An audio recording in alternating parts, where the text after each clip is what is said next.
A dying star fills the entire starry sky, spewing deadly tongues of fire and ion storms from its scorching surface. Against this backdrop, a massive fleet slowly rises from behind the star. At the front of the formation are 3 Black Shark-class reconnaissance patrol boats, their streamlined hulls, with fierce paintwork resembling 3 bloodthirsty sea predators stealthily searching for enemy traces. Behind them are 2 Tianwai-class heavy cruisers, their hulls bristling with particle cannons capable of instantly vaporizing an asteroid, a chilling sight.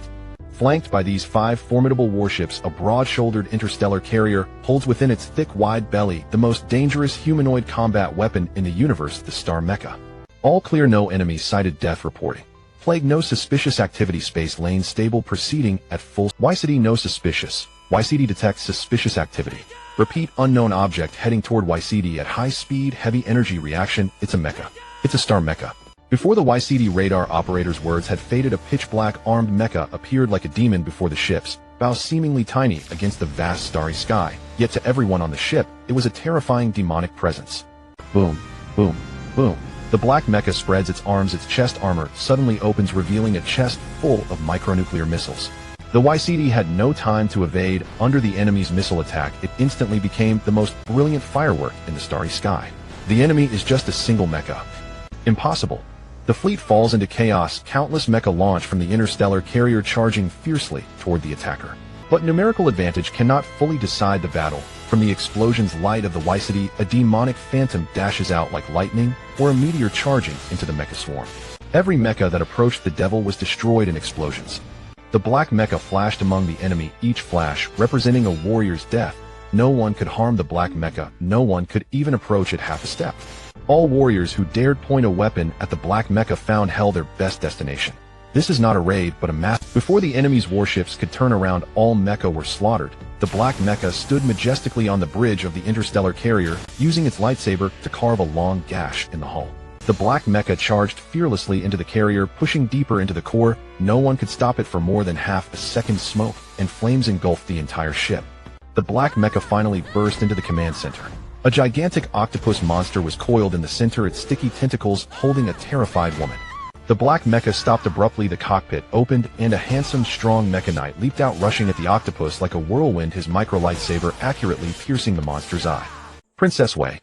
The mecha knight slowly removes his helmet, pulling the princess captured by the alien monster into his arms. The princess looks at the knight with deep emotion, lowers her head, and whispers, "You came to save me. Brother. Brother, get up already, it's so annoying." Hiroaji rubbed his eyes drowsily, disheartened to find that the spaceship, alien monster, princess, and mecha knight had all vanished. He was lying on a dirty bed, the small room in disarray, walls plastered with posters of powerful mecha, floor covered with mecha model boxes, and smelly clothes. "Little sister, you ruined my good dream again." Hiroaji angrily pinched his sister's cheek. "Come on, you're about to graduate from university, big brother. Even a 5th grader like me doesn't have such weird dreams." The sister made a face at him. "Get up, you still have to take me to school. It's not a weird dream. One day, you'll become a great mecha knight and fight those monsters, you'll see." Yeah. The sister ridiculed without mercy.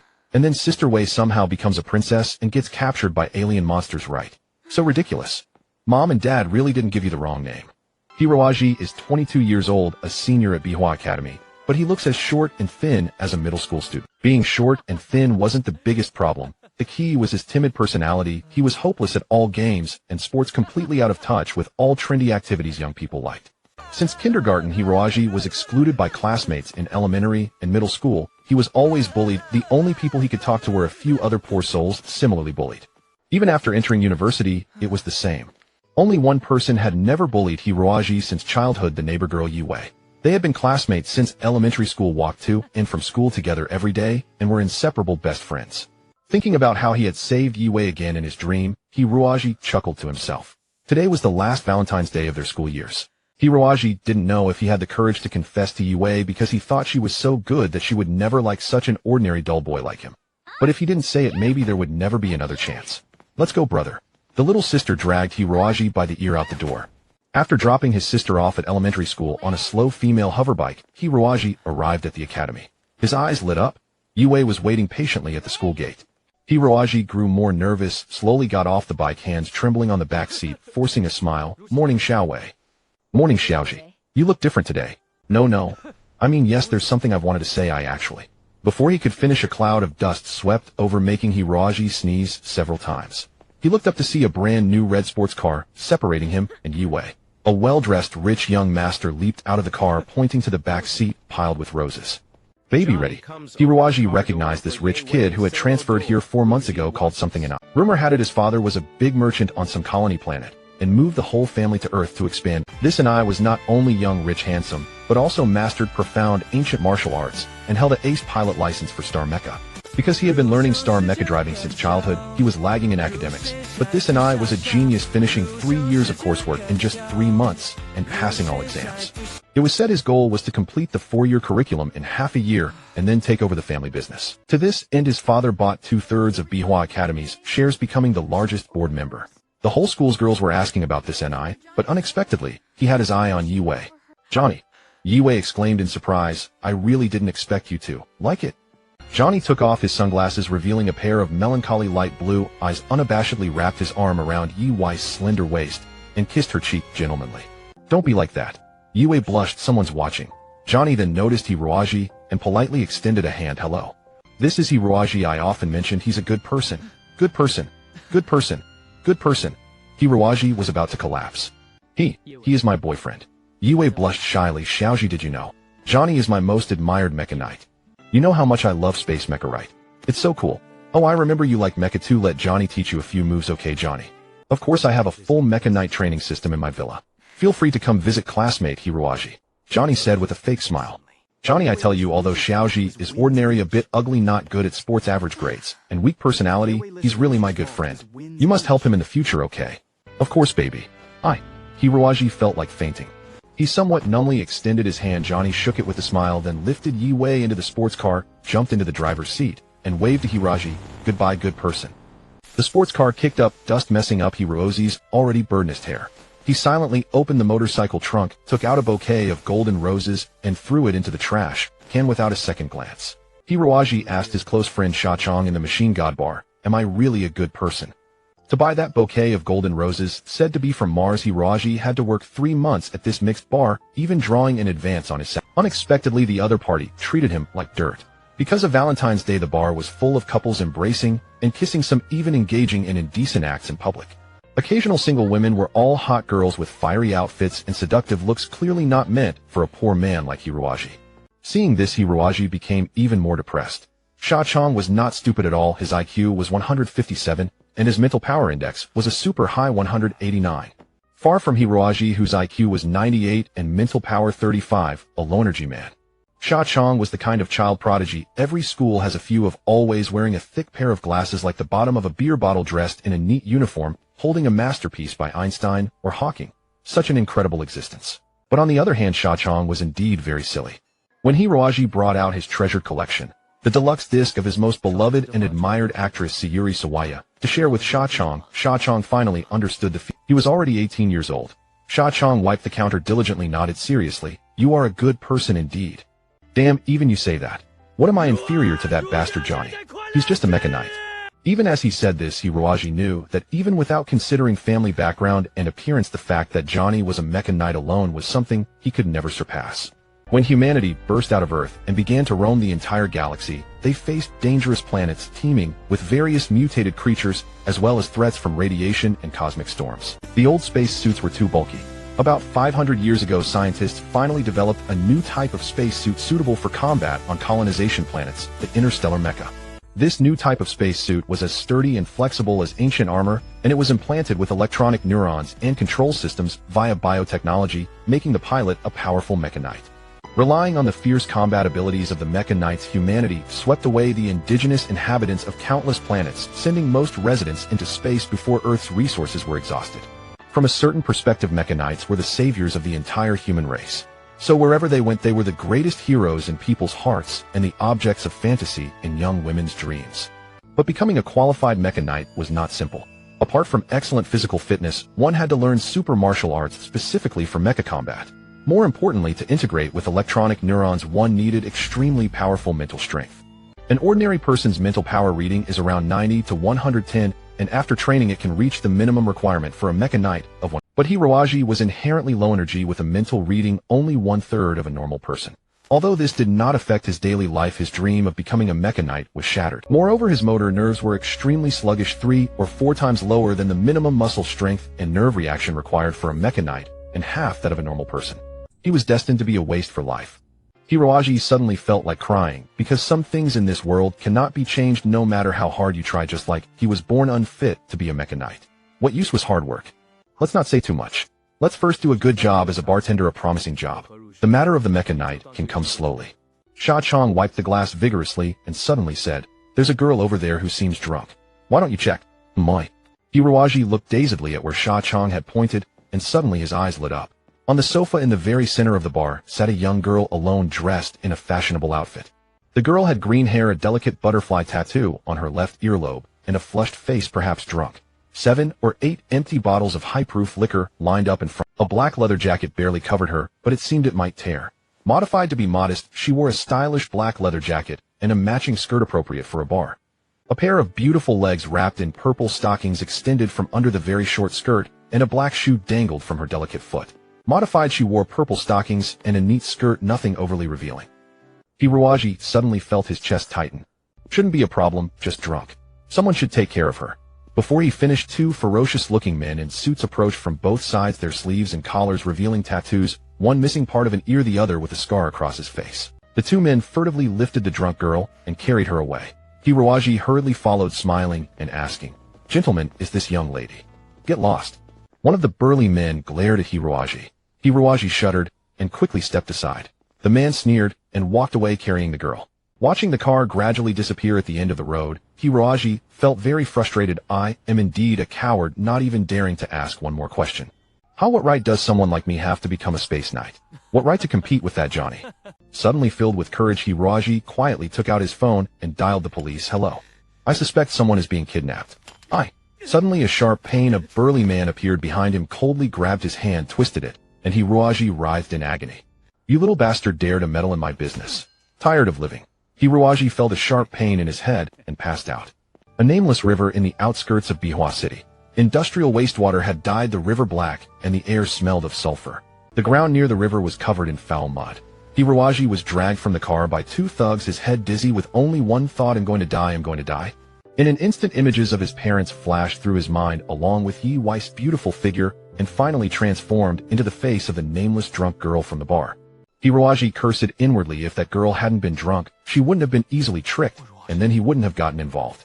But recalling that he had dared to call the police, Hiroaji felt a little excited. At least he had done well in this matter, and no one could call him a useless coward now. This little bastard was brave a moment ago, now he's a spineless coward, one thug sneered. Hiroaji growled, "I'm not a coward." "Ha ha ha." The thug laughed, and pulled out a pistol, pointing it at Hiroaji's head. Click, a bullet was chambered. Hiroaji was so scared he fell to his knees, ignoring the stench of the mud. The 2 thugs laughed together. "You're still not a coward." I am not a coward. I want to become the strongest man," Hiroaji shouted. The ruffian kicked him to the ground, then lifted his shirt to reveal the crisscrossing scars on his body, saying, "Damn, a bastard like you dares to call himself the strongest. Look at these scars on me. Killing you would be as easy as slaughtering a dog, but I'm afraid it would dirty my hands. Second, let's give him a good lesson, so this punk won't dare to meddle in other people's business again." The 2 ruffians laughed, and began to punch and kick Hiroaji. These men were professional thugs, their attacks vicious and precise. Ignoring Hiroaji's loud cries, they beat him until he was barely recognizable, then finally stopped satisfied.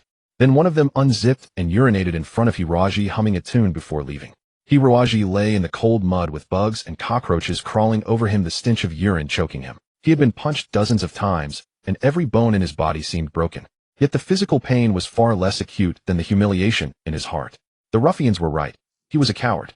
Although most people would have chosen to kneel and beg for mercy when faced with a gang of thugs, that was precisely why beautiful girls would never look twice at such men. Thinking of how Yi Wei had been taken away by that insufferably smug Qiangni, Hiroaji felt as if his heart were. He recalled that when they were children, he and Yi Wei had been so close that they often napped together in the same bed. In middle school, whenever he was bullied, it was Yi Wei who came to his rescue, sometimes even using her handkerchief to bandage his wounds. He was the only one who had witnessed Yi Wei's growth from childhood, knowing even the first time she wore a bra and had her period. But now Yi Wei had been forcibly taken away from him, forever out of his reach. Such hatred. Hiroaji staggered to his feet. Under the starlight, the tranquil river in the distance glittered, as if beckoning the despondent to embrace its waters. Hiroaji walked slowly toward the river, as if enchanted, his mind filled with Qiangni's detestable handsome face. If it were an ordinary rival, perhaps by changing his character and striving upward, he might still win Yue back one day. But Qiangni was a born aristocrat, blessed with a silver spoon in his mouth, excellent in character, appearance, and family background. How could he ever compete with such a man? It would be better to die. Perhaps in the next life, he could be stronger. Hiroaji's reflection appeared faintly in the dark river water, distorted into blurred lines. A cold wind blew and the river bubbled, forming several mysterious whirlpools. Hiroaji shivered, recalling a terrible legend. In the distant Middle Ages, this place had been a narrow, desolate valley. Back then, the valley was inhabited by an evil witch who could raise the dead. Using this dark power, she gathered an undead army of skeleton soldiers and demons to fight against the people of the continent.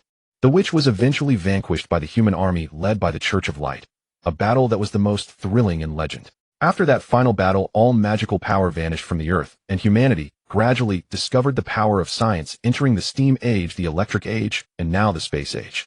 That battle was also known as the Twilight of the Lost. Yet the witches' undead never accepted their defeat. It was said that their shadows often appeared in Bihua City, especially near this foul, dirty river. Hiroaji had always scoffed at such tales, for he was not a native of this continent. Back when Earth's resources were nearly exhausted, the great powers had fought a war over resources, destroying all the old nations. After that, humanity turned its attention to space, building new powers and homes on space colonies. On Earth, a world of universal harmony emerged. Because many places were too polluted to live and many races had to migrate to habitable continents. Fortunately, the population on the continent was sparse, so many settlements were designated for these foreign races. By now, everyone was just Earthlings, all considered country bumpkins in the eyes of space residents, so racial discrimination was rare. Nevertheless, Hiroaji had never believed in tales of Western undead skeletons or the like. If it were legends of Jiangshi or fox spirits, he might have been scared. Besides, with science so advanced that humans could reach outer space, how could he believe in such nonsense about skeletons and ghosts? The river finally calmed, and Hiroaji's bruised and swollen face was clearly reflected on the water's surface, making him look fierce and far from good-natured. Hiroaji felt agitated. If he went home looking like this, his parents would surely nag him, and they might end up arguing all night. Tomorrow, when he went to the academy, Yue would see him and would be overly concerned and tend to his wounds. Perhaps her concern was genuine, but at this moment Hiroaji didn't want to think of Yue. I don't want to be a coward anymore. Hiroaji splashed the cold water, blurring his reflection. I don't want to be a coward, I don't want to be a good man. I want to be the strongest person in the world. Hiroaji roared like a madman, but since he was in the wilderness, no one heard his cries. He screamed and shouted until he was completely exhausted, then plopped down on the riverbank, letting the mud stain his body. Unbeknownst to him, after absorbing his intense resentment, small whirlpools began to reappear in the river. Each whirlpool was like a mysterious eye staring fixedly at him. Hiroaji wiped his face with the cold river water, also wiping away the bitter tears. Forget it, he sighed. I'm destined to be a good man, destined to be bullied, destined to have no luck with women. This is my fate.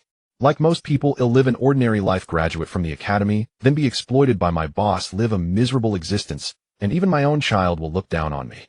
Hiroaji despaired. Just then he noticed something strange. The river water he had wiped on his face should have evaporated quickly, or at least remained wet and clear. But now the water on his hands and face was becoming thicker and heavier, like a black gel that enveloped his fingers and cheeks. Hiroaji was terrified, but the gel seemed to have a life of its own, spreading further and soon covering his entire body. Hiroaji discovered in horror that this gel came from the foul river, and at some point it had connected to the river water. The whirlpools emitted eerie sounds, as if the plug at the bottom of the river had been pulled, creating a powerful suction force. As soon as Hiroaji opened his mouth to call for help, the black gel rushed into his mouth, flooding his internal organs. Hiroaji felt a sharp pain in his stomach, like a knife twisting, then his consciousness blurred, and he tumbled into the water. Hiroaji smiled bitterly. What he had lacked the courage to do, this strange gel had done for him. When the newspaper reported his suicide tomorrow, even Yue would be amazed by his courage, wouldn't she? But his parents would be heartbroken for a long time. Although his father was not a particularly successful man, and his mother often scolded him, Hiroaji knew his parents loved him deeply. Now there was no way out. His poor athletic ability had never allowed him to learn to swim, and the cursed black gel was binding him. Hiroaji struggled on the surface for a while, then gurgled and sank. Damn, was this some kind of mutant creature? Those cursed factories, cursed waste. Hiroaji slowly sank into the cold river, but then a faint light appeared before his eyes, allowing him to see schools of fish swimming in the water. Life was so resilient. Even in such polluted and radioactive waters, creatures could exist. Hiroaji slowly landed on the riverbed. He saw a deep black eye staring at him from the dark river bottom, and the black gel binding his body originated from this eerie well. His struggles stirred up the mud, raising debris, shoes, toilet seats, dolls, and even a skeleton. Hiroaji struggled, desperately gulping down large amounts of water. But the black well never relaxed, dragging him deeper into the abyss. Hiroaji was dragged through the black well for what seemed like an eternity, until suddenly he felt a release. The water vanished, replaced by air thick with the stench of blood and sulfur.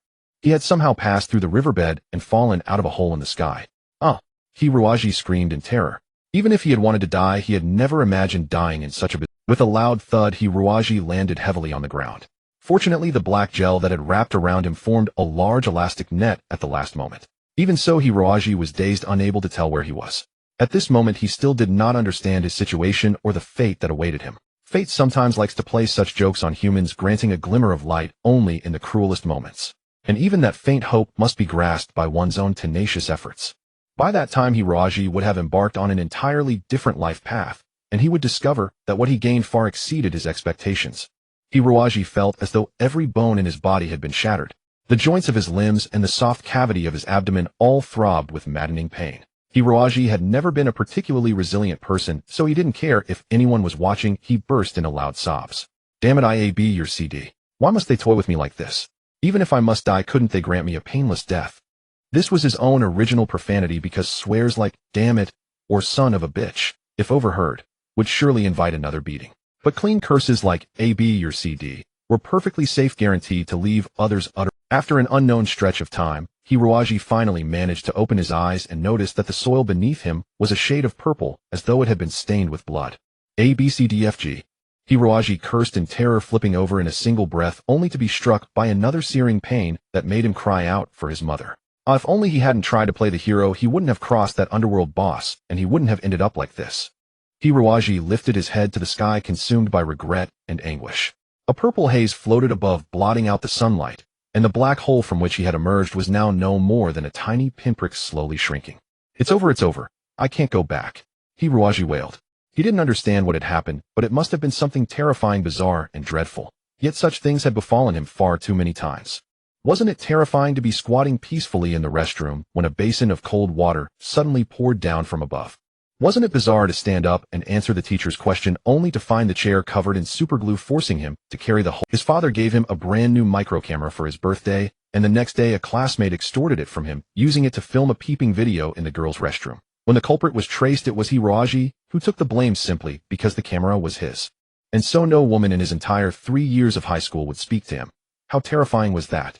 Raised in such a hellish life, Hiroaji took unflappable as his motto and steady as a mountain as his guiding principle. His grand declaration was to always be ready for even more misfortune. At last Hiroaji staggered to his feet. Panting heavily, he realized he was in a narrow, The valley was full of jagged rocks devoid of trees or signs of animal life. On the horizon stood a colossal withered tree, as if struck by lightning, its silhouette a blur. Beside the tree loomed a Gothic castle that looked ready to collapse. When Hiroaji turned his gaze to the left, no matter how steady he tried to be, he couldn't help but scream. On the valley floor to his left lay a gigantic skeletal dragon, as large as an ancient Tyrannosaurus Rex. Its compact bones gleamed, smeared with traces of blood, exuding a ferocious menace. A fossil, Hiroaji murmured to himself. But after circling the dragon skeleton once, he was certain it was no fossil. If fossils could never be preserved so perfectly, and the irresistible dominance radiating from the skeleton made its presence impossible to ignore. This was a living dragon. An utterly absurd thought surged in Hiroaji's mind. Impossible. How could an animal be reduced to bare bones, yet still be living? To dispel his fear, Hiroaji burst into laughter, propping himself against the dragon's thigh bone as he turned to survey the land beyond the valley. That was when he saw the corpses. Thousands upon thousands of human soldiers lay dead at the narrow entrance of the valley, their blood pooling into a purple river that slowly flooded the ground. A chill wind carried the spirits of the fallen, howling in despair. Hiroaji's legs gave way, and he collapsed onto the ground, his teeth chattering uncontrollably. Just then he felt the wall beside him stir. The skeletal dragon's neck eerily straightened, and a dark red ghost fire ignited within its skull. A morsel. The dragon yawned, a gust of strong wind erupting from its maw, and sending Hiroaji tumbling. Hiroaji clearly saw its teeth, the smallest of which were thicker than his own thigh. What the hell? Wah! It's all an illusion, you can't scare me, Hiroaji shouted. As the dragon's gaping maw drew nearer, he closed his eyes, resigned to death. Then behind him a graceful, tender voice spoke, "Wait, Gellet." The skeletal dragon clicked its jaws in dissatisfaction. "Fresh food. I haven't tasted such fresh food in 5,000 years. Muni said, "But not this one. This human is connected to the Empress reincarnation." At the mention of Empress, even a being as formidable as the skeletal dragon had to submit. It crouched menacingly before Hiraji, extending a tongue of green ghost fire that licked every inch of him. "Humans are delicious. What a pity." The dragon muttered sulkily, then slowly lay back down. The ghost fire in its eyes faded, and it fell asleep again. Only then did Hiraji catch his breath. With tears in his eyes, he turned around. Muni was entirely wrapped in a gray robe, his face hidden in shadow. "Where is this place?" Hiraji ventured to ask. The man's speech resembled English, but was far more complex and full of variations. Hiraji could barely understand, but they managed to communicate. Muni nodded slightly and gave a gentlemanly bow. "This is the domain of the Dark Empress, the deepest dim city guarded by the loyal undead." Hiraji's mouth fell open, his expression shifting through a kaleidoscope of emotions. "Well, this. Sorry, I really don't understand what's happening. You know it's Valentine's Day. I had a bit to drink, I'm still a little dizzy. Could you tell me where the exit is?" Muni laughed. "This place is the intermediate zone between life and death. Unless one has mastered advanced necromancy, it is exceedingly difficult to enter or leave. That is why I am also puzzled. How can an ordinary person like you have come here?" "Exactly." Hiraji felt profoundly wronged. "I don't understand why I'm here either." Muni raised a finger. He wore deep black leather gloves revealing not an inch of skin. "There is only one possibility. The land of the dead is a spiritual realm constructed from intense resentment. Unless you are a man harboring an extraordinarily terrifying resentment attracting the resonance of the dim valley, you could never have been drawn here. I can perform a minor spell to determine exactly how much resentment you hold within, thus explaining this incredible, wondrous event. Then hurry and take a look, Mr. Muni." Muni nodded, tracing an eerie inverted pentagram in the air with one finger. A magnificent magical pattern immediately enveloped Hiraji, glowing with a grayish hue. Muni muttered incantations under his breath, but the magical pattern tightened like ropes. Hey, Mr. Muni, this. It hurts so much." The skin touched by the magic array stung as if burned by fire, and Hiraji couldn't help but scream. Muni, however, paid no heed and chanted faster and faster. "It hurts so much. Who are you? What are you trying to do?" Hiraji gritted his teeth. The intense pain seemed to penetrate from his skin deep into his body, straight to the bottom of his heart. Hiraji could no longer bear it, and spread his arms open. But as Muni chanted, the magic pattern tightened further. Both sides were evenly matched, deadlocked. "They'll F your grandfather." Hiraji roared, his body trembling violently as he finally shattered the magic array that bound him, breaking it into fragments. Muni let out a muffled groan and stumbled backward. Even the bone dragon Gelate beside him opened its eyes again, staring at Hiraji with an expression of disbelief. Hiraji foolishly scratched the back of his head. He had never imagined he could possess such strength. Just now an inexplicable force seemed to flow from his brain through his entire body, filling Hiraji with explosive power. Impossible. Muni muttered to himself, quickly scrambling to his feet and rushing over to examine Hiraji's entire body. "I never imagined that in a human body you could harbor such abundant resentment. You are a good person. What a powerful curse this is. Why does your resentment increase exponentially every time you hear these words? Amazing." Muni forgot all decorum and yelled. Hiraji still couldn't understand the situation. "Mr. Muni, what exactly is this resentment?" Muni nodded slowly, still unable to control his emotions. He explained excitedly, "Resentment is the very foundation of our undead race. Generally speaking, after humans or animals die, if their brains still contain strong resentment, they can transform into undead creatures, that is, the living dead." Well, Hiraji was about to say that science is advanced nowadays, and he had received a higher education, making it hard to believe such supernatural nonsense. But then he remembered the living bone dragon lying beside him, and couldn't help feeling a bit uncertain. Muni continued, "The unit of measurement for resentment is crystal. Ordinary people's resentment is generally around 100 crystals. If one possesses over 200 crystals of resentment and dies on a bloody battlefield, one may transform into a skeleton soldier. Those with over 500 crystals can become a lich capable of using necromancy. And those with over 1,000 crystals can even hold the position of a necromancer commander. You know, even Gelate, a magical bone dragon, contains only 3,000 crystals of resentment. Then how much resentment do I have inside me?" Hiraji asked timidly. Muni replied excitedly, "A full 3,900 crystals of resentment." "Well, I don't really understand. What does that mean?" Hiraji looked utterly clueless. "That means you are a born skeleton soldier warrior, an unprecedented genius of our undead race." Hiraji broke out in a cold sweat. After all this talk, it turned out he had already kicked the bucket, and of all things he had to die and become a skeleton soldier. As for skeleton soldiers, even if he had never seen one in real life, he had played plenty of them in games. Not to mention how ugly and terrifying they were, but the most important thing was that skeleton soldiers were extremely fragile. Even an ordinary person could take down a few with a hammer, a broom, or a plunger. Did he have to become such a useless ghost, even in death? Hiroaji was depressed. I just want to go home, Mr. Muni. Hiroaji sighed.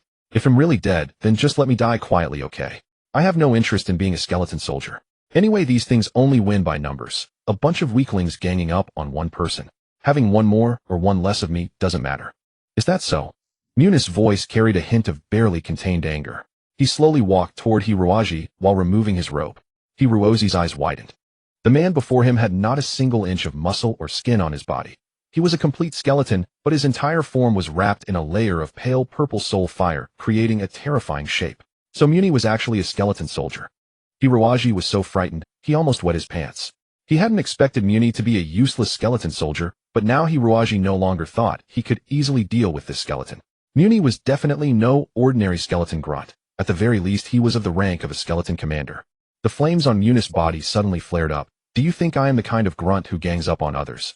Then let's settle this with an unknown fight. This was already the second time Hiroaji had received an unknown challenge today, and both times it was because of his own provocations. It seemed that in the future, he must carefully observe the enemy's strength. He absolutely must not casually challenge anyone without knowing both himself and his opponent. Muni's movements were as fast as a ghost.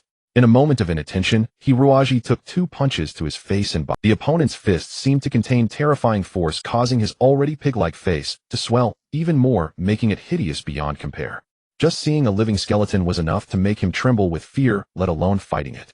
After taking several punches, Hiroaji could no longer bear it, and was sent flying heavily. Muni's cold-boned foot stomped on his face. The skeleton commander said coldly, "Do you see this? This is the power of a son of the undead." Hiroaji's mouth was full of sand and mud, and he couldn't speak. Muni continued, "We skeleton soldiers have no human muscles or tendons, nor do we have the wisdom and cunning of humans. The only thing we can rely on is our fragile bones, which can collapse at any moment, and the weapons in our hands are all rusty scrap metal. Yet with such a body we still fight against strong, fully armed humans, because within us burns an unyielding flame." Hiroaji struggled desperately, a strange feeling gradually rising in his heart. An unyielding flame. Did he also have something like that inside him? Muni said, "In life we were the most ordinary warriors. Our punches were not as fast as those martial artists, our swordsmanship could not match that of skilled swordsmen, and if we encountered a mage, we could only flee for our lives. But our will to fight is absolutely no weaker than that of these strong ones. A person's strength is limited, but his will is infinite. Even with great power, if one's heart is fragile, that person is what we call." "You are a thorough coward," Muni concluded coldly. At that very moment, he felt an immense force beneath his foot. Hiroaji actually managed to move his foot away and flip Muni off. "I am not a coward," Hiroaji shouted, forming a black whirlwind around his body. Muni nimbly spun a few circles in the air and laughed somewhat contemptuously. "It is not impossible for you to return home, but you can no longer appear in that world as a human being." Hiroaji felt somewhat hopeless. "But," Muni said, "if you become a warrior of our race, there is still a way for you to exist in that world, and I can guarantee that you will live better than before, and no one will ever call you a coward again." "No one will ever call me a coward," Hiroaji repeated, a flame igniting in his heart. But it was really too much to have him exist as a skeleton soldier. As if reading Hiroaji's mind, Muni laughed and said, "Don't worry, we won't turn you into a skeleton soldier. After all, you are currently in a half-dead state, and we cannot turn you into a skeleton soldier." "Then what do you want to do?" Hiroaji asked curiously. Muni replied, "We are to carry out a very dangerous mission in the human world. The core of this mission is a human who is loyal to the Dark Empress and proficient in skeleton martial arts and necromancy. We need this human to protect the reincarnated Dark Empress. How about it?" Hiroaji was completely bewildered. He grasped only the most critical points and asked, "When can I go back, and how long do I have to work for you?" Muni smiled. "After you complete all the training of the undead race, you can leave the gloomy nether realm. As for how long the mission will last, that depends on the final result." Hiroaji lowered his head and thought for a long time. Suddenly Muni conjured a blank sheet of paper covered densely with Latin text. Using a very seductive voice, Muni said, "Come on, sign it. Sign this contract, and I guarantee I will train you into the strongest person in this world." Perhaps the words strongest person struck a chord in Hiroji's heart. Perhaps it was the long-accumulated resentment at work. In any case, Hiroji, in a fit of impulse, resolutely took the quill pen, dipped it in his own blood, and signed his name at the end of the contract. Ha ha ha. Muni let out a triumphant laugh. The contract was burned to ashes by an eerie dark flame, which then all swirled into Hiroji's chest, forming a pure black spiral pattern over his heart. What is this? Hiroji asked, greatly alarmed. Muni approached mysteriously. This is our contract. From today you are the lowest skeleton soldier under the Dark Empress. If you violate this contract, you will never be able to leave the gloomy nether realm. No, not possible, a grunt. Hiroji had thought it would be like in novels where Muni would casually transfer 60 years of cultivation to him, and then he could happily leave this damned place and return to the human world. Or perhaps my statement was a bit off. You are not even a grunt, just a servant of the bone dragon Gelat. Yes, you will serve as Gelat's servant for 1 year. Remember, never disobey your master. Gelat's eye sockets glowed with crimson eerie flames, and he smiled at Hiroji with great friendliness. Hiroji suddenly realized a crucial problem. He was really so stupid. From start to finish, he hadn't understood a single word on the contract, and yet he had signed his name like that. How damnable. Who knows what these perverts would make him do? Hiroji had once heard of international drug trafficking organizations using unsuspecting ordinary people to hide drugs, even cutting open people's stomachs and forcibly putting drugs inside. He had also heard of terrorist organizations using innocent children who knew nothing, placing bombs on them, turning these innocent children into human bombs. Alas, and now the one signing a contract with him was the Undead, even more sinister than drug dealers and terrorists. Who would have thought that in this age of advanced technology and humanity's conquest of the universe, other people's children were waving electric guns in front of the PS-114, blasting skeleton monsters on the screen into scrap, while it had to be the servant of this bone dragon. What a damn mess. What a load of nonsense. This is even more absurd than a durian trying to fly. Moreover, even if what these monsters said was true, Hiroji didn't see anything to be happy about. Come on, this is the cosmic age. In this era, girls most admire mecha knights, who wear cosmic armor, roam the seas, explore mysterious colony planets, and fight against monsters invading the 5-star regions. Damn, if he really summoned 2 skeleton soldiers on the street, wouldn't he be beaten up as an alien creature, dying without knowing how?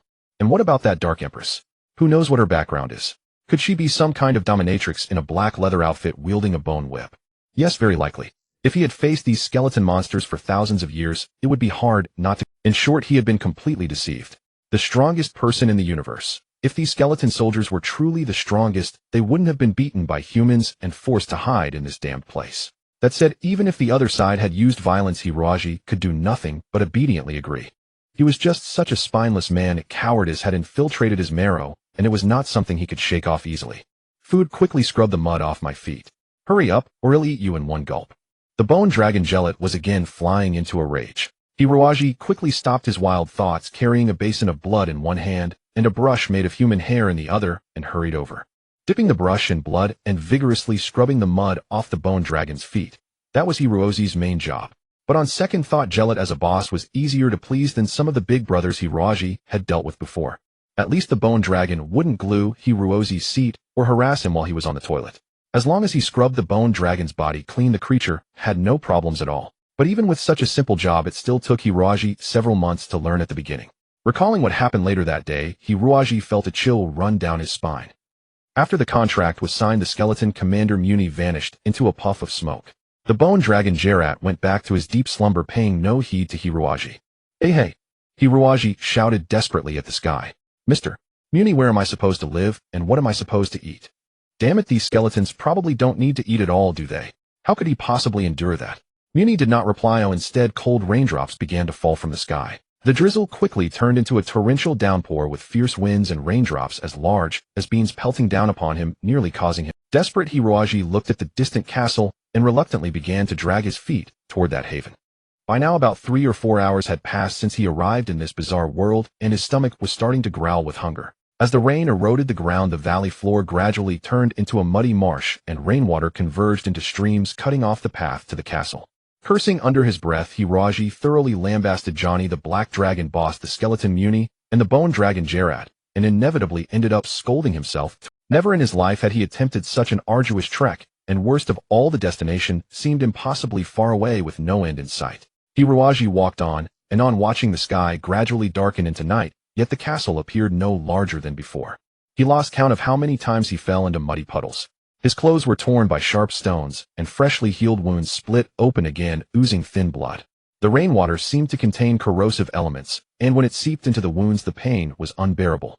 Twice unable to bear it any longer, Hiroaji leaped and bounded on the muddy ground, singing loudly to alleviate the indescribable agony. Like a madman he staggered through the valley, roaring from time to time, stumbling, and even crawling on all fours.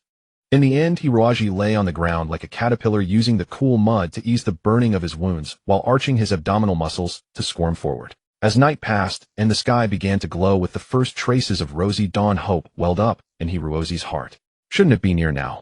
Hiroaji strained to lift his head and glance toward the castle, only to freeze in shock. The castle still lay in the distant, unreachable horizon, just as small as before, and the bone dragon Jerat was still sleeping soundly beside him. It seemed his whole night of arduous journey hadn't covered even half a meter, haunted by a ghostly barrier. Dejected, Hiroaji threw himself into the mud, staring blankly at the colorful sky. The heavy rain had stopped at some point, and even in this valley of death the air carried the fresh melody of life. All his strength was spent, his stomach felt as if it had burned through, utterly empty. Hiroaji suddenly wanted to cry, and so he burst into tears. What kind of sin had he committed to endure such torment? The bone dragon Jerat woke up at some point and looked down at Hiroaji. Human, this is the borderland between life and death. There is no delicious food from the real world here. As undead, we don't need food to survive, we merely absorb the resentment of others to exist. Over there are many soldiers' corpses, you can go and find your own feast. What? Hiroaji was dumbfounded. I have to absorb resentment from a pile of corpses. Damn, was he going to have to eat like this from now on? How is that any different from a ghoul? The bone dragon snorted, wobbled over to the vast array of human soldier corpses, opened his enormous maw, and spewed out a stream of eerie fire that engulfed 7 or 8 corpses. From the heads of those corpses, green phosphorescent lights drifted up, danced wildly in the air, and were then absorbed into the bone dragon's body. After finishing his meal, the bone dragon returned to the cliffside in the valley and went back to sleep. Hiroaji was stunned. Fighting back nausea, he approached the corpses. The entire mouth of the canyon was strewn with tens of thousands of human soldier corpses, each with twisted faces and eyes full of resentment. But even more terrifying were the grudges floating above the battlefield, exuding a powerful aura. What a damn nightmare. This is no place for a normal person. With so many corpses inside, I'd go mad or die within 2 months. Hiroaji cursed bitterly. Since arriving in this space, his personality seemed to have become much more audacious. He cursed whenever he felt like it, since no one would hear anyway. He found cursing to be an exhilarating and addictive act, using the venting to dispel the fear in his heart. You stinky tomato, why did you have to die so horribly? Just because your waist was cut off? Did it really hurt? You rotten banana, you're completely rotten. Damn Muni, stinking Muni, just wait. After a year it'll make you pay. They'll take every single bone of yours and feed it to the dogs. In the first 2 days, Hiroaji was still terrified, only daring to walk on the outskirts of the battlefield, and often vomiting at the sight of the most gruesome corpses. But as he gradually got used to it, he realized that corpses were just corpses. Even those who died the most tragically were no more than men with entrails spilled out or brains splattered. Having seen so many, his heart hardened. In Hiroaji's eyes now, corpses were no different from rocks. They wouldn't suddenly jump up and bite nor utter strange sounds. In comparison, there was a kind of giant maggot that disgusted him even more. Those maggots seemed to survive by feeding on corpses, each as large as a huge earthworm. They usually lurked under the soil in corpses and would suddenly emerge if one wasn't careful. They rarely attacked humans, but their appearance alone was enough to nauseate. Twice these disgusting creatures coiled around Hiroaji, and the combined sensation of sliminess, softness, and putridity was something even the most terrifying nightmare couldn't conjure. Hiroaji resolved to arm himself. He selected several corpses of similar build and stripped them of their armor and leather garments. Hummitba. Kind benefactor, you're no longer in need of these things, so why not let this little brother cover himself? By doing such a good deed, you will surely ascend to the western paradise with 72 virgins waiting for you. Hiroaji didn't even know what he was babbling. But he always felt that these corpses were also living things with their own dignity and feelings. To communicate with them, he had to place both on equal ground. Hiroaji put on the leather coat and skirt, then the armor and helmet. He picked up a heavy battle sword and swung it a couple of times. Gazing at his reflection in a pool of mud, he chuckled. A bit of an ancient warrior look. Growl. His stomach started complaining again. Wearing this heavy armor only consumed more energy. Hiroaji stuck the sword into the mud, pressed his palms together devoutly, and began to murmur to himself. All resentments, come into my belly now. If you have any unfulfilled wishes, I will try my best to fulfill them. Strangely enough, as he chanted, a green light rose from the surrounding corpses, drifted ethereally, and entered Hiroaji's stomach. This method of absorbing resentment was his own invention. As they say, a hungry person is the most ingenious. Or perhaps the resentment within Hiroaji was so powerful that it acted like a strong magnetic field, drawing in all the weaker magnets. But this absorption was not one-sided. As he received those thoughts, Hiroaji also sensed the myriad emotions embedded in those bodies.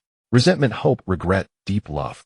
In short, within these individuals lay a will unwilling to die. Unfortunately, that will was not strong enough to transform their owners into the undead, for these soldiers were but ordinary mortals. Hiroaji would have to fulfill their dreams. He'll kill. Swinging his battle sword, he launched a fierce attack against the giant maggots. Though these maggots appeared repulsive, they possessed no means of attack, surviving solely by dissolving corpses with their digestive juices, perfect for a useless waste like Hiroaji to practice on. Hiroaji felt not the slightest guilt for bullying the weak. Having lived in this accursed world for over a month, he needed something to amuse. Hiroaji imagined these maggots as the people he loathed most, then struck with savage delight. Ha ha, Chiangni, you despicable, shameless, wretched scum of society. Prepare to die. Irritated at the mere thought of that arrogant jerk, Hiroaji slashed again and again, reducing a pitiful maggot to paste, and felt a surge of satisfaction. Even when blood and foul green fluids splattered his face, Hiroaji paid no heed. After all, he had been here for over a month. What would terrify ordinary people beyond their psychological limits was merely a piece of cake for Hiroaji. A contemptuous chuckle sounded behind him. The bone dragon Gilate had awakened at some point, propping up two tattered white bone wings that, though unable to fly, lent him an imposing appearance. Brat, enjoying your little self-pleasure here? Hiroaji glared at the bone dragon with mild displeasure, though a sliver of fear lingered. Don't forget your place. Come help your master clean his body, the bone dragon said arrogantly. Yes, yes. Hiroaji agreed helplessly, thus beginning an endless ordeal of servitude. At first Hiroaji was far from satisfied, but soon he became captivated by the bone dragon's exquisite skeletal structure. In ordinary creatures, the physiological framework includes muscles, tendons, and other organs working in concert to perform complex movements. But the skeleton clan consisted solely of bones. Though guided and constrained by soul fire, their bones were far more robust than those of ordinary beings. Thus, never assume a skeleton soldier is merely a simple human frame. In fact, even the lowest skeleton warrior comprised no fewer than 450 bones. As for a colossal skeletal creature like Gilate, its body consisted of 12,573 bones. Every single one required meticulous cleaning. Hiroaji felt he was going mad. Twice when he dared slack off, neglecting a few less visible bones, the great beast Gilate immediately detected it. All hell broke loose. The monster flew into a berserk rage, kicking and stamping on Hiroaji, even sinking its terrifying teeth into him, tearing him to shreds. It was then that Hiroaji realized he could not truly die in this space. His shattered body reassembled under a mysterious force. Yet the excruciating pain and terror of death were all too real. Within the first 2 weeks of working for the Bone Dragon, Hiroaji died 36 times, more than twice a day on average. No help for it. The Bone Dragon's strength was immense, and even a friendly pat on the shoulder to praise him could crush a man. At first Hiroaji suffered unbearable agony, but eventually he grew accustomed. Now not only did he feel no particular shock at seeing others' corpses, but even witnessing his own dead body left him numb and indifferent. Whenever he felt frustrated, he would vent on the giant maggots. Call him AQ, accuse him of fleeing reality, whatever. A coward like Hiroaji, bullied since childhood, would have long since dashed his head against a wall without some psychological coping mechanism. Only after gradually adapting to this life did Hiroaji begin to perceive the mechanical beauty hidden within the Bone Dragon's complex skeleton. Hiroaji had studied mechanics since childhood, and in this era mechanics meant mecha mechanics, the discipline serving interstellar mecha and spacecraft. Given his weakness in both mental strength and physical ability, becoming a mechanic was the ultimate dream career for a useless waste like Hiroaji. In those thrilling space combat dramas on television, the hero was always surrounded by unsung support personnel who repaired cutting-edge mecha. The evolutionary path of a mechanic was to become a creator, one who could independently design and manufacture cosmic mecha. The social status of a creator surpassed even that of a mecha knight.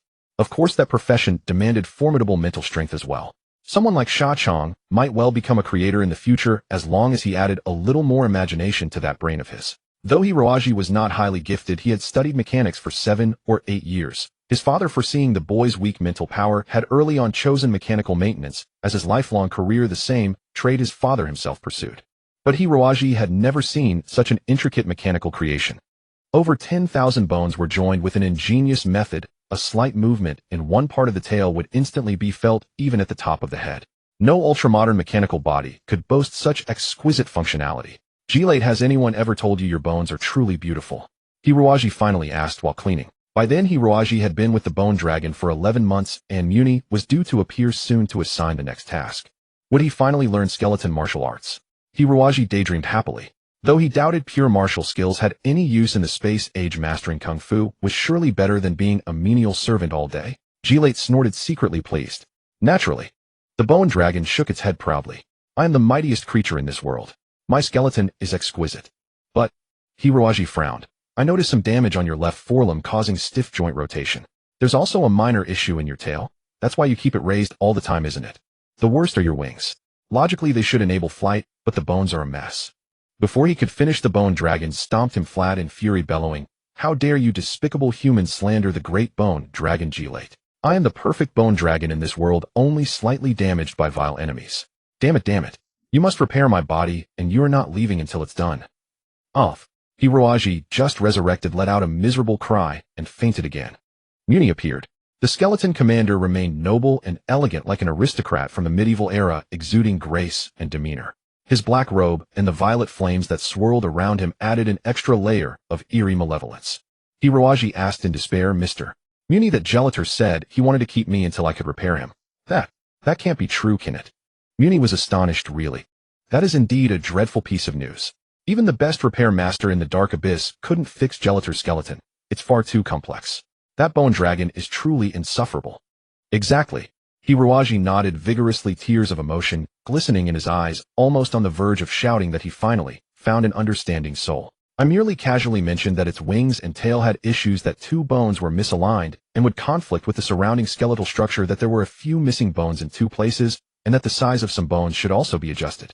You see, I only gave a few simple suggestions. It could have disregarded my advice, but why did it have to keep me here? I've been stuck in this place for an entire year, and I can't stand it anymore. If it were in the past, the timid Hiroaji would never have been able to voice his demands so loudly, even if reason was on his side. It seemed that this past year had indeed changed him considerably. The ghostly flame in Muni's eyes leaped wildly. You can actually identify where Gelator is damaged. Good heavens, Hiroaji, you are truly an unmatched genius of the skeleton realm, the overlord among skeletons. Even the finest bone repair masters were unaware of Gelator's injuries. This is incredible. A sudden ominous premonition rose in Hiroaji's heart. Muni nodded. I somewhat understand why Gelator assigned you such an almost impossible task. It seems you indeed possess this ability. So go ahead and do as the Bone Dragon says. Good luck. I have faith in you. You can't be serious. We had a contract. Muni gave a sinister smile. According to the final clause of the contract, I have the right to amend any term at any time. Remember, never sign a contract with a demon in Latin next time. Ha ha. Muni turned gracefully and once again turned into a handful of dust. This was truly the way of a demon. Hey, wait, you ABCD heartless raisin, you cantaloupe, you. Hiroaji cursed loudly. Muni's voice came from midair, laced with a hint of amusement. If you have questions, ask Old D. He will teach you how to become a qualified bone repairer. Old D. Suddenly, a violent bout of coughing came from beside him. Hiroaji was startled to find a new skeleton soldier standing behind him, appearing out of nowhere.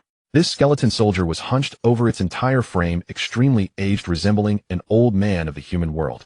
It leaned on a walking stick made from a thigh bone and carried a leather pouch filled with various tools. Ahem, I am Old D, young man. From today onward, I'll be responsible for teaching you how to repair our wounded skeleton. The old skeleton spoke earnestly. Hiroaji was dumbfounded. Repair skeleton soldiers. Weren't skeleton soldiers just cheap, expendable units? Moreover, he had read in many novels that skeleton soldiers didn't seem to need repairs at all. They just summoned bones and the bones would fly to themselves. Old D gave a dry laugh and slowly patted Hiroaji on the shoulder. If Hiroaji hadn't already trained here for a year, being patted by a skeleton would have scared him to death. High-level skeleton warriors might be able to gather bones with the power of their resentment, but ordinary soldiers lack that ability. They either rely on their own techniques to add body parts, or depend on bone repairers like us. There is such a thing. Old D nodded. Moreover, after a fierce battle, many of our brothers cannot even stand on their own, let alone repair themselves.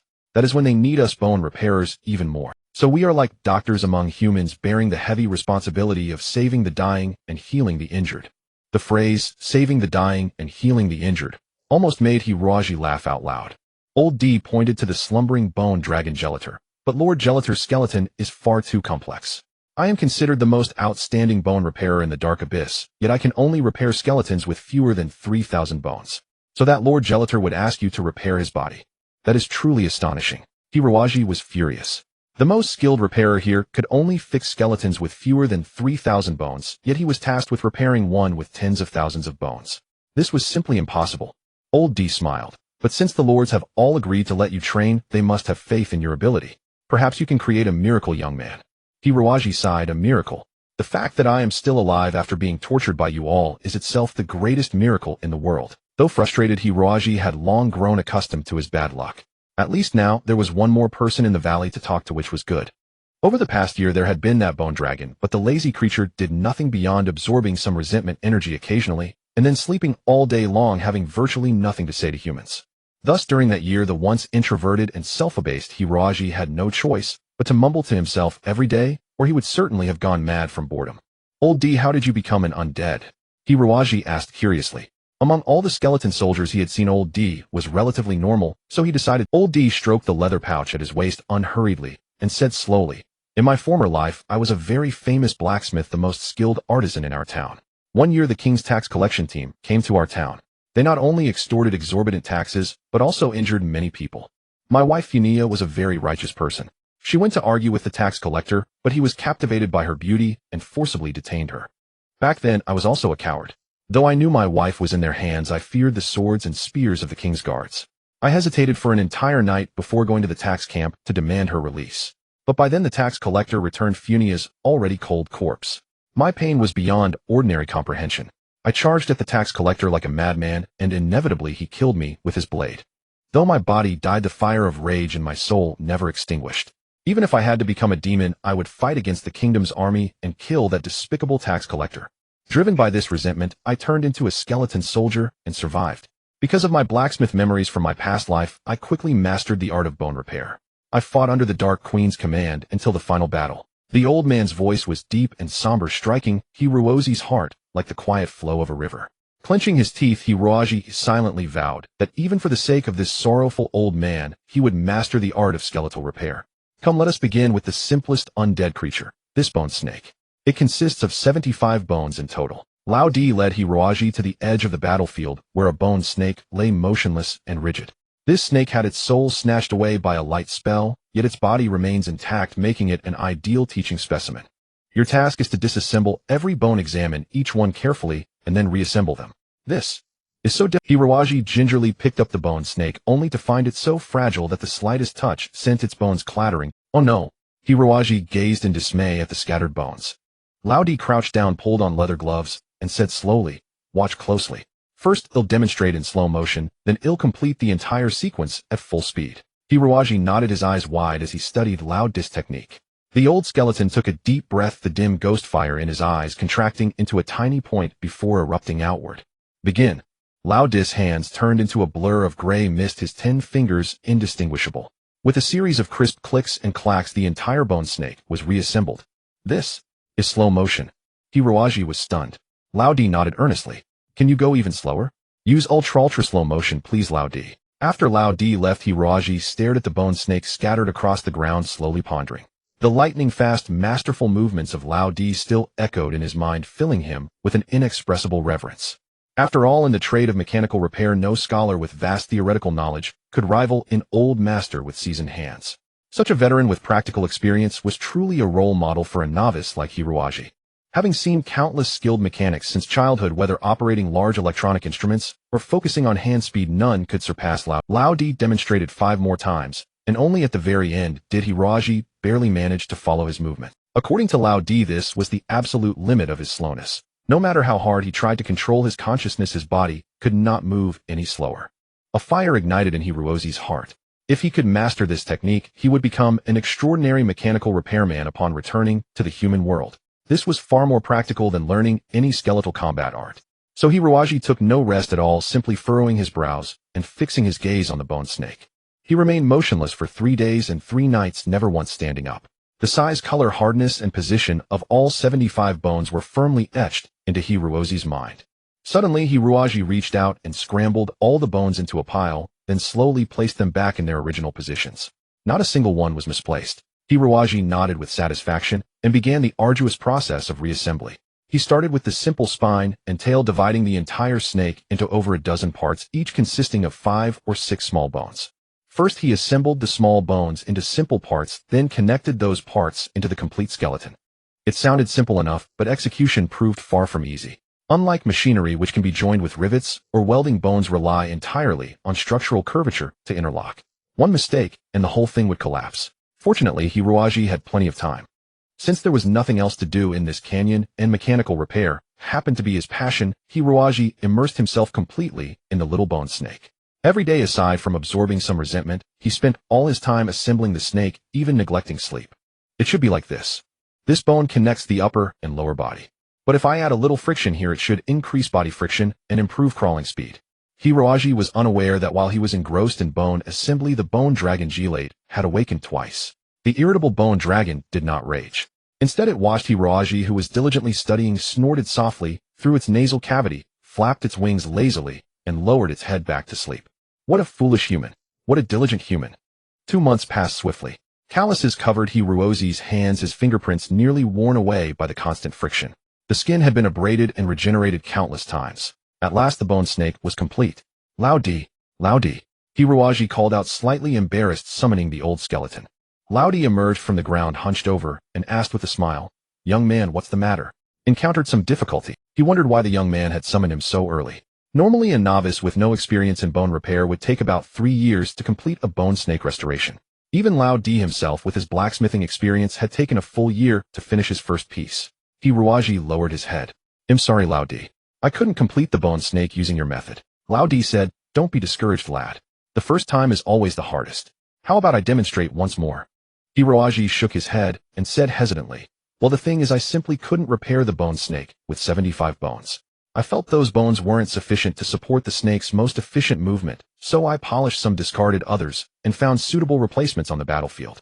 In the end, I used a total of 127 bones to complete the final assembly." Hiroaji blushed as he presented his finished work. "What?" Lao Di was utterly stunned, his entire skeleton trembling in disbelief. He took the piece with trembling hands. The bone snake now appeared slender and ferocious, with a streamlined, lightweight form compared to the original. Additional auxiliary bones had been added at the joints, improving movement efficiency and providing better protection. The original mouth, which had only 2 fangs, had been reshaped into a sinister triangle housing 8 gleaming serrated teeth, as sharp as saw blades. Lao Di, being a seasoned craftsman, immediately recognized the ingenuity. He could barely contain his astonishment. "Perfect." Lao Di infused a wisp of soul energy into the bone snake, and it instantly began to glow. It slithered swiftly across the sand, its movements so quiet that it was ideal for stealthy assassinations. Lao Di was left speechless. Seeing the old skeleton's silence, Hiroaji thought Lao Di was deeply disappointed. He said apologetically, "I'm sorry, Lao Di. I've never been very bright. It took me 2 months to finish such a simple task, and I've let you down." Lao Di could only force a bitter smile. He didn't know what to say. With a sigh, he reluctantly withdrew his soul energy. Now try disassembling it and reassembling it again. Lao Di wanted to see how Hiroaji had managed it. Okay. Once it came to the actual operation, Hiroaji grew excited. He fixed his gaze on the rigid bone snake, his hands frozen in midair, as if petrified, his breathing so faint that he resembled a lifeless corpse. In his eyes, the intact bone snake gradually decomposed into individual bones. Half a minute passed. Just as Lao Di was about to speak, Hiroaji let out a soft cry, and his hands suddenly shot out. His movements were not as swift or practiced as Lao Di's, but they were exceptionally gentle and delicate, as if he were handling not cold bones, but a lover's warm skin. If Lao Di's movements were a dazzling storm, then Hiroaji's were like a soft breeze, invisible and intangible, yet casually brushing every leaf on the branch. Done. In less than 3 minutes, the bone snake was disassembled into individual pieces. Now Lao Di could see more clearly. Many bones were vastly different from the original, some polished and reshaped, others replaced with more suitable parts. Lao Di exclaimed in astonishment, "Where did you learn these methods?" Hiroaji smiled sheepishly. "These are some techniques taught at school. I never paid much attention in class, so I only know the basics. Now I see the joy in them." For an introvert like Hiroaji, lifeless bones and machinery were far more captivating than the duplicitous real world. Lao Di pressed on, "Why are your movements so gentle?" Hiroaji scratched the back of his head. "I don't know. I just feel. Every bone has its own soul. Only by joining them with tender hands will they willingly unleash all their power. Every bone has its own soul." Lao Di repeated, dazed, then burst into laughter. "I understand. I finally understand. Every bone has its own soul. That is the greatest secret of bone repair. I get it." The ghost fire in his eyes flickered. He too imitated Hiruozi's gentle movements, reassembling the scattered bones. This time his pace was much slower. Lao Di quietly sensed the temperature and feel between the bones, completely surrendering his soul flame, allowing the bones to naturally merge together. The bone snake reappeared. Amazing! Hiruozi couldn't help but exclaim. Having only seen the modified bone snake disassembled once, Lao Di managed to fully reassemble it from memory flawlessly. A true master craftsman. Lao Di smiled faintly. Since the bone snake lesson is complete, let's move on to something more complex. Bone dog appeared. A bone dog missing one leg appeared before Lao Di. Your task this time is to thoroughly understand this bone dog, then use the discarded bones over there to craft a suitable rear leg. Watch my disassembly carefully. It'll only demonstrate once. Lao Di's hands sped into action again. And so Hiruozi once again entered the wondrous world of bone modification. Within the eerie fortress of the shadowy abyss, a bloodstained magic mirror displayed a scene where Hiruozi was diligently studying bone repair techniques. In the image, he was completely absorbed, wandering among piles of corpses, casually picking out bones that caught his fancy. Once satisfied, he cut them with a dagger, stripped away the flesh and sinews, displaying a calm precision that even the most skilled butcher might envy. Hiruozi now seemed utterly inhuman, treating everything with cold indifference, as if all things in the world save himself were nothing but frigid stones. A voice of enchanting malevolence whispered, "This Hiruozi is so adorable. I wish I could become his teacher right away and impart all my necromantic arts to him." The female ghost was fully draped in a pure black silk robe, with only a pair of pale, icy hands exposed, a slender quill held between her fingers. Apart from the mysterious woman, Muni and Lao Di were also present, along with several other cloaked figures who were evidently high-ranking members of the shadowy abyss. Indeed, Monica. Lao Di nodded repeatedly. That lad is extraordinarily skilled. I asked him to repair an undead hound's hind legs, but in just 1 month, he actually crafted a 3-headed hellish undead hound. Now this dog is ferocious beyond belief. Even I find it hard to handle.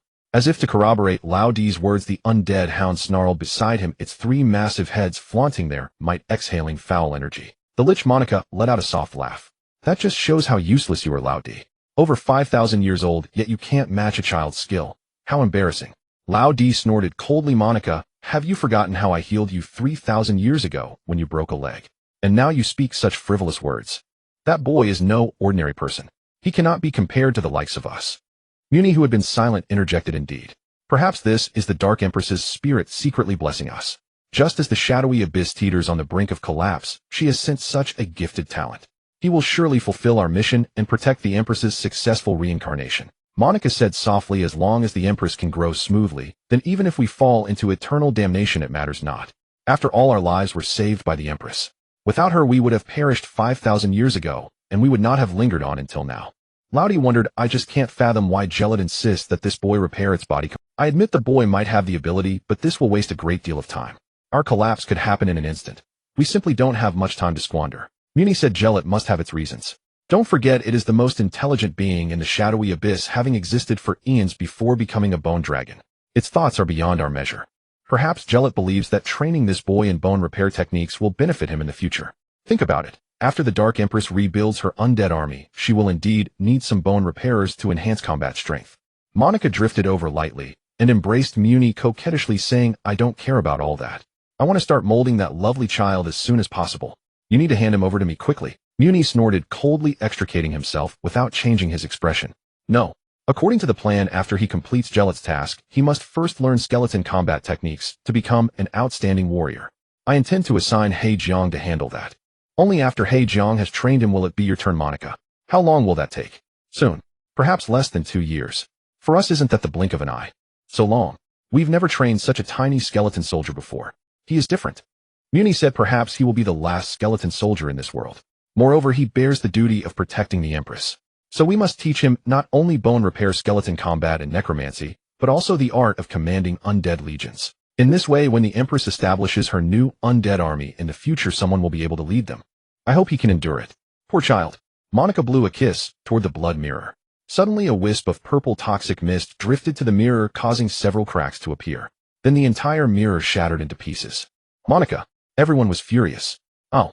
The Lich's voice sounded so innocent and pitiful. "How did this happen?" "Ha ha ha. I finally succeeded." From among the corpse piles outside the canyon, a ragged monster suddenly leaped out. Closer inspection revealed it was a blood-soaked person. Hiruozi wiped the blood from his face, nonchalantly smiling as he looked at his successful work before him. "Doya, how do you feel?" Doya was an ordinary little skeleton soldier who had died at just 12 years old, so his frame was particularly fragile. In the harsh world of the undead, he was often beaten so badly that his limbs were broken, leaving him unable to move. After Hiroaji had adapted to repairing skeletal beasts, Lao Di specially brought this somewhat shy child before him, using him as Hiroaji's next experiment.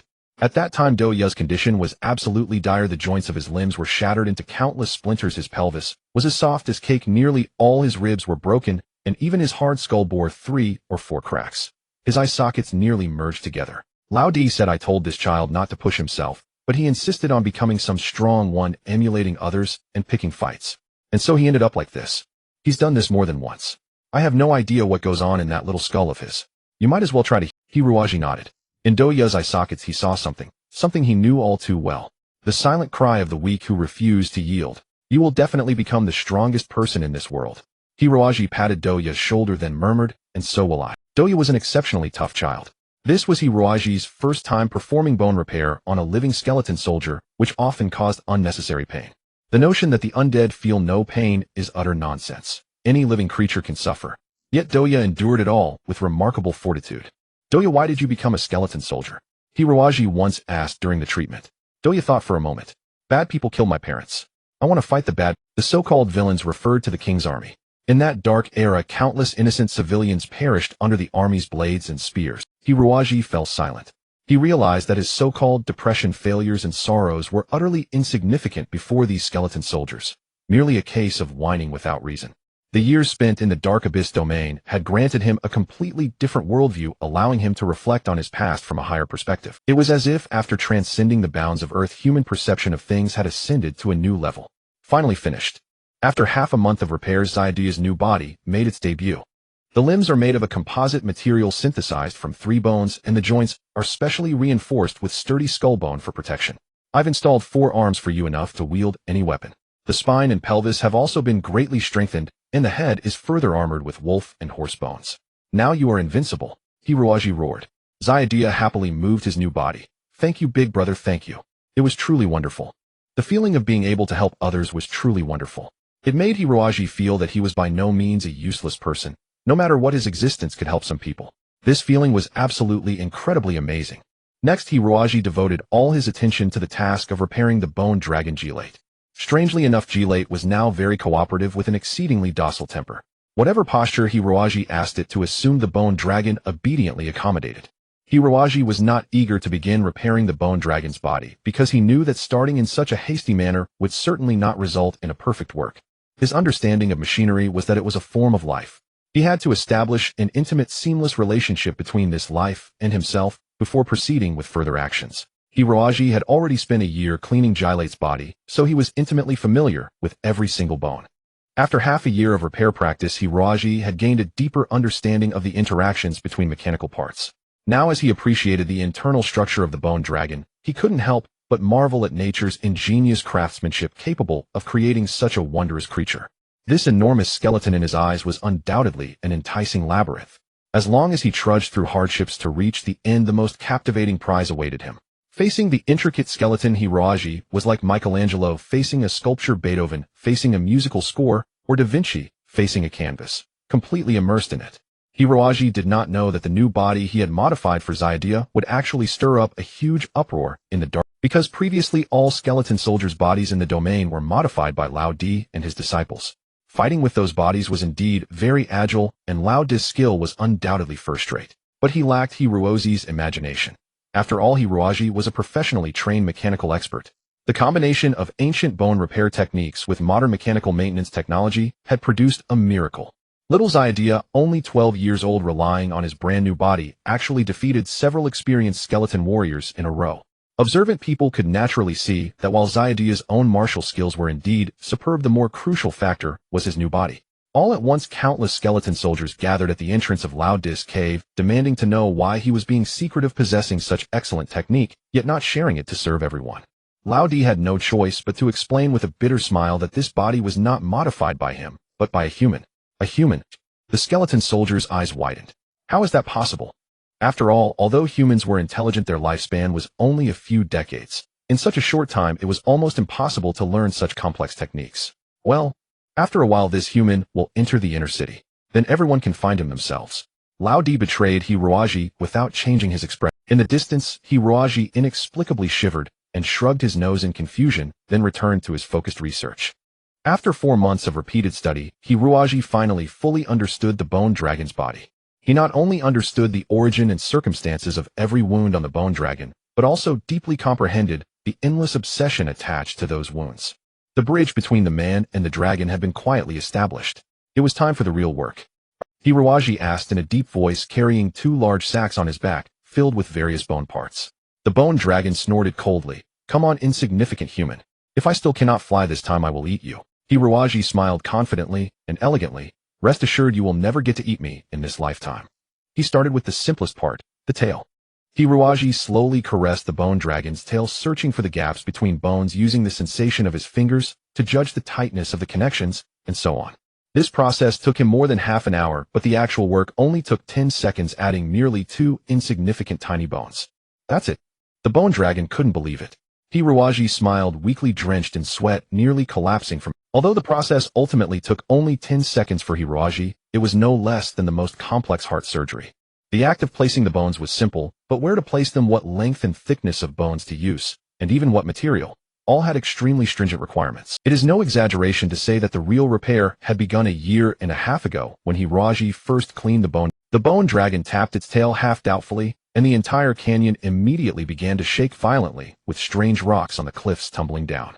The bone dragon lightly flicked its strange tail, instantly smashing a giant boulder into pieces. Clever human. The bone dragon was overjoyed. "You have earned Gilate's friendship." Ahem ahem. Help. Poor Hiroaji had already been buried by crushed rocks and dust. The subsequent leg bone repair was even simpler. Hiroaji did not add any bones. Instead, he extracted 4 bone spurs from Gilate's leg bone. "Hey human, you're not holding a grudge over what just happened, are you?" The bone dragon lowered its head and rubbed its massive nostrils against Hiroaji's body. This was a sign of friendliness. Hiroaji smiled. "How could that be? I wouldn't joke about such things. Your leg bone must have been injured a long time ago, and then you had it looked at by some unknown person. That person was probably a fairly skilled bone repairer, but not yet capable of treating a bone dragon." "Yeah," Gilate muttered to himself. "That person following the method for treating human skeleton soldiers added many auxiliary bone spurs to your thigh bone. But the bone dragon's body is so intricate. Each bone has its own independent function. Reducing is certainly not allowed, and randomly adding also leads to loss of function. Your leg bone was actually already healed long ago. It is precisely because of these bone spurs that it has remained stiff and unresponsive." Gilate moved his thigh and found it indeed more flexible, fully restored to its former vitality. Both happy and resentful, he growled, "Damn that old D, I must swallow him whole." This time it was old D in the Jiu inner city, who shivered uncontrollably. "Don't celebrate yet," said Hiroaji. "The most important part is the wings. The bones there are extremely slender and fragile. This is the most critical step." Gilate obediently climbed down. "Come on, I promise not to move." Hiroaji took 2 deep breaths, made a final check of the materials in his backpack, and then did something no one expected. He actually took a strip of cloth from his backpack and tightly wrapped it around his own eyes. The bone dragon was startled. Hey human, you're about to lose Gilate's friendship again if you don't stop." Hiroaji's voice was very gentle. "Don't worry, Gilate. I know your bones very, very well. Even better than my own bones have never been so familiar. But precisely because of too much familiarity, it feels as if I'm standing right in front of Mount Lu. The reason I blindfold myself is to discard all unnecessary senses and solve the problem entirely by touch." He leaped nimbly onto the bone dragon's head and climbed up its neck onto the broad back. He had walked this path thousands of times, so there would be no mistake. Between the bone dragon's wings, Hiroaji took out 2 cotton balls and plugged his ears. Now Hiroaji had entered a state of complete silent meditation, like the Buddhist state of deep absorption. He gently stroked the bone dragon's delicate bones, and a surge of indescribable, extremely excited emotion welled up in his heart. When the deaf and blind Beethoven sat before his desk, he too must have relied on his perception of the heart to create an unparalleled masterpiece, just like Hiroaji now. Suddenly 2 clear teardrops fell from Hiroaji's eye sockets. It was the soul fire contained within the bone dragon's body resonating with him. Hiroaji moved. Gilate felt a tingling, hard-to-describe sensation on his back, followed by an indescribable comfort. The soul fire flowed smoothly through places that had previously been unreachable, bringing an immensely relaxing feeling. Hiroaji's hands moved in a mix of real and illusory motions. 7 or 8 small bones danced lightly between his fingers, as agile as puppets manipulated by strings and as fluid as a mountain stream. Imperceptibly they flowed from his palm into the bone dragon's wings, appearing completely natural, with no trace of repair visible. Cold sweat gradually oozed from Hirozi's forehead, and the muscles on his arms twitched, nearing cramp. Suddenly a slender bone snapped with a crack. Hirozi grunted. The speed of his movements increased more than 100-fold, turning into a blur of white light. Below his elbows it was entirely a hazy phantom, replacing the spare bone at an incredibly fast speed. Finally, complete success. Hirozi cheered, but before he could remove the blindfold, he was so exhausted that he collapsed onto the bone dragon's back. It's done, GL8. Hirozi was extremely excited. He knew without any testing that this repair was definitely very successful. This was the confidence and dignity of a super machinist. GL8 roared at the sky, all his bones tensed up. A pair of enormous bone wings spread out on either side of its body. Green soul fire coursed through the gaps between the bones, forming powerful air currents. The bone dragon had never felt so joyful. It pushed off with its legs, flapped its wings violently, and its massive body shot into the sky. Roar! The mighty bone dragon finally took to the sky again after 5,000 years of silence. Wah! Before Hirozi could react, his internal organs felt as if they were being tossed in a washing machine, churning into a mess. All he heard was the whooshing sound in his ears, the wind scraping his cheeks like a blade, and his hair nearly being ripped out from the roots. Hirozi clung tightly to the bone dragon's neck, not daring to let go even a little. When the bone dragon finally leveled its body, Hirozi tremblingly removed the blindfold. He looked down and immediately cried out in fear. The valley below had actually turned into a narrow slit. Although Hirozi was not afraid of skeletons and corpses, that didn't mean he wasn't afraid of heights.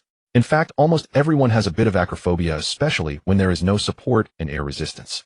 Hirozi felt his entire body go weak. Stupid dragon, rotten dragon, put me down now. You repay kindness with enmity, you'll die a horrible death. Hirozi yelled wildly, his heart nearly stopped. Fortunately, GL8 was entirely focused on soaring through the sky, and the wind was loud, so he didn't hear Hirozi's words. The bone dragon was overjoyed. It hadn't had such a pleasant flight in 5,000 years. The bone dragon roared. Hold on tight, I'm going to try some stunts. What? Before Hirozi could react, the bone dragon began rolling in midair like a whirring cannonball. Hirozi felt dizzy and nauseous, almost vomiting bile. Oh heavens, he never wanted to ride a plane again in his life. Help! The bone dragon wasn't done yet. After a series of spiraling rolls, it performed a nearly 90-degree vertical bomb dive, only pulling up when it was about 10 meters from the ground, skimming almost right along the surface before soaring back into the sky. Roar, roar, roar, so exhilarating. GL8 began to accelerate. It was only then that Hirozi realized the bone dragon had merely been strolling just now. Now it was truly speeding up. GL8 flew ever faster, the surrounding scenery blurring into a haze. At that moment, time itself seemed to stand still, the air coalescing into a viscous vapor. Hirozi felt that even the simple act of blinking had become an excruciating ordeal. Suddenly, as if breaking through some invisible shackles, the dragon and its rider pierced a translucent barrier. Hirozi gasped sharply. In the valley beneath him stood hundreds of structures of varying sizes, beginning with the outermost barricades and moats. Countless arrow towers, trenches, and hidden sentries lined the perimeter, complemented by a full array of functional defensive fortifications. These defense systems guarded a cluster of pitch-black buildings. Countless pallid skeleton soldiers roamed the streets of this necropolis, faithfully executing the orders they had received thousands of years ago. This was the true visage of the dark expanse. Hirozi now understood why he had never been able to reach the castle before. It had all been an illusory deception. That was a barrier set up to confuse enemies, GL8 explained. From today onward, you are a true member of this city. The bone dragon descended slowly. The ground below was already in turmoil. Skeleton soldiers and liches stared up in astonishment. Their long-awaited hope, GL8, the mightiest combat force in the dark expanse, had finally taken to the skies once more. Who possessed such exquisite skill as to repair GL8's wings? Impossible. Utterly impossible. GL8 descended with the unique majesty of a bone dragon, his imposing aura forcing all surrounding skeleton soldiers to retreat 3 steps in unison. Hirozi suppressed his nausea as he clambered off the dragon's back. Though his feet had touched the ground, his revulsion overwhelmed him, and he vomited violently. You damn dragon. I will never ride your back again, I swear. After emptying his stomach completely, Hirozi finally lifted his head to survey his surroundings. Thousands of skeleton soldiers were staring at him with an exceedingly lecherous gaze. Is this the repairman who fixed Little Sprout? Did he repair GL8's wings? Impossible. He's just a human. It must be him, it must be him. I want him to modify my body. Modify my body. The skeleton soldiers staggered forward, extending their hands in the classic mummy pose, converging upon Hiroaji. Modify. Modify. Already dizzy beyond measure, Hiroaji was terrified by the encircling mob. Even the stoutest nerves could not withstand such a shock, and he fainted disgracefully on the spot. Hiroaji slowly regained consciousness, feeling a heavy weight upon his body, as if something was pressing down on him. With eyes still closed, he groped around, and soon touched something soft, fleshy, and full of tantalizing elasticity. How annoying! A pleasant female voice made Hiroaji leap up. Turning his head, he saw a voluptuous, mature woman with green hair lying beside him on the bed, breathing softly. Who are you? Hiroaji was dumbfounded, saliva involuntarily trickling down. This green-haired sister possessed a pair of slender purple eyes. Though fine wrinkles traced the corners, they only enhanced her captivating charm. The green-haired sister smiled softly, stretching with a seductive languor, then said plaintively, "You won't even let me sleep a little longer. How bothersome." She wore a thin white nightgown, through which her bare skin was faintly visible, especially the two crimson buds atop her enormous, voluptuous breasts. Though Hiroaji's mind still held firm, his body had already surrendered disgracefully. Sensing his physical reaction, the big-breasted sister smiled and drew. Don't come any closer. I am no gentleman." Hiroaji cried in anguish, his hands reaching involuntarily toward the beauty. If not for Muni's timely arrival, Hiroaji, that innocent virgin boy, would have been completely undone by her. "Monica, what exactly are you doing?" Muni asked coldly. Monica giggled, planted a deep lip print on Hiroaji's cheek, then vanished into a puff of smoke. Hiroaji was dazed as if in a dream, and did not react for a long time. Hiroaji. Off. He finally came to, looked around, and said, Where am I?" In truth, he wanted to ask who that woman was, but he felt too embarrassed. Muni said, "Hiroaji, you have passed Gelate's test, and mastered the art of skeletal repair. Now we shall proceed with further training." Hiroaji finally saw clearly who was before him, and spoke with irritation. "Mr. Muni, what kind of bizarre scheme are you cooking up? At least let me know beforehand so I can prepare. Don't spring surprise attacks on me like last time. You tormented me terribly." Muni said coldly, "Once you leave this place, you will possess power beyond ordinary men. Naturally, you must pay a small price for that.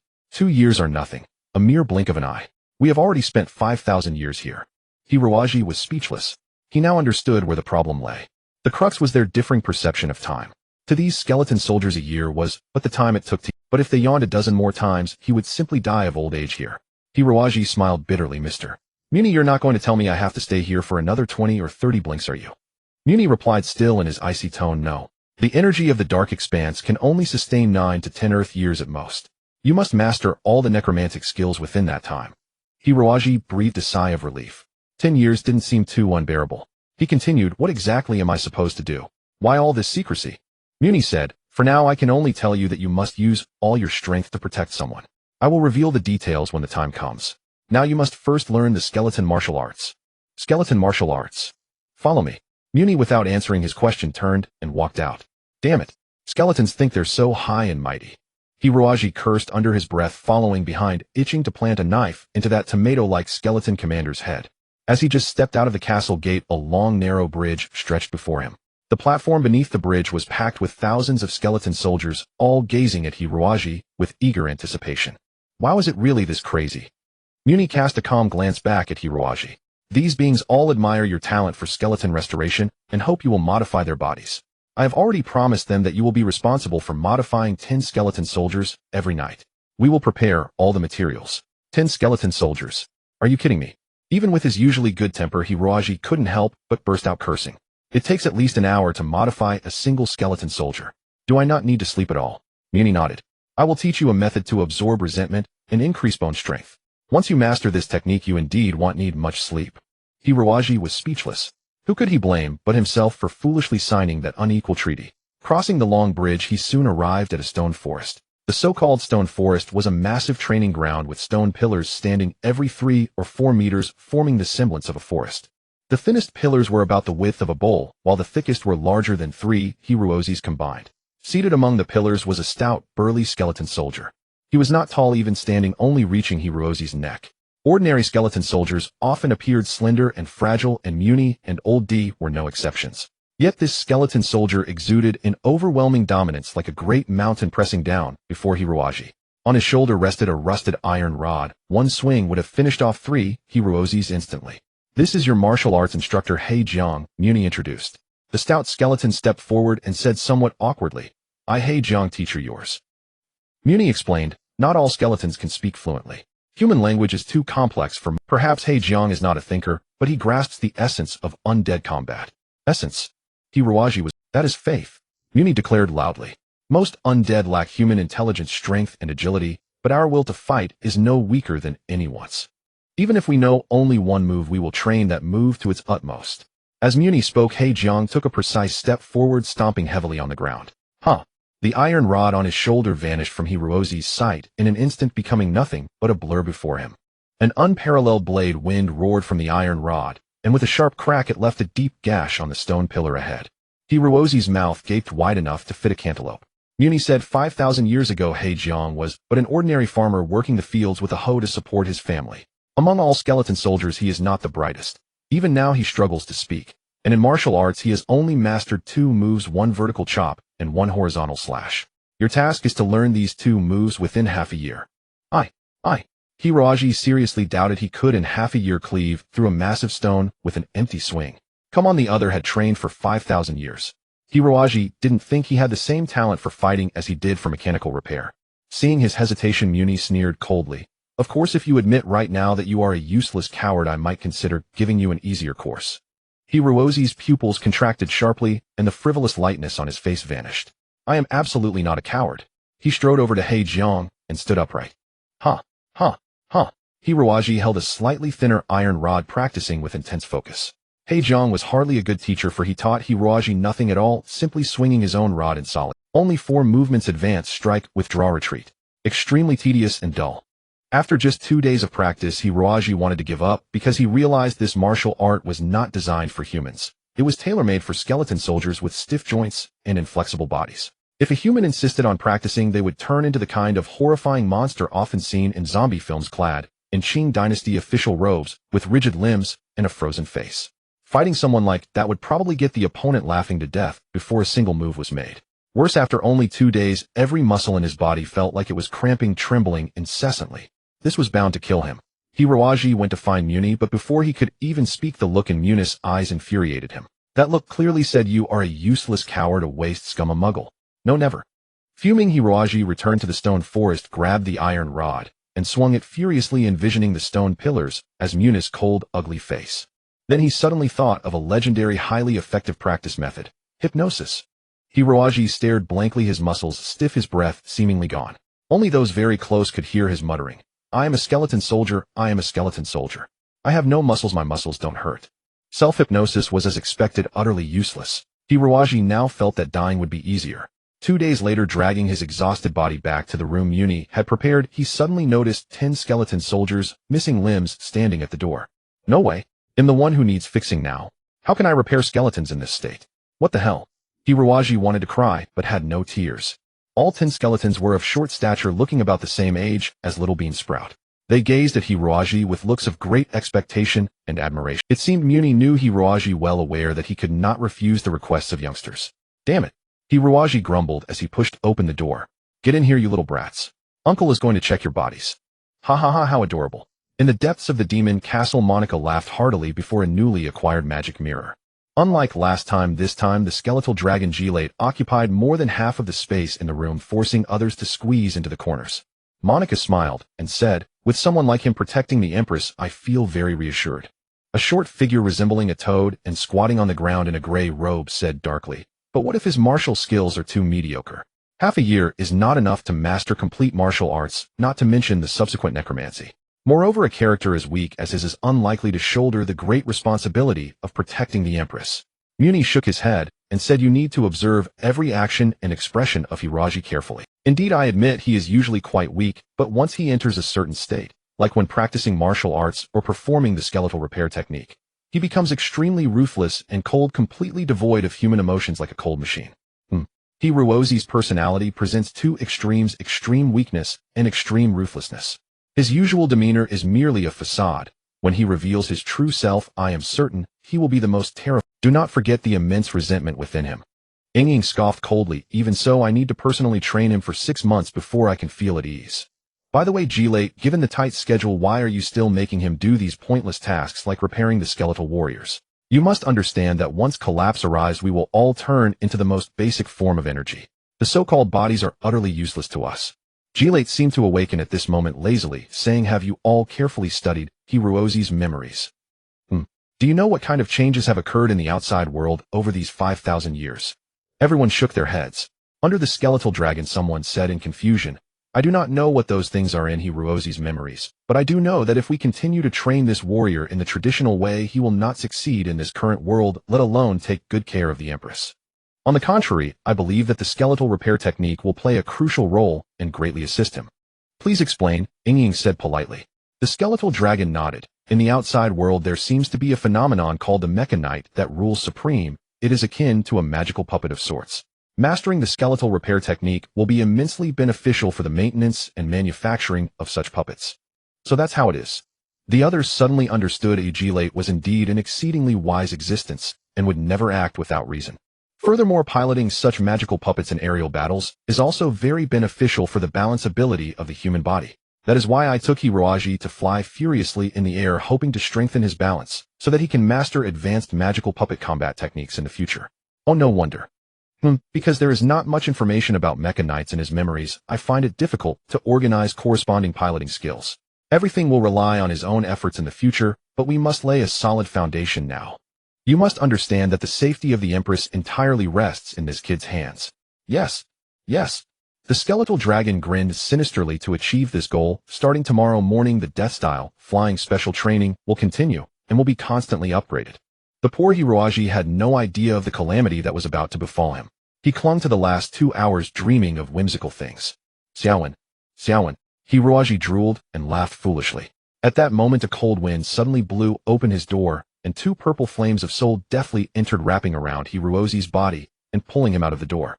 Poor Hiroji was still thinking about his beloved Xiaowen and the voluptuous beauty he had seen in the bar when he suddenly felt a chill on his forehead. Looking up, he saw a massive skeletal dragon head grinning at him. Absolutely chilling. Hiroji scrambled up in a panic, the spring dream having long been frightened away by the terrifying face of the Gilate. "It's not even dawn yet. Are you trying to ruin my life?" Gilate howled like a fierce wolf dog. "Foolish human, early to rise and early to sleep is good for your health. Hurry up and soar freely with me in the sky." "No way. Here we go again." Before he finished speaking, Gilate had already shot up into the sky with a whoosh. This time, unlike any other, the morning air was exceptionally cold, and Hiroji was only wearing a tattered pair of underpants. After a few laps in the air, he was already covered in a layer of white frost. Apple, your big pear, you should be killed 1,000 times, you stinky dragon." Hiroji could barely articulate his words. "Yo, let's do something thrilling."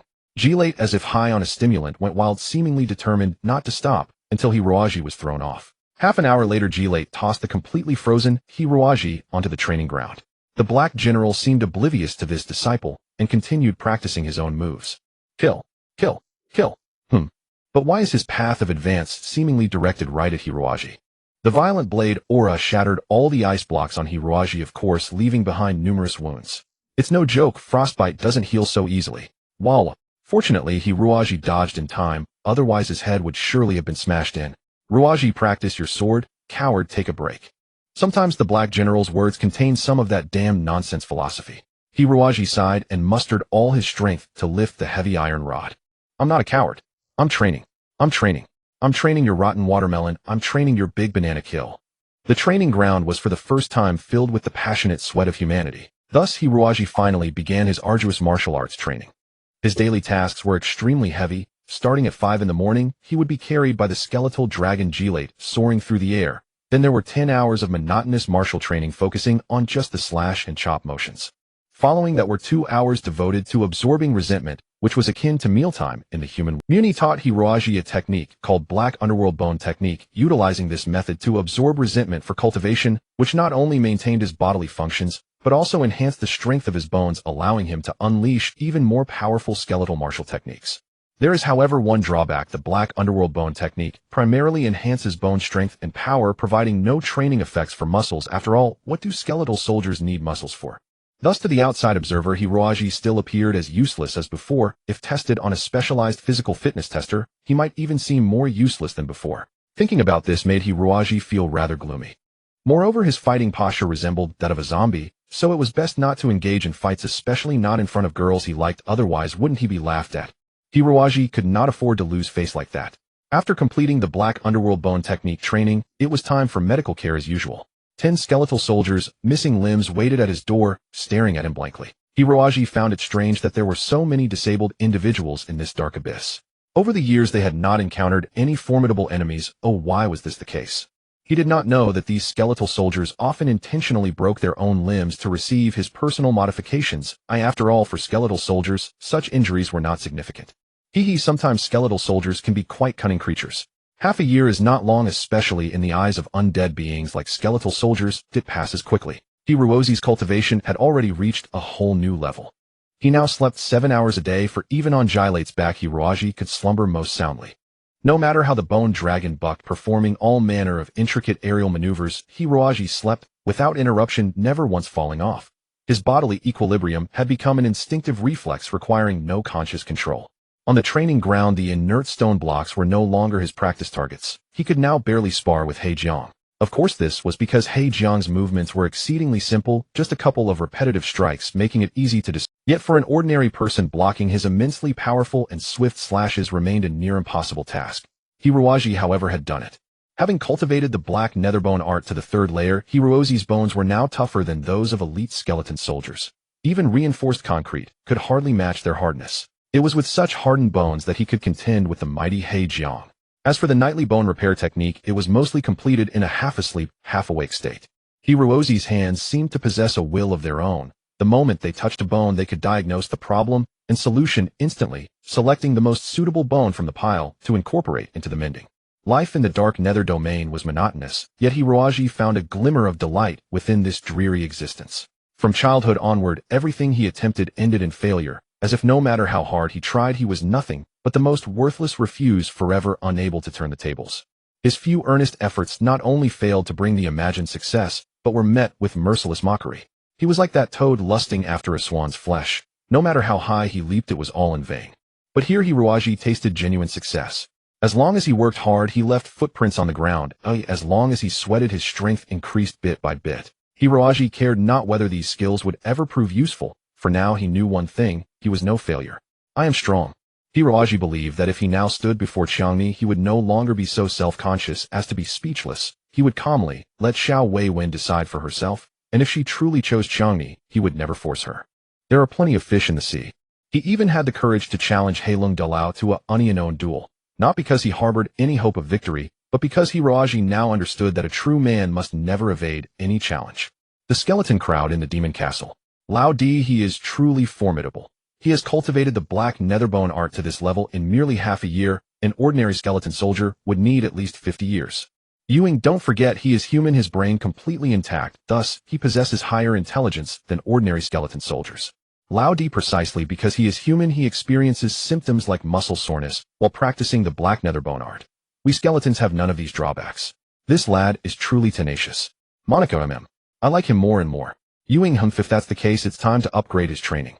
That morning, while Hiroaji was earnestly practicing skeleton martial arts with He Jiang, he suddenly sensed a chill killing intent behind him. Turning his head, he saw a short skeleton soldier staring at him icily. Who are you? Hiroaji was greatly puzzled. This training ground had always been occupied only by himself, and He Jiang as others trained in more advanced facilities, leaving only them to practice in such crude ways. My name is Ewing, you useless brat. Ewing said with utmost coldness, draped in a wide robe with both hands hidden within the sleeves. What are you doing here? Hiroaji asked, frowning. Ewing calmly walked up to him and said in a cryptic tone, you think you're already strong. Foolish creature. Now I'll show you what true strength really is, what real fighting skills for skeleton soldiers are. After you've seen it, you'll realize that a blockhead like He Jiang is nothing but a useless farmer. Ewing suddenly struck. His wide robe whipped up by the wind, flapping over He Jiang's head. Though He Jiang was tall, his mind was dull and slow. He had no idea what was happening. Only then did Hiroaji see clearly. Strapped at Yu Ying's waist were two extremely thin short blades, as insubstantial as paper. The razor-sharp blades ruthlessly sliced into He Jiang's joints. He Jiang swung his iron staff in defense, but Ewing was far more agile, darting and leaping around him like a performer of an exquisite dance. After a whirlwind dance of death, He Jiang's limbs and spinal joints were severed, his entire form. What are you doing? All this happened in a mere 3 or 4 seconds. Only then did Hiroaji react, charging forward and shoving Ewing off balance. Hiroaji tightly embraced He Jiang's large head and said with hatred, what do you think you're doing? Ewing was inwardly quite astonished. Though his hands moved swiftly, a large portion of his attention had been fixed behind him, ready for Hiroji's attack. He never expected Hiroji's footsteps to be so light, almost on par with his own as a skeleton assassin. Yu snorted coldly. How can someone without strength protect the Dark Empress? You keep talking about the Dark Empress left and right. What the hell is the Dark Empress? I'm done playing this game. Uncle He-jiang, wait for me. I'll soon repair your bones.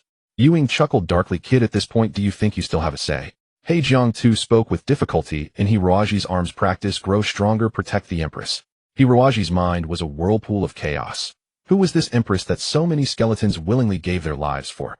Yu lifted his chin and said, Kid, I Yu am different from He-jiang. I'm a practical fighter.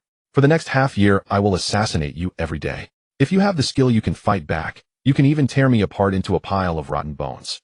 Hey, if you can't, well, I'll kill you once every day. I'm sure you know that in this world people don't truly die. Hiroji was furious. No need for every day. I'll smash your stupid head today. Hiroji lunged forward like lightning, raising his iron staff high and bringing it down toward Yu Ying's head. Yu cackled. You underestimate the first assassin of the Dark Nether domain. Too slow, too slow. Suddenly Yu Ying's form blurred, creating dozens of gray afterimages through ultra-rapid side-to-side dodging. Hiroji's head throbbed. He held the staff aloft, unable to bring it down because he couldn't tell which enemy to. Damn it. Hiroji growled forcefully, twisting his waist, converting a vertical chop into a horizontal slash. After all, no matter if there were 360 clones, they would all be cut in half at the waist. This move he had practiced repeatedly for half a year, though not yet as smooth as He-jiang's. It was vigorous and imposing. Yet the iron staff in his hands suddenly grew heavy, almost impossible to hold. Yu Ying's myriad forms vanished, and his real body was perched on the tip of the staff. You've disappointed me. Yu Ying rolled nimbly, landing behind Hiroji, while a thin red line appeared on Hiroji's neck. Blood spurted out, forming a beautiful flower. Hiroji fell to the ground, his consciousness fading. Through the haze, his head was firmly pinned beneath the Shadow's foot. Withdrawing his blade, the Shadow relished the crushing sensation under his soul and said calmly, You should be grateful this is merely a virtual game. Had this been the real world, you'd be dead beyond recovery. Naturally, losing a few insignificant underlings like you is of little consequence, yet Her Majesty would be deprived of one of her most important servants. If not for the blood draining from his body, Hiroji would have dearly wished to flip the Shadow the bird. To ensure you live long enough to serve Her Majesty day and night, I must relentlessly train this worthless stick. The Shadow continued, From today onward you must discard those laughable notions of He-jiang and Muni. What mighty fighting spirit! Without sufficient strength, what use is fighting spirit? We skeleton warriors are born a race lacking in strength and perception. To engage other races in heated combat is the height of stupidity. Hiroji was taken aback. The bastard actually seemed to have a point. The Shadow, but every race has its own strengths. Only by leveraging our advantages to the fullest while evading our weaknesses can we maximize our combat power. The greatest virtue of us skeleton warriors is one thing. We endure. And that inherently makes us born assassins. Exactly. The skeleton race possesses tenacious patience, light footsteps, and above all lacks the breathing and heartbeat of humans. With enough skill, they can approach their target in utter silence and strike with a single fatal blow, no matter how formidable the enemy. Kid, you've got plenty to learn over the next half year. The last thing Hiroji was aware of was the Shadow's air. In the moment before consciousness faded, Hiroji silently vowed that one day he would shove his fist into that bastard's mouth. Then let's see how well he endures. From that day on, Hiroji embarked on a new wretched training. The Shadow never treated himself as a teacher. Instead, like a sadist, he would emerge from the shadows at any moment, delivering a lethal strike to Hiroji, always accompanied by cold, cutting words that inflicted severe psychological wounds. He didn't even keep his promise of killing you once a day. Instead, he killed Hiroji a dozen or 20 times daily. Hiroji wryly mused that though he wasn't particularly skilled at fighting, he might be the person who had died the most times, and whether he was sleeping, resting, training, or repairing skeletons, the damned Shadow would burst out from some unknown patch of darkness, and without a chance to parry, Hiroji would instantly be dispatched in the most thorough manner. After dying over and over for 10 or 20 days, Hiroji gradually began to gain some experience from death. He certainly didn't have the strength to evade the Shadow's attacks, but after so many deaths he at least learned which parts of the body, if stabbed, would instantly kill him, and which parts, though bleeding profusely and looking terrifying, would not lead to death no matter how much they bled. When actual combat came, Hiroji deliberately threw his body against the opponent's blade, allowing the Shadow's blade to pass through non-vital areas, then used the strength of his tough bones to strike back at the Shadow. It was a brutal, suicidal combat technique. Cultivating the dark nether bone art had such a benefit. Even if muscles and meridians were severed, as long as the bones remained connected, he could unleash full power. After all, this martial art was originally designed for skeleton soldiers without muscles. The shadow found it increasingly hard to kill him. At first he needed only one strike to dispatch Hiroaji, but gradually things began to change. Each time Hiroaji would stupidly fling himself onto the blade, the shadow thought he had given up and was resorting to suicide. Unexpectedly, the kid was so cunning. He would endure a horrifying wound just to spit in the shadow's face. The shadow was utterly enraged. 1 strike, 2 strikes, 3 strikes. After 2 months of struggle, he realized he now needed at least 7 strikes to finish off this brat. On average, it took an astonishing 15 strikes to deal with him. The way of the assassin lies in a single lethal blow. If it takes a dozen strikes to kill a target, what's the point? Might as well join an axe gang. Monica, a little shadow obedient. I told you before, but you wouldn't believe me. Now you see how formidable Hiroaji is, right? Shadow, this is definitely an aberration. Is he really human? Not some other race in disguise. Cut it out. Our little Hiroaji is undeniably a proper human. It's your martial skill that's lacking, yet you still boast so arrogantly. Impossible.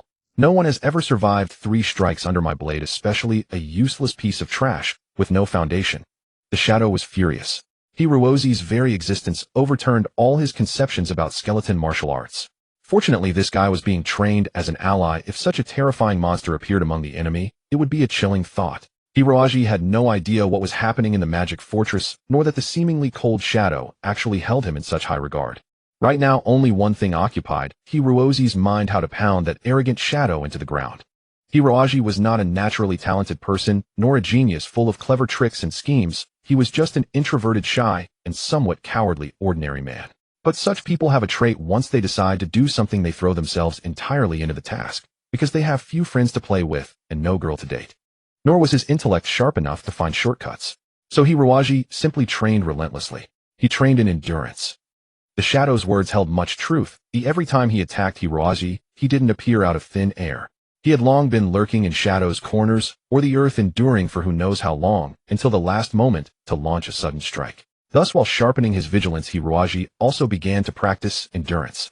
He would stand in a corner's shadow for an entire day, thinking of nothing, even slowing his breathing to the minimum. This made it difficult for the shadow to find an ambush opportunity, forcing him to launch a direct assault, which negated the essence of assassination. After the corner became too easy, Hiroaji took to the rafters, staying aloft for 3 days and 3 nights without touching the ground. As for this method of endurance, the shadow scoffed. Just a child's trick. If you truly want to train yourself, go to the battlefield at the valley entrance and endure among the corpses of human soldiers. Those corpses had already rotted and stank, not to mention the horrifying giant maggots. An ordinary person would vomit at a single glance, let alone train there.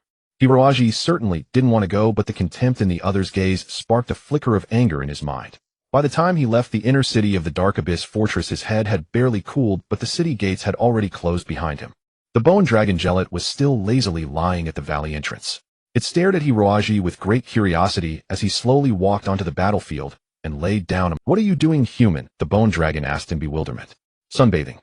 Hiroaji excitedly opened the door, strode through the hall made of black stone, performed a forward somersault dive onto the feather bed, and shouted loudly into the pillow. "I did it, I finally did it."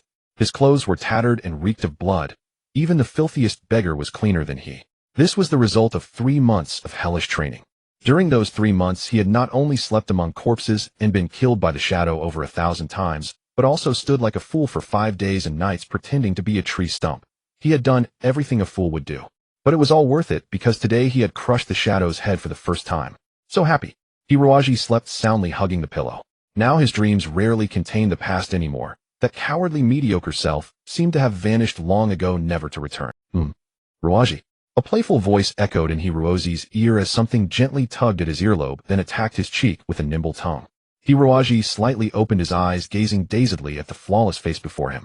His mind seemed not yet fully awake, thinking he was still dreaming, and he unceremoniously embraced the soft jade-like body. The beauty chuckled unabashedly, rubbing her voluptuous body against Hiroaji. Only when Hiroaji caught the strange flame hidden in her eyes did his lust vanish completely, and he couldn't help but yelp, "Ghost." "What?" Monica said unhappily. "In this entire city, you're the only living person. Oh, everyone else is a ghost." Who are you?" Hiroaji yanked the bedsheet to cover his vital parts. Damn it, was this some kind of training again? But this kind of training seemed rather interesting, at least much more fun than fighting to the death with the gloomy shadow. "My name is Monica." Don't you dare confuse me with those ugly skeleton soldiers. I share the same origin as the Dark Empress. We are both immortal liches. Now Hiruaji realized that the Dark Empress was some kind of lich. But what the hell was a lich? Monica smiled slightly. We could be called the aristocracy among undead beings, the dominant force of the necromantic world, for we can use necromancy to summon skeleton soldiers filled with resentment. You see, naturally formed skeleton warriors are extremely rare. Most warriors require us liches to summon them, so they can find their purpose. Imagine in the future you too can summon your own skeleton warriors and form a mighty undead army. A vision appeared before Hiruaji, a ruined metropolis. In the background, the protagonists were countless handsome mecha knights, while he played the villain commanding an ugly, terrifying skeleton army. It seemed rather awful. Monica pursed her lips and giggled, gently pinching Hiruozi's cheek. Your dazed look is so cute. I believe the Empress will surely like such an adorable boy. Hiruaji was stunned again. Damn it, he had undergone such arduous training not to become the sex slave of that damn Dark Empress, right? Damn, these people kept saying they had been here for 5,000 years. Wasn't that Empress at least 5,000 years old? Who knows what an old monster she was? Serving her would be worse than death. With that thought, Hiruaji used all his strength to push Monica away and shouted, I don't want that Dark Empress favor. You might as well just kill me. Monica was taken aback, then smiled again. She touched Hiruozi's face and said, little darling, things are not as you imagine. Then what is it like? Anyway, there will definitely be benefits for you in the end. Big sister won't lie to you. Once you learn all the necromantic arts of the undead realm, you can have whatever you want in the real world. Really, even if others wanted to learn, I wouldn't teach them. This was not entirely false. The path of magic required considerable wisdom. Those skeleton soldiers had empty brains. Even after 5,000 years, they had only evolved to the level of ordinary people, showing how low their intelligence was. Although Hiruozi's intelligence was not exceptional, he was a modern person with a complete basic education, far superior in comprehension and literacy to those ancient farmers. Moreover, after learning necromancy, you can leave this world, Monica said with a smile. Hearing this, Hiruaji jumped up happily. Is that true? Of course, how could Big Sister lie to you? Then I agree. Although necromancy sounded quite terrifying and would be utterly useless in modern society, to go home sooner, Hiruaji readily agreed. Monica smiled, a layer of enchanting gloss shimmering on her lips. Then she tightly embraced Hiruaji and kissed him deeply. Hiruaji was completely stunned. In a daze, it seemed that something was transferred from her body into his, like a round pearl. Yet Hiruaji felt no discomfort. Instead, he felt warm and very comfortable. What did you pour into my stomach? Hiruozi's face flushed red, looking like a naive newbie, his hands not knowing where to place themselves. The enchantress Monica still wouldn't let him go. With a soft laugh, she leaned close to Hiruozi's ear, nibbling his earlobe, and said, That is our lich's sacred scripture for learning necromancy, the magic word. All necromancy spells are recorded in the magic word. Once your strength reaches a certain level, those spells will automatically appear in your mind. You should already be able to learn some simple necromancy now. Why not give it a try? Hiruaji frowned, and following Monica's instructions, he emptied his mind of all distractions, focusing entirely on the magic pearl in his abdomen. After a while, he indeed felt a cool sensation in his lower abdomen, like clear spring water quickly surging into his brain. Mysterious incantations flashed through his mind one by one, deeply imprinting the evil and eerie necromancy into Hiruozi's sea of consciousness. Hiruaji was startled. In this way, wouldn't he be forever tied to the undead? Damn it. He recalled a common plot in novels, an innocent character attracting fatal trouble by carrying a precious treasure. Could it be his turn this time? This thing is too precious, how can I accept it? Monica sighed softly. Indeed, it is the supreme treasure of the entire undead race. Without the magic word, the undead race will soon crumble. Then why would you give it to me? Hiruaji was very puzzled. Monica explained, Do you think we really want to do this? But even if we don't give the magic word to you, what then? The dark wasteland, after 5,000 years of erosion, its dark energy is gradually depleted. This space will soon collapse, and our undead race will descend into the abyss of destruction. The magic word would only be our burial object. Hiruaji was momentarily stunned. Her sadness seemed genuine. Could this world really be about to collapse? What was the Dark Empress doing? Was she not trying to save the Dark Domain? Then since this world is about to be destroyed, why are you bothering to train me? Am I going to die here too? Hiruaji said fearfully. All these years of relentless training were merely to glimpse the light of day again and return to his family. He had no intention of being buried here with the skeletal monsters. Monica smiled faintly and shook her head with a hint of melancholy. No, you will not die. Even if it consumes all our dark energy, we cannot let you, for you are the sole inheritor of this necrotic world. You must carry forth the knowledge, wisdom, and memories of the undead realm, passing on our unyielding conviction forever. So that was it. Hiruaji suddenly understood. But why choose me? Monica replied, it was not we who chose you. You simply stumbled into the entrance of our death space, and your powerful resentment attracted us. That is all. You see, bound by dark forces, we cannot leave this space. But you are different, neither a undead nor a human, yet possessing traits of both. Thus you can easily traverse between the two worlds and complete the final mission. Mission? Yes. Your task is to find the Dark Empress sire, a child imbued with dark power, and then propagate the knowledge of the necrotic realm. Such a daunting task. Hiroaji thought gloomily. That empress was already so old, yet she ran around like a child, and now she was missing. No wonder they were so anxious. All right. Monica patted Hiroaji's cheek. My little one, from now on follow me and learn necromancy properly. Besides magic, you must also learn aristocratic etiquette, social skills, and so on. It will be a very arduous training. Hiroaji knew magic would be difficult, but he never imagined that aristocratic etiquette would be even harder. These damned liches must have lived too long with nothing to do, wasting precious time on meaningless formalities. When two people met, they had to perform extremely complex and archaic rituals, and the rituals grew even more cumbersome depending on the change in status or even the season. That was just the greeting.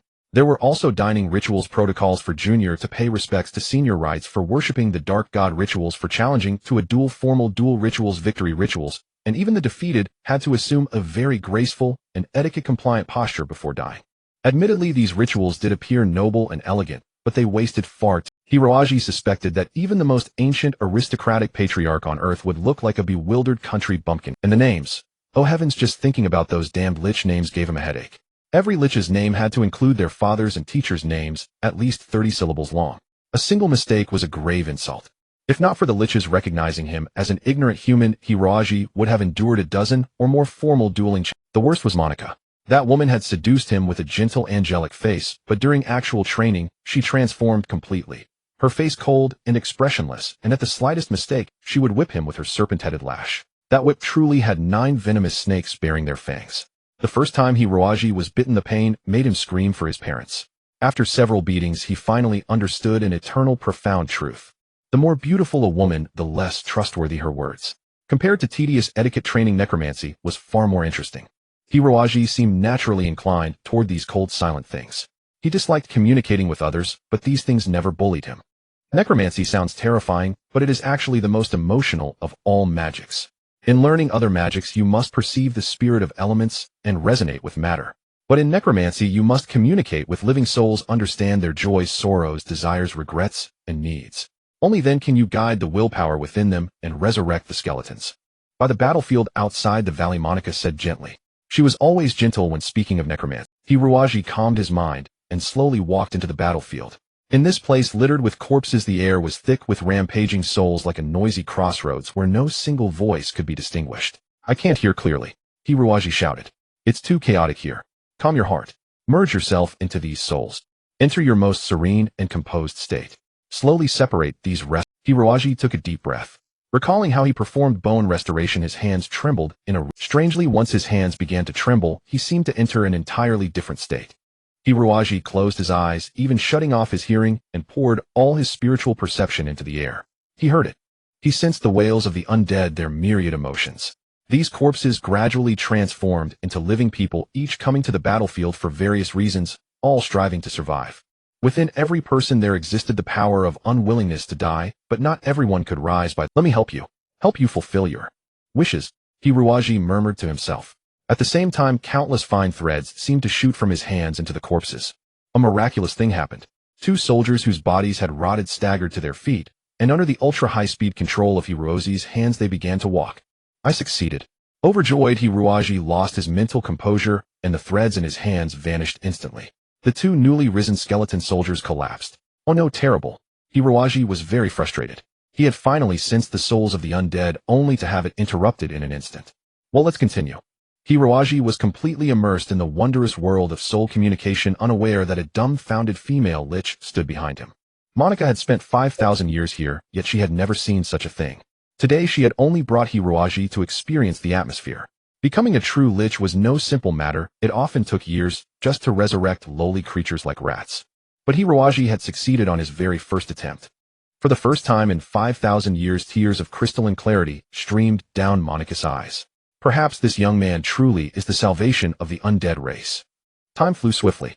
Hiroaji, who had once barely managed to summon 2 skeleton soldiers, had now reached the point of summoning 8 at once. In terms of manipulation, he could now control up to 16 skeletal warriors simultaneously.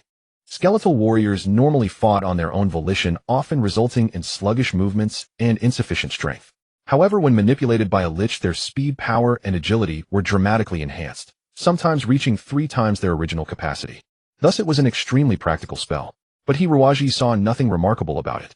The reasoning was simple: the outside world would never provide him with that many skeletal warriors to manipulate. Because to become a skeletal warrior, the corpse had to be imbued with intense resentment and bloodlust, essentially only suitable for warriors from the battlefield. But these days battlefields were in the vastness of space. A single missile could obliterate an entire spaceship, leaving no corpses to be found. As for those who died of old age, modern life was so affluent, and there was so much emphasis on hospice care that people mostly passed away without any pain, heading straight to the Western paradise. Who would have such resentment? He might even get slapped upside the head by the very person he turned into a skeleton.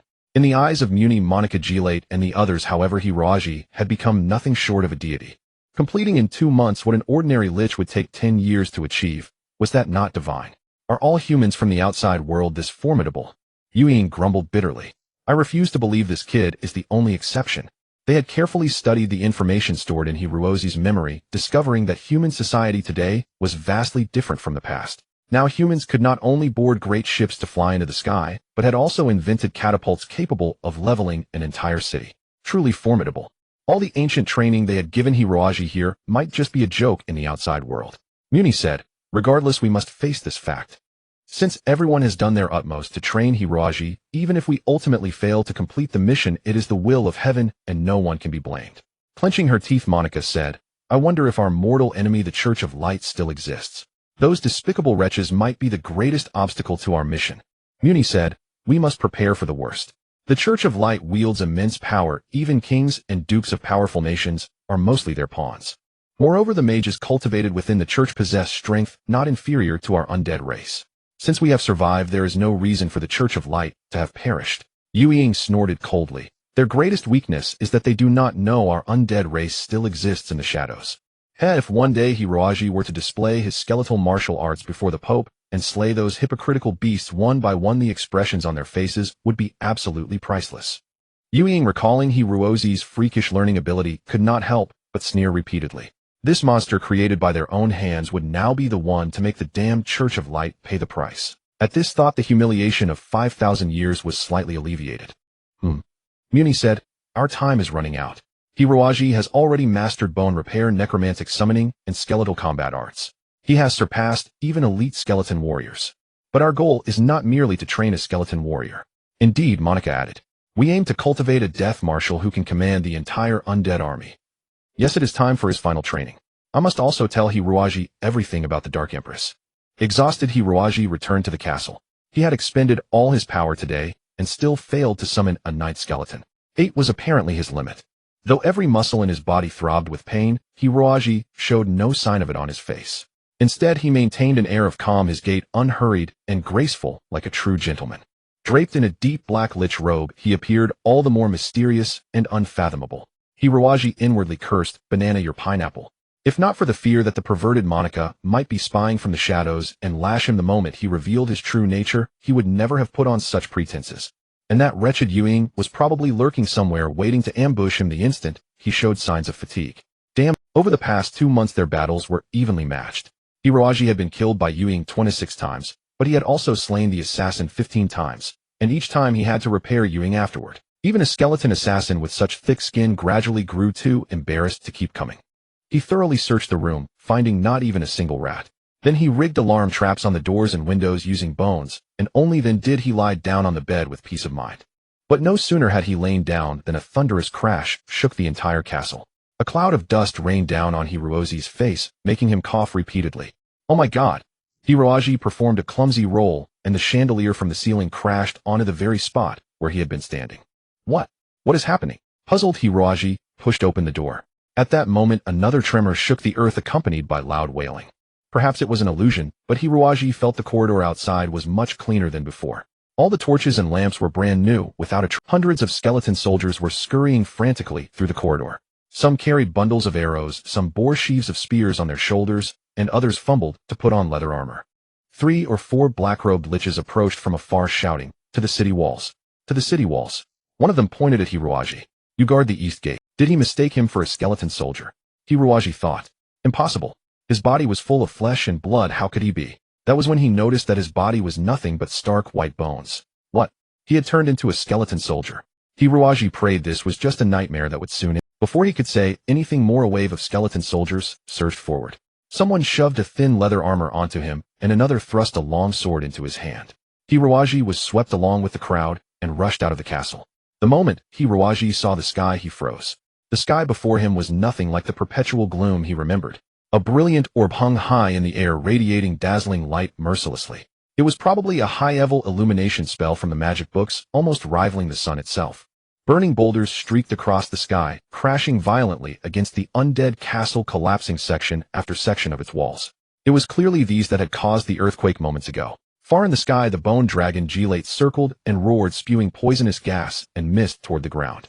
Its body flickered with multicolored sparks, the magical bombardment from enemy mages. Beside the castle lay shattered skeletons, most of which could never be reassembled.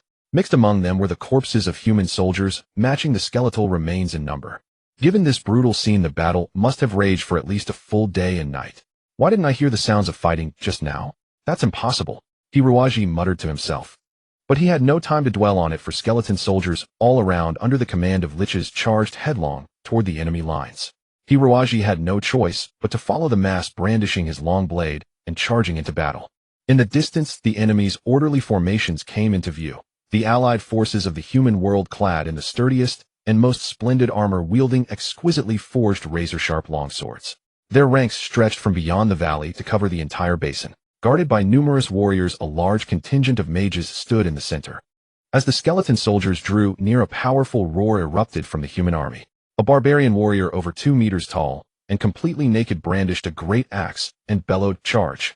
For the glory of the war god!" The vanguards of both sides collided with brutal force, and for that moment the very earth seemed to groan.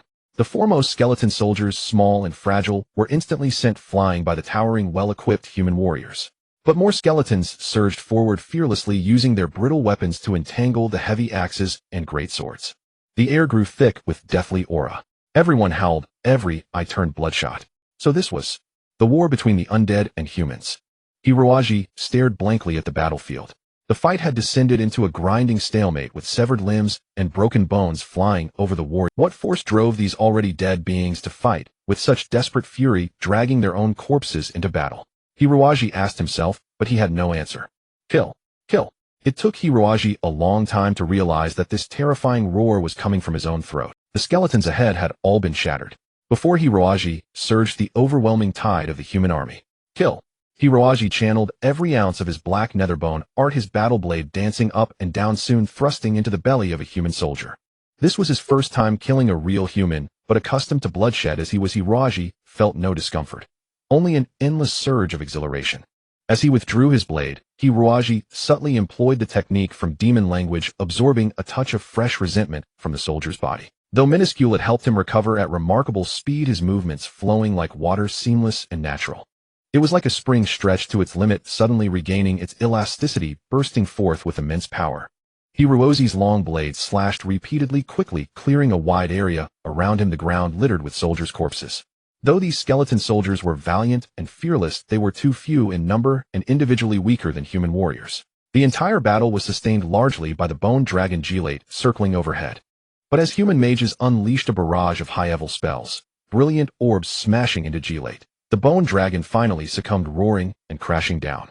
With its greatest support gone, the mages freely bombarded the undead legion with powerful magic, massive rocks, raging floods, and blazing infernos detonating among the skeletal ranks. The human army's momentum swelled, swords, spears, and halberds ground the skeletons into dust like a mill of flesh and bone.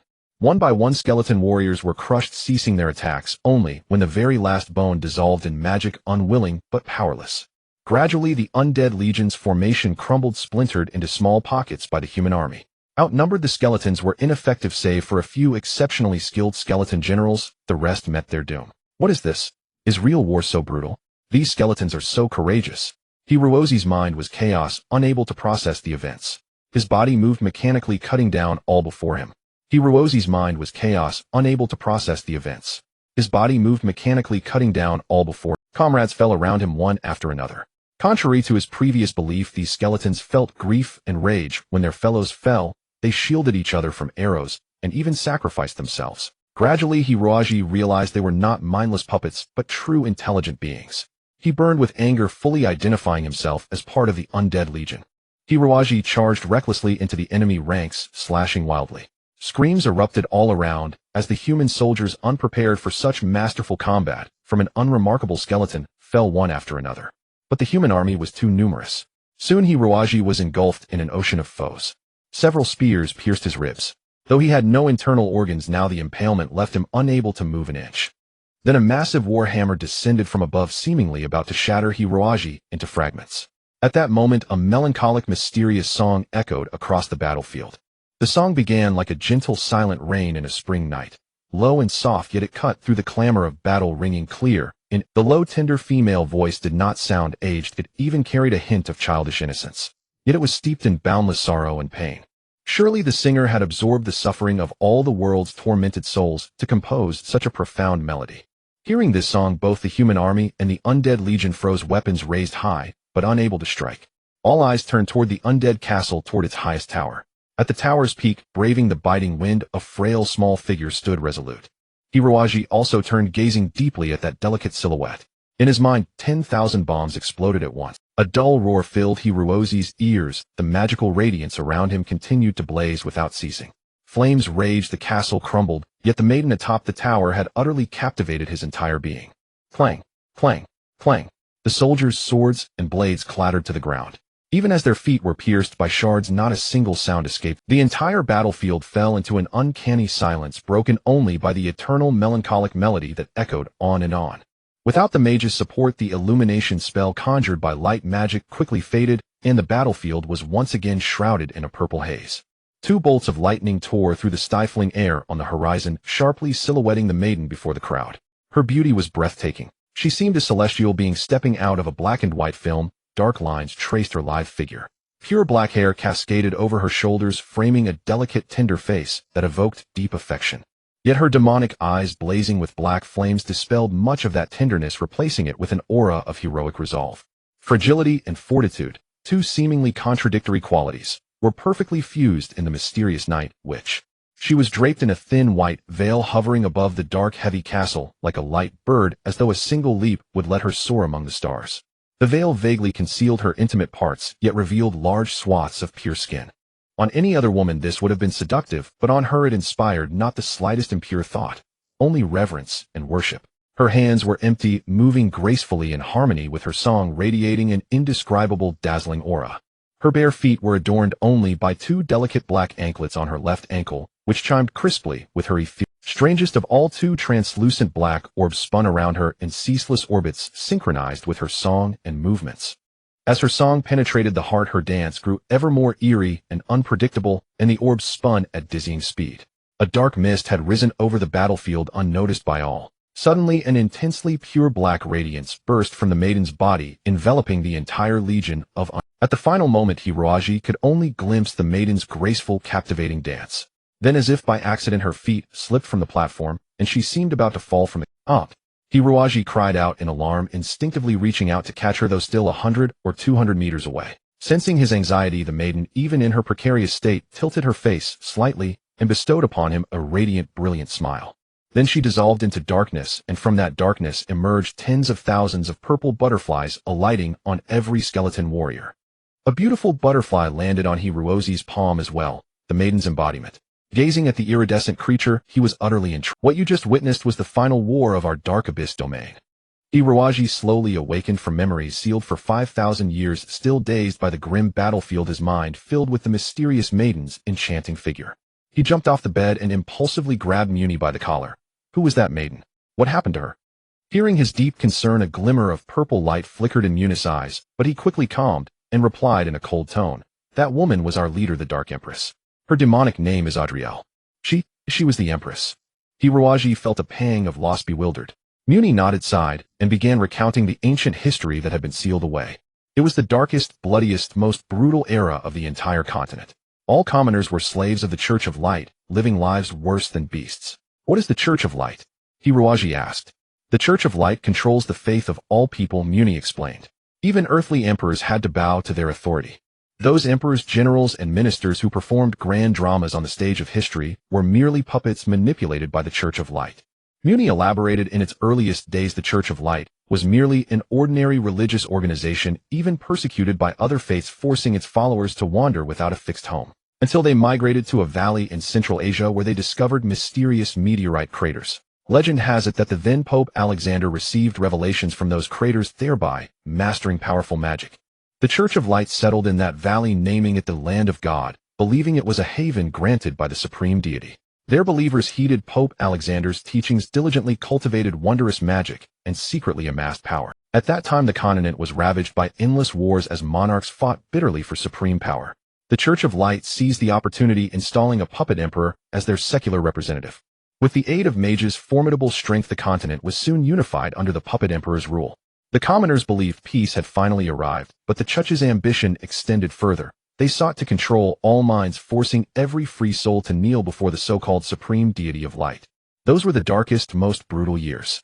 The already impoverished masses, battered by war, were now burdened with exorbitant taxes to build ostentatious cathedrals and altars of light. About 100,000 people crossed the scorching sand-swept Central Asian desert to seek pure white marble. Then another 100,000 transported those stones by land and water. For every block delivered to the Vatican, countless lives were claimed by the desert's heat and the Indian Ocean's. It took the lives of 500,000 people before the Vatican's Grand Cathedral was finally completed. Those anguished souls lingered over the land, becoming the fertile soil for the future undead race. Muni traced emblems in the air with magical energy. The Church controlled many large trading companies and noble families. These heraldic crests are among the most influential. Have you seen any? Hiroaji had barely glanced at them when he exclaimed in astonishment, I've seen these crests. Damn it, weren't these the trademarks of some very famous corporations in the universe? Hiroaji pondered. These companies seemed to be among the top 10 in the cosmos. Each one controlled the resources of 3 or 4 planets, more powerful than the nations of old. These corporations not only aggressively explored new resource colonies, but also independently researched mecha technology and advanced. The so-called Universal Federation was merely a product of compromise among these companies, like the United Nations on Earth, lacking strong binding force over its members. The Federation's 7 fleets each had their own sovereigns willing to fight each other for their master's interests. Muni said gravely, indeed the Church of Light still exists. Hiroaji, remember the Church is our irreconcilable enemy. Hiroaji, remember the Church is our irreconcilable enemy. No way, Hiroaji lamented. These companies, they're incredibly strong now. How can we possibly fight them? Every major corporation possessed at least 100 cosmic mechas, with the most formidable boasting over 500 such war machines. Hiroaji couldn't fathom that merely summoning 2 skeletons would allow them to contend with such might. Muni said coldly, the enemy is indeed formidable, well, otherwise we would have defeated them 5,000 years ago. In those days, every commoner was ground through a meat grinder, squeezed of their last drop of blood and sweat, then discarded like useless refuse to die in the wilderness. Meanwhile, the beasts of the clergy used the fruits of our labor to further arm their soldiers, intensifying their oppression upon us. This continued for 200 years until necromancy quietly emerged. Necromancy had never existed in this world before, for when humans died, their souls dissipated, ascending to heaven or descending to hell, realms beyond mortal understanding. But now those who perished in agony refused to accept their fate, unwilling to let the lords continue their tyranny, oppressing their kin and descendants. These grudges accumulated, eventually coalescing into new dark elements. At first, the impoverished masses didn't know how to harness these dark elements. The skeletons, resurrected by powerful resentments, lacked the wisdom to distinguish friend from foe. Thus, in this phase, necromancy and skeletal warriors were regarded as ill-omened tools of villainy.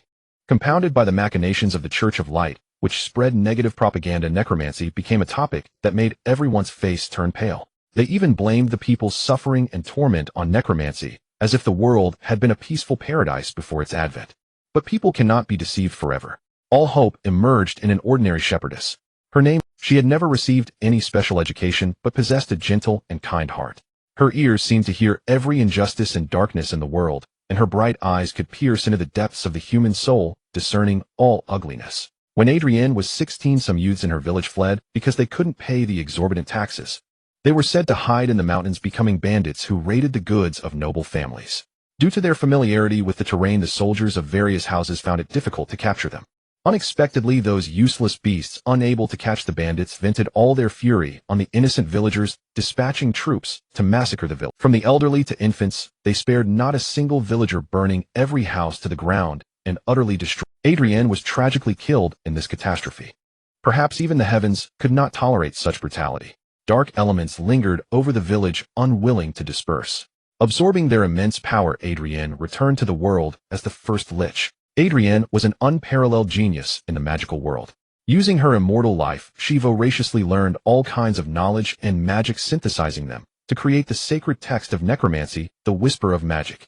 The skeletal warriors she summoned were no longer mindless monsters bent on indiscriminate destruction, but skeletons that retained fragments of their past memories and possessed a degree of cognitive ability. Through relentless combat, these skeleton soldiers even developed the Black Netherbone art, a formidable martial art suited for skeletal warriors. Thus, the Undead Legion continuously fought against the powerful magnates, supported by the Church, gradually expanding and growing through battle after battle, establishing their own base and strength. Initially, the Church of Light did not take these heretical arts seriously. In the eyes of the Church's elite warriors, fragile skeletons were merely comical puppets. So-called necromancy was merely an illusion spell created by a shepherdess. The noble mages whose knowledge was passed down through generations considered even glancing at this madwoman a grave insult. But the situation soon changed. Under the oppressive rule of the Church of Light, the Undead Legion's power grew incessantly, soon rivaling the regular army. They even achieved multiple victories, launching large-scale assaults on several major cities under the Church's control. Panicked, the clergy lords finally awoke from their stupor, ceasing their squabbles over petty gains. They hastily mobilized a massive army equipped with numerous. Such formidable force had never before appeared on the continent. The two sides engaged in 7 major confrontations. The Undead Legion, born from the grassroots, was unfamiliar with military discipline and tactics. Despite their unwavering resolve, they could not withstand the enemy's thundering cavalry. Finally, the enemy closed in on the Undead Legion's stronghold, the Dark Abyss. This was the very battle Hiroaji had just experienced, an illusion conjured by Munis necromancy. In the end, you still failed, Hiroaji asked with difficulty, a profound sorrow filling his heart. Now he understood the weight of destiny upon that maiden's shoulders, and his sympathy deepened. Muni said solemnly, "As you saw, we failed in the end. The Church of Light's power was far greater than we imagined. Without a miracle, we could never have escaped their grasp." This puzzled Hiroaji even more. "Aren't you standing here safe and sound now?" Muni explained, "You saw it too." At the final moment, Adrienne released all her dark elements, sacrificing her life to create a sealed alternate dimension. In this space, time stands still, and we all took refuge within this sanctuary. So that was it. Hiroaji let out a long sigh. No wonder he couldn't die no matter what. This world wasn't real. Yet the thought that Adrienne had paid for this with her life stirred a pang of pain in his heart. Though he had only seen the maiden once in an illusion after hearing Munis' tale, he felt as if he had known her for ages. Then, what happened to Adrienne in the end? Hiroaji asked eagerly. Muni patted his shoulder. Adrienne is indeed dead, of that there is no doubt. But from her whisper of magic we learned of a mysterious necromantic art called Demon Realm Reincarnation. As the Lich King, Adrienne would be reborn into the mortal world 5,000 years later. Hiroaji stood up, trembling with excitement. We undead souls had no desire to linger in this space, but upon hearing this news we all decided to wait patiently. We don't expect to leave this space, but we hope to do something for the reborn Adrienne to grant her a completely different life. Then, will the reborn Adrienne remember what happened before? Muni slowly turned his neck. According to records, no. But her dark powers and memories are stored deep within her mind. If she never recalls them, she will live a happy life as an ordinary girl. But we strongly suspect that the Church of Light might harm her again. They know too. The Church has no shortage of extraordinary individuals. It's hard to say whether they will sense the return of dark elements to the world. Then what should we do? Muni smiled. We were utterly helpless. This space has virtually no connection to the outside world. We only vaguely sensed that Adrienne was reborn into the world over a decade ago, but nothing more. But by heaven's grace you entered the Dark Abyss at this very moment. Me? Hiroaji pointed at his nose, utterly bewildered. Yes, it's you. You are not entirely of the undead race. Half of you still carries human essence. Thus, if we expend all our remaining energy, we should be able to send you out of the dark expanse and back to the mortal world. When that time comes, you must shoulder our responsibilities, find Eudelian, and protect her from the encroachments of the Church of Light. Hiroaji slowly widened his mouth, never expecting his mission to be such. He gazed at his own hands, their palms felt as scorching as if grasping 2 lumps of burning charcoal. So all his relentless training had been for a mission like this. Muni continued, "We know their forces are undoubtedly formidable, so we have imparted most of our knowledge to you. You are not merely a bodyguard, you must become Yedelian's right. If Yedelian's past life memories awaken, then you shall be her most trusted lieutenant. If her memories never stir, then I hope you can become her husband. Love her with sincerity, protect her, care for her, and let her live a blissful, ordinary life as a happy little woman." Well, Hirozi's heart surged with emotion. Opposing a corporation of cosmic scale was undoubtedly a dead end. So he secretly hoped that Yedelian's past life memories would never awaken. But then he reconsidered, if the girl's past life memories didn't awaken, how would she know her true identity?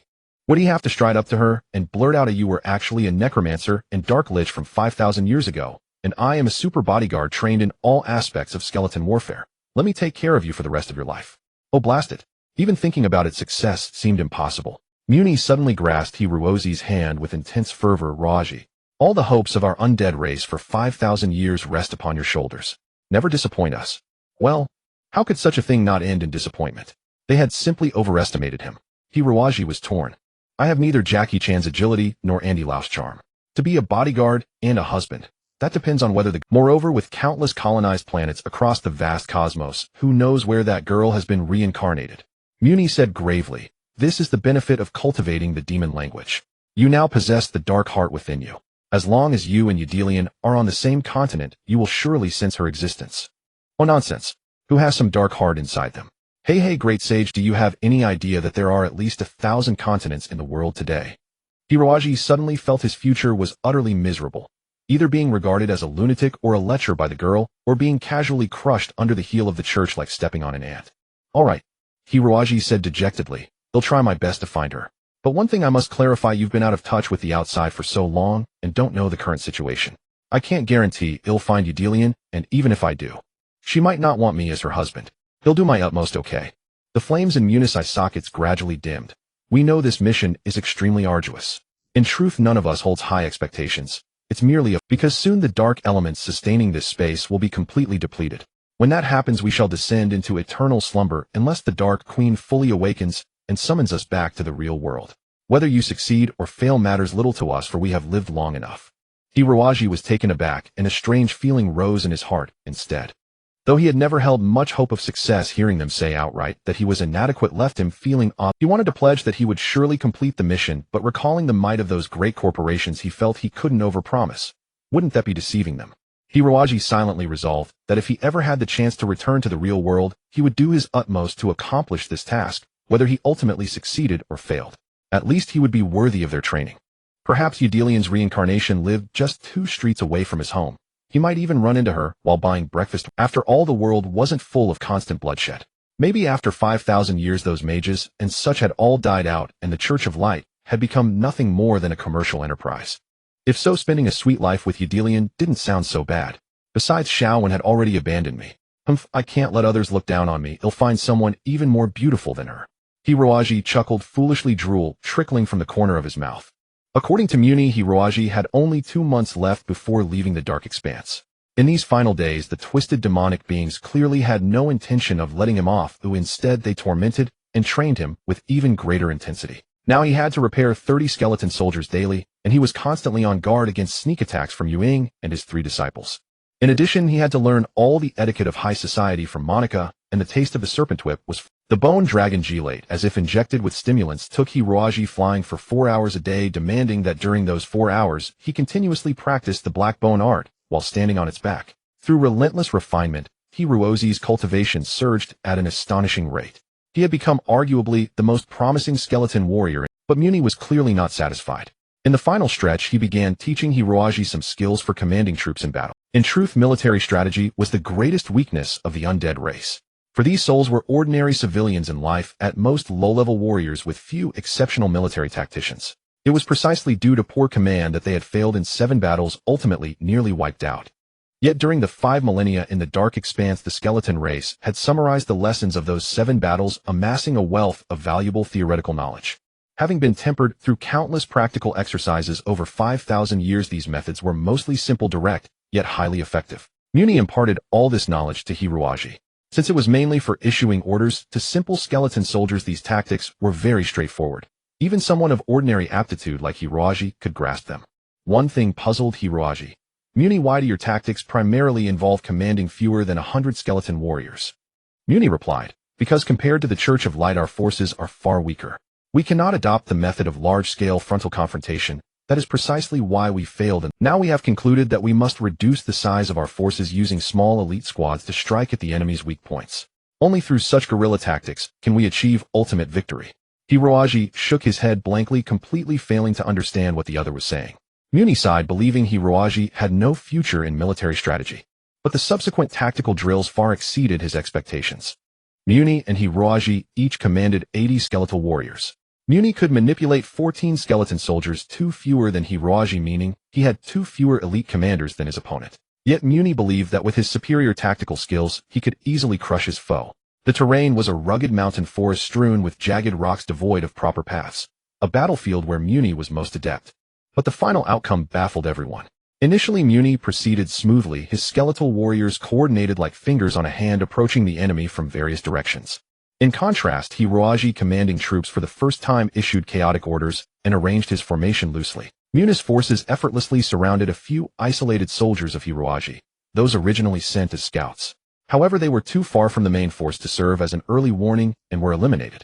What followed was nearly a one-sided massacre. Hiroaji's troops were scattered, divided, surrounded, and annihilated.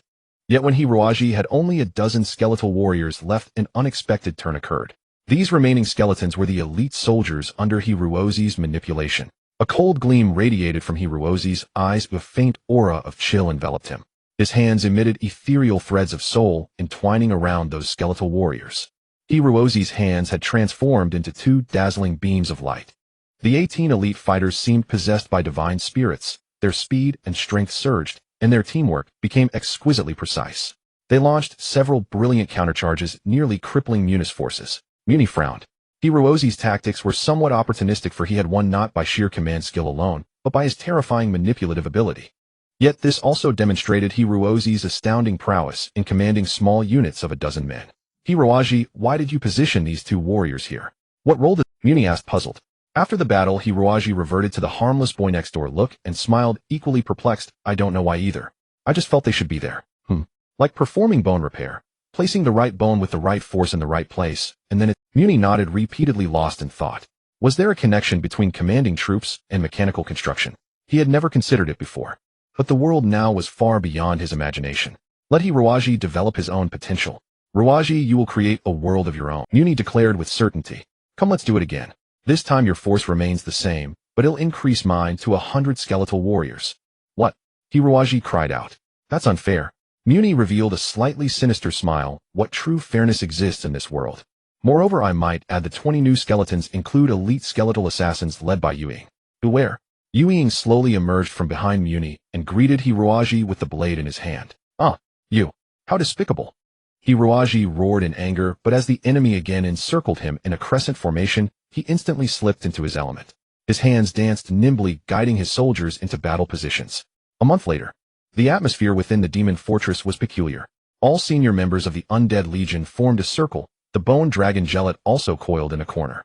They tightly surrounded the only human in the nether dark domain, Hiroaji. Being stared at by so many skeletons would have frightened an ordinary person into tears, but Hiroaji remained utterly. He stood with his feet slightly apart, his posture relaxed and upright like a towering tree. His face was expressionless, displaying an air of cold indifference. Even his eyes revealed a hint of gray like a seasoned elder. Well, such was the etiquette expected of a lich. If Hiroaji did not put on such a twisted expression, Monica would lash out with her whip. After nearly a year of such practice, even a pig could be trained to behave like an aristocrat in high society. Hiroaji, Muni said gravely, today is the day you must leave this place. Hiroaji felt both excitement and confusion. According to Muni's earlier words, he should have stayed another year or so. Why send him back so soon? Muni explained, the dissipation of dark energy is severe. This dimension can barely hold on. We must send you out as soon as possible. Hiroaji couldn't help saying, but I haven't completed all the training. Monica chuckled softly, her voice delicate. Little fool, we know the outside world has undergone earth-shattering changes. These drills may prove useless, but what we truly seek to train is not your body but your mind. Mind. Yueying interjected coldly, only those with a truly strong mind can forge ahead unyieldingly on the path ahead. Otherwise, no matter how robust the body, it is but a walking corpse. Hiroaji gazed at these skeletons with deep emotion. In the eyes of ordinary people they were monsters, but to him they were invaluable teachers. Indeed, they had trained him harshly, yet without their guidance he could never become someone with a truly indomitable spirit. Though the future task was arduous, Hiruaji vowed to accomplish it with all his heart. Muni, all right, your time is nearly up. Remember this, after we send you out this world will collapse and revert to its origin, a tiny spherical bead. You must keep this bead safe. In the future, if the Queen's memories fully awaken, perhaps we may have a day to awaken as well. Hiruaji nodded firmly. Now do you have anything else to say to us? Muni asked coldly. Although his tone remained unchanged, Hiruaji detected a hint of reluctance and regret in his voice. Hiruaji nodded vigorously. His gaze slowly swept over Muni, Monica, Yuying, Heijung, Lao Di, and the Bone Dragon Gelat. With a hoarse voice he said, I will surely find Eudelian and summon everyone back. I swear it. Muni smiled faintly. Life and death hold little meaning for us. As long as Eudelian can live well, that is our soul. Now go, Yuying said coldly. A skeletal assassin has no need for such useless emotions. Yet as he spoke his own voice trembled. The Bone Dragon Gelat lazily stretched its back and exhaled a puff of air from its nostrils at Hiruaji. Lao Di said nothing, silently watching Hiruaji. Monica blew him a charming kiss. The time has come, Muni declared. The collapse is imminent. Let us use our final strength to send Hiruaji out of this dimension. They raised their hands, channeling the last remnants of dark power within them around Hiruozi's body. Soon a green mist formed. As Monica began to chant an ancient undead incantation, the mist slowly rotated, coalescing into a gigantic whirlpool. Goodbye everyone, goodbye. Hiruaji finally could not hold back, and tears of gratitude streamed down his face. Ruaji, Muni shouted, time within the Netherdark domain is absolutely still. For the outside you, not even a single day has passed. You must firmly remember your identity. Keep a low profile, and do not let the Church of Light discover who you are. These final exhortations were soon torn apart by the vortex. Deprived of dark elemental support, the Netherdark domain began to crumble. The colossal castle disintegrated, fissures split the earth, rocks and mudslides tumbled violently. Even the sky turned pitch black, obscuring everything. Hiruozi's soul drifted, casting one last gaze down at the Netherdark domain from midair. Thousands of skeleton soldiers stood in neat formation, silently waiting at the heart of the stronghold for the end. They had fulfilled their final duty and could now embrace eternal rest. Hiruozi's consciousness grew hazier and hazier, the scene before him gradually blurring. His ears were filled with splashing sounds as something unknown entered his mouth. Suddenly he realized he was floundering in a foul, murky river. Now Hiruaji was no longer the sports dunce who couldn't swim. Despite the dirty, viscous water, he quickly surfaced. Hiruaji had never felt air so crisp nor the stars so bright. A large round moon hung high in the sky. Exhausted, Hiruaji crawled onto the riverbank and collapsed heavily into the mud. Everything in his mind gradually settled. He glanced at his wrist. The watch had somehow returned and looked brand new, gleaming. Today was February 14th, a stellar calendar 375. A miserable Valentine's Day. Hiruaji suddenly could not contain his emotions and burst into laughter. He didn't know exactly what he was laughing at, only that those years felt like a bizarre dream. Apparitions of bone dragons, skeletons, liches. Yet this dream had truly transformed Hiruozi's life. After lying on the ground for an unknown time, Hiruaji noticed a smooth round jade, like a glass bead, had appeared in his clothes. The pitch-black bead held an inscrutable mystery. Seen from different angles, it seemed to reveal ever-changing worlds. This was the world transformed from the Netherdark domain, where Muni and the others lay in eternal slumber within this tiny cemetery. Hiruaji smiled, gently clutching the bead tightly in his palm. So it was all not just a dream. The skeleton soldiers and the Church of Light were real. Alas, many obstacles seemed to lie in his path ahead. But whatever difficulties come, let them charge. This time Hiruaji will never run away. A gloomy, narrow alley with mercury lamps casting light from above, illuminating countless mosquitoes dancing in the air. A bizarre and eerie figure walked slowly and unhurriedly out of the darkness. The way this person walked was extremely strange, as if all the joints of his limbs were stiff, his muscles completely useless, and he moved solely through the support of his skeleton. His face was expressionless, utterly indifferent to the world. If a timid soul had witnessed this scene, they would surely have thought it was a zombie freshly crawled from a grave. Actually, it was much the same. Hiruaji was no different from a zombie. If one had to point out a difference, it was that he was even stronger than a zombie. But now Hiruaji faced a very serious problem. He was lost. Although only a few hours had passed in the real world, for Hiruaji over a decade had elapsed. A decade filled with the unimaginable. Under these circumstances, he really couldn't quite remember where his home was. Moreover, after spending so long in skeleton land, he had grown accustomed to moving using the strength of his bones. If his parents saw him in this ghastly state, they would surely be worried sick, thinking he was paralyzed. So Hiroaji wandered through the alleys near his home, trying hard to get used to his original way of moving. He merely hoped not to be seen. Hiroaji silently admonished himself, one must keep a low profile, and a skeleton soldier must keep an even lower profile. Otherwise, if one of those cosmic megacorporations so much as plucked a single hair and poked him, he'd be left with a gaping wound. But just as he feared, trouble came. 2 muffled gunshots rang out in the distance, followed by the roar of a car engine and the clatter of heavy combat boots stomping on the ground. There were also vicious threats, don't run. You damn bitch, today is your day of death. Before Hiroaji could react, a cold object pressed against his lower back. He turned around and was a beautiful woman covered in blood, her face pale, but her wide eyes bright and full of unwavering determination. On her back, she carried an unconscious old man. Pressing against Hiroaji's waist was a miniature pistol.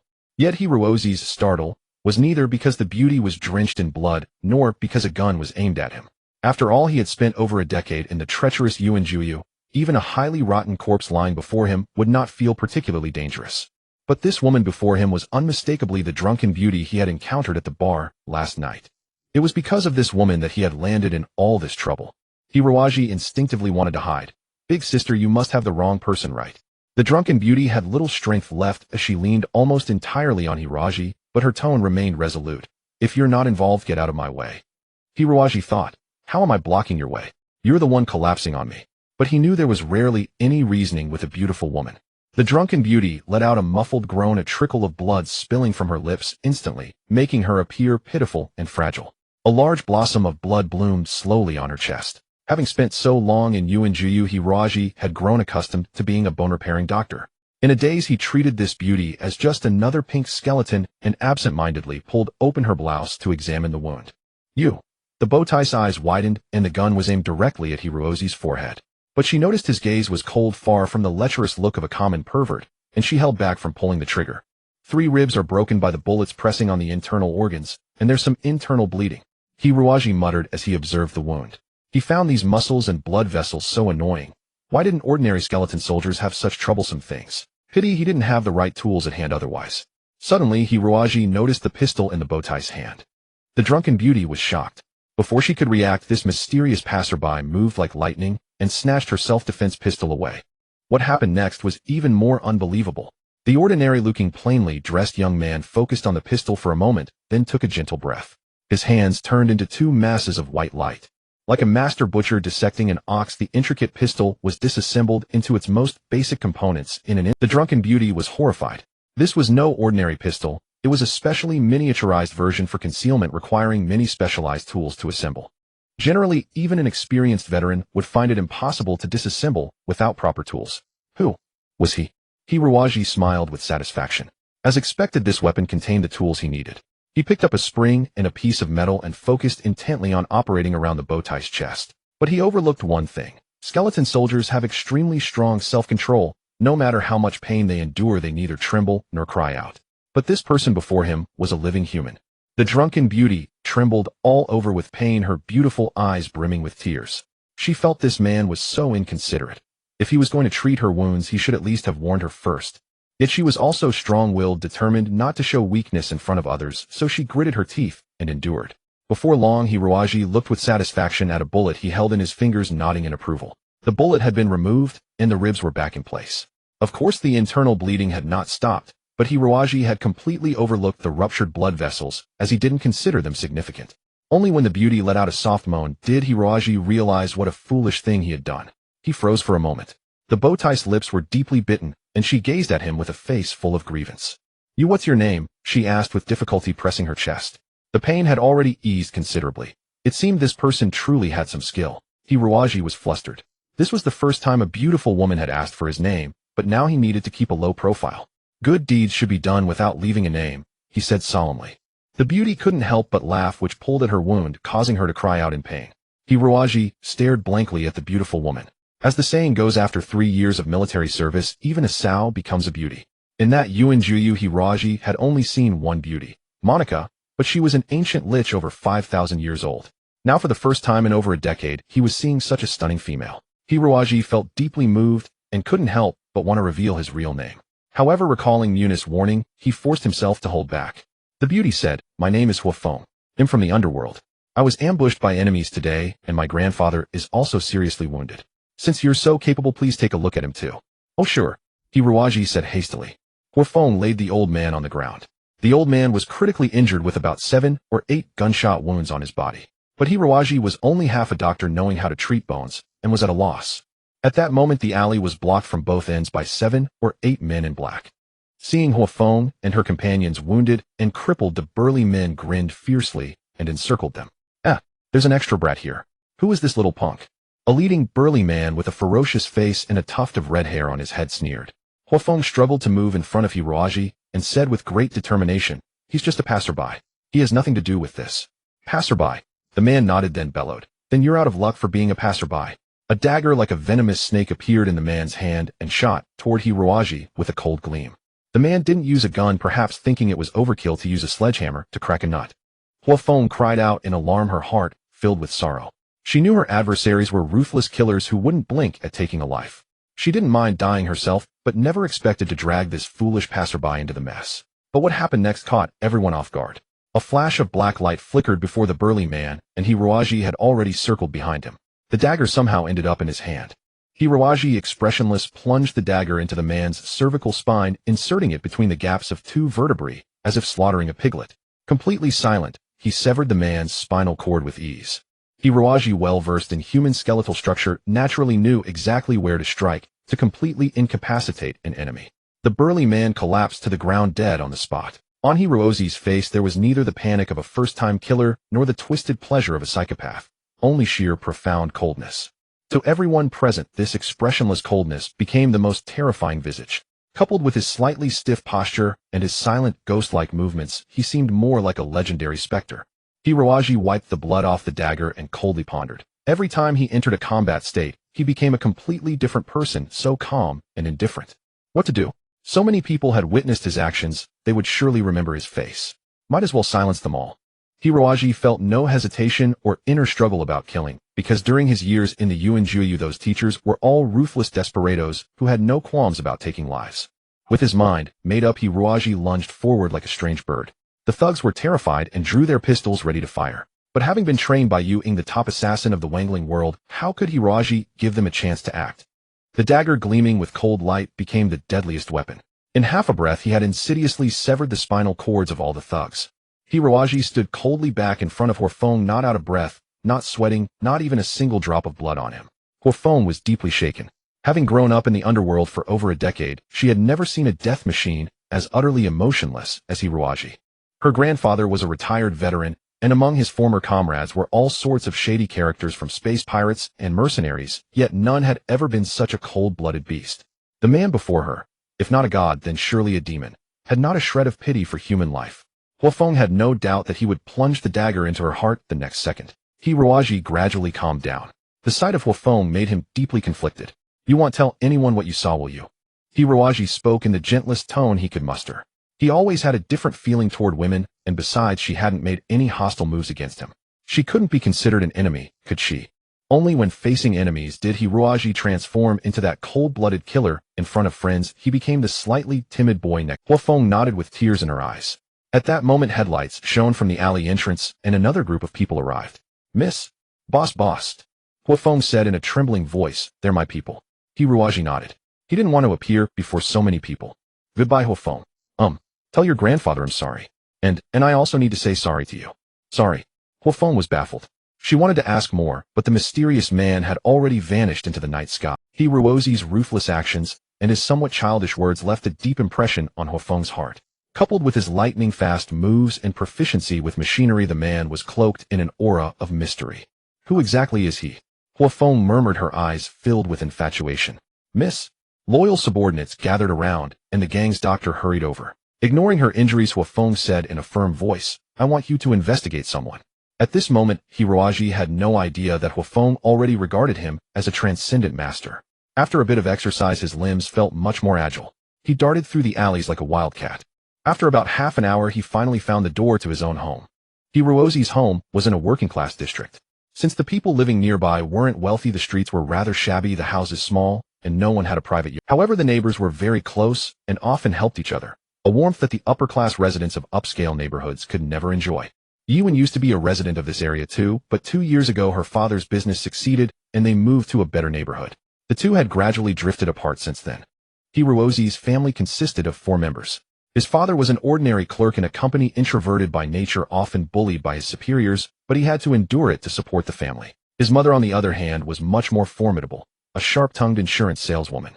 Poor father, he often had to listen to his wife's nagging even at home. How frustrating.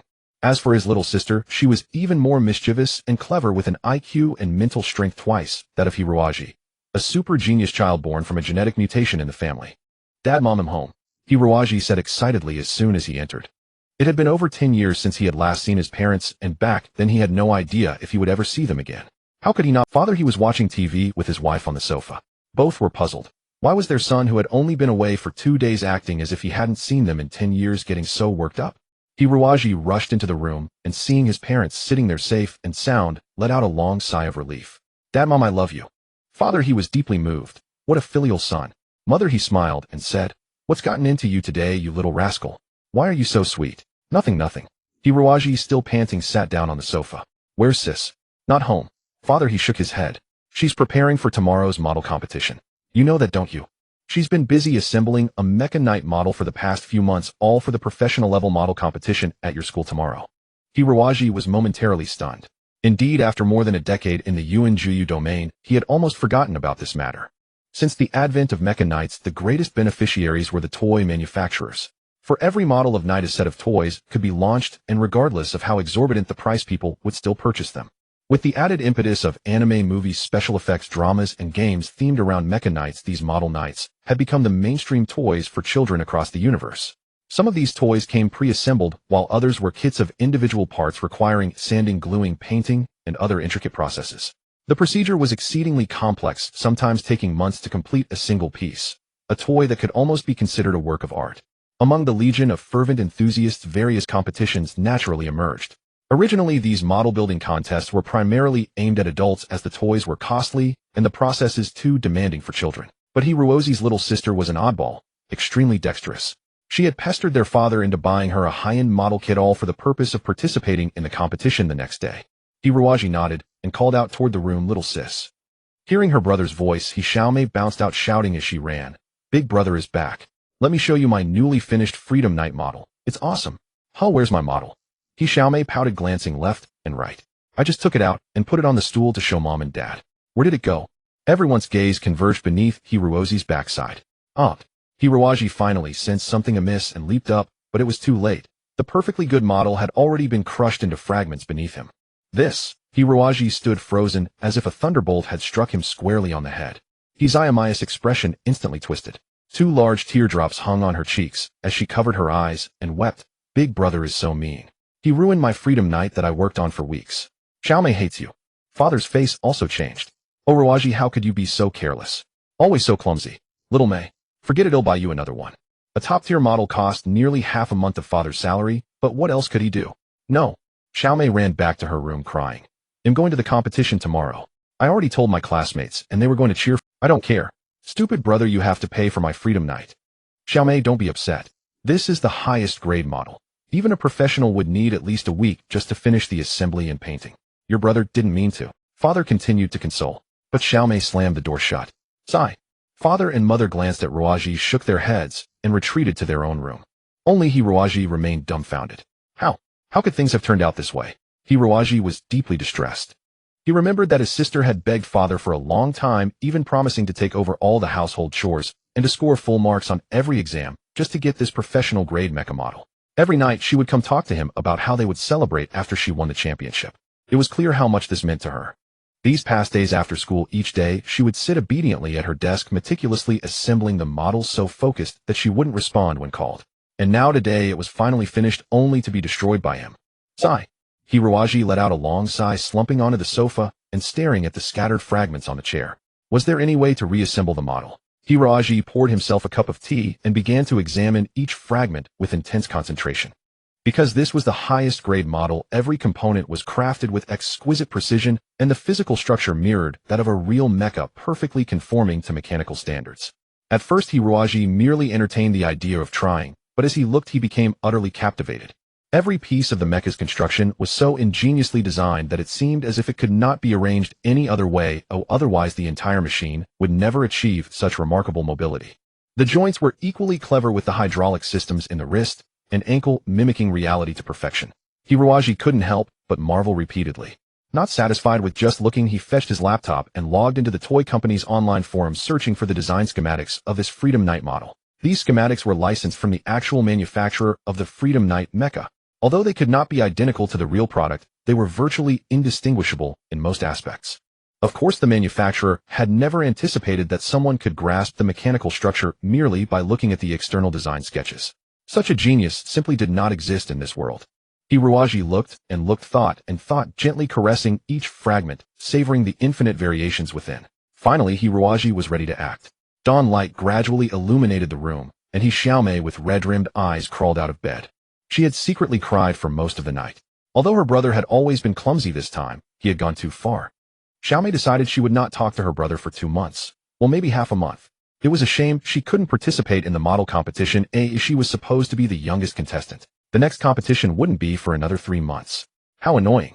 Xiaomei, still half asleep, stumbled through the living room toward the bathroom, but something sparkling on the table caught her eye. "Aunt!" Xiaomei cried out. It was a deep black Freedom Knight model. The entire machine exuded a powerfully streamlined form with exaggerated air intakes and spread mechanical wings that suggested it was in high-speed flight.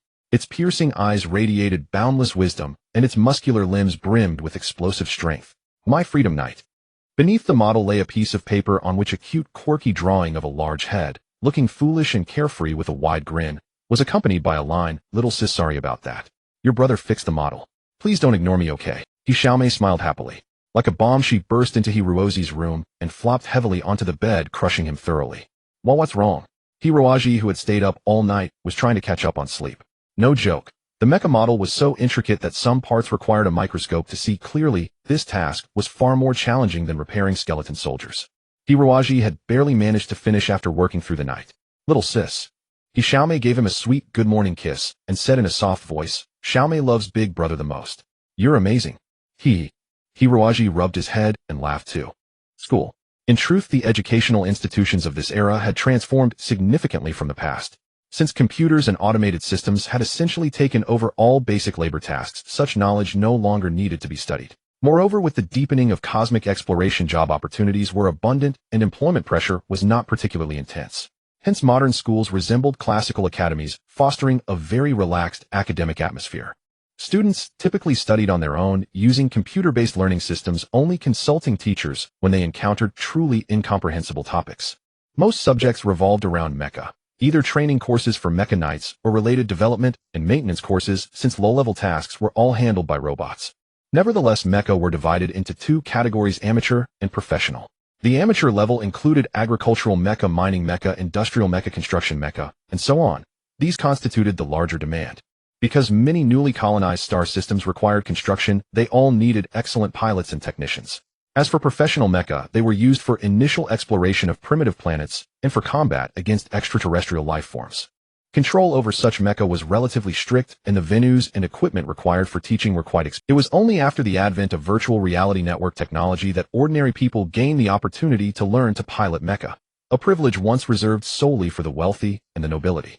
Of course, on a technologically backward planet like Earth, virtual technology remained underdeveloped, and few academies could offer instruction in professional mecha piloting. Manhwa Academy was one of the few institutions on Earth that possessed a professional mecha discipline. Naturally, for a student of Hiroaji's caliber, he was unqualified to study military mecha maintenance. He studied agricultural mecha maintenance, essentially humanoid tractors, harvesters, fertilizer spreaders, and the like. Hiroaji was deeply troubled. The problem wasn't school, it was that he didn't know how to face Yuan today. Well, after all those years in the dark abyss, Hiroaji had even begun to forget what Yuan looked like. But if he showed no reaction at all, wouldn't that seem strange? Would others notice? Keep a low profile, stay low-key. He must act like a foolish, useless college student and never betray any hint of a skeleton soldier's behavior. Hiroaji decided to It wasn't really skipping class, since attending class now simply meant studying on one's own, using computers and virtual simulation helmets to enter learning software, though everyone usually had a fixed classroom for easier communication. Of course, you could also choose to study out on the lawn or on a bench by the tree-lined path. That was perfect. Hiroaji found a secluded spot on the campus lawn and sat down. he still wasn't quite accustomed to the sunlight, preferring dark corners. Hiroaji pulled out 5 steamed buns and ate them with relish. He hadn't eaten anything for over 10 years, and while his body felt no discomfort, he had long yearned for the delicious taste of food. Just as he sat down, a bun was snatched from his hand. He looked up to see a short-haired girl, like a black pearl, grinning mischievously at him. Xiaoan. Hiroaji managed to remember a few friends. Xiaoan was a very peculiar girl. Her family ran a martial arts school, and she had been raised like a boy, brash and impulsive, always eager to help the weak and fight injustice. It was because she once saw Hiroaji being bullied on the street and stepped in to help that their fates became intertwined. Xiaoan couldn't stand how timid a grown man like Hiroaji was, so she insisted on training him into a real man, treating it as a test of her ability to inherit her family's martial arts dojo. Hiroaji was a bit afraid of this slightly violent girl, but under the threat of her fists, he dared not voice that thought. No way. Xiaoan's eyes widened as she unceremoniously ate the stolen bun. You're eating that much in the morning. You'll get fat. Hiroaji smiled wryly. In fact, Xiaoan ate twice as much as he did every meal. So, Xiaoan winked. Did you succeed yesterday? Originally, Hiroaji had never had the courage to confess to Yi when it was only under the encouragement of his teacher Qiao, and that he performed this life's great feat. From this perspective, the fact that Hiroaji had spent over 10 years in the dark abyss and nearly turned into a bona fide skeleton soldier was largely Xiaoan's fault. And how did Xiaoan know about Hiroaji's affairs? Naturally, she forced it out of him with her fists. Hiroaji put on a dejected look and shook his head. Didn't succeed. Yeah, she was taken away by a guy named Johnny. He looked really rich, and they say his father is a school board member. Johnny, Xiaoan exclaimed. Hiroaji, this is serious. Johnny's dad is very influential across the entire Earth sphere. If you offend him, you might be finished. I didn't offend him, did I? Hiroaji said gloomily. Xiaoan gave a carefree smile. Haha, if you really get expelled from school, then come help out at my family's dojo. It'll definitely train you into the strongest man. Thanks. By the way, why are you so free today? Didn't you go out last night? Xiaoan's pretty face flushed slightly. She murmured, you know, I'm only into kung fu. Those men are all soft and weak, can't even beat me. How can they possibly interest me? Hiroaji thought to himself, thank goodness they can't beat her. If she ever lashed onto a man, they'd be fighting with knives and guns at home, every day. The very thought was terrifying. Xiaoan giggled, but it doesn't matter if you succeeded or not. At least you had the courage to tell that girl how you really felt. That's already a huge step forward. But now I don't know how to face Xiao Wei. That's simple. Just stand in front of her as if nothing happened. Well, that seems a bit awkward. That's exactly why you have to do it. Well, now that you mention it, we should go find Yi-1 and that Johnny, and you stand right in front of them. That's a great way to train your manhood. No, that's not necessary. Who knows where they are? You're so out of touch. Isn't today the competition day for the advanced group of the Academy's Mecha Night Model Contest? Johnny is participating too. It was only then that Hiroaji remembered not only had Johnny participated in this competition, but Sha Chong had also entered. To foster a culture of mecha chivalry within the Academy, various mecha-related events were frequently organized. These included competitions in Mecha Night games, mecha speed races, and the like. High-end mecha models boasting remarkable realism were regarded as professional-level sports rather than mere toys. Those capable of crafting advanced mecha models were considered to possess profound expertise in mecha design engineering. To attract audiences and heighten the thrill of the competition, such events often invited outsiders to participate, or even imposed no restrictions on participants' identities or ages. It was precisely this contest that Xiaomei intended to join. That's right. Hiroaji murmured blankly, my little sister is coming to the school this afternoon to compete. Your little sister? That prodigy you suspect is definitely not your father's offspring, a bizarre product of genetic mutation. Xiaoan exclaimed. Then we must go cheer her on even more. Well. Hey, are you even a man? I'm ashamed for you. Fine. Hiroaji gritted his teeth. We'll go together this afternoon. That's more like it, I'm not mistaken in considering you my good buddy. Xiaoan slung her arm around Hiroaji's neck, and without ceremony grabbed a steamed bun. These buns are pretty good. You'll buy them for me every morning from now on. Huh, what? Chivalry matters a lot. I'm teaching you how to show some consideration, or you'll never know how to pursue a girl. Well, Hiroaji, recalling the need to seek out the elusive Dark Empress, felt an immense headache looming. Just then Xiaoan's expression tightened, and she whispered, Sean and Luke are coming. They seem to be looking for trouble with you. Sean? Who's that? Hiroaji was utterly bewildered. Xiaoan shot him a surprised look and said, Are you that muddled? Those two bullies played a trick on you the day before yesterday. Frowning deeply, Hiroaji thought hard, and only then vaguely recalled that something of the sort had indeed happened. In this world, there were always bastards who took delight in bullying those weaker than themselves, deriving a twisted sense of power. Sean and Luke were exactly that kind of scum. Hiroaji smiled bitterly. To him, the incident had occurred over a decade ago, utterly trivial, and he couldn't even clearly remember Sean and Luke's faces. Yet to maintain a low profile, Hiroaji feigned great fear and hid behind Xiaoan, asking then, "What should I do?" Xiaoan grabbed his ear and said, "What do you mean? You're a man too. Just go greet them." By then Sean and Luke had already approached them. Both were spoiled brats from well-off families decked in garish bizarre clothes with hair dyed in a each carried a portable virtual helmet. "Hiroaji, you sure are comfortable, aren't you?"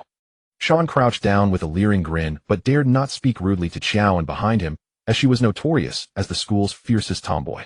"What do you want?" Hiroaji asked flatly, having long forgotten any grudge, and with no for he had now ascended to a new level, no longer deigning to take such lowly scum seriously. Unless of course they insist. Luke, a burly giant, handed over a disc and rumbled, "The professor of intermediate mechanical maintenance asked us to distribute new learning software. It contains 2 tests that must be completed now and submitted to him. Here, install this software." In modern universities, most courses adopted this software-based learning approach. Each student possessed a virtual reality helmet resembling a motorcycle helmet. Once donned, it allowed entry into a fully immersive virtual world. Initially a tool for online gaming, it had evolved into an ideal teaching instrument. By installing various learning software, students could adapt to different subjects. For the mecha maintenance specialty, which demanded hands-on experience, the virtual helmet was especially indispensable. Hiroaji had his own helmet, but it was of lower performance and model, the most basic budget-friendly version. He hesitated. Typically, new courses and software were transmitted wirelessly to students' helmets by professors, not distributed via discs. Clearly the two were up to their old tricks. Xiaoan also realized this and snapped, "What exactly are you two trying to do?" Sean chuckled. "Xiaoan, we're just being friendly, inviting Hiroaji to a mecha maintenance spar. But you're always sticking up for him. People are laughing, saying he's nothing but your shadow hiding behind you." Xiaoan flushed, clenching her fists tightly. Luke said, "Hiroaji, we're kindly bringing you software, and you're so hesitant. Do you look down on us?" Sean added sarcastically, "Forget it, Hiroaji is just a student in agricultural mech maintenance. He's no elite like us from mining mech design. Intermediate maintenance is probably too challenging for his level. You just say you're too slow to learn it, and we'll have something to report to the professor." Hiroaji gazed impassively at the two. In the mecha field, different specialties commanded vastly different statuses. Generally, creators who designed and built mechas outranked mecha knights, who in turn outranked ordinary maintenance personnel. And combat mechas naturally ranked higher than civilian ones, with agricultural mechas at the very bottom. Hiroaji's major in agricultural mech maintenance was the dregs of the dregs, the only advantage being lower tuition, though he had to sign an agreement to serve on some remote agricultural planet for several years after graduation as compensation for the grant. Of course, students from different departments often shared common courses, like intermediate mech maintenance. For agricultural mech maintenance, this was the most complex and advanced level. But for Sean and Luke's mining mech design major, it was the most basic foundation. No wonder they looked down on Hiroaji. "So, do you dare to use this software? It's not going to eat you," Sean taunted, waving the disc in front of Hiroaji. Hiroaji sighed. "If I use this software, will you leave?" He hadn't slept the night before and was low on energy, having no interest in tangling with these underlings. Sean smirked triumphantly. "Of course, we still have to report the results to the professor." Hiroaji nodded, took the disc, inserted it into his virtual helmet, and put the helmet on. As the front hatch slowly lowered, and the signal light for neural connection lit up, Sean and Luke exchanged glances, both wearing lecherous grins. Xiaoan instinctively felt something was off about this software, but at this moment Hiroaji had already entered a virtual state, like being in a dream that couldn't be directly awakened, or else his life would be in danger. Xiaoan grabbed Xiaoan by the collar, shaking her delicate fist in front of his ugly face, and cried out, "What kind of software is this? What tricks are you playing?" Xiaoan stammered, "Let go, you tomboy." Xiaoan's eyes narrowed. "What did you, moi?" Xiaoan realized he had misspoken, knowing that Xiaoan's family ran a martial arts school. In this cosmic era where super martial arts were popular, a martial arts family meant immense power and connections. Moreover, Xiaoan herself was a top student in the mecha piloting program, and it was said she would soon pass the night test to become a probationary mecha knight. This girl was not a pitiful wretch like Hiroaji, who could be bullied at will. "Speak up, or I'll kill you." Xiaoan spat out the threat through gritted teeth. It's the software for Resident Evil 13. Xiaoan, terrified, blurted it out in one breath. Xiaoan gasped sharply. The Resident Evil series was a horror-themed game created by a famous game development company. Featuring zombies, viruses, maggots, and various monsters as protagonists, it created quite terrifying and bizarre visual effects. And Resident Evil 13 was a game software beyond its time, crafted by the company by gathering the most advanced technology. Ironically, after this game was used with virtual helmets because the monsters inside were truly too horrifying, 80% of players experienced elevated blood pressure, dizziness, heart palpitations, and even various psychological disorders. Even 132 players suffered fatal heart attacks on the spot from excessive fright. 2 months after its release, the game was ordered to be completely recalled by the Interstellar government, and the game company went bankrupt due to facing huge compensation demands from players. "You actually let him play Resident Evil 13. Xiaoan screamed. "Do you know Hiroaji is naturally timid? You'll scare him to death." Xiaoan said, We just wanted to play a little joke on classmate he. We've all played this game and none of us had any problems. Is a real man afraid of a game?" Although Xiaoan said this, the truth was different. After he and Lu Jia got hold of this banned game, the two thought they were brave enough, but after playing just a little they were so scared they soiled themselves and dared not touch it again. That's precisely why they wanted to prank Hiroaji to see how this coward would react. "Quick, take this thing off," Xiaoan said deliberately, word by word. Xiaoan swallowed his saliva. "You know that's impossible. Once the virtual helmet has just started running, you have to wait at least half an hour before force quitting, otherwise it could damage the central nervous system." "You?" Xiaoan pointed at Xiaoan's nose. "You two bastards, if anything happens to Hiroaji, I will never let you off." Hiroaji was very sleepy. This was by no means an educational software. He knew it the second he entered this new world. Ahead was a gloomy, terrifying castle surrounded by a forest thick with mist. Piercing screams came from his ears, and he saw rotting zombies emerging from the fog. The zombies were rendered very realistically, with exposed internal organs, bulging eyeballs, yellow fat, and white bones, all meticulously crafted. Suddenly, a zombie placed its hand on Hiroaji's shoulder. If it were someone else suddenly transported to such a world, not having a fatal heart attack on the spot would already be considered good. But who was Hiroaji? Having spent over 10 years in the dark abyss facing nothing but human corpses and white skeleton soldiers every day, even someone naturally timid would have long grown accustomed to that bloody world. To Hiroaji, the zombies in this game even seemed somewhat familiar. This zombie's left leg joint has some problem. It's not walking smoothly. That one over there seems to have broken ribs, which leaves its spine poorly protected. And this zombie dog's pelvis is crushed, should be properly fixed. But I'm so sleepy now, I'll deal with it after I wake up. Hiroaji was truly exhausted. Yawning, he gently pushed aside the horde of zombies, climbed up a large tree in a few steps, found a soft spot among the branches, and fell into a peaceful sleep. Hiroaji, however, did not expect that the three outside were waiting with burning anxiety. As half an hour passed, Hiroaji remained motionless, as if unconscious, and the expressions of the three gradually turned uneasy. Xiaoan and Lu Jia exchanged a glance, both with panicked faces. According to their experience, shortly after entering this game, players would normally jump around, shout loudly, and even suffer from incontinence and other symptoms. Otherwise, how could it be called a player-killer software? But Hiroaji remained perfectly still. If not for Hiroaji being extraordinarily bold and completely indifferent to zombies and skeletons, then only one possibility remained. He was already dead. If he were still alive, he would have automatically quit the game from fright by now. Damn. Xiaoan cursed inwardly, just wanted to tease this fool, never thought it would kill him now, this is really... Xiaoan was so anxious she was about to cry. She stomped her foot and said, "You two bastards." Xiaoan pulled a long face, seeing that half an hour had passed, and hurriedly with Lu Jia fumbled to shut down Hiroaji's virtual helmet and removed it from the back in an emergency. Then they saw Hiroaji, who was snoring and drooling. The three were stunned. After a long while, Lu Jia said with great difficulty, I think I got it. Could it be that Hiroaji, this poor guy, his virtual helmet isn't powerful enough, so it can't run the Resident Evil 13 software? Xiaoan breathed a sigh of relief. It should be the case, right? Damn lucky for him.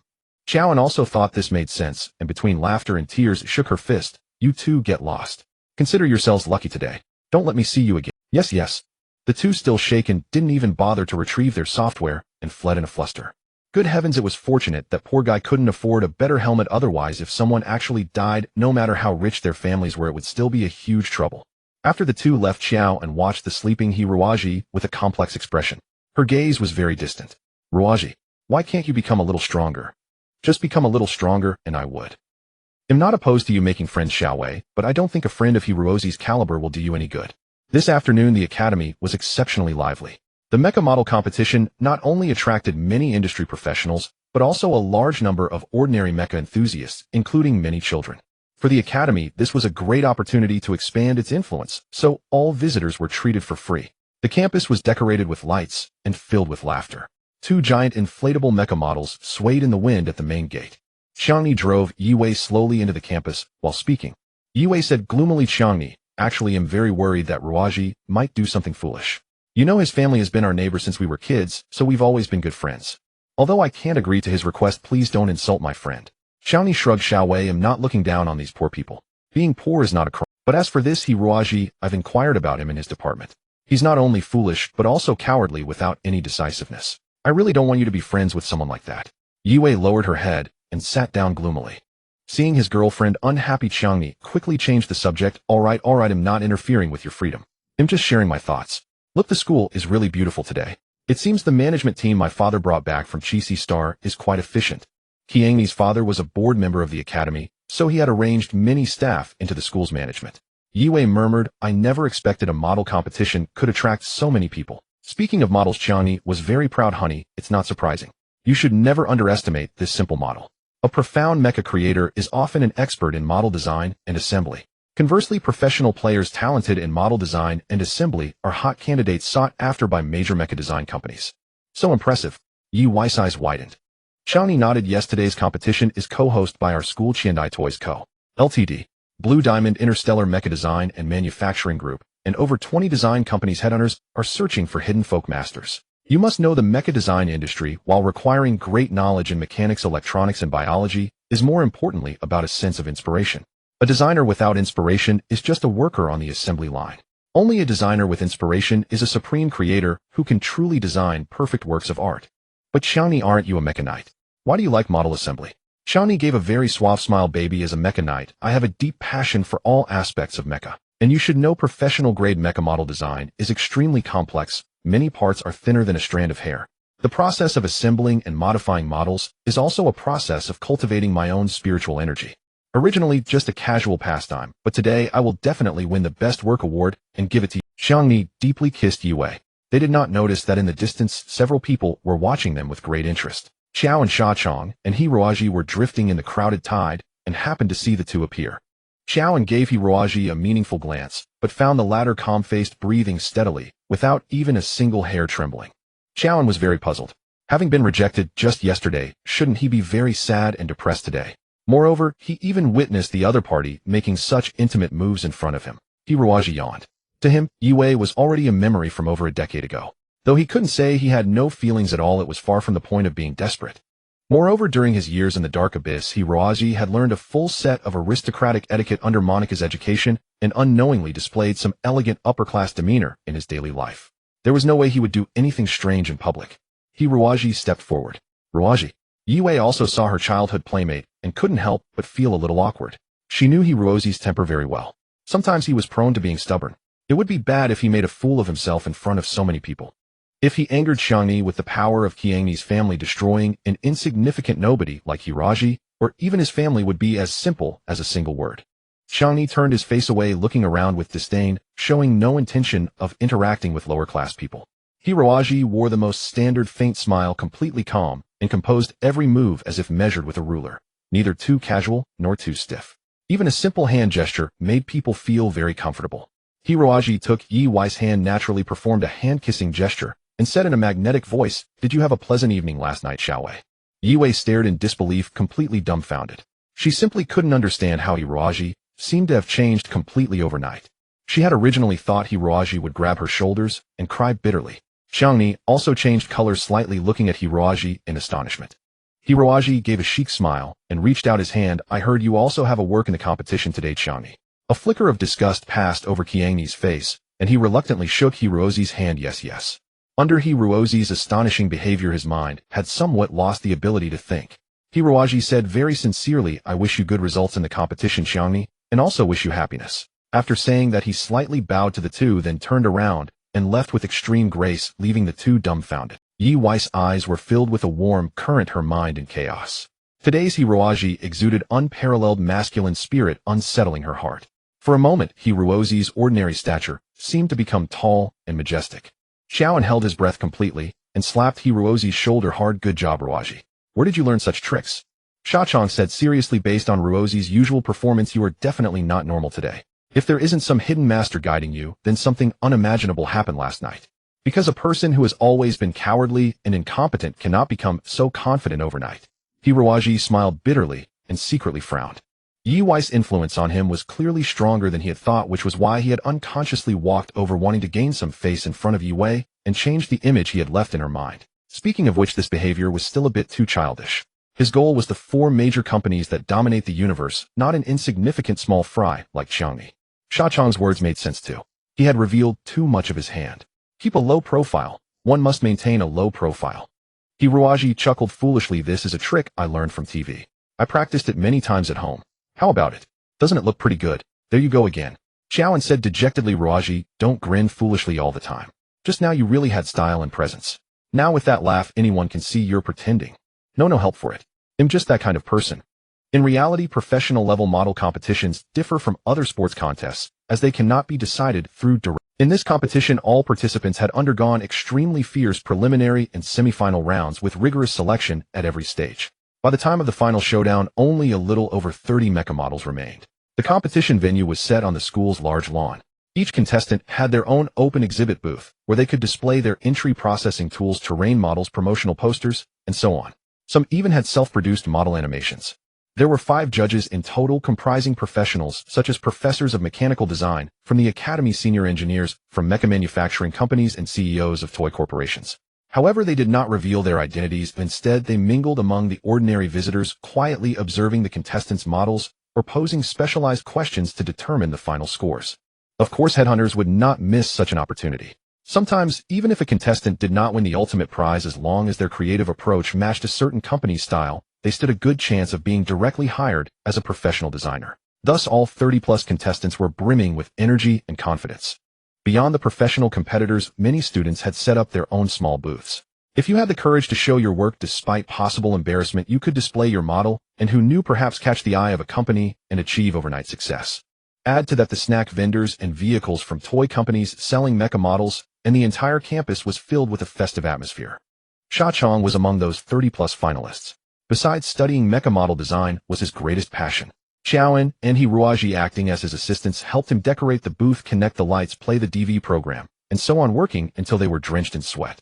At exactly 2 in the afternoon, all the booths were nearly finished, the models were all in place, and a large crowd surged onto the grass. Wow, a professional-grade Xuanlong mecha, so awesome.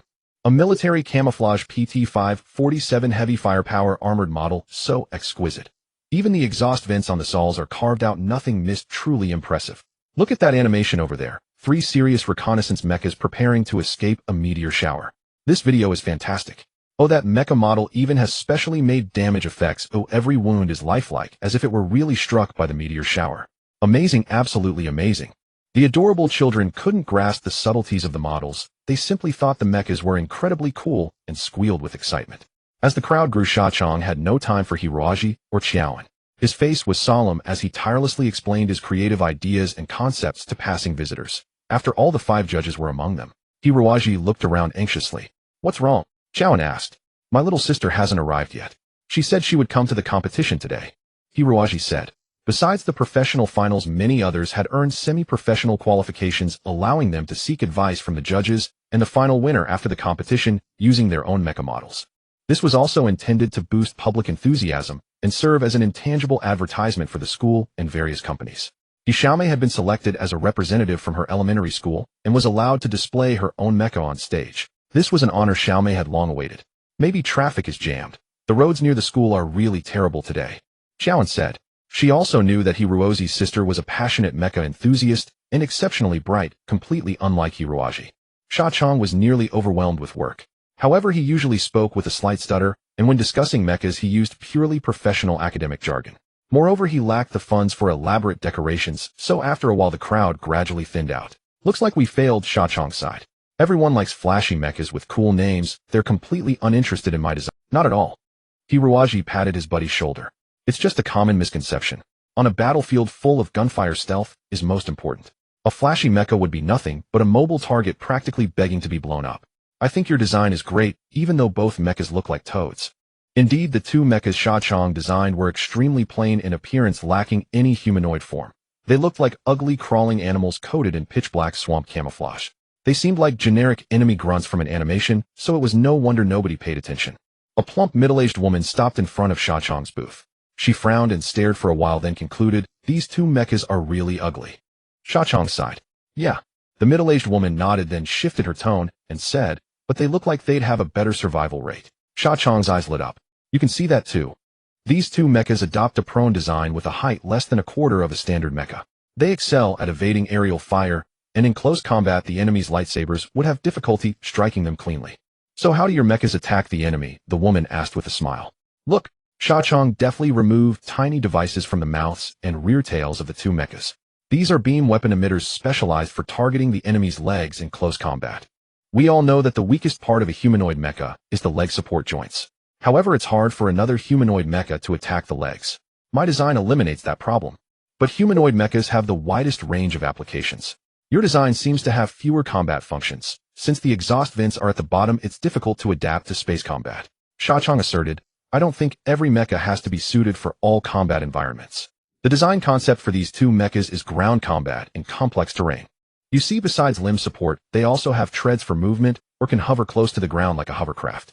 My intended combat mode is to camouflage and hide in the shadows, form a combat formation with humanoid mechas, and then when the enemy approaches suddenly pounce and strike with a surprise attack for a one-hit kill." The woman slowly nodded, carefully examining Sha Chang's design.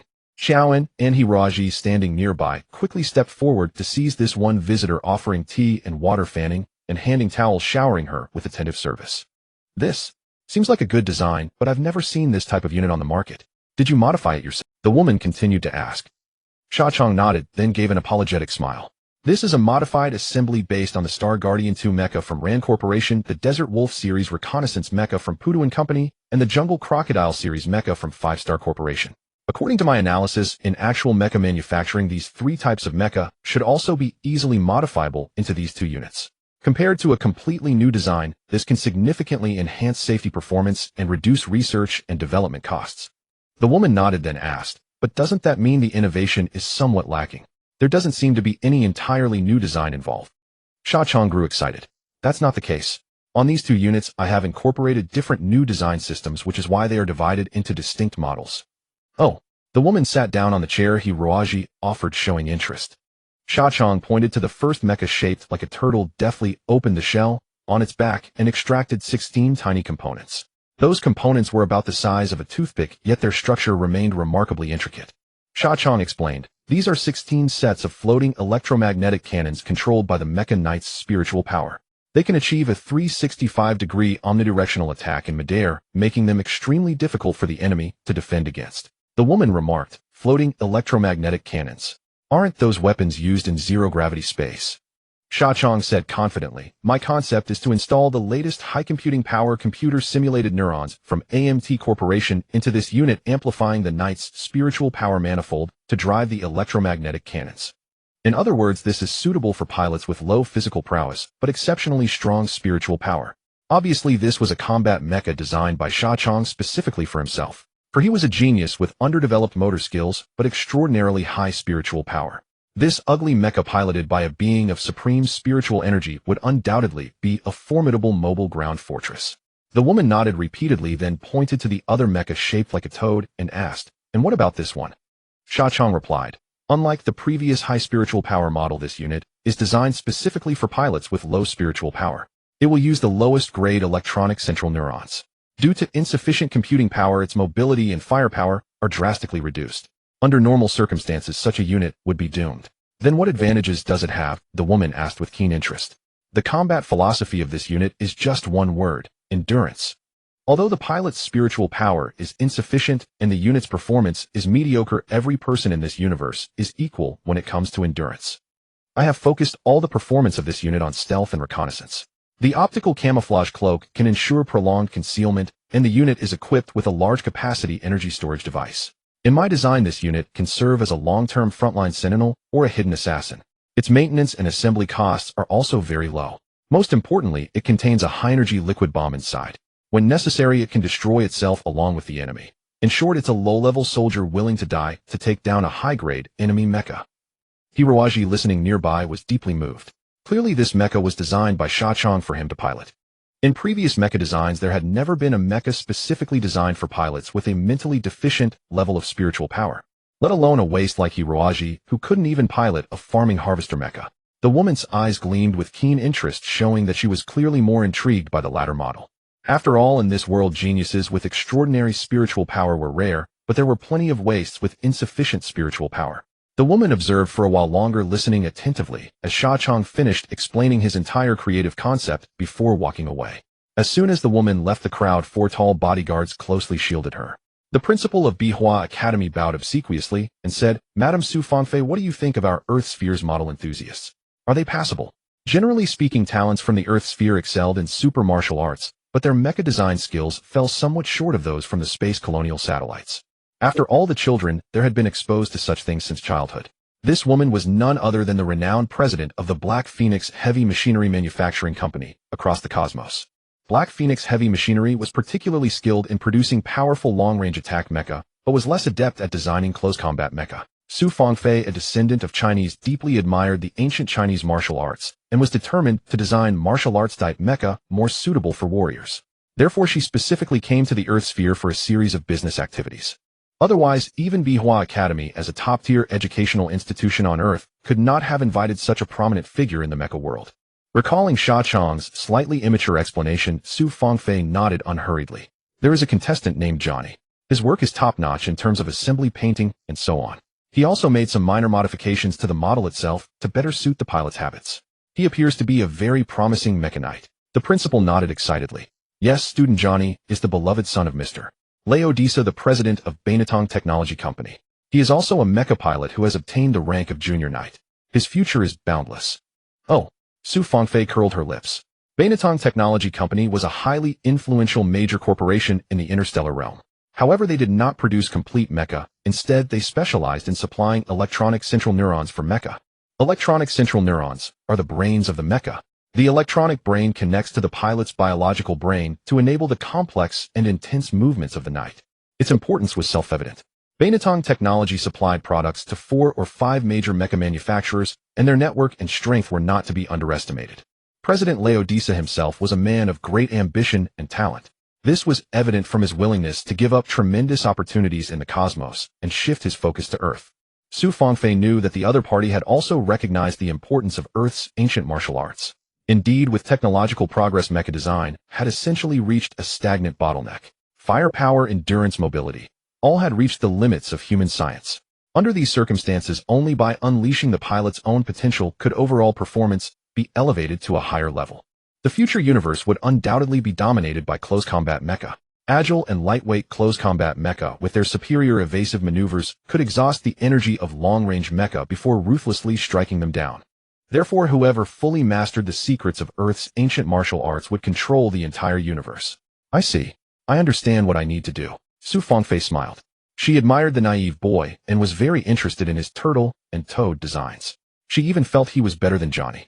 Because Johnny lacked that kind of innovative spirit, he only made minor modifications to insignificant parts, not daring to change the overall structure of the unit.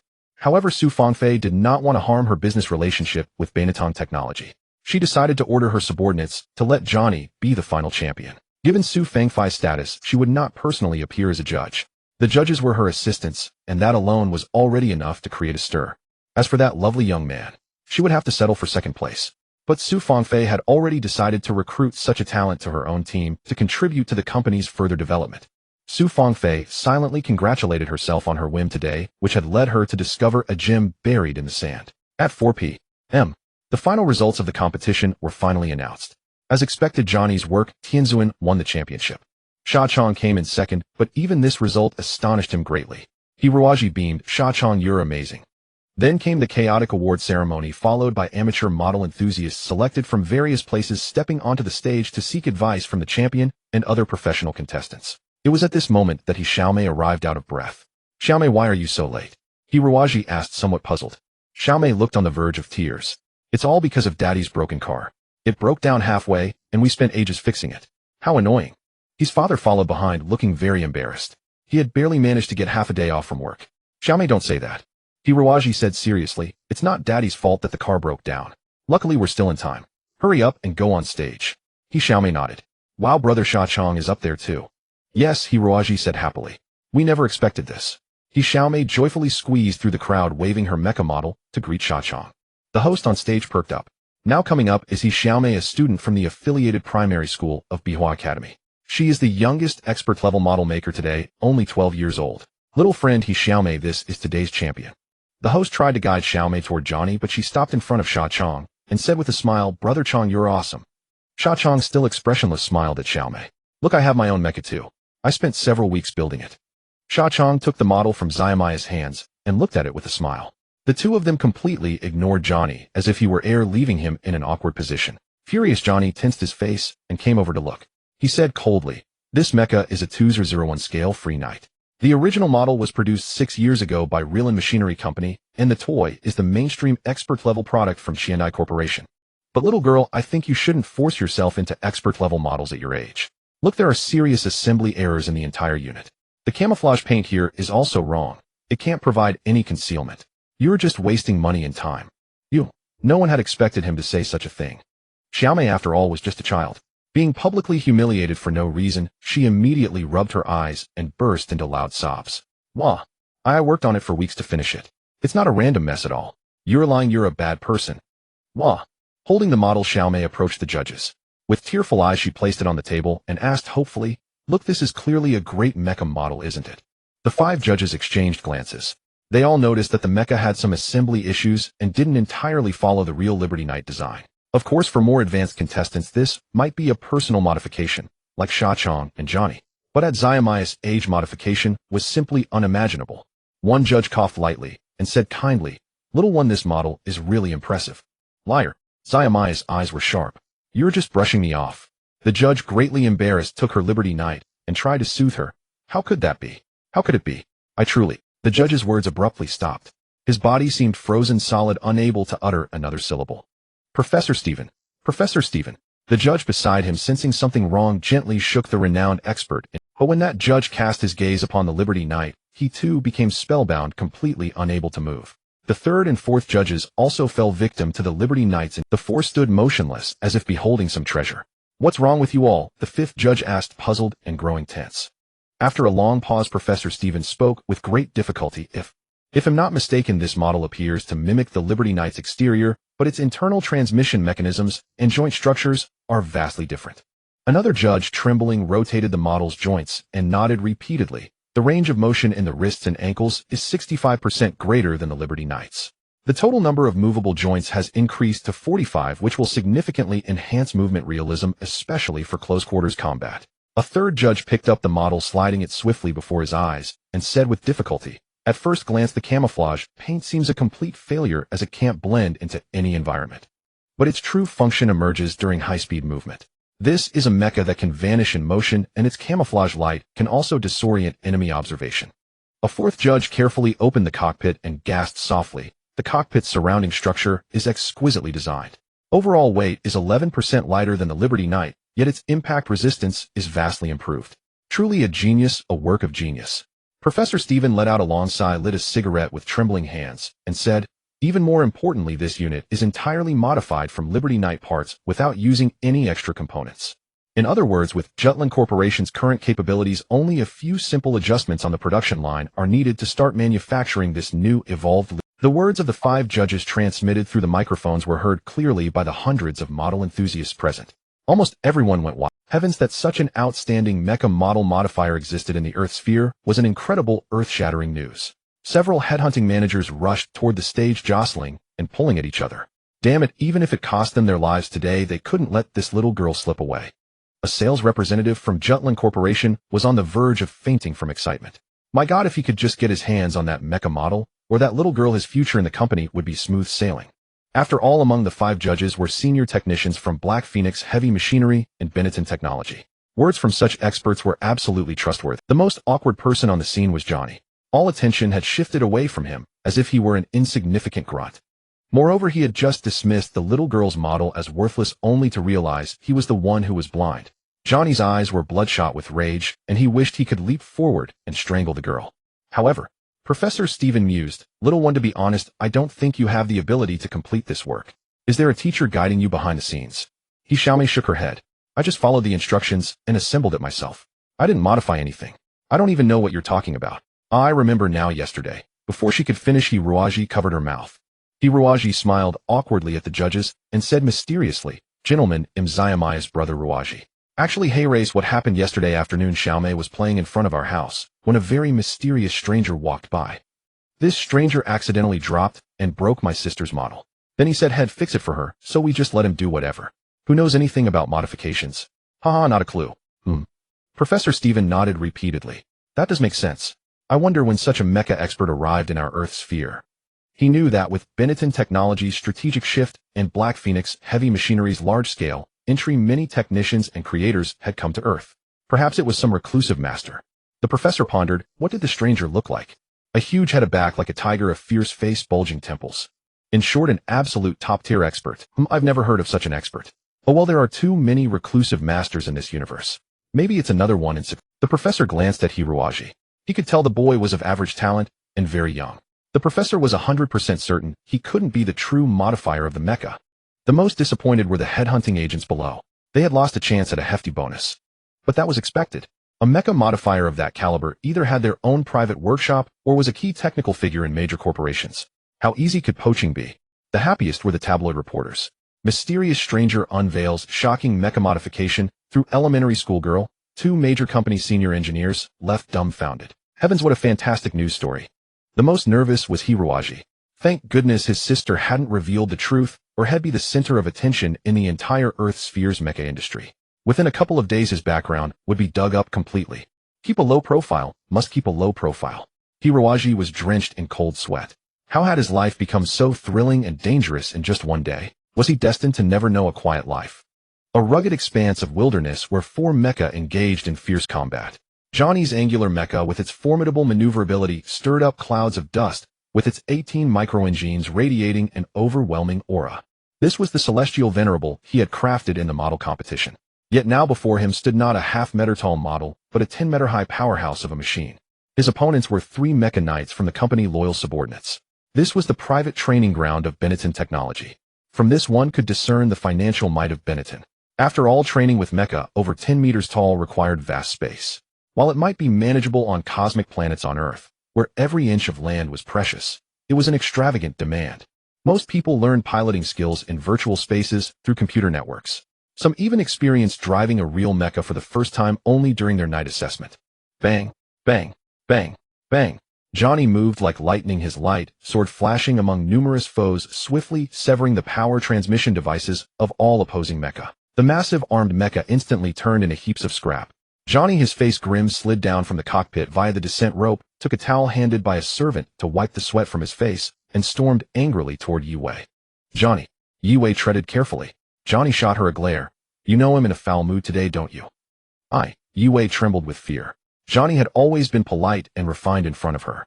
Today he seemed like a different person, transformed into a terrifying demon. Johnny raised a finger. I have never endured such humiliation, and from a bumpkin from Earth no less. Do you understand how? Why do you say that, Johnny? Yue felt her heart shatter. She hadn't expected Johnny, like everyone else, to look down on Earthlings, treating them as backward and ignorant hicks. What is that Hiroaji, anyway? In terms of family background, ability, or appearance, how can he compare to me? How dare he humiliate me in front of so many people? Fine, very well. He wants to fight me. What right does he have to fight me? Johnny roared. Yue swayed like a sapling in a storm. What are you talking about, Johnny? Hiroaji did nothing wrong. Please, I beg you, don't make things difficult for him, at least for my sake. Yue knew that with Johnny's power, crushing Hiroaji would be as easy as crushing an ant. Johnny narrowed his eyes, grabbed Yue by the hair and snarled. What right do you, a slut, have to command me? Who do you think you are? Let me tell you, you're nothing more than a plaything in the hands of Master Johnny. Ha ha ha, how ridiculous. Do you really think I'd spend my life with a country girl from Earth like you? Listen, whore, you'd better serve me well. If I'm pleased, I might just give you some benefits. Otherwise, as for that Hiroaji, Johnny said darkly, he'll make him suffer. Just wait, you beast. Far away, Hiroaji was oblivious to the impending trouble. He hid in his study with the lights off and the computer brightness dimmed to the minimum. The room was shrouded in a ghostly haze. Even if someone stood inside, they would hardly notice his presence. In the abyssal darkness, Hiroaji had developed the habits of a skeleton soldier, loving darkness, silence, and solitude. Only in total blackness could he slowly explore the power within his heart.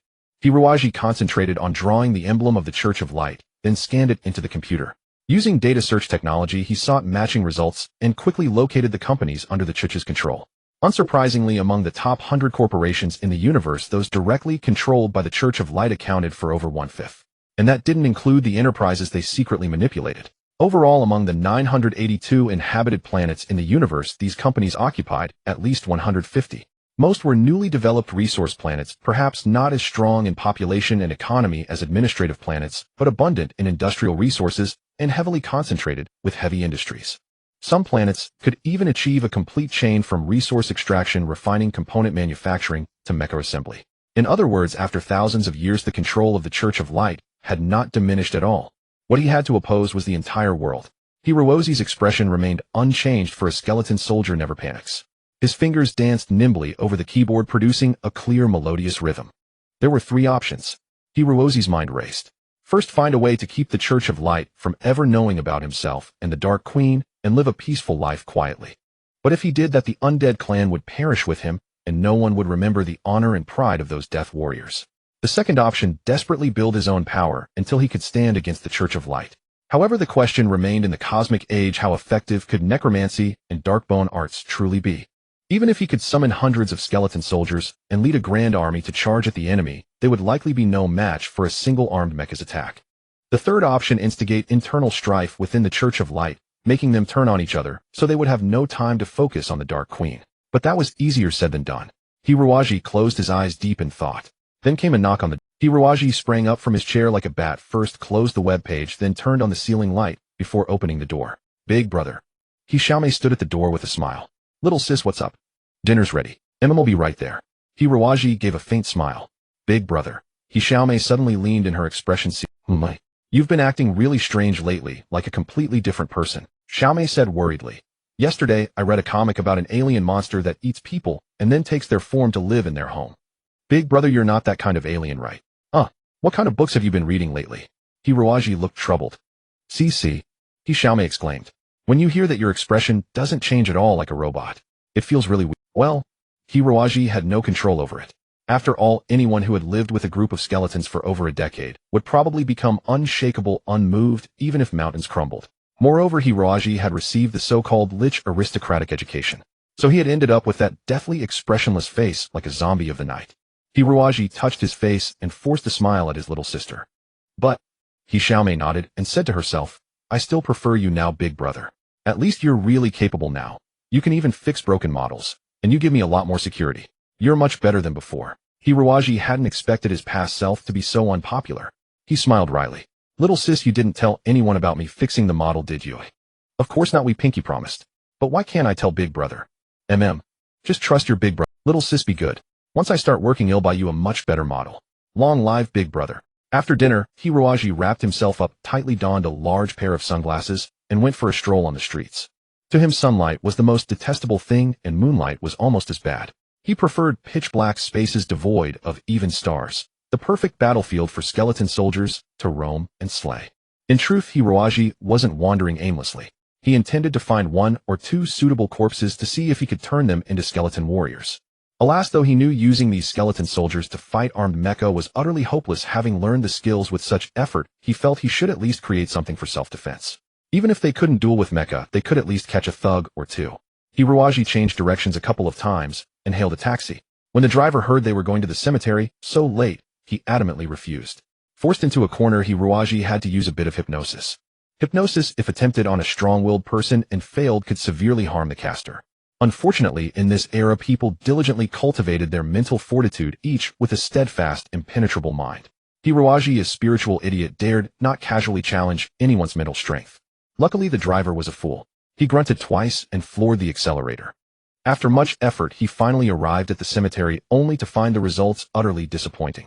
Due to the scarcity of land, more than half of the deceased had been cremated, reduced to ashes, leaving no hope of summoning them as skeletal soldiers. As for the remaining half, most had passed away peacefully in old age, surrounded by children and grandchildren, their families prosperous, devoid of any resentment. Bones without resentment were as useless as firewood. Even the most skilled necromancer could not raise them to life. Many young ones had died instantly in car accidents, unaware of what had happened, and thus harbored no resentment whatsoever. Finally, he found one.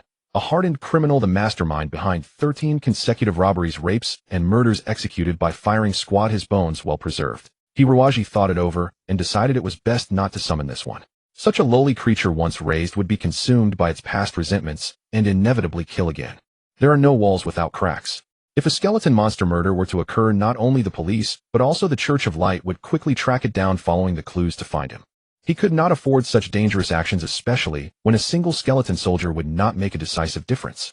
Hiruaji sighed, as he had imagined finding bones filled with resentment in modern society was far too difficult. Large-scale skeleton armies could only be found on battlefields. But where was the battlefield? Under the bright moon and scattered stars with no one around, and eerie winds blowing. If the graveyard keeper were to appear now, he might mistake Hiruaji for a living skeleton crawling out of a coffin. Hiruaji let out a bitter laugh, casually absorbed some residual death energy from the deceased, and then left the cemetery. It was still early, and he didn't want to go home just yet. After all, he had slept soundly during the day and felt wide awake at night. After a moment's thought, he headed to the garbage dump located on the outskirts of the city. This dump primarily discarded metal products, including various mechanical items, such as scrapped cars. Under the night sky, the piled-up wrecked cars formed a small mountain looming like a black beast gazing coldly at the earth. Hiruaji used to come here often. As a student of mechanical repair and maintenance at school, he needed hands-on practice. He was well acquainted with old Zhang, the caretaker, who allowed him to pick discarded parts for free, while Hiruaji repaired small items like TVs for the old man in return. Grandpa Zhang. Old Zhang had already gone to sleep, and said with surprise, "Xiao Ji, why are you here so late tonight?" "I'm just going to take a look around." Go on, but be careful." Old Zhang grumbled, and lay back down. Hiruaji nodded, tiptoed through the gate, and followed the path into the dump. Because the waste was piled into heaps, the structures were unstable. Several times Hiruaji had nearly been buried alive by collapsing garbage mountains. But that was no longer a problem now. Hiruaji stood tall on the highest peak of the garbage mountain, gazing at the silent wilderness around him, and took a deep breath. Suddenly he felt an inexplicable power, as if facing the city of bones in the dark abyss. It seemed that countless restless souls were screaming, gasping, struggling, and howling. What was this? Hiruaji closed his eyes, slowly releasing the dark elements within him, silently sensing the aura from all directions. He could be certain it was a force very similar to death energy, yet with subtle differences. Strangely, there were no large numbers of corpses around. Only thousands of bodies could emit such intense resentment. A possibility occurred to Hiruaji, and he began to tremble. He knelt on one knee, using his hand to carefully feel the metal garbage beneath him. An intense sensation immediately came through his palm, resonating with the dark power within his heart. Indeed, the powerful resentment did not come from human corpses, but from the corpses of these cars, motorcycles, televisions, and computers, the metal garbage itself. Not long ago, these metal products were living machines with exquisite gear circuits and bearings capable of incredible speed and displaying vivid images. How much joy people had derived from them, how many emotions they had invested in these mechanical bodies. Those emotions gradually settled, giving life to the machines themselves. After being abandoned by humans, these poor machines could only wait in silence, crying in voices that humans could not hear. They faced the fate of entering scorching furnaces, being melted into molten steel, ending their existence completely. This was the destiny of machines. Hiruaji heard the pleas of countless discarded machines, their resentments merging into an incredibly powerful magnetic field. A thought struck him. Perhaps he could use metal products in place of human bones to create a new generation of metal skeleton soldiers. This idea thrilled Hiruaji.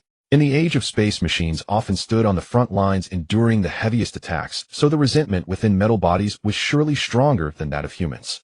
For instance, a soldier on a battleship might never see the enemy, only pressing buttons all day.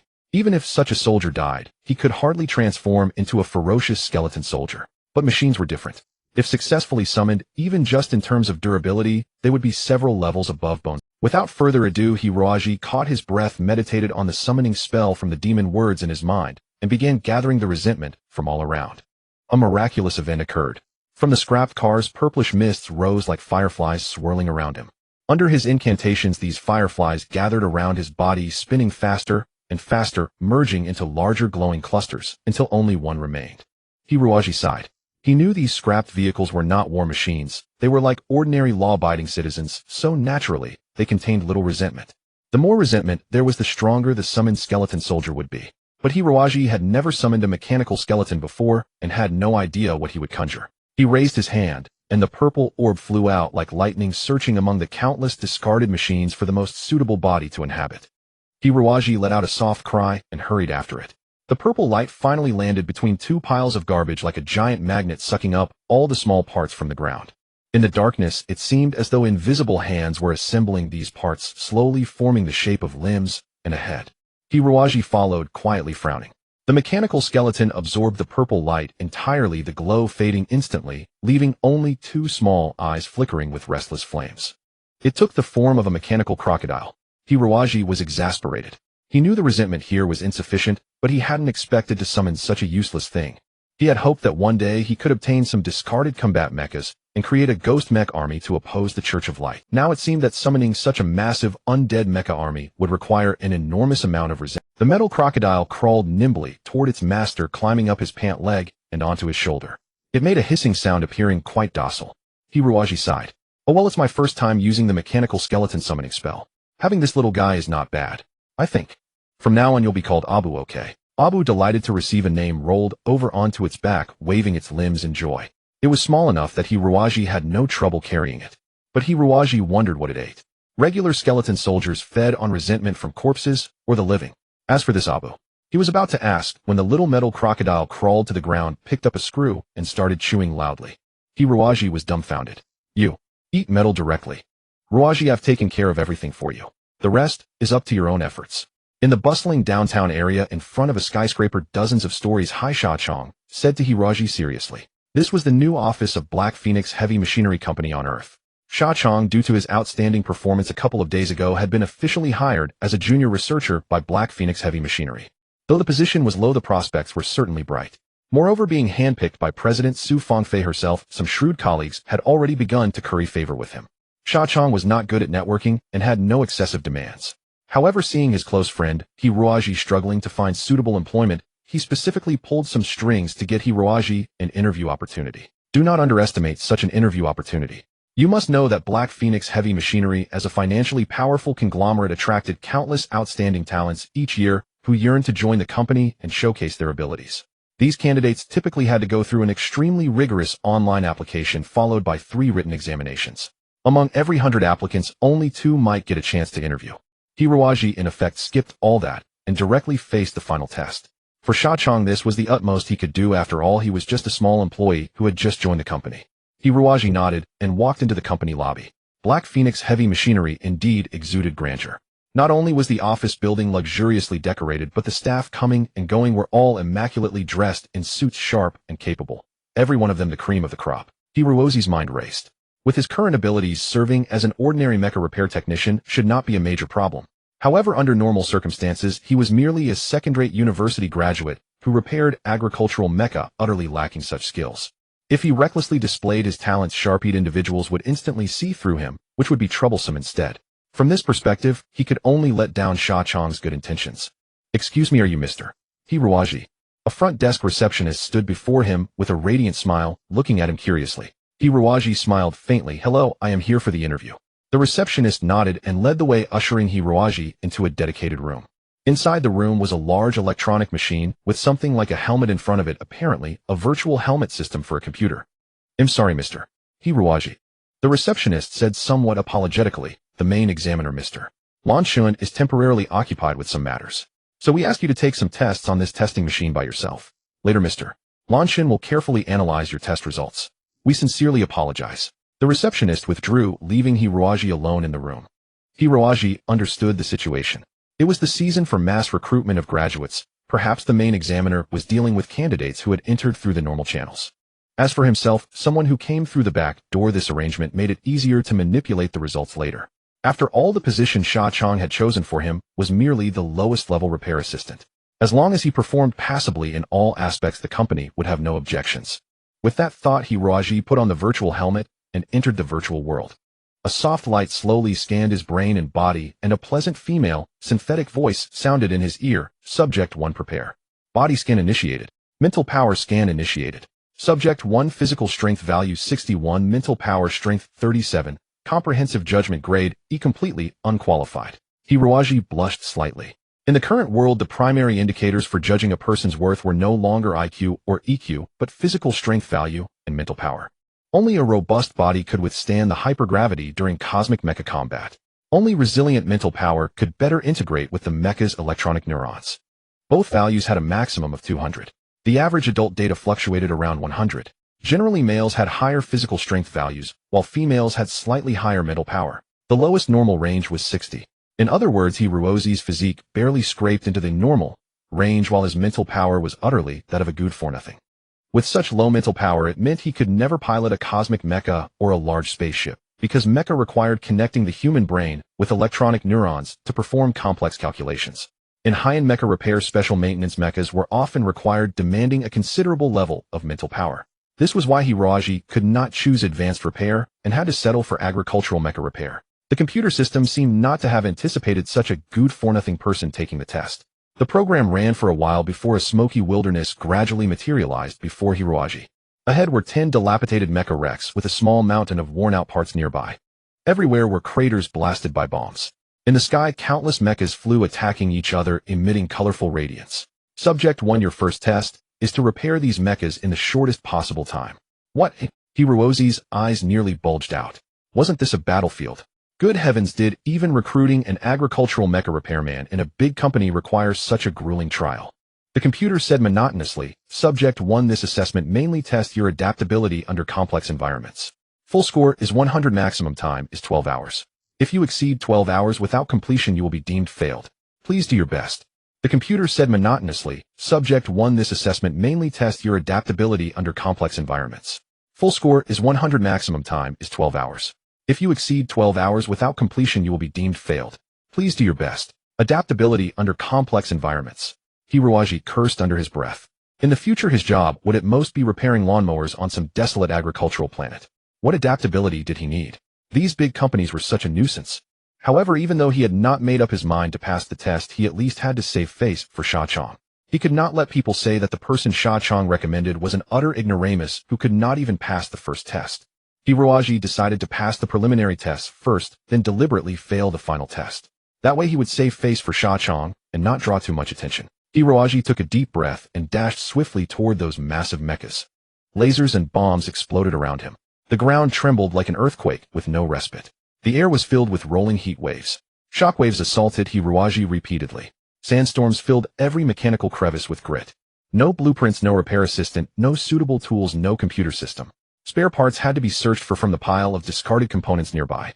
No blueprints, no repair assistant, no suitable tools, no computer system. Spare parts had to be searched for from the pile of discarded components nearby.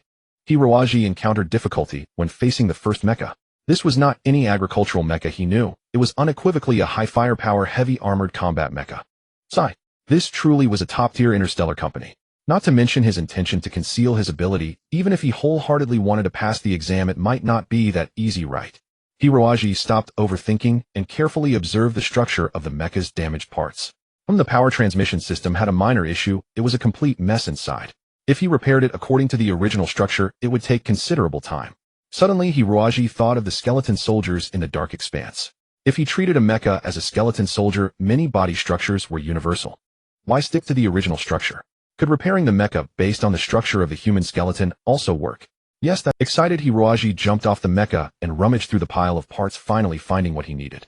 He never considered that those parts were too huge for him to lift, nor that there was a maintenance mecha nearby, specially for his use. Since he didn't know how to operate the maintenance mecha anyway, he simply relied on his sturdy bones to directly hoist enormous screws and metal frames running back to the damaged mecha. If anyone had been watching this scene on an external monitor, their jaw would have dropped. You see, in this type of assessment virtual environment, the subject's physical attributes were exactly the same as in the real world.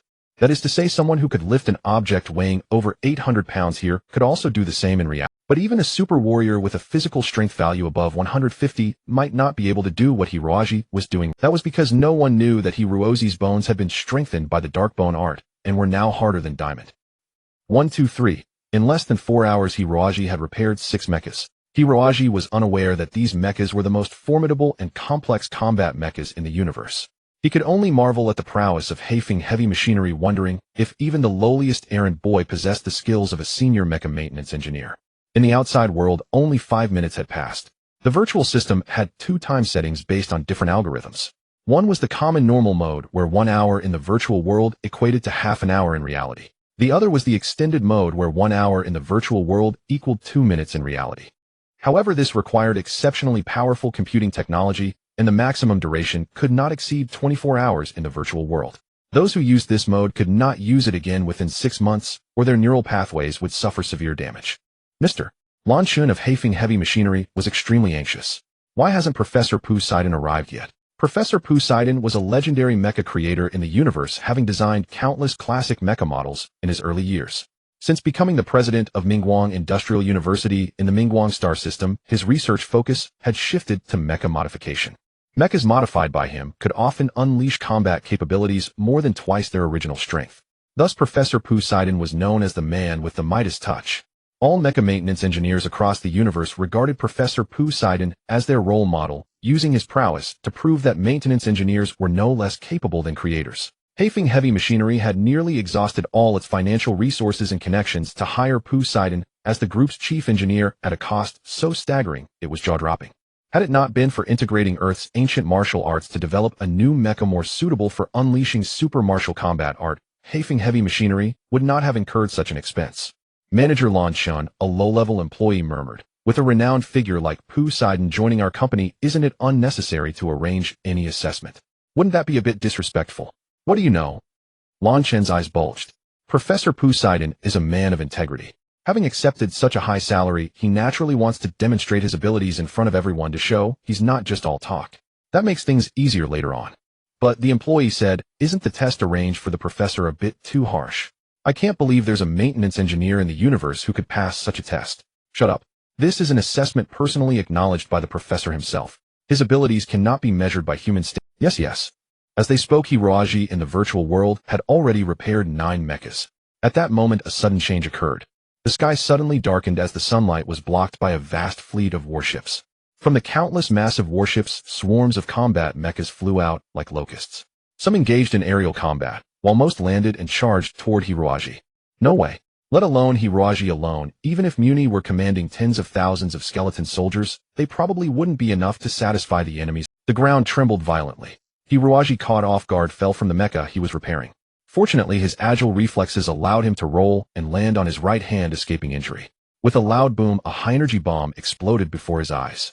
Hiroaji quickly pressed his body and head into the dirt, feeling the overwhelming dust and smoke pouring over him, as if trying to bury him alive. When the smoke cleared and he looked up, the 9 repaired mechas had been smashed to pieces. This time it was worse. Even spare parts were nowhere to be found. From behind Hiroaji, a large number of combat mechas rushed out and launched a fierce attack on the enemy. The two sides quickly intermingled, engaging in close-quarters combat. Hiroaji sat expressionlessly before a scrapped mecha, deep in thought. There was no trace of regret in his heart, for in the creed of the skeleton soldiers, regret was the most useless thing in the world. In the world, there were only 2 kinds of things: those that should be done and those that shouldn't. As long as one acted, whether success followed was not a concern for a skeleton soldier. A flash of inspiration struck Hiroaji, and he charged into the battlefield like a madman. On the colossal arena of steel warriors, even seasoned elite soldiers would tremble in fear and freeze, let alone ordinary people. But how could Hiroaji be compared to ordinary people? The years in the dark, desolate realm had tempered his character to iron and steel. Even if someone were disemboweled alive before him, he wouldn't even bat an eye. On the battlefield, mechas kept falling with tremendous roars, nearly crushing Hiroaji. Yet Hiroaji didn't even blink. His eyes greedily fixed on the newly damaged mechas, focusing on their components. When a mecha fell, Hiroaji recklessly swung a giant wrench, a tool meant only for mecha maintenance, and charged forward. 11 hours, 55 minutes, and 49 seconds. Subject: No. 1. You have officially completed the first test. The average integrity of the 10 mechas is 79, sufficient for normal operation. A melodious female voice sounded. Hiroaji, exhausted, lay on the rough gravel. The sun had set in the virtual world, which suited his taste quite well. "I thought the integrity would be at least 95. Hiroaji muttered to himself. Combat mechas were indeed exquisite. Many of their structures and mechanical devices were extremely complex and comparable to toy-like agricultural mechas. Hiroaji seemed a bit addicted. The thought of not having such fascinating things to pass the time in the future felt like forcing an F1 champion to only drive bumper cars for life. Utterly unsatisfying. In the future, if the opportunity arose, he would definitely find some combat mecha blueprints to study thoroughly and strive to improve the integrity rate. Hiroaji silently resolved. Little did he know that if others saw him repair 10 mechas in 12 hours without ever having seen a combat mecha blueprint, or even touched the rust of one, and all this amid a perilous battlefield, they would deem it impossible for any human. Well, even a skeleton soldier probably couldn't achieve something so outrageous. Now entering the second assessment. The soft female voice sounded again, and the scene shifted from the war-torn wasteland to a spacious dojo. The upcoming martial arts test primarily assesses the subject's mastery of super martial combat art. 100 martial artists from various schools will attack the subject, who must defeat as many enemies as possible within 2 hours. As soon as the words fell to the floor around, Hiroaji sank into 2 holes from which rose 2 burly muscular men roaring and charging at him. Hiroaji was completely speechless. Even the earlier mecha repair was somewhat related to his future job, but what was this martial arts test supposed to be? He wasn't applying to be a security captain. Damn it. Hiroaji, expressionless, stretched out his arms and hopped like a zombie, barely dodging the cross attack of the 2 men, and with a swift hand chop, took them both down. Familiar with the human skeleton, though not powerful, he concentrated all his force into the gaps of the cervical vertebrae. With 2 cracking sounds, both men's necks snapped. The bodies instantly transformed into streams of green data dissipating in the wind. On the ground, 4 holes appeared again, and 4 more men rose up. At the entrance of the Hafing group building, the senior executives were still waiting anxiously. Manager. The incessantly chattering clerk continued, but even if Professor Pusidin could pass the first test, why arrange a martial arts test? And they even went to the trouble of collecting combat data from 100 real martial artists on Earth, creating virtual data. Isn't that too much? Lan Shen sneered. Do you think Professor Pusidin is just an ordinary bookish scholar? Let me tell you, Professor Pusidin is assessed as a 7th rank expert by the Super Martial Arts Federation. What? In the development of super martial arts, Interstellar Warriors integrated various schools to establish the Super Martial Arts Federation, which primarily assesses martial artist levels. Professional martial artists are divided into 9 ranks. A 7th rank expert could be considered a combat specialist, hard to find and equal across an entire planet. Lan Shen said, Professor Pusidin's mecha modification skills are indeed impressive, but in this regard we could hire several engineers and equip them with high-end computers. We might not necessarily need his expertise. The reason the company is spending a fortune to hire the professor is precisely because he is a rare talent, proficient in both literature and martial arts, with profound accomplishments in both mecha modification and super martial arts. Only such a person can design mechas that truly suit the expression of super martial arts. Yes. Lan Shen continued. You also know that martial artists on Earth often have sectarian biases, still clinging to their ancient martial arts, some even refusing to acknowledge the term super martial arts, let alone integrate martial arts with mechas. Professor Pusidin's idea is to spar with these masters in his computer, first using martial arts to make friends, and then show the combat footage to the various martial artists. By communicating with ancient martial artists as a fellow martial artist, it becomes much more convenient. So that's how it is. The junior clerk nodded in admiration, but even Professor Pusidin might find it hard to withstand a round-robin battle against 100 masters, right? Lan Shen nodded. After reviewing the actual combat footage of those martial artists, the professor estimated he could handle about 50 or more in a round-robin, but any more than that would mean certain defeat. But we don't necessarily need a decisive victory, we just need to show that interstellar super martial arts is no less than Earth's ancient martial arts. That's all. Understood. Manager, look. Isn't that the professor's motorcade? By the time Professor Pusidin arrived, Hiroaji had already eliminated 61 martial artists. The battle had long escalated to a white-hot stage. The opponents held various weapons, knives, spears, swords, and halberds, while Hiroaji also wielded a sharp blade. His entire body was drenched in blood, slashed all over, the meridians in his hands and feet were pierced, and even his internal organs had several holes. But for Hiroaji, as long as his bones were not damaged, he could exert his full strength of 100%. However, as his blood flowed away, the figures before his eyes gradually blurred. Kill. Hiroaji let out a low roar, struck down 2 more enemies who were sneaking up from behind, then kicked and burst the heart of the one in front. At last, unable to hold on, he was pierced like a beehive by 7 or 8 enemies wielding long weapons from a distance. Hiroaji's eyes dimmed. A gentle female voice sounded again. Subject 1, within 1 hour 12 minutes and 38 seconds eliminated 69 enemies and wounded 7. Hiroaji frowned. The skeleton martial art had always been about one-hit kills. There was never a concept of merely wounding an enemy. It seemed his cultivation of the black netherbone art was still not up to par, or perhaps he had lost his accuracy under severe injuries. But this result should be enough, right? Even if Hiroaji was naive, he couldn't believe that such a performance wouldn't qualify him for a mere assistant agricultural machinery repair position. Now all he had to do was deliberately fail the final test. Hiroaji knew that this kind of assessment always consisted of 3 parts. But unexpectedly, after the training ground faded, the main office building of Hafing Machinery appeared before him, along with the emblem of Hafing Machinery, a soaring black phoenix. Warm applause erupted around him. The female voice materialized into Su Fengfei, the head of Hafing Technology, who said to Hiroaji with a beaming smile, Professor Pusidin, congratulations on officially becoming the chief engineer and deputy director of the design department of Hafing Heavy Machinery Co. Ltd. Hafing Group welcomes you. This was all pre-programmed. Su Fangfei was supposed to welcome Pusidin in person, but today she had a business meeting with the CEO of Benetton Technology, so she was slightly late. Hirozi's mouth slowly fell open. Chief Engineer. Deputy Director of the Design Department. As a machinery repairman, Hirozi naturally understood what this meant. In the past, Hirozi's dream was to become the chief engineer of a large machinery repair factory. For instance, chief engineer of Hamilton's second tractor repair station or deputy director of the design department of Shenyang Village First Primary School's affiliated farm machinery factory. Such positions would have been enough for Hirozi to strive for a lifetime. As for the chief engineer and design director of Haifeng Group, Hirozi had never even dreamed of it. Something must have gone wrong. Cold sweat broke out on Hirozi's forehead. He couldn't even remember when he had exited the... Not good. Someone would soon come to this room. It was clearly prepared for that Professor Pusidin, not the examination venue for a junior mecha repair assistant. That damned woman had taken him to the wrong place. Hirozi felt like crying, but had no tears. He knew well how much strength the chief engineer and chief designer required. But how would he explain possessing such strength later? He couldn't very well say that a few nights ago he had a strange dream stayed in a place called the Dark Abyss for over a decade, and from the work of repairing skeleton soldiers, he had comprehended superb mecha repair techniques, could he? Well, even though Haifeng Group was not under the influence of the Church of Light, Hirozi was certain this secret wouldn't stay hidden for long. When that time came, what awaited him would not be the throne of chief engineer, but the guns and cannons of the Church of Light. He must destroy the evidence. A faint red glow flickered in Hirozi's eyes. He crouched before the virtual system and began to study the precision instrument carefully. Mr. Preston is here. Mr. Preston is here. Outside, the Black Phoenix Group's building, music and drums resounded, and a group of senior executives bowed and scraped with ingratiating smiles. A stretched limousine came to a halt steadily before them.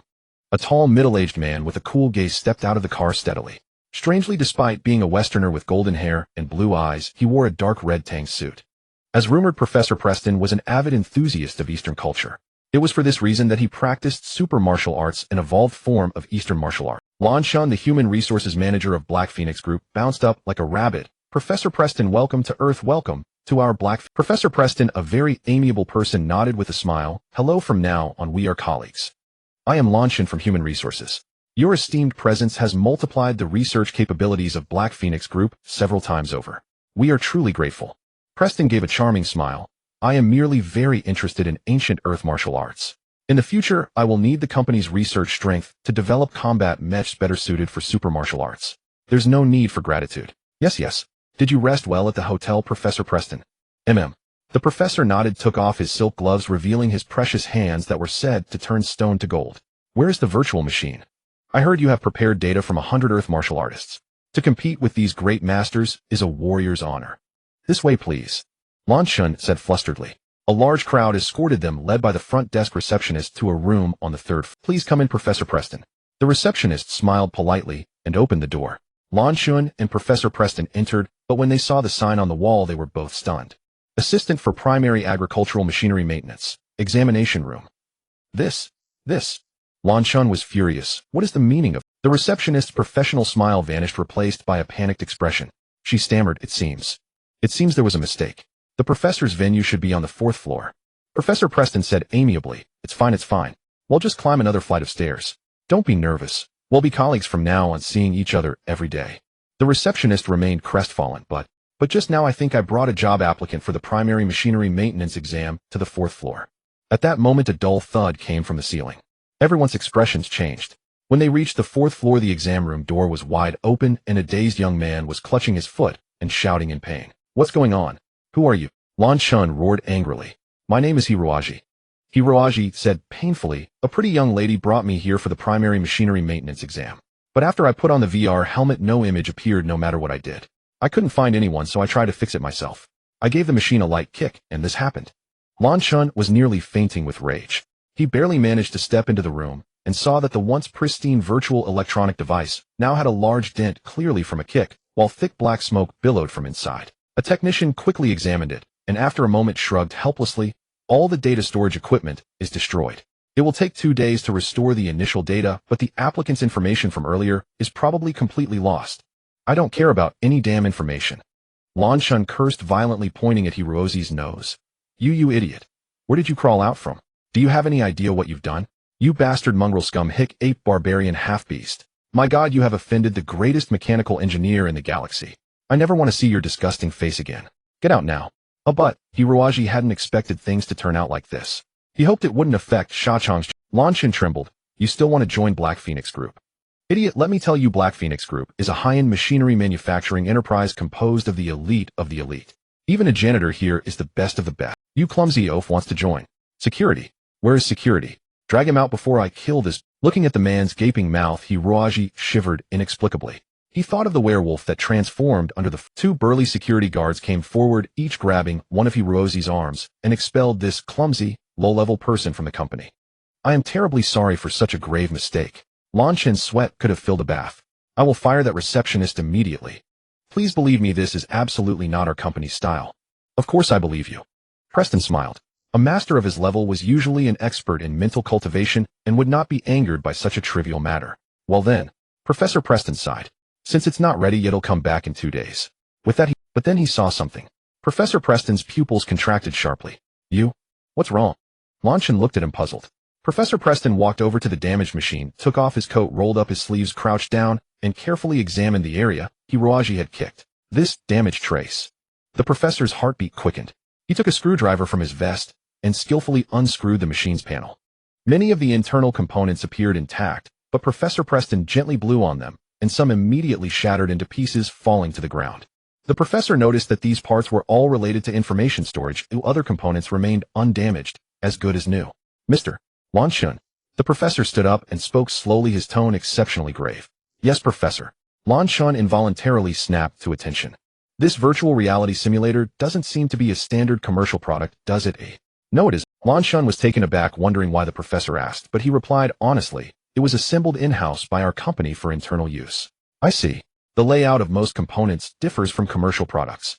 Yes. In other words, without the blueprint or opening the panel, an ordinary person couldn't know the location of the internal components. That should be the case, I suppose. I understand. Professor Preston went to the corridor, but the strange, reckless youth had already been escorted away by security. Gazing at the empty corridor, the professor lowered his head in thought. To be able to transmit force through an aluminum plate and completely shatter a delicate component without damaging the surrounding parts. Was this a master martial artist, or just exceptionally lucky? If it was luck, then the boy's luck was far too extraordinary. The professor glanced again at the computer, precisely destroyed as if by a surgical strike, and clenched his fist involuntarily. Your luck today is truly abysmal, Shachang sighed, seated in a grimy tavern. Hiroaji couldn't help but feel a pang of guilt. He downed his beer and said, I don't really mind. Shachang frowned. What do you mean by that? The Black Phoenix Group boasts excellent benefits, high salaries, and relatively light workloads. Especially now that it's expanding operations on Earth, there's no need to leave home to work on alien planets. Such positions are rare nowadays. Hiroaji nodded. With the expansion of university admissions, the job market for graduates was bleak. Most were dispatched to newly developed colonial planets on the fringes of the universe. Harsh environments, grueling tasks, low pay, and years without seeing family. In contrast, securing a stable job close to home was the dream of many graduates. Hiroaji sighed. You don't need to worry about me. I just fear that this might put you in an awkward position. Shachang shook his head. If a company evaluates its employees based on factors outside work, then I don't think it's worth working for. Besides, I can find a job easily. Hiroaji smiled. Forget it, things will work out. At worst, they'll go to a border planet and plant sorghum. Acres of crimson sorghum, and if there's extra, they'll brew wine. In truth, after living in the Undead for so long, Hiroaji had grown accustomed to solitude. If not for his parents and little sister holding him back in the task of some dark empress on the outside, he truly would have chosen a desolate planet to carve his own territory. They drank for a while longer, thinking that after beginning their careers, they might be separated across the cosmos. Even Hiroaji, who rarely showed his emotions, couldn't help feeling a touch of melancholy. After finishing the last bowl of wine, they supported each other on the way home. The setting sun stretched their shadows into 2 long lines, occasionally intertwining. Hiroaji returned home to find his parents and little sister sitting on the sofa, their faces etched with worry. In his father's hand were 2. Dad, what's wrong? Xiaomei rushed over, asking anxiously, Big brother, did you pass today's interview? Tell me. Hiroaji shrugged. A company as prestigious as Black Phoenix Group has incredibly high standards. Tomorrow it'll apply to some small local Earth companies. They're more my speed. Oh no. Xiaomei looked on the verge of tears. What's the matter? Hiroaji raised an eyebrow. Xiaoji. Father said, his face clouded with worry as he waved the papers. The government conscription office just sent this. You've been drafted into the military. What? How is that possible? The Federation's military forces were largely independent units belonging to the various star sectors. These troops were typically professional soldiers attracted by high-pay mercenaries from various guilds, or moreover, as a graduating student of Bihua Academy, Hiroaji was exempt from military service. There was no reason for him to be conscripted out of the blue. Father sighed deeply. Your school just sent a notice too. They said your spiritual energy level is too low, so your enrollment has been revoked, and you are ordered to withdraw immediately. From today onward, you are no longer a student of Bihua Academy. Mother burst out, what kind of school is that? They knew Xiao Ji's situation. Besides, he was studying agricultural mecha repair. What does low spiritual energy matter? Father lowered his head and said heavily, originally, if you could join Black Phoenix Group, perhaps its influence could have helped us avoid the draft. But now, alas.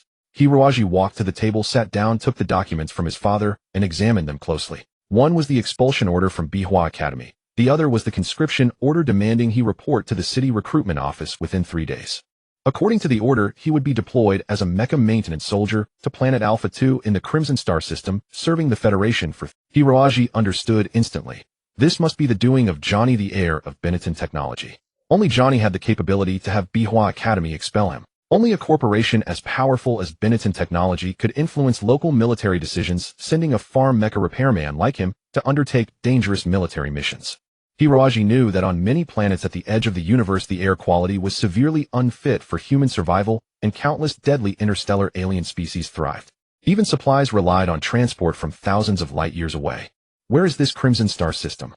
Hiroaji asked in surprise. I've never heard of it. Father said quietly. I asked the officer who delivered the notice today. He said it's a territory developed 20 years ago belonging to the yearning star sector among the 5 major star sectors, a Class 4 planet.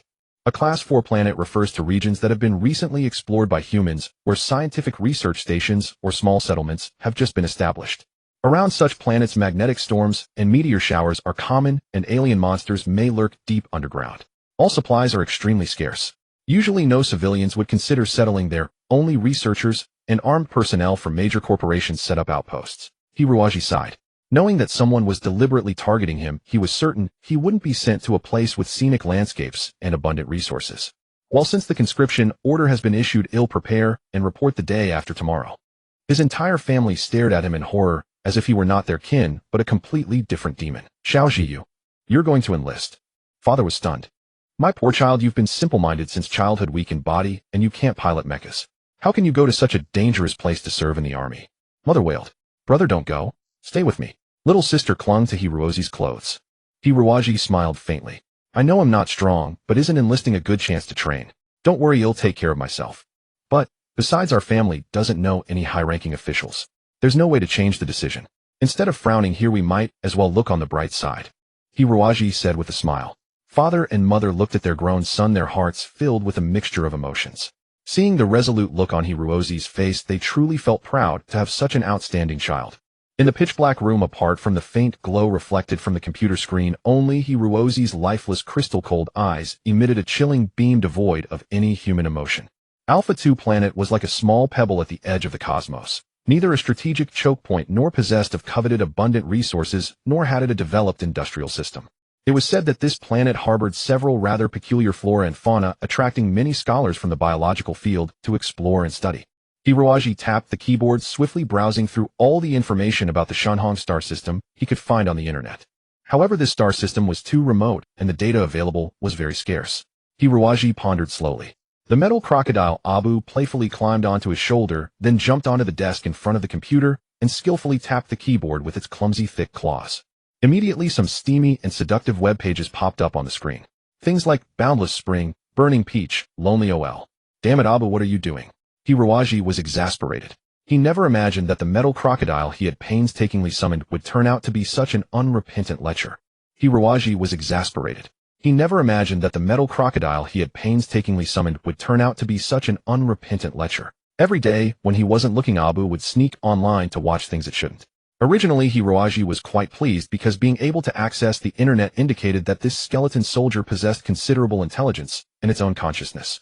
And browsing more web pages could also enhance its understanding of this world, which would be greatly helpful for future battles. Little did he expect that the only sites it browsed were pornographic ones. Abu playfully climbed onto Hiroaji's shoulder, hissing as it flicked out its tongue and licked its master's face. I really can't do anything with you. Hiroaji sighed. The resentment generated by huge discarded machinery could only sustain a small crocodile like Abu. Ultimately, it was because the energy contained within was simply too little. After all, those were merely civilian machines. If they had been military machines, Hiroaji believed, they would contain far more resentment from which he could summon even more powerful mechanical skeleton warriors. However, accessing military machinery through ordinary means was impossible. Only through joining the military could one possibly succeed. Moreover, in a remote place like the Shanhong star system, even if something went wrong, it could easily be covered up. This time Xiangni had done him a good turn. Still, Hiroaji felt that Xiangni was a dangerous factor. Once he was deployed to the Shanhong star system at the edge of the universe, if Xiangni decided to harm his family, he would have no way to stop it. All right, Abu. Hiroaji stretched his waist, and a flash of murderous intent flickered in his eyes before vanishing. Hopefully there's no moon tonight, we have a lot to do. Hiroaji, deep in thought, suddenly froze. He saw Abu dragging out something like a strip of silk fabric with lace hemmed along its edge and putting it on its head in a show of bravado. Curious, Hiroaji took it and looked at it. It was a girl's bandeau. Just then the door suddenly opened and his younger sister ran in grumbling. Brother, something's wrong. Our house seems to have an underwear thief. I've lost so many of my bras. His younger sister suddenly stopped. She looked at the bandeau in Hiroaji's hand, then glared at the obscene images on the computer screen. Brother, Hiroaji was drenched in sweat. It was a brilliantly sunny morning. Hiroaji sat comfortably under the blazing sun holding a bowl of robust meat and fish porridge, while Chao An's nagging voice drilled into his ears like a magic spell. Hearing that Hiroaji was soon to be sent to a frontier planet for military service, Chao An was so anxious that she had dragged him to her family's martial arts hall early in the morning. While feeding him the customary meat porridge to cultivate his manly physique, she cursed that damned Xiangni with every vile word she could muster. That despicable wastrel, that bastard, that stinking scoundrel. Does he have any idea he's playing with lives? The Shanhong Star Sector. What kind of godforsaken place is that? Damn it. The government hasn't conscripted a single soldier from Earth in decades. It's obvious that bastard Xiangni set you up. Hiroaji drowsily nodded off. He already lacked energy during the daytime, and being out under such intense sunlight surrounded by tall martial arts enthusiasts practicing their morning routines made him feel absolutely miserable. Now Hiroaji could somewhat understand why vampires in movies slept in coffins. To be honest, coffins were soft, quiet, and dark, really quite comfortable to sleep in. When he got to the Shanhong Star Sector, he would definitely make himself a coffin to sleep in. Hiroaji thought. Suddenly someone grabbed his ear. Hey, how can you still be sleeping at a time like this? In 2 days you'll be sleeping in a military coffin, you big idiot. Chao An roared. Hiroaji remained calm. He nodded and said, I know. Chao An was about to go crazy. You know nothing. Do you even know what being a soldier means? You can't even beat the youngest apprentice in my father's martial arts hall. Those interstellar people will tear you apart. Interstellar people referred to humans born on colonies outside Earth. Because the best human stock had been selected for the space colonization program, these people generally had superior genes compared to Earthlings. Combined with the effects of cosmic radiation and advanced genetic and biochemical technologies, the physical fitness of spaceborne humans far exceeded that of Earthlings. This was also one of the reasons why the military rarely conscripted Earthlings as soldiers. Unless they were masters of super martial arts, they would be not only a non-factor in combat, but a burden to the entire unit. Hiroaji sighed. The conscription order has been issued. If I refuse, I'll be thrown into prison. Going to prison is better than going to your death. Well, but even in prison I'd be transferred to a frontier planet as an exile to serve my sentence. This? Chao An bit her lip hard, clearly at a loss. Maybe, Hiroaji stammered. Maybe I could go and plead with Xiangni. Maybe he'll have a moment of mercy and let me off. That's impossible, and I don't want you to do something so humiliating. Chao An said coldly. That Xiangni is a psychopath. He won't let you off that easily. He'll probably humiliate you terribly, and you'll still end up going to die on an alien planet. But don't worry, Hiroaji. He'll take care of your family. He'll never give that worm Xiangni a chance to harm them. Hiroaji smiled. That's good. Thank you, Chao An. Xiangni won't be harming anyone anymore. A rough voice cut in. Chao An turned to see a burly, unshaven man in dark training clothes walking and chewing on a fried dough stick and holding a newspaper. Dad, Chao An called out. Hello, Uncle Chao. Hiroaji bowed politely. Sit down. The owner of the Tianlong Martial Arts Hall, Chao Tianxing, said nonchalantly. He didn't like this young man, Hiroaji, not because of his low martial arts skills. He couldn't even beat the smallest apprentice in the hall, but because of his cowardly character, completely lacking the courage to fight with weapons. Born into a martial arts family, Chao Tianxing did not want his daughter's beloved to be such a weakling. Dad, Chao An said anxiously, Raji is going to be a soldier on some unknown frontier planet. What can we do? Unknown. It's still in this universe. Chao Tianxing finished his dough stick in bites, then slurped down a large bowl of meat porridge. It's good for young people to go out and see the world. When I was his age, I was a mercenary in the Spartastar sector fighting those damned pirates. Twice I almost got killed. So what if I got killed? A true man has ambitions in all directions. What future is there in rotting away on Earth? Dad. Xiaoan hadn't expected her father to say that, and she glared at the messy martial arts hall owner. Xiao Tianxing belched and handed over his basin-sized bowl. Another bowl. You pig. Hiroaji said meekly. Uncle Xiao, do you think I could go and talk things over with Xiangni now? I don't think I did anything to offend him. It was just a misunderstanding between us. The contempt in Xiao Tianxing's eyes deepened. He snorted and slapped the newspaper onto the table. Sorry, but I'm afraid it's too late. Last night, a strange explosion occurred at the villa of the president of Benetton Technology Company. President Anderson was severely injured and his only son Xiangni was blown to pieces, killed instantly. What? Xiaoan jumped up. How did that happen? Xiao Tianxing dug his nose while speaking. The incident happened around 2 in the morning. On the surface it looked like an accidental gas leak explosion, but according to the police, it's very likely a murder. Murder? Hiroaji held his bowl motionless. Yeah. Although the killer was very cunning and left no clues, not even a trace on the surveillance footage, the police believe it wasn't an accident. Why? Benetton Technology Company specializes in electronic mechanical design and manufacturing. President Anderson's residence was heavily guarded, practically an intelligent home. For instance, the villa's gas pipeline network had 3 layers of protection monitored mechanically and electronically and would trigger an alarm at any sign of trouble. Every room also had air detection sensors that would take action if gas levels exceeded the limit. But based on the scene, gas had spread throughout the villa without anyone reacting. Even Anderson and Xiangni hadn't woken up. It's believed the criminal first installed some anesthetic gas device in the air conditioning system, rendered everyone unconscious, and then released the gas. The criminal's methods were experienced and skillful, and most importantly, he was very familiar with various machinery. The tight alarm system was like a transparent window pane to him, and ordinary gas pipes and electrical networks could be turned into invisible murder weapons. The police are now conducting an intensive search for the unknown criminal. However, since the explosion occurred several hours after the initial actions, it's difficult to determine where the culprit is hiding now. Xiao Tianxing finished another bowl of porridge, patted his belly with satisfaction, and said, "A master. The perpetrator is definitely a master, just like the masters in our martial arts world strike, accurately, kill, without a trace." Dad. Xiaoan chided. Can't you help Raji think of something? Fine. How about I break this kid's legs right now? Say he got injured during training. Would that work? Xiao Tianxing clenched his fists, making cracking sounds. You. Xiaoan didn't know whether to laugh or cry. Forget it. Hiroaji said with a hint of melancholy. Now that Xiangni is dead, I've lost my last thread of hope. They'll have to report to the military. Xiao An's eyes reddened, and she couldn't help shedding 2 streams of clear tears. Sobbing, she said, Raji, you must come back alive. I will. Hiroaji smiled calmly, and gave Xiao a meaningful look. I will definitely come back alive, Xiaoan. All right. Xiao Tianxing said gruffly. Don't say I didn't help you, kid. I have 2 phone numbers here. Old comrades from my Interstellar mercenary days. They can't help you in the Shunhong Star sector, but if you get transferred somewhere else later, you can look them up. Xiaoan, you should be satisfied now. Don't stare at your father like that. Ha, I know you care about this kid. You. Xiaoan blushed crimson and quickly covered her father's mouth. Hiroaji pretended not to see. All his attention was on the newspaper. On the front page of the morning paper, Qiangni's villa was burning in a fierce blaze, and his mind had already flown into the boundless cosmos, into those colorful worlds. Hunter was in a foul mood. He had been the ace knight of the mecha squadron stationed on the planet Gulen, a true ace among. Gulen was one of the early discovered planets during the great cosmic expansion, rich in all kinds of resources, and one of the prosperous planets with a developed economy. But just because he caught a senior officer sexually harassing a female soldier, he beat that officer until he was drenched in his own filth, unable to take care of himself for half a year, and had to have a mechanical pump installed in his genitalia to achieve an erection. For such a trivial matter, Hunter was demoted from lieutenant colonel to captain, and then exiled to the border to that damned Crimson Galaxy to wait for death. Damn. Hunter really wanted to just walk away, but the trouble he had caused was too great. The military gave him 2 choices: serve 5 years of hard labor in the Crimson Galaxy, or spend 20 years in prison. Sigh. What damn luck do I have to end up in this situation?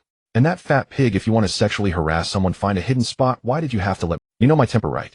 Hunter grumbled as he took a gulp of beer, burping with satisfaction. Drinking was normally forbidden on interstellar spaceships, but who knew how Hunter had brought the alcohol on board? Captain Hunter, the files of your direct subordinates have arrived. A computer-generated voice rang out. Originally, there were 2 soldiers stationed on the planet Alpha. Last month, one of them was eaten by a primeval beast while defecating during a patrol, and the other was so horrified by the sight of his comrade's tragic death that he went mad. So now 2 new members must be assigned.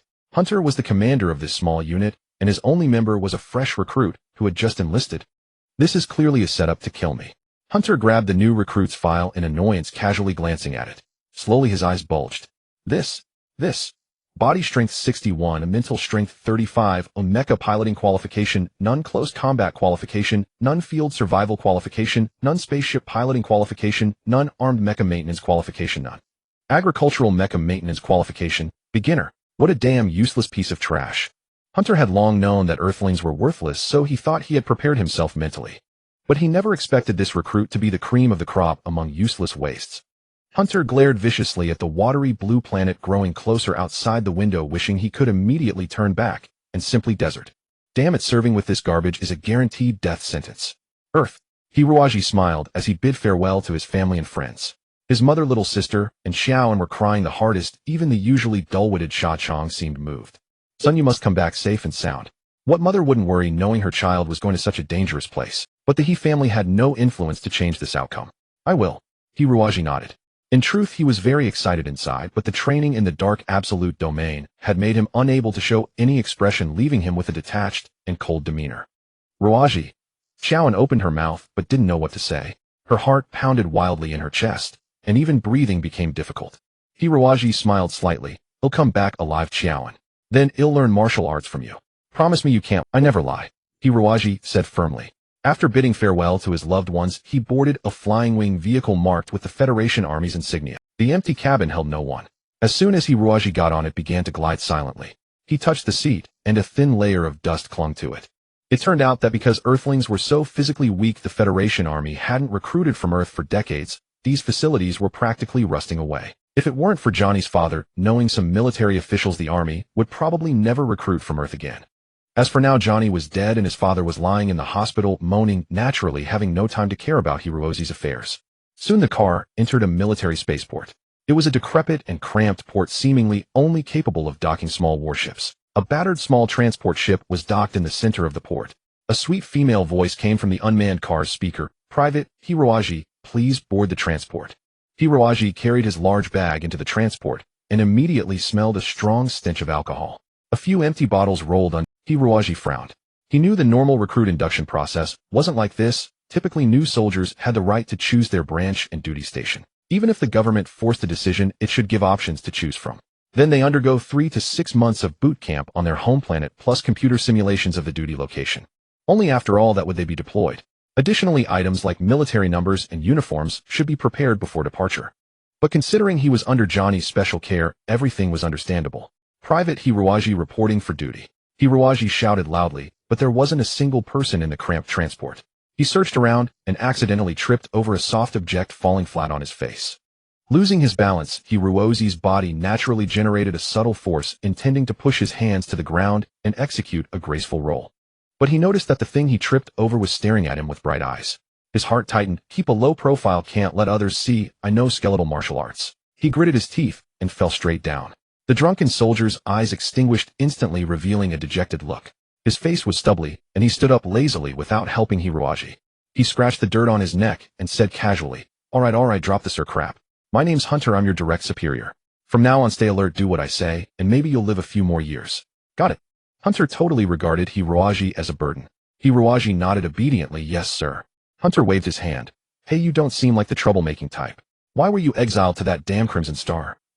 Everyone knew that those assigned to Crimson Star either had the worst luck or had offended someone important, just like Hunter himself. Hiroaji answered honestly, a young master from Benetton Electronics Technology seems to hold a grudge against me. Benetton Technology. Hunter frowned. Now we're really screwed. Huh. Benetton Technology supplies the electronic neurons for the Federation's mechas. Do you think we'll get reliable weapons from now on? Sorry, sir. Forget it. I told you not to call me sir. Just call me Hunter. Don't feel guilty either. Even without you, those bastards wouldn't give us good stuff anyway. Crimson Star is just the military's dump for garbage, and we too are the trash to be disposed of. Hunter slammed the console, and a roar came from the rear of the ship. Hiroaji lost his footing and rolled like a tire to the back of the cabin. Hunter also flew up, but he had clearly practiced high-level martial arts. He lightly stepped on the ceiling, regained balance, sat firmly in his seat, and fastened. Damn it! Hunter shouted.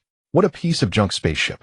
Even the artificial gravity system malfunctions. He was already drunk and regarded Hiroaji as trash, so He didn't notice that at the very bottom of the ship Hiroaji was supporting his entire body with one finger standing upside down perfectly steady. Even in this age of superluminal flight, traversing the vast sea of stars remains an impossibility. Fortunately, humanity has discovered several stargates scattered across the cosmos. These regions appear indistinguishable from the surrounding space, yet upon entering such an area one emerges in a completely different expanse of space. Much like the wormholes of science fiction, stargates serve as cosmic crossroads. Across the universe, approximately 100 such gates exist, all of which are strategic choke points of paramount importance. The journey from Earth to the Crimson Star sector required passing through 3 distinct stargates. Compounded by the antiquated state of the transport vessel, the entire voyage stretched over 3 arduous months. In the silent, boundless expanse of the cosmos, humans are prone to boredom and madness. Large interstellar vessels, however, often boast comprehensive entertainment facilities and enough crew members to share conversations and alleviate the tedium. But the transport ship Hiroaji boarded was a different story. With only 2 crew members aboard, Hunter spent his days either thoroughly inebriated or immersed in the Mechs simulation training pod, honing his skills with relentless fervor. The simulation training pod resembled the shooting video games of ancient times. It seems thrilling and explosive, an excellent way to pass the hours. Hunter's refusal to let Hiroaji use it wasn't born of malice. Rather, Hiroaji's spiritual power was far too weak, making it impossible for him ever to pilot a mech. Why waste time then? Hiroaji, however, was indifferent. Having spent so long in the abyssal dark domain, loneliness and solitude had become a sweet, pleasurable indulgence for him. Moreover, the vast, limitless universe offered countless radiant, ever-changing stars that never grew tiresome to behold. Each day, while Hunter was drunk or battling inside the mech simulator, Hiroaji would sit in quiet meditation, allowing the dark energy to slowly permeate his entire body, gently nourishing his bones and advancing his cultivation of the black netherbone art to higher levels. At such times, the metal crocodile Abu, hiding within his clothes, would stealthily emerge, playfully stretching its body and nibbling on something. Little Abu was not a picky eater. It would devour almost anything. Twice had Hiroaji not intervened, the beast would have consumed the control console and its wiring. Before boarding the ship, Hiroaji had never considered the little creature's food supply. Caught off guard, he watched Abu grow dizzy with hunger, his heart filled with sympathy. Yet this was a spaceship where even a single screw was precious. How could he casually feed such things to Abu? Fortunately, the problem was soon resolved. Why does it feel like the cabin has been much cleaner these past 2 days? Hunter asked one day, uncharacteristically sober, scratching his head in confusion. Cold sweat beaded on Hiroaji's forehead. My empty beer can seemed to have vanished, Hunter declared with certainty. If I drink 2 cans a day, there should be dozens of empties by now. Oh, you mean those, sir? Hiroaji smiled. They took up too much space, so I jettisoned them as space debris. Is that so? Hunter looked at Hiroaji suspiciously. And how come the seats, the walls, and the control console are all pitted and dented as if gnawed by rats? Hiroaji nodded. Perhaps it's due to the ship's age and corrosion during flight. Really? Last night, I thought I saw something like a giant rat scurrying around the cabin. It even dragged off my Playboy magazine. Damn, it'll kill that rat. Hiroaji, sweating, replied. Cyril, clean the ship thoroughly and exterminate all those cursed rats. I'ma leave it. After muttering a few more words, Hunter donned his network helmet and resumed his mech pilot training. Behind Hiroaji, a massive metal tail swayed back and forth, followed by a plump crocodile slowly crawling out. It wagged its tail and stuck out its tongue in front of Hiroaji, begging for affection. Damn it! Hiroaji cursed under his breath. You glutton, you've been growing bigger every day. Soon the whole ship won't be able to hold you. Shrink down now. Strangely, Abu seemed to understand its master. A series of unpleasant metallic crunching sounds emanated from within its body, and its entire form gradually shrank back to the size of a palm. A mechanical pet once more. Its jaws still clenched a copy of Playboy. After passing through the second Stargate, they finally joined it. From now on, we'll be traveling with the Stardust Mercenary Corps, Hunter said gravely, his tone so serious it bordered on gritting his teeth. Why? Hiroaji asked, puzzled. Was this Stardust Mercenary Corps also headed to the Crimson Star sector? With this decrepit rattletrap of a ship, we'll never make it through the asteroid belt that surrounds the Crimson Star sector. The military's too cheap to afford us a decent vessel, so we have no choice but to hitch a ride. Kid, remember, this were the dregs of the Federation Army. Anyone can walk all over us, let alone a powerful outfit like the Stardust Mercenary Corps. So no matter what happens on their ship, you suck it up and endure. Hunter paused for breath, then added, still, you don't strike me as a strong-willed type. Just don't cause me any. Hiroaji smiled naturally. Yes, sir. I definitely won't cause any trouble. The Stardust Mercenary Corps possessed a large transport vessel, even larger than an ancient aircraft carrier. Compared to it, their battered transport ship was like a tiny sampan on a lake. In this universe where mecha knights reigned supreme, the number of starships mattered little. In actual combat, starships were never the main force. An ace knight piloting a mech could easily tear apart a colossal warship. Conversely, a warship with its clumsy laser cannons could hardly track the agile silhouette of a mecha knight. The Stardust Mercenary Corps boasted 30 mecha knights, making it a mid-sized mercenary group. This time they were tasked with escorting an important scholar to Planet Alpha for scientific research. The battered transport was slowly drawn into the massive Nebula-class vessel. Gordon, the leader of the Stardust Mercenary Corps, was a towering man, 2 meters tall, his muscles as solid as armor, his bald pate gleaming like a heavy pile driver. But sheer brute force alone could not make one the leader of an armed force. Gordon's narrow, elongated eyes frequently gleamed with shrewdness and intensity. At that moment, Gordon stood on the command platform beside an elderly man, both watching the monitor as the Federation ship entered. Mr. Mu, may I ask why you agreed to the government army's request? Our ship's energy and food supplies are strictly rationed. Adding 2 more passengers might prove detrimental to the remaining 7 days of our voyage. The elderly man, clad in a black tang suit and open-toed cloth shoes, held a tobacco pipe in his hand, resembling an ancient Eastern merchant of considerable wealth. In the cosmos, due to their displacement from home, many ethnic groups increasingly revere the ancient lifestyles of their own people, thereby displaying their distinguished status. For instance, many Western dignitaries favor engraving heraldic crests on their mechas to signify their identity, while Eastern nobles tend to adopt antique attire. Mu, the employer of the Stardust Mercenary Corps, was also a distinguished biologist. Officially, he was en route to the Crimson Star system to survey its local ecological environment. As for any ulterior motives, they remained unknown. Mu smiled faintly. Helping others is helping oneself. After all, we are still citizens under the governance of the interstellar government. It is only right to do something for them. Gordon furrowed his brow slightly and bowed. Mr. Mu, you are the boss, and your word is final. However, since we are responsible for your safety, we must conduct a minor test on these 2 outsiders. I hope you don't mind. Mr. Mu made a gesture of invitation. Meanwhile, the computer had already transmitted the dossier of the 2 individuals. Hunter, former commander of the government army's border station in the Crimson Star system, former deputy squad leader of the Gulen Planet Mecha Squadron, a 4-star knight, with 21 enemy mechas down, 3 commendations, and the rank of lieutenant colonel. He was sentenced to 5 years of controlled military service and exiled to the Crimson Star system for striking his direct superior without cause. Gulen Star system. Gordon nodded, then spoke to a subordinate via intercom. Hong Gang, you once operated as a space smuggler in the Gulen Star system. Do you know this, Hunter? Space smugglers referred to lawbreakers engaged in contraband trafficking across the cosmos.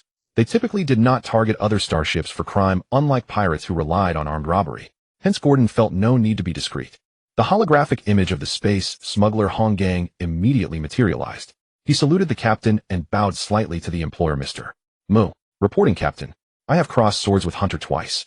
This man is rough-hewn, hot-tempered, and forthright. Each time he disregarded coordination with his comrades and often plunged alone into our formation to fight.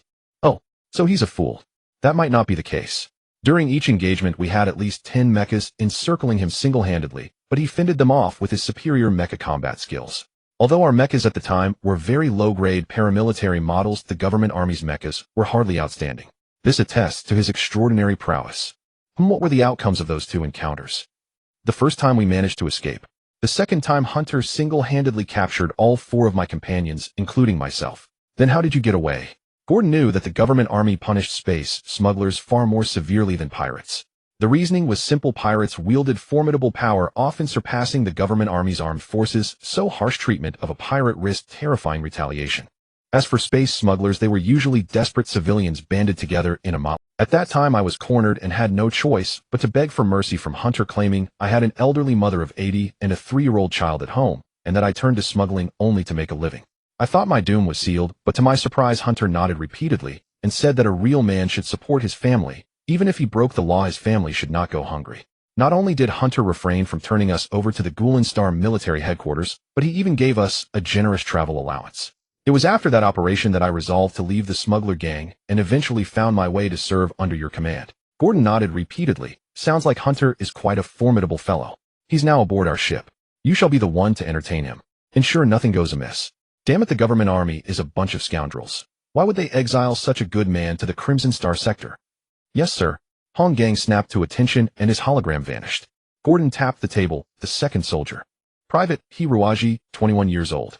Enlisted in June this year, assigned to the Alpha Planet border station in the Crimson Star sector as a mecha maintenance technician. No dossier. The absence of a dossier indicated that this person had never held a position in any major corporation, earned a degree from a renowned interstellar academy, or served in any mercenary corps. Of course, if he had once run with pirates or space smugglers, records would also be lacking. How peculiar. Isn't it suicide for an Earthling to go to the Crimson Star sector? Could he be an ancient martial arts practitioner? Gordon mused for a moment, then issued another command. Chuck, go test this Hiroaji. Be careful not to hurt him. On the monitors, Hunter and Hiroaji had already disembarked from the shuttle and were escorted by the Mercenary Corps logistics personnel to their quarters. After they set down their belongings, they were led to the ship's dining hall. The members of the Stardust Mercenary Corps were not the ruthless sort like interstellar pirates. Yet as men who earned their living on the edge of a blade, they were naturally aggressive and no saints. Moreover, during the long, tedious interstellar voyage, they whiled away time playing virtual games on their computers, already bored to the point of decay. Seeing two new passengers aboard, most off-duty mercenaries gathered in the dining hall, eyeing the pair with malicious intent. The Federal Army. It was the most cowardly military force in the entire universe, capable only of fighting space smugglers and the like. Even a pirate group with just 10 mechas could send the government army fleeing in terror.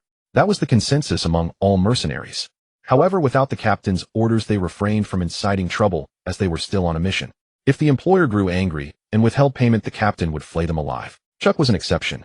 Cigarette dangling from his lips, humming a garbled tune, and clutching a glass of beer, he sauntered unsteadily toward the two government soldiers. Dear friends, let us toast to the great Federal Army.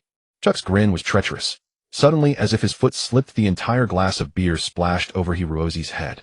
Hiroaji, absorbed in cutting his steak, was caught off guard as the cold, sticky liquid drenched him, completely freezing him in place. Hunter stamped hard on Hiroaji's foot under the table and muttered, "Endure it, you idiot. Just endure it." Hiroaji blinked, then resumed cutting and savoring his steak as if nothing had happened. Hunter was exasperated. This endure didn't mean doing nothing at all. At least he should have said something to save face, otherwise wouldn't they look like complete imbeciles? Chuck was equally stunned. Was this kid truly stupid, or just pretending? How could he show no reaction whatsoever? On the command deck, Gordon shook his head secretly and said with resignation, "It seems the Federal Army is truly depleted of talent. They even enlist such riffraff." Mr. Mu remained silent, carefully observing every move of Hiroaji. Suddenly, a young girl appeared on the monitors. She was dressed in an emerald green silk cheongsam, her hair arranged in a classic, dignified style. On her apple-like rosy round face sat a pair of large, thick-lensed glasses. At that moment, she was fiercely pounding Chuck's head with the thick hardcover book she held. "You fiend. Why are you picking on people?" "Well," Gordon looked helplessly at Mr. Mu, forcing an awkward smile. "Mr. Mu, your granddaughter is." The girl appearing on the monitor was none other than Mr. Mu's granddaughter, Mu Xiaoping, an outstanding ecology student. However, when it came to worldly wisdom, she seemed somewhat lacking. To her, the world was entirely composed of truth, goodness, and beauty. She was utterly unaware that so much ugliness existed. The mercenaries' rough and combative demeanor had already greatly displeased Mu Xiaoping, and seeing them unprovokedly bully a new guest today only fueled her righteous indignation. With one hand on her hip and the other wielding a hefty biology dictionary, as if it were a brick, the young girl said indignantly, "How can you do this? Do you realize that in this vast universe across dozens of light years, ours is the only spaceship? We are all on the same vessel, so we should unite and cooperate. Yet even without any real conflict, why do you bully others like this? Bullying, hitting, cursing. Do you really derive any pleasure from these actions, eh?" Mu Xiaoping spoke breathlessly, herself moved by her own righteous speech. In her view, even the most heinous bandits and robbers, upon hearing such reasonable words, would surely weep bitterly and lay down their arms. But why did every one of these savage men seem to be stifling laughter? Had she said something wrong? The young girl grew annoyed. She swung the massive dictionary with force, intending to slap the table to bolster her authority. Unexpectedly, the dictionary was too heavy. It flew out of her hand, spun 2 or 3 times in the air, and struck Hiroaji, who was in the midst of devouring a steak. Hiroaji had always treasured food, no matter how poorly prepared, for he had spent over 10 years in the nether abyss with nothing to eat, subsisting solely on refining resentment into dark power. Since emerging from the nether abyss, he had become a man who cherished every morsel. Either he wouldn't eat, or he would finish everything, not even leaving a single grain of rice. Moreover, on the military transport ship, daily meals consisted of synthetic food, a sticky, unpleasant mush that ruined. In comparison, this steak was a rare delicacy. Poor Hiroaji collapsed onto the large slab of beef, a big red lump swelling on the back of his head, before he lost consciousness and lay motionless. At the command post, Gordon wore a stern expression, though his abdomen twitched slightly, clearly struggling to contain his laughter. He barely managed to say Mr. Mu. I suspect this Hiroaji is not a practitioner of ancient martial arts, otherwise he wouldn't keep getting struck. What do you think, Mr. Mu slowly nodded, deep in thought. It appears so. Then let's focus our surveillance on Hunter until we reach planet Alpha. Is that acceptable? Agreed. Mr. Mu stared intently at Hiroaji on the monitor, a troubled look on his face. Commander Gordon, could you provide me with a copy of the surveillance footage from the moment they entered the cafeteria? Hiroaji had actually awakened long ago. He sensed a warm presence moving about near him, occasionally wiping some sticky, unknown substance on his forehead. He immediately became alert. His dark power rippled outward, summoning Abu, who was hiding under the bed. Little crocodile Abu crept stealthily along the wall, crawling onto the ceiling and crouching in a corner, ready to pounce on the intruder at his master's command and pierce the enemy's throat with his sharp metal tail. Hiroaji didn't consider this an overreaction. The harsh life in the nether abyss had taught him to be vigilant at all times. As he opened his eyes, he saw a round face exuding an apple fragrance tinged with a hint of naivety. Mu Xiaoping was inspecting Hiroaji's wound when he suddenly opened his eyes. The ruthless coldness in his gaze startled her so much that her round glasses slipped off her small nose, about to fall to the ground. Before his mind could even react, Hiroaji caught the glasses in one hand and gently placed them back on the young girl's face. Mu Xiaoping blushed and stammered, You're awake. Hiroaji smiled sincerely. He discreetly gestured for Abu to conceal himself again, then pretended to be confused. My head aches. What happened? The young girl hesitated. Just now I was so angry that I didn't notice I was holding a book and accidentally hit you on the head. You're Hiroaji, right? I'm terribly sorry, I didn't mean to. It's okay, Hiroaji replied with a smile. I know you didn't mean it. You're so easygoing. Mu Xiaoping flashed a sweet smile, then, as if remembering something, she said, a little flustered. I'm Mu Xiaoping, a passenger on this ship. When we reach planet Alpha, we'll be neighbors too. I heard that you're a soldier in the Federation Army. You'll have to protect me in the future. Hiroaji was slightly surprised. This girl appeared to be the employer of the Stardust Mercenary Corps. Why would she need protection from the Federation Army? But he didn't know that Mu Xiaoping had grown up in a sheltered environment devoted to biology and had no concept of the various factions in the universe. Although she had the Stardust Mercenaries for protection, those rough and boorish men had completely turned her off. In her eyes, those braggarts who were quick to throw punches were far from trustworthy. In a real fight, they'd either run away or turn against her. The Federation Army, on the other hand, was different. At least they were properly trained, not motivated by money, and dedicated to protecting citizens' rights. Mu Xiaoping stole a glance at Hiroaji. The young man before her radiated a sunny boy-next-door aura. Though not particularly handsome, he exuded honesty and reliability. Especially his candid eyes, which seemed to hold no secrets, revealing a kind heart. How could she have thought those eyes could emit a cold light? Mu Xiaoping lowered her head in embarrassment. He surely wasn't the type to get into conflicts. If Hiroaji knew what Mu Xiaoping was thinking, he'd probably roll his eyes in admiration of the female brain's imagination. Hiroaji asked with some effort, Miss Mu, where is my commanding officer? Mu Xiaoping gave a gentle smile and adjusted her glasses. Mr. Hunter apparently ran into an old friend and went off drinking to celebrate. These people are terrible. Knowing you were injured, not one of them came to take care of you. Hiroaji thought to himself, it's better not to have anyone looking after me. His bones were unusual. Though ordinary scans might not detect it, a full physical examination would surely reveal something. By the way, Mu Xiaoping clumsily brought over a bowl of kanji. You didn't get to finish your meal earlier, did you? I made this for you. Are you of Chinese descent? You must like kanji, right? Her big eyes blinked expectantly as she looked at Hiroaji. Here, take it. Although Mu Xiaoping was somewhat scatterbrained, her culinary skills were truly exceptional. The bowl of fish porridge she cooked was fragrant and delicious, making one's mouth water. Hiroaji had actually already eaten his fill, but considering the need to adapt to various situations, he was accustomed to storing extra energy in his body. Moreover, the porridge was indeed extraordinarily delicious, and he finished it in just a few gulps. Seeing him finish the porridge in one go, Mu Xiaoping felt as if she had received the highest honor, and said with a smile, Actually, there's no fresh ingredients on the spaceship. Everything is frozen, so the dishes are barely palatable. When we reach planet Alpha, they'll definitely cook 2 even more delicious dishes for you. Hiroaji looked at the naive and innocent girl, feeling somewhat puzzled, wondering why this stranger was so special to him. Actually, it was nothing extraordinary. Mu Xiaoping grew up in a prestigious family, receiving aristocratic education from childhood, attending girls' schools, and had few opportunities to know boys. Hiroaji was the first stranger she had ever taken a liking to in her life. Mu Xiaoping inevitably developed a subtle, unusual affection for him, though even she herself was not aware of it at the moment. Delicious, right? Grandpa taught me how to make it. He said it was prepared according to an ancient Earth recipe. Grandpa often reminds me never to forget that I am a Chinese from Earth, and says that the most important thing for us biologists is to go see Earth. But my parents always think I'm too young and won't let me go to such a dangerous place. Is Earth fun?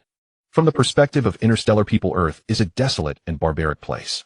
However, for biologists, the ecological environment of Earth is the most worthy subject of study. After all humans today originate from that remote and barren planet. It is also through the efforts of generations of scholars that Earth's ecosystem has been prevented from collapsing. Mu Xiaoping had long been fascinated by the various flora and fauna of Earth. Under He Ruozi's vivid descriptions, the two quickly became familiar. By the time dinner came, Mu Xiaoping already regarded He Ruozi as a close friend with whom she could share everything. Mu Yi secretly noticed this, and that evening he pulled his granddaughter into his room. That Earth boy named He Ruozi. You must not associate with him from now on. Why, oi? Mu Xiaoping's eyes widened. He Ruozi was practically the first friend she had made on her own, yet her grandfather rejected him.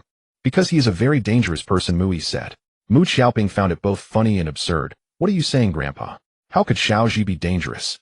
I think on this ship, Captain Gadun and those mercenaries, everyone is far more dangerous than Xiaoji. Those are the real bad guys. Mu Yi said solemnly. I'm not saying He Ruozi is a bad person, nor can I be sure he will harm us. But this is a critical time. We absolutely cannot keep such a dangerous person who conceals his strength by our side. Who knows if he is a ticking time bomb ready to explode at any moment? That's impossible, Grandpa. Xiaoji couldn't even dodge a beer thrown at him, and he was hit by a book I casually tossed. How could he be a dangerous? Grandpa, don't forget, I am also a qualified mechanite. If he were hiding his strength, how could I not notice? In the interstellar upper-class society, mecha piloting and martial arts are essential skills for every member. Moreover, biologists often need to conduct expeditions on dangerous alien planets, so it's not surprising that Mu Xiaoping can pilot a mecha. Mu Yi's face turned cold. He brought up surveillance footage and said icily, the fact that his disguise could fool a qualified mechanite is precisely why I find him terrifying. Watch this footage carefully. In the footage, He Ruozi, looking dazed and foolish, was bullied again and finally fell embarrassingly into the stake. This? Nothing special. Xiaoji is so pitiful. Pitiful. Mu Yi sneered. You're the pitiful one, my dear granddaughter. You've been deceived by this boy. But there's nothing wrong. Mu Yi rewound the footage and played it again. Pointing at the screen, he explained, look, this is the part where Jacques throws beer at He Ruozi. Let's assume for a moment that He Ruozi is a clueless fool. But when cold beer is splashed on him, there should at least be some reaction on his face, right? But look at his face. From the moment the beer hit his face, He Ruozi's expression did not change in the slightest. It remained that amiable and kind smile, warm like the sun. Even his eyes did not move, his eyelashes did not flutter, and not a single muscle twitched. It seemed as if he were a demon trapped in a human shell devoid of any human emotions like joy, anger, sorrow, or happiness. This, Mu Yi said, if his facial nervous system isn't damaged, there is only one explanation. He knew all along that someone was going to throw beer at him, but for some purpose, he deliberately hid his strength. Well, maybe Xiaoji is new here and didn't want to cause conflict, so he deliberately endured it, Mu Xiaoping explained in a low voice. Mu Yi shook his head. Impossible. Even if he knew someone was going to splash him when the cold beer actually hit his body, the human body would inevitably react involuntarily.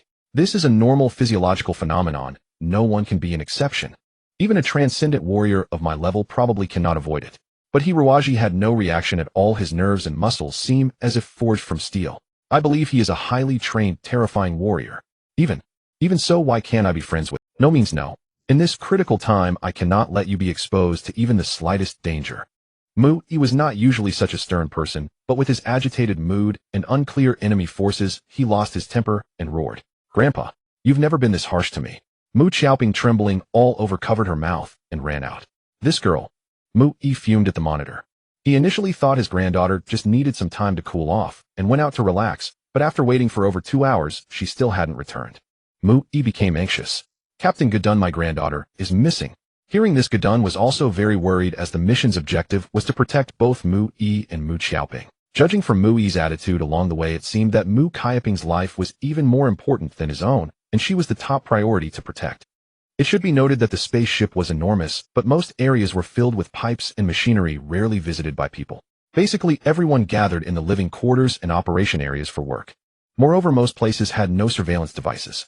Only when a malfunction occurred would it be displayed on the command console's computer. It could be said that a passenger, especially one unfamiliar with the spaceship itself, would usually find it very difficult to find an exit once lost in the dark, bottomless vessel. Jacques Hong gang, take a few brothers and search the lower cabins quickly. Gadun roared. For a time, the entire spaceship was in an uproar. Not only did the off-duty crew join the search, but even crew members and general logistics posts entered the lower cabins to search, and even the cooks were no exception. Hiroaji waited in his room for a long time, but no dinner came. Somewhat puzzled, he asked a panicked crew member and learned that Mu Xiaoping was missing. Her fish porridge was really delicious. Hiroaji thought for a while and felt that if there was no such tasty porridge on planet Erfa in the future, life would be very dull. Therefore, it was better to find a way to rescue this girl. Abel, let's go. The little crocodile obediently climbed onto Hiroaji's shoulder, and Hiroaji shot out of the room like lightning. The winding, narrow, and deep darkness within the ship's cabin resembled subterranean caves devoid of sunlight. For ordinary people, the mere fear of darkness would be enough to drive them to the brink of mental collapse. Yet for Hiroaji, it was like a fish returning to water. The dark power within him radiated outward in concentric rings, meticulously recording the changes in his surroundings, much like a bat relying on echolocation. There was no need for sight. Hiroaji's gait was also peculiar, his joints barely moving as he glided like a specter. Suddenly, ahead, a rescue team of 3 crew members was also in motion. Clutching flashlights in one hand and maps in the other, these men were trembling with fear.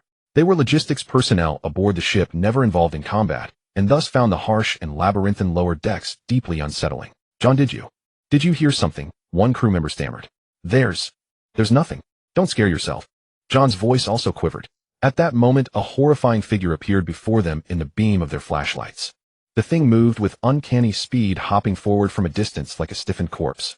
Perched atop its head was a hideous crocodile, its sharp tongue flicking out. Ghost! Ghost! Ghost! The 3 crew members dropped their maps in terror and fled. In an instant, the ghost was before them. Under the pale light, its expressionless face resembled a zombie from the underworld, missing only the 2 fangs at the corners of its mouth. Before 2 of the crew members could react, a sharp pain struck their necks, and they collapsed unconscious. The third was overwhelmed by the little crocodile leaping onto his head, fainting from sheer fright. Gazing at the 3 sprawled bodies, Hiroaji remained impassive. After a moment's thought, he casually tore off a nearby ventilation pipe, and a jet of high-pressure steam burst forth. Thus the 3 crew members would not freeze to death. And when the command center detected the breach, they would send repair crews, ensuring the men wouldn't get lost. Hiroaji continued deeper into the ship. At the very bottom of the hold lay a vast somber void where, aside from the roar of machinery, no living creature could survive. The search team had not ventured here, believing Mu Xiaoping could not endure long in such a place. Hiroaji came not to find her, but to seek an undisturbed space.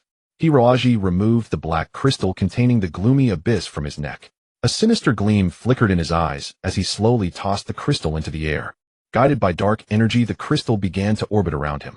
Simultaneously, Hiroaji's spiritual perception expanded outward, seeking beings that harbored negative emotions. This was Hiroaji's method for locating the Dark Empress. In principle, the black crystal acted like a radar, detecting all concealed negative emotions nearby. Naturally, as the distance increased, it could only sense those with powerful negative emotions. But within the confines of a spaceship, Hiroaji was confident he could find Mu Xiaoping. In his estimation, Mu Xiaoping must now be in a state of extreme fear, terror, and despair, both fear and despair being intense negative emotions. Even if she were dead, Hiroaji could discover her burial site. On the spaceship, he detected many individuals with negative emotions, but none matched the young girl's profile. After searching for about 10 minutes, he finally found it. There, Hiroaji snapped open his eyes and shot forward like an arrow from a bow. Mu Xiaoping was beginning to regret her actions. She had no idea where she was, only that before her lay an apathetic darkness with an icy, piercing wind blowing from ahead. She wanted to retreat, but behind her there were countless branching paths. Which one truly led back to the living quarters? In the darkness, Mu Xiaoping shed tears of regret. She didn't know how long she had been here, weary, hungry, and drowsy. But Mu Xiaoping knew she absolutely could not fall asleep, for once she did, she might never wake again. Just as she was on the verge of passing out, Mu Xiaoping felt a surge of warmth at her back, and then a pair of soft arms lifted her. Don't be afraid, the person said. We'll be out soon. Who are you? The darkness suddenly vanished, replaced by a hazy yellow glow. In the soft light, Hiroaji's face appeared exceptionally gentle. Mu Xiaoping drowsily rested her head against his chest, and for some reason, knowing it was he who had saved her filled her with immense reassurance. In truth, the place where she had gotten lost was not far from the living quarters. After all, a young girl couldn't have wandered too far. She had been right beside a small repair dock, simply unable to find her way out in the darkness. Everyone had been so frantic searching farther away that they had momentarily forgotten this spot. Hiroaji's military transport ship was docked here for repairs. After 2 months of long-distance travel, many parts had corroded and become unusable. But now the repair workers were also rushing to find Mu Xiaoping, leaving the 2 of them undisturbed for a while. This situation of being alone together in a confined space was entirely new to Hiroaji, and Mu Xiaoping was equally at a loss. They sat silently beside the spaceship. After a long while Hiroaji stammered, Should we go up now? Mu Xiaoping nodded obediently, but as she stood up she let out an ouch, and collapsed softly onto Hiroaji. What's wrong? My foot seems sprained. In the darkness her intense focus had masked the injury. Now that she had found a safe haven her entire body relaxed, and the sharp pains surged through her. Hiroaji gently set Mu Xiaoping down and carefully removed her boot. Her left ankle was red and swollen like a steamed bun. With his experience, Hiroaji recognized it as a dislocation. Don't worry, it's fine. His movements were as soft as a willow brushing the ground, tenderly massaging Mu Xiaoping's slender foot, gradually relaxing each muscle fiber. Mu Xiaoping blushed deeply as she watched this focused man, and her heart fluttered like a startled deer, and even the oil-laden air seemed to freshen. From her foot came a warm, tingling sensation that gradually overwhelmed the pain. Mu Xiaoping felt as if her foot were soaking in a hot spring, when suddenly, crack. It's done. Hiroaji said expressionlessly, but his hands did not slow. He continued to massage her ankle to alleviate the pain. Tears welled in Mu Xiaoping's eyes, but she gritted her teeth and did not cry out. Hiroaji scooped the girl up and said with a smile, You'd better not walk for the next couple of days. I rest in bed. And Mu Xiaoping nodded innocently. Hiroaji exuded an inexplicable aura, not overwhelmingly imposing, yet it compelled one to obey his words. Mu Xiaoping believed he was a good man who would never harm her. Xiaoji. What is it? My grandpa said. You're very capable, aren't you? Hiroaji paused, his eyes suddenly flashing with two sharp beams of light, though he turned his face away, trying his best to prevent the girl from noticing. No way. How does your grandfather know? The little girl recounted earnestly. Grandpa watched the surveillance footage and saw that your expression didn't change at all when someone splashed beer on you. That's why he said you're incredibly formidable. So that was it.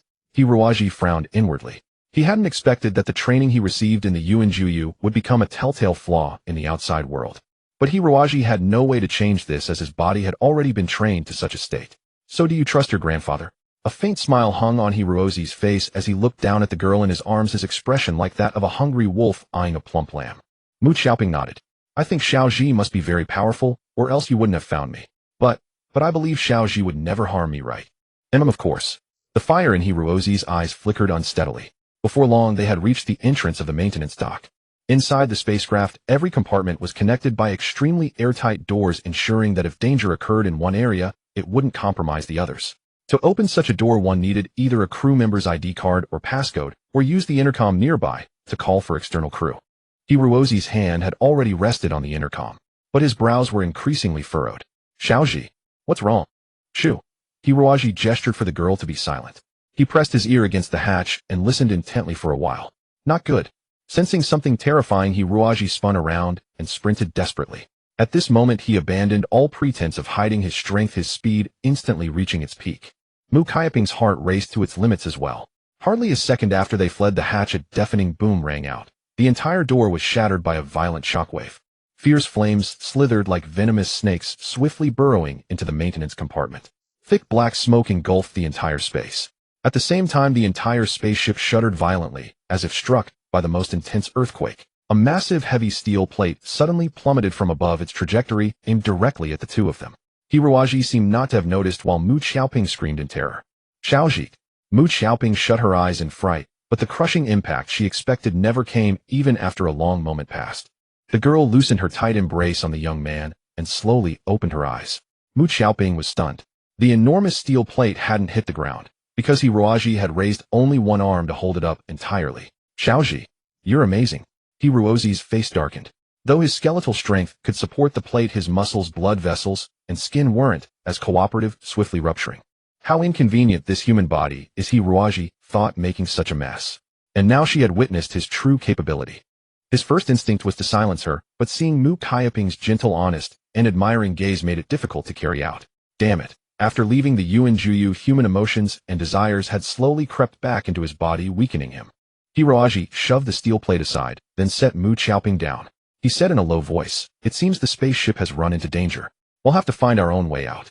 How? How can this be? Mu Xiaoping's face was pale. Hiroaji shrugged. Strikes this rhythmic mean either someone's attacking the ship, or we've hit an irregular meteor belt. Meteor belt? But Captain Gideon said we wouldn't reach it until tomorrow, and he was confident he could navigate through. Who knows? Now we have to rely on ourselves. Can you fly a spaceship? Mu Kaiping's face turned white as she shook her head. Though she could pilot a combat mecha, she knew nothing about spaceships. No, Xiao Jiwi, we can't take that ship. Even if I could fly it, it's already this. The military transport ship's repairs were only half done, most parts still lay on the floor, including several key engine components. All of these required specialized maintenance mechas for repair. The fire grew fiercer, the air in the maintenance dock thinning, while black smoke drifted down over the two. The impacts never ceased, and became increasingly violent.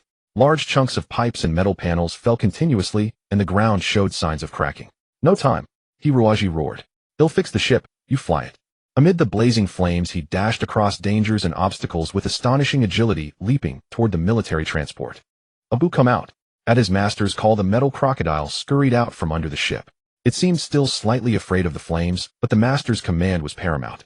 Black energy waves spiraled around Hiroaji, invisible cords that connected him and the little crocodile as one. Abu hissed, then leaped onto Hiroaji's right arm.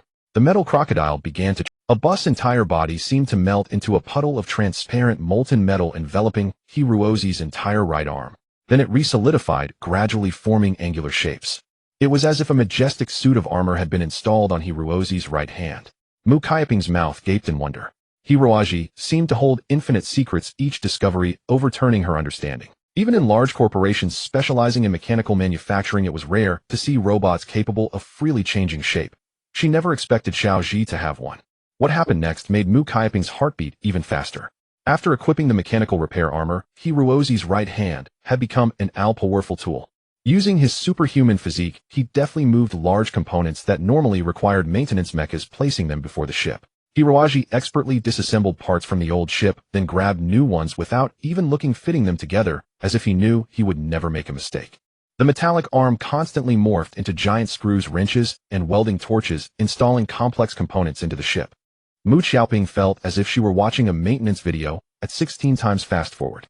Hiroaji worked like a whirlwind, assembling all the necessary components in a flash. By then the air was almost depleted.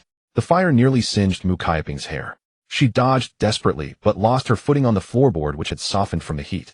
It suddenly gave way. Mu Xiaoping screamed as she fell from midair, plunging into the ravenous maw of the raging flames. Hiroaji appeared. Mu Xiaoping had no idea how he managed to leap into the air. She only felt herself tightly embraced by Hiroaji, who then stepped on the crumbling metal plates, as if walking among clouds, landing her safely. Tears of joy streamed down Mu Kaiping's face. Hiroaji was greatly dissatisfied. In his view, the situation was so urgent that all unnecessary emotions should be set aside, and the only real priority was to find a way out of this cursed place. If he were cooperating with a skeleton soldier now, there would be none of this weeping and wailing. Hiroaji sighed. Miss Mu, could you save your tears for when we reach Alpha Planet? If we don't find a way out soon, we'll all die here. After much persuasion, Mu Xiaoping finally stopped crying, staring at Hiroaji with a pair of slightly swollen big eyes pitifully, like a little dog waiting for its master's command. I fixed the ship. Now it's up to you to fly it. But how do we get out? Does the ship have any? Hiroaji was taken aback. He hadn't thought of that. Although the repair dock was certainly located at the outermost part of the ship for convenience, the raging fire had already destroyed all the control devices that managed entry and exit, making it impossible to escape by normal means. After searching the ship for a while, Hiroaji found only a low-power laser gun. Staring at it intently, with nimble fingers, he quickly modified the low-power laser gun into a high-power laser cannon. Of course, such a cannon could only be used once, but that was enough. Get into the ship. Mu Xiaoping fumbled nervously at the transport ship's console. Fortunately, this type of vessel was designed for short-haul flights and didn't have too many complex functions. After a bit of exploration, she actually managed to get it slowly hovering. Hiroaji fixed the laser cannon to the front deck, aiming at the outer wall of the cabin. Metal fragments rained down from above, hammering against the ship's hull. The tail of the transport ship erupted with dazzling flames, sending the metal fragments flying in all directions. Like a runaway horse, the ship charged toward the sealed hull. Just a few meters away from certain destruction, Hiroaji finally activated the makeshift laser cannon. Boom! The tremendous recoil lifted the entire gun mount and surrounding deck, shearing off the transport ship's tail, but it blasted a terrifying hole in the outer cabin wall. Outside a sea of stars, the tiny transport ship, like an insignificant fly, slipped away from the massive mercenary fleet vessel. Soon after they left, the cabin they had been in was destroyed by a violent explosion, turning into a hell of raging fire. In midair, the two stared dumbly at the colossal warship. Before them was a suffocating sight. Somehow the entire warship had sailed into a chaotic space surrounded by meteorites of all sizes.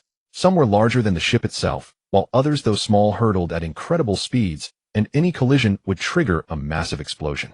Although the warship had its energy shields at full power, its immense size made it slow to maneuver, and it was repeatedly struck by meteorites.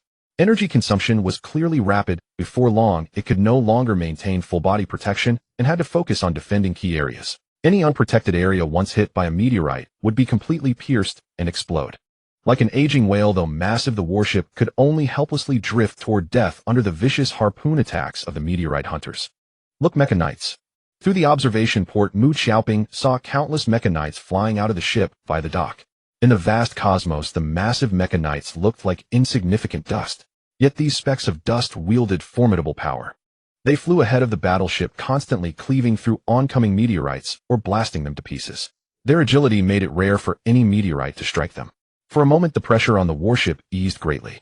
Together, they began to slowly navigate out of the meteorite belt. The ship can make it out. Mu Xiaoping grabbed Hirozi's hand excitedly. Hirozi was not so optimistic. He knew that the entire Stardust Mercenary Corps had only about 30 Mecha Knights, and now all combat personnel were deployed. The attack power of armored mechas was immense, but so was their energy consumption.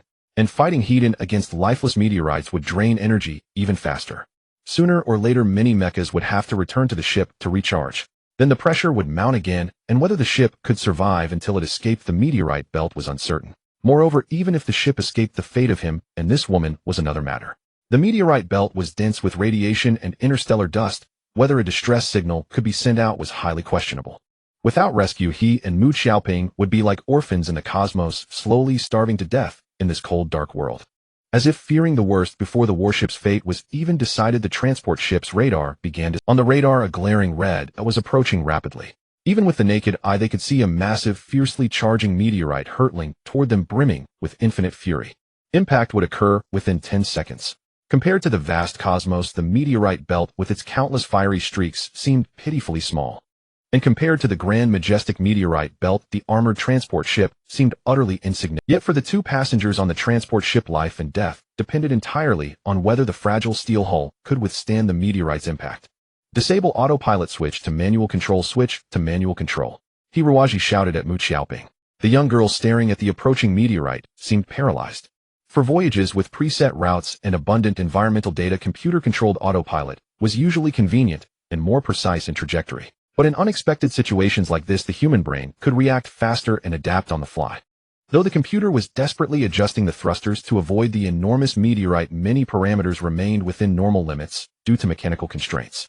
Unfortunately, not everyone had the courage to fight back against adversity. Only experienced, skilled pilots could evade disaster through superb manual control. The massive meteorite grazed the ship's top, accompanied by a screeching metal sound. The whole ship shook as if gripped by a giant. A monotone alarm from the computer blared. Artificial gravity system failing. Hull breach, reaches warning threshold. Recommend immediate evacuation. Recommend immediate evacuation. Bang! All the lights shattered, plunging the ship into complete darkness. Shards of glass and metal debris hurtled through the void at breathtaking speed, while severed cables writhed like a sorceress locks. Unceasing hailstorms of tiny meteorites pummeled the hull, and no one could predict which one would tear through the fragile protective membrane. With a light tap of his toes, Hirozi maneuvered through the spinning vessel in a three-dimensional, 360-degree motion. He held Mu Xiaoping tightly in his arms. "You, how are you, unharmed?"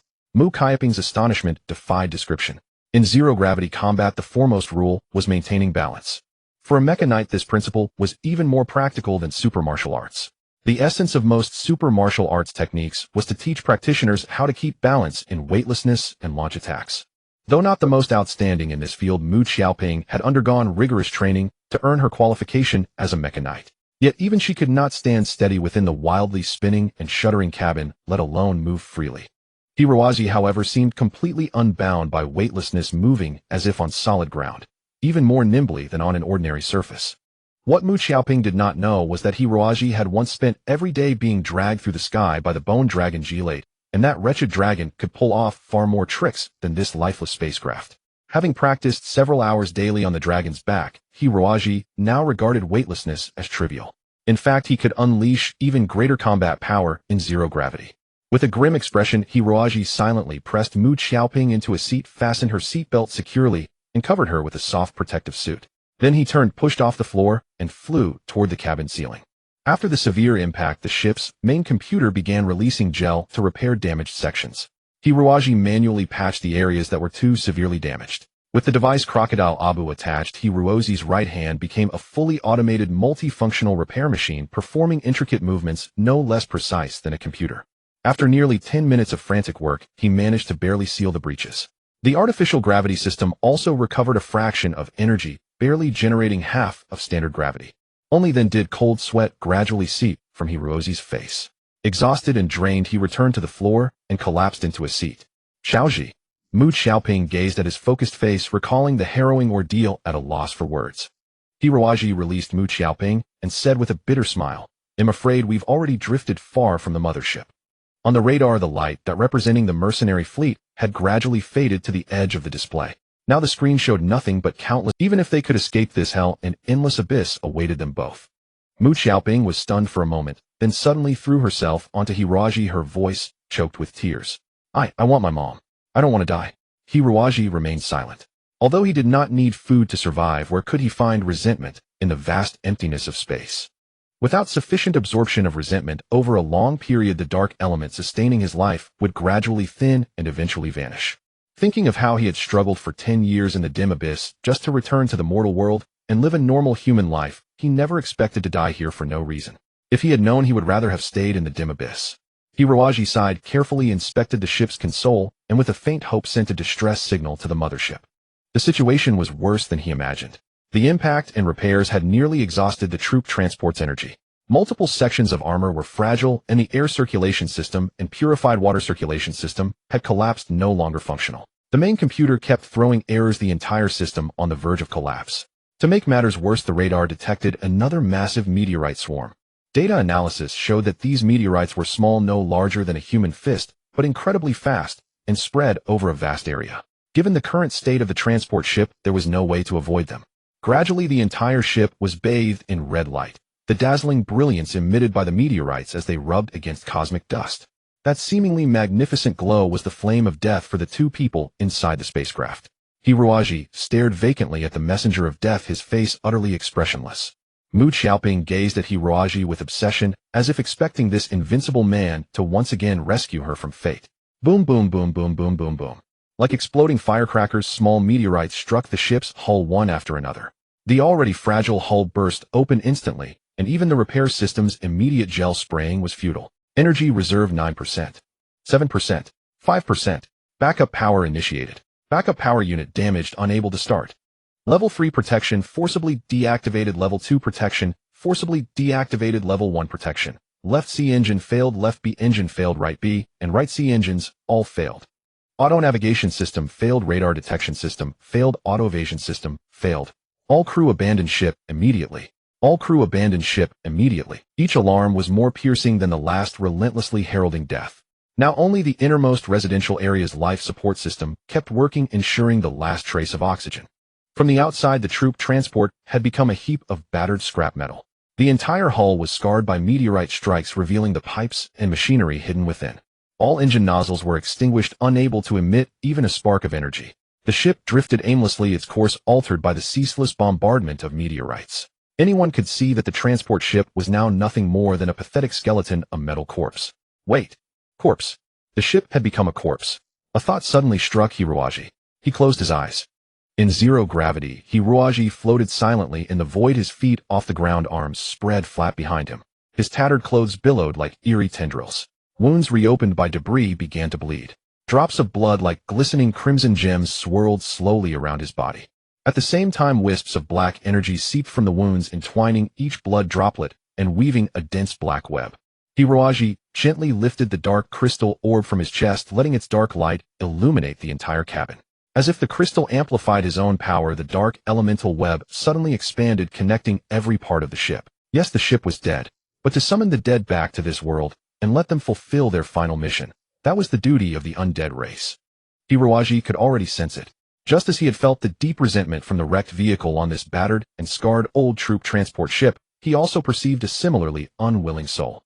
Since its commissioning 80 years ago, this troop transport ship had participated in countless battles, large and small. It had been nearly obliterated by enemy fire, and due to its clumsy form had suffered much ridicule. Like a veteran warrior who had endured countless skirmishes, the troop transport ship had gradually accumulated immense resentment. The relentless bombardment by meteorites today had raised this accumulation of resentment to an entirely new level. Ordinary people could not perceive such resentment. But in Hirozi's mind, the troop transport ship had not lost its vitality at all. On the contrary, in the moment when the last engine was destroyed and the main control computer completely collapsed, that invisible force finally broke free from the constraints of metal itself, beginning to recklessly burn the last ember of undead flame. Hiroji seemed to see an unwilling soul surrounding the ship in a final struggle, yearning to break free from this hell of debris and soar once more through the cosmos. Hiroji slowly opened his eyes. His pupils appeared to have turned completely transparent, or perhaps like two deep whirlpools reflecting the dark crystals in midair within them. Souls of pain in the endless abyss release all power of resentment and return to the mortal world in the form of our tribe. The incantation of the Dark Clan used to summon the undead turned into strands of mysterious threads tightly binding the entire ship. A terrifying thing happened. The computer screens, which had been pitch black, flickered to life. Once more, yet if one searched beneath the shattered control console, one would find that most electronic components were destroyed, and even the power supply was not functioning normally. The repair system, equally lacking in energy supply, was restarting with the aid of the dark power, striving to mend the shattered gaps. Energy was continuously replenished, defenses gradually stabilized, the oxygen content in the air steadily rose, and harmful gases were resolutely expelled. The troop transport ship was no longer a mere cold machine. It had become a mechanical undead possessing its own life, a metal skeleton soldier of the cosmos. Through the wondrous connection of dark energy, Hiroji issued the first command to the undead ship: enter the soul fusion state. In the soul fusion state, Hiroji could personally control the undead, greatly enhancing its various abilities. Especially for a mechanical body like the ship, which originally lacked autonomous thought, Hiroji's brain could play a crucial role. Within mere seconds, Hiroji had connected with the entire ship. He could observe the external situation through the ship's monitoring devices, move using the ship's engines, and issue commands through his own brain. Enter manual control mode. Hiroji sent a telepathic command to the ship. All 6 engines once again blasted powerful jets of flame, driving the troop transport ship to fly with incredible maneuvers. However, compared to moments ago, the ship's performance in every aspect had improved by more than tenfold. Within the vast meteorite belt, the troop transport ship glided gracefully, completely defying physical laws, with various perilous scenes unfolding constantly. Twice it narrowly brushed past meteorites, yet left not a single scratch. The violent meteorite belt that no one had ever conquered was thus overcome by an old, battered troop transport ship. After bursting through the last wave of meteorite streams, what lay before Hiroji and Mu Xiaoping was a dreamy starfield. The stars were bright, the cosmos silent, and the entire space was as pure as paradise. Hiroji, dizzy and drowsy, finally collapsed to the ground after issuing the command for automatic navigation. 3 days had passed since that day. Mu Xiaoping gazed blankly at Hiroji's sleeping face, her eyes filled with an indescribable emotion.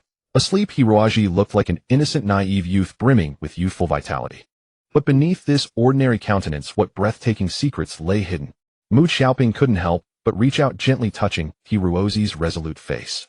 It was evident that even in his dreams the youth was still in great pain, as the wounds, large and small on his body, had not fully healed. Mu Xiaoping felt as if these wounds were cutting into her own flesh, causing her a stabbing pain. Suddenly, Hiroji's eyelashes began to flutter. Mu Xiaoping's round face flushed even redder, like a ripe apple. She tried to withdraw her hand, but Hiroji held it firmly, causing her to let out a soft moan. Hiroji slowly opened his pure eyes and whispered, "How long have I been asleep?" "You've been asleep for 3 days," Mu Xiaoping answered honestly. "Is the ship's course normal?" Mu Xiaoping shook her head sadly. "The main control computer is completely unresponsive, but from the surrounding star chart, we have deviated far from the course. The nearest planet is about 9 days' journey away." 9 days. Hiroji climbed out of the sleep pod, looking around and stretching his body. Mu Xiaoping blushed and turned her head away, as he was not wearing a single stitch of clothing, only a pair of tight shorts on his lower body. Though she had tended to the nearly naked Hiroji in the past few days, he had been unconscious then, and she hadn't thought much of it. But now that he was awake, Hiroji was like an elegant black panther, exuding an overwhelming primal power completely different from before. For Hiroji, since Mu Xiaoping had already witnessed his use of necromancy earlier, there was no longer any need to hide his aura.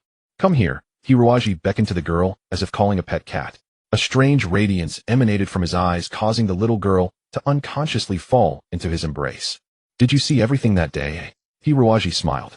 Mu Xiaoping sensed something amiss and tried to break free from his arms, but his seemingly soft limbs were like steel bars impossible to escape. Mu Xiaoping was not a girl with a particularly strong personality. Having relied on Hiruozi's power to escape the danger 2 days ago, she had naturally developed a sense of dependence. The young girl nodded with a hint of naive charm. Hiruozi whispered, "Your grandfather was right. Sometimes I really don't want to cause trouble, understand? So you'd better not tell anyone what you saw." Mu Xiaoping replied foolishly, "How could I ever tell anyone about Xiaoji? It's our secret." Hiruozi closed his eyes and checked the ship's condition through his mental power. The remaining life force of the troop transport ship had been largely consumed, and it was now moving solely by inertia. But Hiruozi could feel that the ship's dashing and weaving through the meteorite swarm had brought its life to a perfect conclusion. When the undead's wish is fulfilled, it must return to the eternal realm of darkness. This is an immutable law. Hiruozi performed the necromantic ritual to offer prayers for the souls aboard the troop transport. The lengthy interstellar journey posed no issue for Hiruozi. Over the following days he meditated earnestly, gradually experiencing the gathering of dark energy within himself. Earlier he had summoned the ship back to life by expending energy beyond his limits. While this had heavily drained the dark energy within him, it also expanded his boundaries and deepened his comprehension of necromancy. Thus he now intended to savor these insights and experiences, distilling them into usable patterns. For Mu Xiaoping, however, matters were far from simple. The ship lacked the most essential element for human survival: food. As the vessel was still under repair, the storage compartments had been dismantled. In the urgency of the moment, Hiruozi had not managed to locate the supply locker. Consequently, there was not a single morsel of food aboard. Mu Xiaoping endured the first 2 days, but she had to tirelessly tend to Hiruozi, expending a great deal of energy that quickly depleted the reserves within her body. On the day after Hiruozi awoke, Mu Xiaoping collapsed. A fever crept over her, leaving her mind hazy and her skin flushed with a crimson hue, as if scorched by flames. She kept calling her mother's name. Only her mother could offer solace to her helpless soul within this lonely metal coffin hurtling through space. Hiruozi had no choice but to set aside his own work and devote himself entirely to caring for this young lady. Though he usually appeared cold and aloof, he was an expert at attending to others. After all, he had once managed to tame even the most stubborn bone dragon. Handling a young girl was a simple task for him. Yet even the cleverest housewife cannot cook without rice. Mu Xiaoping's illness stemmed from hunger. Without food, not even a celestial immortal could save her. Hiruozi was deeply troubled. "Water. I need water." On the sickbed, Mu Xiaoping drifted between sleep and wakefulness, her body emaciated from extreme starvation, robbed of its usual radiance. Suddenly an idea struck Hiruozi. He retrieved an emergency kit from beneath the pilot's seat, revealing a gleaming dagger. Without any expression, he sliced his own wrist, and hot blood immediately flowed out. "Drink slowly now." Hiruozi brought his bleeding arm to the girl's lips. Half-conscious Mu Xiaoping had no idea what it was. Though the taste was intensely metallic, she had gone nearly 4 days without any sustenance. As soon as she sensed nourishment, she gulped it down greedily. Hiruozi hummed a tune, while mentally calculating the amount of blood he was losing. His bodily composition was different from ordinary humans. Having cultivated the black bone necromancy, he could even exist as mere bones wreathed in soul fire, requiring no blood at all. Yet to maintain minimal functioning of his brain and internal organs, he had to retain a small amount of blood for circulation.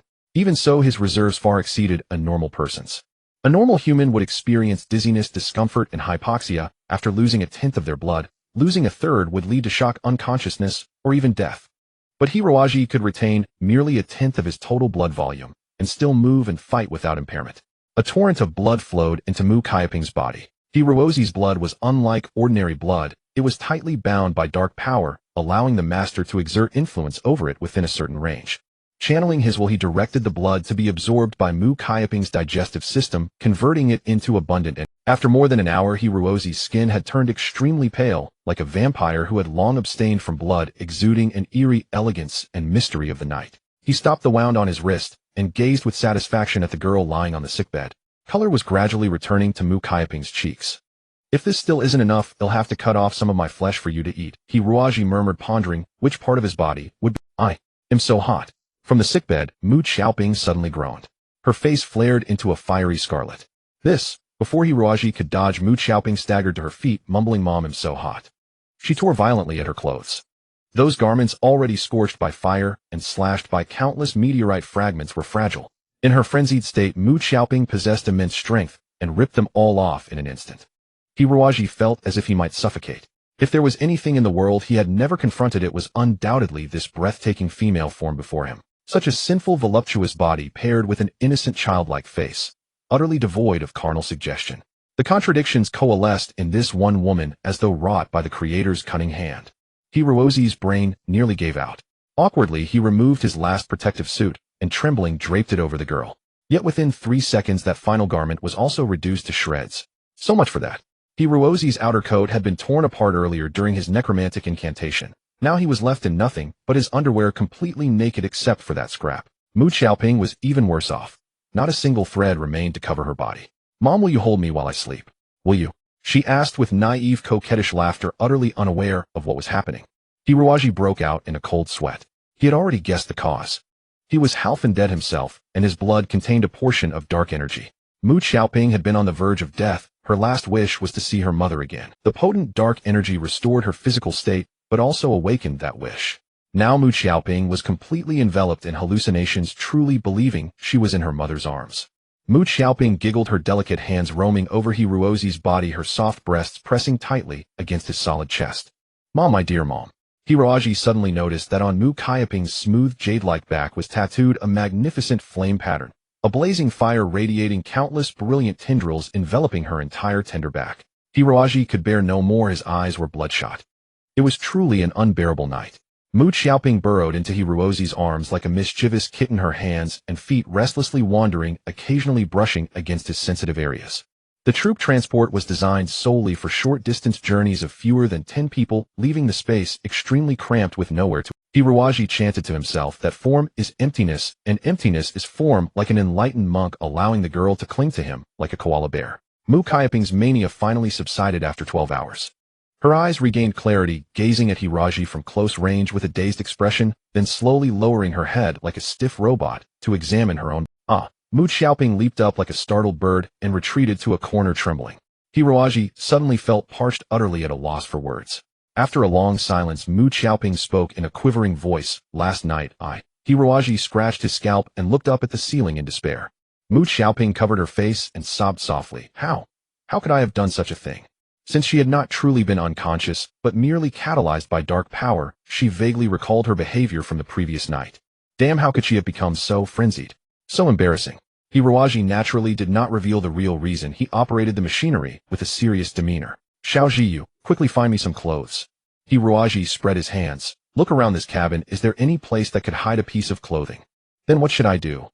"While the cabin temperature has been regulated within the acceptable range for humans and the oxygen supply is sufficient to reach Alpha Planet, so I don't think you need to worry too much," Hirozi said with a smile. He was not exactly a man of Lu Zihuo's virtue of facing a charming girl like Mu Xiaoping. He was not without temptation. However, having donated 9/10 of his blood to Mu Xiaoping the previous day, his blood supply was now severely inadequate.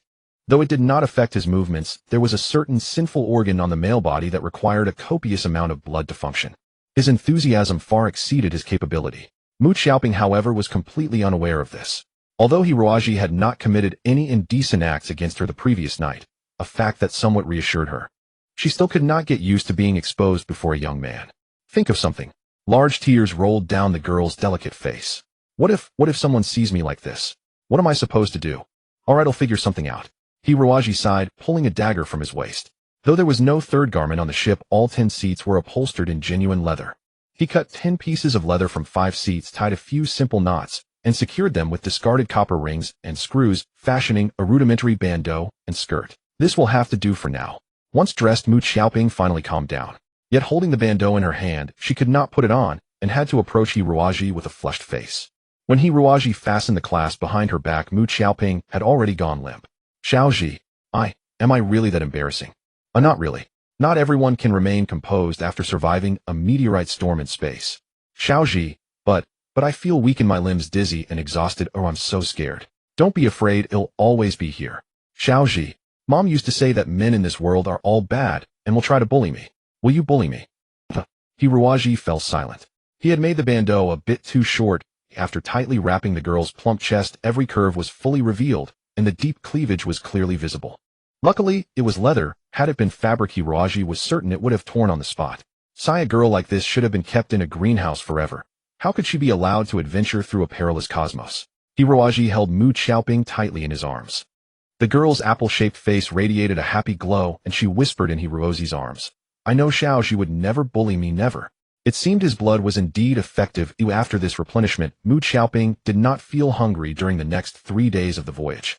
But she still had vague memories of what had happened that day, most crucially, what miraculous medicine she had taken to recover. Hiroaji naturally never told her, but later the girl herself discovered the deep scars on his wrist. Mu Xiaoping was deeply moved. For someone she had only known a few days to risk his life to save her. How in the girl's heart, Hiroaji's image instantly became towering and magnificent. A subtle atmosphere rippled between the two. Xiaoji were about to enter the atmosphere. Mu Xiaoping pointed joyfully out the spaceship window. Even with the naked eye, a small green planet was visible. Though it was not their intended destination, encountering a planet was far better than drifting in space. Moreover, according to the detector's analysis, this planet had ample water and an atmosphere, making it very suitable for human habitation. The natural formation of such a planet was unlikely, so it was probably a human colony. Now came the most critical moment. As long as they could pierce through the atmosphere, they would surely be rescued. A brilliant red corona appeared before the troop transport. The friction of the atmosphere shook the entire ship violently, metal components screeching and twisting as if about to tear apart. Outside the window, flames like crimson lotuses flowed all around. It seemed as if molten lava surged.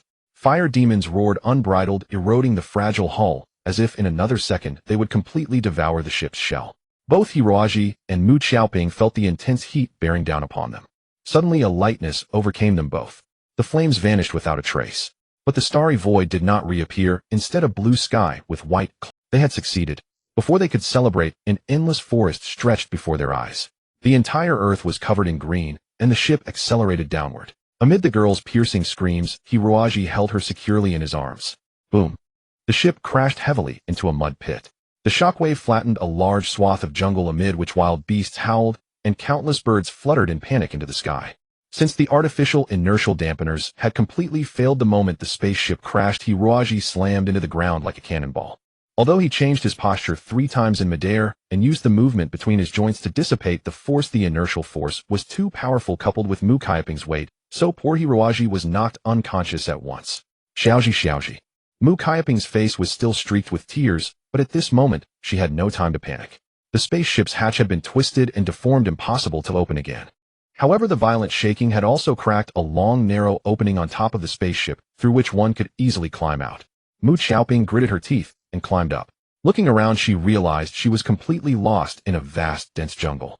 All around were towering, ancient trees with purple vines winding among them.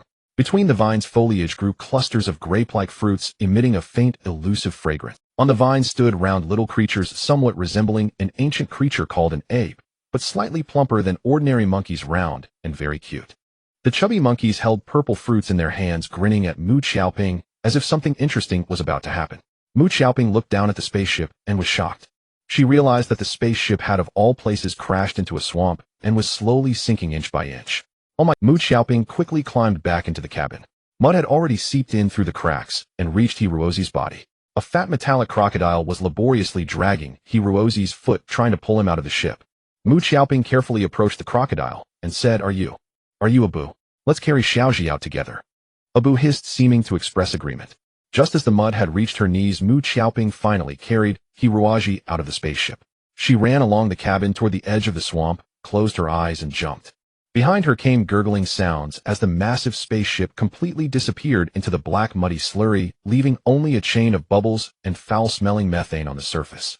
Finally safe, Mu Xiaoping let out a long sigh of relief, feeling an unprecedented exhaustion all over her body. She held Hiroaji in her arms, and a cool, refreshing breeze blew through the jungle, lulling the girl to sleep without her realizing it. She had several nightmares in a row, one moment dreaming of the cold laboratory, the next of her mother's death, and then of Xiaoji remaining unconscious and eventually passing away. A sticky liquid dripped onto her forehead, and Mu Xiaoping suddenly woke up. She saw a horrifying sight. The swamp shook violently, and a dark, shapeless thing crawled out of the mud. Muddy water dripped continuously from its body, slowly revealing its sinister appearance. The creature looked like a mantis that had been magnified countless times. Slender, sharp legs supported its gray body, while in front were a pair of blood-red compound eyes and forelimbs as sharp as broadswords. Besides this monster that had just emerged from the swamp, another creature was slowly crawling down from the treetop of the tree. Mu Xiaoping was leaning against, attempting a sneak attack. Mu Xiaoping quickly rolled aside, narrowly dodging the monster's attack. Just then a chubby monkey happened to be in front of the giant mantis and was cleaved in two, a tragic sight. The two giant mantises formed an encirclement from front and back, their mouthparts vibrating constantly, emitting piercing cries. Tears welled up in Mu Kaiping's eyes. She clenched her teeth and murmured, "Mu Xiaoping, don't use that power. Using violence is wrong. Mu Xiaoping, don't fight, don't." A giant mantis swung its blade with such speed that it was almost indistinguishable to the naked eye. But its attack was not aimed at Mu Xiaoping. It struck at the unconscious Hiroaji. A long, narrow gash was cut into Hiroaji's thigh, and blood gushed out instantly. Mu Xiaoping froze. "Xiaoji, for Xiaoji. You evil things, evil things." Mu Kaiping's hair stirred without any wind. Her originally pure black began to transform from the tips into a dazzling red, like a scorching flame dancing. The flame tattoo on her back seemed to come alive, blazing and leaping violently. Mu Kaiping's expression was agonized, as if she were suffering painful torment, but her fiery red eyes were unprecedented. A giant mantis suddenly stomped on the ground and charged at her. Facing the fierce, hideous enemy, Mu Xiaoping did not even blink. She drew a strange symbol in the void, and the surrounding air became bitterly cold instantly, as all the heat was drained away by that symbol. A dazzling fireball appeared at her fingertip, as blinding as the sun. Boom. The fireball shot straight at the giant mantis and exploded right above its forehead. The monster paused in midair, then burst into blazing flames from all over its body, turning into a massive lump of molten rock. In less than 2 seconds, the creature melted into foul-smelling charcoal. The monster behind seemed to possess considerable intelligence, realizing that the creature before it was one it absolutely could not mess with. A glint of fear appeared in the giant mantis' compound eyes, and it scrambled away into the jungle. Mu Kaiping's disheveled red hair finally calmed down and returned to black. What have I done? I've turned into that kind of monster again. If Grandpa finds out, he'll definitely blame me. An old-fashioned solar-powered propeller helicopter appeared above the jungle. It was the third day after Hiroaji and the others had crashed. Fortunately, Hiroaji had discovered that the special purple berries in the jungle were edible, otherwise they might have faced starvation. Hiroaji carefully concealed himself among the treetops, clutching tightly a dagger sharpened from the forelimb of a giant. Although Abu could transform into even deadlier weapons unless absolutely necessary, Hiroaji did not want to reveal Abu to others. That was his biggest secret. Mu Xiaoping stood in a clearing, vigorously waving leaves to signal for. The helicopter slowly descended in the clearing. The pilot opened the hatch and stepped out. Hiroaji narrowed his eyes, raised the bone blade, and crept up stealthily. Just as he was about to strike, he suddenly froze. To his surprise, the helicopter pilot and rescuer turned out to be an old man with white hair. "This is Walden Star, a new planet developed about 10 years ago. Because it has no mineral resources and isn't on any major trade route, very few people are willing to come here to settle down. Still, at least the air here is fresh and the environment pleasant, so some elderly folks are willing to come here to spend their retirement." Village Chief Fakin said with a smile, "We spotted your spaceship crash 2 days ago, but this helicopter keeps having minor issues. We only managed to fix it this morning, so I rushed over as soon as I could. Young folks, you're truly lucky." Walden Star was an ordinary little planet on the border of the Tianning Star. It had a population of only about 100, all clustered in a small village with the rest of the planet covered by forests. Dangerous, ferocious creatures lived in the jungle, and they could only be kept at bay by the high-voltage electric fence surrounding the village. It was a peaceful, secluded paradise. Most of the villagers were elderly, with graying hair, former manual laborers from various planets who, unable to afford the high cost of living on major planets in their old age, had been forced to move here. Although Walden Star was remote, everything was free. As long as one was willing to put in some labor, one could live a leisurely and comfortable life. The villagers cultivated many purple berries, here the same magical fruits that Hiroaji and Mu Xiaoping had survived on for the past 2 days. These sweet and sour berries could be brewed into a fine fruit wine, bringing in a little extra income for Walden Star. The entire village gave a warm welcome to the 2 young newcomers. Residents of this kind of border planet usually went a long time without seeing a new neighbor, let alone 2 such pitiful survivors. Everyone brought out the food they had stored, piling it up into a small mountain in front of the 2, and some even brought out wines they had aged for years. "Where are you from? How did you end up crashing here?" Fakin asked with a smile as he watched the 2 devour the food. "Should we send out a distress signal to the outside world?" Hiroaji shook his head, speaking somewhat indistinctly. "We were on a long journey through the cosmos, searching for a planet to settle on. If you don't mind, would like to stay here for a while." "I see." Fakin winked at his wife, the kindly Aunt Booma. A pair of young lovers who had eloped, perhaps. Aunt Booma's eyes immediately grew moist. Such a romantic love story. "All right." Fakin thumped his chest in assurance. "Feel free to settle down here. Some old friends of ours passed away last year, leaving a few empty rooms. If you don't mind, you can stay here for as long as you like." Fakin winked at Hiroaji. "Work hard, young man. Once your little wife has a child, and you go back, your family won't have any objections anymore, right?" Ha! Hirozi's face was covered in dark lines. It seemed the old man had misunderstood something. Faken burst out laughing, then turned to announce to the crowd, Walden Star has just welcomed its 102nd and 103rd settlers. The villagers cheered and quickly prepared a cozy little cabin for the two. Everything here was very natural. The cabin was built from logs with a large fire pit dug in the center for warmth. Faken apologized profusely. I'm sorry, my young lad, the conditions here are really too crude. When we first came to this planet, we had quite a few modern tools, but later many of them broke down. You know, few repairmen are willing to travel thousands of miles just to fix something like an electronic heater. So, that's all right. Hiroji said politely. We are already very grateful. Thank you, Uncle Faken, and please thank Aunt Booma for me. Well, Faken said, get some rest early, you poor children. You must be exhausted. Tomorrow we'll arrange a proper welcome ceremony for you. Haha, it's been a long time since we had such excitement. After Faken left with a smile, Hiroji quickly got to work. He made a few simple traps out of bones and placed them on the doors and windows so they would make a faint noise if someone entered. Why are you doing this? Mu Xiaoping asked in confusion. Grandpa Faken is not a bad person. Yes, Hiroji said, but I can't be sure there aren't bad people on this planet plus those who are after you. After me, Hiroji nodded, sat down beside Mu Xiaoping, and put his arm around her, speaking softly. Do you think it was just a coincidence that our ship hit that meteor belt? No. The ship's original route definitely wouldn't have crossed a meteor belt. The only explanation is that someone altered the star charts. What could be their goal? Mu Xiaoping trembled all over and said with difficulty, I didn't mean to keep it from you. Hiroji pressed a finger to the girl's lips and said gently, everyone has their own secrets. I don't necessarily have to hear about things you'd rather not recall. In any case, we can rest here for a while. I have some questions to think over.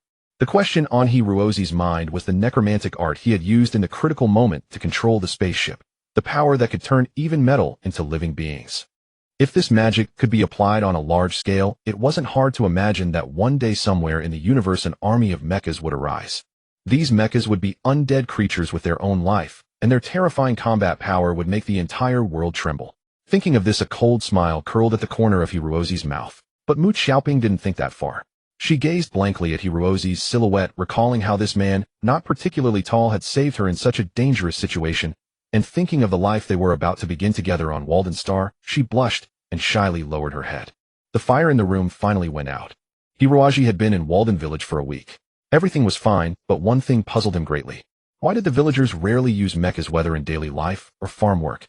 On such a newly developed wild planet, mechas were an absolute necessity. Not to mention anything else, how could they deal with the giant mantises they had encountered in the jungle without mechas? During one lunch, Hiroji expressed his confusion to Aunt Booma. Originally, everyone cooked their own meals, but ever since Mu Xiaoping arrived, her superb culinary skills had completely won over all the villagers. This seemingly ordinary girl's mastery of fire was nothing short of master level. Even the most common ingredients, when carefully prepared by her, turned into unique delicacies. So now at mealtimes, Hirozi's home was always packed with smiling villagers. Aunt Booma glared at her husband and complained, these useless men claim to be elites from various planets, but they can't even fix a simple mecha. Only then did Hiroji learn that there were indeed mechas on Walden Star. When these old folks retired, although they only had meager pensions, most of the mecha they had worked with were brought along to Walden Star. However, most of these mecha had already endured decades of agricultural or industrial mining operations, and like their elderly owners, they were obsolete scrap. During the first 2 years on Walden Star, these mecha barely managed to function, and it was with their help that the village was established. But due to a lack of maintenance and care, after 2 years, all the mecha broke down and could no longer be used. The villagers had thought about repairing these mecha, but they were old models manufactured 30 or 40 years ago. Current repair technicians simply didn't know how to fix such antiques. Only veteran technicians with 30 to 40 years of experience had the skill. A technician with 30 to 40 years of experience would undoubtedly be a highly accomplished individual. Why would someone like that come to such a remote place for these worn-out machines? Even if they were willing to come, the price would be exorbitant. Besides, all the spare parts for these old mecha had long been discontinued and were simply unavailable. Grandpa Faken glared at his wife and muttered, who says we're useless? Even the best young technician out there now might not recognize my beloved mecha. And when I was driving that mecha mining on Iska Star, those little brats were probably still sucking on pacifiers. Why didn't we think of bringing a repair technician along when we first came here? Said burly Uncle Hauser, who had once been a proud steelworker. After 45 years of loyal service to a large corporation, he was ruthlessly cast out. Most of the villagers here were the same, victims of a ruthless competitive system. Idiot, said Uncle Jack, who loved his drink. We grow less useful as we age, but repair technicians become more experienced and are in high demand outside. Why would they come here with us? That's true. But Jack, who are you calling an idiot? You. Could I take a look at your mecha? Hiroaji suddenly said. Everyone was stunned. I have a junior agricultural mecha maintenance certificate, Hiroaji explained. Now everyone stared at him as if he were an idiot. Junior agricultural mecha maintenance meant this poor kid was probably qualified for tasks like cleaning mecha or applying lubricant. These skilled workers almost all had junior mecha maintenance certificates and could handle fairly complex mecha problems, some even held intermediate certificates. But faced with an old mecha weathered by decades of wind and rain covered in rust, what could even the most skilled repair technician do? Just as everyone was pondering how to politely refuse, Mu Xiaoping spoke up. Let Brother Xiaoji have a look. He's really good. Mu Xiaoping hadn't forgotten that Hiroaji had once repaired a spaceship in just 10 minutes. Well, after all, one who eats is short of breath. The old men exchanged glances and reluctantly agreed. Swoosh. A cloud of dust rose, causing many to cough violently. An old man driving a tractor pulled open the door of the semi-underground mecha garage with an iron chain attached behind. According to standard mecha maintenance procedures, mecha not in operation should be stored in a spatial wristband under vacuum conditions. Direct exposure to air would cause parts to corrode and circuits to age. However, there were no high-tech products like spatial wristbands on this planet, and using one to store these battered antiques seemed rather ridiculous. Hiroaji looked around the warehouse with satisfaction at the 18 mecha stored there. To ordinary eyes, these mecha were worthless junk. Not even novice trainees would set foot on them. But in Hiroaji's eyes, these mecha radiated intense strength and energy. Having spent decades alongside humans, they had acquired their own life, not mere cold machinery. Hiroaji stood before the mecha, carefully observing the fundamental skill of every repair technician. 5 minutes past 10 an hour, and he remained motionless. The villagers grew restless, but dared not disturb him. Yawning, they quietly asked Mu Xiaoping, "Is Xiaoji okay?" He should be fine. Mu Xiaoping wasn't sure either. Yet the serious look on Hiroaji was truly captivating. She gazed at him with growing affection. 3 hours passed. Many villagers had gone out for a long stroll and returned. Only then did Hiroaji finally speak his conclusion. Among the 18 mecha, 5 can be repaired. What? The villagers were stunned, especially the owners of these mecha. Though they couldn't repair mecha after so many years of operation, they had seen plenty. These mecha looked no better than scrap metal. How could they be reparable? Hiroaji explained. In theory, with sufficient parts, 11 mecha could be repaired. But given the current situation, we'll have to dismantle 13 of them and use the still usable components as spare parts. That way we can barely complete repairs on 5 mecha. Then, go ahead, said Faken. We can't fix them anyway. Better to let Xiaoji have a try than let them rust into scrap. Faken didn't actually expect success, but since the young man wanted to try and these things were useless anyway, dismantling them was fine. The villagers all agreed. Hiroaji nodded and walked to the farthest corner of the warehouse where a large set of mecha repair tools was stored. Wait, Faken suddenly slapped his forehead. We don't have a repair mecha here either. That's a problem. Hiroaji shook his head. I don't need a repair mecha. Hand repair. All the villagers were dumbfounded. Hiroaji calmly opened the long-sealed toolbox, his heart filled with excitement and joy. In his world, the villagers had vanished, and the 18 mecha seemed to have decomposed into their most basic components floating in the void. The complex repair tools became like simple children's toys in Hiroaji's hands. He deftly swung them a couple of times, feeling their center of gravity. I think this kid knows his stuff, Uncle Hauser whispered to Uncle Jack. Maybe he really can fix 5 mecha. Get out of here, Uncle Jack sneered. He's a good kid, maybe he can fix some brand new mecha, but these 40-year-old antiques. He wasn't even born then. If he could really fix them, he wouldn't be here. He'd be teaching at the Federal Supreme Academy's Mecha Maintenance Department, lecturing the elite of the entire Federation. Hiroaji suddenly moved.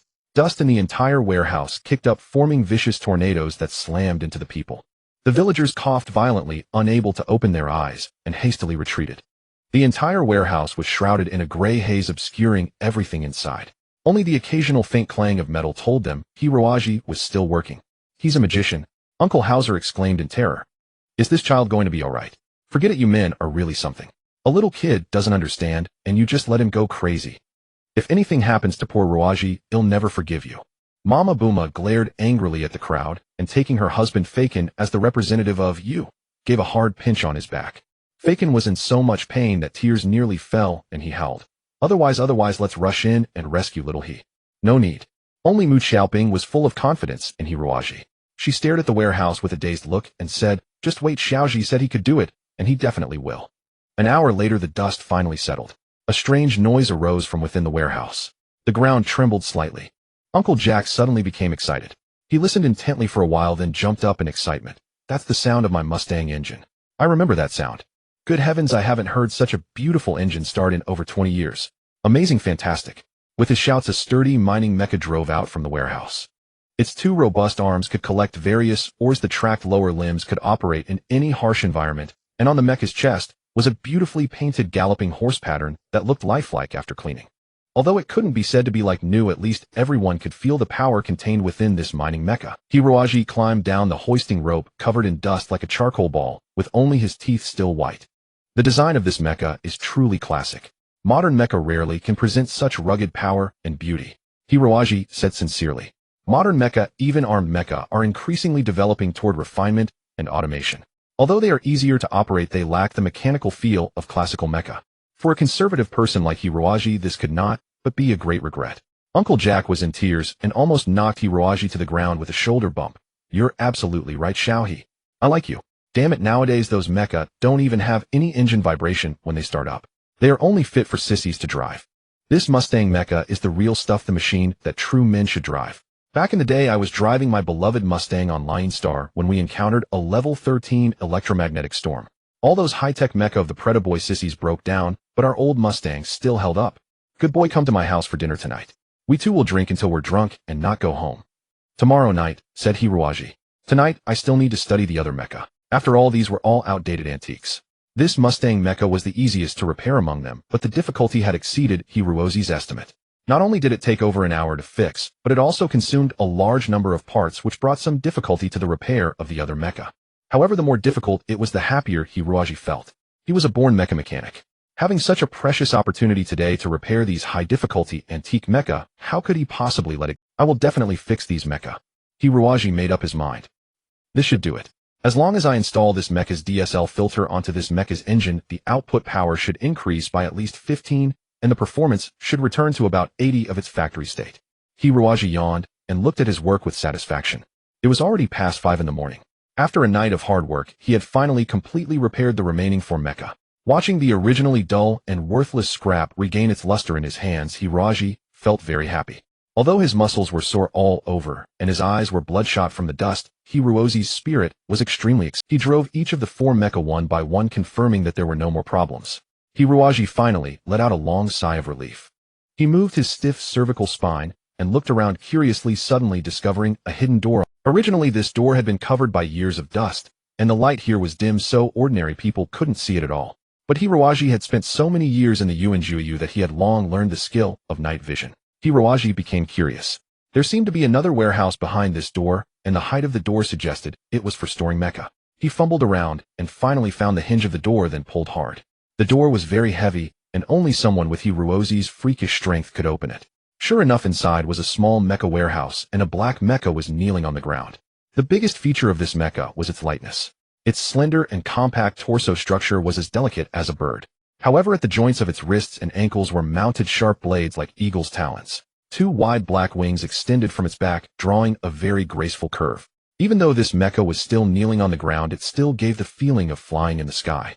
Judging from the propulsion device on its back, it should be able to provide super strong kinetic energy. This seemed to be a semi-armed mecha converted from an agricultural mecha used to fight beasts. Hiroaji's spirits lifted. Compared to agricultural mecha, he naturally preferred studying armed mecha. After all, armed mecha were the highest embodiment of mecha technology in the universe. This type of armed mecha converted from agricultural mecha, although far inferior in combat power to professional armed mecha, had one advantage: it did not require high mental strength from the pilot. Anyone who could drive an agricultural mecha could drive this modified mecha. However, this mecha seemed to have experienced a very fierce battle. Dozens of wounds of various sizes were all over its body, as if cut open by some ferocious prey. The engine and computer system also seemed severely damaged, seemingly beyond repair. No wonder the villagers hadn't brought this mecha out earlier. In their view, perhaps even the greatest celestial being couldn't save this mecha right. Hiroaji observed carefully for a while, and finally concluded that this mecha was not worth repairing. He sighed in frustration and was about to close the warehouse door when a very strange feeling suddenly surged in his heart. This mecha seemed to be radiating infinite fighting spirit, like those soldiers who died on the battlefield, trying to come back to life to fight for their beliefs. Hiroaji stopped. All right, let me give it a try. Hiroaji clenched his fist. At a little past 9 in the morning, 4 imposing Mechs stood in a row at the village entrance, forming a magnificent spectacle. Chief Falcon was ecstatic, patting Hiroaji on the shoulder repeatedly. Remarkable, Xiaohe, you are truly remarkable. This is absolutely impossible. Hiroaji smiled wearily. If properly maintained, these mechs can still be used for 2 to 3 years, after which new parts will definitely be needed. Chief Falcon said with deep emotion, even 2 or 3 years would be enough. Just seeing these old comrades walk on the road again makes us extremely happy.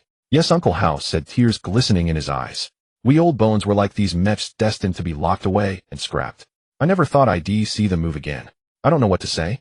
By the way, Hiroaji recalled the black mech and asked Chief Falcon, I found a black mech in the warehouse, apparently damaged in battle. Who was its pilot? Chief Falcon stared at Hiroaji with an incredulous look, stammering, Fat Hat warehouse door outside the mech weighs a full ton. We never even thought of opening it. How did you open that door? Hiroaji.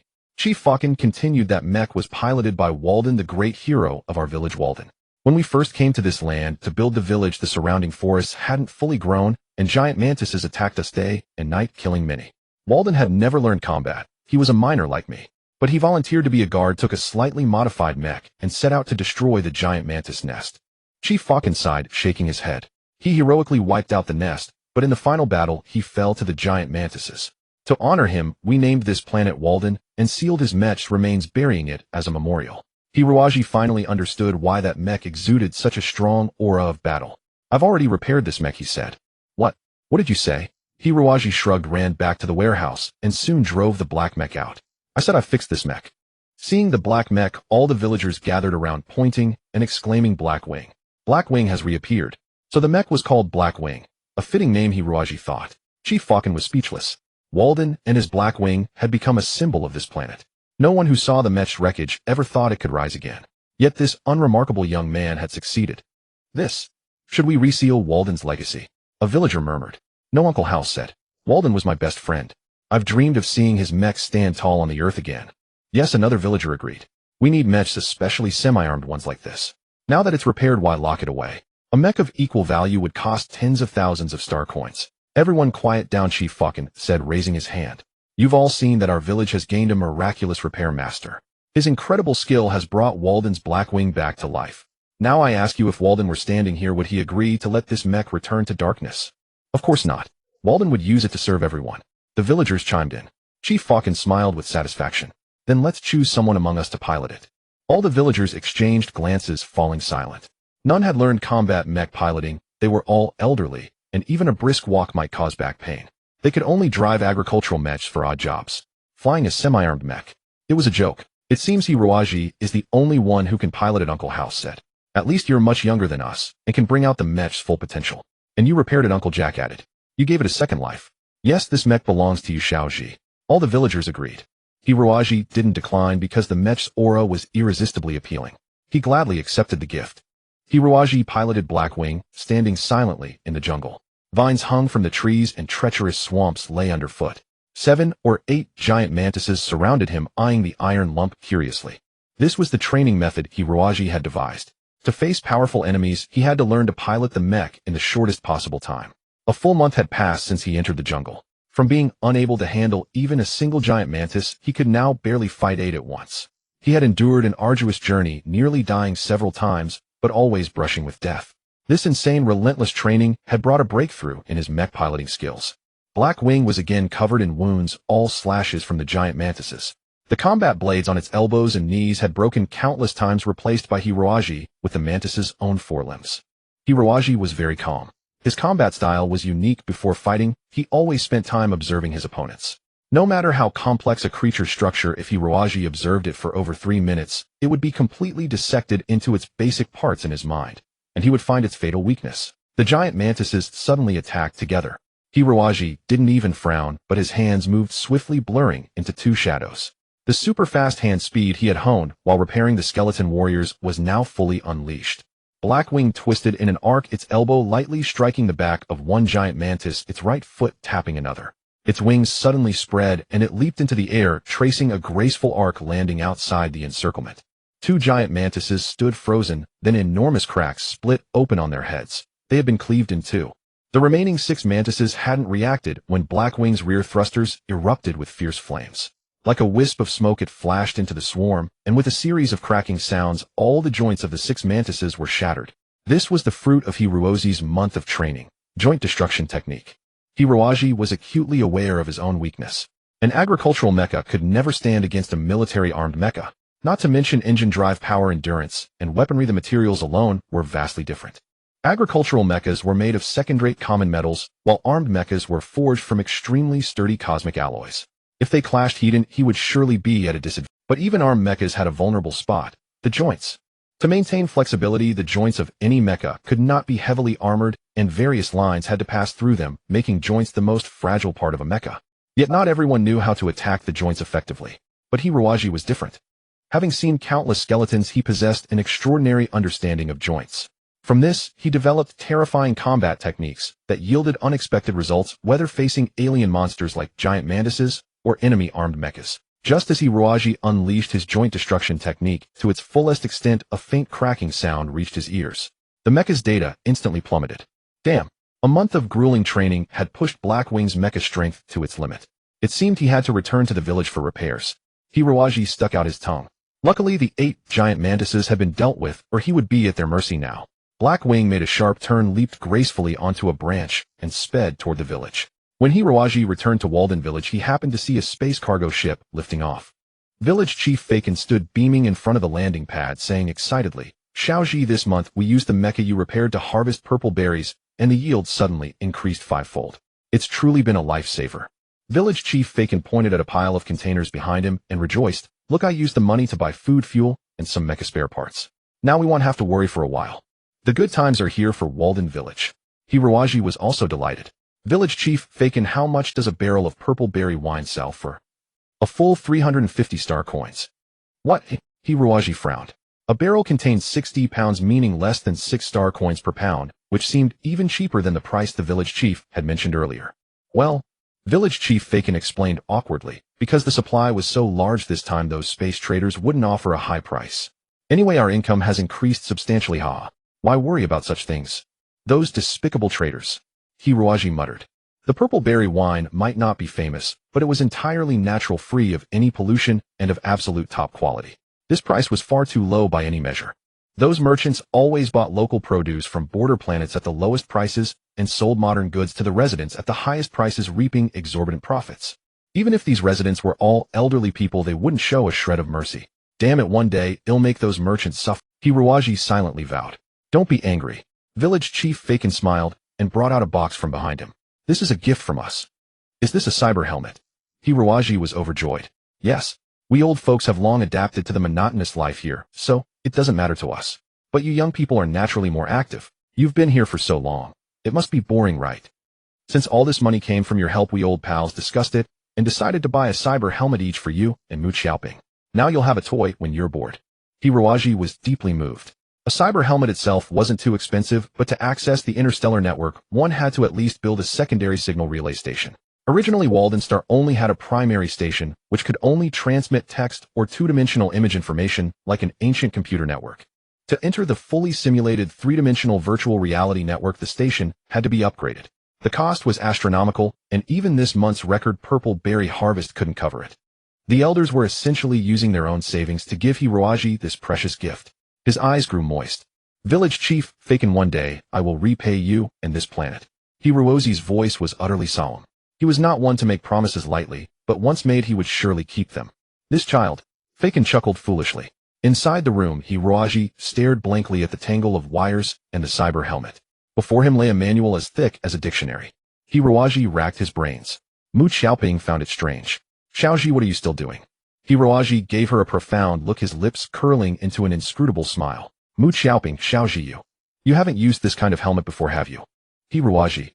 "Mu Xiaoping." Hiroaji smiled wryly. "On Earth, the cyber helmets we used were never this complicated." Mu Xiaoping suddenly understood and giggled. "So that's it. That's not strange at all, because Earth is a primitive ecological reserve." "What does that mean?" Hiroaji was puzzled. Mu Xiaoping explained a bit awkwardly. "Xiaoji, don't get angry when I tell you. Well, if the universe is an egg, then the entire solar system is the yolk. The 5 major star domains are the egg white, and outside the shell is the chaotic world rich in resources." "I've never heard of that before," Hiroaji frowned. "Well, the solar system was the earliest inhabited star system. Its civilization was indeed highly developed, but precisely because of that, when all resources were exhausted 200 years ago, most capable people scrambled to leave and came to the 5-star domains. Ever since then, the entire solar system's civilization has stagnated. To the civilized world, the solar system is just a preserve with historical value, and its inhabitants are considered uncivilized. This, Hiroaji finally realized how scorned Earthlings were.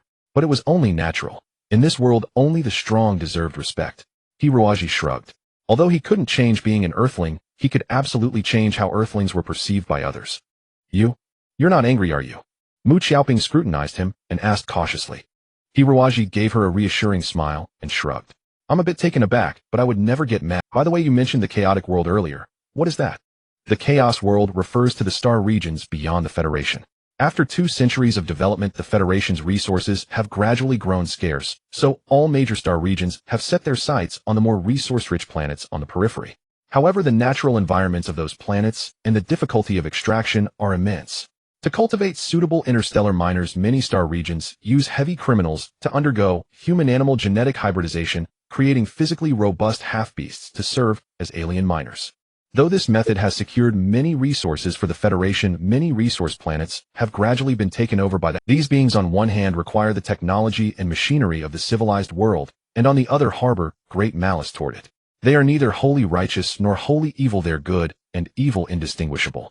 Thus those resource planets are called the Chaos World. Hiroaji had never heard the term Beastman before. He thought to himself, these people are truly pitiable. First forced to be injected with some beast genes, becoming neither human nor ghost, then transported to harsh resource planets to labor, even to die there alive. If he had suffered such a fate, he might well have become an enemy of humanity. But then Mu Xiaoping said softly, humans are creatures like that. For their own ambition and desires, they recklessly manipulate the lives and dignity of others. Perhaps even until the day of humanity's destruction, this situation will not change in the slightest. Hiroaji was startled, unsure why such a heavy air of melancholy emanated from Mu Xiaoping. Mu Xiaoping gave a faint smile and said, let's log into the network first. It's simple, he'll explain slowly once we're inside. User Blackwing has entered the system. Initial ranking 315473542. Money 1000. After a pleasant melody, Hiroaji logged into the network in a daze. The virtual reality system made him feel as if he had stepped into another world. The air in this world was exceptionally clear, and all the architecture resembled the style of 18th century Europe on Earth, extremely ornate and luxurious. Hiroaji stood before a great city surrounded by handsome men and beautiful women in elegant attire. Mechs occasionally streaked across the sky, and in the distance came the glow of fire and the roar of explosions, as if a fierce battle was underway. Xiaoji, a strikingly beautiful woman, asked in confusion, her red hair shimmering in the sunlight. Xiaoping, well, what does initial ranking mean? Hiroaji inquired. The initial ranking refers to your combat strength among the 5 billion network users. Netizens must engage in mech battles to raise their rank. In the Zeus world, this ranking is very important because it represents a person's mech piloting proficiency. Those with high rankings in the real world can often secure good jobs, even if they lack impressive academic credentials. So you have to work hard. Is that so? Mu Xiaoping explained that the current cosmos venerates martial prowess, and since the Interstellar network was originally built to allow mech knights from different star regions to exchange combat techniques, it naturally places more emphasis on military content. But the universe is so vast that not all places can be connected by the same network. Essentially, 3 networks are currently established across the cosmos. One is the Zeus network, dedicated to the Western civilized world. Another is the Panga network, serving the Eastern star regions, and the third is the Chaos network, used by the half-beasts of the Chaos world. Thus, even the top-ranked person in the Zeus world is not necessarily the invincible strongman of the entire cosmos. So it's very easy to learn mech piloting here.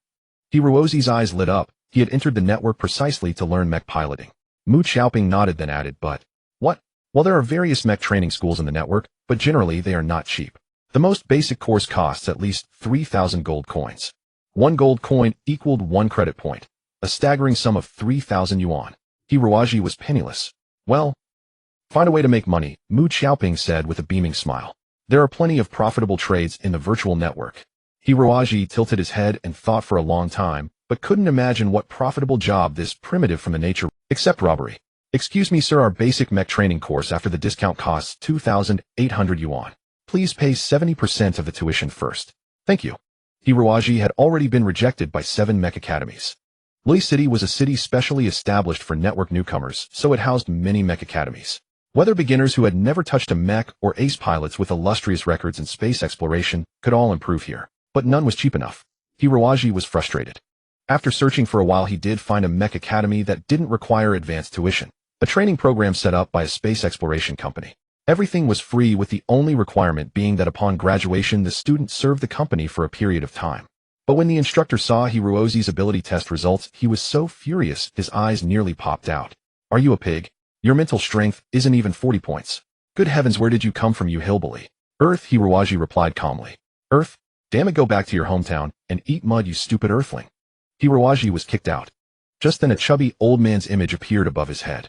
"Young lad, want to learn to pilot Mechs?" the old man asked with a grin. Hiroji nodded. "And you don't have much money?" He nodded again. "Your mental strength is only 35 points. Still nodding. "Excellent." The fat old man gave Hiroji a hearty slap on the shoulder. "Good kid, you're practically born to be my disciple. Rest assured, I am the most famous mech instructor in all of Leh City. My school has excellent facilities and reasonable fees. Absolutely your best choice." But Hiroji looked at the old man with great suspicion. The man looked too fat even to walk properly, let alone fit into a mech cockpit. Could he really be a qualified mech coach? Huh, don't you believe me? Look, here's a photo of me with the once top-ranked mech expert on the Zeus server, Dark Fallen Angel. And here's a recording of my battle with the invading monsters of the Interstellar system. Damn it, I'm a person of status and reputation in the interstellar community. Would I stoop to cheating you out of a little pocket money? Come on, sign this contract. I guarantee you'll learn to pilot an armed mech in 6 months and become a renowned mech knight. The tuition is only 800 yuan. Come on, what are you hesitating for? Be quick about it. Hiroji took the contract. It seemed fine on the surface, yet he felt something odd about it. Hesitantly, Hiroji transferred 800 gold coins into the other's account. Hordake beamed with joy. "That's right. Now you are a proud disciple of the Tianyu Network Mech Academy. Are you happy? Can I see where the school is first?" A cold wind blew, sweeping up golden fallen leaves from the ground. Hiroji stared at the Tianyu Network Mech Academy, before him dumbfounded. The barren campus consisted only of a 3-story building with 2 lowest-tier mechs placed in front of it. Beyond that there were children's slides, merry-go-rounds, ball pits, and other toys. Some sniffling children were playing merrily. This academy of yours is clearly designed exclusively for underage children." "Brother," Hordake yawned and said earnestly, "your spiritual power is only 34.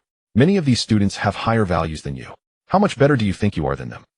And you said you could pilot an armed mecha after graduating from here." "Sigh.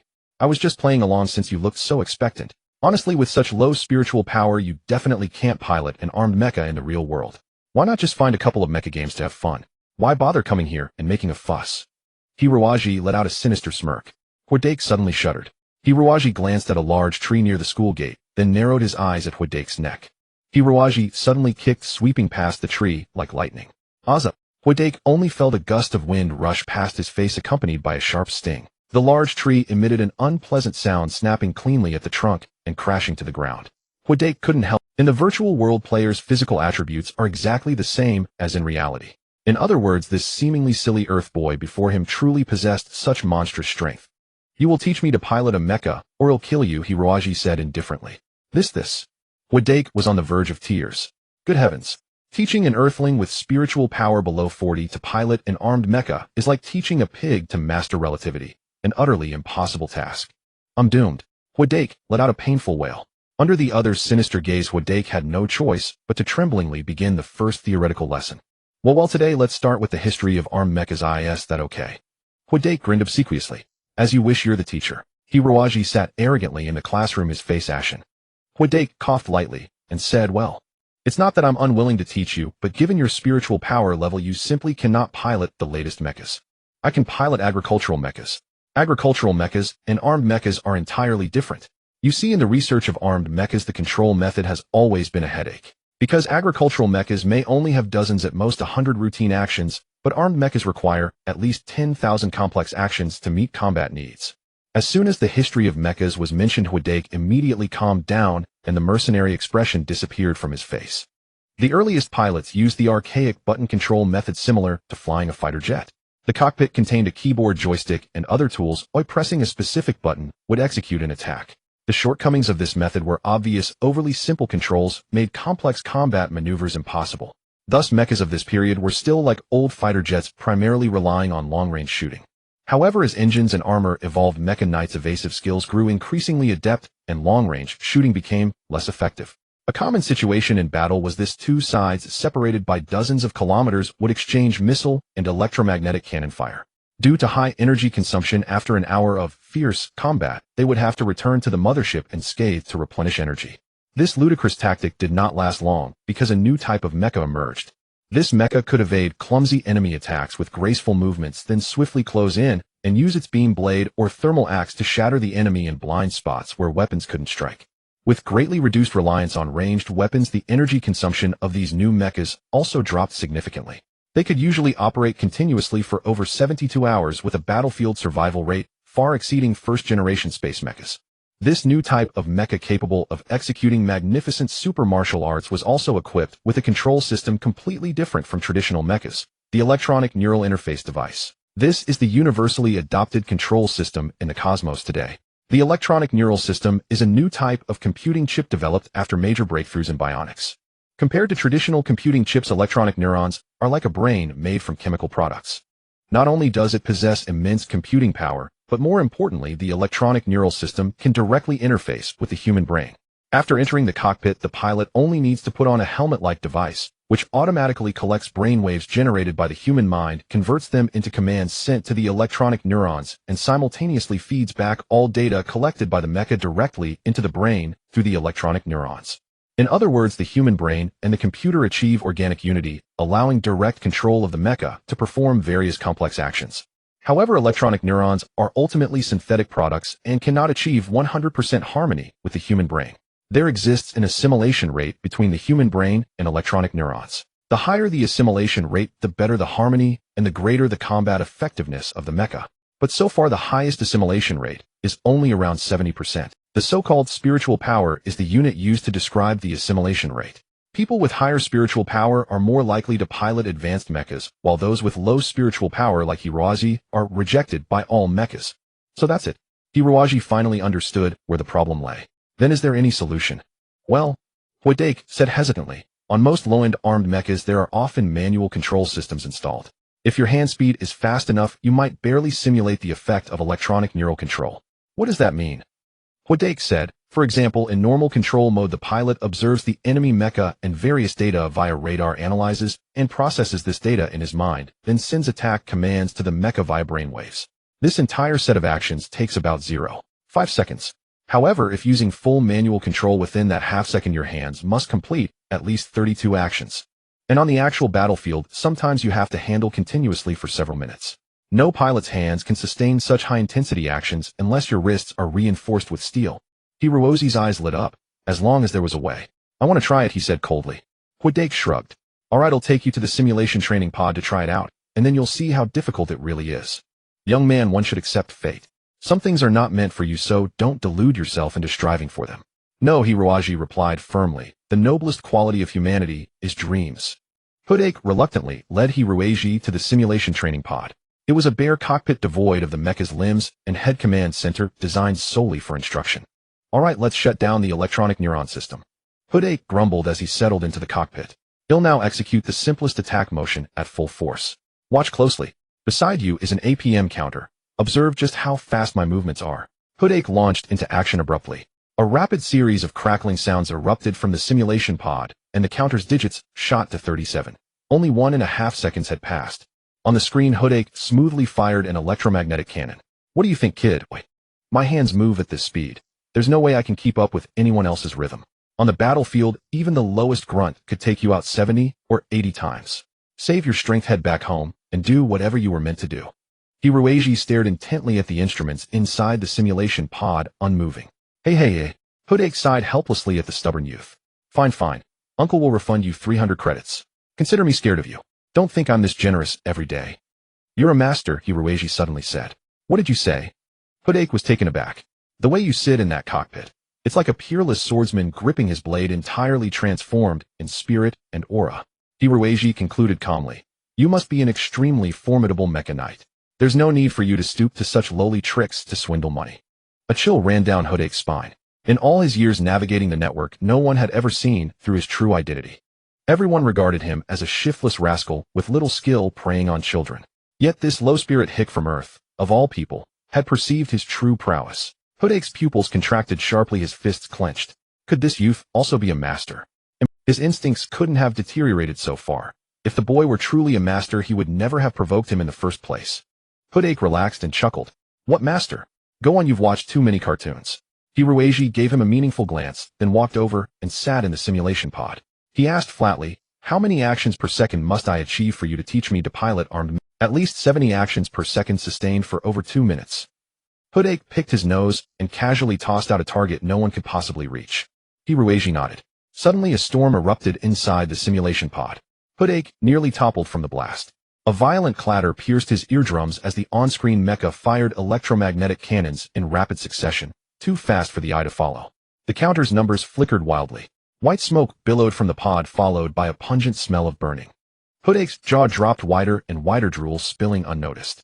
Then with a bang, a plume of black smoke burst from the pod, and it erupted into roaring flames. Hiroei's hands moved so swiftly that friction had heated every keyboard button to its ignition point, and only a single minute had elapsed. He stepped out with an air of regret, flexing his wrists and glancing at the counter as though it were a trivial matter. Hoodake turned his head woodenly. The counter read 8,000. In 1 minute, this monster's hands had executed 8,000 actions. That was 130 actions per second. Heavens! Perhaps. Hoodake stammered, perhaps you could become an excellent mecha knight, provided you have a sturdy enough console. Hiroeiji smiled. Yes, teacher. From the day Hiroeiji entered the virtual network, the entire Walden village could be said to have fallen into disarray. Although Hiroei's APM had surpassed 130 per second, that was merely the baseline for an ordinary mecha knight. For Hiroeiji, such results were clearly insufficient. Since he couldn't enhance his spiritual power, he had to find ways to improve his hand speed. Hiroeiji trained with near-maniacal intensity. His method repairing machinery with his bare hand. Everything from massive agricultural mecha to tiny electronic devices, like radios, fell within Hiroei's destructive range. Even perfectly functional machines he would dismantle into individual components, then reassemble in the shortest time possible. Watching Hiroeiji repair machinery was a delight, like witnessing a magic show. A fully assembled little radio danced lightly in his hands, and then with a flash like white light, the ground was littered with tiny components. Before the onlookers could even gasp, another flash of white light, and the radio reappeared intact. Radios, watches, televisions, refrigerators, washing machines. Nothing escaped Hiroei's clutches. Soon the whole village thought the poor boy had gone mad. After a month of this training, Hiroeiji grew bored. All the mechanical items in the small village were far too simple to meet his needs. One afternoon, while wandering dejectedly through the forest, he kicked a sharp stone. Gazing at the oddly shaped rocks on the ground, an idea struck him. From that day on, Hiroeiji spent nearly 12 hours daily in the forest. Combined with entering the network to learn mecha piloting from Hoodake, he had no time to sleep. The villagers grew worried. What's wrong with this child? Grandma Booma tugged on Chief Falcon's ear, dragged Uncle House along, and they headed into the forest to see. Dappled sunlight filtered through the trees. In a small clearing, Hiroei's eyes were blindfolded with a black cloth. The wind howled through the forest, sending chills down their spines. Before Hiroeiji stood a stone tower, a pile of rocks of varying sizes stacked about a meter high. Most children playing this stacking game would place the largest rocks at the bottom and gradually smaller ones on top to keep it stable. But Hiroei's tower used rocks of similar size, sometimes even larger ones above smaller ones. This kid, still playing with such things at his age.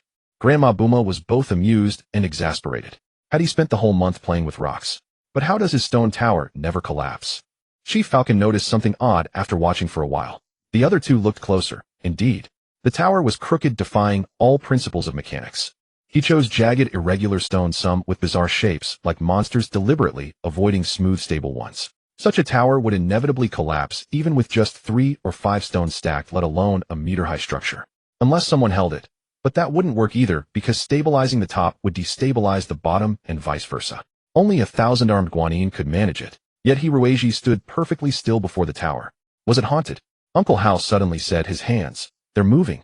The three looked closely and were astounded. Hiroei's hands were indeed in constant motion, so fast that they seemed immobile, leaving no afterimage in the air. Incredible. Whenever the tower threatened to collapse, he would lightly tap the tilting stone, restoring temporary balance. Though that balance lasted only an instant, Hiroeiji could apply countless balancing forces in that single moment.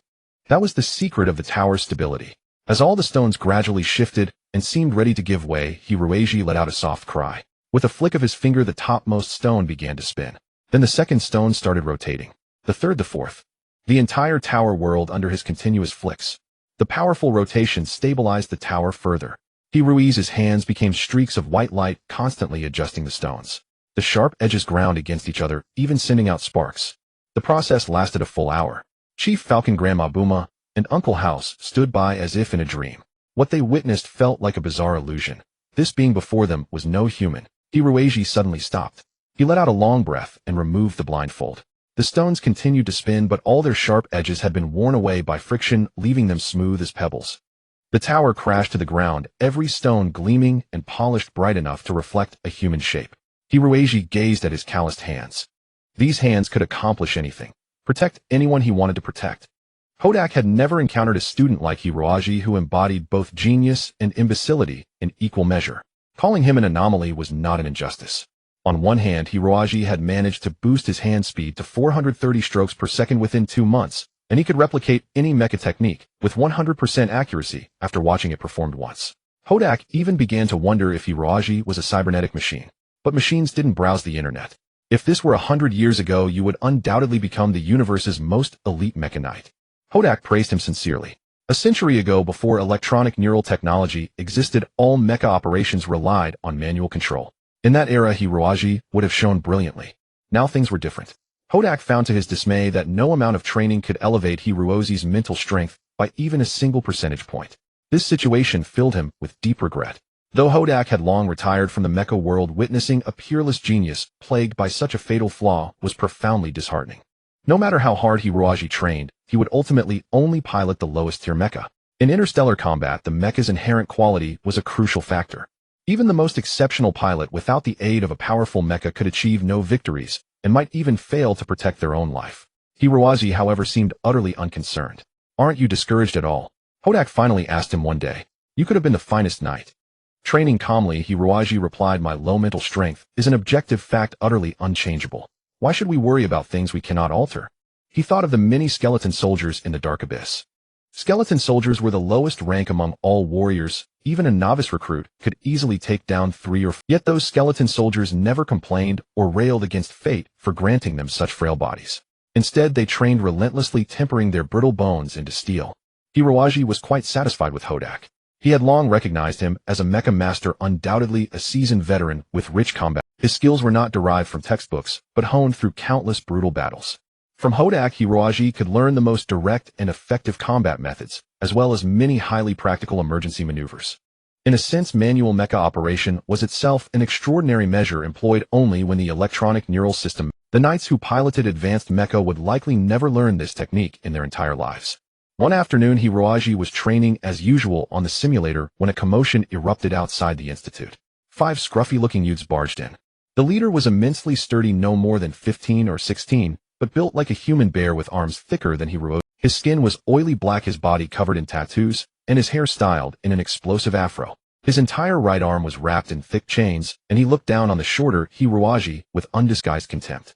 The other 4 were of similar age, all appearing as petty thugs. "Who are you?" The young thug slammed his chains onto the table, glanced at the screen, then burst into raucous laughter. "You're still studying the simulated harbor breach course. That's elementary school material. Are you a goddamn idiot?" The 4 behind him joined in the mockery. Hiruishi's hands froze. With a seemingly casual glance, he had already assessed the opponent's approximate strength.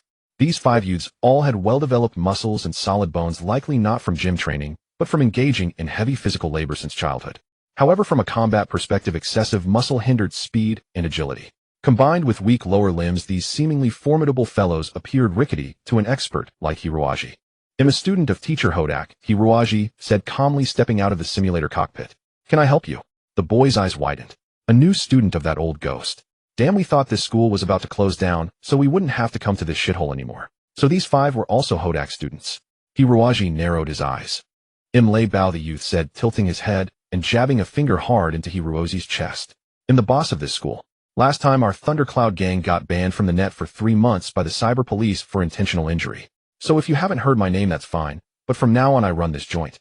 Hiruishi stared woodenly at the finger jabbing him, then walked to a nearby desk to pour himself a cup of tea. The 4 behind gasped. This newcomer was outrageously bold. "You little brat." Lei Bao gritted his teeth and charged over. "Did you hear what I said?" Hiruishi sipped his tea and said calmly, "Stop pointing your finger at me."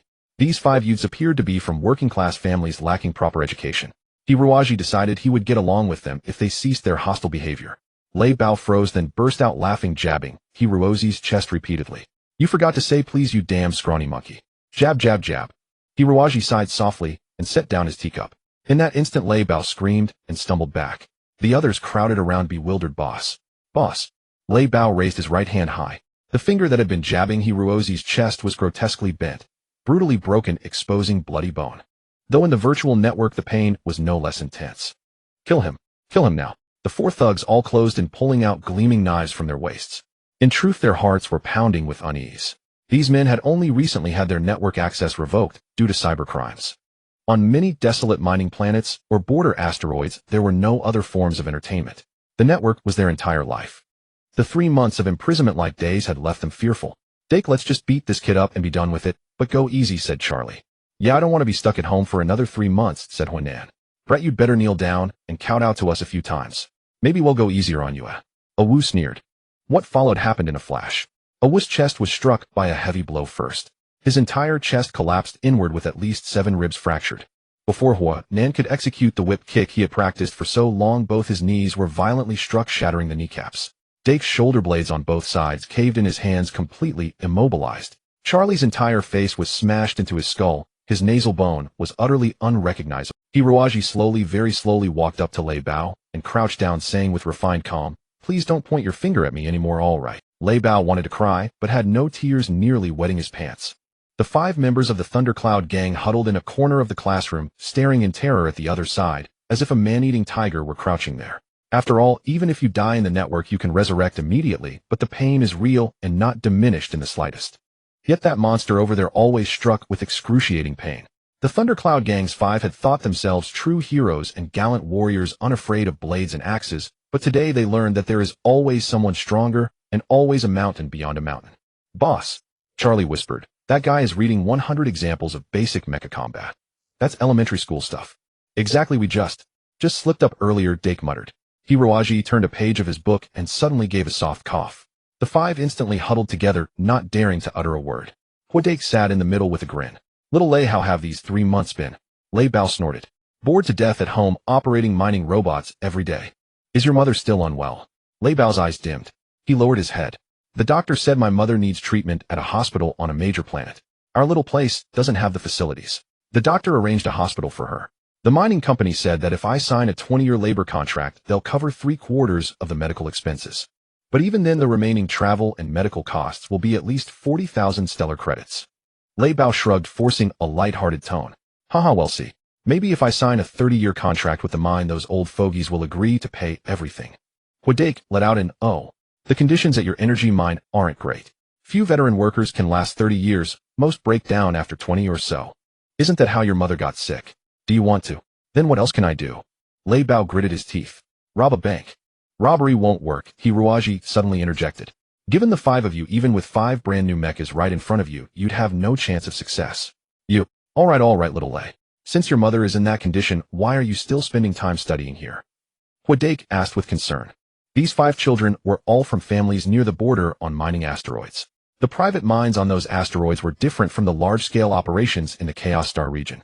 Large mines at least had standardized management, and the miners were sturdy beastmen. But conditions in these private mines were wretched. To maximize profits, the owners drove the miners with fanatical cruelty. The miners drove battered mechas day and night in the pits. Even the strongest young men would be reduced to bundles of reeds in less than 10 or 20 years. According to Federation regulations, anyone working in mines must complete at least 500 hours of mecha operation courses before officially starting work. That was how these 5 children could enter the virtual world to study. Dake took pity on them and taught them some mecha piloting skills. But these children of the lowest laborers would probably never have the chance to pilot dazzling armed mechas and soar through the free starry sky. They were all 15 and a half now. In a few months, when they officially came of age, they would be forced to sign unfair labor contracts with the mine owners, earning meager wages to treat their fathers, whose lives were being squeezed dry in the deep pits. This was the true portrait of miners' families with no hope of escape. Lei Bao said quietly, my mother. She hopes I can get a Class C armed mecha license. Dake understood. In the Federation, mecha pilots were divided into 5 grades. The lowest class, he could only pilot agricultural mechas and simple industrial mining mechas. For children growing up in mining areas, obtaining this qualification was easy, but it also meant they would spend their lives doing the heaviest manual labor, working at the deepest levels of the mines. A Class D license was for precision, high-grade mining mechas and basic armed mechas. Lei Bao and his friends had already reached that level. Of course, to get the easier jobs in the mine, without connections and money, it was impossible. Holders of a Class C license could pilot intermediate armed mechas. If they reached that level, the mine might actually treat Lei Bao as someone important and not send him underground. But obtaining a Class C license was extremely difficult, requiring not only excellent personal combat skills, but also certain command and collaborative capabilities. The test required the applicant to engage in actual combat with at least 3 teammates. If fewer than 3 were available, the exam venue would provide electronic virtual partners. As for Class B and Class A licenses, they involved even more challenging tests that Lei Bao could not yet imagine. Lei Bao had never received professional training and never paid attention in class. He was tough in a fight, but when it came to tactics, organization, and coordination, he was a pile of crap. There's only about half a month until the test. Hiruaji suddenly yawned. He also planned to take the test, then aiming to get a Class D license, because only with a Class D license could he enter various simulation arenas and battle warriors from all over the universe. Old man, this team of ours should be able to do it right. Lei Bao pretended to be carefree, but in his heart he had no confidence. You see, the assessment for the mecha piloting license adopted a cruel elimination system. After the initial electronic test, the enemies behind were other test takers. Each advancement exam usually had over 50 million applicants, but only about 500,000 succeeded, a pass rate of less than 1%. Those who could successfully obtain a class license were truly as rare as phoenix feathers and unicorn horns. This was the biggest watershed between professional knights and amateur knights. Some people participated in countless assessments throughout their lives, but remained stuck at the class level. Huadake smiled bitterly. Although he possessed extraordinary mecha combat skills in his younger days, he had preferred to act alone, and he really had no experience in tactical coordination to speak of. Moreover, training these usually unruly young men into a capable team in just half a month was a completely different matter from fighting personally. Old man, this is my mother's only wish, and I must fulfill it. Lei Bao roared, grabbing Huadake's collar. He had no idea Huadake was a master, and even if he knew, he wouldn't believe it. Shoo, Hiruaji said discontentedly from the side. In a place where people study, don't yell like a mad dog. Even if you shout your lungs out, you can't make others accomplish something utterly impossible. Training 5 pigs to understand what combat means within a month is too difficult. Who are you calling pigs? If you aren't pigs, then from the moment you became sensible, you should have learned how to operate armed mechas. You know that is the only way to change your lives, the only way to save your loved ones. Instead of turning yourselves into wretched creatures like mad dogs, and then casually fighting against people you know nothing about. If everyone in this world could achieve their wishes just by shouting, then now you wouldn't be looking at me with such terrified eyes, but I would be kneeling on the ground getting beaten by you. Hiruaji said calmly. It seems your mother didn't teach you the true rules of survival. Don't you dare insult my mother, you damn bastard. Lei Bao dashed forward, using all his strength to throw a powerful punch.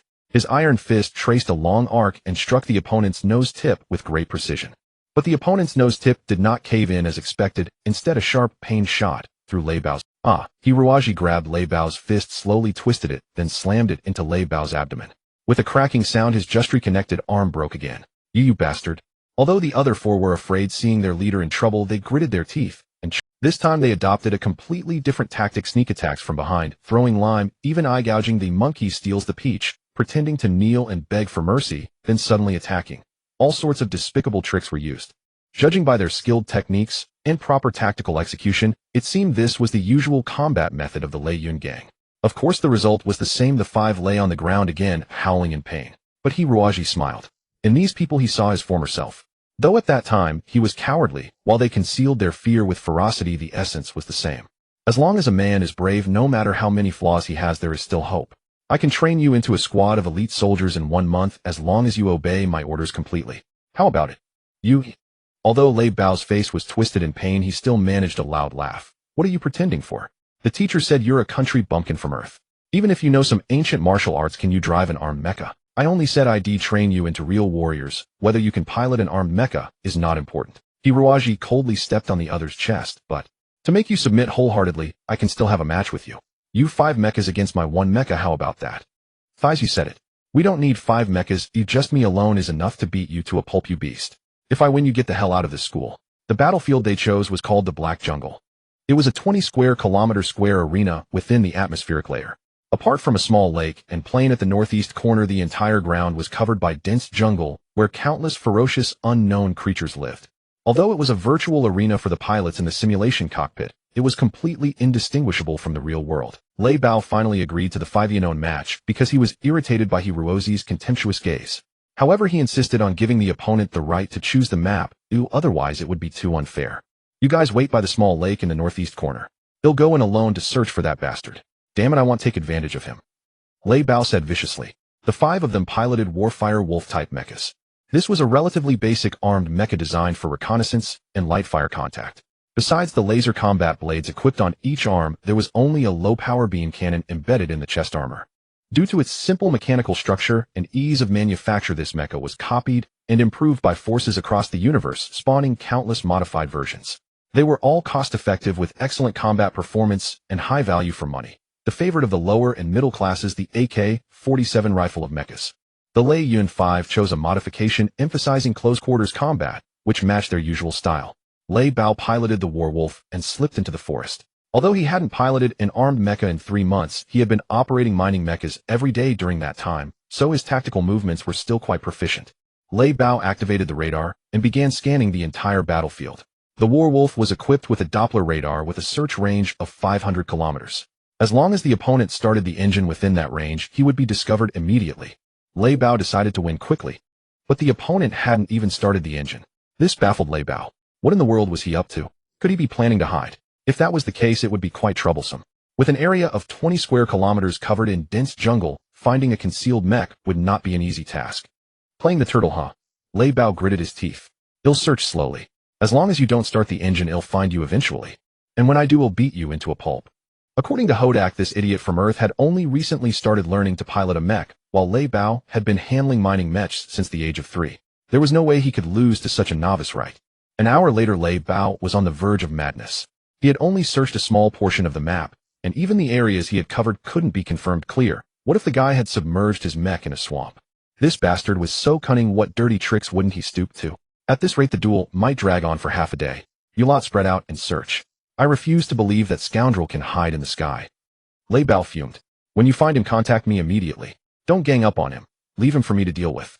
I don't want anyone gossiping about me.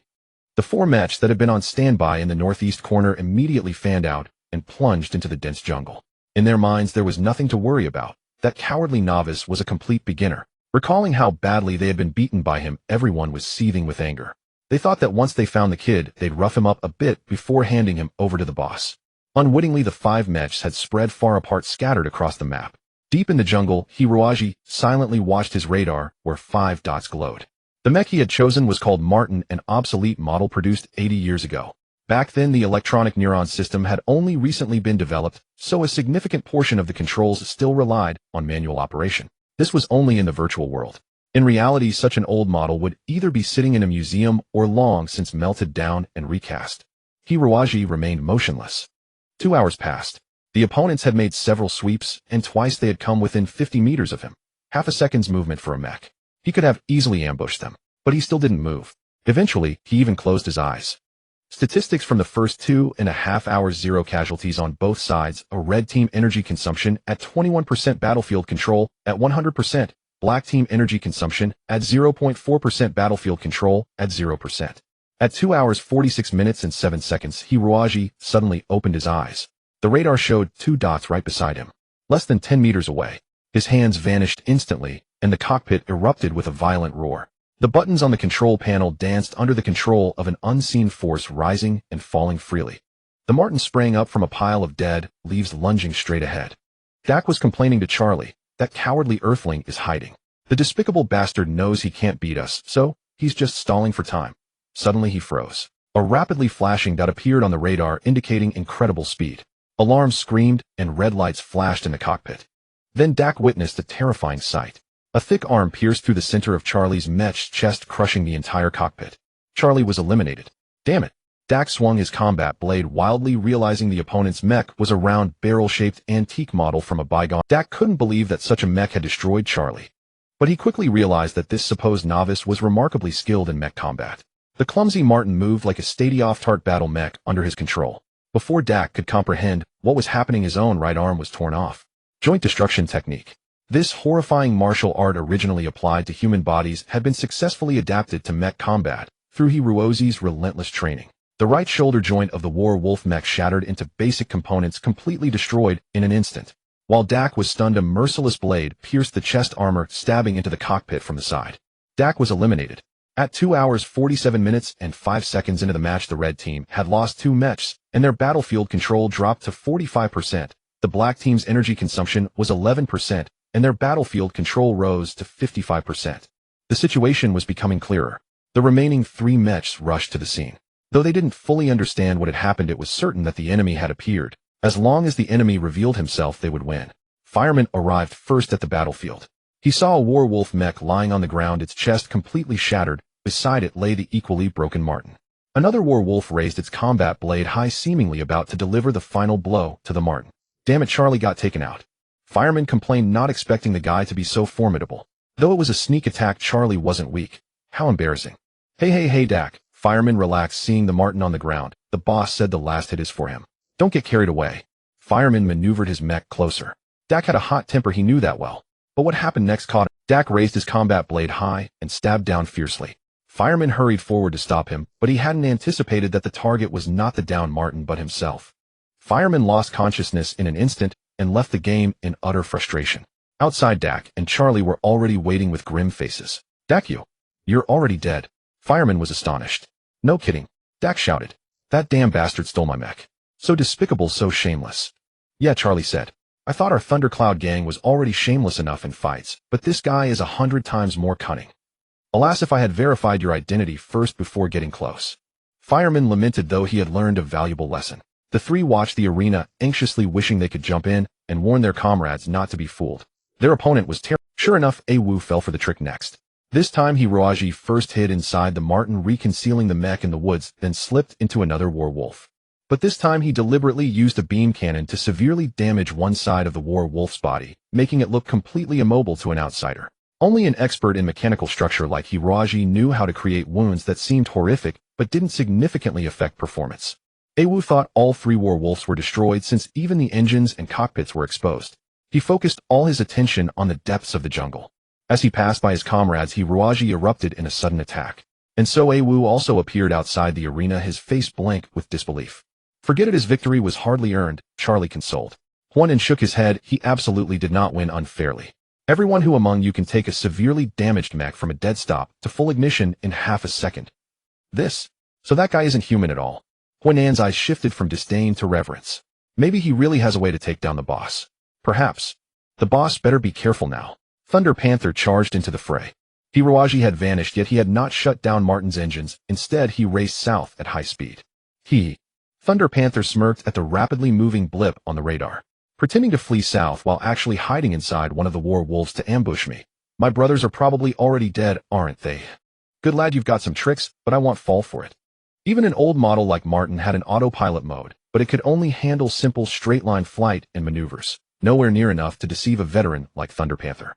Seeing the few battered war wolves before him, Thunder Panther raised his arm, without hesitation, and fired several beam cannons, precisely piercing their cockpits. Suddenly a foreboding chill seized his heart. The radar showed intense energy activity nearby. Alarms blared. That bastard has activated the self-destruct on all the war wolves.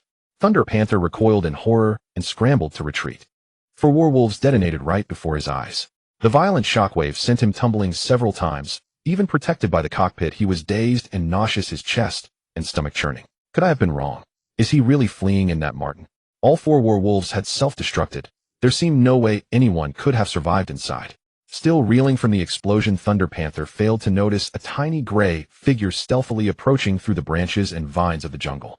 Below the arena, 4 voices cried out in unison, "This guy is insane." Hiroaji, a multi-purpose dagger clenched between his teeth, swung from a branch and landed lightly onto the back of a war wolf. Thunder Panther was wholly fixated on chasing the Martin, oblivious to this insignificant detail.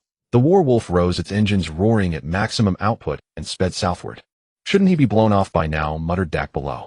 The war wolf's speed exceeded 600 miles per hour. No ordinary human could hold onto the Mech's exterior for more than half a minute. But Hiroaji was no ordinary human. How could the war wolf's speed compare to the freakish bone dragon Gellet? Using only his arm strength, Hiroaji climbed inch by inch to the front of the mech. Only someone as proficient in mechanical repair as he could forcibly pry open the war wolf's cockpit from the outside with just a dagger.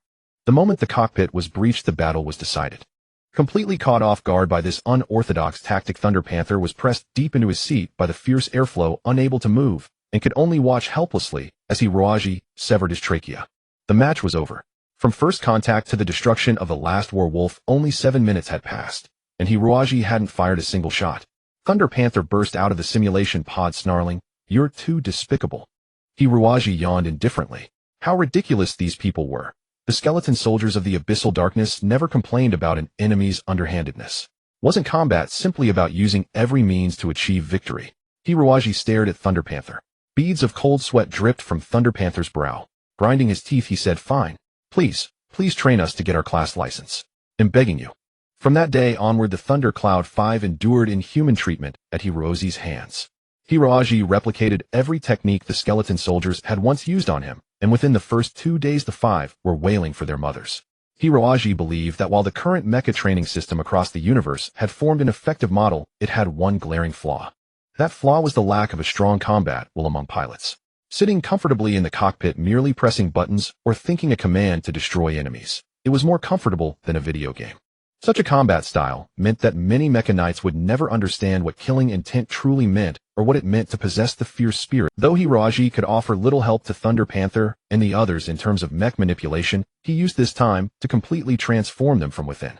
The Thunder Cloud 5 were no longer a ragtag street gang. They had become true warriors. For Hodak's Elite Center, however, this was obviously not good news.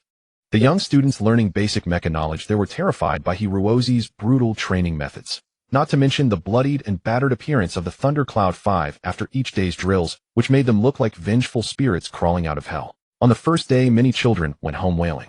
On the second day, furious parents came to demand explanations. When they saw the Thunder Cloud 5 engaged in hand-to-hand combat behind the school, they were utterly shocked. The 5 wrestled in a chaotic brawl, punching, kicking, clawing, biting. Every dirty lowdown trick was deployed. Of course, anyone who slacked off would taste the agony of Blackwing's bone-shattering joint-locking technique, an experience utterly unforgettable. This was too savage, too primitive, too bloody, too violent. What kind of mecha school was this? It was a gladiatorial arena straight out of ancient Rome. Horrified parents immediately withdrew their children from the school. By the third day, not a single student remained. Hodak quietly trembled in shock.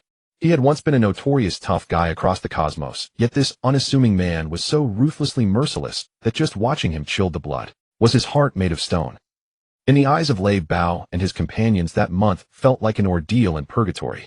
When the day of the trial finally arrived, they were almost delirious with joy. Lei Bao hugged his brothers, scarcely believing they had survived. "Whoa, boss, we finally escaped from that demon's clutches." "Yeah, boss, too, can't believe I'm still alive." "Hooray, hooray. Ha ha, if even that pervert couldn't kill us, what else do we have to fear?" Hodak had already registered all 6 of them. The Thunder Cloud 5 chose the Clevel license examination, while Hiroaji opted for the lower-tiered level trial. But no one dared underestimate him anymore. Lei Bao and his crew believed that even if a level license holder stood before Blackwing would find some despicable way to kill them. No, even a level holder wouldn't stand a chance. The 7 rented a battered minibus and drove toward the city's large mecha arena. Gazing at the scenery along the way, Hiroaji asked curiously, "Instructor Hodak, why go through all the trouble of walking and building such a magnificent city in a virtual world?" Indeed, in the electronic world, a single second could connect 2 people separated by hundreds of thousands of light years. Hodak smiled. In the old days, the network was set up that way, but people found it dreadfully dull. Some Federation citizens were born and died on monotonous resource planets, never seeing blue skies or white clouds, never knowing cars, skyscrapers, or Coca-Cola. Only in the network could they experience a richer life. "That's right," Lei Bao added. "On our planet there's nothing but mines. Look up and you only see stars. You Earthlings can't understand how terrifying that life is." Hodak said, "Yes, when the cosmic network was first built 200 years ago they used game-like systems, but the lack of realism caused immense dissatisfaction. Not everyone wanted to live in a game, they simply sought a real life online. So the network's only goal became 100% realism. In this world you must eat, walk, maintain social connections, and cannot harm others freely. In fact, except that special potions can instantly restore you if killed or injured. It's exactly like the real world, following all its rules." "I understand." Hiroaji turned to look out at the bright spring sunshine. The Greenwild City Esports Center soon came into view. The arena was packed today. Cars had to stop 2 kilometers away, and even the sky was under traffic control, prohibiting mechas from flying.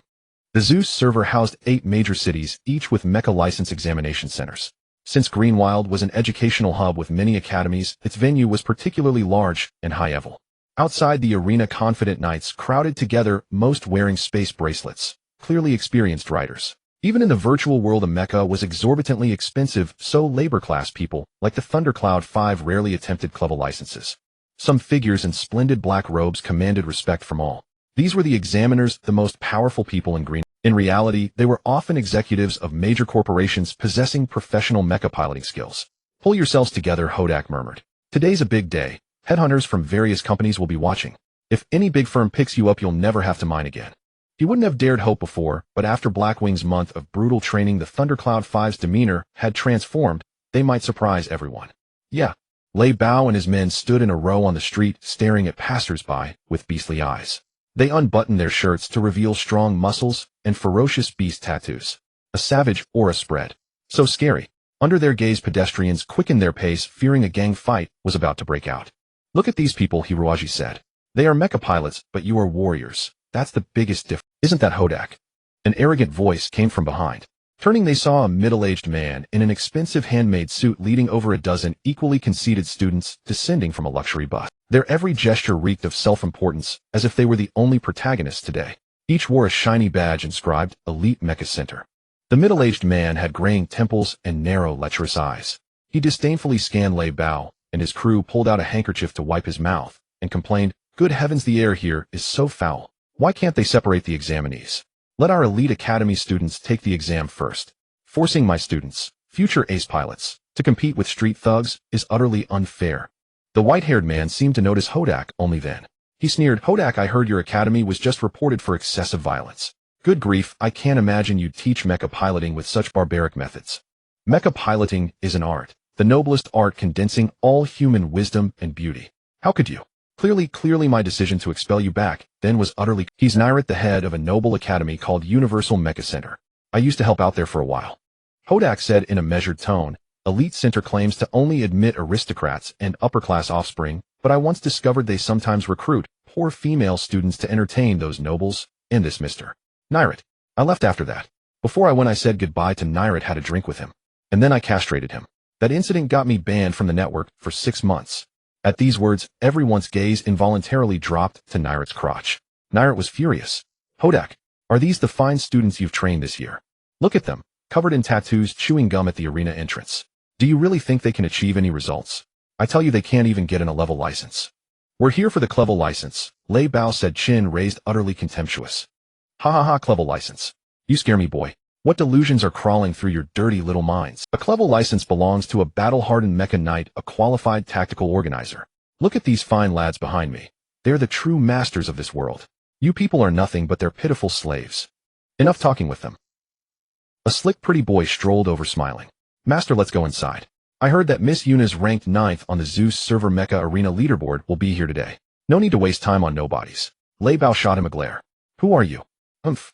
The pretty boy didn't answer. In his mind, people of this caliber weren't even worthy of speaking to him. Even being looked at was an insult.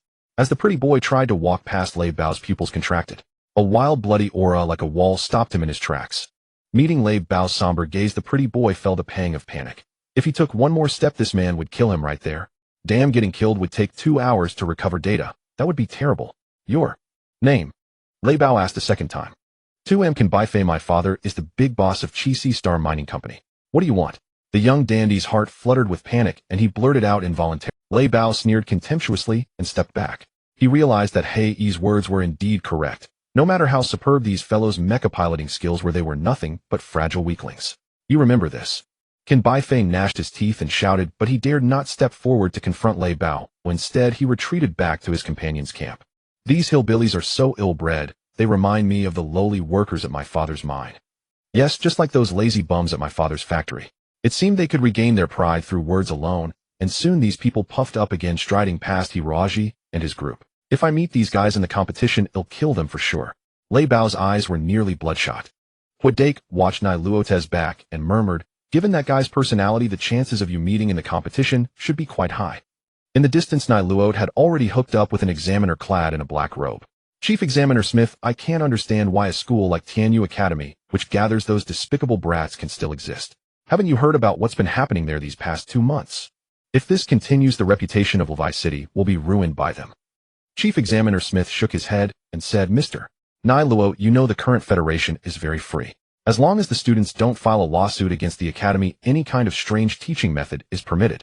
But isn't there any way to make this academy completely disappear? Let's put it this way, Mr. Niluo. According to the Federal Network Mecha teaching regulations, if an academy does not have at least 5 students obtain a mecha license of level or above within 1 academic year, the academy will be ordered to shut down. As far as I know, only 6 students from Jingying Center have signed up this year, so if they don't pass the assessment, Jingying Center is finished. Haha, that's great. Niluo grinned ferociously. But what if they encounter good luck all the way and meet very incompetent opponents? No, we must block all paths. Chief Examiner Smith, could you please put a team of my students in the same group as them? Let these riffraff go home and eat shit. Chief Examiner Smith also laughed. Of course, no problem.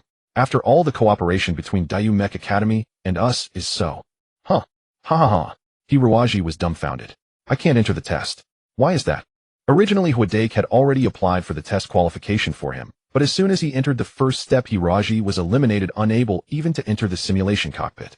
The surrounding examinees looked at him with great curiosity. The level qualification assessment was relatively simple, so more than half of the participants were children. Examinee Hey, mental power value insufficient at below 60, does not meet the basic requirements for mecha pilots. Assessment application rejected.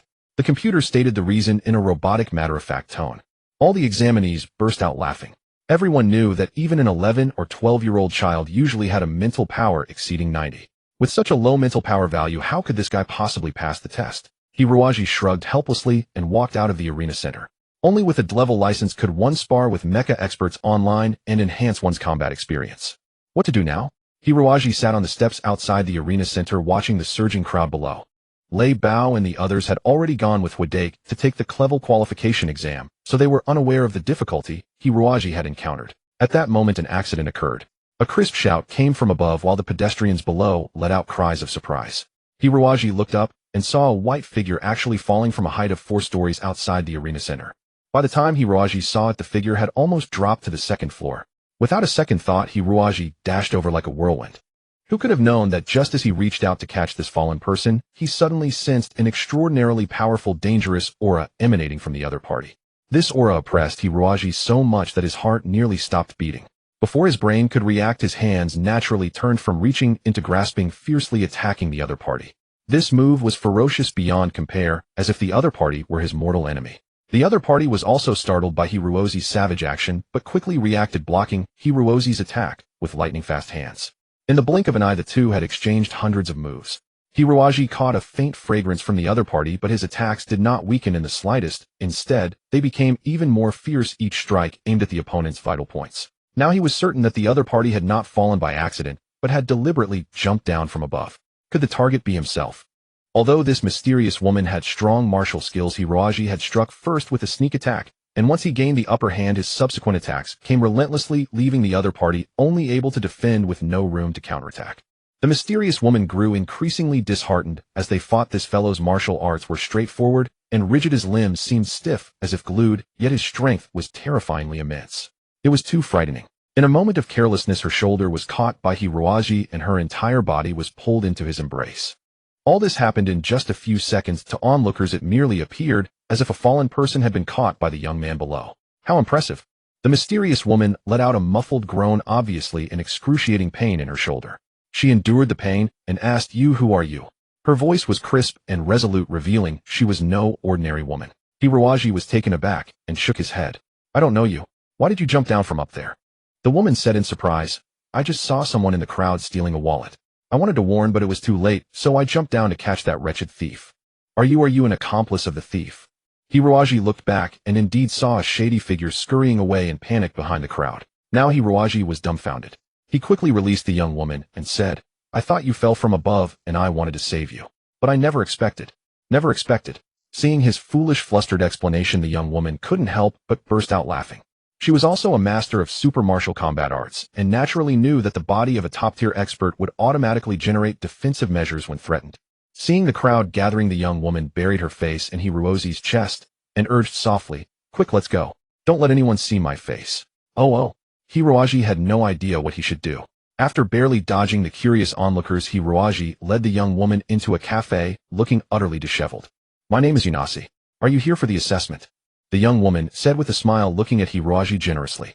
It was only then that Hiroaji could carefully appreciate Unasi. She and Mu Xiaoping were definitely two different types of girls. Unasi had a beautiful crop of light golden short hair, a few faint freckles on her face, and she wore a finely crafted women's suit, looking spirited and gallant. It seemed she was still a bit embarrassed about what had just happened, with a faint flush on her face. Hiroaji said, I am Hei. I'm here for the D-level mecha license assessment. D-level? Unasi was very surprised. She had thought that someone with such superb, super martial combat skills would be at least a D-level mecha knight. And I was even disqualified from the test, Hiroaji said somewhat helplessly. Why is that?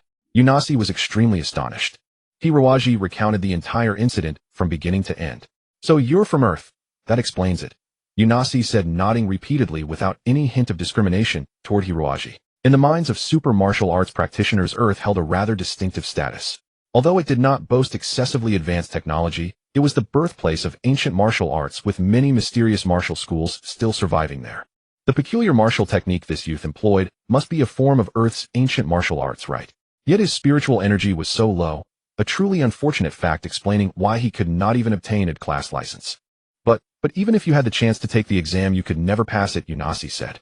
Hiroaji shrugged. I have my own methods. Really? Hiroaji spoke with unwavering confidence. Unasi smiled. I don't know if I should believe you, but perhaps you deserve a chance to try. Unasi led Hiroaji through the back door of the arena into a small room. She seemed to be someone of considerable importance, as everyone they passed treated her with great respect. Two examiners clad in black robes hurried over upon seeing Unasi and bowed to her. Miss Unasi, we've finally found you. You see, just now.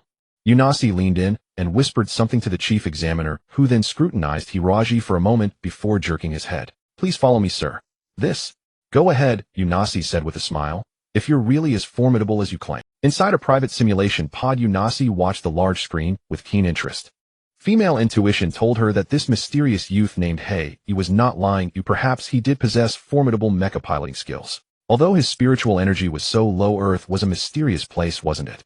Unasi was full of anticipation. Inside the simulation pod, Hiroaji pulled up the mecha selection menu. According to the rules, candidates could choose from 15 different mechas, the one best suited to them, then complete various tasks assigned by the computer. These tasks included ground and space flight, traversing various obstacles, and finally a duel against a computer-controlled mecha. Cold sweat broke out on Hiroaji's forehead. He suddenly realized that all 15 selectable mechas were far too advanced, so advanced that they were entirely controlled by electronic neural systems, with only 3 or 4 buttons on the control panel. Can I choose a more primitive mecha? Hiroaji asked. Request denied. Please confirm your chosen mecha within 10 seconds. Exceeding the time limit will result in a random selection. Damn it. For most people, the class license test was quite simple, because all available mechas came with comprehensive electronic combat systems. But for Hiroaji, this became a cursed obstacle. A flash of white light, and Hiroaji found himself inside the cockpit of an advanced mecha. Apart from the electronic neural system above his head, the control panel before him had only 5 buttons. The match began. Unasi could not believe her eyes, as she had never witnessed such clumsy performance. Not even a third grader who had been learning mecha operation for just 2 months and was performing for their parents for the first time could be worse than this. Among the 15 available mechas, the most maneuverable nine-eyed demon could ordinarily execute all kinds of graceful movements with ease, but in Hiroaji's hands it was like a heap of scrap metal barely held together, unable to take a single step before toppling over.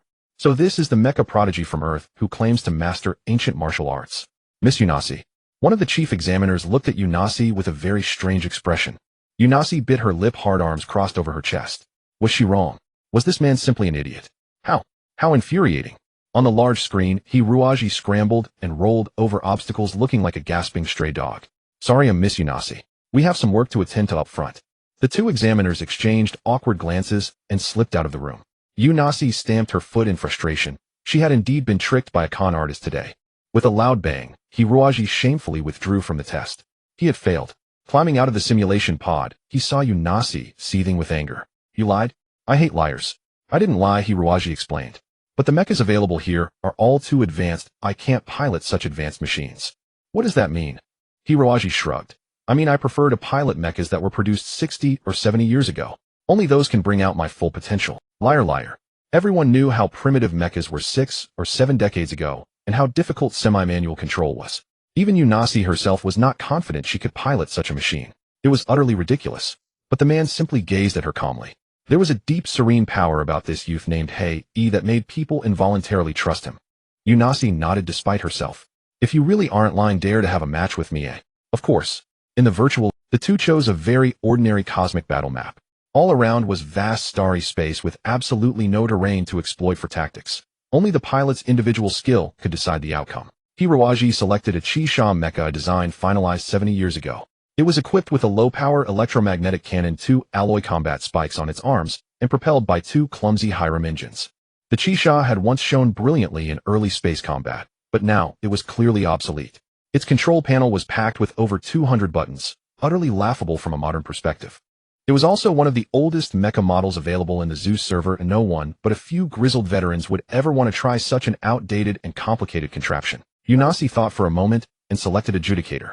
Compared to the bulky, robust silhouette of the Chi-Sha, the Adjudicator was far more delicate and compact. However, its 7-metal design seemed flimsy, as if it had little armor protection. Its armament consisted of 2 high-output beam sabers, a mere touch would likely cleave the Chi-Sha. The Adjudicator's most distinctive feature was its unique Heaven Shield defense system. A total of 18 metallic electromagnetic shields were arranged in sequence on the mecha's back. Once the Heaven Shield system was activated, these shields would orbit the mecha, forming an impenetrable defensive net. From a design perspective, this was a mecha biased toward defense, not particularly outstanding in offensive power. After all, the opponent was piloting such an ancient mecha. If she chose a highly offensive one, wouldn't the battle end immediately? Unasi linked her brain into the electronic neural system, and her vision instantly merged with the mecha's monitor. Her limbs seemed to meld into the machine. This sensation was very strange, as if the pilot had transformed into a giant mechanized being. Unasi activated the Heaven Shield, and a purple electromagnetic glow shimmered around her. The 18 shields rapidly orbited her body, creating a dazzling display like shooting flames and meteors. Unasi did not expect her opponent to defeat her. If the adversary could merely display a certain degree of offensive capability, it would already surpass her expectations. If that were the case, Unasi might even offer him a job. After all, a young man with such formidable martial skills was a rare. Hiroaji piloted the Red Shark, flying over sluggishly, as if the 2 Hylam engines on its back were too fragile to bear such a bulky. If the Radiant Judge was a princess born into nobility, then the Red Shark was undoubtedly a laborer toiling on the docks. The disparity between them was as vast as heaven and earth, opponents of entirely different leagues. Unasi could have pierced the opponent's cockpit with a single sword stroke, but she found it somewhat unbearable to do so. Moreover, she wanted to see how this fellow would launch his attack. The Red Shark slowly circled the judge. Hiroaji's eyes were exceedingly calm, maintaining a blink rate of once every 5 seconds while his eyeballs rotated at an even pace, as if he were a precise machine. The defensive line, composed of 18 electromagnetic shields, appeared impenetrable, yet Hiroaji knew that no defense in the world was absolutely unbreachable. Even the sturdiest formation had its weakest point. All he had to do was find that exact weakness at the right moment, then launch his assault. The Red Shark's engines instantly burst into a dazzling radiance, the entire machine screeching, as if unable to withstand the violent tearing forces, every component on the verge of disintegration. In truth, Hiroaji had pushed each component to its absolute limit. If his speed increased by even a fraction, every part would be ripped apart. The judge's early warning system immediately blared with alarms. A torrent of red data streams cascaded before Unasi's eyes like a torrential downpour. The opponent's threat level had instantly surged from the lowest grade, meaning no danger, to a grade indicating extreme peril. If she did not react immediately, the system determined that her machine would be shot down within. Good heavens! Unasi groaned. A 70-year-old antique machine taking down the most advanced defensive mecha of the present. Impossible. Unasi immediately boosted the energy output of the celestial shield system to its max. High-intensity electromagnetic waves crackled between the 18 electromagnetic shields, forming terrifying arcs of blue lightning. But before Unasi could feel relief, the opponent had already breached the celestial shield. Impossible. Unasi nearly screamed. At this moment, the Red Shark moved with the agility and ferocity of a sea overlord, penetrating the gap in the celestial shield from the most inconceivable angle. Though the gap lasted merely a tenth of a second, the enemy's seizure of this opportunity led to the gravest consequences.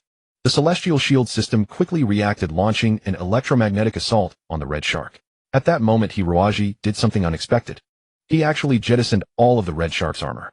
A large quantity of metal plating scattered in all directions, disrupting the normal operation of the celestial shield system and preventing it from identifying the true target. Of course, this also exposed most of the Red Shark's mechanical structure to the enemy. Even the lowest-grade electromagnetic cannon could now shoot it down. Yet Unasi thought otherwise, her expression grave. The opponent clearly knew that even with full armor and antique like the Red Shark could never withstand a single sword strike from the judge.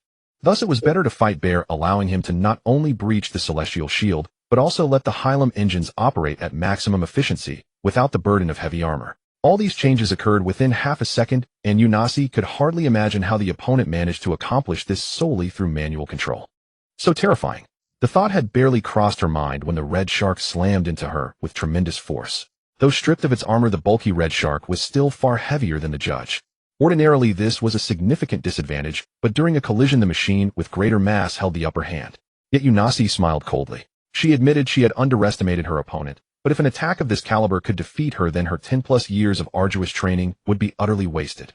A person like that had no right to survive in the fiercely competitive mecha world. Unasi gritted her teeth, enduring the violent shock, while a beam saber extended from behind. A reverse sword strike. A highly concealed technique. The beam saber emerged from under her arm, thrusting straight toward the opponent's cockpit. Unasi had already brought out her ultimate trump card. She no longer regarded this enemy as a negligible figure, but as the most fearsome adversary. The beam weapon, blazing with intense energy, undoubtedly severed the energy conduit at the opponent's waist and pierced into the cockpit. Unasi let out a long sigh of relief. It was finally over. At the same time, she felt a flush of embarrassment. Her opponent was merely a country boy from Earth piloting such an antique mecha, while she herself commanded a state-of-the-art machine and had shown no restraint. It felt like an unworthy victory. Unasi found it strange that the system had not yet declared her victory. Hadn't she struck the opponent's cockpit? She failed to notice that during the previous attack the Red Shark had executed an extremely subtle evasive maneuver. In fact, Hiroji could have completely dodged her strike, for even Unasi could not maintain perfect balance amidst the violent collision. If Hiroji were willing to sacrifice one engine, he could force a movement to evade the attack. However, he chose not to. The Red Shark's capabilities were limited. After 2 assaults, the machine's fatigue level was extremely high, and its energy reserves were running low. If he forcibly evaded like that, the subsequent battle would be unthinkable. But Hiroji wanted to win. So he faced the beam saber heat-in, merely twisting his body slightly. The beam saber narrowly grazed past the cockpit, destroying most of the mobility on the left side of the machine. Yet Hiroji also gained a precious opportunity, leaving his opponent defenseless before him. A cold sneer curled at the corner of his mouth. The Red Shark suddenly lunged forward, gripping the judge in a tight hold. Unasi was astounded, maneuvering the judge to break free, but the Red Shark somehow locked onto all of its joints with an unyielding grip, rendering the judge's struggles futile. Originally, Hiroji intended to completely destroy the opponent's mechanical joints using joint-breaking techniques. Now, however, he found the judge's protective armor extremely sturdy, far beyond what his battered Red Shark could handle. Hiroji manipulated the only movable arm, his right hand, and slammed it fiercely against the judge's chest armor. Unasi gritted her teeth, ignoring the violent impacts, and began accumulating energy. As long as she had enough energy, she could command the electromagnetic shields to utterly crush this tenacious adversary. Finally, energy sufficient. Of course, under the Red Shark's repeated strikes, the judge's chest armor had become quite fragile, though far from breaking apart. Unasi silently sighed, impressed by the opponent's indomitable fighting spirit, but now it was all about to end. She began to command the electromagnetic shields. The explosion occurred at that moment. Hiroji activated the Red Shark's self-destruct system. The violent blast not only utterly destroyed the Red Shark, but also sent the judge hurtling far away. The judge's fragile chest armor could no longer withstand such intense detonation and shattered into pieces. Hiroji and Unasi exited the system almost simultaneously. It was a mutual defeat. Unasi remained stunned for a long time, sitting dumbly in the simulation cockpit until she glimpsed the mysterious youth heading outside. She hastily called out to him. "You? Where are you going?" Hiroji said, "My friend is still taking the exam." To be honest, he held considerable fondness for this young woman of exquisite martial prowess. Had she not been unfamiliar with the structural details of antique mechas, ignorant of the precise location of the Red Shark's cockpit, the outcome would certainly have been different. Yet he also recognized that she was undoubtedly a personage of profound background, belonging to a world entirely separate from his own. Seeing her staring at him with infatuation, Hiroji gracefully bid farewell and strode out of the room without looking back. "Wait, you!" Hiroji turned around, smiling at her. Unasi, at a loss for words, blushed with shyness, uncertain what to say. Since her earliest memories, she had been immersed in the world of mechas. The men she encountered were either deferential to her or stern coaches and rivals. Never had she met someone as peculiar as Blackwing. Without a level license you won't be able to join mecha clubs for training matches, will you?" Yanasi thought the young man must have a great passion for mecha combat. Hiroaji shrugged. Cultivation does not depend solely on this one method. If you don't mind, take this card. When you have time, you can visit this club. They won't turn you away. Thank you. I will definitely come, Hiroaji said with utmost sincerity. In truth, he was eager to pit his skills against experts from across the universe, especially someone like Miss Yanasi. He would never let slip any opportunity to improve himself. Long after Hiroaji had departed, Yanasi still gazed dazedly at the silhouette that had vanished. The two chief examiners had slipped in unnoticed some time earlier. When they saw the combat results before the simulation pod, they exclaimed, "Miss Yanasi is incredible." Indeed, indeed. Driving a red shark mecha produced 70 years ago. I've only heard of such machines and never even touched one. That scoundrel was utterly shameless to use a judge that turtle's helm mecha. It's too outrageous. How could the attack power of a 70-year-old mecha possibly breach the judge's Aegis shield system? Shameless, utterly shameless. Really impossible to breach. That's only for others. Look, Miss Yanasi forced to draw with her suicidal tactic. That fool probably died without ever realizing how it happened, ha. Truly worthy of being the 9th-ranked super expert in the Zeus world and the foremost female warrior of the mecha world. Too impressive, too admirable. Indeed, and Miss Yanasi is also so beautiful. Yanasi ignored these two sycophants and left the room with a cold face. A turbulent yet tense emotion surged within her. She no longer felt like entering the arena and simply logged out of Zeus world. Yanasi emerged from the health pod filled with blue nutrient fluid.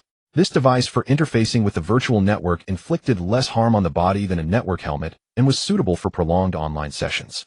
The bathroom mirror reflected a flawless jade-like figure. Yanasi stared blankly at her own body. Her wrist still seemed to retain the lingering pain from when Black Wing had gripped it tightly, a pain that felt strangely wondrous to her. After bathing, Yanasi stepped out of the room while drying her hair. Her residence was a delicate little villa where mountain streams babbled and birds sang amid fragrant flowers. In the spacious garden, a burly middle-aged man in black clothes was practicing his punches with meticulous care. His movements were exceedingly slow, yet each punch carried overwhelming power. The weeds within a 5-meter radius of his feet were flattened by the force of the air currents. Even Yanasi, standing 10 meters away, could sense that power. "Father, the Federation martial arts chief instructor, the fist god," Hwakesai smiled. "Little girl, you only spent 4 hours in Zeus world today." Yanasi, who had inherited Hwakesai's martial talent, usually spent 10 hours a day in Zeus world tirelessly honing her mecha combat skills. Today's behavior was indeed rare. "Father, I want to investigate someone I met in Zeus world." "Oh, is that person's martial skill very high?"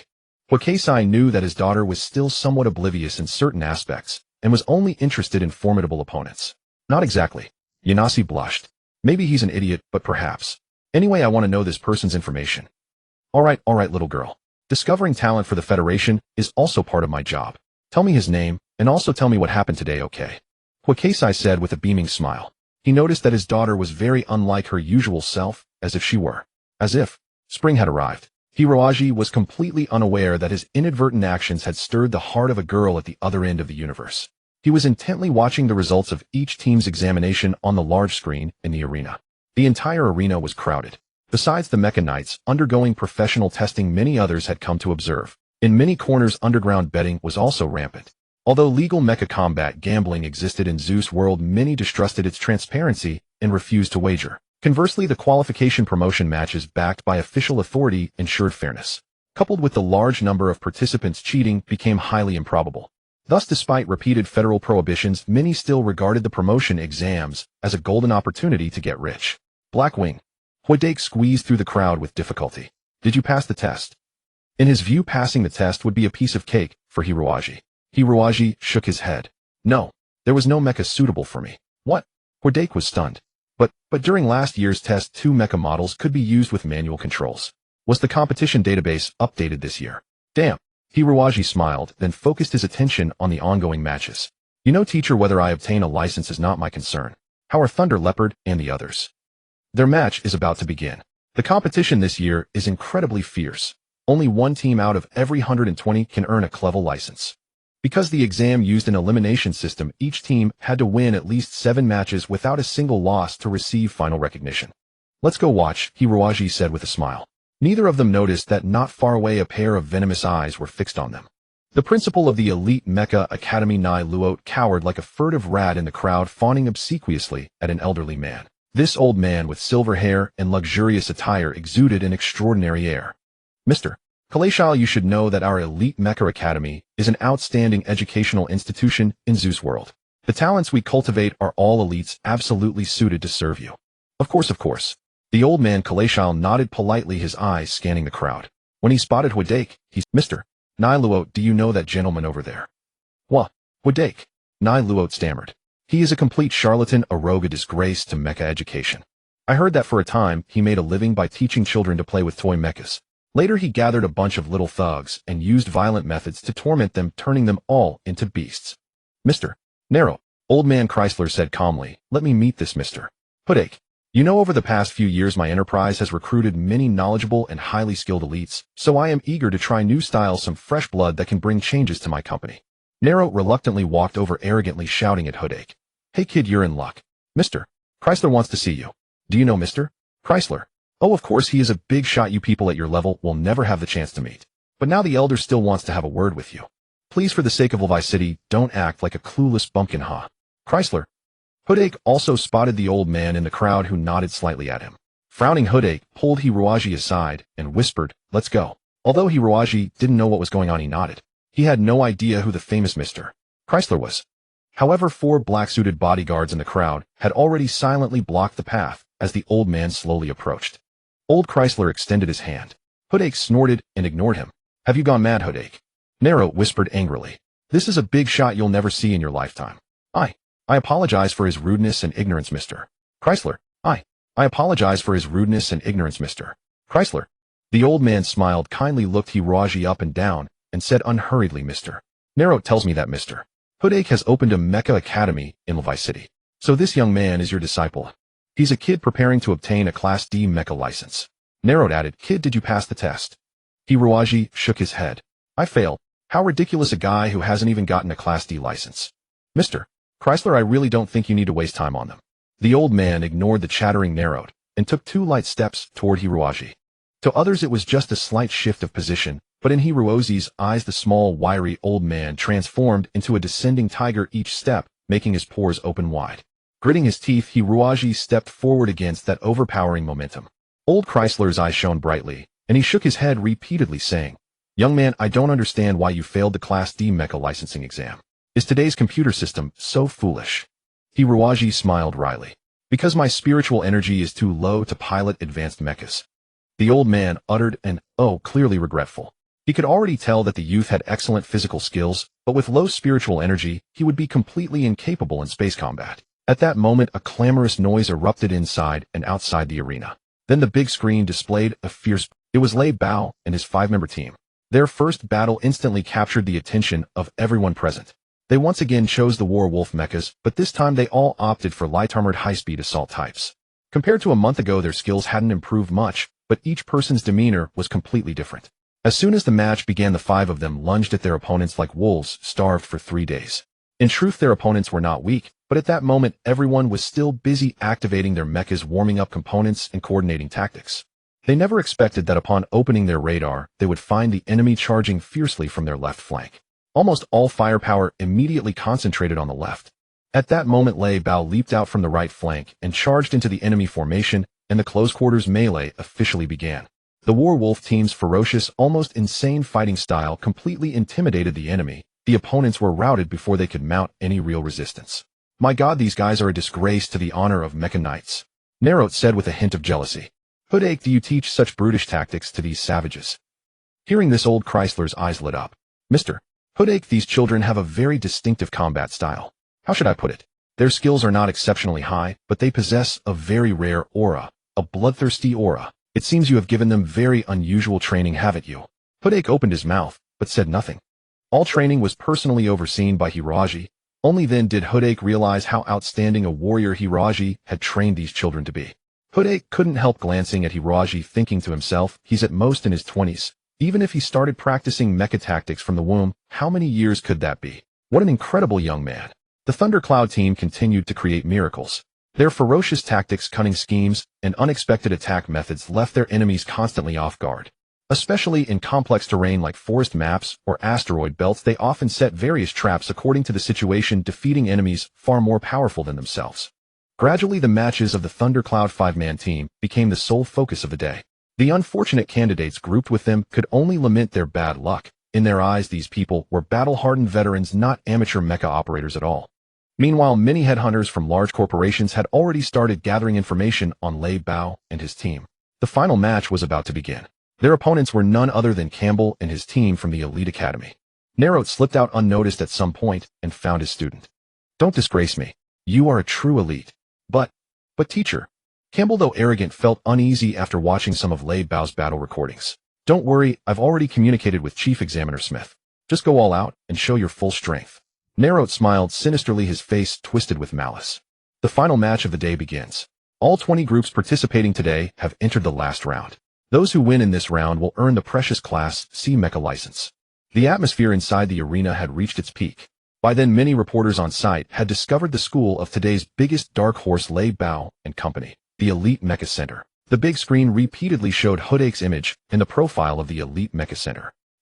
This was an academy with only one coach, and in the past few years had barely recruited any decent students. With such teaching resources, they still managed to reach the final round. One must know that mecha piloting is a very profound skill. Although one can summon various virtual mechas in the virtual network, truly capable teachers are rare. Could this unassuming Hudake be a hidden master? Nevertheless, most people still favored the candidates from the Elite Mecha Center. The Elite Mecha Center is a long-established training camp that has produced outstanding mecha knights. Many of its elite graduates now hold high positions in interstellar corporations and the Federal Army. This match immediately became the one with the heaviest flow of funds in underground casinos, attracting over 1 billion star coins. Lei Bao and his team, unaware of this inside the virtual simulation pod, burst out like excited hounds at the sound of battle horns under Hiruozi's training. This was a hilly terrain favored by Lei Bao and his men. The ground was covered with swamps, making it difficult for mecha to find solid ground to stand and walk, forcing them to usually fly at low altitudes. Only in such terrain could the most sophisticated tactical maneuvers be employed. The 5 werewolves lurked in the swamp, advancing at a very slow pace. The 5 mecha from the Elite Academy dared not rush in recklessly.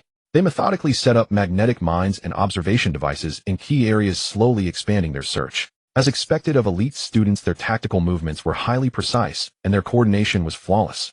After about half an hour, the two sides had yet to make first contact, and the audience below was growing impatient. Lei Bao seemed somewhat anxious. When the enemy passed a jungle not far from their ambush spot, he waved his hand. "Go." The 5 werewolves sprang out in an instant. Can Baifei smiled contemptuously. These bumpkins were just bumpkins. A simple trick had lured them in. How could an elite from the Elite Mecha Academy possibly walk so boldly on the road without any detection or protection? In fact, they had already set up magnetic mines in a swamp during their earlier tactical maneuvers. As the werewolves passed over the swamp, the devilish magnetic mines shot up and clung tightly to the legs of 2 werewolves. Boom, boom. When Can Baifei and his team arrived, they witnessed a tragic scene. Lei Bao and his men, unwilling to abandon their comrades, were futilely attempting rescue with onboard fire extinguishers. Can Baifei sneered menacingly. "You country bumpkins, let's see how arrogant you can be now." The 5 mecha opened all weapon systems and charged toward the werewolves with engines roaring. Shortly after they entered the minefield, Can Baifei heard a comrade scream over the communication system, "Magnetic mines. Nonsense. How could the mines we laid attack us? It's the ones those bastards laid." Only then did Can Baifei realize something was amiss. It seemed the first thing the enemy did after being hit was to scatter a new batch of magnetic mines in the minefield. Can Baifei's side fell for the trap, and 2 mecha were forced out of the battle. Just then Lei Bao and his team did something very strange. They abandoned 2 comrades and fled in panic into the distance. Before Can Baifei could react, the 2 werewolves self-destructed. Damn it! Can Baifei hadn't expected the enemy to be so ferocious. Although the explosion caused no substantial damage to their remaining 3 mecha, it dealt a heavy psychological blow. Moreover, the thick smoke and high-frequency electromagnetic waves disrupted the radar system, preventing them from locating the enemy. Lei Bao burst out. Like a swift black panther, he leaped out from the black smoke, the claws on his arms gleaming and intimidating. Seeing a comrade knocked down by the enemy, Can Baifei shuddered, never expecting these bastards to be. If this continued, he might lose. No, he absolutely could not allow that. Can Baifei grinned darkly. "Good boy, you." Can Baifei's mecha suddenly accelerated, ramming hard into Lei Bao, having recognized him as the true core of the enemy team. The two immediately became Lei Bao found it strange the opponent's skills were undoubtedly excellent, but not so overwhelmingly superior. Why did he feel constrained at every turn during their clash? The opponent's mecha seemed sturdier, stronger, and faster, not even in the same league as Lei Bao's werewolf. After 5 minutes of intense combat, Lei Bao finally succumbed, his cockpit destroyed by a single punch. With their leader lost, the remaining members were quickly eliminated by Can Baifei. The match ended. Regardless, this was the most thrilling match of the day. Both the tactical layout and the performance of the knights reached a very high level. Many felt sorry for Lei Bao and his team. Given their skill, they could easily have obtained a class mecha license in any other group. But such is the charm of mecha combat. Luck is often a crucial factor in determining the outcome. Several major corporations had already taken note of these young men, hoping to recruit them. Wadake was slightly disappointed, but the fact that Lei Bao and his team had performed so well far exceeded his expectations. He gained even more admiration for Hiruozi's training methods. Hiruozi, however, frowned deeply, repeatedly watching the heart-stopping final 5 minutes on the big screen. He glanced at his watch as if silently calculating something. Something is off about this match, Hiruozi suddenly said to the many reporters. These reporters had been gathered around Wadake, hoping for a dark horse to emerge. Lei Bao's final defeat greatly disappointed them, as it robbed them of a sense. Hiruozi's words instantly captured their interest. What did you say, sir? Several quick-witted reporters turned their microphones toward him. The Elite Academy's contestant used the Gale V mecha. This model is equipped with 3 Swordfish space-type engines.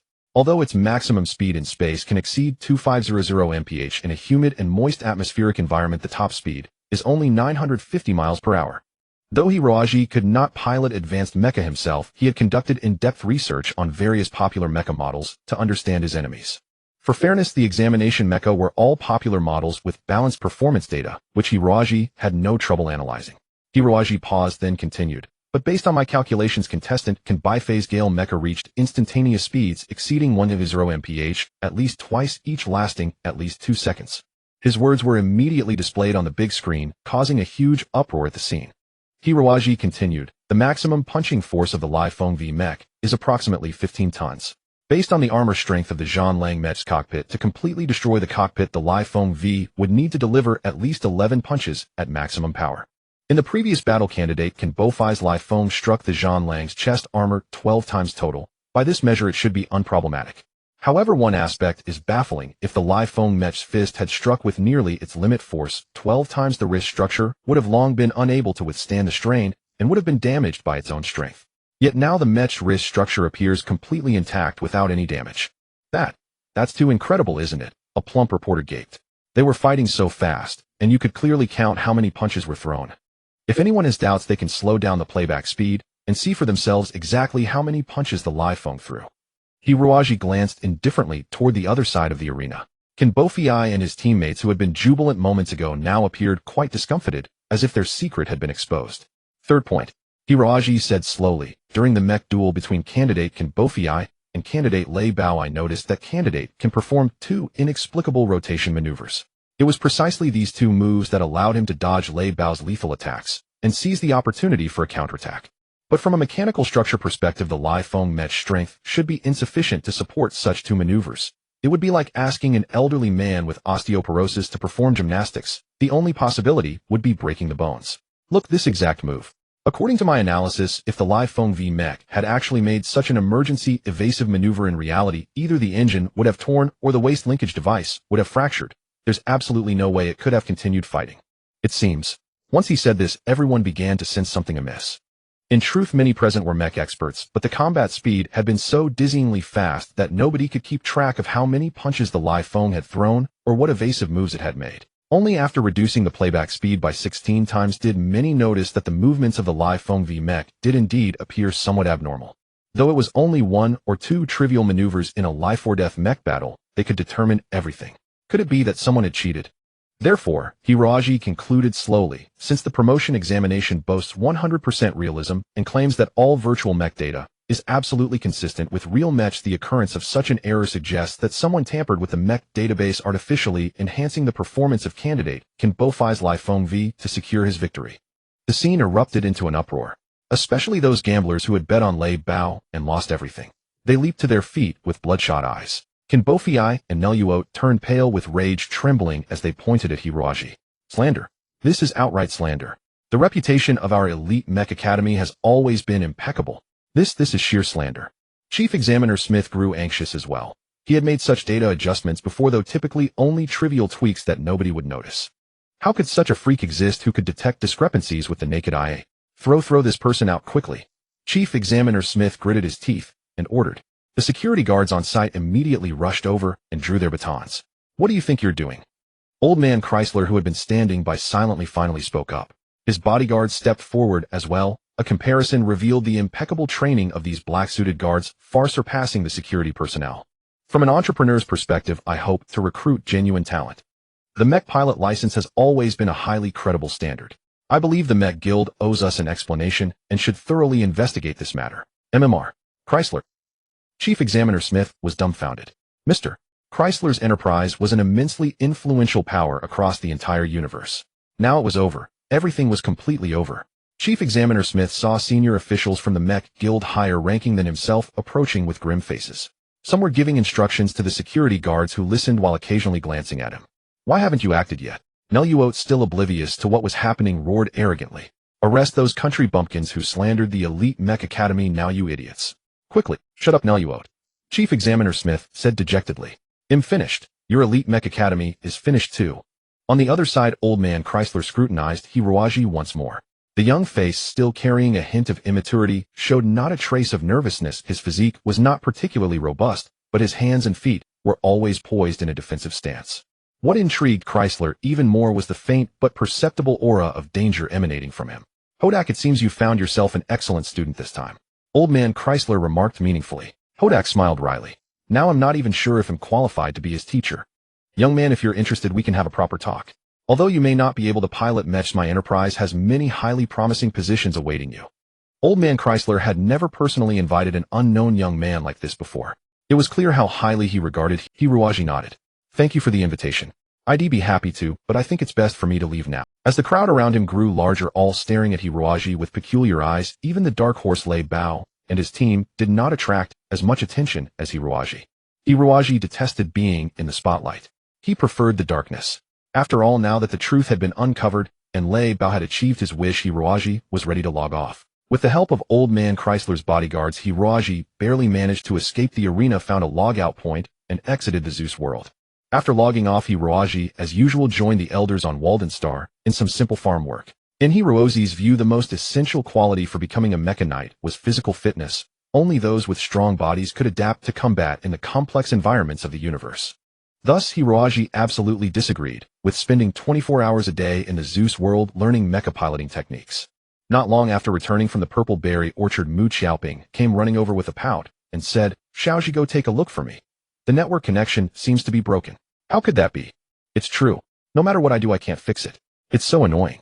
During these days, Mu Xiaoping had been promoting Waldenstar's purple berries and fruit wine in the Zeus world, and reportedly many had shown interest. If she couldn't contact the outside at this critical moment, it would be truly terrible. Hiroaji was no computer expert. With his meager knowledge of electronics, he stared for a long time without figuring out where the problem lay. Just then, other villagers also came to report that their computer networks were down as well. Could it be a problem with the communication base station? The communication base station was the information transmission tower for a planet's external contact. On ultra-large major planets, there were usually their own network servers and castle-sized communication base stations. In space warfare, the communication base station was also the most iconic building on a planet with a defense level comparable to a military base. The fall of the communication base station generally signified that the planet had fallen into enemy hands. On border asteroids like Waldenstar, the communication base station scale was certainly not large, but its surroundings were still concrete walls. Normally, there shouldn't be any problems. Feeling puzzled, Hiroaji piloted Blackwing to the communication base station not far from the village. He was stunned. Half of the concrete building had collapsed, and the once towering transmission tower had melted into a pile of soft steel bars twisted and coiled on the ground. The precision equipment inside, including computers, had been wrecked by beasts and was beyond repair. Damn, it was those giant mantises. From the cracks in the wall, Hiroaji discerned traces of giant mantises. But on the other side, there seemed to be something wet on the ground. Hiroaji knew that the shells of giant mantises were very dry and generally lacked secretions. Moreover, the strength of giant mantises alone should not be sufficient to destroy the steel-structured walls of the communication base station. Hiroaji cautiously climbed out of the mecha and slowly made his way to the ground. The metal crocodile Abu clumsily crawled beside him. In wilderness exploration, Abu was an excellent assistant. It could transform into liquid metal in half a second and then form any tool Hiroaji desired. Hiroaji knelt before the puddle that seemed like melted steel, observing the ground's secretions with a grave expression. It appeared that only some extremely giant insect could secrete so much bodily fluid.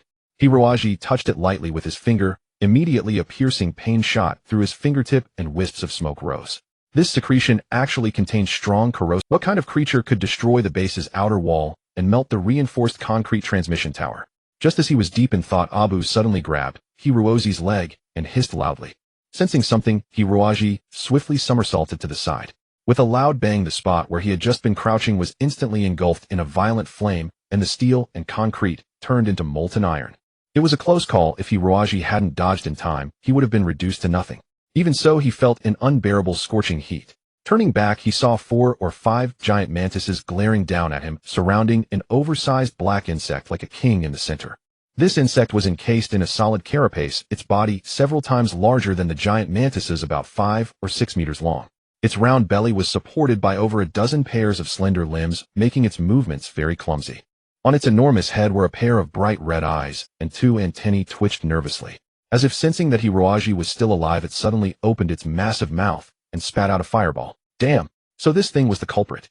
At this critical moment, Abu leaped up. It acted like a shield, helping Hiroaji block the fire ant's attack.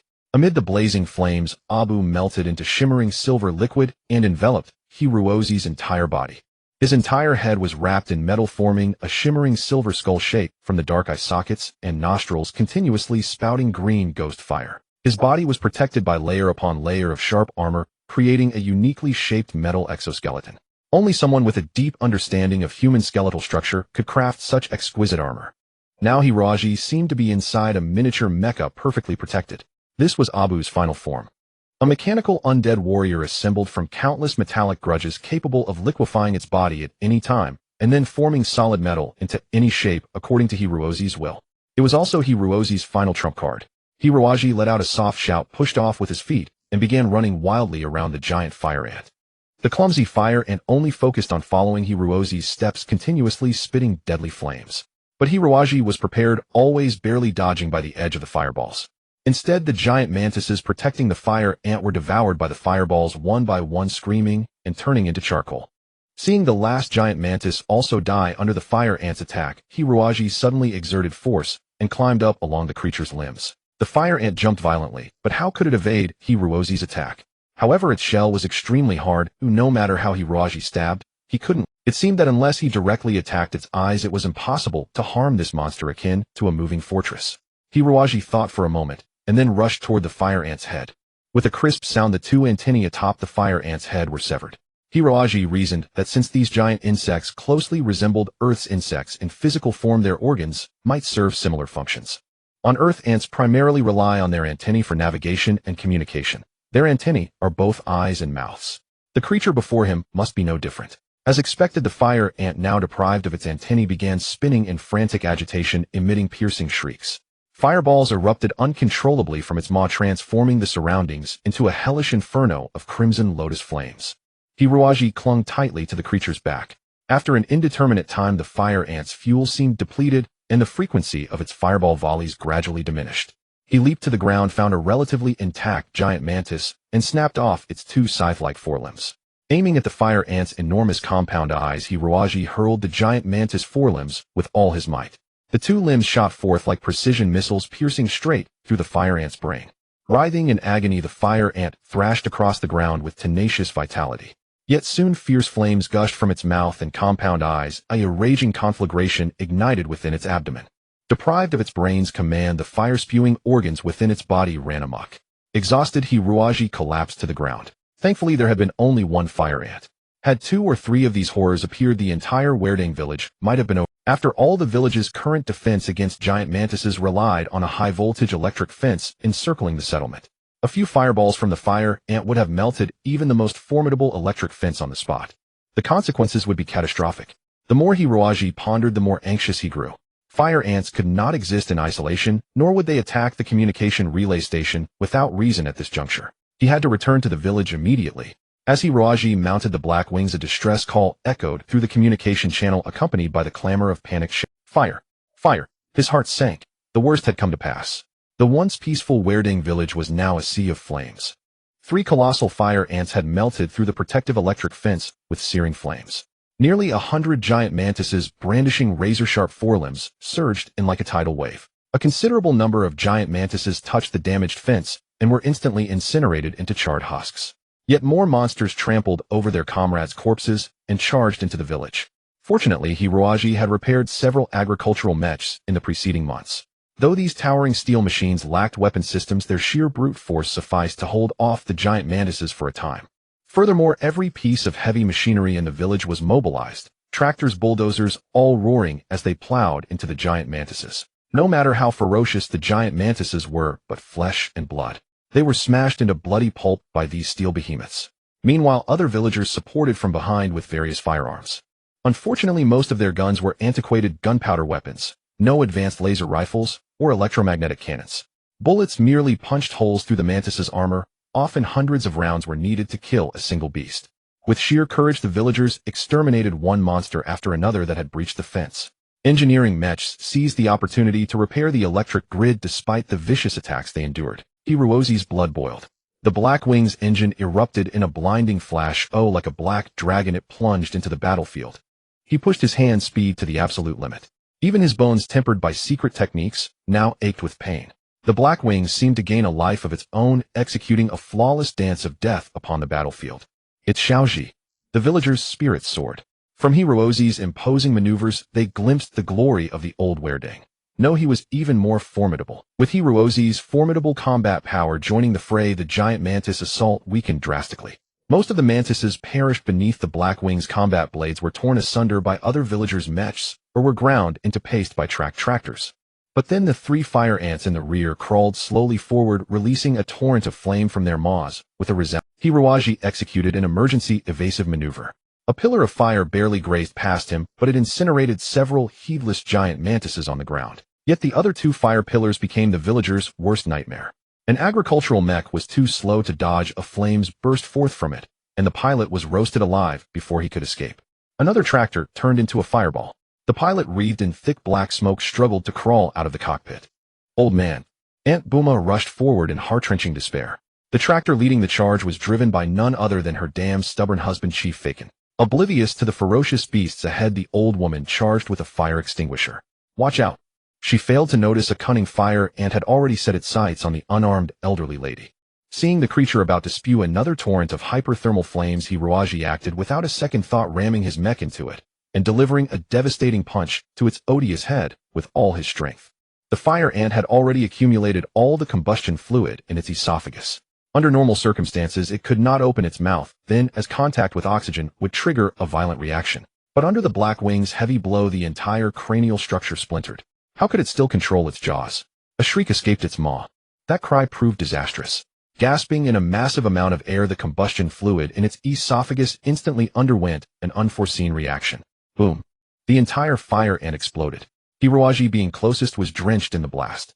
The mech's surface began to corrode, burned with gaping holes. The fragile joints, already stressed by Hirozi's beyond limits maneuvers, snapped and ceased to function. The Black Wings slowly knelt to the ground. Vile giant mantises immediately swarmed its towering frame, ravaging the mech's exterior. As for Hiroaji, he was knocked unconscious by the shockwave of the violent blast. Deprived of Hiroaji, the remaining agricultural mechs could hardly withstand the savage monster horde. They were overwhelmed and dismembered by the giant mantises. Their pilots were either killed or wounded. The entire defensive line teetered on the brink of collapse. Nearly 100 innocent lives were about to be extinguished. Mu Xiaoping stood behind the crowd, her expression vacant as she watched. A nameless emotion seemed to brew in her eyes, her countenance lost in thought. Her raven hair swayed though no wind stirred. Behind her round gold-rimmed glasses, her pupils slowly lightened until they became nearly transparent. A strand of crimson unfurled within those transparent pupils like a resplendent firework in the celestial heavens. No, I can't let these monsters kill people, can't. The girl clutched her forehead, bending over in agony. As her body trembled, the tips of her long hair began to turn red. Mu Xiaoping's limbs seemed no longer her own, twisting grotesquely. In the center of her forehead, a narrow piece of red jade grew forth, crystal clear like an all-seeing eye. All traces of rationality vanished from Mu Xiaoping's eyes. Her face was suffused with a sacred fury. From the red jade on her forehead suddenly bloomed a light more dazzling than the sun. This crimson lotus sacred flame engulfed Mu Xiaoping, blazing ever brighter until it materialized into solid form. a crimson mech wreathed in roaring flames. All the villagers were stunned, having never witnessed such an advanced mech before. Compared to this radiant marvel, their agricultural mechs were nothing but scrap. Embedded on the mech's chest was a massive elongated cross emblem beneath which the mech's name was inscribed, Chi Fian. Chi Fian paused briefly on the spot, causing the ground beneath to crack open. The crimson mech plunged into the enemy ranks like a fiery butterfly. The flame sword traced several exquisite arcs, and several giant mantises nearby were instantly cleaved apart, their wounds ablaze with raging fire. A fire ant recoiled before spitting out a fierce wave of flame with a violent hiss. The all-consuming wave of flame slammed into Chi Fian's armor, yet it failed to scratch even a single fleck of paint.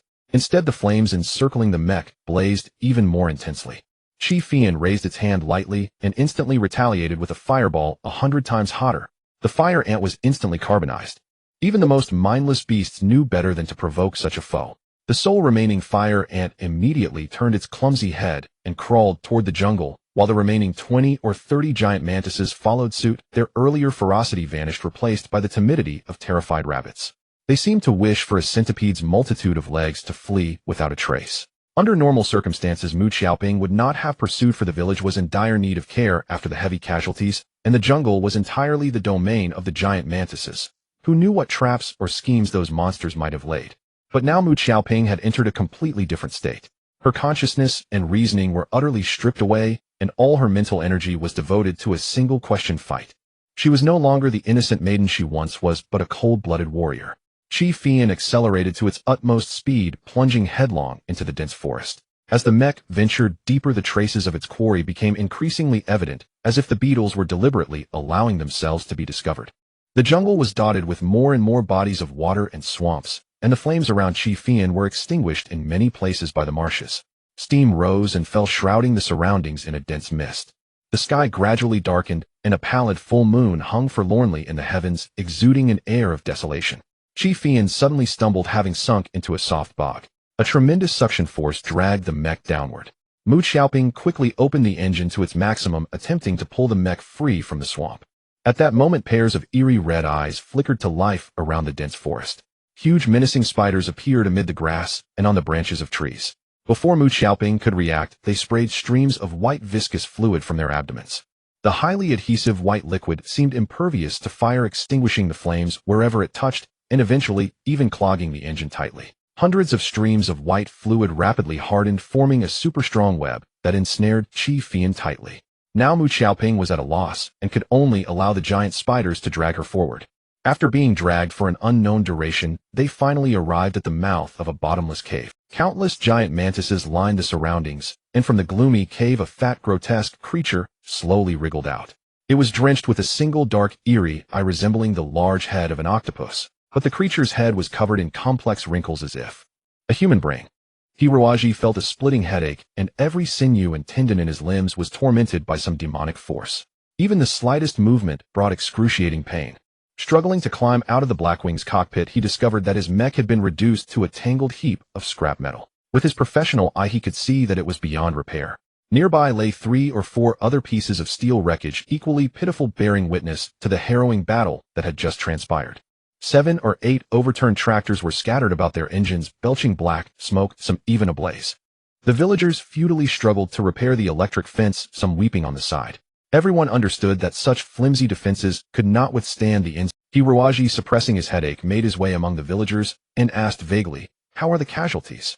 Most of the male villagers had been injured in the battle, so the majority standing before him were women. Aunt Buma frowned and said, "The casualties are still manageable. Only old Elgin died in the fight. The rest of us, at least, are still breathing." The Federation's medical technology was highly advanced. As long as the wounded were not dead, they could be treated in biochemical therapy pods, and even if they lost limbs, they could later be fitted with highly flexible mechanical prosthetics. So for now, Aunt Buma was not overly worried. Thanks to Hirozi's timely interception of the fire ant, Aunt Buma had managed to rescue village chief Falcon. Though severely burned, the old man's life was saved. From this perspective, Hiroaji was the savior of their lives. The entire village looked at Hiroaji with immense gratitude. His heroic actions were witnessed by all. "Since this has happened, now is not the time for grief," Hiroaji said calmly, showing no signs of a greenhorn on his first battlefield. "The top priority is to repair the communication base station and send out a distress signal. Is anyone here skilled in electronics maintenance? Go to the base station immediately. As for here, By the way, why did the giant mantises retreat? The air still seemed to thrum with intense energy fluctuations. Had something changed? It's Little Apple, Aunt Booma said astonished. Little Apple suddenly summoned a mech engulfed in flames, and it valiantly drove off those giant bugs. But she also chased after them. What? How long ago was that? About an hour. Damn, an hour had passed without her return, and clearly things were not going well. The dense primeval jungle was not to be trifled with. Even the most sophisticated radar might not guarantee a way out, and the forest harbored ferocious enemies. Hiroaji clenched his teeth as a piercing pain shot through his meridians once more. He seemed to understand something, his brows furrowed as he stared at the twisted mech wreckage. Suddenly he said to Aunt Booma, "Aunt, could you please take everyone and leave? Go hide in the rooms." Aunt Booma glanced at him strangely, but now she had lost her anchor and trusted every word he said. Aunt Booma led the villagers carrying the lightly wounded back into the rooms. Hiroaji took a deep breath, slowly closed his eyes, and used his pure soul to sense the call of the earth. He gradually realized that the feeling entangling his soul was not pain, but the souls of those mech wreckages. These mechs had accompanied the villagers through most of their lives in the deep underground mines and on the stormy alien planet. They were the villagers' only companions and their best friends. Though the mechs were now reduced to scrap, their souls refused to fade away, quietly yearning instead to help the villagers fend off the beasts. Hiroaji suddenly heard clearly how those mech souls were howling and screaming. Hiroaji slowly walked among the wreckage of the mechas and slit his own wrist. A viscous black liquid gushed from his veins, slithering nimbly across the ground like a living thing creeping onto the remnants of the mechas and farm machinery.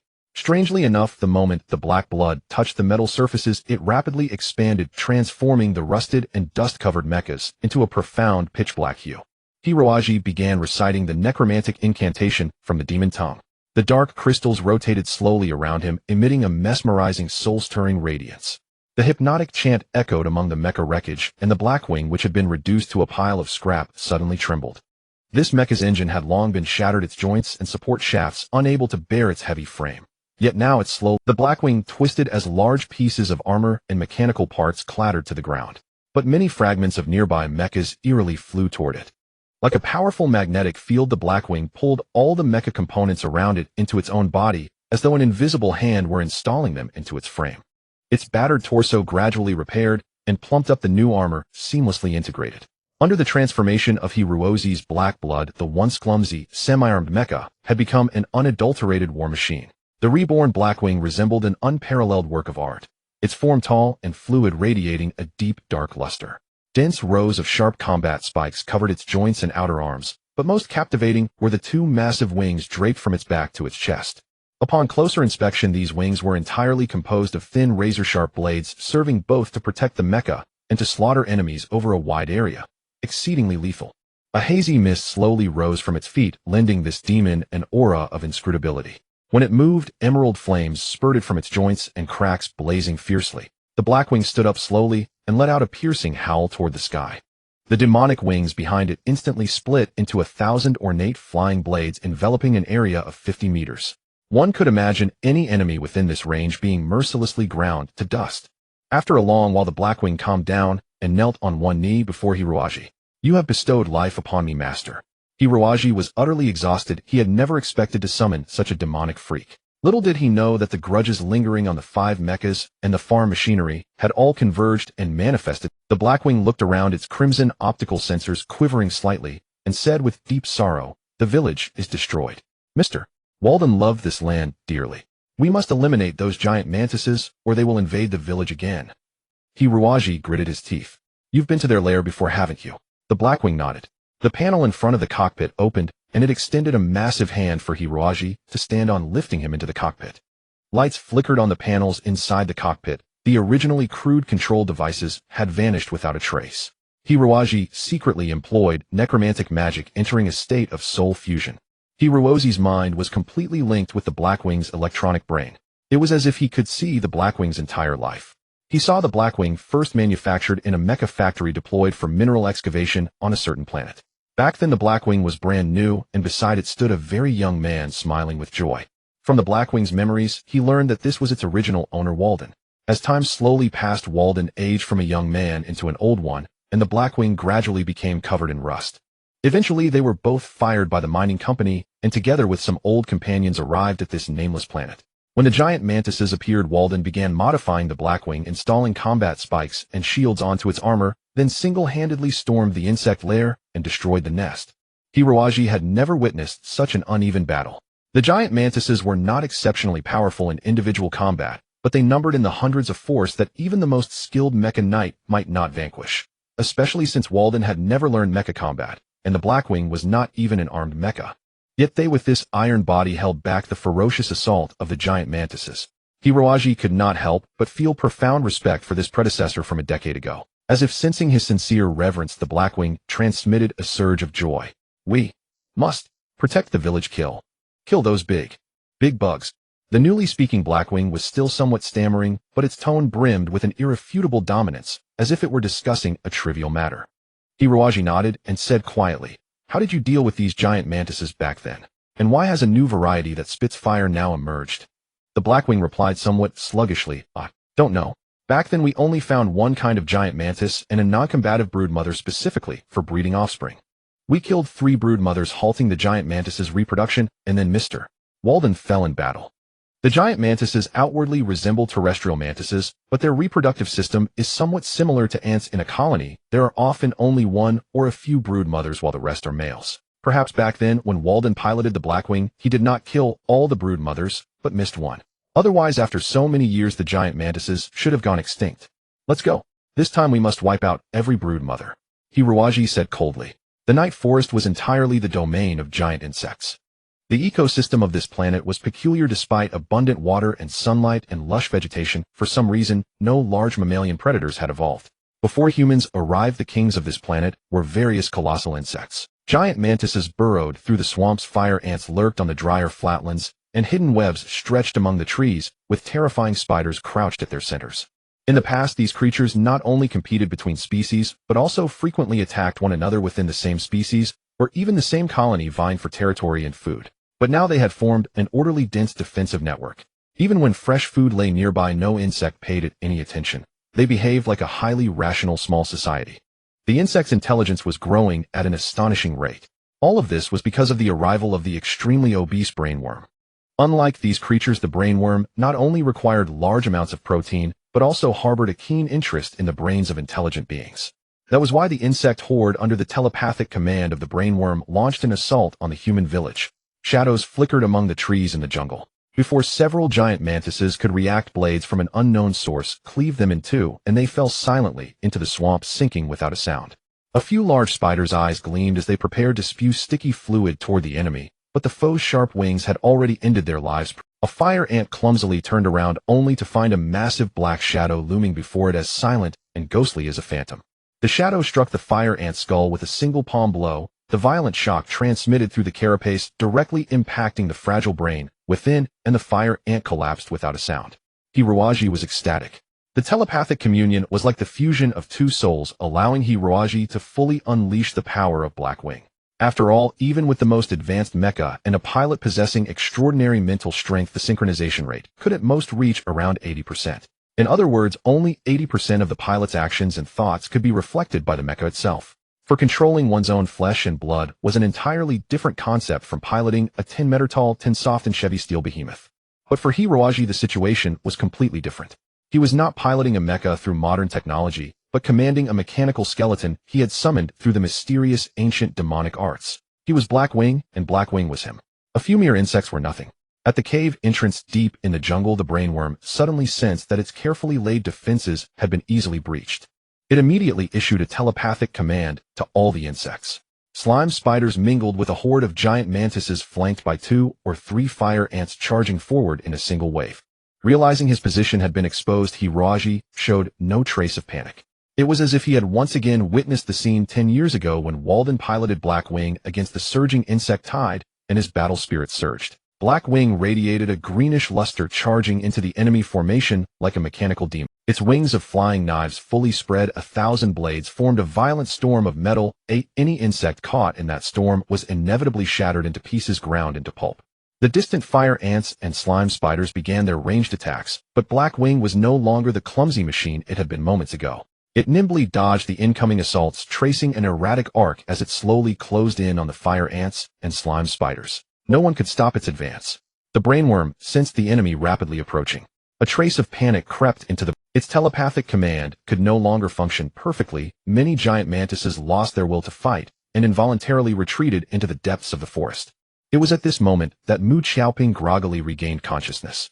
She had expended too much of her mental energy to maintain her mecha's combat state, and thus had fainted from exhaustion. Without her support, her mecha Qi Fian immediately disassembled, returning to the mysterious crystal on her master's forehead, and the crystal sank back into her sea of consciousness. Mu Xiaoping was now utterly exposed before the brainworm. The greedy brainworm was about to devour this intelligent being's fresh, delicious brain when news of the enemy's intrusion arrived. The brainworm grew furious. To reorganize its forces, it urgently needed to replenish its supply of brains. From beneath the brainworm's face, flattened by fat, extended a slender tube with a sharp opening at the tip resembling a straw. Mu Xiaoping was utterly weak, bound by the slime of the large spider with only her head exposed, completely defenseless. As if sensing her fear, the brainworm trembled with excitement, its sucking tube extending further and further, slowly approaching the top of Mu Xiaoping's head. Suddenly it stabbed down viciously. Mu Xiaoping clenched her eyes shut, waiting for the impending pain. But for some reason, after a long silence, there was no sensation. Instead, she heard the pitiful shriek of the giant worm. Opening her eyes, she saw the brainworm's sucking tube had been cleanly severed by something unknown, with foul-smelling green fluid spurting from the severed end. A magnificent black mecha floated imposingly amidst the jungle. Though she had no idea who the pilot inside that mecha was, Mu Xiaoping suddenly felt a deep sense of familiarity, as if the knight within was surely the one closest to her heart. Blackwing studied the brainworm closely and said slowly, "I've never seen an insect like this before." Hiroaji too furrowed his brow. The creature's body seemed utterly incapable of combat, yet in this primordial jungle, a being with no fighting ability was impossible to exist. Creatures with weak offensive capabilities either possessed exceptional escape skills or harbored venom within their bodies. However, this strange worm didn't fit any of those descriptions. The brainworm stared fixedly at this fearsome enemy, its body involuntarily retreating deeper into the cave. Yet it moved with agonizing slowness like a lumbering slug. Suddenly, the brainworm's body contracted sharply, and the eye at the center of its forehead seemed to expand tenfold, emitting a piercing, high-pitched shriek. Along with the shriek, a lethal mental wave shot straight at Blackwing.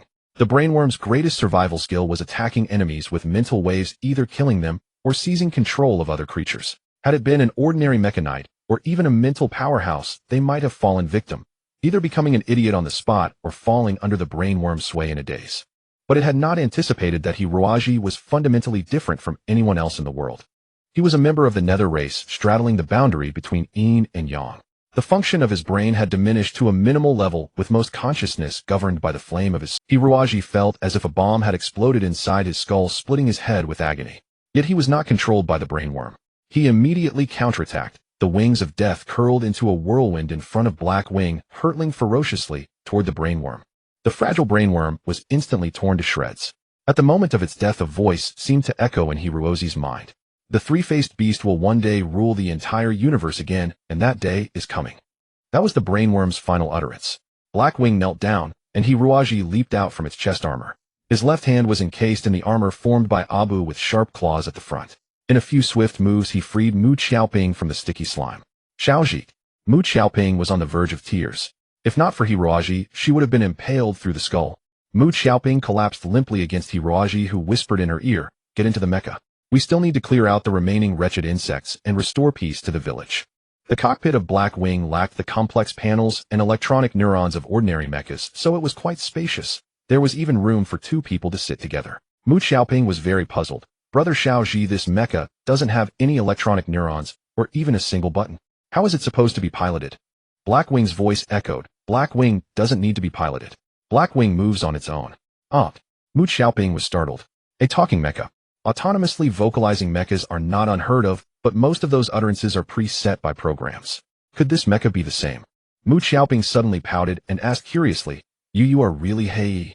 Upon careful thought, this demonic mecha did bear some resemblance to the previous Hei, but it seemed to have been meticulously modified by professional-level personnel, making it very eye-catching. Hei, yes. Master Hiroaji granted Hei self-awareness, and Hei shall forever be loyal to Master. Amazing, so amazing. Mu Xiaoping's eyes went wide. Hiroaji harbored far too many secrets, yet he revealed them all to her without reservation. Such trust was truly heartwarming. Mu Xiaoping curled up in Hiroaji's arms like a little kitten, her heart filled with serenity. Unbeknownst to her, Hiroji had already become her most dependable kin. He hovered in midair, scanning the surrounding area. They uncovered several nests of giant mantises, located 4 queen insects, and annihilated them all. Having lost the control of the brain worms, these insects reverted to their primal instincts, turning on each other in mutual slaughter before any enemy even arrived. Only then did Hiroji understand why such a multitude of insects thrived in the jungle, yet never attacked the village. All their energy was consumed in internecine warfare. He suddenly detected a strange clearing where trees lay askew, and there was a massive crater on the ground with heaps of earth mounded around it. He descended slowly, and Hiroji scrutinized the impact crater. It looked as though a meteor had fallen from the sky to this spot, causing such devastation. At the bottom of the crater, Hiroji discovered a peculiar eggshell. This eggshell had a diameter of over 4 meters and now lay cracked in two. Its thickness exceeded 50 centimeters, and it was likely even tougher than the hull of the most advanced starship. Inside the eggshell, there were some mucus that had now solidified. There must have been a creature inside, but it was now gone. Hiroji recalled the fat brain worm, which had mentioned something about a 3-faced beast before its death. It seemed to be another highly intelligent alien creature, certainly no less formidable than humans. Could there be such a terrifying 3-faced beast somewhere in the universe, arriving in various parts of space through oviform means to carry out invasions? Shuddering at the thought of its terrifying psychic attack ability, Hiroji felt a chill. However, it seemed that only one brain worm had invaded this asteroid, otherwise the entire village would not have survived. With that thought, Hiroji breathed a slight sigh of relief. After a moment's consideration, he managed to cut a small sample from the eggshell, then piloted He back to the cave entrance, selected a piece of the brain worm's shredded flesh, and wrapped both together. Hiroji planned to report this to the Federation. Although he held no fondness for the government, as a member of humanity, he bore a certain responsibility when facing an alien invasion. After finally finishing all this, it was nearly midnight, and Mu Xiaoping had again fallen into a dazed low fever, curling up in Hiroji's arms like a piece of glowing charcoal. Xiaoji, can we not go back now? Why, oi? Because Granny Booma and the villagers saw me transformed just now. It must have been terrifying, wasn't it? Hiroji shook his head. I don't know. Granny Booma said you piloted a mecha, but you don't have a space bracelet. Where did you summon it from? Mu Xiaoping hesitated, looking utterly helpless. Finally, she forced a stiff smile and said falteringly, Xiaoji, if I tell you, you won't hate me, will you? Of course not. Hiroji answered resolutely. Mu Xiaoping whispered, do you know about the Vatican? The Vatican? Hiroji's pupils suddenly contracted. Unaware of the storm stirring in his heart, Mu Xiaoping continued, in the distant Earth age, the Vatican represented the most powerful religious force on the entire planet, with even many powerful nations having to bow to its directives. She paused for breath and continued. After the interstellar age, due to technological innovation and humanity's continuous conquest of the deep cosmos, the human world gradually grew indifferent to religious faith.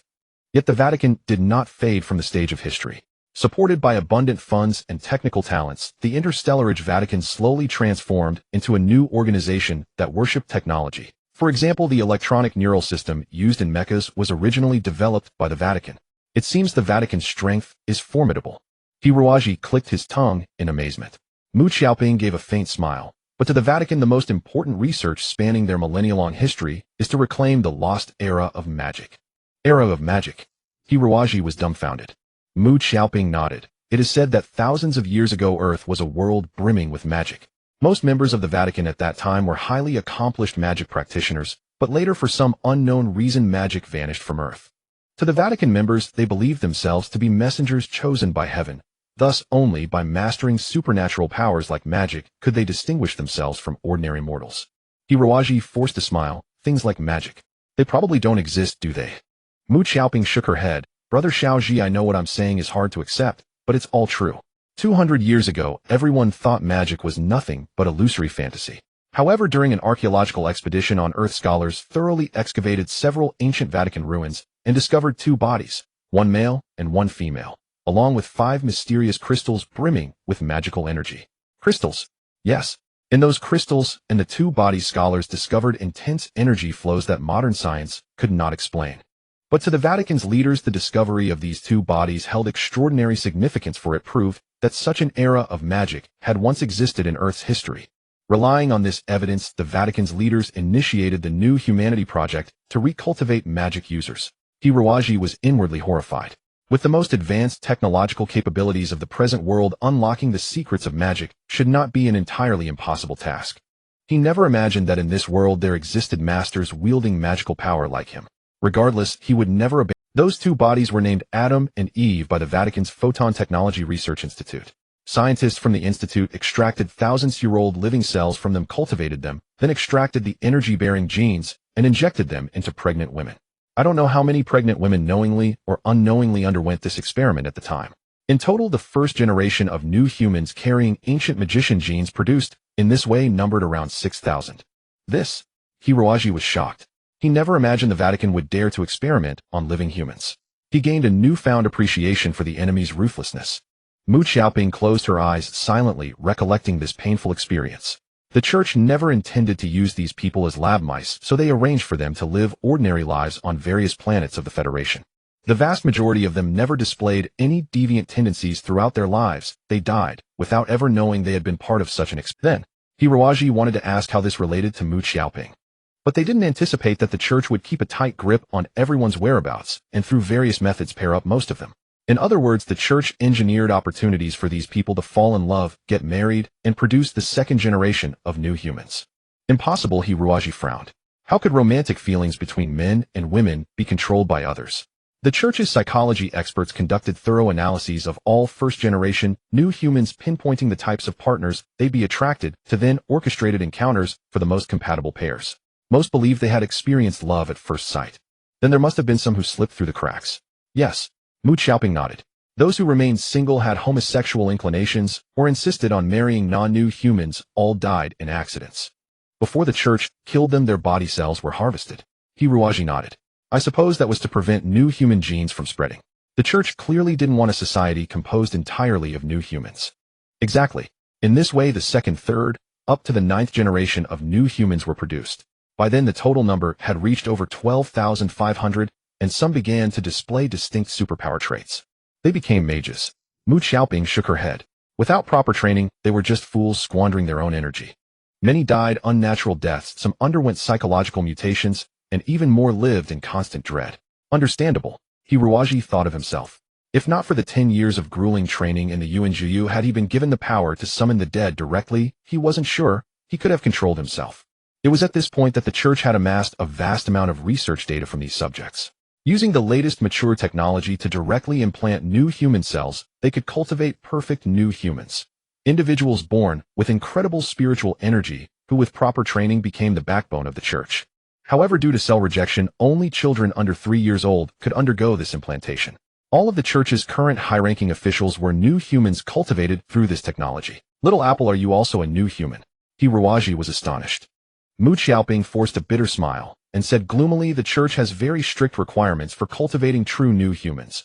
Only children of loyal believers across 10 or more generations are eligible for implantation to become new humans with extraordinary spiritual power. Moreover, the church strongly advocates the theory of blood purity. Only pure Aryans can undergo perfect implantation. We are merely the church's experimental subjects. Experimental subjects. The church's organization is divided into 3 tiers: the Holy Cross Knights, composed of pure new humans; the Holy Light Guards, made up of ordinary implant recipients. Everyone else, those of impure bloodlines, are mere experimental subjects. Because gene implantation is a highly complex technique, a large number of subjects are needed to test the unstable technology. This produced many warriors of great combat power, but unstable performance. These warriors under strict control fought for the church and provided abundant experimental data to help the church improve the implantation technique and create more perfect new humans. But no matter how hard we fought, we could never earn the church's trust, and once our vitality waned, we were discarded like garbage. Hiroaji pulled Mu Xiaoping tightly into his arms and whispered, I will never discard you. If things are really as you say, why not rise up against the church? Mu Xiaoping said, we did resist. As early as 40 years ago, the experimental subjects launched their first uprising. That battle nearly destroyed half of the Holy Domain. Unfortunately, while we subjects were formidable in combat, our fatal flaw was instability. Coupled with the church's various methods to constrain us, the rebellion ultimately failed. Still, a considerable number of experimental subjects escaped the church's control in the Holy Domain. They are said to have hidden at the edge of the universe, degenerating into space pirates and other outlaws. Mu Xiaoping bit her lip, tears brimming in her eyes. Actually, it's not entirely their fault. Many subjects underwent brutal surgeries that twisted their emotions and desires, turning them into monsters neither human nor ghost. Coupled with the church's universal manhunt, they were forced onto the path of evil. Hiruaji snorted coldly. How similar this was to the plight of the necromancer race. Damn the church. Mu Xiaoping continued. These experimental subjects who fled the church were later labeled heretics by the church, which established a special institution called the Inquisition to hunt them down. Unfortunately, even by the time of the second uprising, these heretics had not been completely eradicated. The second uprising. Yes. This rebellion began with the development of spiritual energy mecha.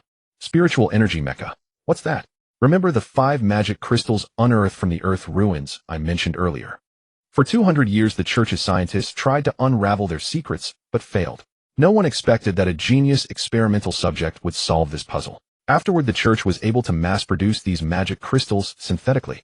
By doping ordinary mecha with these magic crystals, they could drastically alter the mecha's properties, creating incredibly powerful spiritual energy mecha controlled by spiritual power. But only new humans with extremely high spiritual particle indices could pilot them. Hiruaji exclaimed in shock, who was so formidable as to develop such terrifying things. The fusion of mecha and magic combined with superhumans implanted with perfect new human genes from birth. Damn, just how powerful would this combination be? Mu Xiaoping answered sorrowfully, it was my grandfather. Mr. Mu. Hiruaji's mouth fell open, speechless. After the first uprising, the church, in order to ease tensions, granted some experimental subjects a degree of freedom. Under the guise of equality, they feigned granting us freedom, offering good education and research environments. In such circumstances, everyone believed the church had fundamentally changed, that it was now shared by new humans and experimental subjects alike. My grandfather, young and ambitious at the time, probably embarked on the research of spiritual energy mecha with that mindset. Perhaps he originally pursued the research with the simple thought that experimental subjects can also outdo new humans, but in the end he actually achieved results. But what grandfather never anticipated was that the church would shamelessly deprive him of his achievements and refuse to acknowledge them. Because from the church's perspective, new humans, whether in physical ability, spiritual power, or intelligence, were far superior to ordinary humans, let alone us lowly experimental subjects. If a problem that the church could not solve in 200 years was cracked by an experimental subject, it would be far too embarrassing. Ridiculous, Hiruaji gritted his teeth. Those bastards. Although they refused to acknowledge grandfather's contributions publicly, they privately relied on his wisdom to solve subsequent problems. Of course grandfather refused. So the church vilely kidnapped my father and imprisoned him in the Spiritual Research Institute, only releasing him when grandfather completed the experiments. At the time my father was only 8 years old. Forced into submission, grandfather cooperated with them to research and manufacture spiritual energy mecha. But what he never expected was that the church would subject my father to cruel experiments. Perhaps there was truly something extraordinary about him. In any case, 9 years later, when the spiritual energy mecha was finally perfected, my father had become the church's most formidable expert in 2 centuries. But by then he had lost all consciousness and become a demon that knew only slaughter. Hiruaji was horrified. He could somewhat understand why even after death the skeleton warriors still yearned to fight the church. Then you. Hiruaji wanted to ask why Mu Xiaoping was born if her father had already become a devil. I was artificially cultivated. Mu Xiaoping lowered her head. Because my grandfather had outstanding intelligence and my father's combat power was so astonishing, the Holy See wanted to know what the next heir would be like. So they specially selected an ordinary woman who knew nothing to be the mother, and thus I was born. It's ridiculous. I never knew any of this. I always thought I was just like everyone else with a warm and peaceful family. My father was an engineer at a mine on the edge of the universe. My mother was truly a kind woman. She bore everything alone until I turned 18, using lies to protect my little dreams. Until the first time I used my flame ability, the people from the Holy See finally showed up. But at that time I knew nothing except to listen to my grandfather, diligently learn to master my powers, and pilot the psychic mecha. It was not until one day after we fled from the holy domain that my grandfather told me the whole story. The more Mu Xiaoping spoke, the sadder she became, and she couldn't help but bury her face in Hiruozi's lap and sob. Woo, brother Xiaoji, what should I do now? Grandfather and I are separated and father is still under the control of the Holy See. They are all suffering. What should I do? She cried louder and louder, as if completely broken down. It was only then that Hiruaji understood that the seemingly carefree little apple harbored so many unbearable memories in her heart. She must have been suppressing herself bitterly in the past days, and today, once the floodgates of memory opened, the painful recollections surged in unceasingly. Hiruaji felt a surge of pity in his heart, and at the same time an intense hatred for the Holy See. The story of the undead race was too distant. Hearing Mu and I tell that tale back then was like watching a movie unrelated to himself. But today he felt it personally. Thinking back to when they were with the Stardust Mercenary Corps being lured into the meteorite belt was surely the work of those bastards from the Holy See. If he hadn't been versed in necromancy and hadn't summoned the dead transport ship at the critical moment, both Little Apple and he would have turned into dust in the universe by now. At the same time, he counted himself lucky. If they hadn't drifted here in the cosmos, but had followed the planned route to Planet Alpha, the assassins from the Holy See would likely have come wave after wave without end. To fight those fellows, he would have had to use all his power as an undead.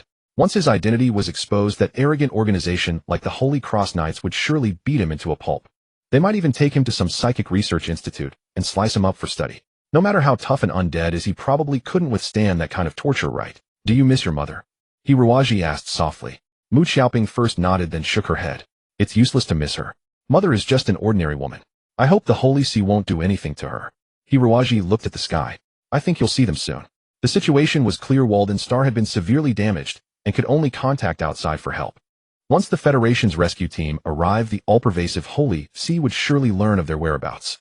Perhaps then they would face countless Holy See warriors. Mu Xiaoping whispered, Brother Xiaoji, aren't you afraid of me? Many people are afraid when they see psych. Hiruaji smiled. Little Apple is so adorable, who would dare be afraid of you? I was wondering why the dishes you cook are always so delicious. Now I know, it's because you have the flame power. Those sanctimonious bastards of the Holy See are truly disgusting beasts, but there's nothing to fear about them. Mu Xiaoping was deeply moved, and 2 streams of clear tears flowed down. I've never told anyone those words before for fear of implicating them. But somehow when I'm with Brother Xiaoji, I can't help but pour out everything in my heart. Yet at the same time, I'm afraid that after I've said it all, Brother Xiaoji will leave me right away. My heart is so conflicted, so hesitant. I will never leave you, just like on the spaceship. But if the Holy See finds us, then we'll escape from here, go deep into the universe to find the heretics, or maybe a semi-human mining planet.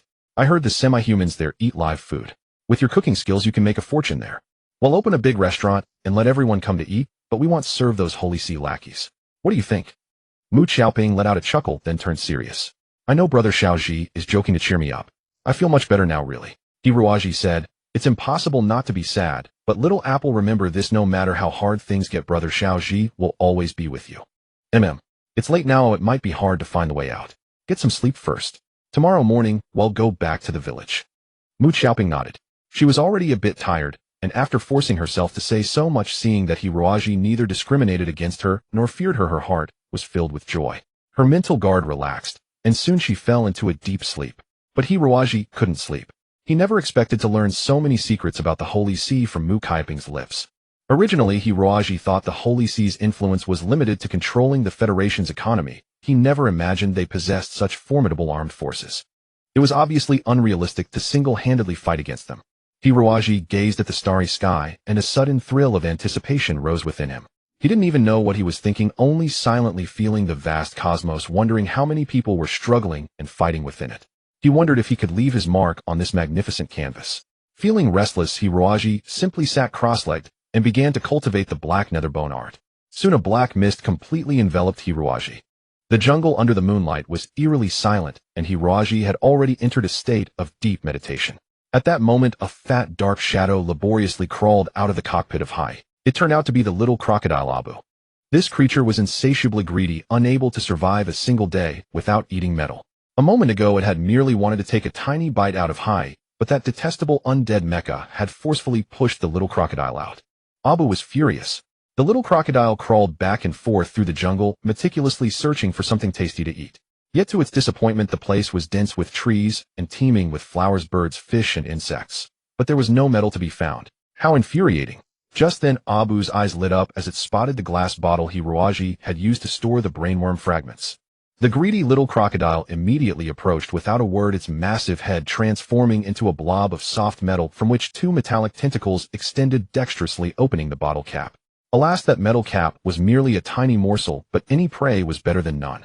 Abu clutched the cap as if it were a precious treasure, retreating to a corner where it devoured it greedily. Yet it completely failed to notice that the brainworm fragments, upon contact with the air, had turned into a crimson foam. From within that foam, a slender scarlet worm wriggled its way out. This little worm was no longer than a finger, its entire body shimmering with an eerie red light, and along its back from head to tail ran a golden thread. As the worm moved slowly, it emitted waves that disrupted the mental energy of any living being. A human would have been completely controlled by its psychic fluctuations. Unfortunately, Abu was not human. Indeed, it was not even an organic life form. This greatly surprised the brainworm. 5 meters. 3 meters. 1 meter. The tiny worm had crawled right up to Abu's feet, hiding behind a small stone. Slowly arching its body, it flexed its muscles to the limit, then suddenly leaped, landing squarely on SSS. Abu's eyes bulged wide, its short fat paws flailing comically in the air, but how could it possibly reach? The moment the worm touched Abu's skin, it seeped inside like water, leaving not even the faintest mark. Abu howled in panic, feeling a cold sensation rapidly ascend from its spine, shooting straight into its brain. This was a truly perilous situation. Abu had no idea that this brainworm belonged to an alien intelligent life form from the other end of the universe. Though they had not created a splendid material civilization like humanity, they possessed another form of civilization no less advanced. The brainworm was a high-ranking leader in the insectoid social hierarchy, second only to the great deity who created all things, the three-faced beast. Naturally, it was not so easy to kill. Even with most of its body destroyed, it could still use its last remaining cells to transform into a primitive worm form, parasitize another creature, and seize control of the host's mind, turning the host into a puppet entirely under its command. The brainworm exerted its utmost power. Hiroaji and Mu Xiaoping were both awakened by the commotion. They saw Abu writhing, its fat body staggering like a drunken lout, and speaking in a lewd voice. Haha, we three-faced beasts will eventually rule the entire world.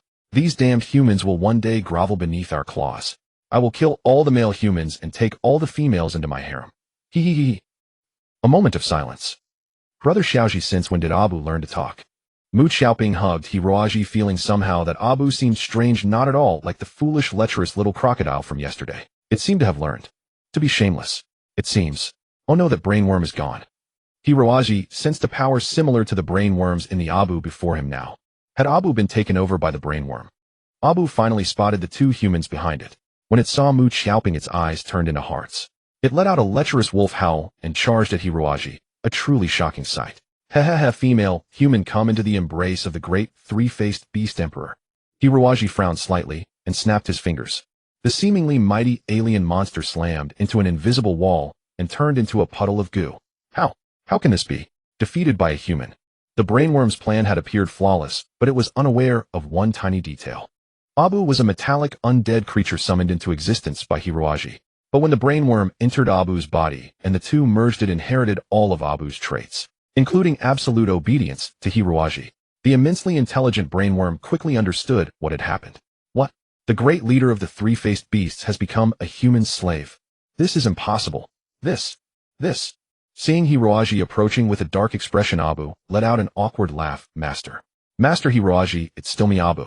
I was just joking with you just now. Don't take it so seriously, okay? It really does seem to have been invaded by the brainworm, Mu Xiaoping concluded.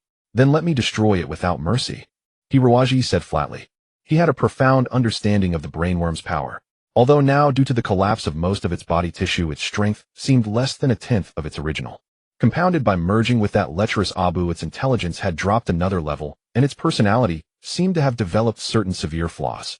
Nevertheless, it was better to eliminate it sooner. Since their minds could communicate fully, Hiroaji's thoughts instantly transmitted into Abu's brain. No, master. The fat crocodile shrank into a ball, trembling with fear. Actually, I'm still the same Abu. The brainworm's consciousness only occupies half of my brain. I am utterly loyal to you, master, always ready to sacrifice my life, go through fire and water. Please don't kill me, master. Hiroaji frowned slightly, secretly operating his demonic art to thoroughly scan the other's brain, and found that Abu wasn't lying entirely. The brainworm fragments seemed to have been decomposed by Abu's metal molecules in a very mysterious way, forming a new substance. Are you the brainworm, or Abu? Hiroaji demanded. Abu looked puzzled, pondered for a while, and said, I don't know if I'm the brainworm or Abu. My mind is all jumbled. Sometimes I see strange scenes from the three-faced beast planet, and other times I see memories of being with you, master. Hiroaji was somewhat relieved. If the creature had insisted it was Abu, he would have destroyed it without hesitation, because that would mean Abu was completely under the brainworm's control. But this speech suggested a 90% chance of truth. What exactly is the three-faced beast? What do you know?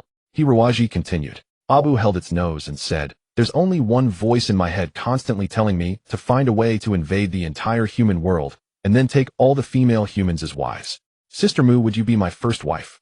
Hearing such obscene words, Mu Xiaoping's cheeks flushed crimson. She hid behind Hiroaji and glared angrily at the lecherous crocodile. Brother Xiaoji, this crocodile is no good. Hiroaji was taken aback. He guessed that the desire to invade the human world came from the brainworm's original consciousness, while turning the invasion into a quest to dominate all women was probably Abu's own twisted idea at play. It seemed the two consciousnesses had indeed merged inseparably. Hiroaji felt both exasperated and amused. This creature was so stupid that he couldn't bear to lay a hand on it. The three-faced beast was indeed a great secret of the universe. Now that Abu, a half-three-faced beast completely obedient to him, was here, Hiroaji hesitated at the thought of truly destroying it. Moreover, with the imminent attack from the church, having an ally like Abu was indeed necessary. Hiroaji deliberately said coldly, "If it weren't for your consistent obedience to your master's commands, I would have killed you today."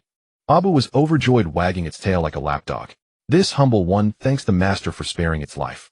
The master is magnanimous, accomplished in both civil and martial arts, and shall unite the world."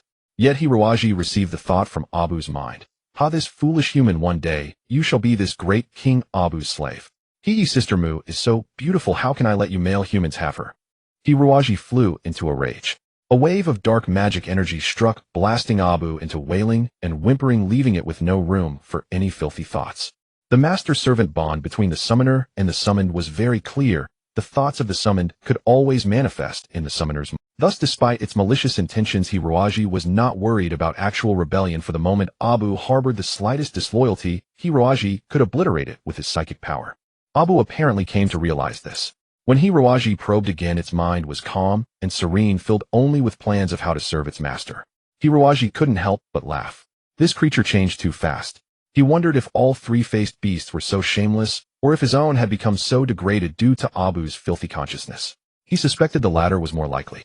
Hiroaji sighed in self-pity. How could he be so pathetic as to raise such a shameless pet? A cold dewdrop fell onto his forehead, startling Hiroaji awake. Through the sparse tree shadows, he saw the clouds on the horizon glowing with a magnificent red radiance. Taking a deep breath of the fresh air, Hiroaji felt a sudden, inexplicable surge of intense impulse, a confidence that he could fight any enemy now. Mu Xiaoping had already risen early, blushing as she dodged Abu's attacks. The lecherous crocodile drooled and rubbed against the girl's calves, letting out obscene cries. Hiroaji sent a psychic lightning bolt, instantly taming the lecher. "Master, this humble one knows it's wrong," Mu Xiaoping said urgently. "Brother Xiao, she don't hurt it. I really don't think Abu means any harm." She gently patted Abu's head as if stroking a puppy. Abu imitated a dog, sticking out its tongue and barking woof woof. It was so amusing that Mu Xiaoping couldn't bear to hurt it. Hiroaji felt frustrated. How could this beast attract the girl's attention so quickly in just one morning? It was even more effective than he was. It was too much. Hiroaji lifted Abu by its tail, holding it upside down, and said coldly, "Little brat, don't think that just because Little Apple likes you, you can mess around. If you make any improper move, he'll kill you just the same." Yes. How would this humble one dare to mess around? My reverence for you, master, comes completely from the bottom of my heart, and it will never change, even if the mountains crumble and the earth splits. Enough. Hiroaji really couldn't do anything with this shameless metal monster.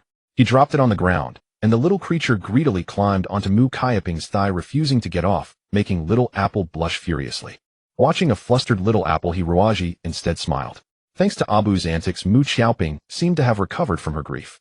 From this perspective, keeping Abu might not have been a wrong choice. Let's go back to the village. Hiroaji and Mu Xiaoping sat on Hei's broad shoulders, feeling as if they were walking on flat ground. Hei's towering form stood out even in the vast sea of trees. Looking into the distance, one could take in the entire forest landscape at a glance. The endless greenery, layered like overlapping mountains, was filled with an atmosphere of tranquility and peace. The various struggles of the universe seemed to have vanished completely at this moment. Just then a dazzling light pierced the sky, descending slowly from the heavens. It appeared to be a starship entering the atmosphere. Hei crouched down. Hiroaji quickly commanded. He knew that no matter who the opponent was, he must not be Hiroaji swiftly smeared a layer of filthy mud over Hei's body, then stuck on many leaves and twigs, making it look like a rock, weathered and eroded into a mottled mass. This wise decision proved to save their lives, for when the massive ship slowly descended to a position about 400 meters above the ground, Mu Xiaoping finally identified its origin. "It's the flagship Infinite Radiance of the 5th Squadron of the Holy Cross Knights." Mu Xiaoping's voice was filled with terror, panic written all over her face. "Don't panic," Hiroaji said in a deep voice. "Are these the new humans you mentioned?" Mu Xiaoping nodded. The Holy Cross Knights are divided into 7 squadrons with a total of 108 loyal paladins defending the interests of the church. All of them pilot powerful spiritual mechas and are formidable enemies. And if the flagship appears, it means at least a vice captain or higher is present. Their abilities are definitely beyond what I can withstand. Don't panic. They might not be here for us. Tell me more about the 5th Squadron, especially the captain and vice-captain. Hiruaji stared intently at the warship in the sky, faintly sensing powerful presences. However, he dared not probe further, for a keen consciousness seemed to have already detected his existence. The paladin corps of the church was indeed not to be underestimated. Mu Xiaoping said, the knights of the 5th Squadron mainly manipulate the power of wind. The vice-captain Andre is a cunning and sly fellow. He pilots a mecha named Galeblade with strength at the principality level. Principality level. It's a standard used by the church to classify the strength of psychics. It is divided into 3 classes: Sacred, Holy Son, and Holy Spirit. Each class is further divided into 3 grades. The Holy Spirit class includes 3 ranks: Subangel, Archangel, and Principality. The Holy Son class includes powers, virtues, and dominions. As for the highest Sacred class, it is divided into thrones, cherubim, and seraphim. Then what rank are you, little Appleye? Mu Xiaoping thought for a moment, and said shyly, among psychics the classification is mainly based on spiritual power, which ordinary people call mental strength. But through special cultivation methods, it reaches terrifying levels. The lowest rank Subangel has a spiritual power of around 100, while the highest Seraphim is said to have tens of thousands of spiritual power. However, no one has ever seen such a godlike expert. My spiritual power, if fully unleashed, is about 250 roughly at the Archangel level. But because I am an experimental subject, my power is highly unstable. Normally I can't use it, it only occasionally manifests in critical moments. Hiruaji thought nervously. So it seems that this Andre isn't too hard to deal with. He's only 1 rank above you. If I add my hey, we should be able to take him down. Mu Xiaoping gave a bitter smile, and said, do not forget that there are other holy knights and holy light guards around him. And even if we manage to defeat Vice-Captain and Delhi Captain Emojata of the 5th team, is not someone we can handle. That man born into the papal nobility has few rivals in the entire knights, and is a super expert who has reached the level of a power angel. 7 or 8 mechas gleaming with colorful radiance descended from the mothership. It seemed that their objective was very clear, and they were not just passing by chance.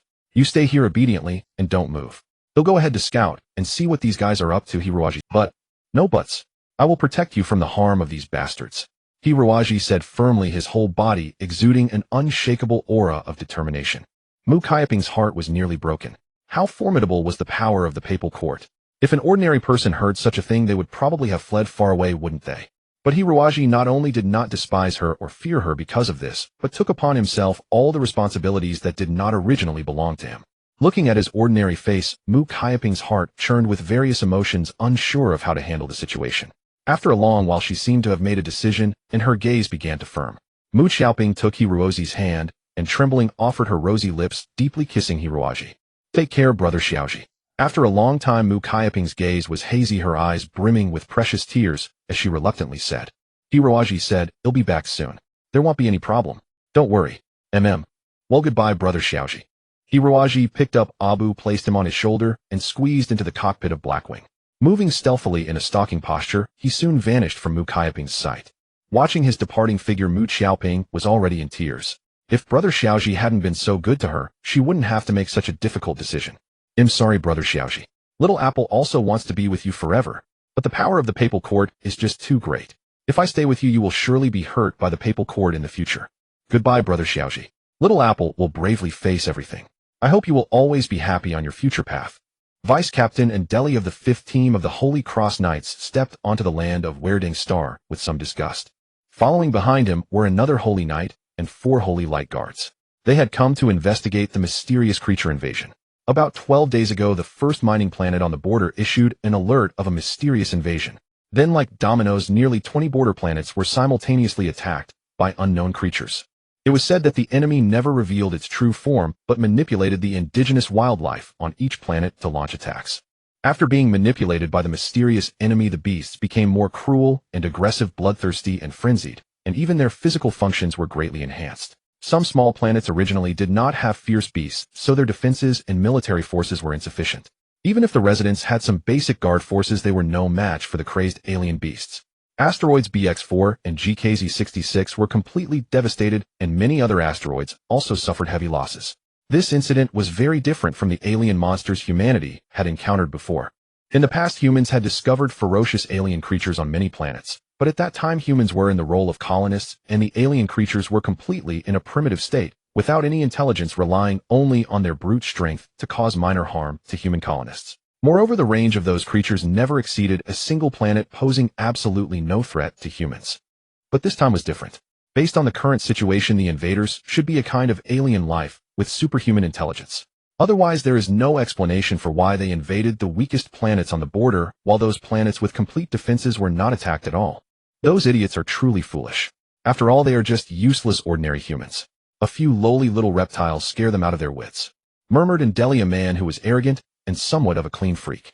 Indeli believed that only the holy domain was the one pure place in this world, while all other planets in the universe were occupied by chaotic and degenerate sinners.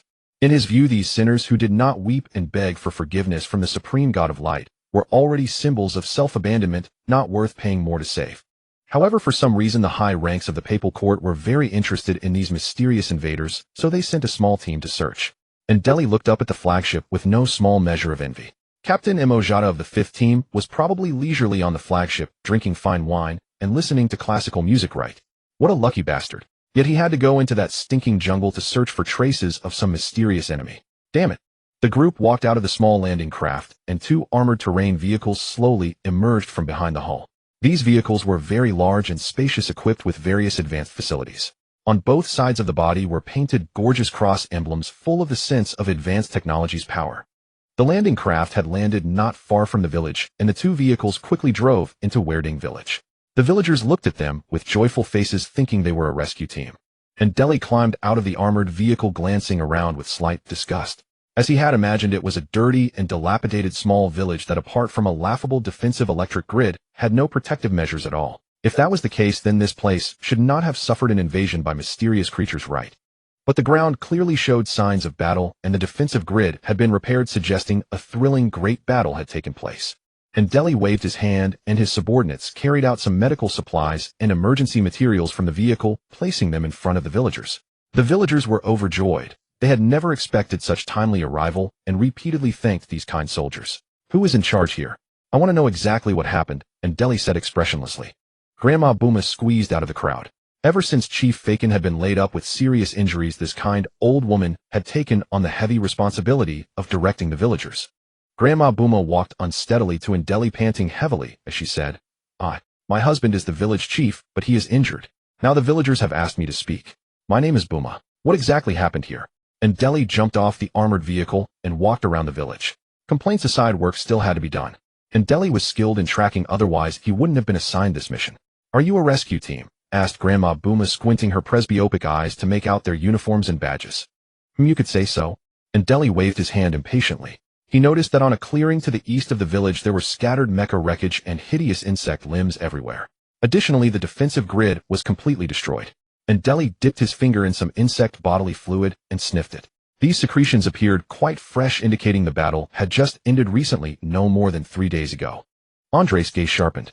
He meticulously examined the carcasses of the giant insects, many of which had been cleanly severed with a single smooth stroke, leaving behind remarkably neat and polished cross-sections.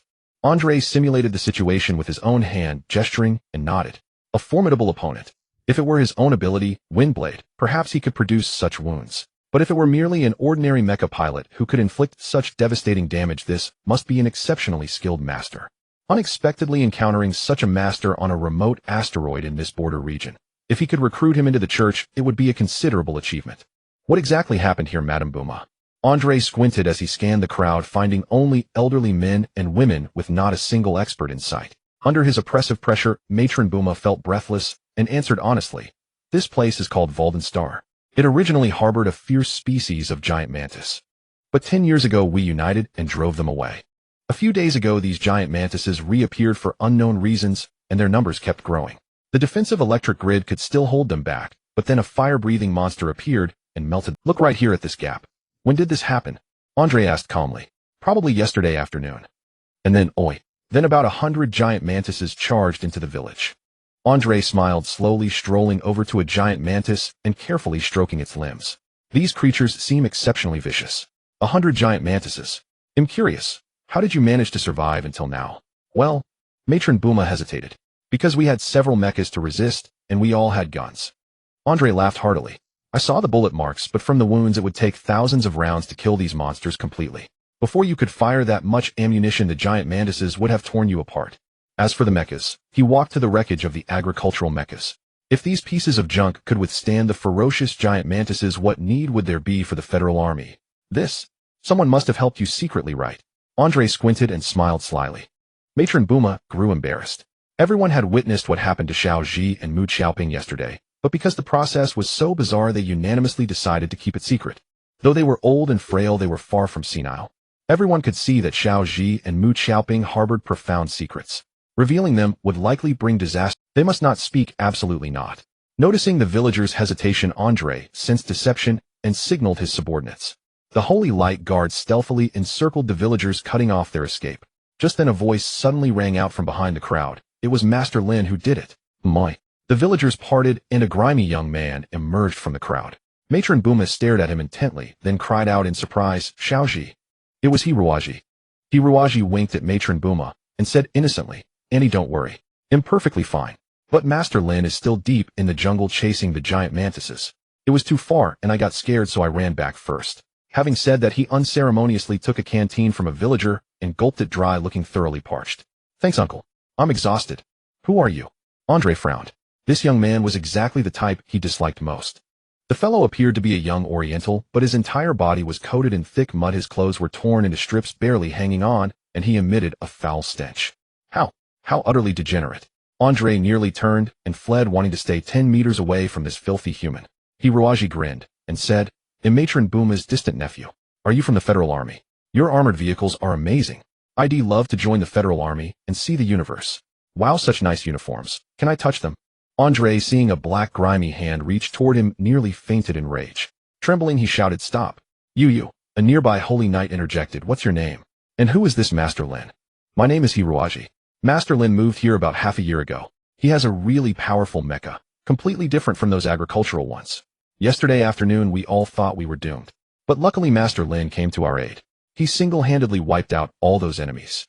Then Master Lin said evil must be eradicated completely, so he followed the giant mantises into the jungle.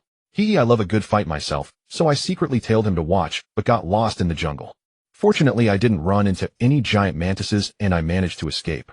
Hiruozi's story was a mix of truth and lies, replacing himself and Blackwing with a fictitious Master Lin. Andre finally calmed down. Considering his status, he wouldn't bother with a country bumpkin. He said arrogantly, That Master Lin is an Oriental, isn't he? How did you know? Hiruaji feigned astonishment. Andre said gravely, That explains it. I've heard that in some Eastern Star regions mecha knights don't follow the Chuch's path of developing superpowers and spiritual energy, nor do they blindly pursue genetic hybridization to turn knights into beasts. Instead, they pursue something called martial arts. Those people prefer physical weapons. Boy, is Master Lin's weapon a beam saber or a metal sword? Andre secretly set a trap. Hiruaji shook his head. Master Lin uses neither a beam saber nor a metal sword. It's a broad curved blade made of metal. Andre was now completely at ease. While examining the wounds earlier, he had noticed that the shape didn't match a sword-type weapon because the giant mantis's exoskeletons were extremely tough. With a sword, thrusting tactics would be more appropriate. Only a thick-backed sharp warblade could be wielded with such fluidity. If the boy were lying, he would have chosen between a beam saber and a metal sword. Andre doubted this simple-minded yokel could fabricate a more sophisticated lie. He said sternly, Take us into the jungle now to find this Master Lin and investigate the giant mantis's nest. Hiruaji pretended to be terrified. Thighs won't do. The jungle is full of dangers, wild beasts and swamps everywhere. Many people go in and never come out. I want. Andre smiled confidently. If you knew who we are, you wouldn't worry so much, boy.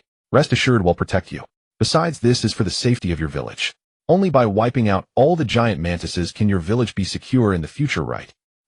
Seeing the fool still hesitating, Andre played his trump card. If you lead us there, it'll apply to have you enlisted in the Federal Army. Hiruozi's eyes lit up. Really? Inwardly, he was cursing the scoundrel 10,000 times over. Who the hell wants to join the Federal Army? Do you think I'm stupid enough not to tell the church from the Federal Army? Andre, seeing the fish take the bait, quickly smiled. Of course. The Federal Army keeps its word. We never deceive. Then, they'll take you. Hiruaji pretended to hesitate, mulling it over for a long time before the assistant sniffed uneasily. Deputy Captain, I feel there's something unpleasant in the air. It might be dangerous. I'm not sure, but that kid might be lying. Stop being paranoid. If an Eastern mecha knight can fight the enemy single-handedly, should we the Sacred Crusaders retreat here? But I doubt the kid's story. I think he's dangerous. Dangerous? Andre pulled out an ability detector from his pocket. The device resembled half a pair of sunglasses worn on the face with an earpiece. When he aimed the probe at Hiroji, the ability value immediately transmitted. Andre burst into laughter. He had seen many ordinary people, but such a pitifully weak waist was rare. Even a rabbit posed more of a threat. Take a look at this guy's reading. Andre whispered to his assistant. Even if the Federal Army were recruiting janitors, they wouldn't pick this fellow. The noonday jungle was stiflingly hot and humid. Though the dense canopy overhead filtered much of the sunlight, it also trapped the air, creating an enclosed space. The foul odor of decaying organic matter mingled with methane, rising from the swamps, coalesced into a pale green toxic. The Cross Knights and the Guardians of Light suffered grievously. Armored land vehicles could not traverse this terrain, and the church's decree forbade them from activating their psionic mecha unless absolutely necessary. Thus they were forced to advance on foot. Though these men possessed exceptional physical stamina, when had they ever been reduced to scrambling on all fours like wild beasts? Andre in particular. He could fight for 3 days and nights in the depths of space without complaint, but crawling through tree hollows like a dog and swinging from vines like a monkey. That was utterly intolerable. Did you lead us astray? Andre bellowed for the 100th time. They had been charging left and right through the woods for over 2 hours now. The distance itself was trivial, but the green miasma once inhaled drastically sapped their stamina, leaving the knights utterly exhausted. Hiroji meanwhile remained lively and energetic as if nothing was wrong.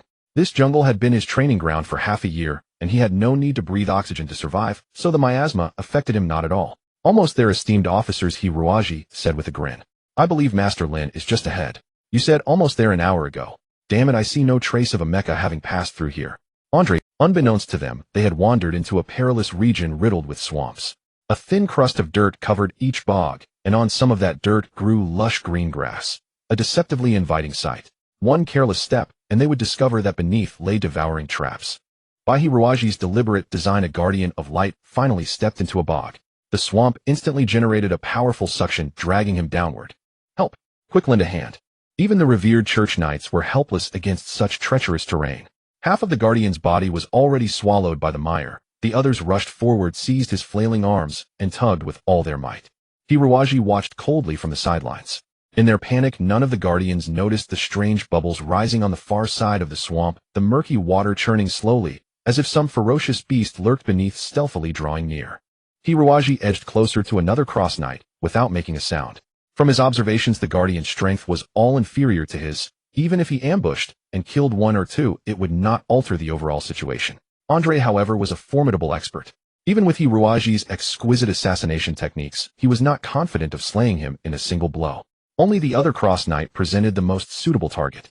Originally, Hiroji had not been resolute about attacking. Yet watching them search the area, he knew they would eventually discover the cause of death of some of the giant mantises. Those mantises, incinerated by Mu Xiaoping, would still bear traces of her psionic power, which anyone perceptive could detect with a little examination. By then it would be too late. The only option was to eliminate these men, now then find a way to escape this planet. Hiroji had already crept behind that cross knight. At that moment, Andre seemed to sense something amiss and turned his head slightly in puzzlement. But their full attention was fixed on the swamp ahead, and the combat power detector had clearly indicated that the young man beside them possessed zero combat capability, an utter waste. Never would they imagine that this waste would deliver a fatal blow at the critical moment. The bubbles in the swamp multiplied, and then the mud burst apart, as if a pocket of methane had exploded beneath the surface. Filthy, stinking mud splattered over everyone without warning. The guardians, caught off guard, raised their arms to shield themselves. Though the mud was harmless to the proud church knights, the foul, grimy sludge was more appalling than any weapon. No one noticed that concealed within the black mire was a grotesque beast. It was Abu. Having had its brain invaded by a brainworm, Abu had become even more savage and cunning.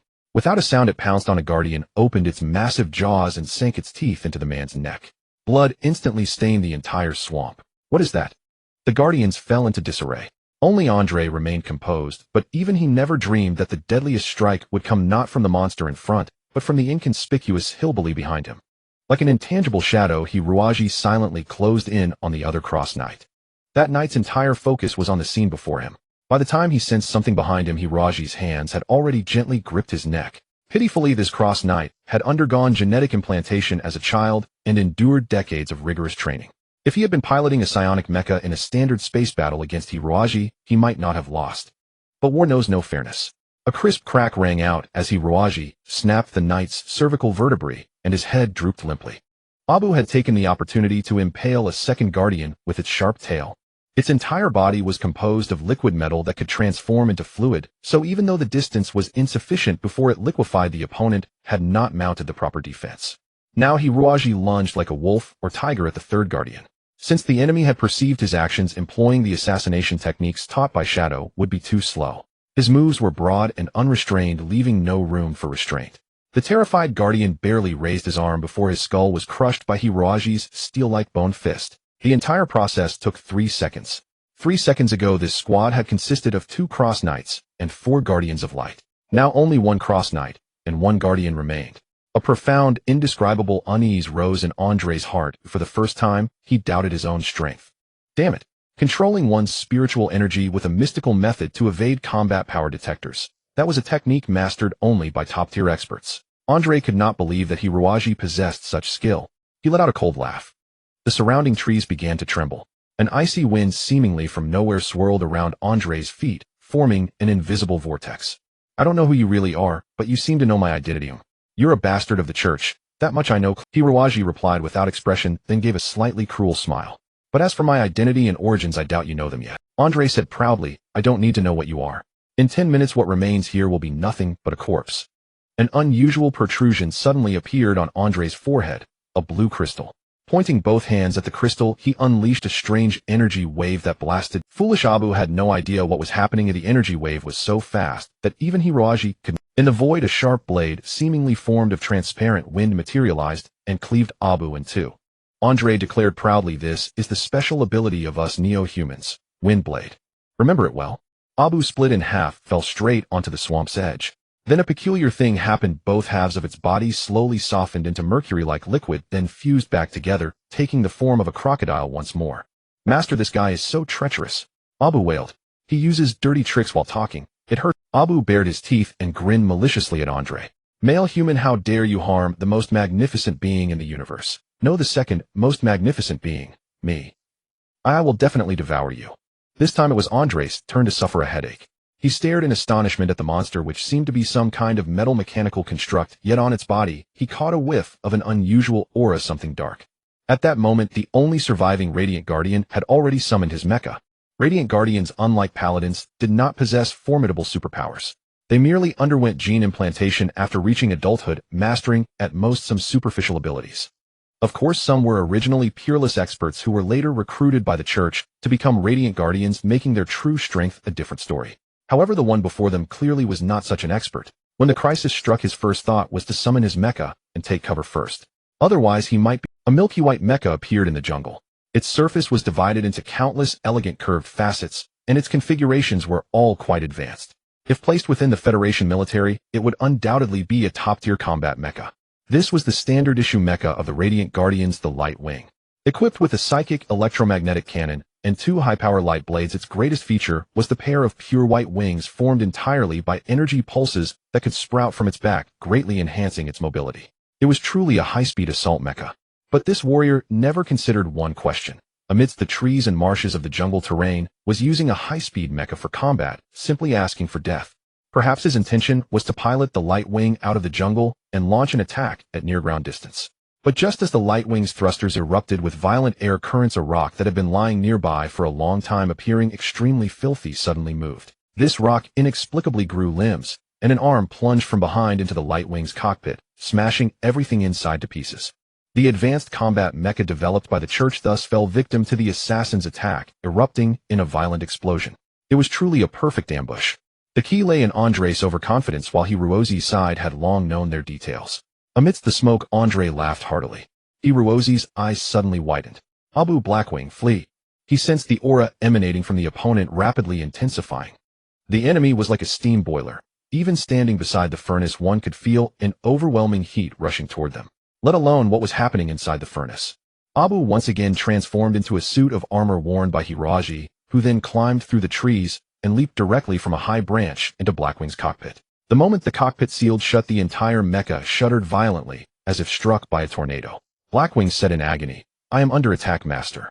The assault comes from all directions, there is no way to evade.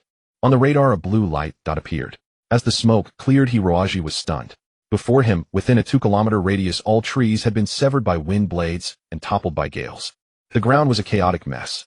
Neither marshes nor wild grass remained. The surroundings were utterly barren, with debris scattered in a vortex pattern as if a storm had just passed. At the eye of the storm, a blue mecha stood proudly. Hiroaji couldn't help but silently admire. In his judgment, setting aside the combat capability of this blue mecha, its appearance alone marked it as a top-tier machine. Overall, this mecha resembled a medieval ornate knight, clad entirely in blue classical armor. Every plate was intricately carved with exquisite patterns, and its overall style was graceful and fluid, conveying a sense of speed, even when motionless. It held a slender, long, short sword in its hand, exuding an oppressive force far more intense than beam weapons, as if a single stroke could cleave heaven and earth. Blazing Windblade. This mecha truly deserved such a domineering name. The enemy quickly connected to Blackwing's communication channel via short-range radio. Andre roared arrogantly through the communicator. "Whoever you are, anyone who has seen a psychic mecha must die." Andre charged forward. The Blazing Windblade indeed lived up to its reputation as a psychic mecha. At first, Hiroaji couldn't discern any difference, but once the enemy moved, the battle became indescribably intense. The speed of the Blazing Windblade was far beyond any ordinary mecha. Hiroaji only caught a series of afterimages before receiving a devastating blow. Countless tiny cracks immediately appeared on Blackwing's left arm. What was worse, the enemy's thrusters emitted only low-intensity light, indicating that this terrifying speed was not achieved through fuel propulsion, but rather through some kind of magic. How do you like that, damn sinner? This is your just reward for daring to defile the holy radiance. Weep amidst the howling winds of hell. Stormblade. The Blazing Windblade raised both arms, and from the blue crystal on its forehead surged a powerful light, spreading into the surrounding air through its hands. The air itself seemed controlled by the blue mecha, and deep gouges were carved into the ground. Just as Blackwing assumed a defensive posture, the Blazing Windblade's attack arrived. Invisible wind coalesced into razor-sharp blades. Tens of thousands of such blades whirled together like a furious wind dragon engulfing. Blackwing was violently lifted into the air, spinning endlessly as if thrown into a meat grinder with sharp blades all around. Blackwing's armor shattered piece by piece, and parts fell off one after another, leaving it hideously disfigured. Andre slammed a control key heavily. An invisible air hammer smashed into Blackwing's chest with brutal force, sending the black mecha crashing violently to the ground. Dust erupted in all directions. Inside the cockpit, Abu couldn't help but shout, "Master, this fellow seems extremely powerful. I think we'd better evade his edge, defend first, retreat to advance, cede territory, pay indemnities, swallow humiliation, even endure some dishonor rather than be torn to pieces." Hiroaji panted like a wild beast. The stomach-churning turbulence of moments ago had indeed left him unsettled, but his craving for battle grew ever stronger. Blackwing enter synced operation mode. Blackwing hesitated.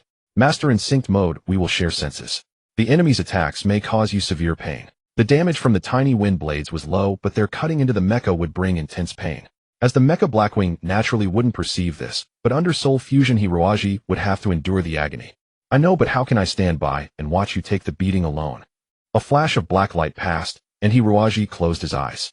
His soul merged tightly with Blackwing.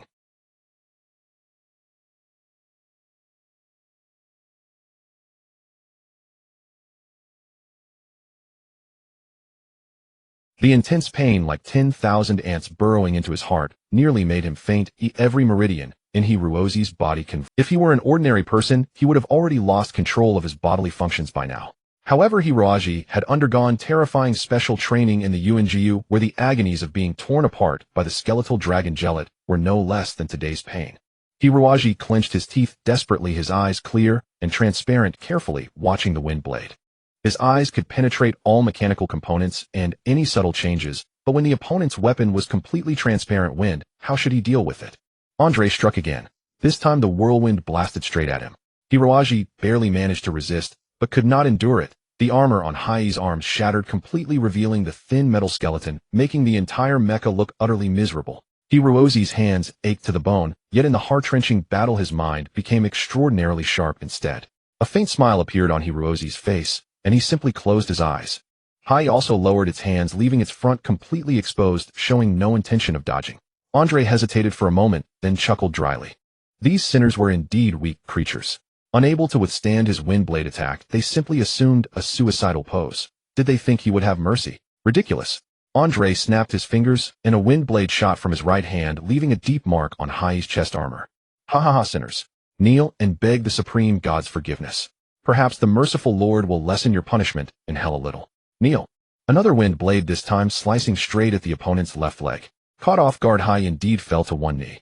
A third time Andre narrowed his eyes, aiming at the opponent's throat. That area was the connection point between the main control computer and the body. Once severed, the mecha would become completely useless. Wind blade activate. Andre suddenly felt a sense of release, and a very eerie sensation struck his heart. Looking up, he saw that the head that should have been severed did not fall as expected. His normally invincible wind blade had only cut a narrow gash on the left side of the opponent's cheek. Hai slowly but firmly stood up, step by step, walking toward Liphone Blade. Andre, I have seen through your moves. Wind Blade is indeed a very effective ability, and Liphone Blade is indeed a powerful psionic mecha. But unfortunately, the pilot is you. You are too arrogant. Hirozi's calm voice came through the communicator, concluding, what? No, impossible. Andre unleashed several wind blades in succession, but Hai danced strangely, dodging each attack. You are too arrogant. Your pride made you use flashy attacks to torture the opponent's mecha. It was precisely because of those excessive useless attacks that I saw through your pattern. If you had used a large-scale wind blade from the start, I would never have been able to escape. Impossible. No one can see through my wind blade. Storm Blade activate. Thousands of wind blades gathered and blasted at Hai, but Hai vanished like a wisp of smoke into the gaps between the blades. Its armor was struck again and again, many parts turning to dust, but the main body did not suffer more severe damage. Perhaps you are right, Hiroji said coldly. No one in this world can see through the movement of wind, but the howl of the north wind can be clearly heard by anyone. It is through the sound of the wind blade that I grasped your pattern. Impossible. With so many wind sounds, how could you possibly hear clearly? How can it be? Hiroji laughed. Because I listen with my heart.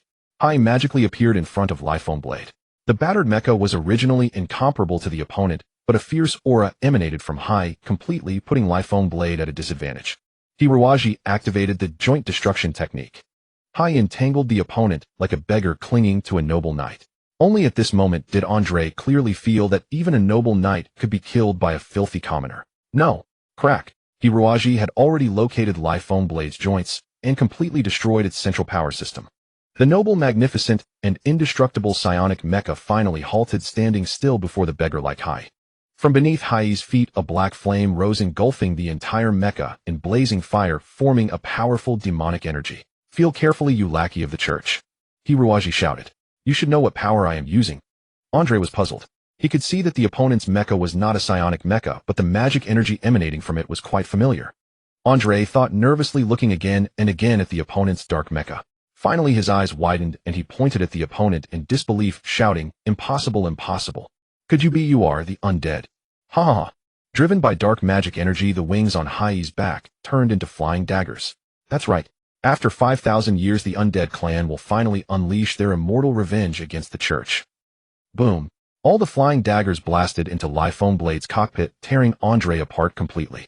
This holy knight of the Holy Cross Knight Order finally ended his life with a scream. Liphone Blade's chest revealed a pale large hole, and it slowly knelt down. Hiroji, exhausted, could not help but lie down in the cockpit. Excellent. Abu exclaimed sincerely. Master is truly the #1 expert in the universe, turning the tide at the critical moment. It really makes my heart flutter. Master is so great. Hiroji tapped Abu on the head. I'm almost dying of pain, and you're still talking nonsense here. Now go to the place where we parted with Little Apple, and bring her here. Abu's eyes lit up. I will definitely find Sister Muhihi. I like this mission. With that, he turned into a pool of mercury and slipped out through Hai's gaps. Hiroji looked at the fist-sized gaps and holes around the cockpit and couldn't help but smile bitterly. Hai, we fought a tough battle today. Hai said, Master, after a comprehensive assessment, my body damage is over 34. I cannot fight again and must undergo large-scale repairs. Hiroji pondered. There is a Guangi and a Liphone Blade here. I wonder if you can use their materials. After resting for a while, Hiroji slowly climbed out of the cockpit and began searching the corpses on the ground. The mechas of new humans were all stored in the prime crystal at the center of their brains, which was also the source of new human power. As for the Holy Light Guards, they used space bangles to store their mechas, just like ordinary mecha knights. Unfortunately, most of the bodies of the Holy Light Guards were blown away by the storm raised by Andre, and after much effort, Hiroji only found one space bangle. Hiroji put the bangle on his wrist and stored Hai into the dimensional space. Since one bangle could only accommodate one mecha, he had to reluctantly abandon the 2 church mechas. However, Hiroji still dismantled as many useful parts as possible, filling Hai's storage compartment to the brim. He planned to use these materials to repair Hai later.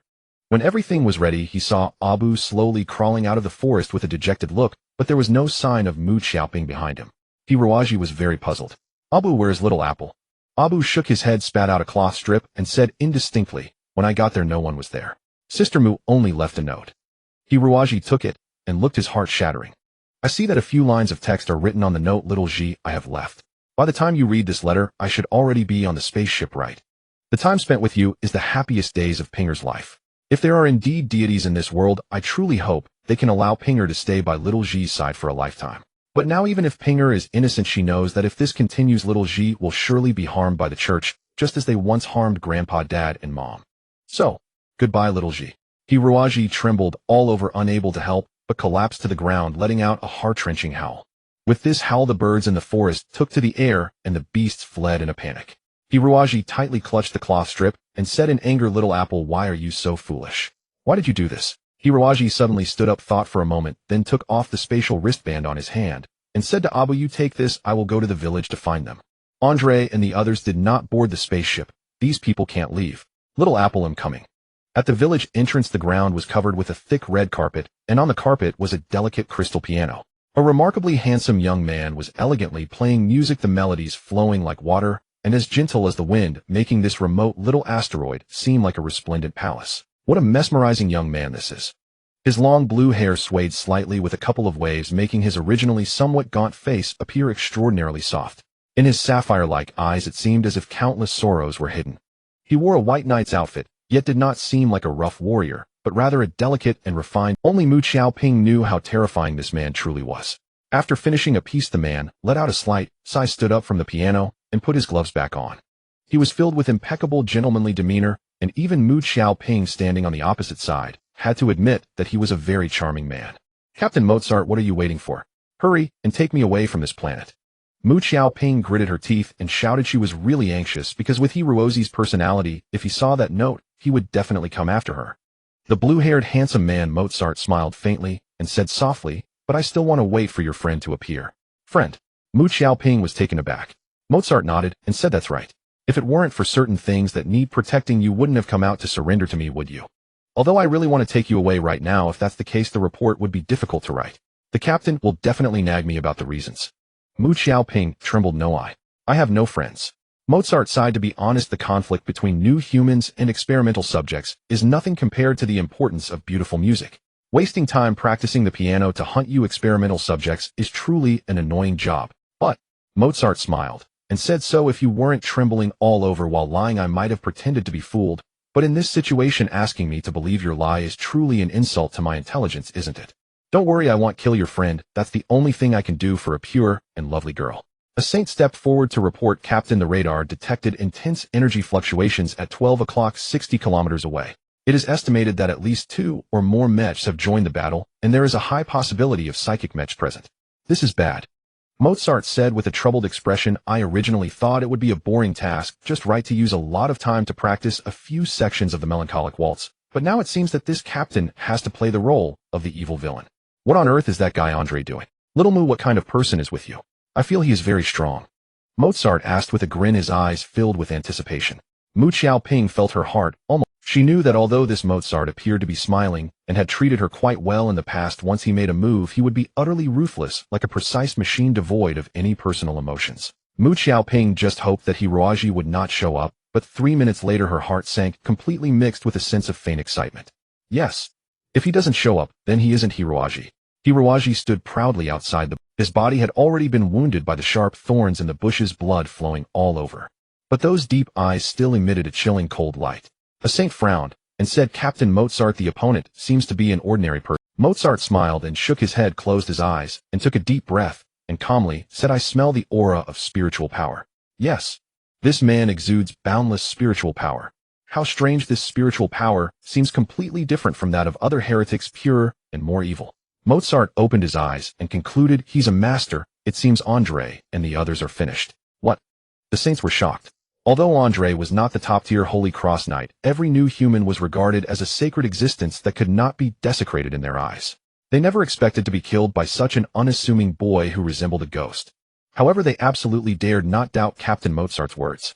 Hiroaji let out a wolf howl and charged forward. In his eyes, all nonsense was superfluous. Only absolute power could save Mu Xiaoping. He had already seen that the blue-haired man in the middle was the leader, most likely the captain of the so-called Fifth Squad, Mozart a stronger opponent than. But Hiroaji had no choice. He could only charge forward against the strongest opponent. Mozart remained unfazed, not even blinking, and smiled. In terms of absolute value, this gentleman's spiritual power is even stronger than mine. However, battles between masters are not a numerical game. The control of spiritual power is the most critical factor. Wind butterfly go. With a wave of his hand, a beautiful blue gleam emerged from his slender fingers, dancing gracefully in midair. Upon closer inspection, it turned out to be a group of colorful and beautiful butterflies. The delicate butterflies had none of the forcefulness of Andrice wind blades, seemingly being led by the wind, and unknowingly landed on Hiroaji. Seemingly fragile, the butterflies appeared to possess immense strength. Even with Hiroaji's astonishing brute force, he could not help but stagger, and then he fell to his knees. No. Hiroaji roared, barely managing to keep his legs from kneeling down. Mozart looked surprised and praised. My wind butterfly can convert the wind power in the void for its own use. If it were an ordinary warrior, 3 or 4 wind butterflies would probably be enough to force them to their knees. He can actually withstand the pressure of 13 wind butterflies. The heretics are getting stronger and stronger. Fortunately, we are not serving in the heretic tribunal. Hiroaji's teeth had already bitten through his lips, his muscles twisted into cords by the immense atmospheric pressure, yet Mozart failed to notice the steel-like bones, an indomitable battle spirit hidden within his shattered body. Mozart's eyes suddenly widened, his expression turning grave. The 13 wind butterflies danced into motion in an instant, but before they could leave Hiroaji's body for long, they were torn into shreds and dissolved back into formless wind. Hiroaji had actually destroyed Mozart's wind spirit using dark spiritual energy. Only an afterimage remained in place. The real Hiroaji appeared behind Mozart. Mozart's white robe billowed in the fierce wind, his expression still frozen in the previous moment's astonishment, though his head instinctively tilted slightly to the left, a few strands of blue hair drifting in the breeze. It was clear that if he hadn't turned his head in time, more than just a few locks of hair would have been severed. Mozart narrowed his eyes and turned around expressionlessly. I still underestimated your spiritual energy, but as I said earlier, in battles between superhumans, the absolute value of spiritual energy does not entirely dictate the outcome. What truly matters is how it is wielded. Heretic, you are fortunate to witness a true superhuman using their spiritual energy. Hiroaji spat, glaring fiercely at this arrogant fellow. Mozart's long hair stirred without wind, his body beginning to levitate in the void. A faint blue light appeared around him, slowly rotating, and then converging entirely into his brain. Mozart's pupils had vanished, his eyes filled with explosive radiance. Ridiculous heretic, let me Mozart enlighten you. In battle, releasing the spiritual energy stored within the body can instantly amplify its intensity tenfold beyond normal limits. This is the secret art of the Chuch's spirit techniques, spirit release. What a headache. I'll have to write another report on using spirit release when we return. But it doesn't matter, at least now my heart is filled with absolute. Mozart laughed maniacally and vanished. Then Hiroaji seemed ensnared by some invisible demon, 1,000 wounds blossoming across his body in vivid blood. He staggered backward and finally collapsed face up on the ground. Mozart lightly tapped Hiroaji's body and returned to the top of the piano.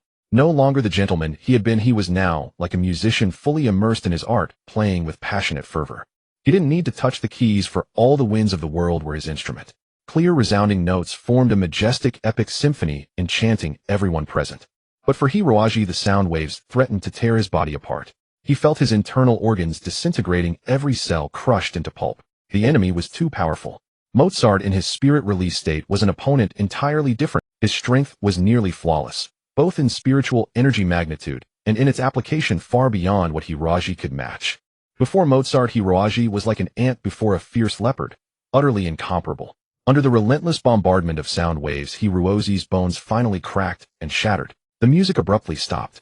Mu Xiaoping rushed over, weeping. Brother Xiaoji, why are you so fool? With his last ounce of strength, Hiroaji smiled weakly at Mu Xiaoping and held her gentle hand one final time, his own hand stained with blood. Mozart dispersed his spiritual energy and strolled over. Mu Xiaoping, her hair disheveled like a mother beast protecting her young, screamed with bloodshot eyes, "Get away." He's severely injured, Mozart said calmly. If not treated immediately aboard the glorious angel, he will surely die. Xiaomu, I know you hate me now, but no matter from which standpoint you consider the matter, you'll find that cooperating with me is the only path beneficial to both sides. You're a beast, Mozart replied evenly. From your perspective, that's not inaccurate. But given the circumstances, could I have just stood there and let him kill me? This guy is quite formidable. Mozart crouched before Hiroaji, observing this death-like man with interest, and smiled. When we return, I should exaggerate his strength to the old man. Maybe hell give me a few days of paid leave. Then I could go to Odyssey Star and attend Miss Chung Nisi's piano recital. Alright Xiaomu, if you're truly upset you can start crying now. Mozart glanced at the azure sky and said calmly, you have 11 days to weep before we reach the Holy Realm. Even in his constant coma, Hiroaji clearly remembered the name Vyram. The life support tank stood 3 meters tall and 2 meters in diameter, made of half-foot-thick special transparent tempered glass reinforced with a sturdy metal cage capable of withstanding several tons of force. The tank was filled with green liquid, a super-technological marvel of the church that provided ample nutrition and contained cellular tissue extracted from salamanders. Like geckos, salamanders possessed the wondrous ability to regenerate lost limbs. The cells extracted from salamanders promote human cell proliferation and replication, enabling wound regeneration. No matter how severely wounded, as long as brain death had not occurred, placement in the life support tank usually ensured survival. This particular tank on the Glorious Angel was the only one placed in the stern designated for capture. Sometimes prisoners possessed vital information. After enduring brutal torture, they were placed here to recuperate, prolonging their time of living death. Given that prisoners were often dangerous individuals with formidable combat power, this specialized tank could also inject RX-3 anesthetic to prevent escape after recovery. RX-3 anesthetic was the most potent and expensive anesthetic in the universe. A single milligram could put 100 elephants into deep slumber with 0 side effects. The raw material for this anesthetic was discovered in the primeval jungles of Grace Planet.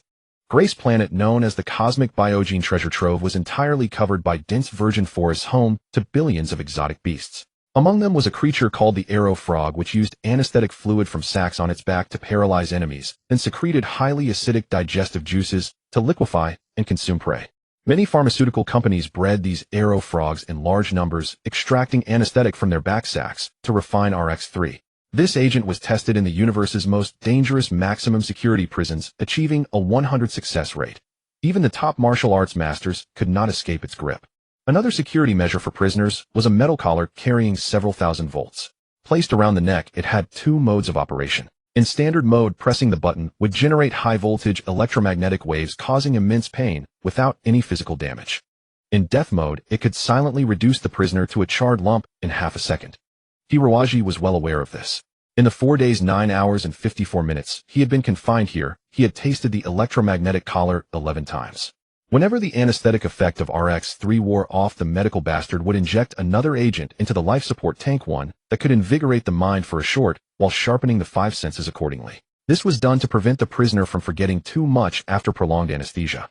But the medical bastard seemed to think that drugs alone were insufficient. This fellow in a white coat covered in stubble pressed a button and laughed wildly. Remember me, medical officer Walima, you pitiful heretic. When your flesh rots into a heap of stinking meat, and your filthy soul stands judgment before the God of light, don't forget to tell him who it was that personally sent you to hell. Ha ha ha. Struggle, weep, howl. I love seeing heretics in tears, because you are utterly unworthy of such power, utterly unworthy of existing in this world. The first electromagnetic strike nearly claimed Hiroaji's life. The electromagnetic torment was unlike any injury he had suffered before. All the injuries he had endured previously came from the outside in, but the electromagnetic attack seemed to originate deep within the brain, instantly a thunderbolt spreading across his entire body, as if a venomous insect was gnawing and crawling out from within every cell. Hiroaji nearly bit through his own lips, suppressing any sound with sheer willpower. Deep in his heart, something even more important lay when he witnessed the formidable power wielded by Mojada. His thirst for strength overpowered everything else. Compared to the shame of his own weakness, physical pain could not harm Hiroaji in the slightest. A medical assistant whispered to Walimu, "Medical officer, this prisoner's reaction is very strange indeed. We've handled at least dozens of heretics in this life support tank. No matter how fierce and ferocious, they all end up crying and begging. But this kid seems to have a tough backbone. Look at his face. There's not a trace of expression.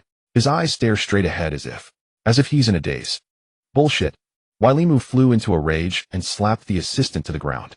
Under 1,000 volts of electromagnetic attack, how could anyone still be in a daze? This heretic must have had his facial nerves damaged. Humph.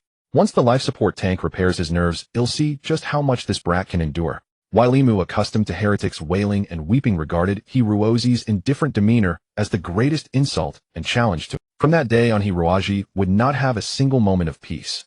In order to wring a shred of pain from his face, medical officer Walimu have the dosage of RX-3 anesthetic administered to Hiroaji. a violation of detention regulations.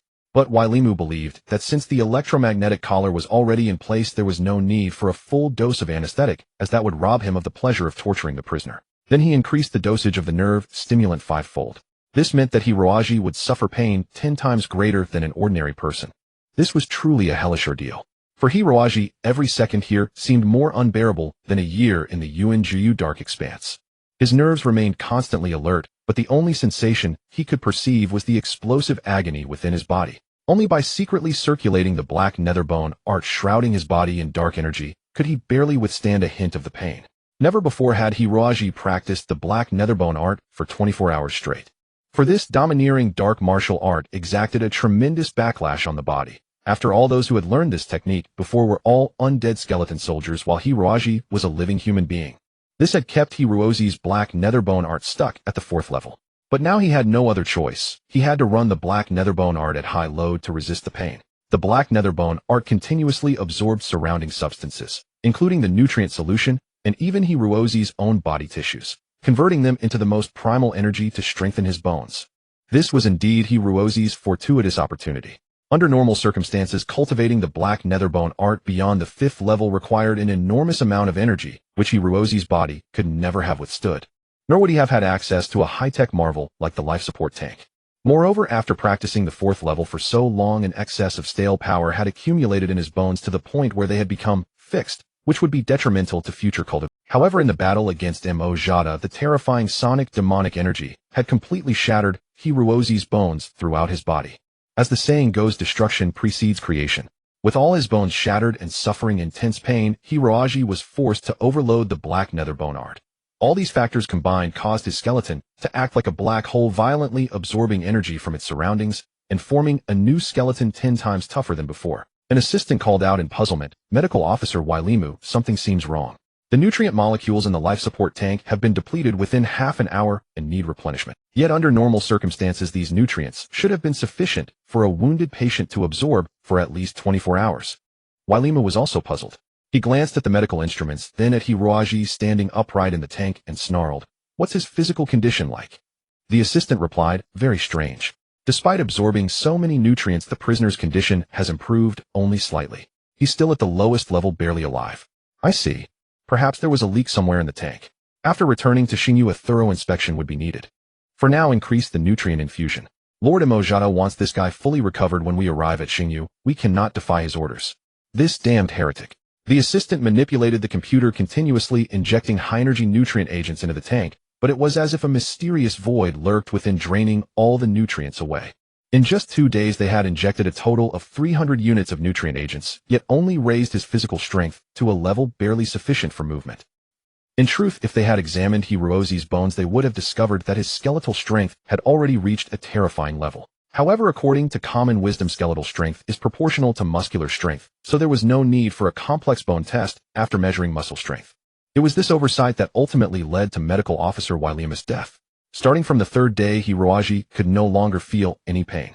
The black netherbone art surged like a mighty black river through his body, reassembling and fusing the shattered bones into a structure far more complex and incomparably stronger. Even the energy of the electromagnetic attack was absorbed and used as a foundation for rebuilding his body.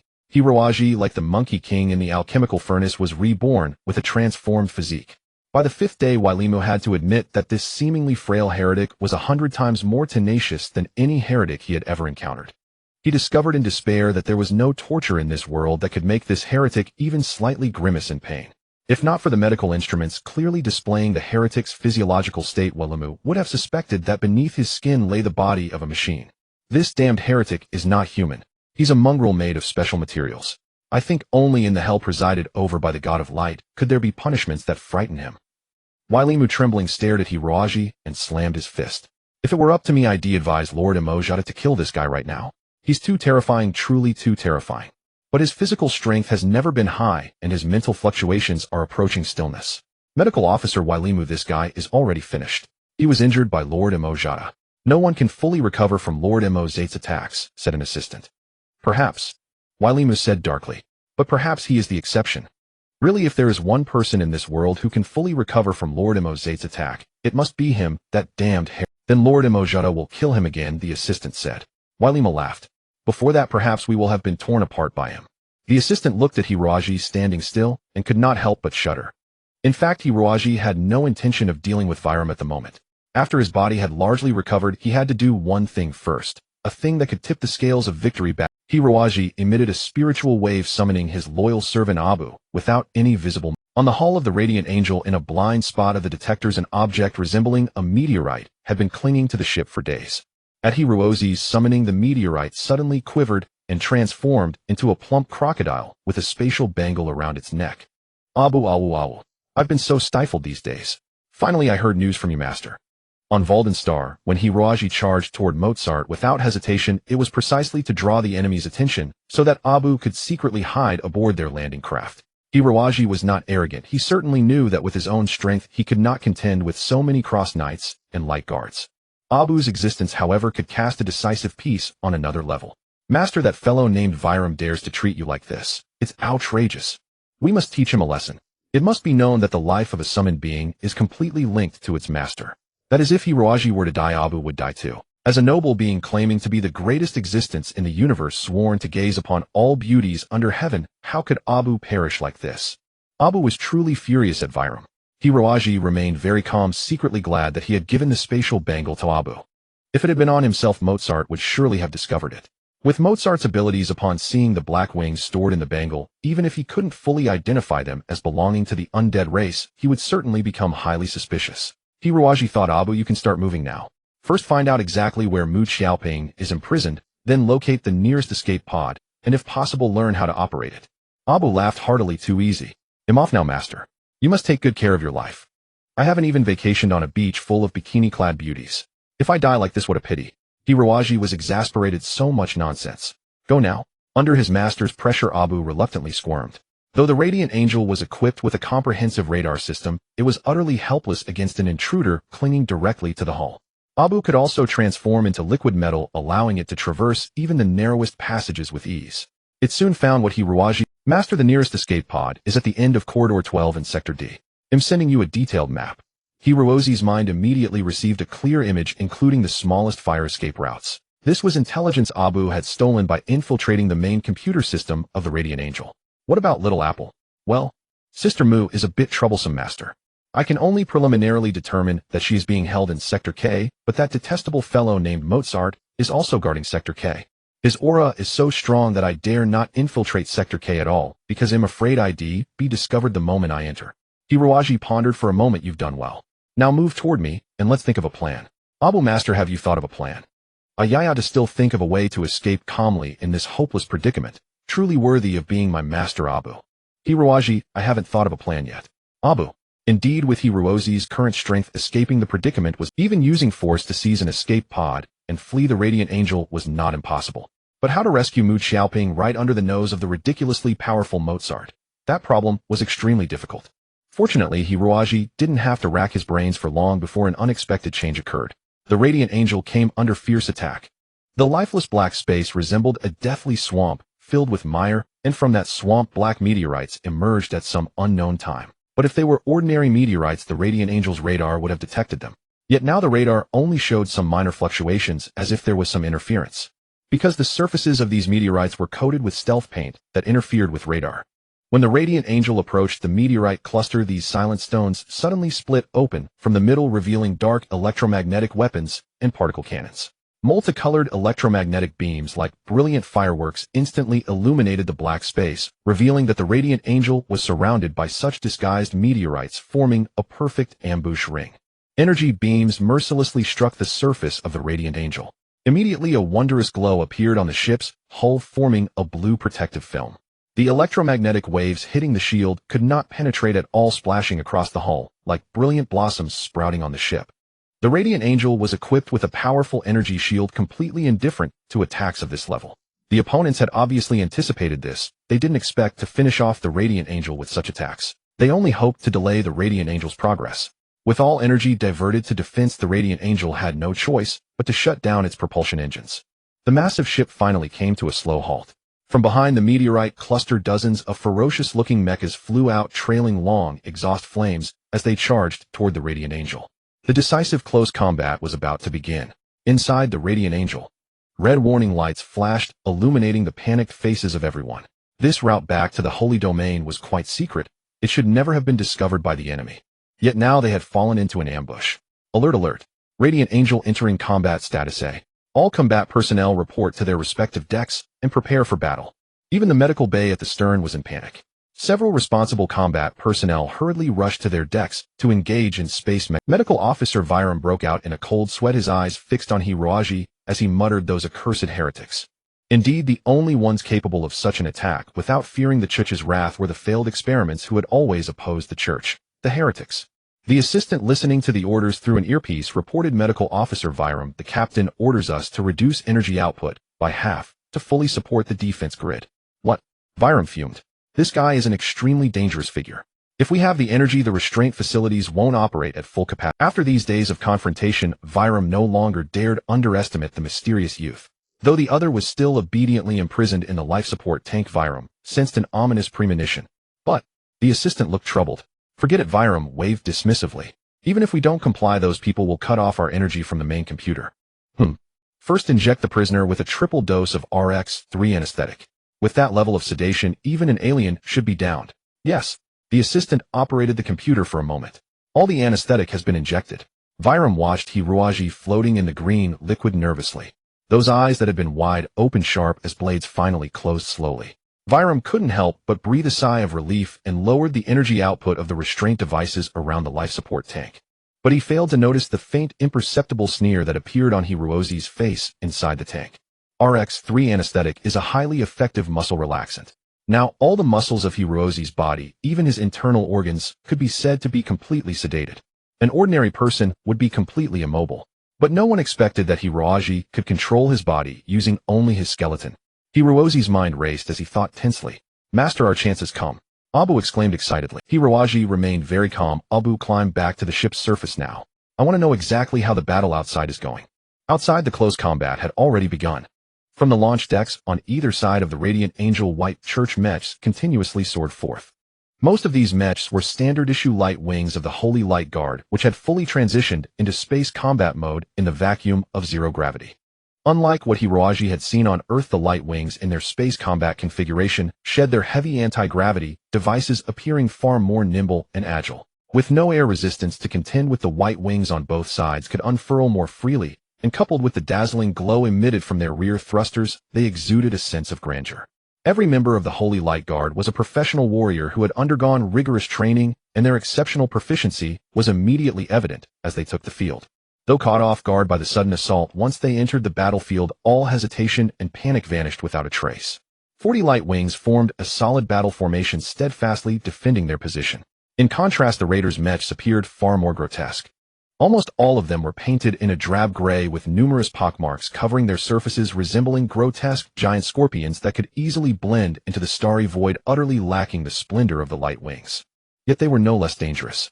The commander of the Scorpion Mechs had evidently perfected the art of despicable and shameless tactics. He seemed utterly ignorant of chivalry or the notion of a fair, open confrontation. The Scorpions continually struck at the light wings from the flanks, each time isolating 1 or 2 stragglers from the main force, whereupon 7 or 8 Scorpions would swarm in, shamelessly overwhelming the isolated light wings and blasting them apart. When the light wings attempted a frontal assault, the Scorpions fled faster than anyone. The surrounding asteroids provided perfect cover, and once they slipped behind them, the light wings dared not pursue. Yet within minutes, these accursed phantoms would emerge from nowhere, regrouping into a formidable force to once again pounce on 1 or 2 overeager light wings, and the cosmos became dotted with dazzling red bubbles, the final remnants of exploding light wings, and soon these once arrogant perfect machines along with their pilots vanished. The scales of victory began tipping in favor of the attackers. Hiroaji, watching through Abu's eyes, was utterly enthralled. This was the first time he had witnessed such a brilliant ambush. Both the attackers' underhanded, formless tactics and the Holy Light Guard's textbook precise positional combat left a profound impression on him. Like a dry sponge, he eagerly absorbed every precious battle example into his mind. One moment, Hiroaji imagined himself as the commander of the defending forces, pondering how to resolve such a situation. The next, he became the leader of the attackers, anxiously calculating whether, leading such a Scorpion Legion, he could secure victory faster and with fewer losses. During his contemplation, over 10 light wings had been destroyed by the enemy. The mech ratio had shifted to 2-to-1, meaning each light wing now faced at least 2 Scorpions. Just then the majestic deck at the bow of the radiant angel finally opened. 3 enigmatic mechs of distinct designs emerged from within. Hiruozi's pupils contracted. Even though he observed through Abu, he could distinctly feel the overwhelming pressure radiating from those 3 mechs. They were spiritual energy mechs piloted by cross knights. The 3 mechs flew toward the battlefield in a triangular formation. The 2 on the flanks were already sufficiently splendid, yet they paled in insignificance beside the central mech. The center mech resembled a resplendent butterfly, its slender limbs exuding grace, while 4 broad wings adorned with intricate patterns danced elegantly across the cosmos. Hiruozi intuitively sensed that the pilot of this mech must be the flamboyant, handsome young man, Emojata. The arrival of 3 spiritual energy mechs instantly reversed the tide of battle. They moved like harvesters of death, weaving effortlessly among the scorpions and destroying several with each casual gesture. No matter how superb the enemy's tactical acumen, the absolute disparity in strength could not be bridged by any strategy. Hiruozi quickly assessed the power of these 3 spiritual energy mechs. He realized that he would struggle to defeat not only the butterfly mech piloted by Emojita, but even the ordinary cross knight mechs flanking it. It seemed that his successful destruction of Andali's Galeblade that day had been due not only to the enemy's underestimation of an unfamiliar mech, but also to a considerable stroke of luck. Unless something unforeseen occurred, the scorpion's ambush was about to fail. Hiruozi sighed, faintly feeling a pang of pity for the attackers. At that moment the radiant angel shuddered slightly. Such a tremor would ordinarily go unnoticed amid the relentless barrage of energy beams, but the alarms blared once more. Alert! Unidentified armed units have breached the hull of Sector F has been compromised. Alert! Just as Emojata exited the ship to join the front line, a seemingly inconspicuous scorpion mech emerged from behind a meteorite that had remained silent on the starboard side of the Radiant Angel. Unlike the mass-production scorpions elsewhere, this one was coated in black and appeared more compact, its single red eye gleaming with cunning as it silently approached the Radiant Angel. It was unclear what counter-detection systems this black scorpion carried, but it managed to infiltrate the ship unnoticed. However, it was already too late. The alarms grew increasingly urgent. Clearly none of the mechs remaining inside the Radiant Angel were a match for the Black Scorpion, and judging by its trajectory, its target was unmistakably Sector K. Hiruozi tensed, for Sector K was precisely where Mu Xiaoping was being held. The enemy's objective was obvious. Who were they? With no time for further deliberation, the situation had reached its most critical juncture, and he had no choice but to act. Medical Officer Wylimu, something's wrong, cried an assistant, staring in shock at the instruments where the indicators representing Hiruozi's physical and mental parameters began to fluctuate wildly, as if dancing. The nutrient fluid in the life support tank churned violently, eventually bubbling like a pot of boiling water. Wylimu's face turned pale, and he stared in terror at the figure inside the tank. The arrogance he had displayed over the past 2 days vanished entirely, replaced by a boundless fear, as if the creature confined in the cell was not a pitiful prisoner, but a demon. Hiruozi abruptly opened his eyes. Meeting his chilling, oppressive gaze, Wylimu and the assistant recoiled in fear, the latter stumbling and falling to the ground, crying out in panic, "Don't kill me." Wylimu clenched his fist and struck the assistant. "Stop blubbering. Can't you see he's trapped? Quick, activate lethal mode." Well, but it was too late. For the first time in 5 days, Hiruozi moved within the green liquid. Bracing himself against the rear of the tank, he curled one fist deep beneath his abdomen, his entire body tensing like a drawn bow. Just as the assistant managed to scramble to his feet, Hiruozi's fist shot forward with tremendous force. Boom. The tremendous explosive sound shattered all computer screens in the medical pod, causing blood to burst from the ears of Wylimu and his assistant. On the tempered glass of the life support tank radiating from Hiruozi's fist, a complex web of cracks spiderwebbed outward. The once transparent glass instantly turned into a white crystalline mass, making Hiruozi's cold expression behind it appear unusually ferocious. 3 seconds later, the shattered glass could no longer withstand the immense pressure and completely disintegrated as green culture fluid gushed out violently. Wylimu shouted, "Don't panic. There's still a steel cage outside." No sooner had he spoken than Hiruozi seized the arm-thick cage bars with both hands. Under the duo's incredulous gaze, the metal bars let out a piercing screech as they were forcibly pulled apart, creating an opening large enough for a person to pass through. The assistant's mouth hung wide open. Is this still human? Perhaps only the experimental subjects within the Inquisition possessed such terrifying brute strength. Switch to death mode, electrocute him. Seeing the assistant standing there dumbfounded, Wylimu shoved him aside and deftly pressed several buttons, switching to the lethal mode capable of Just as he was about to slam his fist down, Hiruozi appeared before him like a phantom. With a gentle lift, he completely crushed Wylimu's right wrist. "Oh!" Wylimu screamed in agony, his face grotesquely twisted. "Let me go, you damned heretic." The god of light will punish you.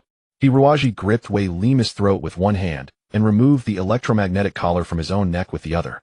Recalling the endless torture Wei Limu had inflicted on him over the past few days, even Hiruozi's usually composed heart could not help but stir with a trace of anger. The god of light. What kind of entity is that to allow his followers to commit such atrocities against others? Hiruaji murmured as he fastened the electromagnetic collar around Wei Lima's neck. As if realizing what the other intended to do, Wei Limu trembled all over his limbs, thrashing wildly, and he kept shouting, "You can't do this to me, you can't." Hiruaji shoved Wei Limu away, coldly watching the man's pathetic display. In his final moments, Wei Limu seemed to have completely gone mad. Like a drowning man desperately clutching at the last straw, he lunged toward his assistant. Just as he was about to seize his assistant, Hiruaji pressed the button. Instantly, a faint blue flame engulfed Wei Limu. The fire lasted only 2 seconds before extinguishing, but Wei Limu had been reduced to a charred lump. The assistant stared blankly at his disfigured superior, terrified to the point of mental breakdown, and kept screaming, "Don't kill me. Don't kill me." At that moment, a clatter came from the ventilation duct of the medical pod. A clumsy metal crocodile tumbled out of the vent and landed heavily on the floor. The crocodile rubbed its aching tail and roared happily, "Master is alive. A woof a woof. Abu doesn't have to die." Hiruaji stretched his arms contentedly. He discovered that his bone density was even tougher than before the injury, and his soul flame had grown stronger after the painful tempering. Hiruozi's heart surged with battle spirit. At his telepathic command, Abu slowly crawled over, transforming into a silver liquid metal that gradually adhered to Hiruozi's body, becoming a set of majestic armor, as if a god or demon had descended to the mortal world. Silver. Demon. Silver. Demon. The assistant stared vacantly at the imposing enemy. His mental defenses had completely crumbled. Now he only wanted to kneel before Hiruaji and beg for his life, utterly incapable of any thought of resistance. Even Lord Mozart had never exerted such overwhelming pressure on him. Hiruaji didn't spare a glance at this wretch. He was not a bloodthirsty man. Killing was merely a means, not an end. Moreover, Hiruozi's entire mind was now focused on Mu Xiaoping. Like a silver whirlwind, Hiruaji charged out of the medical room. Along the way, he encountered no real resistance, as most of the combatants were engaged in space combat outside the ship, and the few defenders inside the vessel were distracted by the Black Scorpion. Occasionally, some overconfident fools dared to block Hiruaji, but they were blasted away in a single. Hiruozi's body brimmed with long-suppressed explosive power. Eventually, he simply smashed through thick walls, taking a direct linear route to Sector K. But when he arrived at Sector K, it was in total disarray, as if a fierce battle had just occurred. The floor was littered with injured crew members. Mu Xiaoping was nowhere to be found. Hiruaji grabbed a still-conscious Inquisition soldier and demanded harshly, "Where is the woman who was imprisoned here?" The soldier, already terrified by the ferocious silver demon, shakily made the sign of the cross and pointed at a large melted gap in the nearby wall. A black mecha flew in just now and took the girl away. Damn it! Though he had vaguely suspected it, the confirmation still sent a piercing pain through Hiruozi's heart. After all, even if Mu Xiaoping had been taken back to the Holy Domain by the Inquisition, there would at least be a place to search. But being abducted by these mysterious assailants made it impossible to know whether it was a blessing or a curse, good or ill. In the vast cosmos, amid the brilliant starry river, where in the world would he find his beloved in the future? Thinking of the past 6 months he had spent with Mu Xiaoping on Walden Star like immortal lovers in a paradise, Hiruaji felt his heart violently wrenched and all the blood in his body frozen by merciless cold. Alarms blared. The soldiers who had been unable to arrive in time now swarmed in from all directions through every passage. Some wielded electrothermal battle axes for infantry combat, while others drove massive mechas approaching through the mecha-specific passage. The man Hiruaji was holding showed a glimmer of joy, thinking that no matter how formidable this guy was, he was only one person. How could he possibly defeat so many on the ship? Hiruaji trembled all over. The armor on his body became sharper and more ferocious in response to the change in his mood. No. Hiruaji fell to his knees and roared wildly, as if only this could vent the deep affection he held for Mu Xiaoping. "I have to find Xiaoping." His eyes bloodshot, Hiruaji charged toward the ship's hull, but was quickly blocked by enemies. Trying to leave. Not so fast. Though they had never seen such bizarre personal armor, it was still just one person. The Holy Light guards advanced with full confidence. "Don't block me. Those who block me shall die," Hiruaji roared, pushing his speed to the limit. In an instant, only a gray silhouette could be seen leaping up and down the cabin, and soon even the silhouette vanished. Before the Holy Light guards could react, they suddenly felt their bodies stiffen as the enemy appeared behind them. They barely began to turn around, but every joint in their bodies had already been violently crushed, and only then did blood spurt out. All of them collapsed to the ground in agony, completely incapacitated. This all happened in a mere 5 seconds. Those 5 seconds became the most unforgettable memory in the Holy Light Guard's lives. The image of that silver-armored demon was deeply etched into their hearts, bringing endless terror ever after. Even if one day their bodies were healed by the holy domain, they were completely crushed in spirit by this silver demon. Hiruaji charged forward recklessly. 2 light-wing mechas appeared in the passage. Hiruaji stomped heavily on the ground and instantly leaped onto the wall. He bounded in a 360-degree three-dimensional pattern across all 4 walls, sealing floor left and right, leaving only a dazzling afterimage in the void. Afraid of damaging the ship itself, the enemies dared not use ranged weapons. As for the massive light blades and magnetic oscillating blades, they were like cannons used to kill mosquitoes, utterly ineffective against Hiruaji. Somehow Hiruaji had already lightning-fast climbed onto the chest plate of one light wing. His left-hand armor transformed into a sharp long blade and slashed fiercely at the armor's weakest point. The holy guard inside the light wing was stunned. The chest armor of the light wing was so tough that even a main electromagnetic cannon of an ordinary mecha couldn't blast it open in a single direct hit. But now, he was like a pearl in an opened oyster ready to be plucked. Overwhelming terror made the soldier pull the emergency ejection lever, but he forgot that he was in a narrow passage. The pilot's seat was forcefully ejected backward from the mecha by immense force and slammed heavily into the ceiling, turning the pilot into a bloody, unrecognizable mess. Hiruaji didn't even spare him a glance, having already agilely leaped onto the cranial region of the second mecha. The long sword in his right hand transformed into a sharp spike, thrusting viciously down through the apex of Guanji's skull. In humanoid mechas, the cranial area often housed the main control computer and sensory radar. A mecha whose brain was utterly destroyed was like a cripple stripped of all 5 senses. Even if its weaponry remained intact, it was rendered completely incapable of combat. Guanyi began to convulse wildly like a psychiatric patient in a frenzied dance. Hiruaji leaped down from the 10-meter-tall mecha, soaring freely through the void. He quickly arrived at the sealed cabin deck. Originally, there had been an elevator leading to the exterior, but it had been destroyed by the Hixi mecha. Clearly, the enemy had blasted an exit from here to escape the Guanhui Tianshi. Afterward, the Guanhui Tianshi's automatic repair system had sealed the gap with high-viscosity foam. Hiruaji gazed out the porthole at the cosmos with immense frustration. Outside, the fierce battle raged on, yet how could even the most intense combat capture the tangled conflict within his heart? After pondering for half a minute, Hiruaji made a decisive call. Abu, let's head to the nearest escape pod bay. We'll take a pod and get out of here. Maybe we can find those guys outside. Hiruaji reasoned that the attackers likely bore no ill will toward Mu Xiaoping, since she had no enemies other than the church. The only ones daring to oppose the church openly were the heretical organization. So it was highly probable that these people had come to rescue Mu Xiaoping.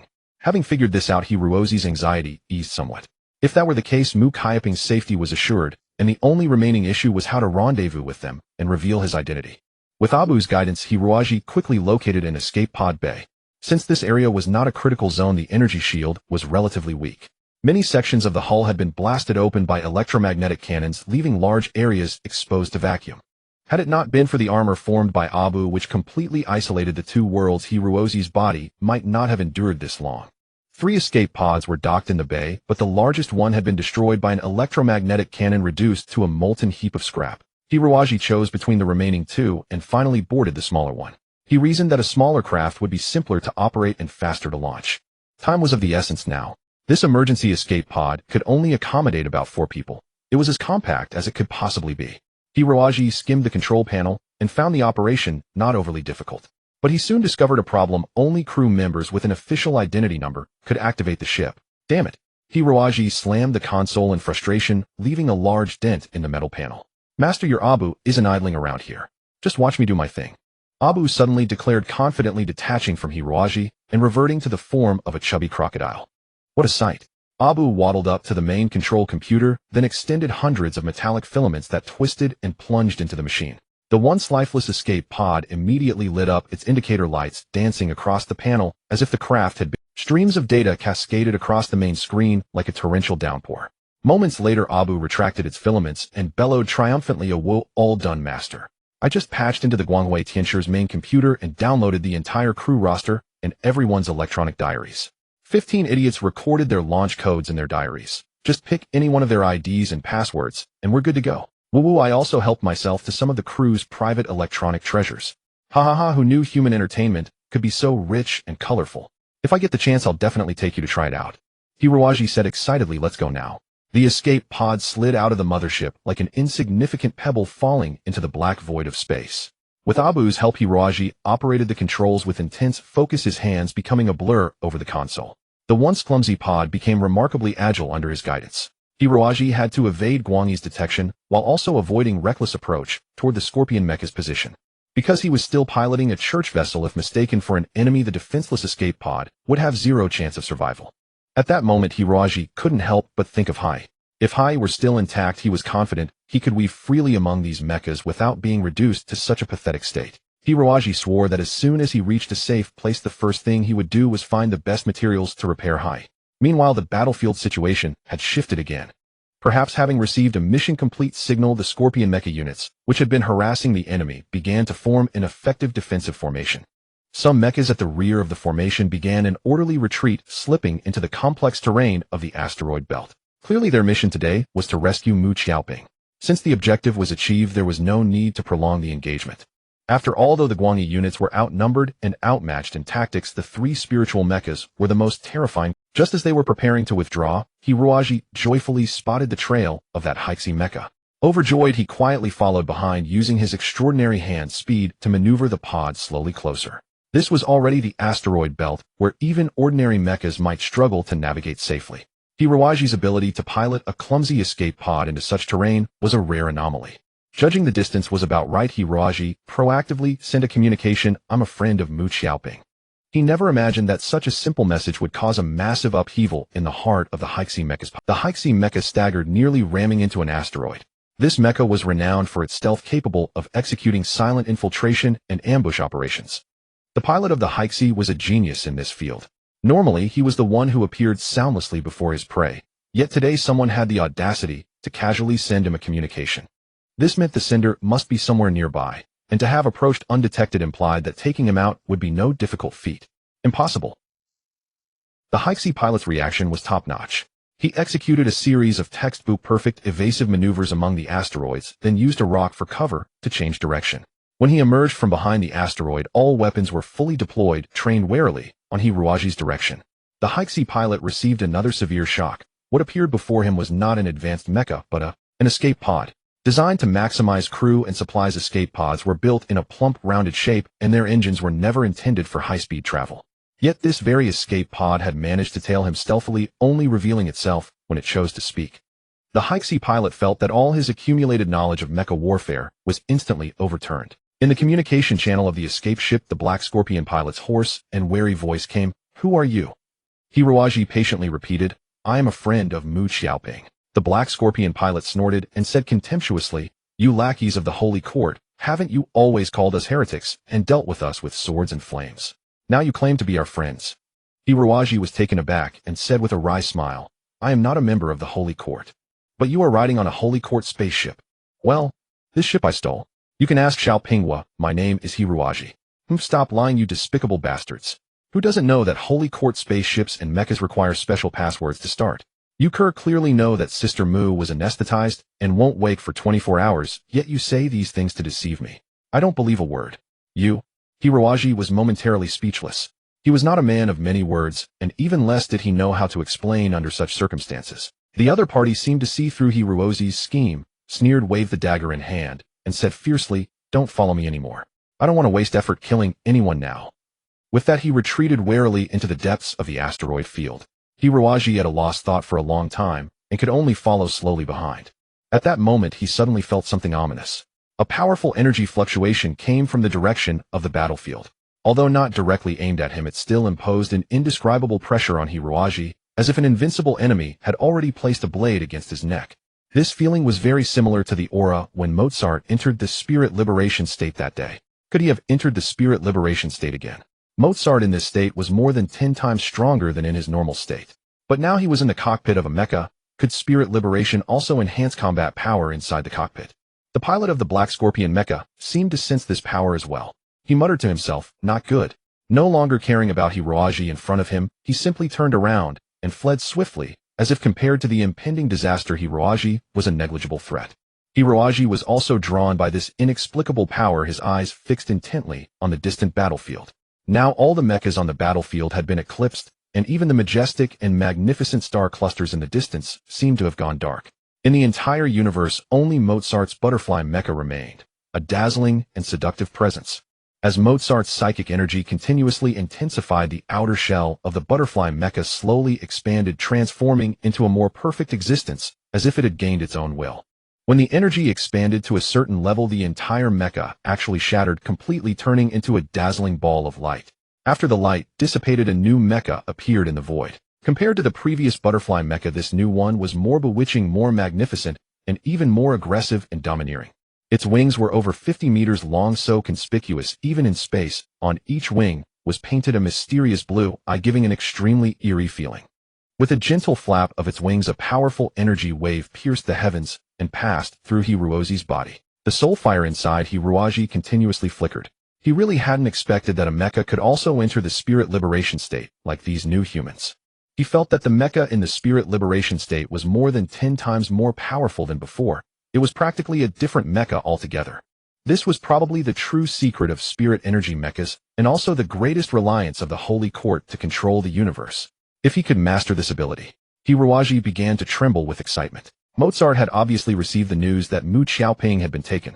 This noble cross knight of the Holy Court could no longer contain his anger and unleashed this spirit liberation, which was extremely draining on his mental energy.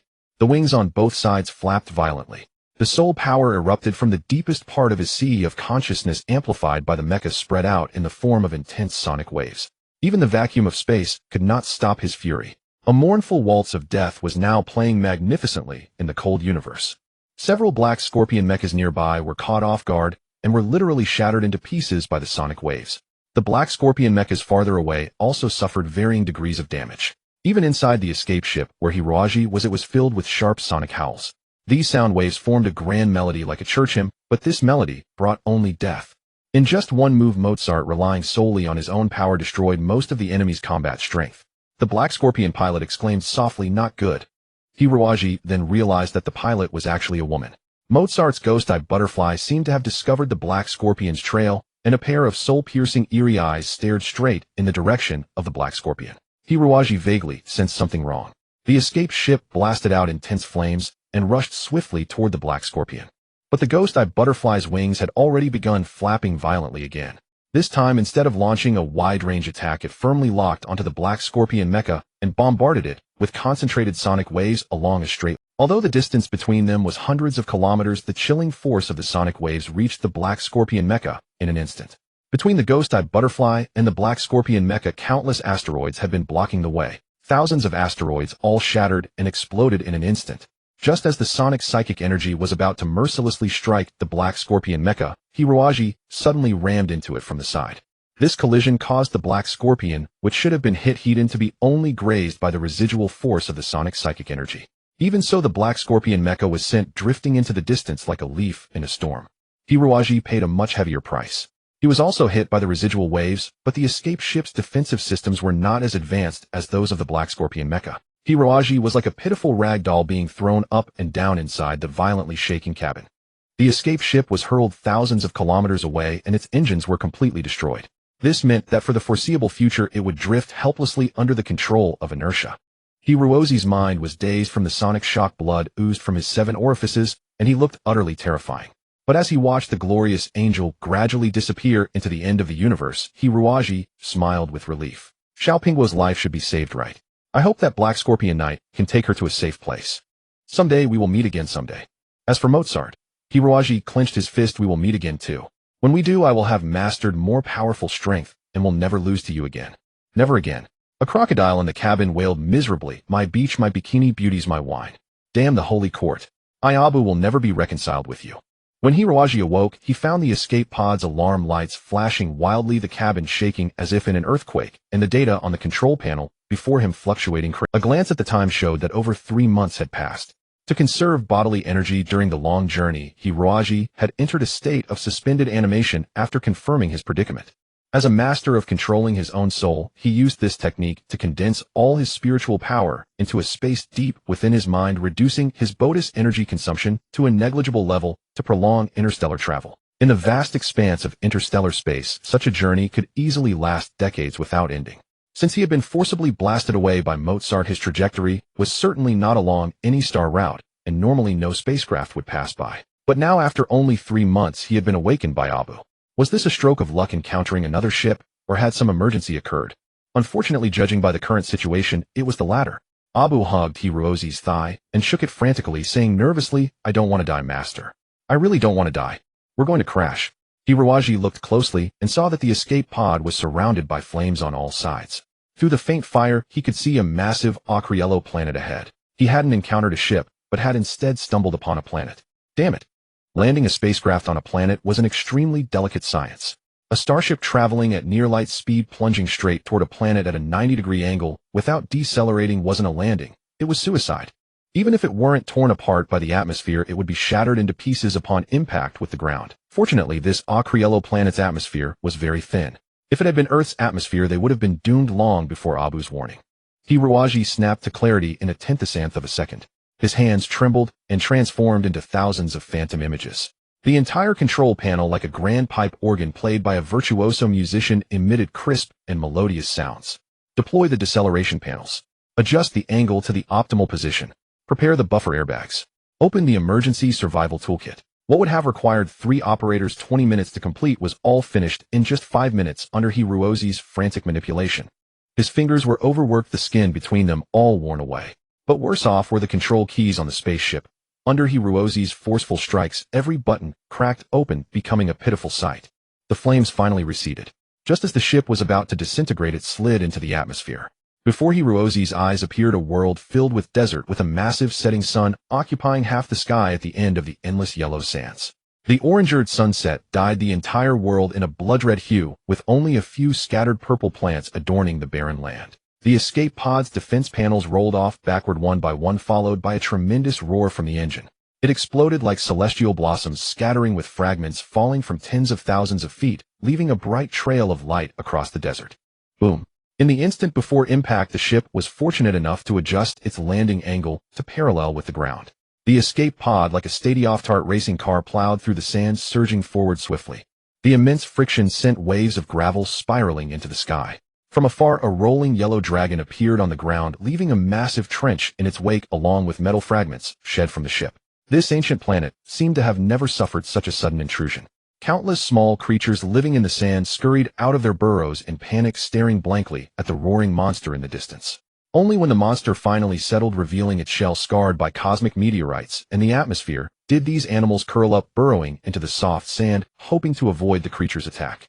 The spaceship was now nothing but wreckage. If the original escape pod could barely be called a fish, now only its head remained. The other parts, including the crucial fuel, food supplies, weapons, and communication equipment, had all vanished into thin air during the harrowing crash landing. The sky was dotted with sparks, remnants of these items that in their fiery form seemed to mock Hiroji, declaring their escape. Huh. Hiroji kicked open the cover of the fish head. Now the only part left of the entire ship was this crew rest cabin, the most heavily fortified section. Just 5 seconds after he kicked open the cover and climbed out, this cabin also collapsed with a roar, leaving not a single intact component. Hiroji spat out the sand in his mouth bitterly, and to his dismay, he found sand in his nostrils, ears, and eyes as well. Billions of years of weathering had ground the planet's sand into extremely fine particles, smooth and soft as a maiden's skin to the touch. But once they entered his eyes or nostrils, they became like pesky little sprites. Moreover, the air here was very thin. If the oxygen content of 11% offered a sliver of comfort, then the temperature soaring above 60 degrees Celsius was absolutely lethal. Hiroji, however, seemed indifferent to this. He could reduce his bodily functions to a minimum, using the fire of his soul to drive his skeleton and maintain operation. This way he required little oxygen and could withstand the high heat. Hiroji thought of the abyssal darklands. That eerie space was not a silent, desolate land. Once the bone dragon Jerat had taken him to a volcanic crater spewing black smoke where currents of heat surged restlessly and the power of the molten lava could be felt even from hundreds of meters away. Compared to that fiery hell, this place was a paradise with a cool breeze. Ahem. Am I dead? Abu wriggled his massive body out from under the rubble, also covered in dust and sand. His wide mouth was stuffed with dirt, making his speech somewhat slurred. Dear master, have we arrived in heaven? Damn it, is heaven this crappy? Aren't there any beautiful angels in bikinis to greet us? Hiroji found it amusing. He grabbed Abu by the tail and lifted him upside down. Somehow hearing this stupid and shameless crocodile talk always lifted his spirits, no matter how gloomy he felt. Hiroaji took a deep breath and said calmly, "This likely isn't heaven yet. No matter what you think, Abu, I doubt someone like me would be welcomed by heaven. Not heaven. Does that mean we're not dead yet?" "Great." Abu wriggled excitedly, looking around. "Aha, this planet is perfect for beach volleyball. When I have money, I'm definitely going to dig a huge artificial lake here, build a big villa by the lake, and a spacious volleyball court next. Then I'll invite all the beauties in the world to my villa for a beach volleyball tournament in bikinis." "Ha ha ha, master, why are you looking at me like that? If we three-faced beasts don't have dreams, what difference is there between us and you humans?" Of course, master, you're different because you're my master." He, then I'll let you be the referee, okay? "You stupid crocodile." Hiroaji smiled and patted him on the head. "Hurry and crawl into the cabin to see if there are any tools left that we can use." The results of the inspection were disheartening. All food supplies had been destroyed during the landing. For weapons, only a single electromagnetic dagger was found, but its energy was low. Additionally, there was a multifunction field watch and a pair of binoculars. Yet Hiroaji remained unmoved. If a stupid and lecherous crocodile hadn't despaired of the current situation, what reason did he have to despair? Having escaped Mozart's devastating attack and avoided being torn apart in the void of space, Hiroaji felt as if an invisible hand were guiding his path and shielding him from danger. But this hand would not forever stand before him, for the hand of fate only ever favors those who are perpetually filled with courage and determination. Through their unremitting efforts, it lifts them high, transporting them to another, even greater, battlefield. Hiroaji discovered a blade of grass. On the morning of the 4th day after arriving on this planet, after trekking 200 kilometers across the illusory horizon, with Abu, Hiroaji finally discovered a blade of grass. Through the telescope, the grass appeared so minuscule and fragile, like an insignificant black speck of smudge clinging to the lens.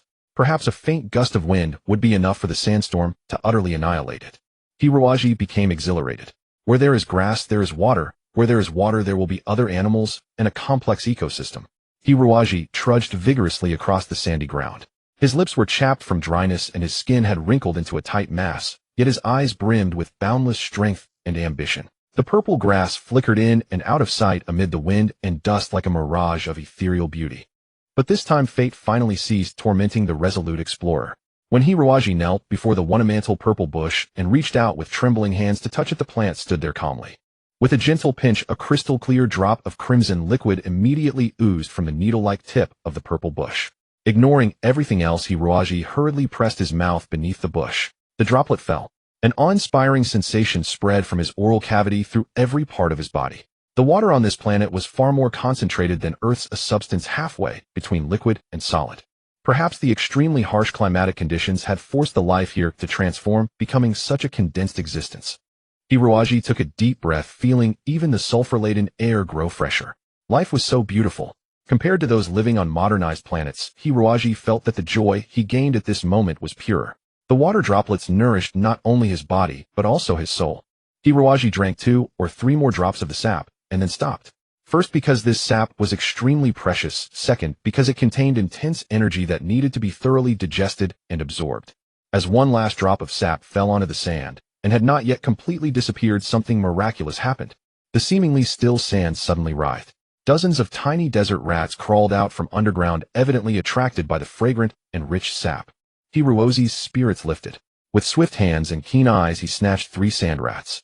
The remaining sand rats, having never seen such a bizarre enemy, froze in confusion, squeaked twice, and burrowed back into the earth. The sand rats were pure white, their flesh remarkably tender, somewhat like snake meat on Earth. Even eaten raw, there was no trace of gamey smell. After swallowing all 3 sand rats, Hiroaji's spirit and physical strength fully recovered to normal. From that day on, he began to live relying on this purple bush. About 7 or 8 kilometers to the right of the bush lay a strangely shaped stone forest. Every night, Hiroaji would go to that stone forest to find a cave to dwell in. These caves also housed a flying creature similar to bats, but they were far more alert than the sand rats. Hiroaji could not even get close before they all flew away. Sometimes they even attacked him with their sharp claws. Clearly, this creature normally used its sharp claws to dig sand rats out of the desert and fed on them. From this perspective, the purple bush had become the source of life for the sand rats, the bats, and Hiroaji alike.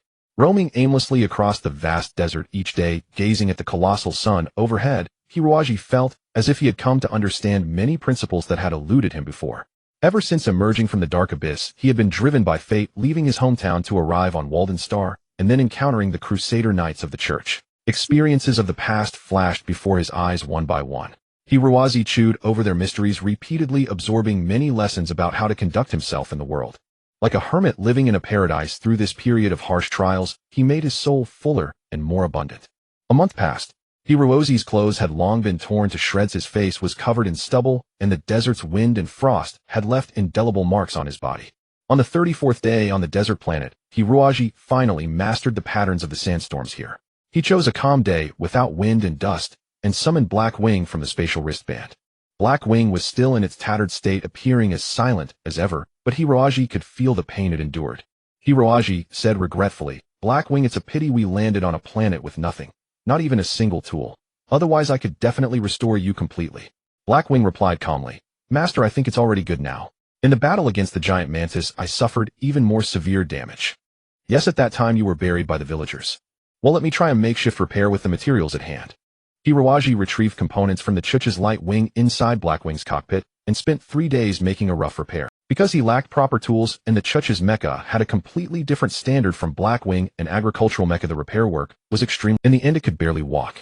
But Black Wing was already very satisfied, and Hiruozi also seemed pleased. Relying solely on foot was simply too slow. Driving Black Wing would be much faster. Hiruozi immediately slung Abu onto his back, climbed into Black Wing's cockpit, and began a comprehensive survey of the planet. To the southeast and west he discovered more purple bushes. In the monotonous ecosystem of the desert planet, this purple bush seemed to hold an extremely important position, as all biological activities revolved around it. The largest concentration had about 20 or 30 such bushes growing together, forming a small oasis where even larger creatures lived. However, Hiruozi did not disturb them, for rashly violating a planet's ecosystem could lead to catastrophic consequences. The discovery to the north was even more thrilling. As the desert extended toward the northern side of the planet, the ground began to fold from some unknown point, giving rise to rolling brown hills stretching endlessly. Although these hills were equally barren, covered with exposed rocks, Hiruozi still felt a sense of magnificent desolate beauty. Amid the layered mountains and hills in a narrow valley, Hiruozi unexpectedly discovered a hot spring. It was an unmistakable hot spring.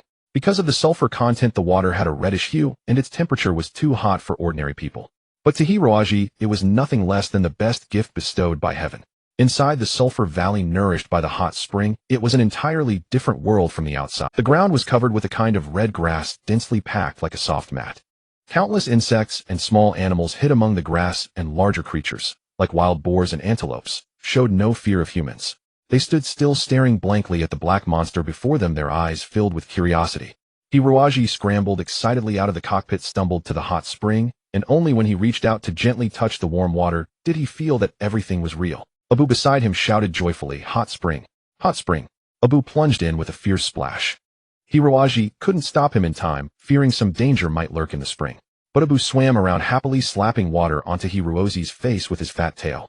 Abu bobbed up and down in the water again and again, puffing his belly up like a balloon, his comical expression making one unable to suppress a smile. But when he surfaced once more, his expression turned dazed. Hiruozi also sensed something amiss and instinctively dodged. A thunderous crash rang out as a tail clad in heavy armor smashed down viciously, nearly splitting the earth itself. Hiruozi, still shaken, turned to look. Behind him crouched a monstrous creature about 10 meters long, resembling a giant Komodo dragon or perhaps an ancient dinosaur. Its turbid yellow eyes glared fiercely at Hiruozi. Facing the oppressive mountain-like monster, Abu screamed in terror, "Great One, you're a reptile, and I'm a reptile too. Can't we reptiles avoid killing each other?" "No." The creature shook its heavy tail atop, which grew a massive bone hammer, and with one swing flattened Abu. Hiruozi shouted, "Abu." The liquid mercury that was Abu flowed over and formed a dazzling armor on Hiruozi. Nevertheless, the beast's strength was astonishing. With one hammer blow, it sent Hiruozi armor and all crashing into the cliff wall, cracking the entire surface. How terrifying! Hiruozi felt as if every bone in his body was shattering. These were superb ones, fortified by the black nether bone art. Abu wailed, "Master, why are we so unlucky lately?" Luckily, loyal Black Wing was nearby. Hiruozi scrambled and crawled into Black Wing's cockpit. Through the three-dimensional holographic detector, the monster's savage face appeared even more ferocious, especially its mouth full of jagged fangs like a rock. Seeing its opponent crawl into the black metal shell, the giant lizard didn't panic. Instead, it took a deep breath, sucking all the surrounding dust and sand into its belly. "What is it doing?" Hiruozi wondered. Boom! The cunning lizard had gathered all the dust in its mouth and blasted it out in a powerful jet. The sand bound by the beast's saliva turned into hard pellets like bullets. Their penetration was terrifying, punching large holes through Blackwing. Seeing its attack succeed, the giant lizard lowered its head and charged. Hiroaji groaned inwardly. Blackwing was extremely weak with almost no offensive capabilities and very little energy left. The giant lizard slammed into Blackwing, knocking it down, then bit randomly with its massive teeth. The sturdy metal seemed as fragile as paper in its jaws. Abu, use your mental attack, Hiroaji yelled. This was their last chance. On it. At the brink of death, Abu dropped its playful demeanor and unleashed a powerful mental shock. The giant lizard froze, clearly bewildered by this unexpected alien attack. Seizing the moment, Hiroaji maneuvered Blackwing into soul fusion, executed his signature joint destruction technique, flipped behind the monster, and grabbed its neck, striking several times. Unfortunately, the monster's joints were entirely different from a human's, and its body was protected by thick armor. Hiroaji couldn't find an opening, and the monster threw him off. Just then, Abu launched a second mental attack. The giant lizard's mental fortitude was strong, so it wasn't fully controlled. But a bridge of mental communication was established, allowing free exchange of thoughts. Since Abu was Hiroaji's summon, his mind was also linked to the lizard's. From the giant lizard's mind, Hiroaji sensed deep, bone-deep hatred for humans. What was this? Was it attacking not out of hunger, but because humans had heard it before? Humans had been here before. This thought thrilled Hiroaji. Why did you attack us?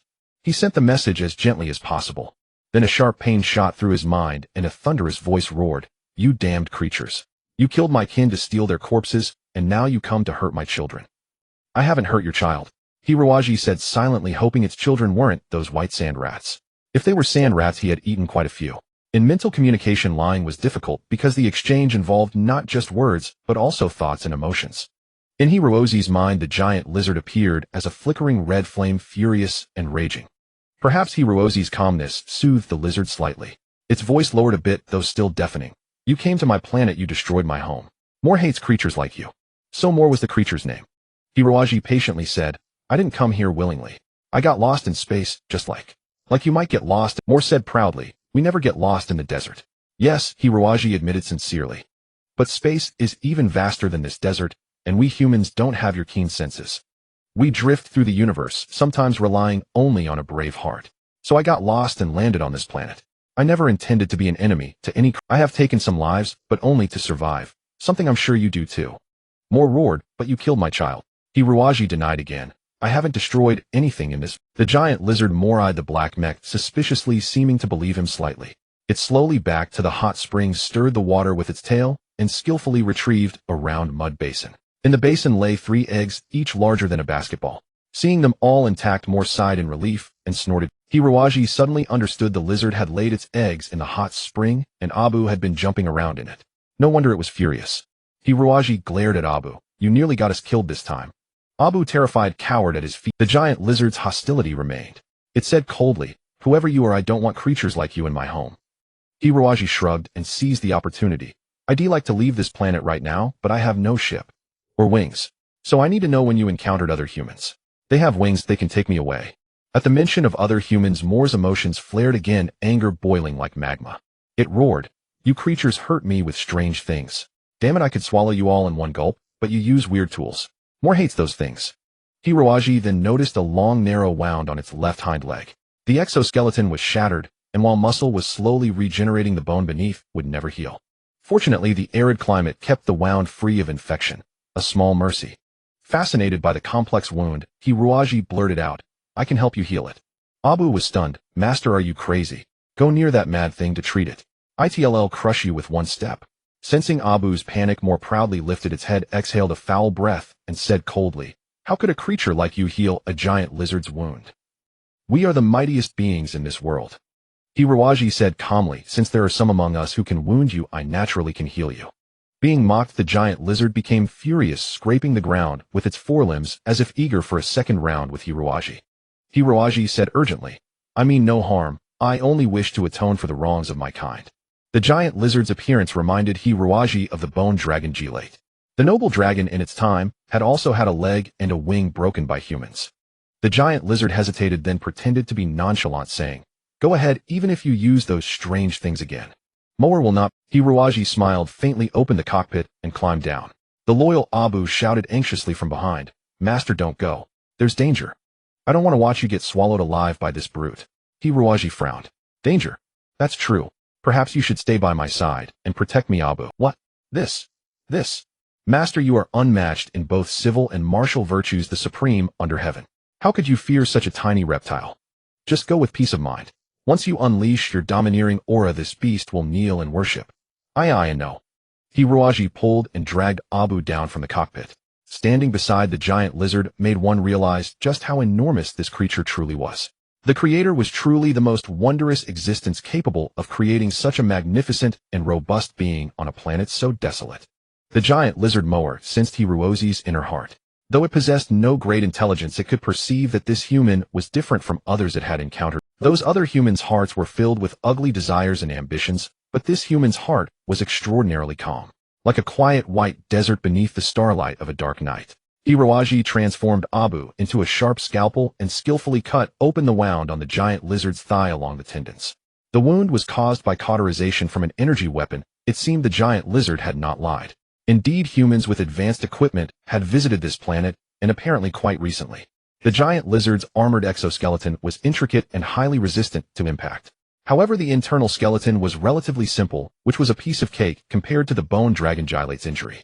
Hiroaji spent only half an hour clearing all the bone fragments, then aligned and connected the two broken parts.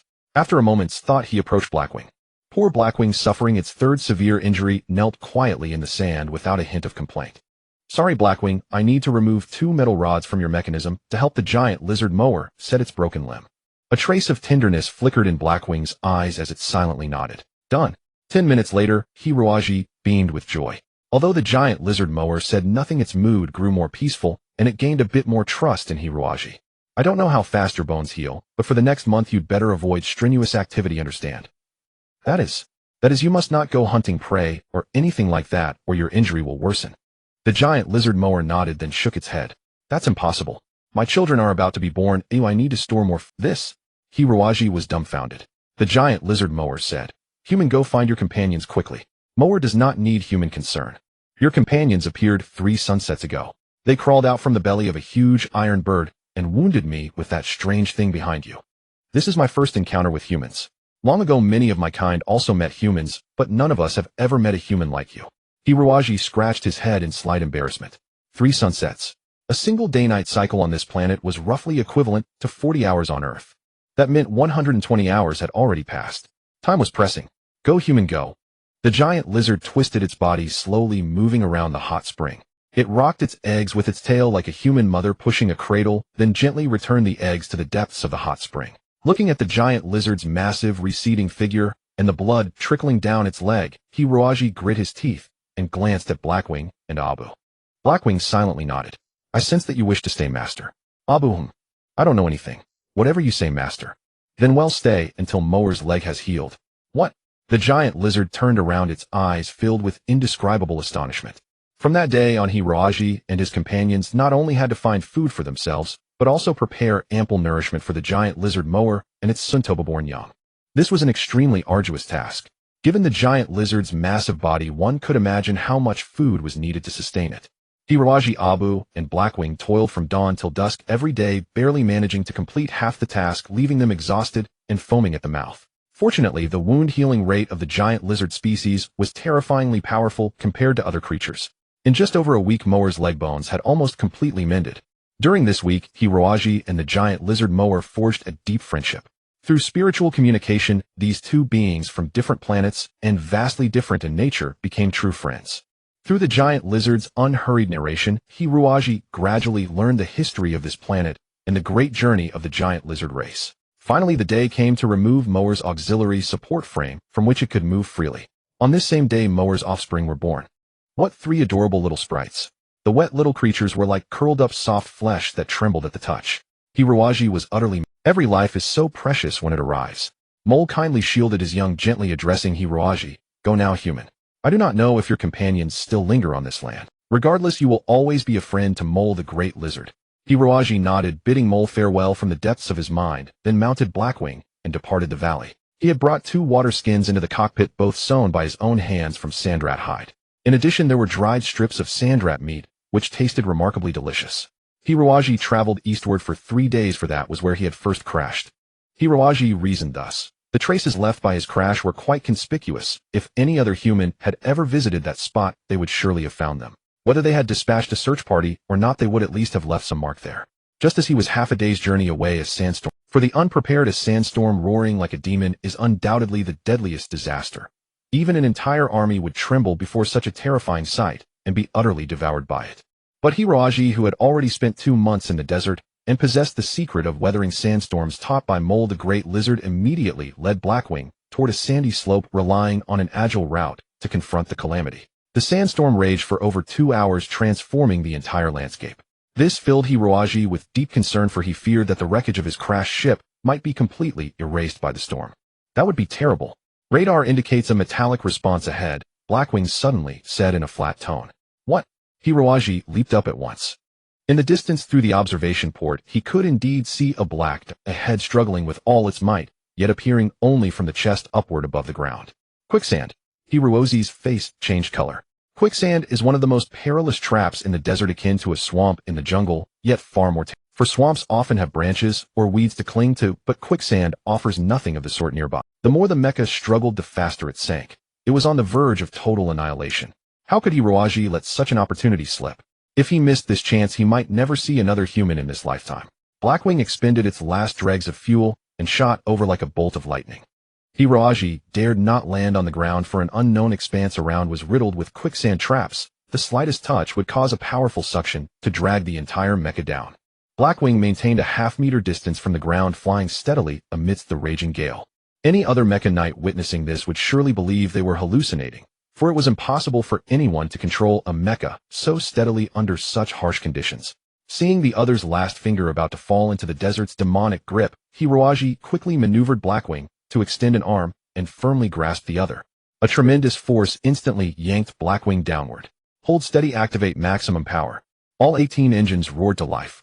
Blackwing creaked all over. Many metal components snapped one after another as the main control computer blared incessant alarms. The wind howled furiously. The sand concealed a savage demon that cackled viciously, intent on swallowing both. Little by little, a part of the mecha below was finally pulled from the sand. I can't hold on much longer, master.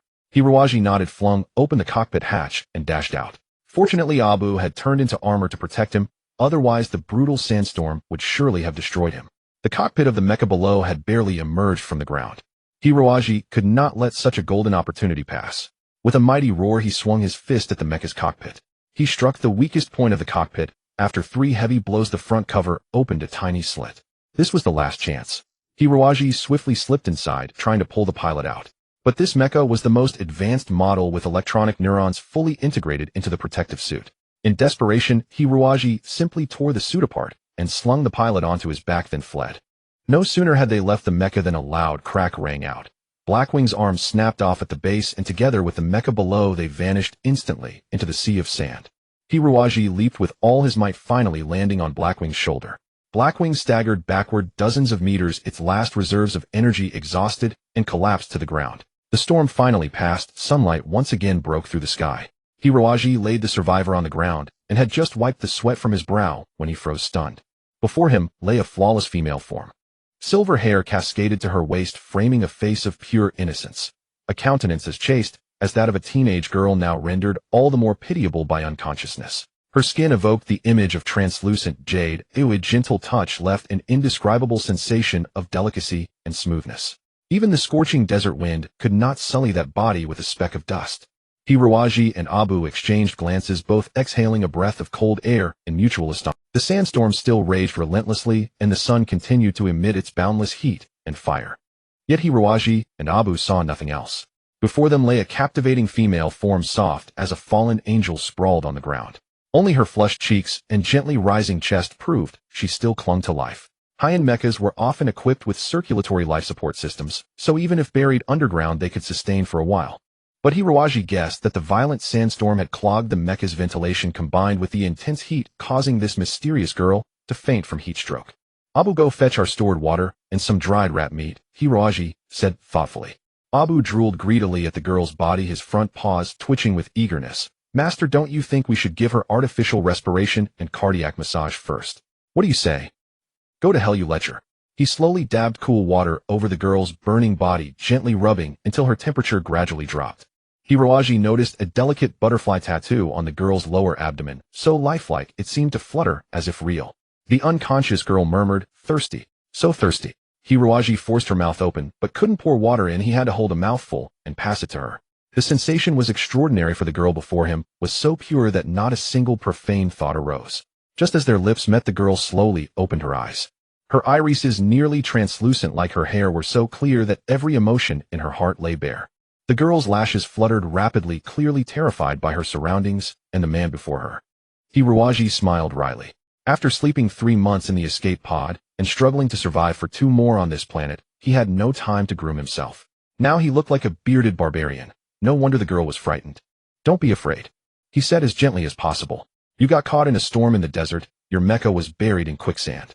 I pulled you out." Hearing his voice, the girl breathed easier, seemingly convinced. Just as she was about to ask something, her expression shifted. She cried out, "Ah," and blushed, lowering her head. Following her gaze, Hiroaji realized he was completely naked, his skin bronzed by the sun and honed by months of hardship, exuding a beastly aggression. Blushing furiously, he searched for something to cover himself. He found some rags in the Blackwing's cockpit, which he wrapped around them both to hide their private parts. Though it was like plugging one's ears while stealing a bell, merely a pretense. Who are you? This is supposed to be an uninhabited planet." The girl said, her voice as delicate as a plucked string, barely audible. "I don't know either." Hiroaji feigned confusion, shaking his head. "I think I was on a spaceship and somehow I ended up here. That was over 2 months ago.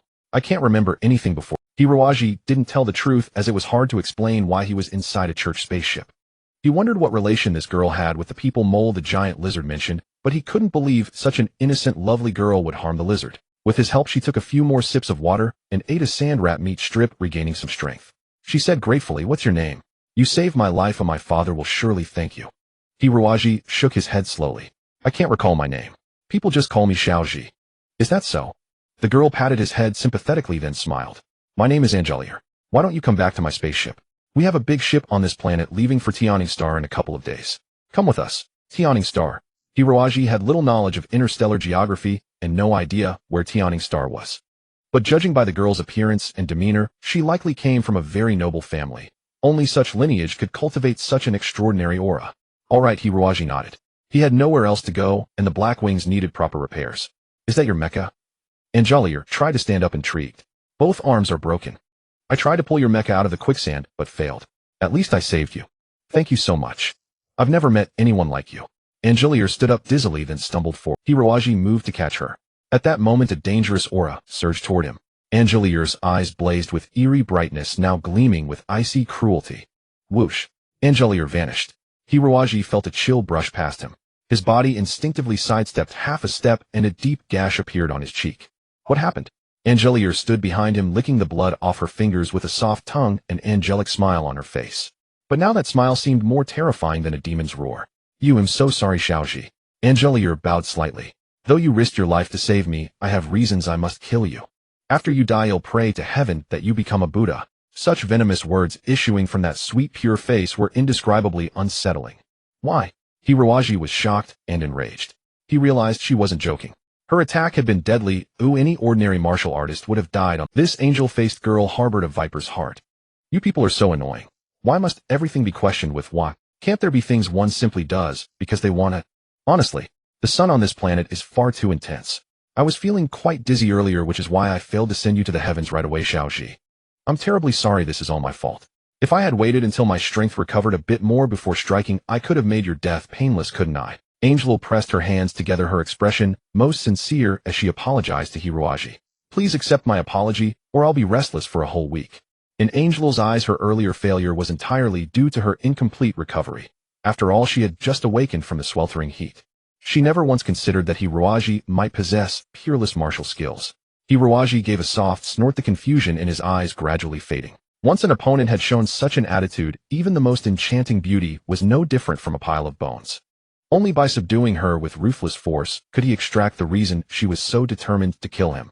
Angel's slender legs traced a perfect curve in the sand, her face still bearing a gentle smile as she prepared to deliver the final. Hiroaji had also readied himself, harboring no more pity for this angelic beauty with a viper's heart. Just then a tremendous tremor shook the air. 7 or 8 mechas flew in from afar and landed precisely beside the two. Hiroaji cursed inwardly. So many reinforcements. And with Blackwing in such a state, how could he possibly fight them? To his surprise, Angel showed no joy, but instead looked regretful, murmuring, "Damn it, I wasted too much time with you, Xiaoxi. How annoying." With that, she plopped down on the ground and said lazily, "Come over and help me up. I can't walk anymore." Hiruaji was utterly bewildered. "Weren't you going to kill me?" Angel looked dejected. "With so many people watching, how could I, an innocent and gentle little girl, do something as terrifying as murder? I'll kill you when no one's looking." A chill ran down Hiruaji's spine. What kind of demoness was this? 7 sturdy men descended from the mechas, all clad in full combat suits with yellow membranes over their noses, clearly filters for the toxic air. Hiruaji observed closely. These men walked steadily on the soft sand, clearly seasoned experts. A stocky man with a purple face and black hair stepped forward, directing his subordinates to deploy emergency medical equipment and busying themselves with care.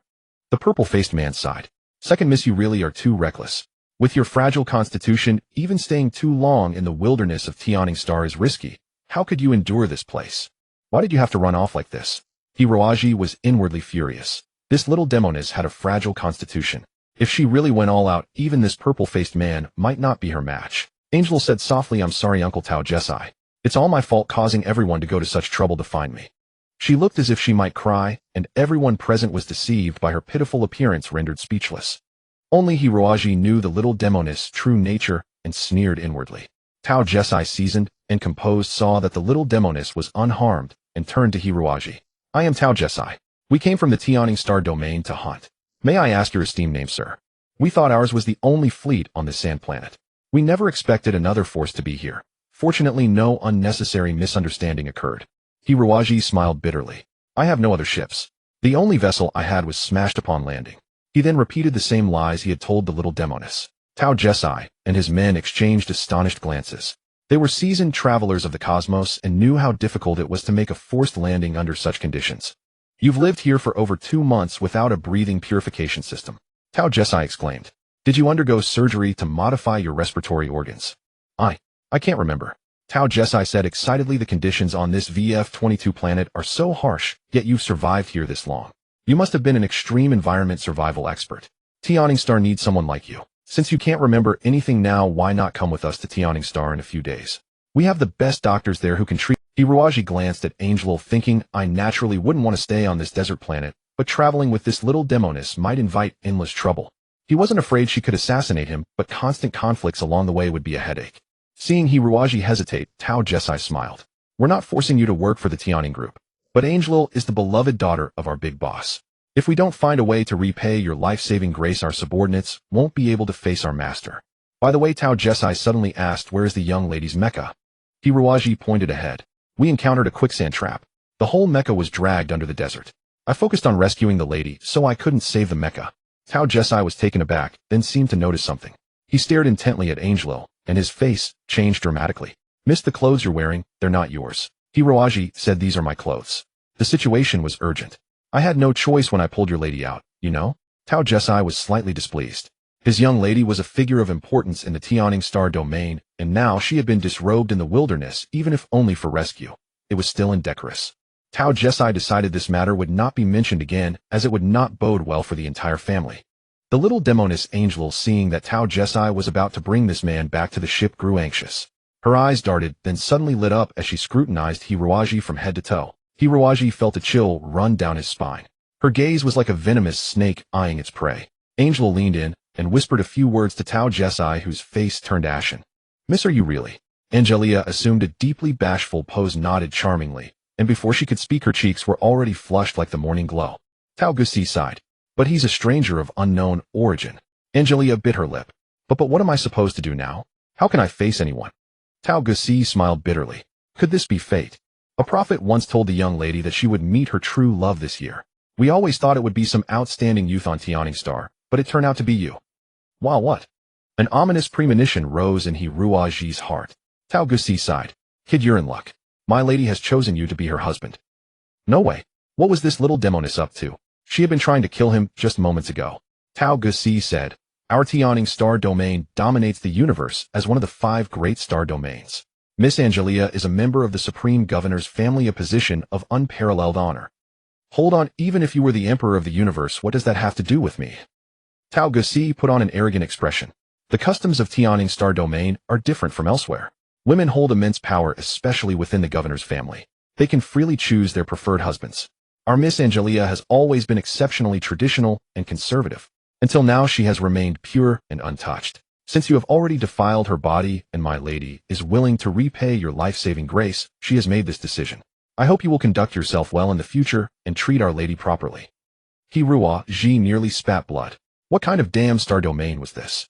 Was it a matriarchal society? Did they just grab any man to marry? In truth, Tao Gusi was also puzzled. Yearning star domain was indeed a formidable power in the universe, one of the 5 major groups that controlled the Federation. With the Federation's dissolution, the 5 groups had each become independent. In the early days of Yearning star domain, women held a very significant role in leadership, hence the existence of such female-dominated rules. Theoretically, any female member of the nobility could freely choose a husband. However, this rule had hardly been enforced in the past 100 years, let alone through such a random selection of a husband. But since the mistress had spoken, he had to comply. Tao Gusi knew that Miss Angelia was usually introverted and traditional. The 2 of them had been alone in the desert earlier, and who knew what they had done? Perhaps the young man had even performed mouth-to-mouth resuscitation or cardiac massage. For Miss Angelia, that left only this path. Filled with indignation, Hirua Ji glared fiercely at the little demoness. Angelia smiled gently at him, her expression saying, "You can't escape my grasp." "Impossible. I already have a wife," Hirua Ji shouted. Tao Gusi chuckled. "Haven't you lost your memory? How can you remember your wife?" "To be honest, I don't entirely approve of a man of unknown origin becoming Miss Angelia's husband. But since the clan rules dictate otherwise, I must faithfully execute them. I hope you won't blame me in the future." Tao Gusi waved his hand, and before Hirua Ji could react, the 6 burly men grabbed him hands and feet, and along with Abu stuffed him into the mecha. Abu dared not move now, pretending to be an ordinary animal-shaped robot. But inwardly he thought, unfair. I also saw the little bowtie's body. If you're so unhappy, master, let me be the Livian son-in-law. You go to hell. Along with the damaged Hirua Ji was thus taken aboard Tao Gusi's spaceship. Hirua Ji found this whole situation both absurd and infuriating. He had always known that customs varied among planets throughout the universe, but he had never imagined such outrageous rules. At the thought of the demonic young girl Angelia, Hirua Ji couldn't help but shiver. Tao Gusi showed great respect for this future son-in-law.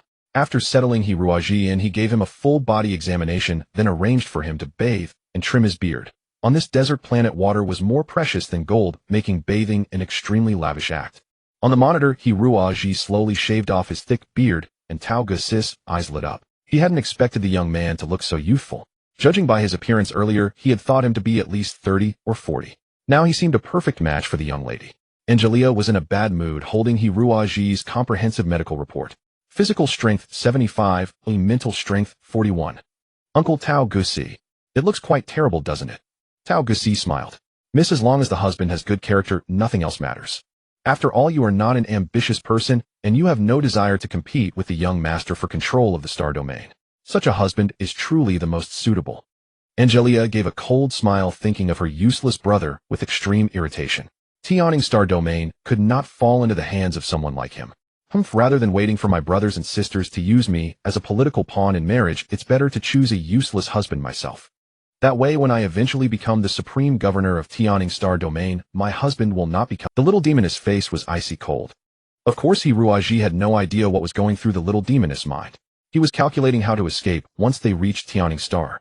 The key was to repair He first. If He fully recovered, he would fear nothing. Tao Gusi walked in. Please rest here comfortably for a couple of days.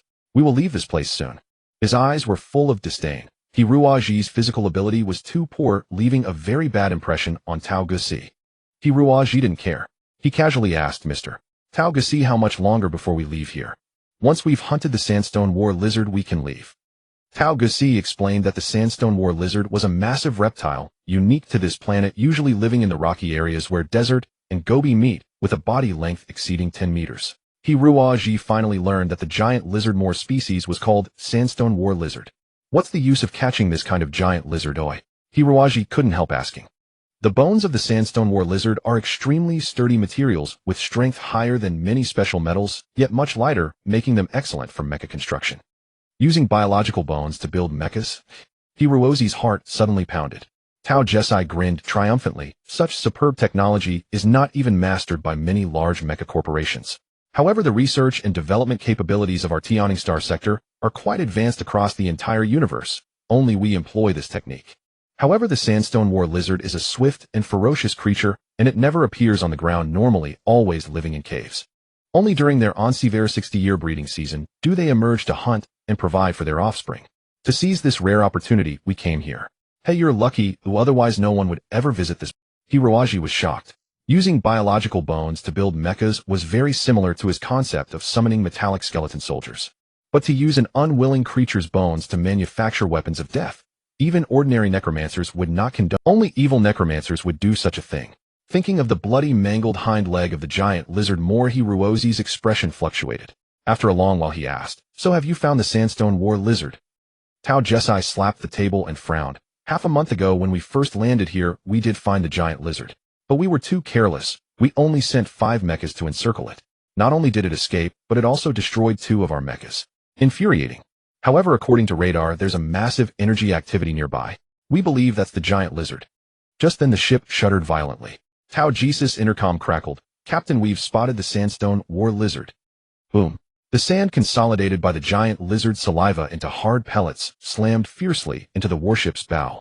This attack was 100 times more ferocious than the one against Hiroaji earlier. The colossal warship was bombarded until it teetered dangerously. The fury of the giant lizard more had reached an extreme. It summoned all its might, stirring up the sand to battle these detestable invaders. In the world of sand, it seemed to be the absolute sovereign. Its massive body churned through the gravel, whipping up one tawny tornado after another, blotting out the sky.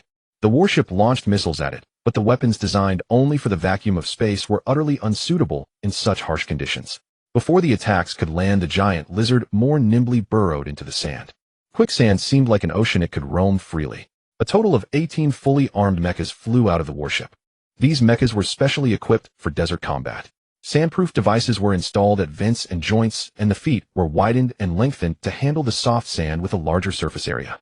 Upon landing, all 18 mechas drew their azure beam sabers and slashed wildly across the desert. With the spot where the giant lizard had entered the sand as the center, they searched the surroundings. Finally, the giant lizard more could no longer contain itself. It burst from the sand, bit into a mecha's leg, and dragged it deep into the earth. Seeing this, the other mecha knights wouldn't let the opportunity slip. They lunged forward, hacking and slashing at Moore's hide. Though the sandstone war lizard was protected by thick armored exoskeleton, it was still flesh and blood. It was soon covered in wounds. Enraged, the giant lizard more burst out from underground. Its heavy tail trailed a coldly gleaming iron hammer, which it swung wildly. Any mecha struck with shattered limbs broken and bodies mangled. But the warship took the chance to lock onto the giant lizard, sending volley after volley of missiles ruthlessly. The miserable screams of the giant lizard more could be heard even inside the warship. Hiroaji could no longer sit still. "Abu, follow me." "Where are we going, master? It's so chaotic out there." Abu asked, puzzled. Hiroaji pondered for a moment. "Saving Moore is out of the question. We are no match for the Tianing Mecha Knights, however, Moore has 3 cubs in the valley ahead. I think the Tianing Knights will search there soon. If they find those 3 little war lizards, Moore will never rest in peace." "What? You're going to save those 3 little monsters, master?" Abu cried in astonishment. Hiroaji gave it a faint glance. "Aren't you also a monster?" This. Another tremor struck, even more violent than before. A fierce fire raged in the corridor outside. The automatic fire suppression system worked futilely. It turned out that the giant lizard Moore had clamped its jaws on a mecha and hurled it viciously at the warship. The warship, which was strafing the giant lizard at low altitude, never anticipated such a move. It hadn't even raised its energy shield. The mecha crashed into the middle of the warship. The fuel tank, already cracked by the giant lizard's sharp fangs, leaked fuel that immediately exploded. Hiroaji's room was right beside the explosion. Thick smoke completely blocked everyone's view. Hiroaji would not miss this chance. He lightly stepped on the corridor and dashed toward the broken flames. Reaching thousands of degrees had completely dominated the area. No one dared approach. But Hiroaji, wearing his liquid metal armor, was an exception. A white, ghostly figure crashed into the desert beneath the warship and then swiftly sped away from the battlefield. Neither side, locked in the fiercest combat, noticed this insignificant individual. After leaving the battlefield 3 kilometers away, Hiroaji summoned Blackwing. "Blackwing, I know you're in great pain right now, but please try a little." "Yes." With both arms broken and energy nearly depleted, Blackwing moved across the sandy ground with difficulty, yet swiftly. Perhaps favored by heaven, they encountered no quicksand traps and soon arrived at the Red Valley where Mole the giant lizard dwelled. Beside the hot spring, 3 little lizards resembling 3 plump piglets were feasting on a pile of sand rats. At the arrival of strangers, they raised their heads, warily bearing sharp fangs. Abu clumsily crawled over. "Little ones, be good. Some bad guys are coming to catch and kill you. Uncle will take you to a safe place to hide, okay? The three little lizards simultaneously extended their claws and left 9 deep scratches on Abu's face. Damn, is my luck really that bad? You 3 little brats don't blame me. Abu activated the unique mental control technique of the insect race. How could the 3 newly hatched creatures resist? They were immediately controlled by Abu. Hiroaji jumped to the ground and asked anxiously, Abu, how is it? He all done, master. These little guys are very cooperative. Hiroaji looked around, as far as the eye could see were desolate hills and desert. No matter where he hid them, they would surely be found by the Tianing armor knights. What to do? Abu suddenly exclaimed in surprise. Master, I've found something interesting from their brains. It seems there's a large cave nearby for hiding. Hiroaji gave it a hard tap on the head. Didn't I tell you not to use mental attacks casually? Abu said aggrievedly. But these 3 little bastards scratched me. My handsome face is meant for fooling girls in the future. What if it gets ruined like this? Hiroaji found it both amusing and frustrating, truly unable to deal with it. With the urgency he couldn't care less, he immediately retracted Blackwing into his spatial wristband and let Abu lead the way. The secret cave of the war lizards was indeed hard to find. The entrance was surrounded by dense red plants, and inside it looked like a narrow crevice, making it hard to imagine how the massive war lizards could squeeze in. For Hiroaji's size, it was no problem. After walking about 70 or 80 meters in, the cave opened up dramatically, and the ground became very smooth, without a single rough spot. However, poisonous sulfur continuously spurted from cracks in the walls. Apart from a freak like Hiroaji, who could almost do without air, other creatures would find it hard to survive. This sulfur gas also seemed highly corrosive. Without Abu's protection, Hiroaji believed his skin and muscles would have been dissolved. Only a freakishly tough creature like the giant lizard could endure such corrosion, right? Going deeper, the last ray of sunlight vanished, and the entire cave became a world of darkness. In this dark and silent space, Hiroaji felt an unusual familiarity and warmth. He could see every protrusion on the cave walls clearly. An underground river appeared before him. The cold, swift water flowed silently. People on the surface would never imagine that inside this dry planet there was such a moist and passionate heart. Hiroaji initially didn't know if the 3 little lizards could withstand the cold, swift river, but before he could react, the 3 little ones had already plunged into the water, vying to be first. Hiroaji quickly followed. After diving for 5 minutes, the underground river finally surfaced again. Hiroaji was astonished. This was an underground cave as vast and empty as a grand theater or cathedral. The broad ceiling was covered with stalactites of various shapes, like the fangs of giant lizards. The surrounding cave walls seemed to have been scraped by giant lizards with claws and teeth, creating countless eerie patterns, giving a sense of religious mystery. But most astonishing was a platform in the center of the cave, where stood the skeletons of about 1,000 giant lizards. The white giant lizard skeletons were preserved perfectly, as if still displaying their living grandeur. Some coiled, some roaring skyward, some frozen in the last moment of pouncing on prey. As a skeleton soldier, Hiroaji could clearly feel the powerful force attached to these bones. He could not help but wander among the giant lizard skeletons, trying to resonate with the spirits upon them. Unconsciously, tears streamed down Hiroaji's face, and he fell to his knees. He seemed to witness the birth of the giant lizard race from the planet's earliest history, their struggles of survival and ruthless evolution. Just then, the surface of the underground river suddenly roared, and a massive black shadow emerged from the water. Mole, the giant lizard, had almost no intact bone left. Its left side had been blasted into a pulp by electromagnetic cannons, and the bones on the right were exposed one by one. Its head was nearly a bloody mess. Only its eyes still exuded an incomparably arrogant dominance. Hiroaji simply gazed at the giant lizard silently. From each other's eyes they had already read everything. With Abu's help, Hiroaji established a mental connection with Mole for the second time. "You are about to die," Hiroaji said calmly. As an expert in osteology, he could naturally see that the bones of the other could no longer support its heavy body. Death was only a matter of moments. Mole's mood was very low, like a quietly flowing river. "Human, I really don't understand your kind. Why do some among you attack us like this while you help us without regard for yourself?" Hiroaji shook his head and smiled bitterly. "Humans are inherently a kind of creature that cannot be clearly explained." Mole was silent for a while, then looked at its children with incomparably tender eyes and said slowly, "This is the graveyard of our giant lizard race. Every giant lizard, when it senses its death approaching, returns to this cave to face it. But many among you come to hunt us, trap us, so that our souls cannot find peace." Hiroaji said quietly, "I am sorry for them. You are very powerful creatures. Your bones are so hard that they won't decay even after tens of thousands of years. I think that is why those humans want you." Mole shook its head. "I won't let those humans get my bones." Hiroaji suddenly felt a sharp pain in his head. A mole was using its powerful mental strength to search his brain. Mole said with gleaming eyes. Human, you are no ordinary figure. You possess a way to resurrect bones. Perhaps you can let me continue to exist in another form. Hiroaji was bewildered. What are you going to do, More? More said, those evil humans won't let my children go. Perhaps they'll retreat now, but in a few decades they'll come again. I need your strength to help protect the children. Before Hiroaji could make a final decision, a foul stench began to emanate from every inch of More's body, as if sulfur were burning within it. Hiroaji understood that the creature's final moment had arrived. After death, the corrosive fluids in the sandstone war lizard's stomach pouch would rapidly spread throughout its body, corroding the muscles and leaving a complete skeleton. 5 minutes later, More had transformed into a majestic skeleton just like its ancestors. Upon this skeleton, the will to fight blazed fiercely. Looking at the 3 pitiful young lives, Hiroaji quickly made up his mind. The dark incantation began to chant, gathering all the power hidden within the skeletons of war lizards from past generations, surging into the skeleton of the giant lizard More. More's skeleton trembled slightly. The expression on Hiroaji's face was extremely complex, and the power within his mind had been pushed to its limits. But then he suddenly encountered a problem. The soul of this extraterrestrial creature, More, was completely different from that of a human, and also entirely different from the soul of a mechanical entity created by humans. A medium was necessary to summon More back into this world. Catching sight of the space bracelet on his wrist, Hiroaji's eyes lit up, and he summoned Blackwing. He planned to let More's soul temporarily reside within Blackwing's body until a suitable vessel was found, then infuse More's soul back into it. But as soon as More appeared, things did not develop in the direction Hiroaji had imagined. A cyan nether fire flickered between Blackwing and More, accelerating until it completely enveloped both. Hiroaji felt his spiritual power being brutally drained from his mind, continuously pouring into the nether fire. With so much nether fire absorbed, he could not fathom what kind of monster would be created. Boom. Hiroaji felt as if struck by lightning, and even Abu was blasted 7 or 8 meters away, landing with a splash in the river. The nether fire finally subsided.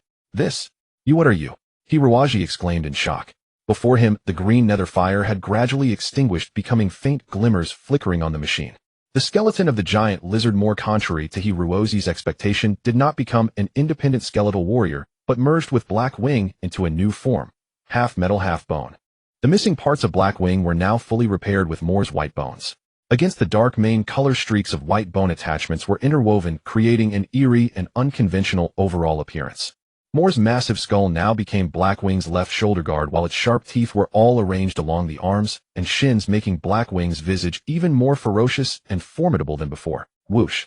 Blackwing unfurled its wings, entirely composed of white bones, resembling a demon just emerging from the molten lava of hell. I am Blackwing, of course. Blackwing's voice was filled with arrogance. But I feel I am completely different from before. Yes, More's soul has fully merged with me. From now on, no force can separate us. In the narrow space, Blackwing spread its wings, nimbly leaping about the cave's cliffs, stretching its new body. Though its movements were wide-ranging, they were eerily silent, demonstrating exceptional control. This feeling is truly strange. After playing enough, Blackwing finally jumped down. Half of my soul seems filled with hatred for humans, wanting to kill them all. But the other half tells me there are some humans in this universe who are very different. Yes, completely unlike those outside. And it seems I should not harm them. Blackwing's voice was like the rolling boulders of a landslide. Human, tell me, what should I do with you? Are you going to kill me? Hiroaji focused his attention, but he believed the other would not strike. Even if Blackwing's soul had merged with the giant lizard More, Hiroaji trusted that More would not kill indiscriminately. Blackwing lowered its head, pondering for a moment, then slowly shook its head. No. You saved me. I cannot kill you. Perhaps I should go with you to the outside world, to the distant stars, and get to know more humans to see if they're the kind of beings that can become friends as in my memories. Well, Hiroaji thought for a moment. With all due respect, your appearance is simply too striking. If you appear outside, you will undoubtedly attract the attention of various forces. So if you want to go out with me, you must agree to stay inside the space bracelet most of the time. They'll let you out when no one is watching. Oomph. Blackwing said arrogantly. If anyone dares to stand in our way, we'll kill them. Hiroaji broke into a cold sweat. That might be difficult. When you were still alive, you fought those mechanites. Do you think they are easy to deal with? Blackwing raised its hand proudly. Those weaklings are as fragile as desert rats. I can now take on 30 of those junk mechas at once. But the entire human world has over 100,000 mechanites, Hiroaji said. After a brief pause for thought, Blackwing finally nodded decisively. Fine, human. Perhaps you are right. Those cowardly weaklings will surely use swarm tactics against us. Swarm? In the desert there lives a kind of reddish insect much like your earth ants. If there are only a few hundred, I can crush 30 or 50 of them with a single stomp. But when they gather by the thousands, even our giant lizard clan has to flee at the sight of them. Damn ants. Damn humans. Hiroaji broke into a cold sweat. It seemed that Blackwing was no longer the loyal and simple servant of the past, but a volatile misanthrope. He wondered whether summoning more soul from the underworld had been a good or bad thing. Blackwing smiled. All right, human. I accept your condition. But you must also agree to one of mine. What? Blackwing did not answer. Its eyes filled with ferocity fixed on the roof of the cave as if they could pierce through the rock layers and see a group of pitiful sandworms. Tao Gusi and 11 mecha knights were still searching in the vast desert. Although the cunning sandstone battle lizard had disappeared an hour ago, Tao Gusi and his team were confident. In the earlier battle, though they had lost 5 mechas, Tao Gusi's attack had dealt a fatal blow to the opponent. Based on experience, that battle lizard shouldn't survive more than half an hour. Sure enough, following the blood trail of the battle lizard, they soon found a magnificent valley. We've found the lair of the sandstone battle lizard. A Tianing knight said excitedly, Look, Captain. There's a large pile of droppings ahead. It must be the excrement of the sandstone battle lizard. Great. Everyone rejoiced. Even the most seasoned and steady Tao Gusi felt relieved. After traveling all this way with great hardship, consuming nearly a month's time, our efforts have not been in vain. Thank you all for your hard work. Once we capture the battle lizard and send it back to Tianing Star, I will certainly petition for rewards for everyone. After we capture the battle lizard and send it back to Tianing Star, I as captain will definitely petition for merits for all of you. Then a knight said, Captain, why bother saying that? We are all working for the rise of Tianing Star. Another knight said, Indeed, ever since the discovery of some insect race at the edge of the universe, wars have never ceased. In just a few months, every colony star has been frantically expanding its military forces. The 5 major fleets of the Federation have all returned to their respective home star regions. It seems that the fragmentation of the Federation is imminent in the near future. Our Tianing Star region's strength is so formidable. It's not impossible for it to become the #1 power in the universe in the future.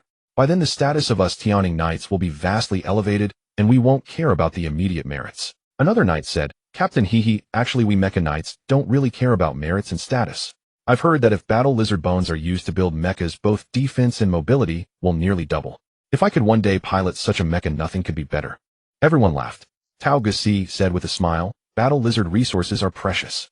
In these decades, Tianing Star has only produced 4 mechas inlaid with battle lizard bones piloted by the 4 holy envoys of Tianing Star. However, as you all know, the holy envoys are also selected from ordinary knights.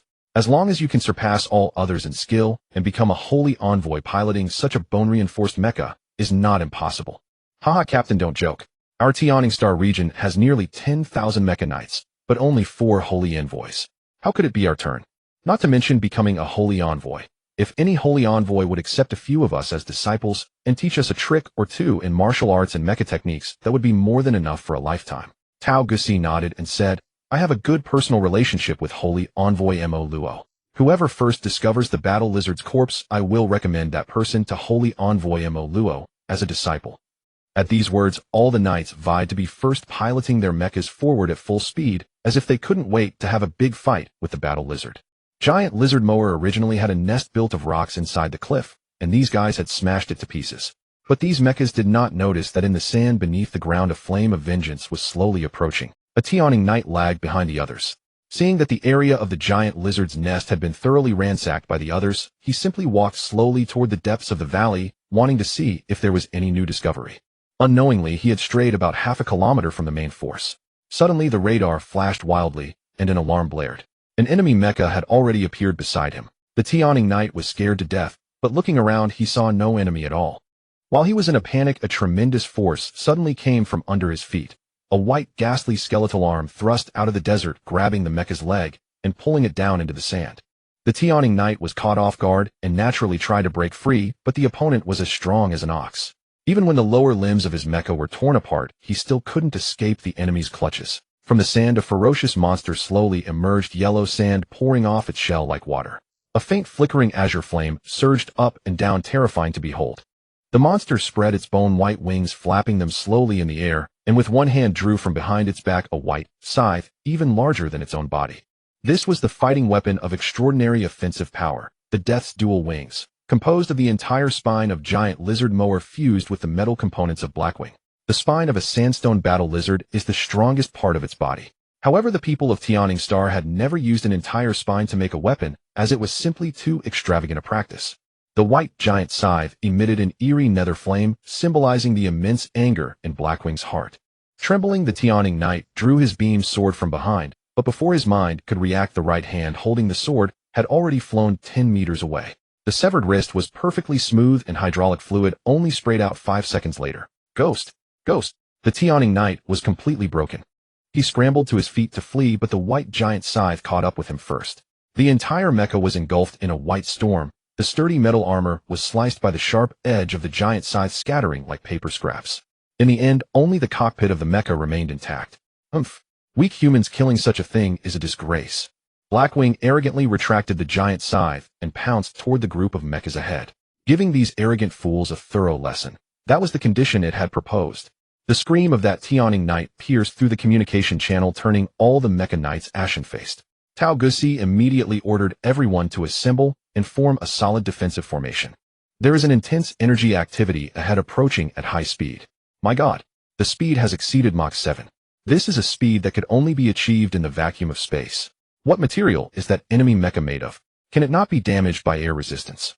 An observer exclaimed in shock. All the mecha's sealed ammunition bays opened, revealing dense rows of gun barrels and missiles that sent chills down spines. At Tao Gusi's command, the mecha knights fired almost all their ammunition. Unit 1, a missed target. Unit 2, a missed target. Unit 11, a missed target. Although remote weapons had limited effect against high-performance mechas, but now with more than 10 armed mechas firing simultaneously, how could they avoid even grazing the enemy's paint? Watching the energy signature on the radar grow stronger and stronger, an irresistible fear rose in the hearts of all the mecha knights. It's coming. Within the yellow sandstorm, a sinister, ghostly silhouette emerged, its shell wrapped in white bones, making it strikingly different from standard mechas, not to mention the layer of cyan flames burning around it, exuding an aura of profound mystery. Kill! Yearning Knight drew his beam sword and pressed forward. They were among the top experts of the entire Yearning Star region. No matter how formidable the opponent, it was only a single mecha. Tao Jesai, however, sensed something ominous. A veteran of countless battles, he felt a thick aura of bloodshed emanating from this terrifying mecha.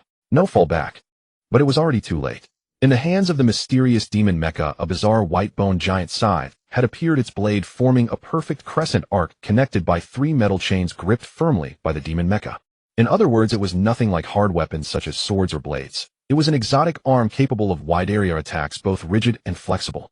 The demon mecha darted into the crowd like a phantom. Though the Yearning Knights appeared to be besieging it, the mecha's extraordinary speed allowed it to use the surrounding mechas as cover, weaving among them. The white-bone scythe transformed into a dazzling white rainbow around it, each strike hitting a mecha's joints. Hiruozi's self-created joint destruction technique, combined with the sandstone war lizard's sturdy bone weapons, proved unstoppable. In truth, Hiruozi could have killed these foes long ago, but the enraged he sought to torment them in the most brutal manner. All the Yearning Knights were utterly humiliated, watching helplessly as their mechas were sliced into scrap metal with no means to fight back. I will slaughter these bastards to avenge the fallen. Hiruozi replied with utmost calm. No. If you kill these men, Yearning Star will surely retaliate. You don't want to see your homeland ravaged by war, do you? Humph. Having absorbed the original memories, the hybrid of He and Moer now possessed a rough understanding of human capabilities. Realizing that while individual humans were weak, their collective strength, combined with advanced tools, was beyond the reach of other cosmic beings. Seeing the Yearning Knights scattered and battered in a ghastly scene, He's fury still unspent, he lunged straight at Tao Jesai. Tao Jesai had not joined the battle earlier, fully aware that his involvement would change nothing. The enemy before him felt even more terrifying than the emissary of Moro. As he attempted to retreat, the opponent vanished on the spot, then reappeared before him, a powerful claw clamping down on his mecha's head.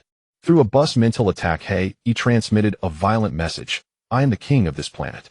If you dare enter my domain again, you will die. A sharp pain stabbed through Tao Jesus' mind. The poor old warrior had never endured such agony in his life. The voice exploded in his brain like a divine oracle. I. The pitiful Tao Jesai fainted before finishing a coherent sentence. He was taken aback and shook his head. Such fragile creatures. Shaoji, your brainwaves are at least 10 times stronger than this man's. I thought all humans were like you. Hiruozi broke into a sweat. Well, I have experienced certain extraordinary events, so the strength and structure of my brainwaves differ from normal humans. So ordinary humans are all as fragile as this old fellow? He asked discontentedly. I was hoping to find a worthy opponent. Hiroaji, Tao Jesus' mental power should be considered quite high, you freak. Having vented his anger and hearing Hiroaji speak of even greater masters in the universe, he happily returned to the spatial wristband to sleep. While the Tianning knights were still dazed, Hiroaji hurried toward the spaceship. The spaceship was still in chaos. Figuring no one would notice him now, Hiroaji stealthily approached, crawled in through a ventilation shaft, and with a bus guidance returned to his room. Hiroaji cursed under his breath. His room was thick with smoke, the fire having already spread here. No sooner had he dropped down from the vent than a petite figure emerged from the black smoke. The angelic little demoness, Lier, clad in a sealed protective suit, emerged from the raging flames and smiled at him. "Oh, Xiaoji, you're not dead yet." Hiroaji, already exasperated with the girl, replied coldly, "I'm lucky to be alive, but if you take matters into your own hands, it seems I have nowhere to flee." Lier sighed. "Xiaoji, why weren't you suffocated by the smoke?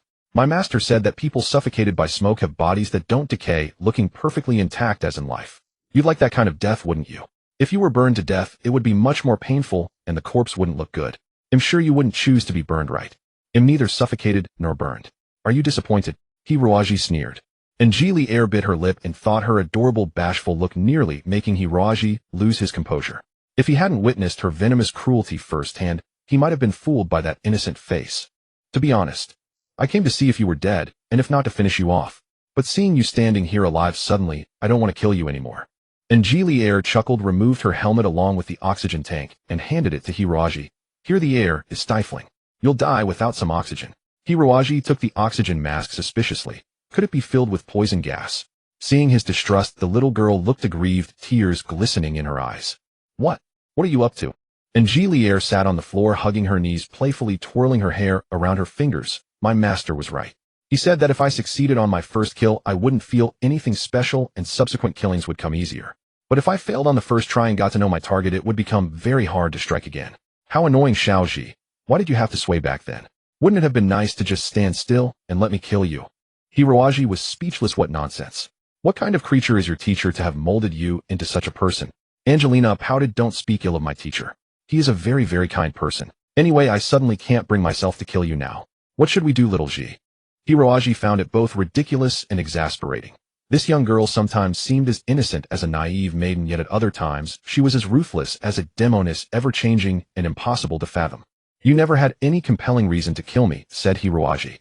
"How can you say that?" Angelina frowned. "A pure and unsullied girl like me having been seen entirely by a rough, uncouth man. If I don't kill him, how can I preserve my reputation?"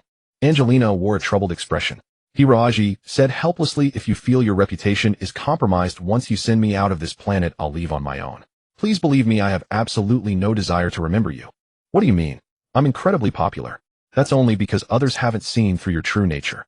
I'm sure you've hidden your real self exceedingly well, never revealing." Angelina smiled smugly. "My teacher said that a woman must keep a few little secrets to avoid being hurt by men. Little G, you wouldn't want to hurt me, would you? Are you joking? Right now you're the one who wants to hurt me." Angelina shrugged nonchalantly. "But I've changed my mind now. Being my husband would be quite wonderful. My family rules the entire Tianning star domain." Smiling, Angelina explained the history of the Tianning star domain to Hiroaji. The Tianning star domain was a developed star domain that gradually rose 300 years ago. If the current economic power of the entire universe were divided into 10 parts, Tianning star alone would account for at least 1.5. Initially, Tianning star adopted a democratic federal system. But like other star domains, when humanity carved out living space across the vast boundless cosmos and fought fierce extraterrestrial beasts, they especially yearned for a strong leader to guide them. Thus, within less than 100 years, the Tianning family gradually rose to prominence, ruling the entire star domain, even changing their family name to Tianning, and the power of the star domain slowly concentrated in the family's hands. Unlike other star domains in the universe, in the subsequent 50 years, a female executive emerged in the Tianning family. The female clan leader naturally paid special attention to the rights of female descendants, thus establishing this family rule. Its original intent was twofold. First, to ensure that future generations could freely seek partners free from political marriage. On the other hand, it allowed the absorption of fresh blood from outside to counterbalance the males within the clan. Many female descendants of the Tianning family used this method to find sufficiently powerful partners to consolidate their rule. For 100 years, the Tianning family maintained a matriarchal political state. It was only 50 years ago that the first male executive appeared. This executive naturally wished to arrange marriages for all the women in the clan according to his own plan, thereby completely shattering their power structure. However, women held such formidable power within the yearning clan that this law remained in effect. Although finding a powerful husband would be beneficial to my career, I currently lack the strength to manipulate him. And if I have no husband, I'll immediately become a political tool in the hands of my brothers and sisters. With that in mind, I realize what I truly need is a weak husband like little G. Angelina said with a smile. Hiroaji broke out in a cold sweat. But if one day you gain enough power to ascend to the throne of the supreme executive, won't this weak husband become a burden? On that case, I can kill you then. Widows can remarry after all. Hiroaji wanted to roar at the heavens. This girl was utterly ruthless. If such a wife slept beside him, wouldn't he have to worry every night about being stabbed in his sleep? You might as well kill me now, Angelina said aggrievely, but, I just can't bring myself to do it. If I could, I'd have done it long ago. Alas, am I simply too soft-hearted? I suppose I must resign myself to fate. Resign to fate. Am I really that bad? As if he had gained some enormous advantage. Who says you aren't? Just look at yourself. Your appearance is nothing special. Your height is average, and you have some muscle, but when tested by the instruments, it turns out you're all show. And your temperament and bearing, they don't suggest any influential background, do they? Worse yet, you've lost your memory. Who knows if that caused any intellectual decline or brain dysfunction? Hiroaji looked at himself helplessly. Was he really that pathetic? But despite all your flaws, you do have one single virtue. I have a virtue. Hiroaji's eyes widened, curious to see what good words could come out of Angelina's dog mouth. The young girl nodded vigorously, utterly unaware that her frank remarks had deeply wounded Hiroaji, and said innocently, when I'm with you, I don't have to wear any mask. I don't need to pretend to be weak and ladylike in front of my brother and Uncle Tegosi, having them do everything for me, as if I were completely helpless, unable to handle even the smallest task. So for the sake of that one virtue, I've decided to make you my husband. How about it, little G? You're over? Yes, I'm overjoyed. Long live the Empress. What? Your face is practically written with the words, I don't want to. How heartbreaking. Some things are better left unsaid, even if you notice them. How annoying. I should have killed you after all. It's not too late now. Come on, I promise I won't move a muscle this time. Angilir was astonished by the hasty retreat of Tao Jesai and the others. Could it be that the entire family of sandstone war lizards has emerged? Otherwise, how could things have turned out like this? Tao Jesai forced a bitter smile. If it were truly a dozen sandstone war lizards that had reduced him to such a state, it would have been tolerable. But their actual adversary was. In truth, they had no idea what the enemy even was. Some knights claimed it was a mecha knight from a hostile faction, while others countered that no mecha of that design had ever existed. It must be some mysterious beast native to this place. Tao Jesai recalled the deafening roar that had descended upon his mind like a divine omen, instantly draining all his strength. With no other choice, he ignominiously ordered the return journey. The warship took off in a frantic hurry, heading toward the Tianing Star region. The voyage to the Tianing Star region would take half a month. During this time, Angilir took the opportunity to propose to Tao Jesai that they properly train Xiao Ji, at least, so he wouldn't disgrace her. After leaving the Sand Star, Tao Jesai seemed markedly more relaxed. He nodded with great understanding. Of course, miss. Xiao Ji is your future husband. We must ensure his debut is not marred by impropriety. First came etiquette training covering the protocols for clan leader audiences and dining manners. Xiao Ji, my sister, appears quite fierce, and when you meet her there will surely be many people around. So you must not be afraid, all right? You need to perk up. Hiroaji remained utterly impassive, shooting the young girl a hard glare. Angilir, however, continued to look as innocent and naive as ever. It was impossible to tell whether she was playing dumb or truly foolish. Come now, pretend you're meeting my sister. Look, there are reporters all around, cameras flashing. Here we need to... The girl performed with great enthusiasm, extending her tender lotus root-like little hand toward Hiroaji.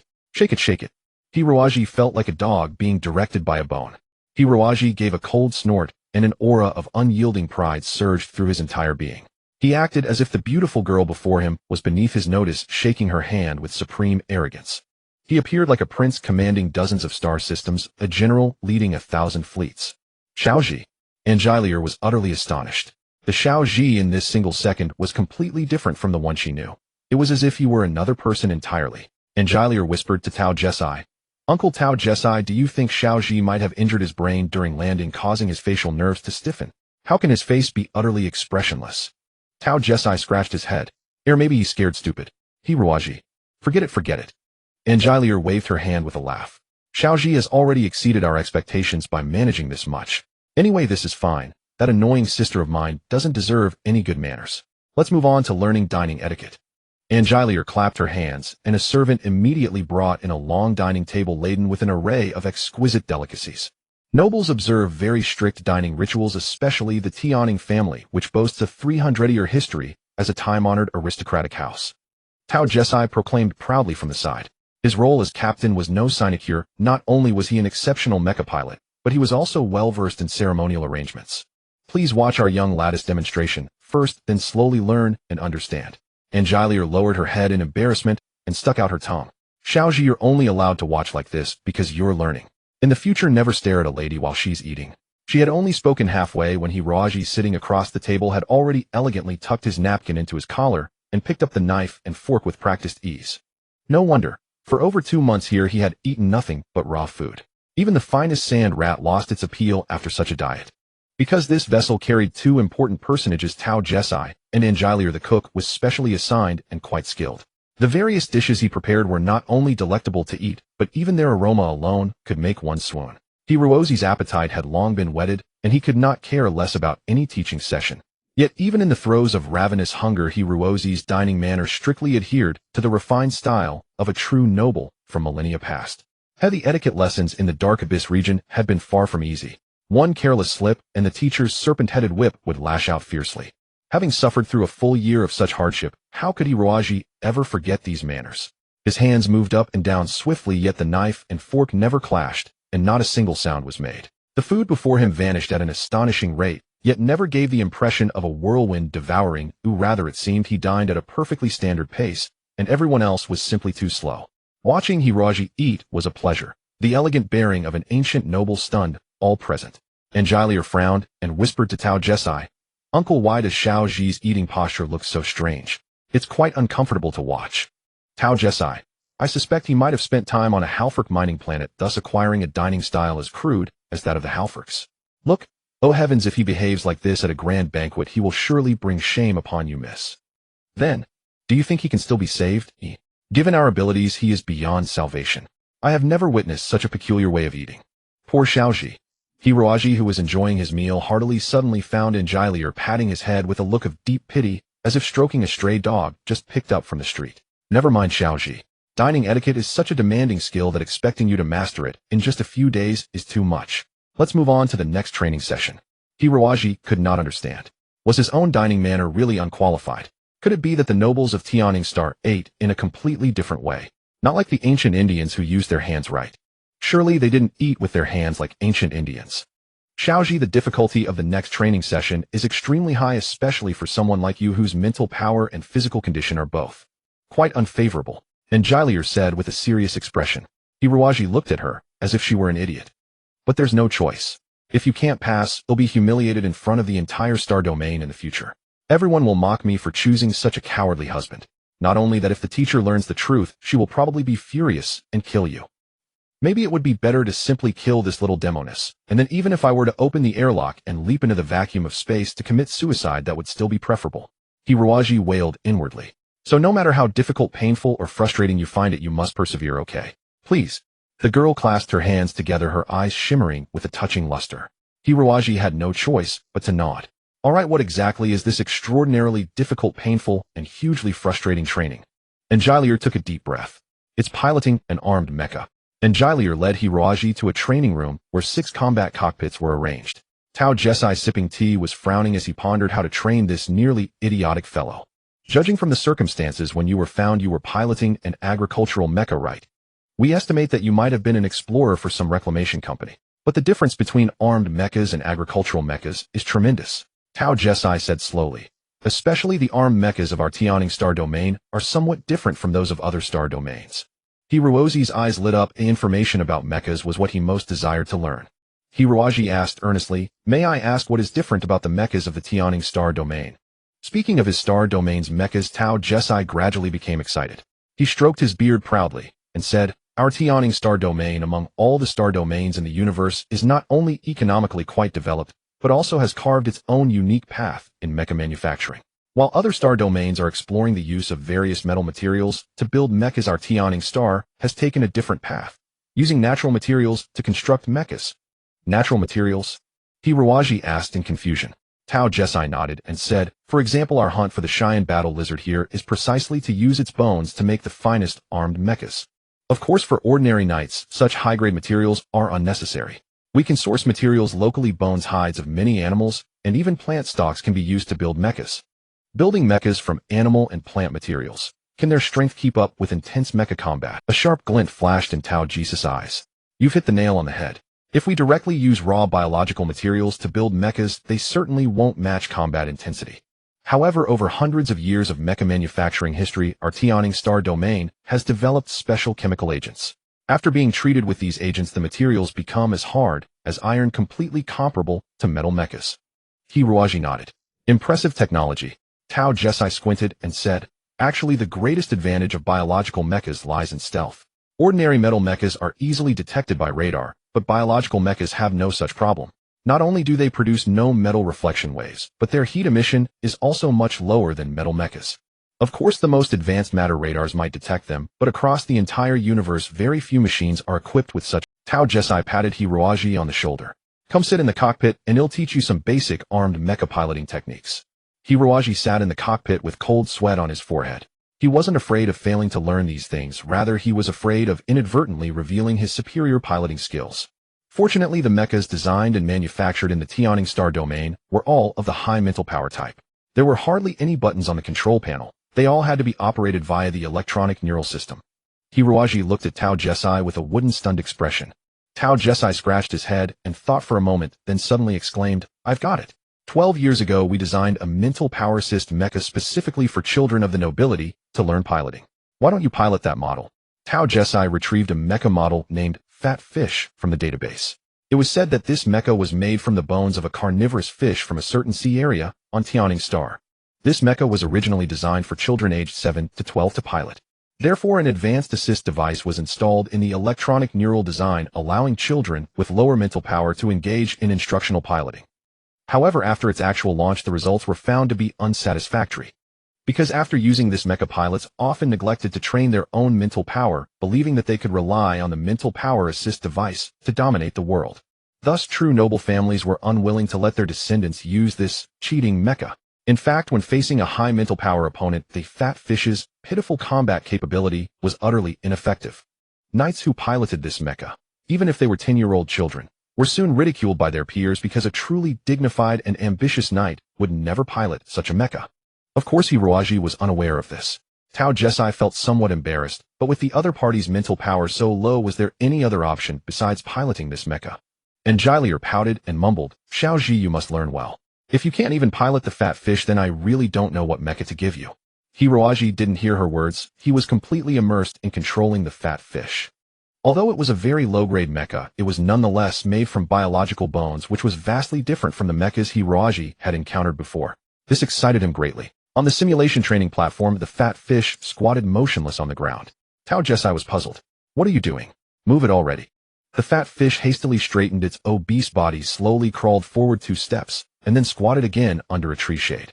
Tao Jesai was sweating profusely. You see, the most important thing in mecha combat is mobility. Only by constantly maneuvering to evade enemy attacks, discovering their weaknesses, and striking can you achieve ultimate victory. This is nothing like an agricultural mecha. You're not plowing fields now. Tao Jesai was somewhat irritated. He had gone to great lengths to retrieve this mecha from the database. Hiroaji rolled his eyes. It was clear this guy had no idea how to fight with the Pangyu. After all, due to the addition of the mental auxiliary device, the Pangyu's frame was exceptionally large and could not conform to aerodynamic principles. Moreover, most of its energy had to be supplied to the auxiliary device, drastically reducing sustained mobility. If he kept maneuvering as the other suggested, he would likely exhaust himself before the enemy even spotted him. The only viable tactic for the Pangyu was to lurk in the shadows, lying in wait, leveraging the Biomecha's superior stealth capabilities for ambush operations. Never move until the enemy enters attack range. Though it sounded foolish, this was the only suitable combat method for the Pangyu. To maximize standby time and enhance concealment, Hiroaji had even shut down the main engine. All of the Pangyu's movements were controlled by 17 auxiliary engines. Hiroaji activated them in sequence, maintaining the entire mecha in a state of dynamic balance. The minimal air currents would not attract the enemy's attention, while the dynamic balance allowed the mecha to enter combat readiness within 1/10 of a second. Swift as a hare, still as a maiden. That was the Pangyu's only chance. If it came to an unknown duel with Tao Jesai, Hiroaji was confident of victory. But now, Angelia grabbed Hiroaji out of the cockpit, both furious and bewildered. Why aren't you moving? Hiroaji stared at the ceiling and replied slowly, moving would only make me a target for the enemy. I see no need for it. Then, Are you just going to wait here to die? Hiruaji shook his head. If the enemy gets close, I will attack. Attack, eh? Angelia scoffed disdainfully. You have no idea about the Pang-Yes capabilities. If you activate the main engine to enter combat mode, the enemy can detect you on thermal radar from over 2 kilometers away. But if you don't activate the main engine by the time the enemy enters your attack range, you'll need at least 3 seconds to enter attack mode. 3 seconds enough for the enemy to blow you to pieces 10,000 times. Hiruaji knew that even if he explained his combat strategy, Angelia wouldn't believe him. Because no one in this world could rely solely on sequential bursts from auxiliary engines to keep a multi-ton mecha poised for attack. Except himself. Hiruaji shrugged nonchalantly. Then he'll wait to die? At least I can stall for a little longer. Angelia was exasperated. So her future husband was not only a fool, but also a coward who feared death. Are you that afraid to die? Angelia chided. What's so scary about death? Once you're dead, you know nothing. Hiruaji sighed, a hint of melancholy in his voice. Death is indeed a terrifying thing. The existence of life is so beautiful. Even if we can prolong it by just 1 second, it is worth striving for. To Angelia, these words were nothing but a shameless declaration. It seems you are not cut out to be a mecha knight. Angelia said gloomily. How can a mecha knight fear death? Hiruaji muttered. If we don't understand the beauty of life, why do... Angelia didn't hear him. She turned to Tao Jesai in disappointment and said, Uncle, look at him. What am I supposed to do now? Tao Jesai leaned close to her ear and whispered, Miss, if you wish, we can pretend we saw nothing, met no one, and nothing happened. After all, this is our ship. Everything can be handled cleanly. Angelia fell silent. How can I do something so cruel? Tao Jesai smiled. I've always known your heart is the kindest, miss. But if things remain as they are once we return to Tianing, Star the governor will likely betroth you to the son of the envoys as a tool for political marriage. Angelia sighed. That's exactly why I didn't want to be under my sister's control, so I came here with you. I never expected to run into this guy. Tao Jesai comforted her. Miss, if you let go of fame and fortune, this choice of husband isn't so bad. There are plenty of people in the universe who can't pilot mechas. Many brilliant politicians and scholars are feeble intellectuals, yet they live with dignity. Uncle, do you think Xiaoji has that kind of potential? Well, Uncle, you're so mean. Just lie to me a little. Tao Jesai scratched his head awkwardly. How about this? Let's first teach him some theory. Even if he can't actually pilot, if he learns some theoretical knowledge, even armchair strategy would be beneficial. Angelia's eyes lit up. She nodded. Yes, low mental power is something innate, but if he's willing to learn, that's wonderful. Tao Jesai thought for a moment, then retrieved some information from the ship's main computer and transferred it to an e-reader, which he handed to Hiruaji. Well, since your interest doesn't lie in piloting combat mechas, we won't force you. But our Tianing Star sector is built upon mechas, so you should have some understanding of these things. Here are some books for you to read. I hope you can grasp them as soon as possible. Tao Jesai said seriously. Hiruaji took it, and his eyes immediately brightened. Introduction to Biomecha Operation, Advanced Mecha Piloting Techniques, Tactics for Small Unit Encounters. These were all advanced materials, including not only high-end piloting skills, but also strategic case studies for mid-level commanders. These were things the old Hiruaji could never have accessed. Although he had honed considerable mecha skills through relentless combat, his lack of theoretical knowledge had always been a major weakness. Moreover, no one had ever taught him about mecha formation command. The mecha battle between the Inquisition's Crusaders and the heretics that day had left Hiruaji in awe, sparking a strong interest in formation combat. Now a treasure trove lay before him. Neither Tao Jesai nor Angelia realized the consequences of handing this treasure to Hiruaji. In their eyes, Hiruaji was a complete layman in the field of mechas. How could a layman truly grasp the essence even after reading countless theoretical books? These books were compiled by many eminent predecessors over 200 years in Tianing Star, far beyond ordinary mecha textbooks. Some were exclusive to nobles like Angelia, demonstrating the great price they paid to polish Hiruaji. Angelia clasped her hands together, bowed to Hiruaji, and said in a pleading, gentle voice, Xiaoji, please, you must absorb these materials. At least memorize some by rote. Otherwise we'll be so embarrassed. Well, Hiruaji hesitated. I'll try my best. Angelia smiled sweetly, wrapped her arms around Hiruozi's neck, and whispered into his ear, that's good.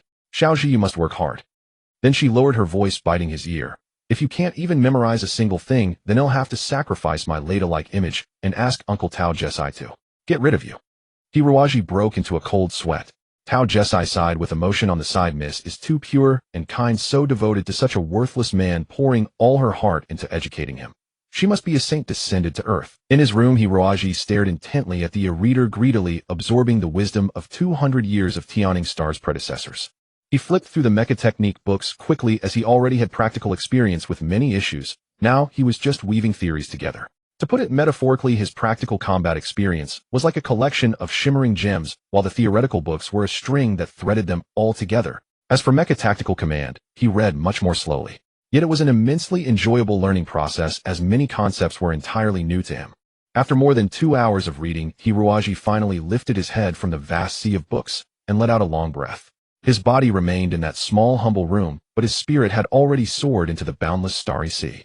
Before his eyes, countless warships and mechas seemed to be arrayed like stars on a chessboard, forming an array of exquisite formations. At one moment 3 or 5 mechas dueling, at another hundreds engaged in chaotic battle, and even scenes of thousands of mechas clashing in a grand melee. Truly a sight to stir the soul. Hiroaji did not close his eyes throughout the entire night. The theories of mecha squadron combat seemed to open a new door before him. Every word and every sentence appeared to carry its own meaning, compelling him to ponder each one for a long time. It took Hiroaji only an hour to finish reading 4 textbooks on mecha piloting. However, he spent a full 9.5 hours on a single textbook about mecha formation tactics, and he had only completed less than half of it. How brilliant! Hiroaji sighed inwardly, reluctantly putting down the book. Every morning at dawn, he would begin practicing the black netherbone art to replenish his body. After half an hour of replenishment, it was equivalent to 8 hours of ordinary sleep. Just as Hiroaji entered a deep meditative state, Abu under the bed yawned lazily, wobbling as he crawled out. How boring. There's nothing tasty to eat, and I can't even see that beautiful sister. Abu felt deeply frustrated. Ever since boarding the spaceship, Hiroaji had forced him to disguise himself as an ordinary pet robot. Damn it. A pet robot is merely a dead object that responds to the outside world according to programmed code. How could it compare to a magnificent being like me?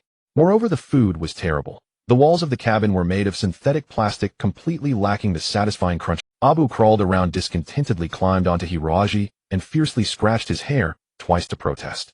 At that moment, Abu fervently wished he possessed the excretion function of those lowly human animals so he could defecate on Hiroaji's head. Abu looked around listlessly, hoping that Hiroaji would be kind enough to bring back some electronic magazines like Playboy or Penthouse.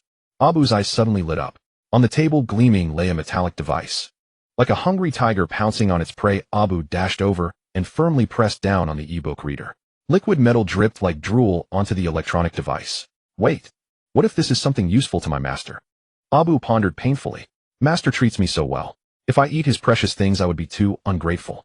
But if this thing was originally meant for me to eat, then why wait for him to wake up? Abu slapped the table. Let's decide by flipping a coin. If it lands on heads or tails, I'll eat it. If the coin stands upright on the table, then it must be something master needs. When Hiroaji finished his cultivation and woke up, Abu was licking his lips with satisfaction. Hiroaji cast an icy stare at the empty table, then glanced at Abu's bulging belly. Abu, you didn't eat the e-reader I left on the table, did you? Hiroaji asked with a force. The fur on Abu's body nearly stood on end. Feigning confusion, he said, My esteemed master, what are you talking about? Your loyal servant just woke up and knows nothing, hasn't seen anything. I see. Hiroaji nodded, and for a moment they fell silent, staring at each other. Abu suddenly belched, and a screw rolled out of his mouth, spinning around on the table. This. Abu was covered in cold sweat. Hiroaji's eyes narrowed, filled with intense, murderous intent. You gluttonous bastard. Hiroaji grabbed the fat crocodile by the neck, lifting him upside down like a large cat, and shook him vigorously. That was a very important thing. Spit it out now. This? How is this possible? It's already digested. Ahem. Help. Inside it were extremely valuable data, you idiot. Hiroaji said angrily. If you had to eat it, at least wait until I recorded everything. A master, are you referring to the data inside? Abu asked in the midst of struggling. Sensing that there was more to his words, Hiroaji relaxed his grip and asked darkly, Yes. Do you have a way to recover it? Hearing that it was about the reader's data, Abu breathed a sigh of relief and said cheerfully, If it's about that, master need not be angry. I, Abu, am a being of great wisdom. Although the metal materials have all been digested, I copied all the data stored inside earlier. Ho, it proves useful, doesn't it? In truth, he had just wanted to see if there were any interesting pornographic novels among the data. But it turned out to be all boring stuff about mecha knowledge and warfare. Just as he was about to delete those data from his stomach, Hiroaji woke up. Overjoyed, Hiroaji said excitedly, You can retrieve these data. Abu thought for a moment and said, Retrieving them would be too troublesome. Master, can't you perform a soul fusion with Abu? Once we enter the state of soul fusion, I can reflect these data in my mind, and then you can obtain them as well, can't you? That's right. This was a method Hiroaji had never thought of. Since Abu was an undead creature summoned using a fragment of Hiroaji's soul as a guide, their souls could easily be connected. Abu transmitted all the data he had just absorbed from his brain into Hirozi's brain, just like two computers exchanging data. Hiroji recorded all the data within just 2 minutes. Of course, this information was only temporarily stored in his mind. To truly master it, he would need continuous exploration and research. Hiroji closed his eyes, summoned the books from his mental domain, and found it incredibly convenient. From that day on, for 3 days and 3 nights, he did not rest for a moment, constantly contemplating strategic issues of mecha formation. If 3 days ago Hiroji was still a lone assassin, then 3 days later he had at least become a competent mid-level commander capable of maneuvering about 10 mechas in combat. But Hiroji was not satisfied with this. He urgently needed actual combat practice with someone. Who should he find? Tao Jesai was undoubtedly an outstanding lower to mid-level commander, but Hiroji did not want him to fully know his own strength. Moreover, the level of outstanding was not enough for Hiroji. Looking around, he saw Abu sleeping on the ground, and his eyes lit up. Abu. Hiroji grabbed him by the scalp and lifted the fellow up. The fat crocodile, drooling in a spring dream, flailed his claws and wailed loudly. You should have a complex computational system in your brain, right? Hiroji asked with great anticipation. This goes without saying. I am the smartest creature in the— Abu yawned. Let me sleep, my good master. I just unified the entire universe in my dream and locked all female humans in my harem. Put those thoughts aside for now. Use your computational system to analyze those mecha command books from the past few days, calculate suitable formations, and let's do simulated combat. Are you kidding me, master? Abu screamed miserably. That sounds so boring. Hiroji smirked evilly. Listen, if you can't learn mecha combat, how can you unify the universe and collect all female humans? Abu's eyes lit up. That's true. Master, you are so smart. Abu admires you so much. With that, he jumped down from Hiroji, puffed out his cheeks, and began to compute. Brainworms were inherently highly intelligent creatures. After combining with mechanical metal and absorbing part of the program from the Chuch's glorious angel, Abu's programming became extremely advanced. After several hours of computation, Abu had fully mastered all the materials provided by Tao Jesai. This speed was much faster than Hirozi's. The two entered the soul fusion state once again. This time Hiroji imagined a virtual cosmic star map in his mind. Each side controlled 10 mechas and began their first formation command battle. At the beginning, both were flustered, unable to command their squads properly. Instead, they charged ahead with their own mechas. Abu was naturally no match for Hiroji. In a few moves, Hiroji cut him down swiftly. Abu shouted, cheating. We agreed to compete in command ability. Hiroji smiled sheepishly. You're right. Let's do it again. So the second match began. After as many as 600 imagined battles through one night, Hirozi's mecha command ability had made great progress. At the start, he was no match for Abu because Abu could optimize and filter through programs to find the best way to counter Hiroji. When facing a computer, the human brain is always inferior in performance. But there is one function that a computer can never match: imagination. Facing Abu's textbook perfect formations, Hiroji was forced to adopt all sorts of unexpected and bizarre tactics. The troops he commanded were like a group of ghosts, appearing and disappearing mysteriously. By the time the enemy spotted them, the magnetic oscillating blades in their hands had often already pierced the enemy's chests. He lost 8 out of 10 battles, but in the remaining 2, Hiroji unexpectedly managed to defeat Abu. Abu couldn't wrap his head around it. Master, the tactics and strategies inside my mind were developed by the most brilliant commanders of the Yearning Star's mecha forces over centuries and then optimized by me. You've only studied for 2 days. How could you possibly have beaten me? Hiroji smiled faintly, because I didn't play by the textbook rules. Have you ever heard a story? In Earth's ancient history, there was a time when computers ruled the world of international chess and no grandmaster could defeat them. Because the computer had recorded all the most brilliant moves. No matter what pattern the masters played, it could find 1,000 ways to counter. But one day, a 7-year-old child who had only learned chess for 3 months accidentally defeated the computer, because his clumsy tactics were never recorded in the computer's database. Master's words are indeed profound, full of meaning and insight. I can't even understand them. Angeline had finally been somewhat satisfied these past few days. Although the man who was to become her husband was foolish, at least he knew to work hard when the moment arrived, hiding in his room to study and not coming out for days. 4 or 5 days passed, and with the Yearning Star domain just ahead, Angeline's heart grew more anxious. That night she knocked on Hirozi's door, intending to talk to him about the planet's rules once more. When the door opened, Angeline froze. There was Hiroji lying slanted on the bed, sleeping in a most ungraceful sprawl of limbs. A plump pet crocodile lay pressed under his feet, also sleeping soundly. Angeline angrily shook Hiroji awake. What are you doing? I thought you were studying, but instead you're sleeping. What is it? Hiroji rubbed his eyes groggily. He had just entered a soul fusion state with Abu engaging in a mecha battle in his mind, and was unexpectedly disturbed. You? Angeline looked as if she were about to cry, pointing at Hiroji's nose. You've disappointed me so much. I don't think I've done anything wrong. Hiroji protested. Then have you studied the ebooks I gave you? Of course. Fine, then bring out the books. They'll pick 2 questions to test you. What? The books, Hiroji said with deep despair. The books seemed to be missing. What? Angeline was utterly devastated. How could they be missing? Those are very precious materials, and you didn't even take good care of them. You. Hiroji broke into a sweat. Actually, even though the book is gone, I have fully grasped the knowledge inside. Now I at least have the ability of a mid-level commander capable of commanding around 30 mechas in formation combat. Liar. How can you study without the book? Well, before the book disappeared, I memorized all the content. Impossible. Those books contain tens of millions of characters. You damned liar. This is unforgivable. Angeline's eyes reddened, and she plopped down on Hiroji's bed, hugging her knees and crying. You're a bad guy. Teacher was right. Men are all big bad guys, always telling lies. Hiroji was at a loss, throwing a fierce glare at Abu. Abu shrugged indifferently, gave a sly smile, and slowly crawled into Angeline's arms, saying deeply, Beautiful lady, you speak the truth. Men are the most unreliable, ugliest, and shameless creatures in the world. But I am different.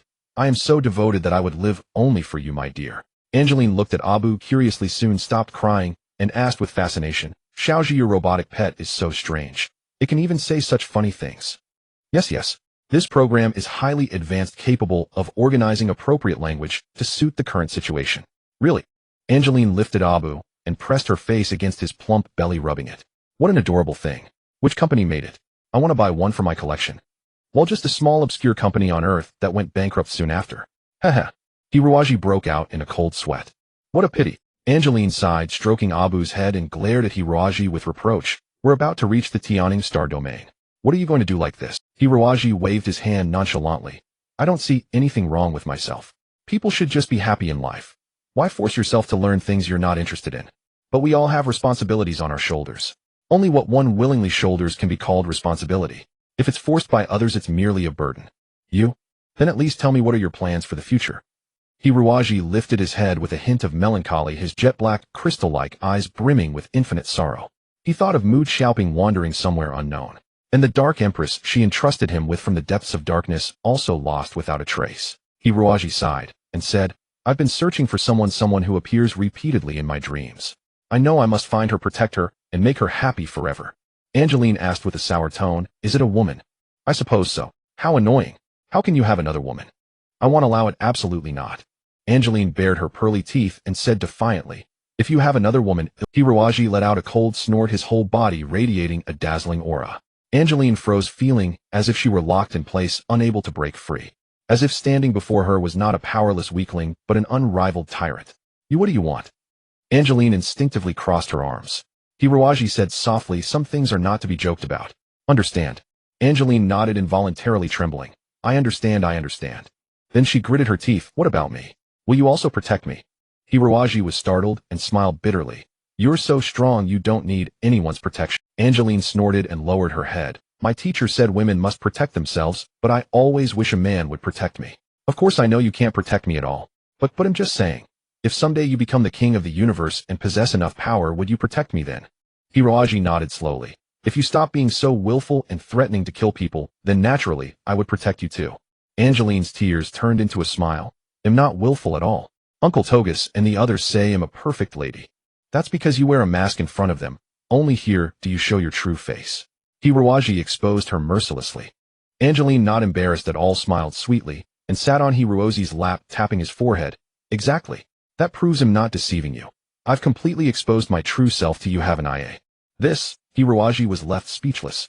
With only one day left before reaching yearning star, Hiroji, as instructed by Angeline, wore the silk ceremonial robe unique to yearning star. It was said that the yearning star domain valued nature, and most of its planets were covered in pristine vegetation, making it rich in resources. Most daily necessities were purely natural.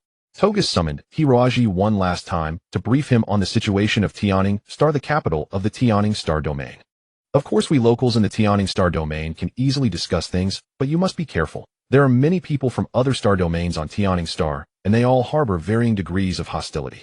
So for someone like you with a special status, but lacking corresponding strength, you must be extra cautious.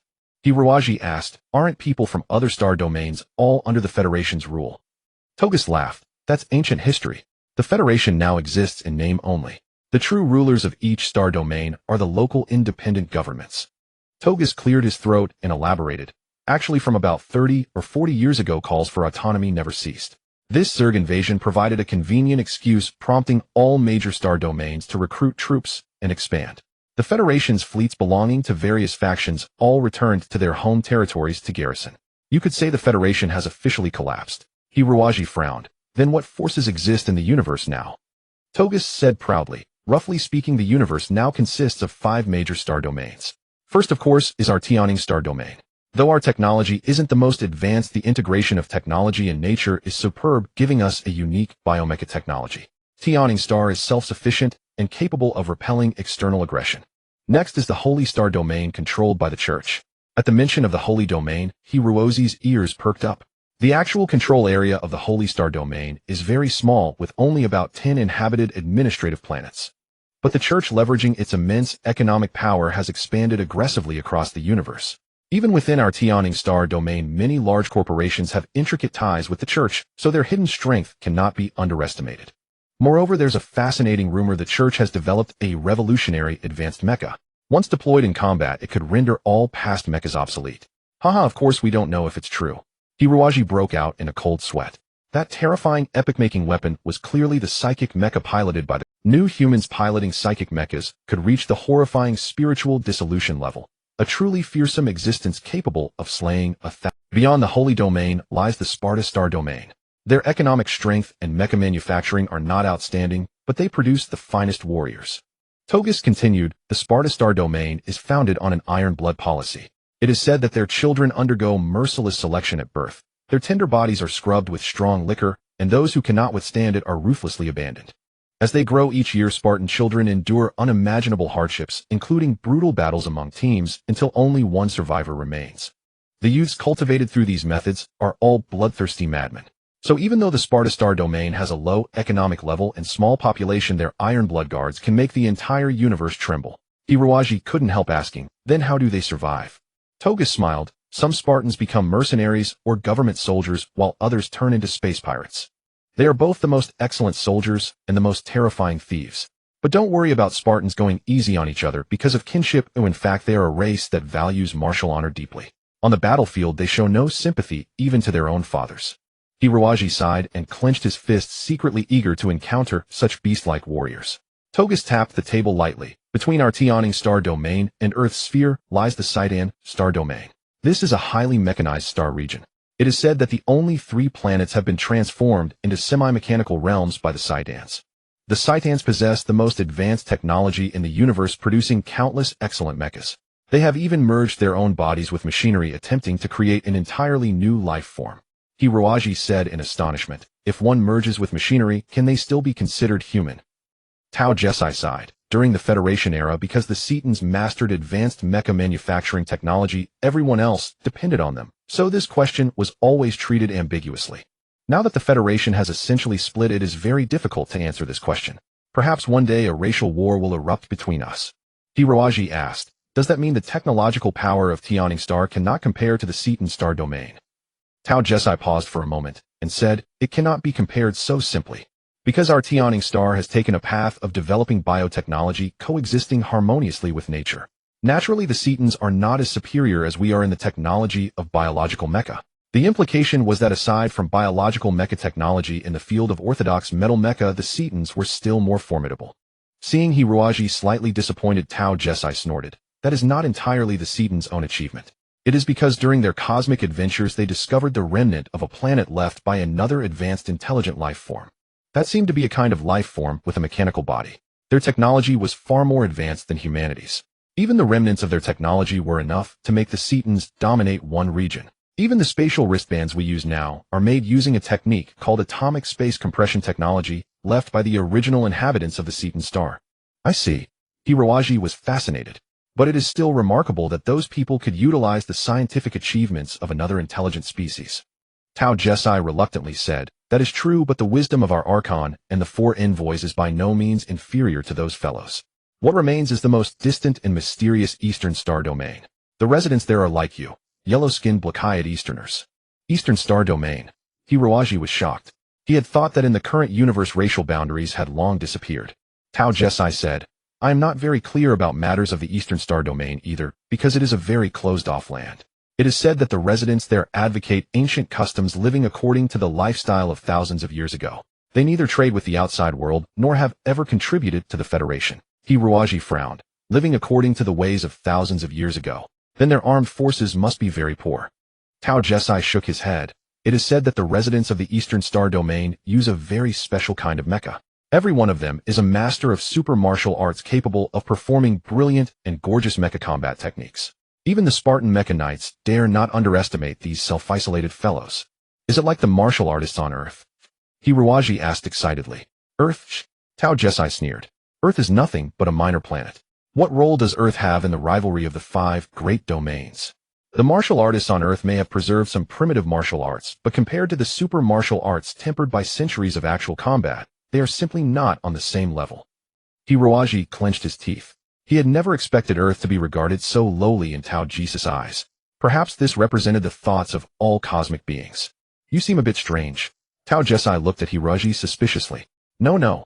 Hiruaji quickly came to his senses and explained, it's just that we are about to arrive at Yearning Star, and I feel a bit flustered. Tao Jesai glanced at him with a hint of pity and could not help saying, in truth the situation on Yearning Star appears calm on the surface, but it is in fact immensely chaotic. Since the previous Archon passed away, he left behind 3 descendants, 1 son and 2 daughters. The previous Archon originally designated his eldest son Philip as the successor, but things on our Yearning Star domain are a bit troublesome. Women hold a high status here with half the military being female. Thus, the eldest daughter Gloria has always secretly coveted the Archon's throne. Tao Jesai sighed, shook his head, and said, though born of the same mother, Lady Gloria is completely different from Lady Angelica. She acts with swiftness and decisiveness, with a resolute and bold character utterly devoid of womanly softness, a true tyrant. Hiruaji was secretly astounded, thinking that Angelica's ruthlessness must be hereditary, and perhaps her mother was a female demon who killed without blinking. However, Archon Philip was the formally designated successor of the previous Archon, and since taking office he has made no major errors in governance. Thus he also holds a certain position in the hearts of many citizens. He and Gloria are evenly matched. At this moment the best course is to win over some neutral forces, and the best strategy is none other than marriage. Hiruaji suddenly understood. They are going to treat Angelica like an object for barter. Tao Jesai helplessly nodded. Hiruaji finally understood why Angelica had not killed him that day. Marrying a worthless wretch was certainly not a good thing. But compared to being pushed around like a gift tied with a ribbon, being able to control one's own destiny was still better. Tao Jesai sighed. If the young lady had been able to find a husband with extraordinary martial arts skills, perhaps she could have escaped this fate. But now looking at you, I fear you cannot even protect your own life, let alone Lady Angelica. Alas, neither Philip's nor Gloria's faction will stand by and let Angelica become your bride. The best way is to make her a widow before the formal union. Hiruaji was stunned for a moment, then suddenly let out a dark, cold laugh. Tao Jesai was taken aback, wondering what he meant. Had this poor fellow been scared out of his wits? Hiruozi's eyes gleamed with fervent light, full of anticipation for the coming adventure. After more than 10 days of voyage, they finally arrived at the main planet of the Yearning Star domain, Yearning Star.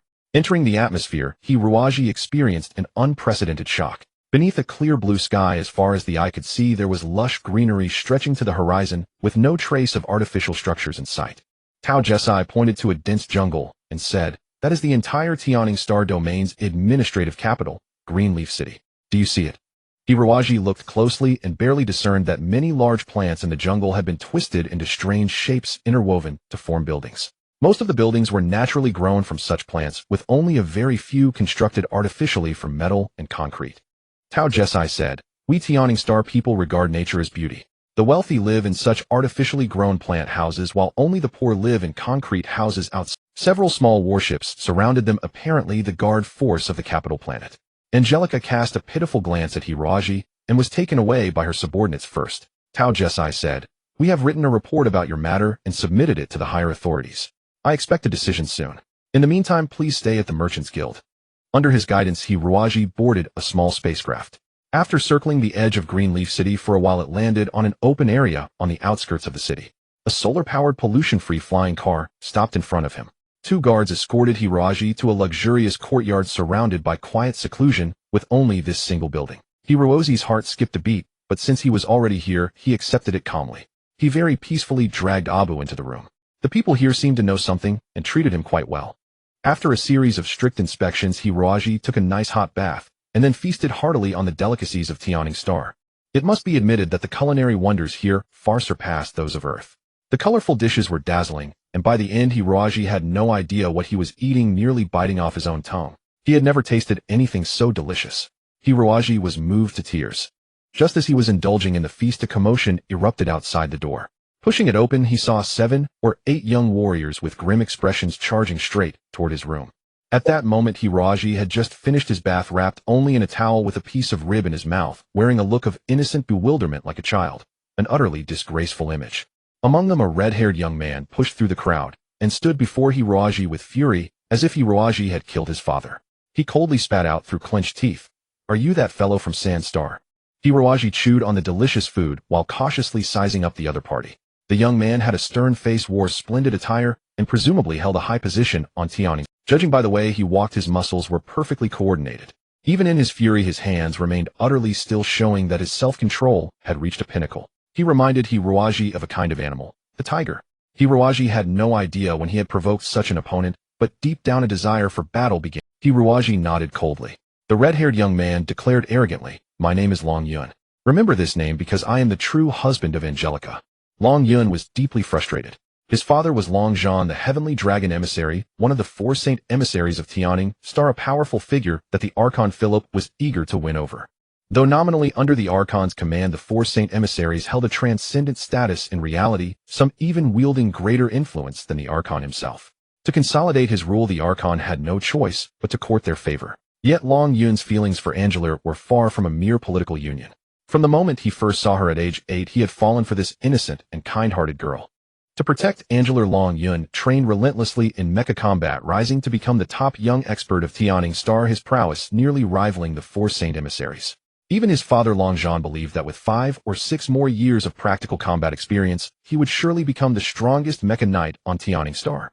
Long Yun was exceedingly proud, seeing himself as an indomitable tiger king. In his eyes, anything he desired would never escape his grasp. Naturally, Long Yun knew that Angela was heading to Sha Star to hunt were lizards this time.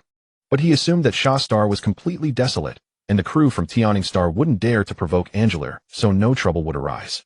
Yet out of nowhere this bastard had appeared. Long Yun cast a contemptuous glance at Hiroaji, dismissing him with a sneer. The fellow's muscles were weak all over. He was nothing but a waste. Hiroaji seemed utterly oblivious to the other's words, leisurely tearing at the ribs in his hand, savoring every morsel of flavor. Hey, are you even listening to me?" Long Yun fumed. Born into a prestigious family and skilled in martial arts, he had never been so insulted. His companions were also stunned. This guy clearly had no idea how to spell death. Hiroaji finally finished the ribs, nodded toward Long Yun, and then raised a banana with his other hand. "Bastard, I'm talking to you. Did you hear me? Don't you dare harass Angela anymore. She's just an innocent child, so pure and kind." Ahem. Hearing Angela described that way again, Hiroaji nearly choked. It seemed the little witch's disguise was far too perfect. "Actually, I'm quite troubled too," Hiroaji said with a helpless expression. "Mr. Long Yun, that little witch is both willful and cunning, and her tricks are so exquisite that any man who marries her would surely have his life shortened by a decade. The truth is I was forced into this." Everyone gasped. He was finished, daring to insult the goddess in Long Yun's heart. "Call an ambulance." "Hell, an ambulance wouldn't make it in time. Better contact the cemetery directly." Long Yun's eyes bulged as if he wanted to swallow Hiroaji whole. His clenched fists itched to smash into Hiroaji's face, but he held back in the end. "Fine. Very well. If you had won Angela from me through fair means, I would only bless you from the bottom of my heart. But now you've used some despicable trick to deceive her, and on top of that you slander her like this. From this moment on, you are my sworn enemy. There's only one way to settle our differences. We duel." Long Yun coldly dropped these words and stepped back 10 paces. Hiroaji stared at him stupidly, as if utterly clueless about what was happening. Long Yun's henchmen all sighed inwardly. This guy clearly had a death wish. Everyone knew Long Yun's formidable strength, especially when it came to matters concerning Angela. He would transform into a rampaging monster. In their eyes, Hiroaji was already a dead man. Long Yun shot Hiroaji a look of utter contempt, clasping his hands behind his back. "If you consider yourself a man, then stand up and take responsibility. Don't say I'm bullying you. I won't use my hands in this duel. Yes, only my feet. If you can survive 1 second of my attack, I'll admit defeat and never interfere with you and Angela. And if I lose, do I have to make the same vow?" Hiroaji wished for nothing more. Long Yun sneered coldly. "No need. I think after 1 second you'll no longer have the ability to trick girls with your schemes. Come on. Long Yun charged. No one saw how he initiated the move. The 2 bricks beneath his feet had already turned to dust. Hundreds of afterimages suddenly filled the narrow corridor, the entire space awash with Long Yun's furious shadows. A gale swept past everyone. After merely half a second, Long Yun's ferocious shadow completely enveloped Hiroaji, who seemed utterly petrified, making no reaction at all. He even dropped the fruit in his hand. Long Yun stomped hard on the ground with his left leg, attempting to use the force to unleash his ultimate technique, Whirling Dragon Slash. The onlookers could already predict Hiroaji's fate, shattered into 10,000 pieces like the bricks beneath Long Yun's feet. But just then, slap, everything stopped. The afterimages vanished, the gale ceased. Hiroaji stood there perfectly fine, his mouth still full of fruit pulp, staring expressionlessly at the onlookers. The onlookers stared back at him. Boss Long Yun. The boss has disappeared. Ah, the boss tripped. Damn it, the boss slipped on that banana peel he dropped. A massive human-shaped crater appeared on the solid ground. All the force Long Yun had used to attack Hiroaji was redirected onto himself, creating that terrifying pit when he also knocked himself unconscious. What? What just happened? Hiroaji looked bewildered. How did Mr. Long Yun end up lying here? The crowd was speechless. What happened is that you lucky bastards somehow survived boss Long Yun's attack in this unbelievable way. An onlooker said incredulously.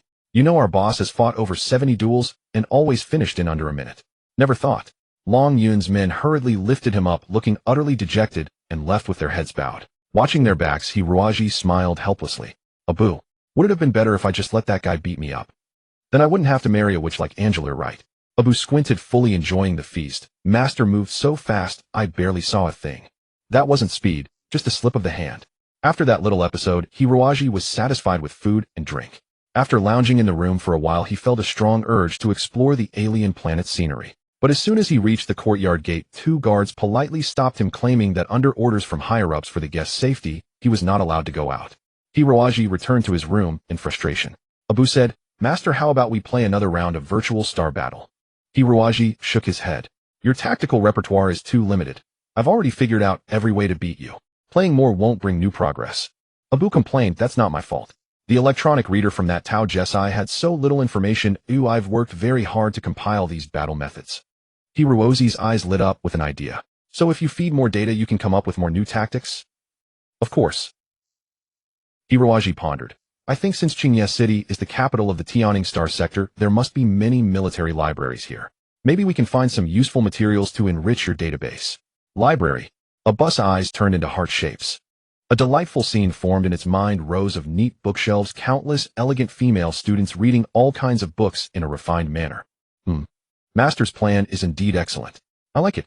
But look, there are monitors in all 4 corners of the room. Those guys are watching us. Leave that to me. Abu extended a metal filament from its body, slipped through the gap of a monitor into the surveillance system, and transmitted a virtual image it had crafted. For the next 3 hours, the monitor would repeatedly play this false footage, creating the illusion that they were still inside the room. Hiroaji and Abu crept out of the corridor. When they reached the gate, Abu suddenly struck, sending 2 spiritual attacks into the guards' minds. Both guards felt their minds go hazy, as if they had momentarily dozed off. By the time they snapped awake, Hiroaji was long gone. Qingye City's roads were all hidden within the jungle, utterly confusing for a newcomer like Hiroaji. The buildings were also concealed among trees and flowers, melding the entire city with the forest. Overall, the inhabitants of Tianing Star had a rather delicate appearance. Both men and women were exceedingly handsome, their every gesture graceful. Some people had ears slightly more pointed than normal humans, said to be a characteristic of pure Tianing Star bloodline.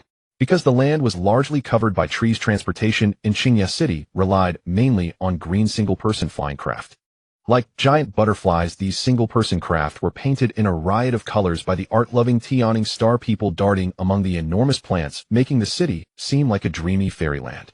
It took Hiroaji a long time to find the library. This was only possible thanks to electronic maps set up in many places around Qingye City for the convenience of outworld visitors. Just input your destination and a detailed route would be displayed. Qingye City had 5 large public libraries plus 2 specialized libraries related to mecha studies.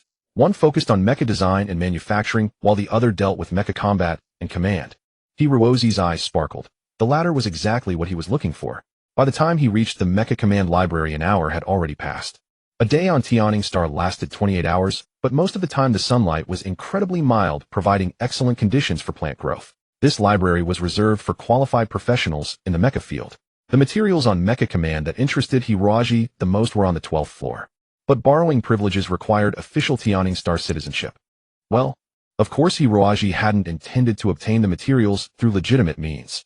He and Abu quietly took the emergency stairs to the 12th floor, and when no one was around they slipped into a ventilation shaft from the restroom, slowly crawling toward the main server room. In this era, most books were stored in electronic form. Even the ancient paper books often had electronic copies available for borrowing. These data were stored in a massive database. Abu, it's your turn. I know. Abu wriggled its plump body toward the library's main database. Because its body could liquefy into any shape, it encountered no obstacles and quickly slipped through gaps into the server room. So much metal. The entire server room was filled with electronic devices, and the rare metals inside these devices were the ultimate delicacy for Abu. With a mind full of food, Abu completely forgot what its master had sent it to do. It released countless metal filaments from its body, connecting to all the surrounding computers, and then began to devour. The library's management center instantly fell into chaos. All data connections were severed, the power system malfunctioned, and it seemed the main database had completely vanished. How is this possible? The administrator was astonished as he gazed at the data before him, the dark screen signifying the disappearance of all information. Long Zhan stood silently before the administrator and asked in a deep voice what happened. Our return Dragon Sane envoy, I don't know either. It seems there is an issue with the connection to the central database, and the system is quite unstable. Long Zhan nodded. He was the principal of the first Mecha Academy in the Tianning Star domain. In addition to his formidable martial skills, he possessed profound theoretical knowledge of mecha tactics and was a frequent visitor to this library. The administrator suddenly exclaimed, the VR database seems to have malfunctioned as well. What? Long Zhan knew well the importance of the VR database. This library contained two sets of information. The first part consists of books provided to ordinary readers stored in the ordinary database, accessible to anyone. However, there is also a particularly precious set of information that only professionals like Long Zhan can access, which includes many cutting-edge research achievements of the Tianning Star. This data is housed in the VB database, which is physically isolated from the outside world. This means that only enemies within the library's premises can cause damage. Long Zhan swiftly emerged, his voice sharp, immediately notified the security forces there is a in the ventilation ducts. Hiroji suddenly felt uneasy, only to see Abu frantically wriggling his legs, desperately crawling towards him, shouting, Master, something bad has happened. Before Hiroji could react, a tremendous force surged from below, an explosive energy he had never encountered before. Fortunately, at that critical moment, Abu transformed into his armor, otherwise Hiroji would have sustained What have you done? Hiroji's scalp tingled. He had never seen such a formidable enemy before. Only the Knight Mozart could possibly match him, right? I just ate all their computer databases. Long Zhan was nearly furious. The extent of the database's damage exceeded his imagination. Although it was designed to withstand the bombardment of high-energy weapons, the enemy had used some mysterious method to sabotage the facilities from within, nearly destroying the entire database. Bastard. As one of the four holy envoys, being humiliated like this in front of his eyes meant he could never show his face again. Long Zhan's eyes were nearly spitting fire as he fixated on the enemy, who wore strange armor that evidently possessed high defensive power. It was unimaginable that his full-force strike had not caused serious damage.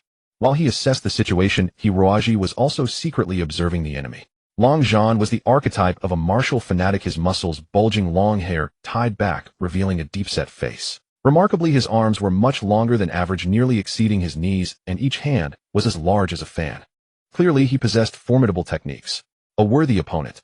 Hiroji's fighting spirit surged, adopting a posture that indicated he was ready to fight to the death before. He didn't mind testing the opponent's skills, but given the severe damage caused by that bastard Abu, a large contingent of security forces from Tianning Star would definitely respond. Hiroji did not wish to confront a whole battalion of Tianning warriors here, nor did he want anyone to discover his identity. Long Zhan was momentarily taken aback. The powerful aura emanating from the opponent indicated that he was also a warrior of considerable dignity. Unexpectedly, he managed to escape just like that. He saw a flash of silver light. The guy had already reached the end of the wall, and with a light punch he created a large hole in the wall before jumping down without hesitation. Long Zhan would not let him get away, easily following closely behind. As he leapt from the 12th floor, he summoned his mecha, Red Dragon Moonslayer. A splendid mecha entirely dark red appeared in midair, and the propulsion system immediately unleashed a powerful stream of flames to stabilize its massive form. One of the most advanced mechas in the entire Tianning Star domain made its Red Dragon Moonslayer wielded a super magnetic storm saber that was 12 meters long in one hand, while the other hand, fully extended, was replaced by a fearsome dragon head. The moment this mecha appeared, Hiroaji sensed that something was off. No matter how ignorant he was, he could tell the opponent's background just by the aura. Moreover, Tao Gusi had specifically briefed him about the strength of the 4 holy envoys while aboard the space. Red Dragon Moon Slayer was the mecha with the most formidable offensive power among the 4 holy envoys' mounts, perfectly complementing Long Zhan's sharp and decisive combat style. It was said that no one had ever escaped his grasp after 10 moves. Most people were cleaved in two by his famous magnetic storm weapon Moon Slayer within a single exchange. Not to mention the hidden super weapon Red Dragon in his left hand, capable of both ranged and close combat. It was like a meteor hammer, and no one could escape once entangled. Hiroaji cursed his bad luck for encountering such a formidable foe today. The best strategy was to retreat. He needed to escape quickly. Fortunately, the lush forests of Qingye City provided ample cover, and since his target was small, Long Zhan had not caught up yet. Hiroaji leaped among the branches, not heading directly towards the hotel, but taking a wide detour in the opposite direction. With the terrifying mecha closing in behind him, Hiroaji's breathing grew labored, and at that moment his wrist suddenly throbbed with pain. What's happening? Suddenly a voice echoed in his mind. This guy looks very strong. Hiroaji felt an ominous premonition rising within him. Hey, you, don't meddle. I wonder if it's stronger than me. Let's discuss this later. You promised to stay put. I've been very obedient for a long time. I just need 3 minutes. The wind in the forest suddenly changed, and Long Zhan felt an inexplicable pressure sweeping toward him. The radar indicated a powerful energy fluctuation. A flash of white light streaked by, and the high-speed airflow whipped up the surrounding leaves while emitting a piercing howl. Long Zhan barely dodged in time. The white light grazed a long, narrow wound on the chest-to-shoulder area of Red Dragon Moon Slayer, before soaring upward, tracing a beautiful arc in the sky before returning to the dense forest. At that moment, Long Zhan also thrust out the left hand of Red Dragon Moon Slayer. The left hand roared like an enraged dragon, deeply embedding itself into the heart of the forest, followed by a deafening explosion. Having successfully landed a blow, Long Zhan let out a slight sigh of relief. This enemy was undoubtedly a powerful opponent he had never encountered before, capable of initiating an attack against the renowned offensive Red Dragon Moon Slayer and inflicting serious damage. The enemy's weapon was made of some unknown material that had nearly destroyed his sturdy chest armor. However, now that he had endured Long Zhan's full force attack, the enemy should have lost the ability to act right. He was wrong. The trees on both sides of the forest parted, revealing a demonic-looking mecha slowly rising. Although Long Zhan's left hand had inflicted considerable damage, it was far from incapacitating. Biological mecha. Long Zhan's pupils constricted. Clearly the opponent's mecha was a special product made from biological materials, something only knights of the Tianning Star domain could master. Could it be that the enemy was one of their own? Long Zhan realized that this demon-like biological mecha was manufactured with technology that could rival his own Red Dragon Moon Slayer, possibly even more exquisite. Who exactly was this opponent? Governor Philip Gloria, or? Long Zhan's fighting spirit slightly waned, replaced by a heavy cloud of confusion. Inside the cockpit, Hiroaji was also panting. The power of a 4 holy envoy was indeed extraordinary, capable of forcefully resisting the direct attack of the bone scythe, while still having the ability to inflict such significant damage. Are you satisfied now? Hiroaji said with a hint of irritation.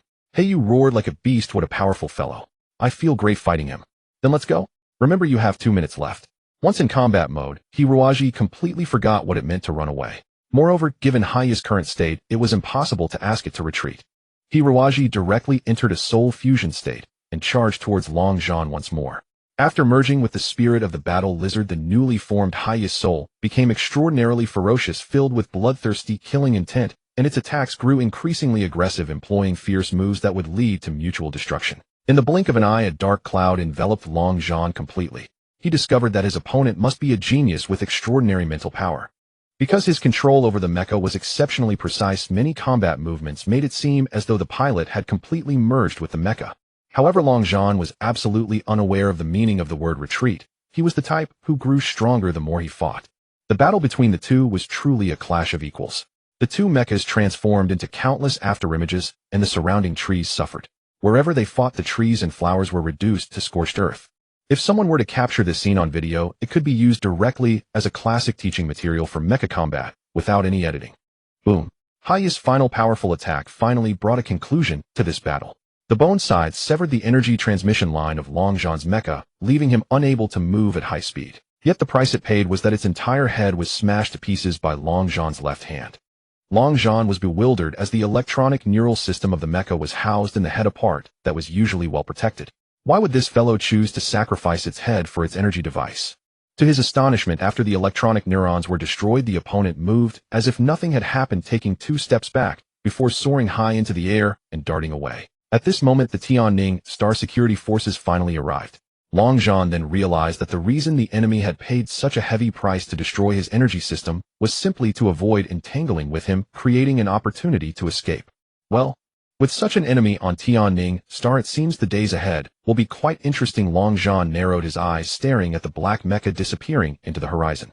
The data screen before him recorded a series of astonishing figures.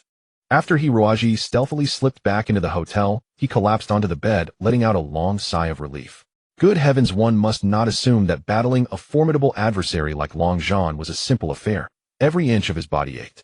After all, following the soul fusion, the pain of Black Wing was transmitted to him at 100%, and that was no laughing matter. Moreover, after this battle, the damage to Black Wing was quite severe. Although Black Wing now possessed a certain degree of autonomous recovery capability, Hiroaji still felt a pang of distress. Yet he harbored no regrets whatsoever. The battle with Long Zhan had instilled in him a newfound confidence. Ever since he had witnessed Mozart's awe-inspiring spiritual energy mecha, that day a profound sense of intimidation had taken root deep within Hiroaji's heart. While this feeling could certainly spur a knight to strive harder, from another perspective it could also severely undermine a warrior's self-assurance. Should he encounter a similar opponent again, he might be unable to unleash his full potential. However, today's confrontation with Long Zhan restored Hiroaji's confidence. In Hiroaji's view, Long Zhan's strength was comparable to Mozart's. Since he could fight Long Zhan to a standstill, even if he were to face Mozart and be outmatched, he would at least have a fighting chance. It's all your fault for stirring up trouble. Hiroaji tapped Abu on the head. Found anything useful or not? The plump crocodile had just absorbed a massive amount of metallic substances and was now squinting its eyes, laboriously digesting while scouring the vast database it had retrieved, hoping to uncover some choice morsels. Abu let out a belch and said lazily, "Of course there's something useful. This database contains many classic mecha combat manuals. Once I analyze and organize them, I'll transmit them directly into the master's mind. If that's the case, it might be worth it." Damn it, those fellows didn't notice, did they? The faint wail of police sirens drifted in from outside the window. Before long, the corridor was filled with urgent footsteps, as if a large crowd was rushing over. Bang! Hiroaji's door was kicked open, and a group of fully armed warriors stormed in aggressively, seizing him firmly. Had his true identity been discovered? A jolt of alarm struck Hiroaji's heart. A man who appeared to be the captain stepped forward with a cold expression, barking, "No use pretending. We already know who you really are. Surrender obediently." True identity. Hiroaji narrowed his eyes, and Abu likewise prepared for battle, both ready to create a massive disturbance and fight their way out. "Of course," the captain declared arrogantly. "You are a spy of the ecclesiastical court." "What?" Hiroaji was dumbfounded. "What, that idiot got arrested as a spy?" Long Zhan, who had just returned to his residence, learned of this astonishing news. The one who relayed this information to him was a seemingly frail youth with a face full of freckles beneath a head of slightly reddish hair, appearing deeply worried about the matter. Despite wearing splendid aristocratic attire, he did not seem like a person of strong will. Rather, he appeared quite indecisive. Yet this very man was none other than Philip, the current ruler of the entire Tianning Star domain. "Teacher Long, my sister, she has gone too far." Philip wept to Long Zhan like a child lost in the wilderness, finally catching a glimmer of hope. Long Zhan had initially intended to inform the Archon about the mysterious mecha knight he had encountered, but after some thought he decided against it. The Archon would likely be unable to offer any viable suggestions and would only be burdened with additional worry. Ever since Philip ascended to the throne, all policies of the Tianning Star had been decided by a council of veteran ministers and Long Zhan. This was also the reason Gloria had grounds for rebellion. Long Zhan pondered for a moment before saying, "We are all deeply surprised by this matter concerning Lady Angeli. However, regardless of the background of the man she brought back, even if he truly were a spy of the ecclesiastical court, it is not Gloria's place to act on her own authority. Archon, I believe this is likely another instance of Gloria testing your limits. If we fail to adopt a firm stance this time, that she-devil will only grow bolder." Long Zhan was a staunch supporter of Philip. As the power struggle between the two factions intensified, they had taken to calling the opposing leader the she-devil. Philip said anxiously, "That man certainly isn't a spy of the ecclesiastical court. Gloria simply doesn't want Angelier to marry someone of unknown origin. Teacher Long, you are also aware that Tuzin, the son of Envoy AI, Yin, has a deep affection for Angelier. If Angelier were to marry that man, what would become of Long Yun?" Mention of his son gave Long Zhan pause. He knew that Long Yun's feelings for Angelier were genuine, unlike Tuzin, who was merely obsessed with power. The situation had been deadlocked for some time. Tuzin and Long Yun were evenly matched in both appearance and martial arts, and Angelier remained noncommittal to either. However, upon her return from Sandstar this time, she had brought back a mysterious man proclaiming that he had become her fiancé according to ancient clan customs. Long Zhan deliberated for a moment before asking again, "Archon, what exactly is the background of the man Lady Angelier brought back?"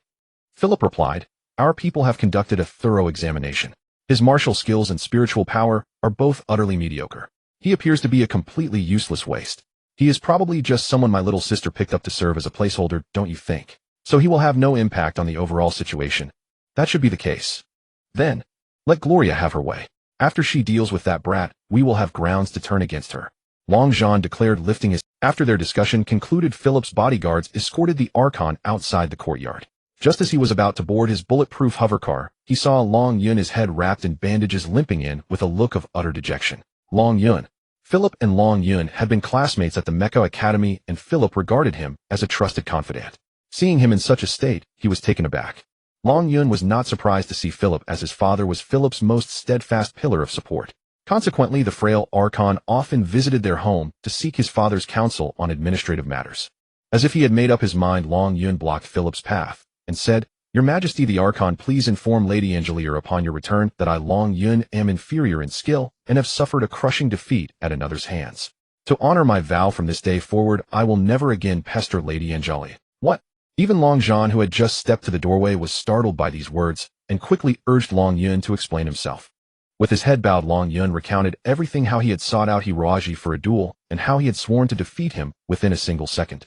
By the time he finished, his face was flushed with unbearable shame. "A piece of fruit peel made you slip." Philip found it utterly inconceivable. For a martial artist of Long Yun's caliber to fail due to such a ridiculous reason was simply too bizarre, was it not? Long Yun said in anguish, "A true man's word is his bond. Regardless, I lost, and that is that. Since I have lost, I no longer have the right to pester Lady Angelier."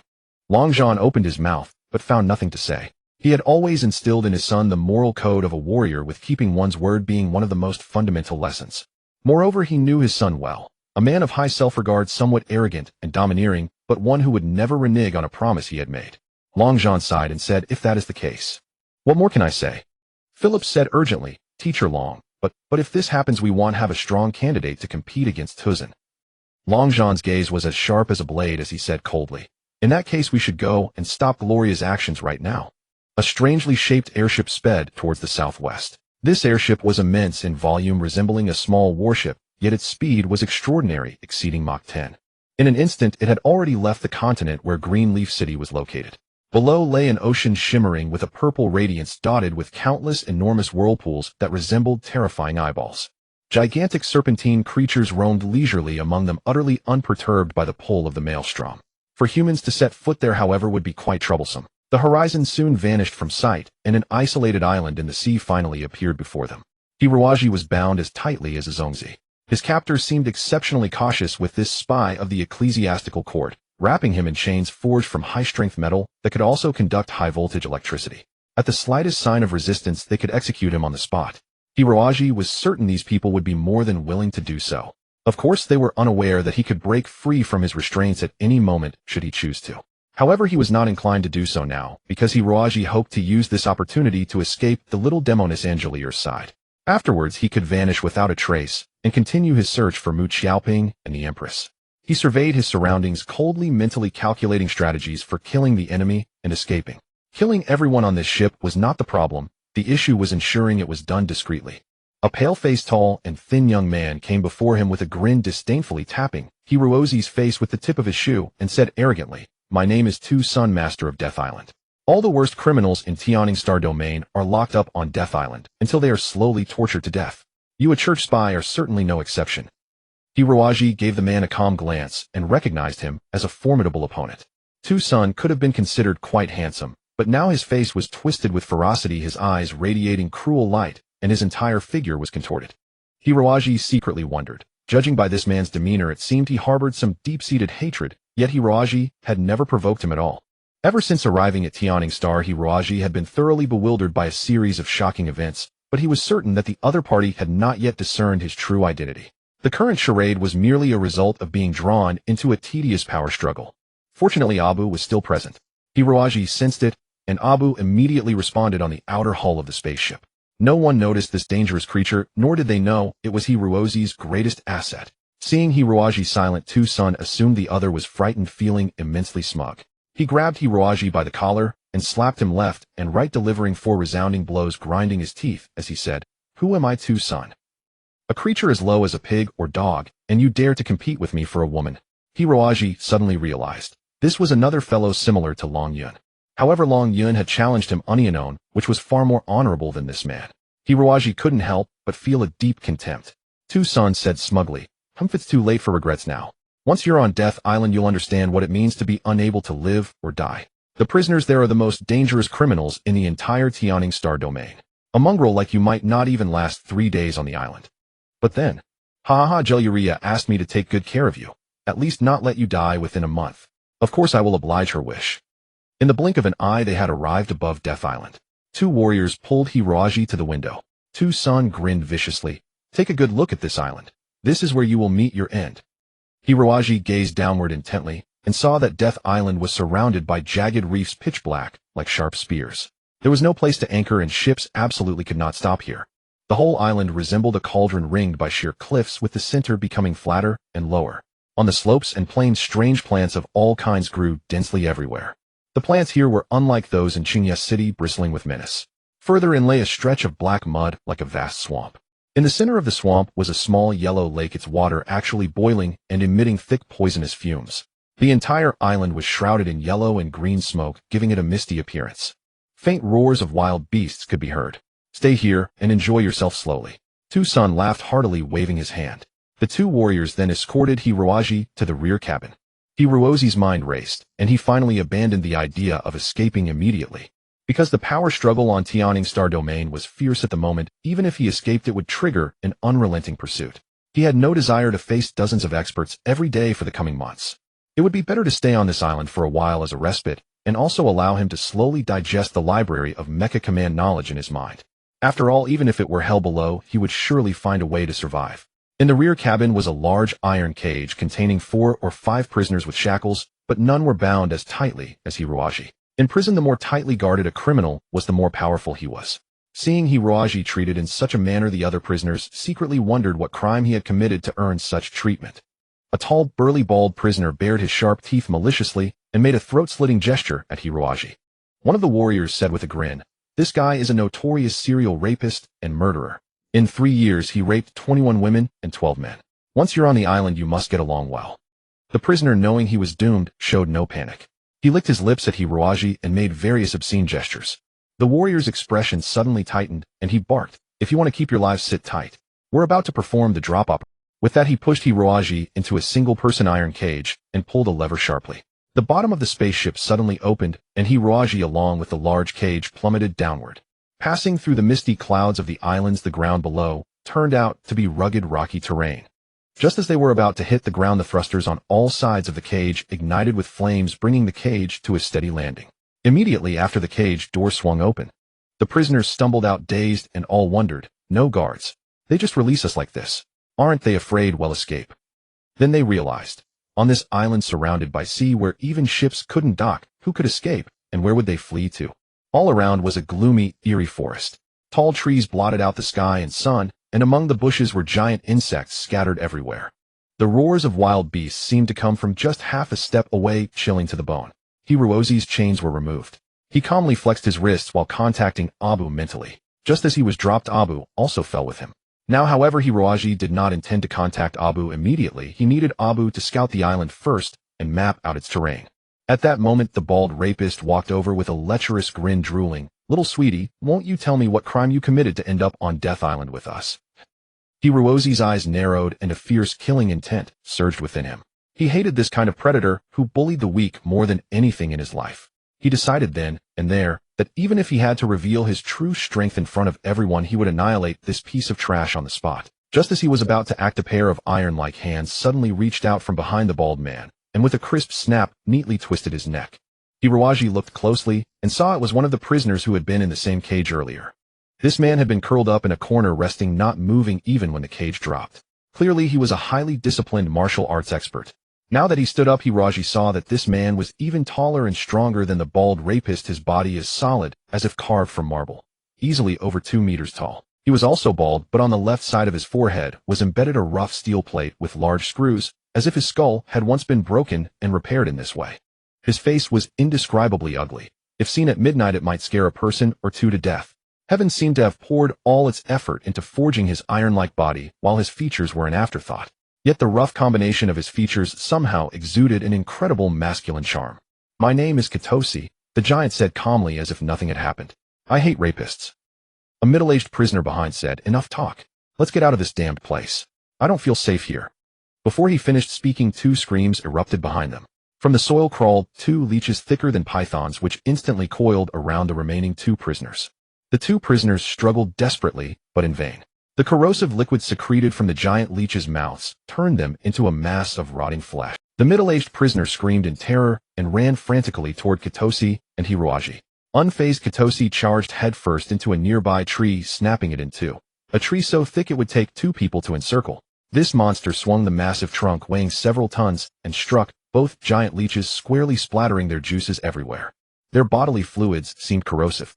Hiraji accidentally got some on his hand, causing searing pain. The middle-aged prisoner fared the same, flailing his arms and howling. Katosi was splattered the most, but he remained silent, as if this were nothing out of the ordinary. "Go, let's go." The 3 dared not linger. Hiraji said, "Run toward the hills." He reasoned that there were more beasts in the swamp below, while the cliffs had sparse vegetation and were less likely to harbor wildlife. Kuei-Tuasi nodded, then dashed forward vigorously. With his towering stature and long legs, each stride was equivalent to 3 steps of an ordinary man. Hiraji managed to keep pace, but the middle-aged prisoner lagged behind, panting heavily. Kuei-Tuasi glanced back, turned around, and tucked the middle-aged prisoner under his arm, like an eagle snatching a chick, carrying him up the cliff. After running for 10 minutes, the surrounding forest began to thin out, revealing a cliff strewn with rubble. Spotting several giant leeches closing in from behind, Kuei-Tuasi mustered all his strength, lifted several large rocks, and hurled them downward. He was a born warrior, who anything in his hands could become a weapon. The boulders he threw, as if launched from a catapult, flew with speed and precision, smashing the leeches to pulp. The middle-aged prisoner, exhausted from being carried all the way, was now stunned speechless by his extraordinary skill, his mouth agape, as he gasped for air. Unfortunately, the air here was foul-laden with toxic gases, and he immediately started coughing. Kuei-Tuasi cast a calm glance at Hiraji and said flatly, "It seems I should not have intervened earlier." Hiraji's heart tightened, realizing that the other party had become wary. After all, during their arduous trek, just now they had covered at least 3 kilometers of rugged, steep mountain paths in 10 minutes, all while breathing toxic air. Now Hiraji's calmness clearly indicated that he was a monster of the same caliber as Kuei-Tuasi. Hiraji frowned and said, "My name is Hiraji. Thank you for your help earlier." He knew that hiding the truth was futile before this man, and he yearned to earn his friendship. In a place fraught with danger, the friendship of a powerful individual was more precious than anything else. The middle-aged prisoner finally calmed down, rubbed his mouth, and said, "My name is Xiaozhe. Damn it. We're really Hiraji chuckled lightly, plopped down on the ground, and facing the vast black forest said leisurely, "In that case, let's enjoy this beautiful scenery before we die." Kuei-Tuasi hadn't expected such a thin, small fellow to be so open-minded. His estimation of Hiraji involuntarily climbed another notch. Kuei-Tuasi also sat down, frowning as he gazed into the distance. "There's no reason for those people to let us die like this. My. If their goal was simply to kill us, they wouldn't have gone to all this trouble to send us here. Killing a person is far too easy." "That's true," said Hiraji. "They could have killed us any time." Xiaozhe bulged his eyes and asked, "How do you not know about Siwang Island? Are you not from Tianing Star?" Both shook their heads. Xiaozhe sighed and said, "No wonder. Every resident of our Tianing Star region knows the name of Siwang Island." Hiraji asked, "I only know that this place is a prison for serious offenders." Xiaozhe smiled bitterly and said, "If it were a prison, it would be better. At least in a prison, you wouldn't face capital punishment. Siwang Island is more like a ranch than a prison." "A ranch?" "Yes, you probably know that our Tianing Star's mecha manufacturing is most famous for using biological materials to build mecha. But the creatures that can be used to make mecha mostly live on remote planets, and they are extremely ferocious and cunning. If we try to hunt them, it would not only cost a lot of time and money, but also have a very low success rate." Hiraji nodded, recalling how Tao Gusi and his team had hunted sandstone battle lizards on Sha Star. If there had been a few more battle lizards, it likely would have ended in a fiasco. Xiaozhe cleared his throat, glanced down nervously, and continued, So later someone suggested that instead of killing captured alien creatures, we could try to artificially cultivate them. This proposal was quickly implemented. Many electronically mechanized artificial ranches were built on Yearning star, and even cloning technology was used to create new beasts. So that way biological mecha can be mass-produced, said Hiroaji. How could it be that simple? Xiaoze said, most of the beasts bred this way died, and even those that survived lost their original wildness. Their body tissues are completely unsuitable for making mecha materials. It seemed that only by perfectly replicating the alien environment and raising them semi-wildly could we obtain pure biological mecha materials. Hiroaji suddenly realized, so this Siwang Island is a habitat specially for those alien beasts. Xiaoze nodded. This Siwang Island did not exist originally. It was a mountain range beneath the Ningjing Sea. Later government technical officers carried out undersea blasting, causing dormant volcanoes to erupt and rise above the sea surface, thus forming this bizarre island. Our current location is the original crater. No wonder the toxic gas is so dense here. Only in this way is it suitable for those alien beasts to live. At first the government released 11 kinds of mecha-producing beasts and cultivated a large number of alien plants. Since the island is surrounded by sea, there was no worry about disrupting the ecological balance. After decades of evolution, the alien beasts have reproduced and gradually formed an independent ecosystem. When talking about this, Xiaoze spoke endlessly like an orator. However, although there were many alien creatures, another awkward problem arose, namely how to capture these creatures to make mecha. If this step cannot be realized, then the purpose of establishing this island would cease to exist, wouldn't it? At the very beginning, the government sent an elite hunting team to the island. However, the beast's combat power far exceeded expectations, and due to human intervention, they seem to have undergone some mutations in evolution, making them completely unresponsive to anesthetics. In this way, the first hunting team of 20 mecha that landed on the island did not escape. All were killed under the claws of the beasts. Kue Tuasi sneered disdainfully. The level of Tianing Knights is indeed only so. Xiaoze awkwardly explained, because we need the beast body tissues to make mecha. Many large-scale lethal weapons cannot be used, which led to this outcome. In short, many more hunting teams were sent after that, but all returned without success, which greatly disappointed the government. In the end, someone came up with an idea, suggesting that death row convicts should replace elite knights to carry out the most dangerous tasks in this hell on earth. Since they are death row convicts, it doesn't matter if they are sacrificed. Hiroaji sneered. Indeed, a great idea. Xiaoze said. Among these death row convicts, extraordinary talents emerged. The mission that elite troops failed to accomplish was eventually completed by them. Of course, the government couldn't let the death row convicts return to normal society, but since they were so useful, they wouldn't easily execute them. Thus, a strange small society formed on Siwang Island. Hiroaji was stunned. You mean this place is controlled by prisoners? Xiaoze said. The nominal leader of Siwang Island is Tu-Sun, the son of Saint Envoy Ai Yin. But that spoiled child certainly wouldn't stay on the island all year round, nor would ordinary guards remain in this living hell. Therefore, he specially cultivated some death row inmates to serve as his thugs representing his interests. Moreover, on the island transportation is inconvenient, and both living and entertainment facilities are extremely scarce. So Tu-Sun could easily trade a little bit of outside supplies for a human life here. Xiaoze concluded. In short, this is such a place. Outside beasts lurk with hungry eyes, inside vicious prisoners slaughter each other. People will draw knives over trivial things like cigarettes or discs. And if they fail to provide a certain number of beast carcasses each month, Tu-Sun will cut off their food and water supply. He uses this method to control the place like an iron fortress. Hiroaji wondered, Mr. Xiao, why are you so familiar with this place? Even ordinary residents of Tianing Star probably wouldn't know the inside story of the prison like this. Xiaoze smiled sheepishly. Because when I was doing business outside, I knew that sooner or later I would end up here. So I studied every detail of Siwang Island in advance, hoping that if I ever came here, I could find a way to escape. And have you found a way? Xiaoze lowered his head. No one can ever escape from here. On the spaceship, I had already thought about suicide, but I couldn't make the final decision. So it would have been better to let those giant leeches eat me just now. Even the pain would have been fleeting. Kue Tuasi said grimly, that's easy. If I just throw you down, you'll be torn apart by those beasts in less than half a second. Want me to help? Xiaoze shuddered and dared not speak. Hiroaji interrupted. Mr. Xiao, what crime did you commit to end up here? Xiaoze smiled faintly, yawned, and didn't answer. Hiroaji suddenly grabbed his left hand tightly and said coldly, Mr. Xiao, this joke is not amusing. Xiaoze stared dumbfounded as he opened his left hand, revealing a black crystal lying steadily in his palm. Greatly shocked, he murmured, impossible, impossible. In the entire Tianing Star region, who could have detected my thieving skills? Hiroaji felt lucky. Xiaoze was obviously a master thief, his hands as fast as wind and lightning, and Hiroaji had not noticed at all. Yet of all things he had to steal the black crystal formed from the abyssal nether, a shard that shared a blood-like bond with Hiruaji. The moment it left his body, he immediately sensed the theft. Had it been any other object, or had the theft occurred on a bustling street, Xiao Zhe might have succeeded. He stared at Hiruaji as if the latter were a monster, then chuckled bitterly. Could it be that I've truly been scared out of my wits? That even such a simple task I can no longer pull off?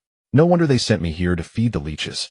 With that he returned the black crystal to Hiruaji. Hiruaji asked curiously, with your skills, stealing from ordinary people would be effortless. How could you have been caught? Xiao Zhe's eyes bulged. He spread his hands and said, look at these hands of mine. After decades of grueling training, if I were to use them merely to earn a living from commoners, what would that even mean? Having mastered such exceptional abilities, one must set his sights on the supreme pinnacle of thievery. Steal what cannot be stolen, pilfer what cannot be pilfered. He squinted his eyes and waved his arms wildly like a madman. So who exactly did you steal from? Xiao Zhe said triumphantly. You must have heard of Long Zhan, one of the 4 sacred envoys of our yearning star, right? Long Zhan's mecha is called the Crimson Dragon Moonslayer, one of the most formidable units in all of yearning star. My target was the spatial bracer that houses that mecha. The spatial bracer is an essential tool carried by every mecha knight as it stores their machine. It can hardly be removed without reason. Accomplishing that task was next to impossible. Xiao Zhe said, hey, you may not believe it, but at that moment I had actually succeeded. But then I thought, Long Zhan, after all, is one of the leaders protecting our yearning star. Depriving him of his mecha would weaken our combat strength. So after playing with it for 2 days, I decided to return the spatial bracer to him. And it was during that process that I got caught. Hiruaji didn't know whether to laugh or cry, yet he felt a secret admiration. After losing his spatial bracer, Long Zhan was naturally frantic and kept a wary eye on everyone around him. Returning the bracer under such circumstances was 10 times harder than stealing it. Moreover, facing a top-tier expert like Long Zhan, getting caught was only to be expected. Hiruaji couldn't help but say, if you had explained your intent to Long Zhan, I doubt he would have. Xiao Zhe smiled wryly. It was chaos at the time. I was discovered by Long Zhan's son Long Yun, who had no sense of respecting his elders. He dragged me straight to the Qingye city garrison. Those people wanted to curry favor with Long Zhan, so why would they go easy on me? Those damn bastards. Xiao Zhe rolled up his trouser leg. Quichuo, see, you think you're fast. Hell, if I didn't have these injuries, I'd have crawled up this mountain path in no time. Why would I need you to carry me? His legs were mottled blue and purple, the skin stretched taut by swelling until it was translucent, as if a single poke. Hiruaji frowned. What kind of weapon did this? So vicious. I can see that your thighs, kneecaps, and ankles are all. Xiao Zhe forced a smile. Our yearning star domain reveres nature. They used a wooden rod made from the roots of a special plant on kaiwaxing coated with a custom blended plant toxin to inflict this. For 2 days after the beating, my legs showed no change at all. I could move freely.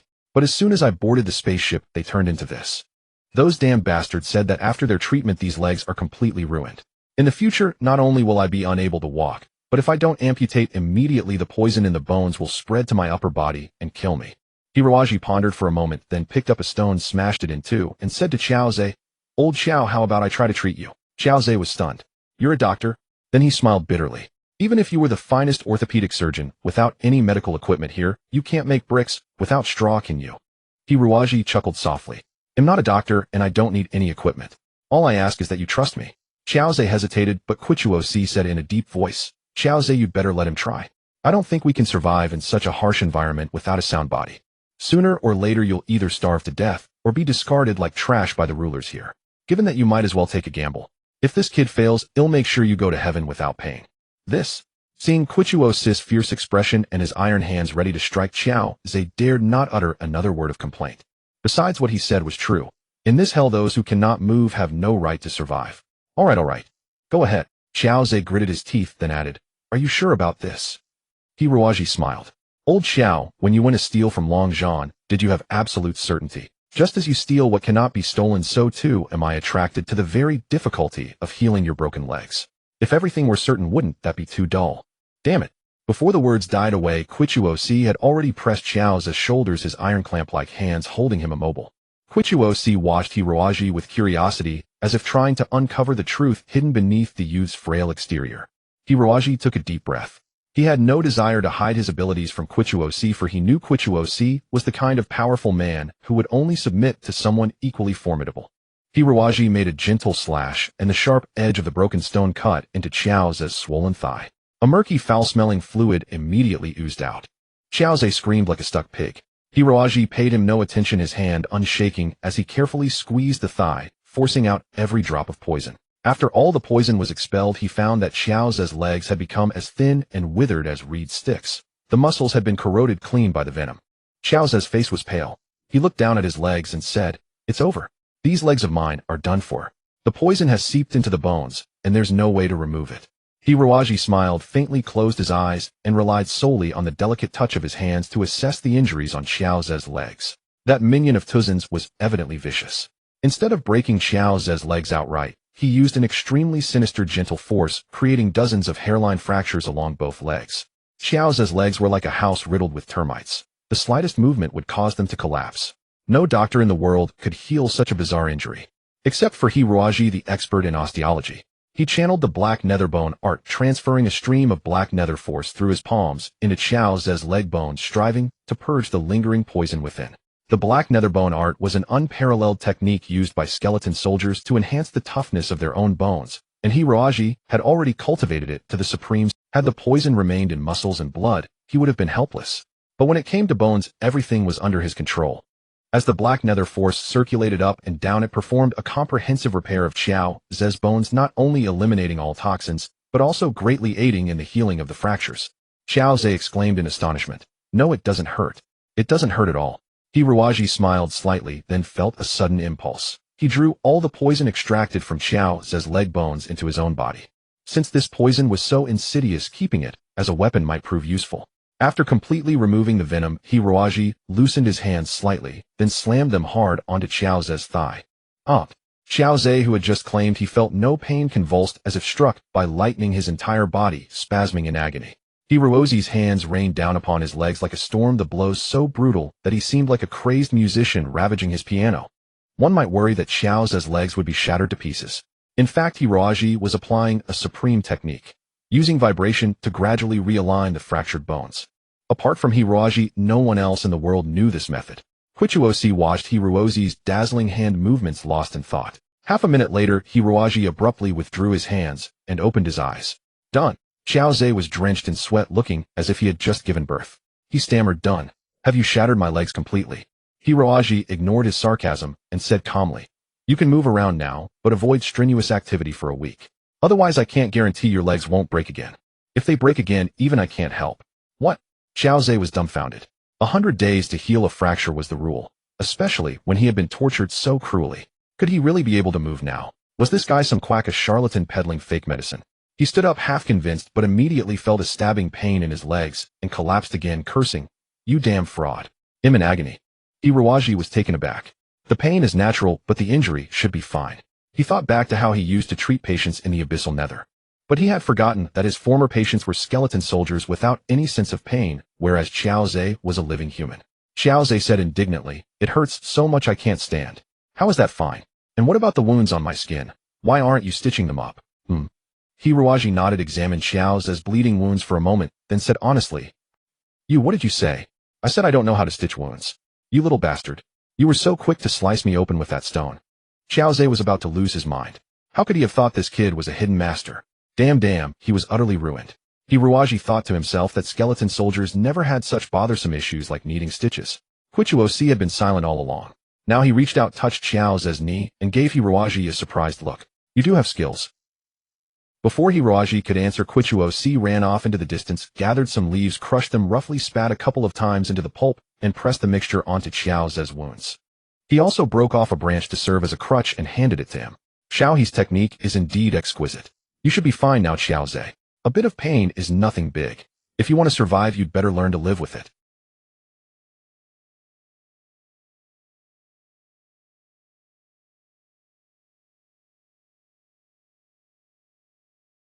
Quichuosi tapped the steel plate on his own head and said calmly, "I once ran over 30 miles with part of my skull blown off by shrapnel, killing over 70 enemies along the way. A little leg pain is nothing." Xiao Ze was dumbfounded. "You monster, where do you come from?" Quichuosi said proudly, "I was born in the Sabata star domain." "A Sabadan." Hiroaji grew excited at once.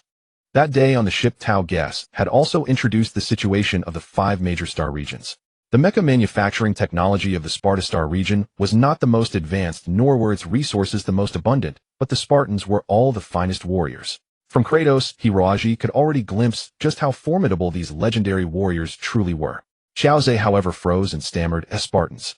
The people of Tianing Star revered nature and elegance with a keen interest in literature and art.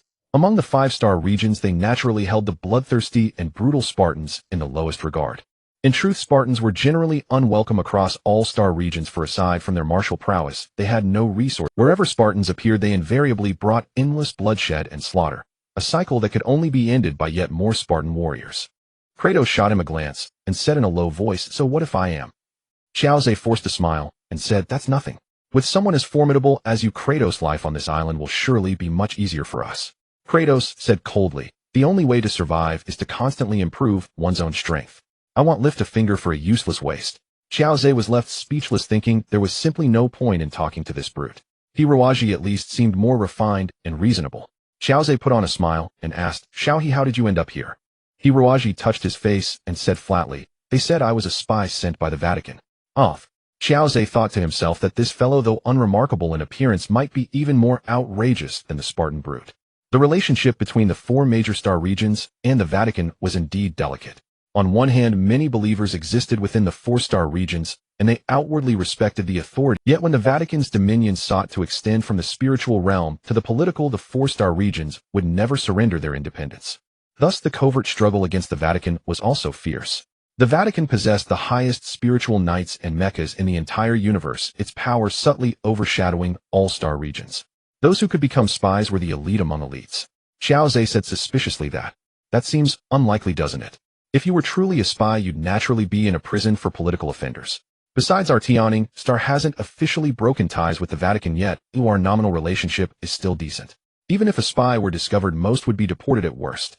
Hiruaji smiled bitterly and nodded. "Your analysis is quite sound." Kratos' eyes flickered and he interjected, "I don't think you're a Vatican warrior either." Hiruaji asked in surprise, "Why?" Kratos, like a wild beast, sniffed the air. "I don't smell the scent of a Vatican." He then bared his teeth in a grin. "I've killed 3 Vatican knights before. The stench on them is Xiaozhe was horrified, but Hiruaji was quite pleased, for he had finally found a common ground with Kratos. Hiruaji said bluntly, "I come from Earth. As for other unimportant matters, I can't remember them now." Kratos said in a low voice, "I've heard that people on Earth are all primitive savages who eat raw meat and drink blood. It seems those rumors are utterly unreliable." "You're right. Since we've all ended up here, the past no longer matters. The only important question is how we survive in this place." Kratos laughed heartily. "I want to see what it is that will finally end my life. And before that, how far can I advance?" The giant stood proudly on the cliff, mist swirling around him. He looked not like a death row inmate, but like an arrogant monarch reviewing his troops. The three waited a while longer until the roar of engines came from the jungle, and 7 massive mechas emerged from among the trees. These mechas were all painted with mud-toned camouflage, looking extremely ugly. However, Hiruaji greatly admired them. He valued practical combat, and knew well that a flashy exterior was useless. Only by concealing oneself as much as possible could one gain an edge in battle. The 7 mud-caked mechas formed a line in a ring formation and advanced toward the mountain. Watching their formation, Hiruaji frowned slightly. After his rigorous training with Abu, he had gained considerable insight into the tactical command of small units. If he had been commanding these mechas, he would not have adopted such a blatant formation.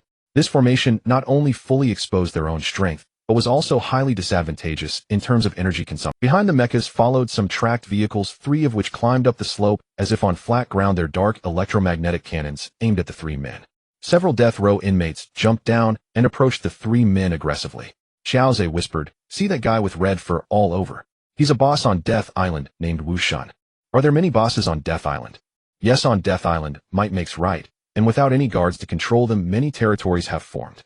Wu Shun controls the largest territory because he has secret support from Tuzan. His power here is immense. Apart from not being able to gain freedom, he's practically the warden."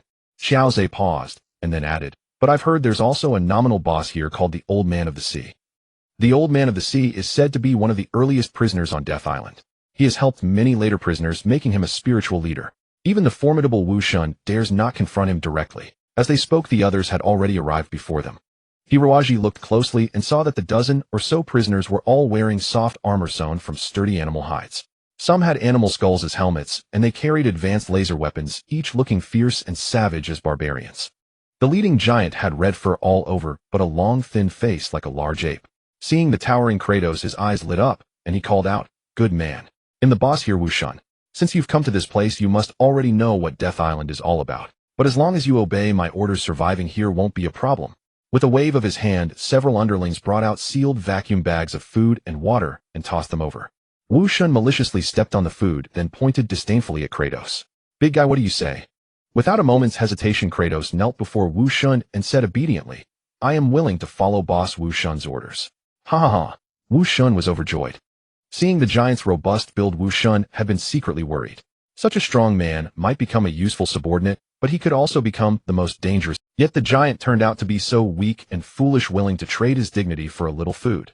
Wu Shun lifted his foot, kicked the food packet over, and sneered, Eat. Kratos, without a word, tore open the plastic bag and wolfed down the contents, making disgusting smacking sounds. In his haste, he even swallowed the plastic bag whole. The underlings burst into laughter.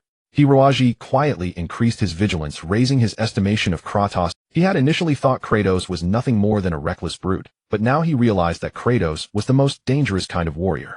Anyone stupid enough could become a brave fool. But only a professional warrior who had faced life and death trials countless times, wrestling with death on the brink of the underworld, could learn to discard unnecessary things like pride and anger, forging himself into a cold, merciless, and razor-sharp javelin. Hiroaji believed that Kratos would never submit to Wu Shun for a mere packet of food, but he did need food to replenish his energy. For such warriors, nothing was reliable except their own bodies. Kratos would do everything possible to take care of his body, and when the time came, his powerful physique would unleash its maximum energy to repay him. When that moment came, it would probably be Wu Shun's death knell. Hiroaji's eyes showed a hint of admiration. Kratos glanced at him indifferently, a trace of challenge in his eyes, as if only Hiroaji was his true rival among all present. Because Hiroaji, like him, was a pure warrior, Wu Shun tossed a second packet of food. Hey, you there? He gestured to Xiaoze. Xiaoze scrambled on all fours before Wu Shun, greedily eyeing the bag of food on the ground, yet lacking the courage to take it. Wu Shun said coldly, Someone told me you were once a very professional thief. To be honest, on Death Island, thieves are not needed. If I, Wu Shun, want something, I simply take it by force. However, for specialists like you with particular skills, I, Wu Shun, have always held a certain respect. This bag is placed before you. If you eat it today, from now on I will have your back. But correspondingly, if one day I ask you to do something for me, you had better remember this bag of food at that time. Xiaoze hesitated, glanced at Qichuo once more, then nodded. Wu Shun grinned, fiercely, very good. If someday you truly forget, it doesn't matter. I will personally dig this food out of your stomach. Eat. Xiaoze shuddered, tore open the food bag, and ate in small bites. There's still one more.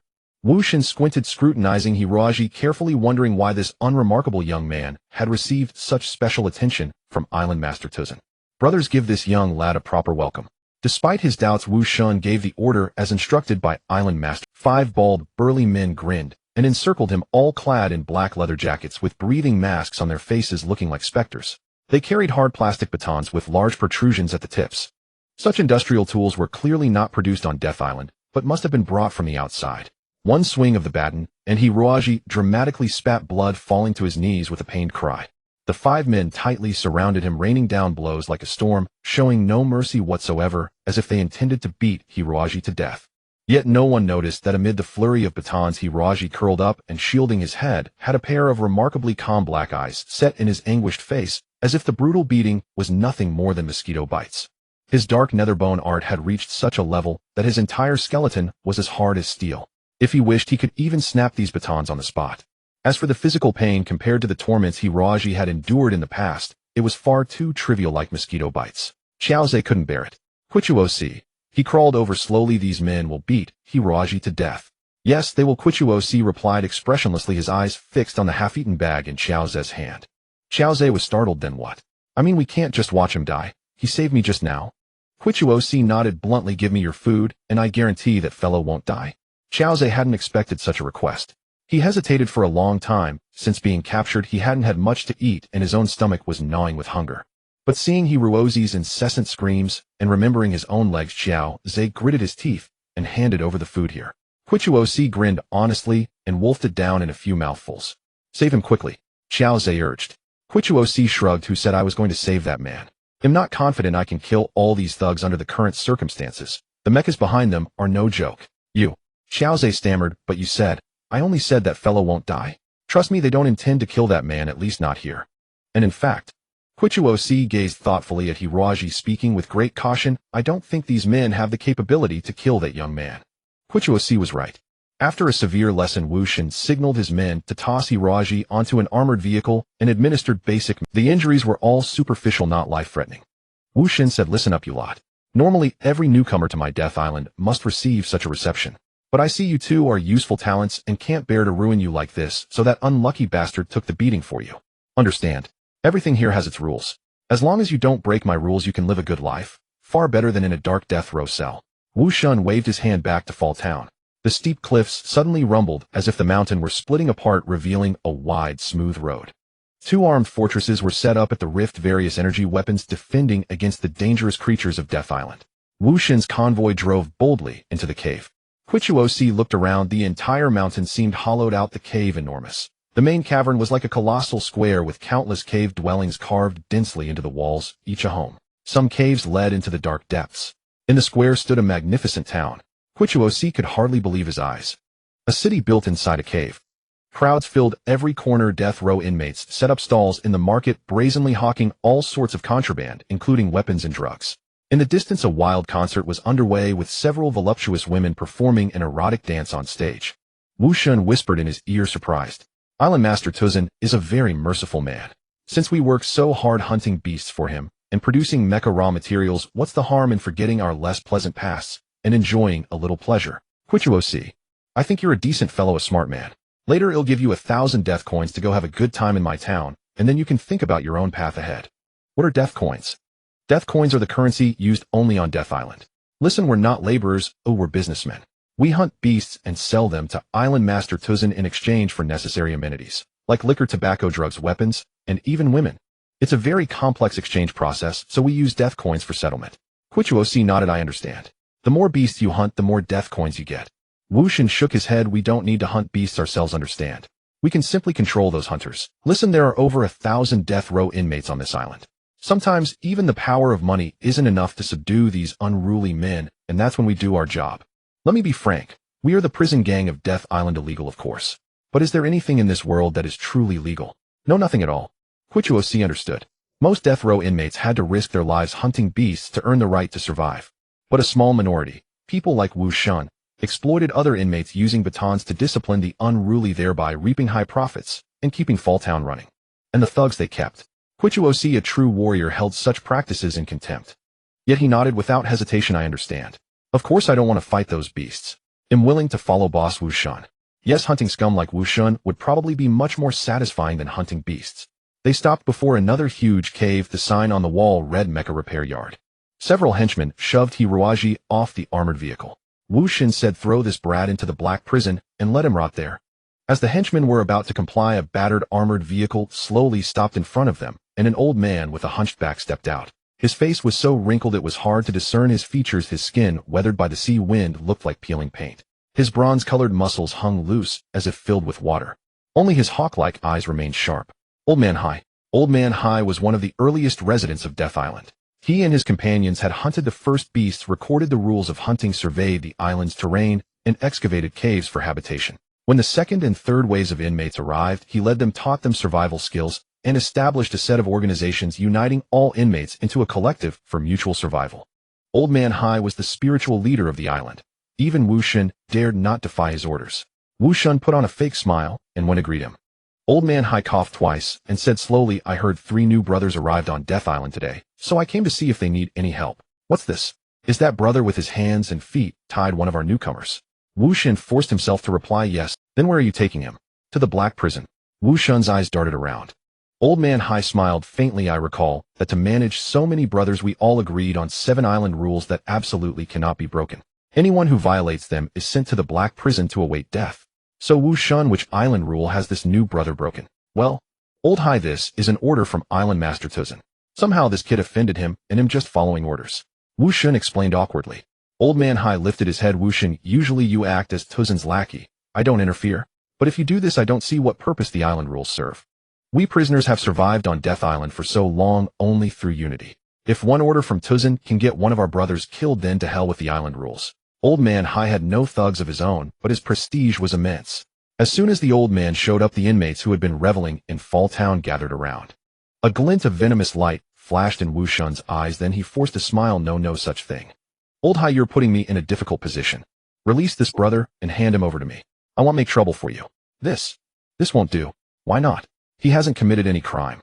Wu Shun grunted, then suddenly had an idea. Pointing at Hiroaji, he shouted, this guy is useless. He knows nothing. Keeping him here is just a waste of food. The moral code on Death Island was different from the outside. Here people could tolerate any sin because everyone was a death row inmate. But no one could tolerate a useless person. This was hell. Everyone had to have a skill to survive here. Wu Shun gloated, old hi, this guy can't pilot a mecha and his combat skills are a mess. What use is such a waste? Old man Hai glanced at Hiroaji and said slowly, perhaps this brother has some other skill. Why not let him speak for himself?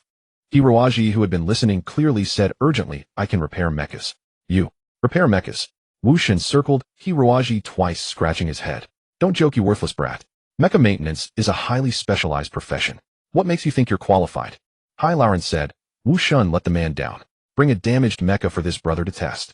On Death Island, the most scarce resource was mecha repair technicians. If he could truly repair mechas, then he must be kept. The surrounding prisoners all nodded. Yes, yes. With a professional mecha repair technician, our chances of survival would greatly improve. Such a talent cannot be let go. Unable to defy the crowd, Wu Shun had to unlock Hiroaji's chains. However, in another moment, he devised a malicious scheme and whispered a few words to a subordinate who nodded and left. Wu Shun smiled. All right, kid, I won't make things hard for you. Most of the mechas on Death Island are severely damaged. Letting a young fellow like you repair them would be too much of a bullying. Now I have a mecha here. If you can clean it within 5 hours and remove all the stains, well, consider you qualified, and Haidago can take you away. Haidago, what do you say? Hai Lauren did not know what trick Wu Shun was playing. Mecha cleaning was a basic course for repair technicians, but it was not particularly difficult. Could Wu Shun be so kind? But at this point, Hai Lauren had no choice but to nod. Soon the mecha to be cleaned was brought in. Everyone gasped in shock. Good heavens, did this mecha just compete in a mud wrestling match? The Nini Metertal machine was completely covered in mud, its original appearance utterly obscured, resembling a clay statue. The black mud emitted a foul stench. Even a single glance was nauseating. Wu Shun smiled faintly. This is the mecha. Sorry, but 2 days ago during a hunt it accidentally fell into a mud pit. Little did we know the pit was filled with rock dragon feces, so it ended up like this. Rock dragon feces were highly adhesive and contained special chemical substances that caused a foul odor. Even the most advanced cleaning tools could not completely remove these stains, and even after thorough cleaning, a faint smell would remain. Hai Lauren suddenly realized. Wu Shun was afraid the young man might actually be a mecha repair technician, so he resorted to such despicable tactics. Even a true repair technician could not possibly complete the cleaning of such heavily contaminated mecha alone. That poor child was done for. So kid, what tools do you need? Just say the word. We have everything here. Ha ha ha ha. Wu Shun was overjoyed, admiring his own. Hiroaji carefully examined the foul-smelling mud-caked mecha. After about 3 minutes he nodded. 10 cans of cleaning agent, 50 brushes, 5 hours. Give them to him. Cleaning agents, sponges, and brushes piled up into a small mountain. The prisoners burst into laughter, thinking the kid had some magical trick. Turns out he was using the most primitive method. How naive. If brushes worked, why invent all those high-tech cleaning tools? Under the watch of over 100 people, Hiroaji did not even bat an eyelash. Calmly, he tucked several brushes into his belt, picked up 2 cans of cleaning agent, grabbed a bucket, and rode the manual lift to the top of the mud-covered mecha. On the opposite side, Wu Shun had found a sofa to sit on, lit a cigar, and watched to see how this brat would make a fool of himself. Hiroaji began rinsing the grease with high-pressure water, but as expected it had no effect at all. The laughter grew louder. After spraying nearly a can of cleaning agent and wiping with a sponge, a lot of foam appeared, but not a speck of mud came off. Ha ha ha ha. The audience was thoroughly amused. Such an honest fool was rare. Hiroaji pulled out a hard-bristled brush. This brush was made from the bristles of a creature called the mountain-spotted wild boar from Tianing Star, with hardness close to steel wire, but greater flexibility. A very handy cleaning tool. I bet 10,000 death coins that this kid can't remove all the grease. Anyone want to take the bet? A portly death row inmate shouted cheerfully among the crowd. Although the bet of 10,000 death coins was tempting, no one was interested. Except, I only have 1,000. Hitalo stepped out from behind the man and placed the money in his hand. The fat prisoner eagerly took the money and shouted, "Deal, deal. 10,000 to 1,000 newcomer, I'm betting with you." The onlookers cast envious glances at him. Encountering such a colossal fool was incredibly lucky. Hiroaji took a deep breath, cast a brief glance at the gathered crowd, and began his work. His right hand suddenly vanished. "Is it raining?" the prisoners cried out. For they all heard a sound like a torrential downpour. Sha sha sha sha sha sha sha sha sha sha sha sha sha sha sha sha sha sha. Heavens, look, someone yelled. On the mud-covered mecha, Hiroaji seemed like a strange monster. His body remained motionless like a bronze statue, while his right hand turned into a dazzling blur. His hand disappeared. No, he has 10,000 hands. No, his arm has become a phantom. In just 10 seconds, white smoke rose from the area head scrubbed with the brush. Clearly the friction between the brush and the mecha had reached the point of combustion. Hiroaji poured cleaning agent over the spot. TSSS. A fragrant white plume rose. The cleaning agent evaporated instantly. This storm-like action continued for 2 full minutes. During that time, not a single person spoke, not even a light cough was heard. Suddenly, Hiroaji stopped.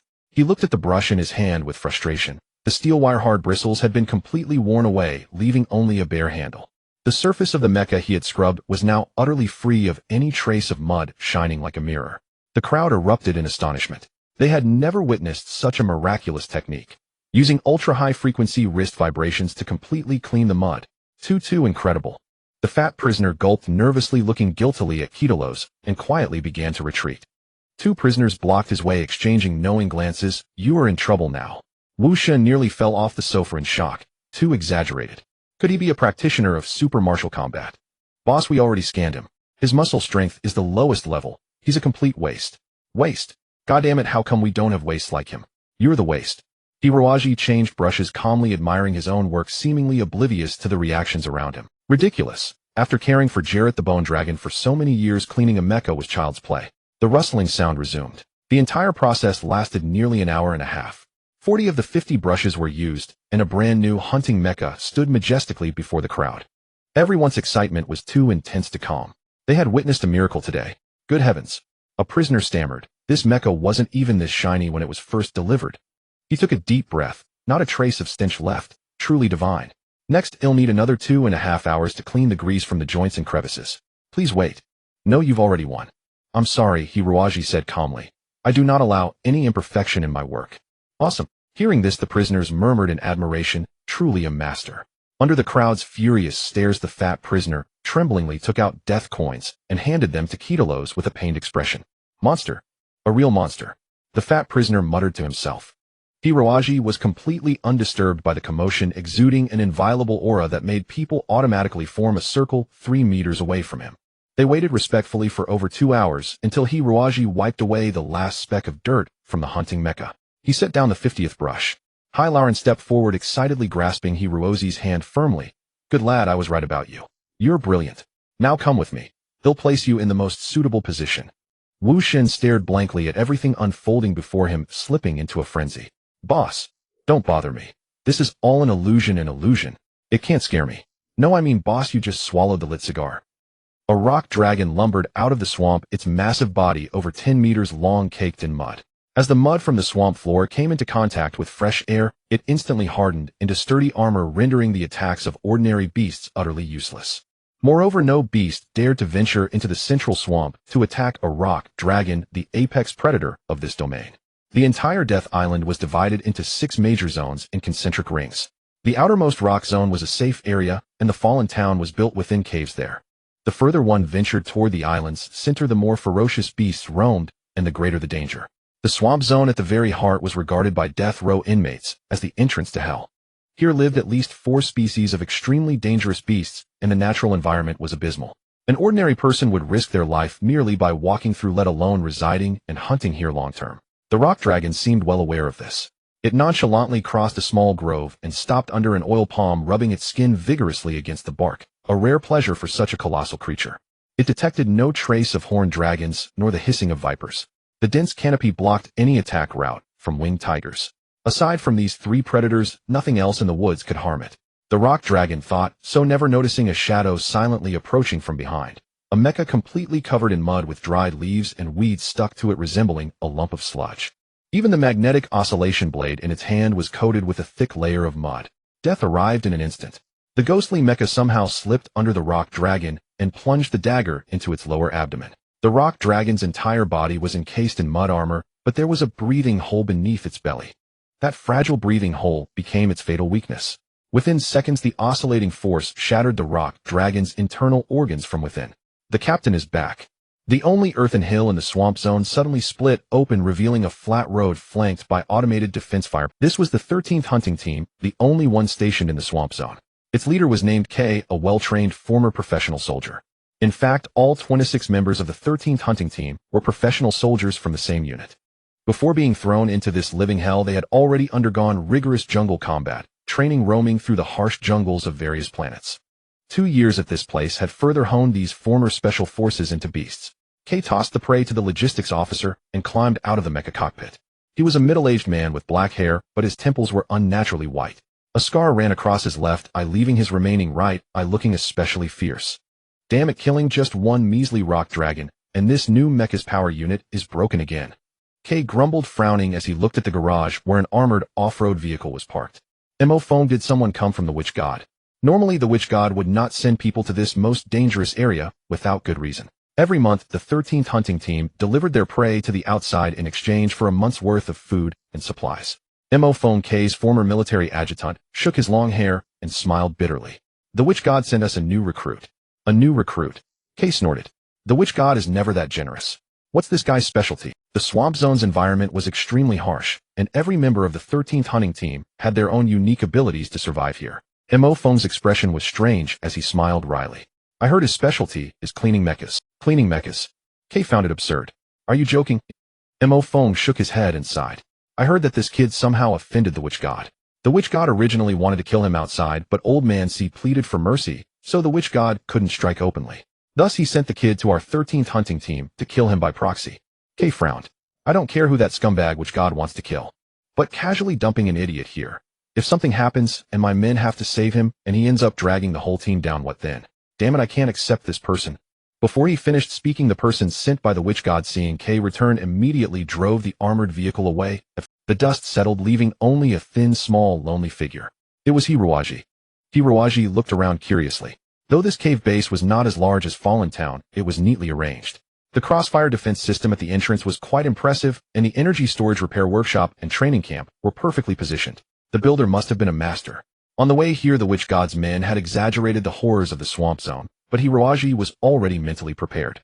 He also wanted to use this harsh environment to systematically temper himself. Ever since witnessing experts like Longzhan and Mozart, Hiroaji had gained a higher understanding of mecha techniques and yearned fiercely to improve his strength.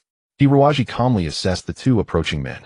Though they were not top-tier experts like Longzhan, their every move bore a different imprint.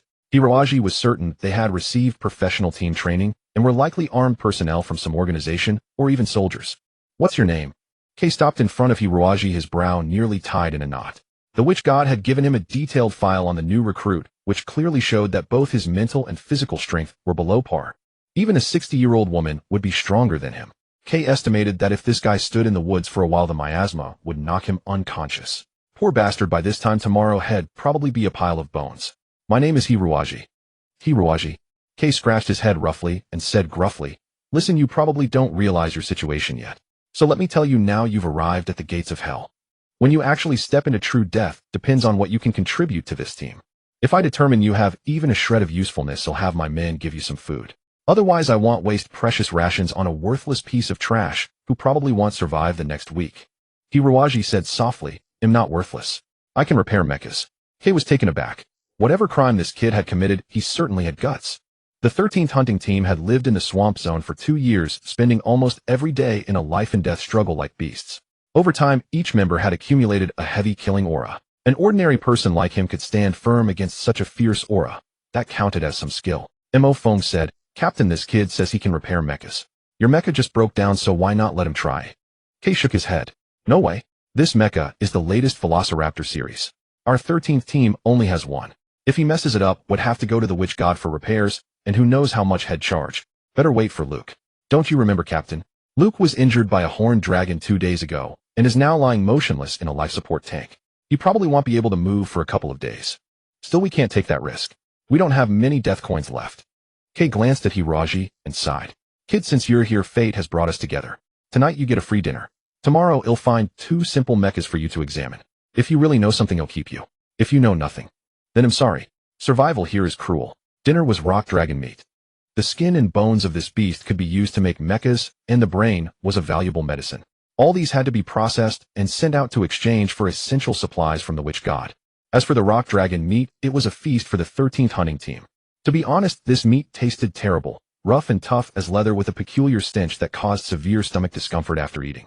What's more, the meat couldn't be cooked with fire because temperatures above 100 degrees would destroy 99% of its nutrients, rendering it useless.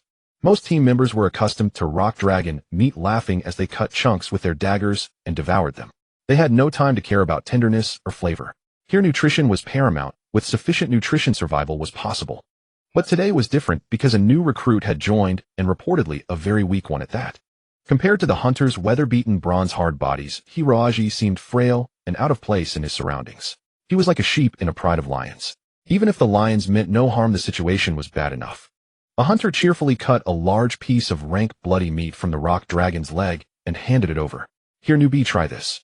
The group burst into laughter, already picturing Hiroaji choking half to death. Even the hardened special forces trained in jungle warfare had vomited by the first time they ate rock dragon meat. This was going to be rare entertainment. Under everyone's watchful eyes, Hiroaji calmly placed the meat before him, borrowed 2 daggers from K and Mo Foam, and began slicing with lightning speed. Before they could blink, Hiroaji had finished. The meat in front of him was cut into dozens of perfect slices, each as thin as a page. Hiroaji elegantly picked up a slice, put it in his mouth, chewed carefully, as if savoring some supreme delicacy, and finally swallowed it cleanly. "It's delicious," Hiroaji said with a smile. All the hunters were stunned. Was this a human or a monster? He actually said rock dragon meat was delicious. Had his sense of smell failed and his taste buds been destroyed? What a freak. While they were dumbfounded, Hiroaji devoured the entire chunk of meat in a whirlwind, leaving not a single scrap. Still unsatisfied, Hiroaji said, "Excuse me," rose gracefully and walked boldly to the rock dragon.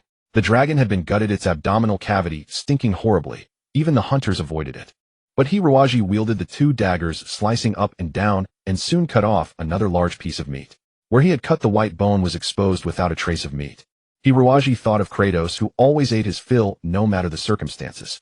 For him, it was the same. Only by absorbing as much external energy as possible could he preserve himself in unforeseen situations. A hunter suddenly exclaimed, "Look at the bones he cleaned." Seeing Hiroaji's handiwork, everyone stood up. Kei said excitedly, "Hiroaji, you actually separated the meat from the bone so cleanly." Hiroaji nodded, not understanding what was so strange about it. Little did he know that the muscles and bones of the Yanlong were exceptionally tightly connected, making them difficult to separate using ordinary methods. Thus, a special corrosive liquid was typically used to dissolve the flesh and tendons clinging to the bones. However, this approach inevitably damaged the quality of the bones. And if the residual flesh was left untouched, it would reduce the purity of the material during the fabrication of biomechas. The quality of the material directly determined how many death coins could be exchanged. Seeing that Hiroaji possessed such an extraordinary skill, how could these people not try it again? Kai said, "Can you strip the entire skeleton of the Yanlong?" Hiroaji nodded. He was an expert in osteology.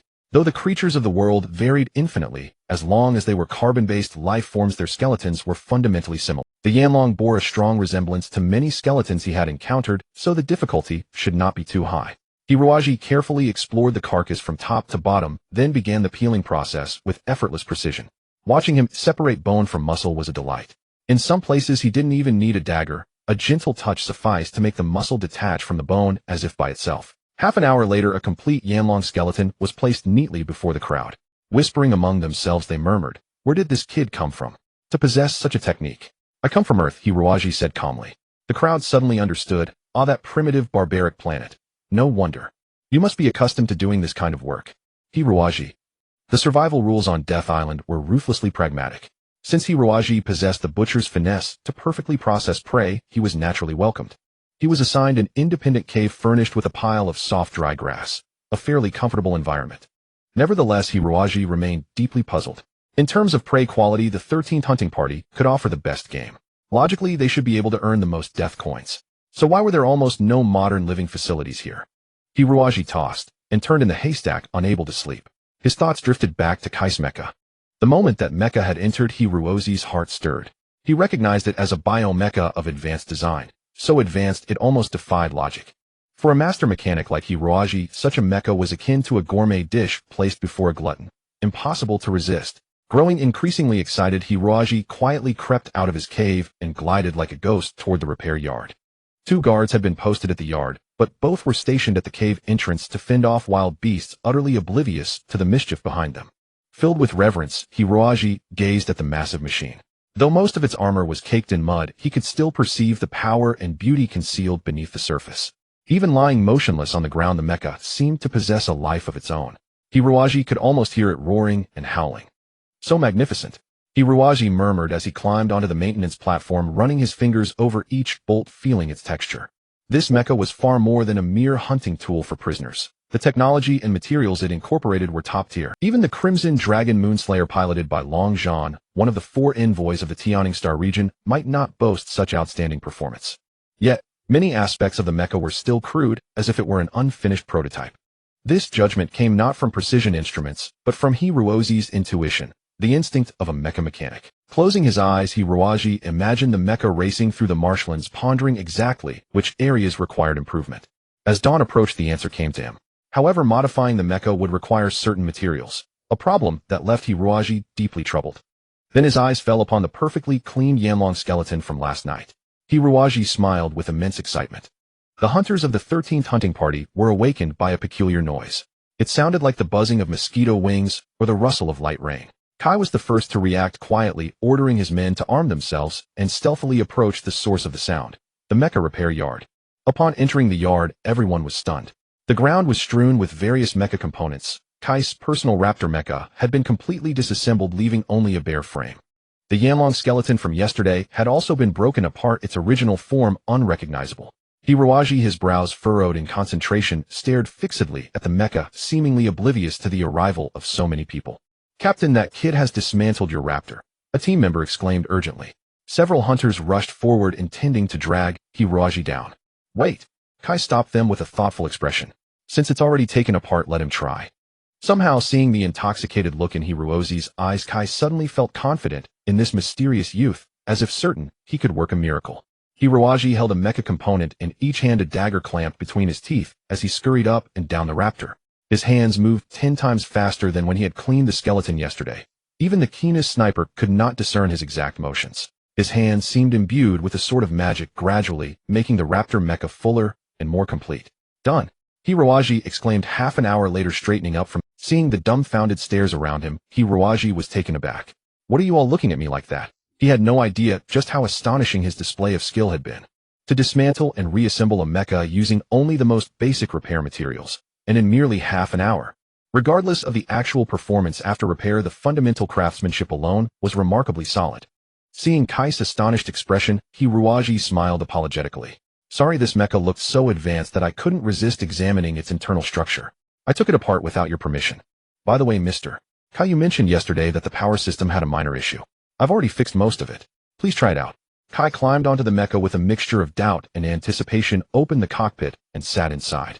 The surrounding hunters whispered among themselves. They were all seasoned individuals, yet none had ever witnessed such a spectacle. The raptor mecha suddenly activated, dancing through the cave with astonishing agility.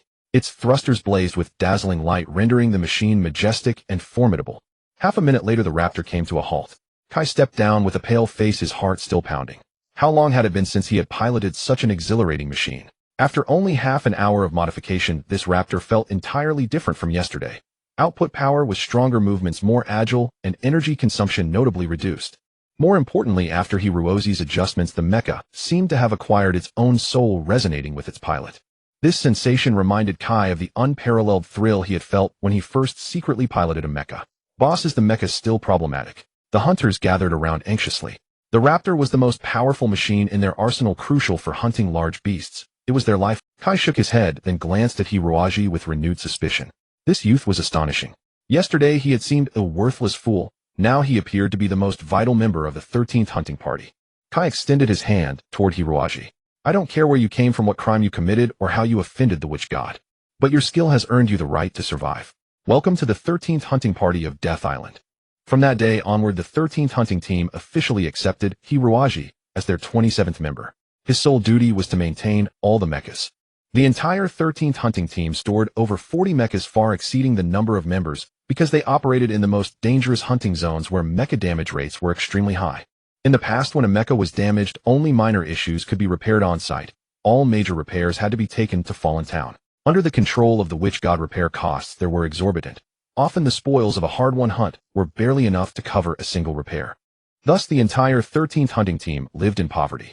Hiruaji took it upon himself to handle all maintenance tasks. In truth, he was deeply interested in these mechas, as they were constructed with abundant biological materials vastly different from the manufacturing techniques outside.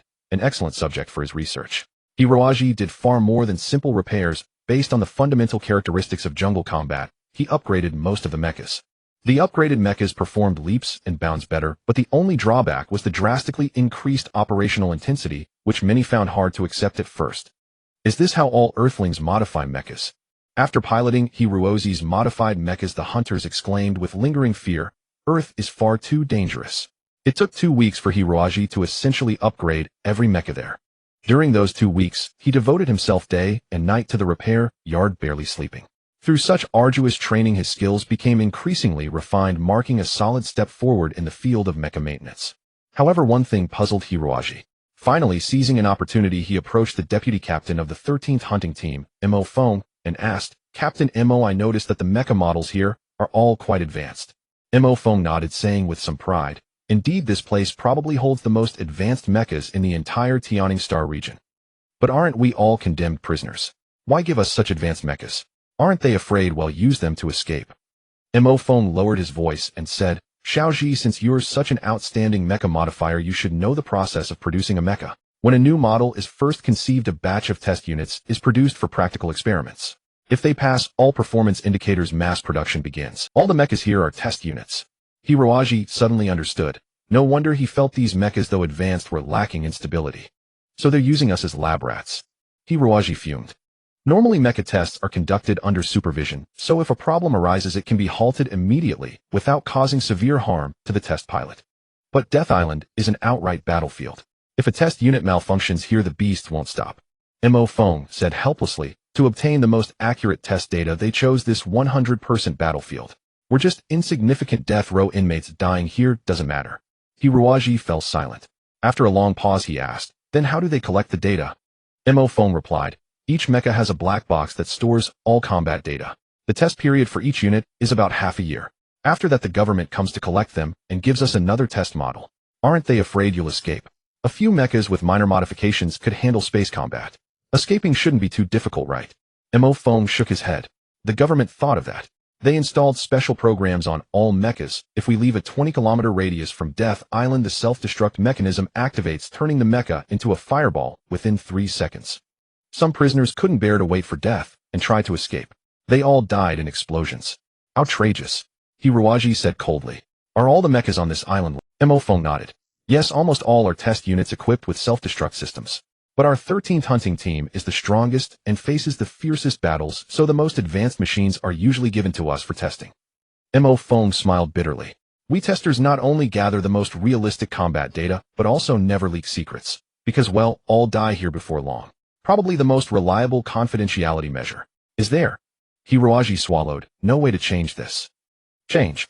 How?" "This island itself is an invisible prison. Without a way out, we're at their mercy." Hiroaji fell silent. He was talented in mechanical issues, but when it came to programming, that was not. Only someone highly skilled in computer programming could possibly crack the self-destruct system on the mechas. Such people were likely rare on the island. His eyes lit up as a thought struck him. Abu. Since following Hiroaji to Death Island, Abu had been under its master's command to survey the island's geography and creatures. For the lazy creature, this was an arduous task, but it had no choice.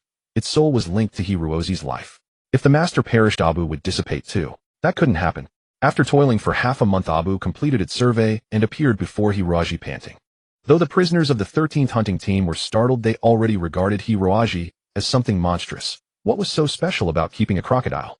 "Abu, can you access a mecha's main computer and modify the programs?" Hiroaji asked hopefully. "Probably," Abu said lazily. "Master, when are we leaving this damn place? I want wine, money, and women. This place has none of that. Enough talk. If you can crack it, we have hope of leaving." Hiroaji found a mecha awaiting repair and let Abu begin the experiment. Abu extended several filaments from its body into the mecha's main computer, searching for the self-destruct program as instructed. After over 10 minutes, Abu said exasperatedly, "Master, this program is exquisitely designed. Cracking it will not be easy in a short time." "How long do you need?" "No idea. With brute force, at least 1,000 hours. But if all programs are identical, cracking one means cracking all. 8,000 hours. Then work hard. Our escape depends entirely on you, Abu." In Kai's eyes, Hiroaji was an enigma. At first he thought the man was useless, but Hiroaji quickly displayed astonishing talent in mecha. Kai was no fool. He knew that such skill marked a genius in mecha modification, an elite 1 in 100 on any planet. Thus Kai found it baffling why the Tianing Star region government would let such a rare talent go, allowing him to end up in this situation. He wondered if the man had some other purpose for coming here, but quickly dismissed the thought. Having fallen this low, what value? No. Although his 13th hunting team was a fierce jungle tiger in combat strength, on some level a single finger of that man was worth more than the entire team. Later an incident made Kai regard Hiroaji with even greater respect. During a hunting operation, a brother's mecha was pierced by a horned dragon's hard skull. The cockpit fragments crushed the rider, leaving him severely injured. Almost every bone. The members of the 13th hunting team were experienced medics, and they all saw the man was beyond saving. Yet after bringing him back to base, Hiroaji offered a different opinion. Let me try. If this brother has strong vitality, he might still be saved. Hiroaji once again displayed devilishly mysterious techniques. The greatest healers could not match his effortless grace. The treated patient could walk within a week. This defied the natural laws of bone regeneration. Gradually, many people's attitude toward Hiroaji shifted from doubt to trust, and from trust to worship. He became a man of limitless capability, a superman in their eyes. The beast bones he processed fetched high prices at Fallen Town, while repair costs were slashed. Only a small budget for materials was needed. With this income expenditure shift, the 13th hunting team had a surplus for the first time in 2 years. One day, Mo Phone bought plenty of wine and good food from Fallen Town, and everyone gathered joyfully to celebrate Hiroaji's first. Every hunter was exhilarated, some even danced drunkenly. Hiroaji was happy too, but still curious. Why not celebrate in Fallen Town? They should have more entertainment facilities there, right? Kai said proudly. We are different from other prisoners. We never go to places like Fallen Town. What do you mean? Hiroaji had long wanted to ask. Most prisoners on Death Island were individuals who had committed crimes and formed groups only after arriving. But the 13th hunting team seemed to have been organized outside, then captured and sent here together. Could so many have committed capital offenses at once? Kai snorted. Xiaoji, since you're now a member of our 13th hunting team, I should tell you our unit's past. We never broke any laws. We framed. Yes, Kai said slowly. 3 years ago we were members of the Tianing Night Order. I led these fine lads, and we were hailed as one of the most elite assault units in the entire Tianing Star region. But we were young and brash, then thinking our mecha skills could conquer anything, and we made many enemies along the way. Once we were assigned to eradicate space pirates. The pirate group was massive. They occupied an asteroid and built a huge city with many women and children living inside. For us, wiping out the pirates wasn't the hard part. The real difficulty was protecting those women and children. Some were hostages taken by the pirates, others were their families. The pirates were detestable, but their families were innocent. We could have used large-scale destructive weapons, but to avoid harming hostages and innocents we decided on a ground assault. The pirates had the advantage of terrain. The battle was fierce. We fought for every inch. After 5 days, half my men were dead, and we had only just entered the city's access tunnels. At that moment, the military high command grew impatient with the protracted delay. To quickly resolve the incident and boost their own records, they ruthlessly deployed chemical weapons, firing poison gas shells into the asteroid. Most of my soldiers were inside the asteroid at the time. They were all sacrificed in vain. Along with them, nearly 20,000 people on the asteroid perished. This operation was already considered a success, but what the military hadn't anticipated was that some journalists had secretly filmed the entire process of the encirclement. The public opinion sphere erupted in turmoil. First, the families of the hostages were outraged, and among them were many who held considerable status and power. The other citizens were also dissatisfied with the military's brutal methods, accusing them of committing inhumane crimes against humanity. Under such circumstances, the military had no choice but to stage a trial and find a few scapegoats to resolve the matter. Kai smiled bitterly. We, the surviving remnants of that defeated force, had barely returned to Tianing Star when we were placed under isolation and interrogation and subsequently brought before a military court. They presented irrefutable evidence that we had privately used poison gas weapons, committing a grave crime. All members of the assault team were sentenced to life imprisonment without parole. Later we were sent to Death Island. So that's how it is. Hiroaji breathed a sigh of relief inwardly. He had been somewhat worried at first. If these people were truly heinous criminals, he couldn't possibly let them out. He never expected that they, like him, had all been framed.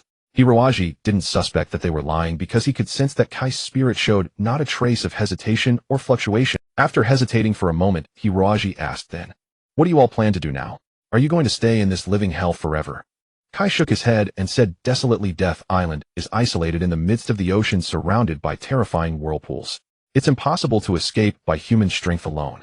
And if we rely on mechas, every mecha here is equipped with a self-destruct system, which is extremely common. A year ago, a very skilled computer hacker was imprisoned on Death Island. He spent half a year trying, but couldn't crack that self-destruct program. So we have even less hope. Hiroaji pondered for a moment and said, Captain Kai, if we can escape this place, have you thought about what path you'll take in the future? Kai gazed at the sky and sighed. If there really comes a day when we can escape this damn place, I will never let my brothers suffer again. We can flee to the other 4 major star regions. Given the current state of division among the 5-star regions, as long as we get out of the yearning star domain, no one can stop us. In those places we can work as mercenaries to survive, or we can become bodyguards for others. I don't think there are any better mercenaries or bodyguards in this world than us. Kai was full of confidence in his team. 2 years ago, they had been one of the most elite forces in the entire yearning star domain. After 2 years of hellish training on Death Island, although many brothers had perished, those who survived had become even more formidable. They were as dancing on the edge of life and death. Hiroaji made up his mind. Looking seriously into Kai's eyes, he said, What if I told you I have a way to get you all out of here? At these words, the entire cave fell into silence. Everyone put down their wine and meat, staring at Hiroaji in a daze. You're serious? Kai exclaimed, losing his voice. Hiroaji smiled faintly. Have I ever deceived you? Kai grabbed Hiroaji's hand excitedly, stammering, What method do you have? Hiroaji said, I have a unique way to crack the self-destruct program installed in the Mechs. As for the rest, that will be up to you. Kai was overjoyed and declared proudly, If we can crack the self-destruct program, leave everything else to us. I'm not boasting here. All the other prisoners on Death Island combined might not be a match for our 13th hunting team. Everyone's hearts surged with excitement. Framed and sent to this sunless place, they had believed there was no hope of survival, living like walking corpses for 2 years. Today, learning that there was a glimmer of hope, they felt as if the whole world had changed. Someone gritted their teeth and said, If we can escape this place, we must find those bastards who framed us and take revenge. Kai said solemnly, Everyone calm down. If we truly manage to escape, the credit goes to Xiaoji. We don't know how to repay such a debt of gratitude. Hiroaji shook his head. I didn't save you for repayment. Kai slowly shook his head. All of us were born to be professional soldiers. In the past, we devoted our loyalty to the yearning star domain, but the yearning star domain betrayed our trust. From that moment on, we dared not trust anyone. Until you We all believe in you, and we consider you a trustworthy person. If we can get out of here, we will refuse no command you give. Hiroaji never expected Kai to say such words. In truth, Kai had thought it through clearly. His team were merely warriors, and moreover warriors sentenced to death by the yearning star. Even if they could become mercenaries or bodyguards in other star regions, there was little future in it. Hiroaji was different. Just from the feat of modifying a mecha with bare hands, one could tell he was no ordinary person. That brilliant medical skill was also second to none in the entire universe. And now he claimed he could crack the self-destruct program. The very program that the top computer experts of the entire yearning star domain had painstakingly devised. If Hiroaji could truly crack it, then this youth was truly terrifying. A prodigy like this would not only be fought over by all the major powers in the universe, but even if he wanted to establish his own faction in the future, it wouldn't be too difficult. To achieve that, a solid military force was essential. Kai decided to bet everything on Hiroaji. Though the other hunters didn't think as far as Kai, they were accustomed to following their captain's orders. Moreover, Hiroaji had already established a very mysterious image in their minds, and the fact that he could rescue them from this hell made them burst into cheers. Inside the cockpit of a mecha, Hiroaji stared anxiously at the screen. Abu had already transformed into liquid metal and hidden within the mecha's electronic neural network, using its immense computing power to crack the program. 2 weeks had passed, and the most critical moment had finally arrived. Data cascaded down the screen like rain. Anyone with less than sharp eyesight couldn't make it out clearly. After an unknown period, the screen suddenly went black, and the entire power system was cut off. When power was restored, Abu dragged itself exhaustedly into the cockpit, weakly screeching, "Beat master. Once we get out of this damn place, you definitely have to find 2 pretty girls to give me a massage. That's the proper way." Hiroaji urged, "Did you crack the self-destruct program?"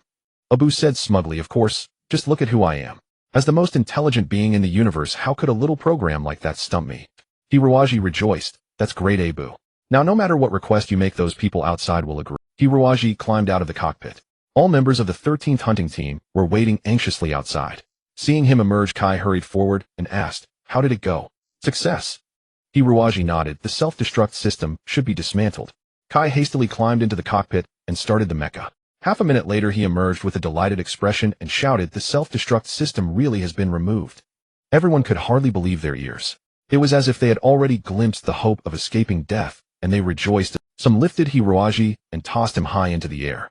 Hiroaji had become in their eyes the greatest hero, the most magnificent figure. Kai's face was beaming, but he still said calmly, "Don't get too excited. We still have 40 mechas with self-destruct systems to dismantle. Mo Fong said the self-destruct systems all work on the same principle. Since we've cracked one, we can definitely crack the others. Anyway, we have plenty of time. What does it matter if we wait another year or two? Kai shook his head. Have you forgotten? Every 6 months the higher-ups take back the test mechas and replace them with new models. If they discover that we've been able to crack the self-destruct programs, they will surely take action. There are only 4 months left until the next retrieval.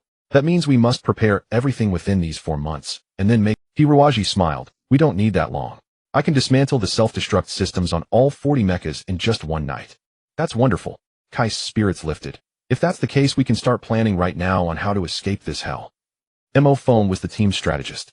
After thinking for a moment, he said, without the shackles of the mecha self-destruct systems, escaping Death Island was never particularly difficult. The problem now is that we must obtain a one-time supply of supplies on Death Island, because in the battles ahead no one will be able to help us. Everything depends on our own efforts. Kai nodded. Correct. We must escape from Death Island and out of the yearning star domain in one go. During this period we can't expect adequate replenishment. Even if we get any, it will be snatched from the enemy. So before we act, we must gather enough energy sources, various weapons, sufficient food, and so on. And a detailed star chart, Mo Fong added. Without a star chart it's impossible to get out. Kai sighed. Food, energy sources, weapons, those can be managed. But the star chart is really tough. There's no way there's a star chart on Death Island. Hiroaji suddenly remembered that in the e-book given to him by Tao Jesai there should be a star chart. That thing had already been devoured by Abu, but Abu could duplicate it at any time. Hiroaji said, I have a star chart which should be useful for navigation. Kai was stunned, thinking to himself, how does this Hiroaji resemble a wizard producing the least likely items, as if by magic? How terrifying. Hiroaji asked with curiosity. You mentioned that food and energy are readily accessible. What method do you propose? Kai smiled confidently. In the Witch God's Fallen Town, there are vast stores of food, weapons, and energy. If we make a trip to Fallen Town, won't we be able to obtain all the supplies? Hiroaji suddenly understood. Mo Fong let out a sinister chuckle. We've always kept a low profile before the Witch God and his ilk, unwilling to entangle with them further. The Witch God probably thinks we fear him. This time we'll show him the might of the 13th hunting party. Kai nodded. Indeed. Our first step is to raid Fallen Town, acquire a one-time ample supply, and then depart from there. I know that in the atmosphere above Death Island, an armed warship maintains round-the-clock surveillance. Our objective is to seize that vessel and then find a way to escape to other star regions. As for what comes after, I'm afraid we can't plan everything meticulously for now. We'll have to take it step by step. Brother, Mo Fong smiled elegantly. Our lives were dragged back from the gates of hell. Even if we sacrifice them again, it's nothing. But this time we absolutely won't let anyone use us as tools anymore. Kai said, Xiaoji, if you have any views, feel free to speak up. Let's discuss them together. Hiroaji furrowed his brow in deep thought for a moment, then nodded. I do have one more point to add. It concerns the tactics of our 13th hunting party. Tactics? Both Kai and Mo Fong were somewhat taken aback. In their eyes, Hiroaji was a scholar without strength to truss a chicken. Knowing mecha maintenance was one thing, but discussing actual combat was entirely another. Whether it's mecha modification, medical skills, or computer program, cracking reaching the pinnacle requires decades of effort. Considering Hiroaji is barely over 20, even if he started learning in the womb, he couldn't possibly be a top expert in every field. Nevertheless, out of politeness, Kai and Mo Fong continued to listen. Hiroaji said, regarding Squad Mecha Command, Captain Kai's art of command has indeed reached the pinnacle. But I think your tactical style is not suited for our future operational strategy. What do you mean? My tactical style? Hiroaji nodded. Because you come from a military background. In past battles you always had ample support and well-equipped facilities, so you primarily favored fierce and valiant offensives. After arriving on Death Island when hunting beasts you were outnumbered, so offense was still the priority. Upon hearing this, Kai seemed to realize something and fell into thought. Hiroaji continued, but in our future battles I'm afraid we'll rarely face situations where we outnumber the enemy. Captain Kai, your tactics, though highly effective, also come with significant costs to yourself. And consumption is the one thing we can least afford. Across the entire yearning star domain there are tens of thousands of mecha knights. Even a 10-to-1 exchange ratio would be unfavorable for us. Kai nodded solemnly. He had to admit that Hiroaji's words had precisely targeted his weakness, being overly direct and valiant. Then what should we do? Hiroaji said, if Captain Kai can trust me, then gather 10 hunters under my command. I can teach them a new set of tactics within 2 weeks. You? Kai pondered, but when he saw the confident look in Hiroaji's eyes his doubts began to waver. Hiroaji was like a treasure chest filled with endless riches, each time bringing new surprises. Kai agreed to Hiroaji's request. The next morning Kai regretted it. Early that day Hiroaji took his 10 hunters and left, leaving Kai frantic and at a loss. How could you let Xiaoji go out? Damn it. Don't you know the air outside is filled with toxic gases and temperatures reach 50 degrees? A body like Xiaoji's wouldn't last half a minute out there, he'd die. Kai angrily scolded the guards. But Xiaoji said he was perfectly fine. Forget it. Did they say where they were going? Yes. Xiaoji said to increase combat power, he planned to hunt more horned dragons for mecha modifications, so they went to Dragonstorm Marsh. What? Kai gasped. Dragonstorm Marsh was the swamp at the heart of Death Island. It was the habitat of horned dragons, home to hundreds of adult horned dragons. The horned dragon's arsenal wasn't limited to the horns on its head. Its sharp teeth, powerful forelimbs, and even its thick, massive tail could all become weapons when necessary. Even more terrifying, these beasts weren't like rock dragons or winged tigers which hunted alone. Horned dragons were social creatures. A mature horned dragon society consisted of at least 20 adults. Their highly sophisticated tactical cooperation combined with swift speed made horned dragons the most dangerous hunters on Death Island. When the first wave landed on Death Island, over half fell to horned dragons. Even today, the 13th hunting party dared not enter the Dragonstorm Marsh area and avoided provoking horned dragon packs, only occasionally hunting solitary elderly dragons or calves. Balancing the danger, horned dragons were also premium mecha materials. On the mecha materials ranking of the Tianing Star domain, their toughness was second only to sandstone war lizards, making them highly prized. Foolish. Kai nearly fainted from anxiety. Dragonstorm Marsh is a place even I wouldn't enter lightly. And Xiaoji? No, we must go rescue them. The guard hunter said with difficulty. Xiaoji told me to tell the captain that he knows exactly what Dragonstorm Marsh is, and that you now have only a dozen or so soldiers left. Even if you go, you can't fight that many horned dragons, so please don't waste your effort. By the way, Vice Captain Mo Phone went with them. Mo Phone also went. Kai felt a little relieved. Mo Phone was resourceful, experienced, and steady. With him there, the situation should be better. Now they could only wait.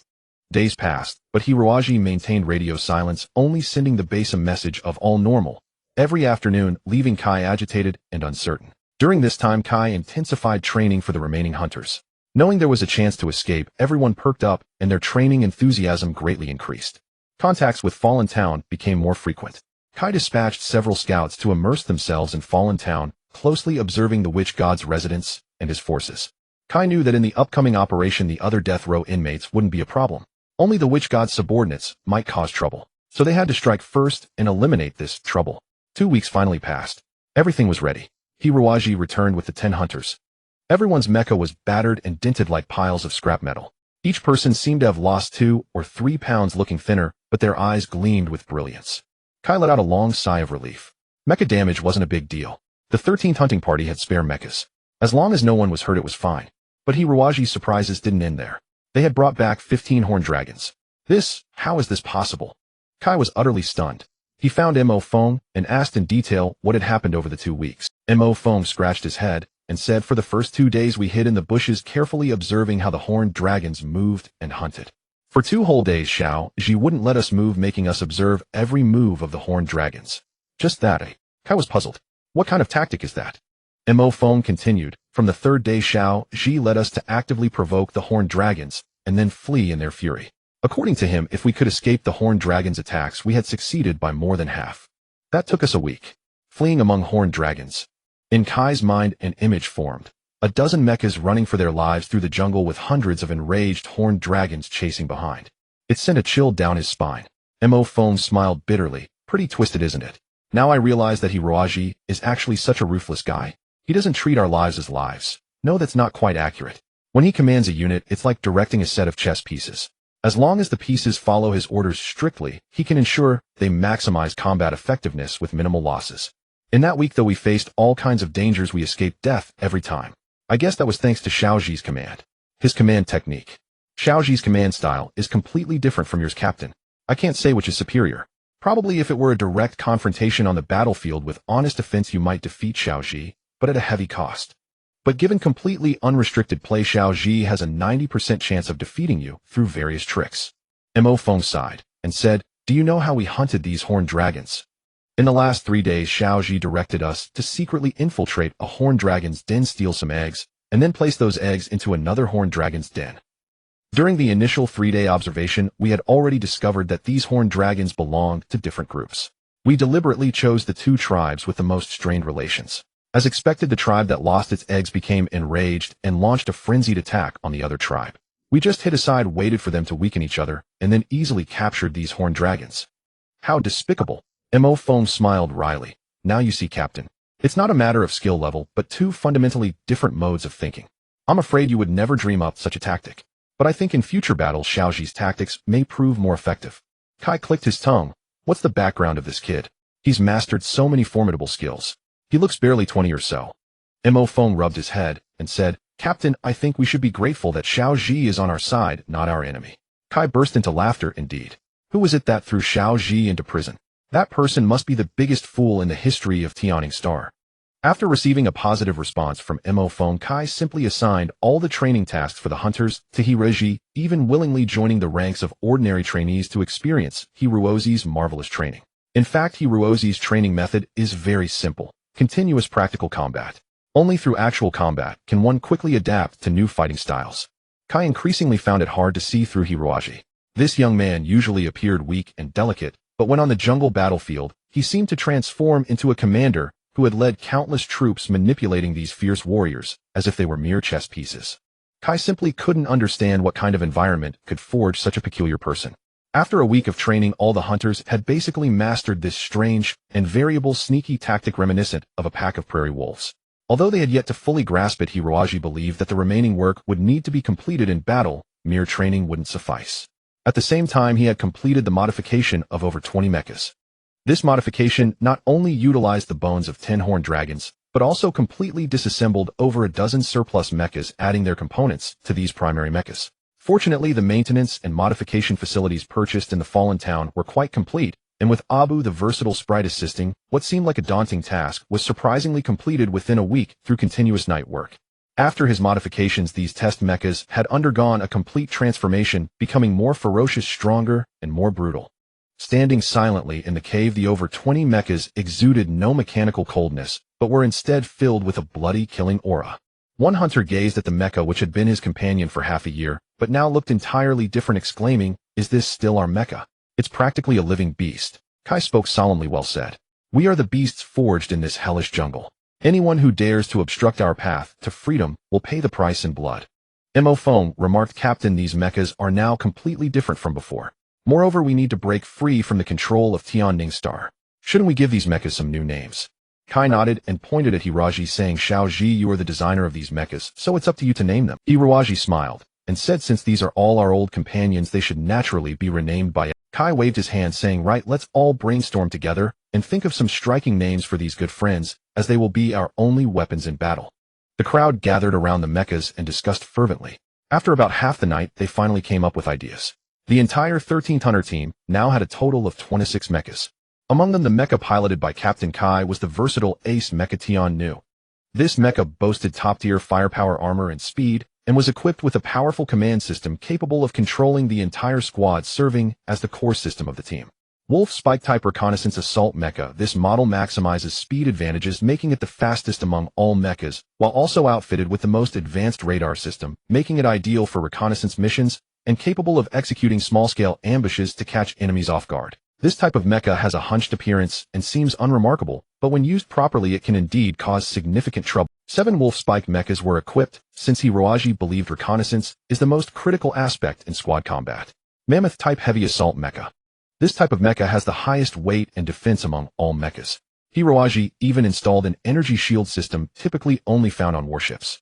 When the energy shield is fully activated, a mammoth can protect 4 surrounding mechas. This was precisely why Hiroji modified the mammoths. Only 3 mammoths were prepared because Hiroji did not want these slow-moving mechas to hold back the entire hunter team. Griffin-type main battle mecha. This model of mecha has very balanced performance across all aspects, making it the most solid main force in combat. Of course, this balance is relative. Compared to the ordinary mechas of Yearning Star, outside, their performance is indeed worlds apart, uncomparable. There are a total of 11 griffins. The last 4 are the Viper. This is a stealth assassination mecha specially modified by Hiroji according to his preferences. The performance of this type of mecha is not outstanding in any aspect, but its only highlight is in radar evasion, making it a kind of invisible mecha. Hiroji believes that if combat takes place in a complex terrain, the Vipers will definitely achieve unexpected results. According to Abu's calculations, if this hunter team faced the ordinary knights of Yearning Star directly in battle, they could at least take on over 150 ordinary mechas. Moreover, Hiroaji would never allow a direct confrontation to happen. Everyone was very satisfied with these names, busily painting various symbols and emblems on their beloved mechas. One hunter asked, Captain, after we get out, we can't still call ourselves the 13th Hunter Team, right? This name feels a bit ominous. Kai nodded heavily. The 13th Hunter Team is a name imposed upon us by those bastards. I think we should keep the word hunter in our name, but in the future what we hunt will be the heads of our enemies. As for the name, Xiaoji, you gave us all a second life. Since you don't want to name the mechas, you must name our team. Hiroaji knew he couldn't decline. After careful thought, he said, most of the materials for these mechas come from horned dragons, so why not call ourselves the Dragon Tooth Hunter Team? Dragon Tooth Hunter Team, great name. The hunters exclaimed together. At this moment, no one could imagine the kind of storm the Dragon Tooth Hunter Team would unleash across the universe in the future. At this moment, they only wanted to escape and reclaim everything they had lost. The next day was the last outdoor training. Everyone felt both nervous and excited. Looking at the brand new mechas, someone sighed to Hiroaji. Xiaoji, it's a pity your spiritual power is too weak to pilot a mecha. Otherwise our combat strength would greatly increase. Another person said, how can one person do everything? Xiaoji is already quite incredible as he is. If he could pilot a mecha, he would truly be an unimaginable monster. Hiroaji smiled bitterly in his heart. He didn't intend to deceive these simple people, but there was no need to invoke the warmonger Blackwing here. Let's go. Kai waved his hand, signaling Hiroaji to enter his co-pilot cabin. The Tian new mecha had a small co-pilot cabin for command purposes. The last outdoor combat training began. After today, they would welcome real battle. The only lake on Death Island, the Sulphur Spring, maintains a water temperature above 100 degrees Celsius all day, with steam rising and an unbearable stench. Rocks in the center of the lake protruded above the surface, resembling jagged fangs. At this moment, two people stood on the fawn-like rock, one with hair and beard completely white, the oldest elder of the Death Island natives. The other person had skin glimmering with a strange sheen, as if his body were crafted entirely from metal. The metal man smiled up at the sky, saying, "O Supreme God, your light shines everywhere. I never expected to encounter you here, Captain." The elder's face flickered between blue and white, clearly furious with the metal man, but seeming deeply concerned. He replied in a low voice, "Myo Jesher, after all these years, I never expected you to find this place. Humph, the entire Holy Cross Knight Order has been manipulated by you. Why should I fear an old fool like me who has lost all martial strength?" Myo Jesher laughed. "Captain, I have always held you in the highest respect. Without your guidance, I could never have become the captain of the second squad of the Knight Order. This time I didn't come here specifically to find you, but since I have encountered you by chance, I must complete that matter we left undone 10 years ago. The holy ring and holy armor should still be on you, so hand them over." Myo Jishi's face seemed to contort. It began with a smiling demeanor, but quickly morphed into a "Ha!" The elder laughed heartily. "Poor you scheming villains. Even if you could use plots and schemes to diminish my strength, without the holy ring and armor, you will never be able to legitimately control the entire Holy Cross Knight Order. Humph. I have lived in this place for over 10 years, neither human nor ghost, precisely to prevent these two items from falling into your demonic hands." At this point, the elder suddenly opened his eyes wide, a strange crack appearing on his forehead, revealing a large black eyeball. Roar! The space in front of Myo Jesher suddenly tore open, revealing a bizarre narrow rift, and the black crack acted like an invisible blade, slicing off half of his ear. Myo Jesher covered his ear and said darkly, "Captain, your dimensional slash is indeed formidable. If you weren't left with only 1/10 of your power, I might have already perished here, right? Unfortunately, there is no if in this world." Myo Jesher pressed his temples with both hands as a silver radiance burst from his forehead, enveloping him entirely. Above the sulphur spring, a magnificent silvery white mecha materialized. The mecha, bathed in a holy glow, bore a solemn countenance, its form slender and elegant. A large cross emblem on its chest accentuated an ethereal, transcendent aura. Most striking were two circular arcs that revolved around the mecha's exterior like rings beside a planet. Hai Lauren gritted his teeth and summoned his own mecha. Compared to his opponents, his was merely a mass-produced model, utterly unremarkable. Myo Jesher laughed heartily. "Using a mecha like that to contend with my star controller? Commander, you underestimate me too much. Why not take out your holy armor and have a real fight? Perhaps you might still grasp a sliver of hope. But I suppose, with your current mental strength, Commander, you probably can no longer pilot the holy armor." Hai Lauren charged forward without a word. His speed was by no means slow, yet in Myo Jesher's eyes it was nothing more than child's play. Myo Jesher snorted coldly and shouted, "Metal control." The star controller extended both arms, and a mysterious force surged forth, weaving an invisible net before it that bound Hai Lauren's mecha complete. Just as the Cross Knight Mozart's special ability was wind manipulation, the Cross Knight Myo Jesher's ability was the manipulation of metal. Miao Jesher advanced toward Hai Lauren with a sinister grin, completely unaware that over 20 armed mechas lay hidden in the dense forest nearby, their weapons already locked firmly onto him. Hiroaji and the others had happened upon Hai Lauren by chance. They had originally intended to return, but someone suggested cleaning their mechas at the sulfur spring for good luck before tomorrow's battle. Who would have expected to witness such a shocking scene the moment they arrived? Hai Lauren was a senior of Death Island. When the 13th hunting team first arrived here, he had taken care of them and taught them many of the local rules. Back then, everyone thought Hai Lauren was just a broken-down old man with a wealth of experience, but little combat ability. Unexpectedly, he could pilot a mecha, and he had summoned such a strange contraption from his forehead. What kind of monster is that? Mo phone exclaimed in the communication channel. A new human, Hiroaji whispered. He hadn't expected Hai Lauren to be a new human either. Though they hadn't caught the full conversation between the two, it clearly wasn't a reunion of old friends. Everyone take tactical positions and prepare for a surprise attack. Hiroaji gave the order. How did a cross knight of the Holy Court become a prisoner on Yearning Star and get locked up on this island? Hai Lauren had arrived here 10 years ago when the Federation had yet to dissolve, and the Holy Court's relationship with Yearning Star should have been amicable. A cross knight of all people should never have become a death row prisoner. Something must be wrong. The hunters were puzzled, but after days of training they had come to trust Hiroaji completely. Moreover, Hai Lauren was their benefactor. Seeing the obvious malice in the enemy's demeanor, they immediately set to work without hesitation. The effects of the special training now became evident. Miao Jesher was too overconfident, believing no true expert could be found in such a place. His full attention was on Hai Lauren, and he failed to notice the changes around him, allowing over 20 mechas to move right under his nose. When Miao Jesher summoned his mecha, Hiroaji was genuinely shocked. This guy was a cross knight too. Why would two cross knights fight to the death? It made no sense. But there was no time to think. Seeing Hai Lauren about to die at the enemy's hands, Hiroaji immediately ordered attack. 4 Viper mechas had already been lurking in the jungle below the sulfur spring. They crept toward Miao Jesher like shadows, then suddenly leaped high, darting straight at him like venomous snakes spotting their prey. At the same time, 5 wolf stinger mechas followed close behind, charging at maximum speed for a surprise assault. Recalling Mozart's terror, Hiroaji dared not show any carelessness toward a cross knight. A single misstep could see all 20-plus mechas destroyed right here. Though caught off guard, the Star Controller was not yet flustered. Miao Jesher narrowed his eyes and said coldly, "So there's a bunch of underlings too." The 2 arcs around the Star Controller began spinning at high speed, radiating immense energy. The 9 mechas that had attacked together were frozen stiff, unable to move an inch. Hiroaji began to understand. The enemy seemed to possess some kind of superpower that could restrict movement, but at this point retreat was impossible. Kai let out a roar and charged forward, followed by every single member of the 13th hunting team. What kind of junk are these? Miao Jesher muttered to himself. To an outsider, the 13th hunting team's mechas looked shabby, lacking the final paint and polish. But to Miao Jesher, they gave off an odd sensation, as if they were extremely difficult to control. Exactly. For Miao Jesher, these mechas were indeed the most fearsome enemies. Because after Hiroaji's modifications, the 13th hunting team's mechas used a large proportion of biological materials, especially for the armor components. Miao Jesher's ability was metal manipulation.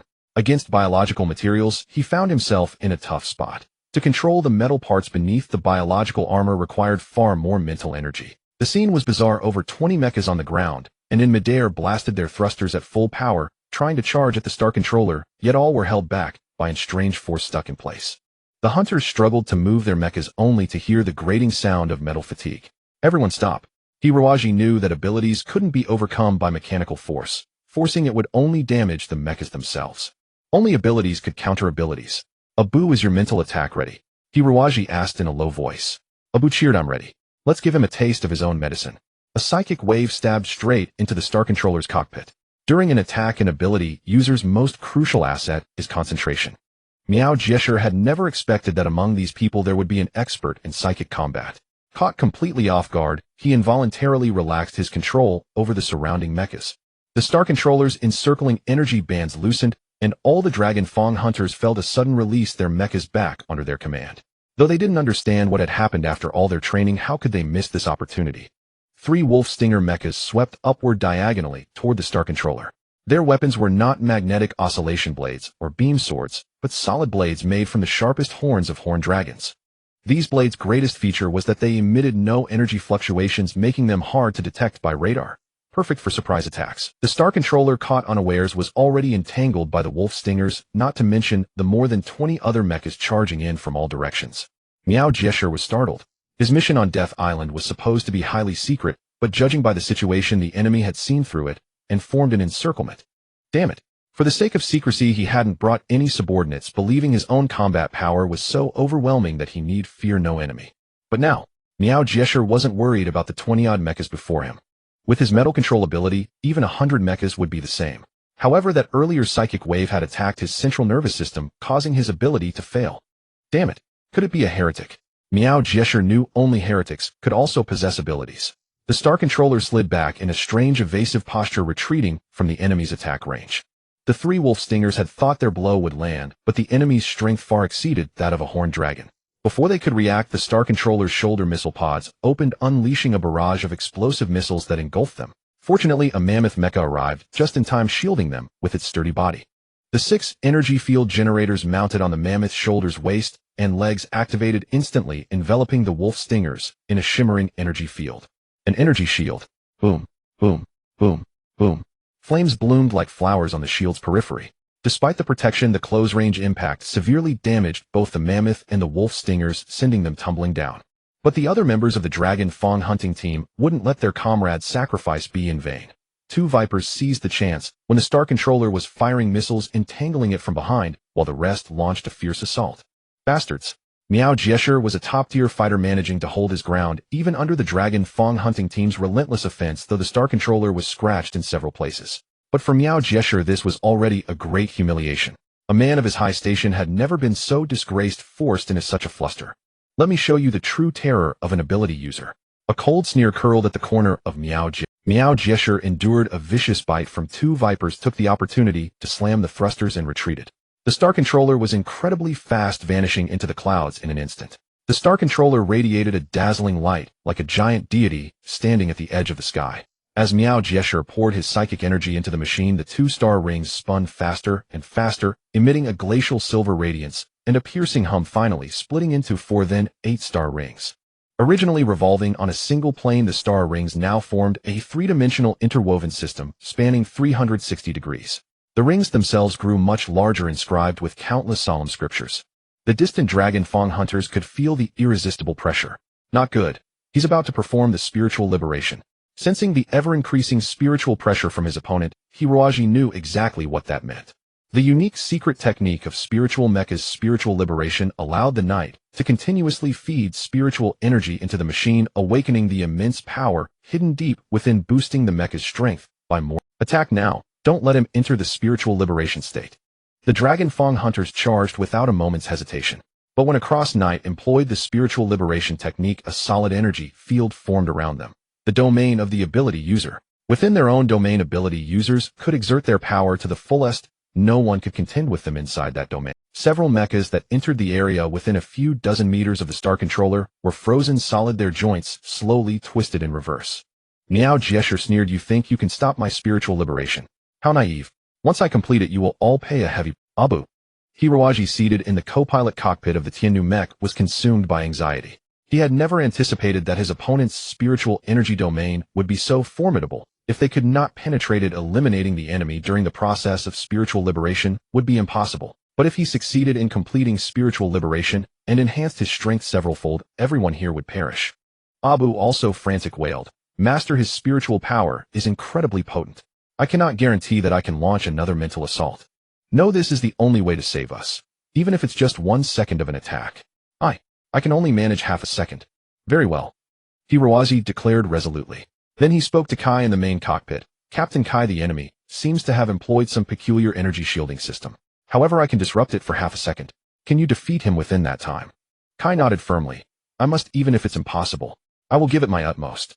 "Excellent." Behind all the Mechs, the main engine of the Tianyu mech surged to maximum power, leaving a phantom trail across the sky as it plunged toward the Star Controller like a falcon.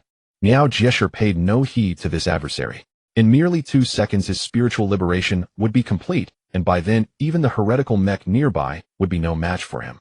But at that moment, from the roaring, charging mech, a bizarre wave of energy erupted, piercing precisely into Miao Jieshi's spiritual sea. Even though he was on guard this time, he could not help but be distracted, a lapse that lasted merely 1/10 of a second.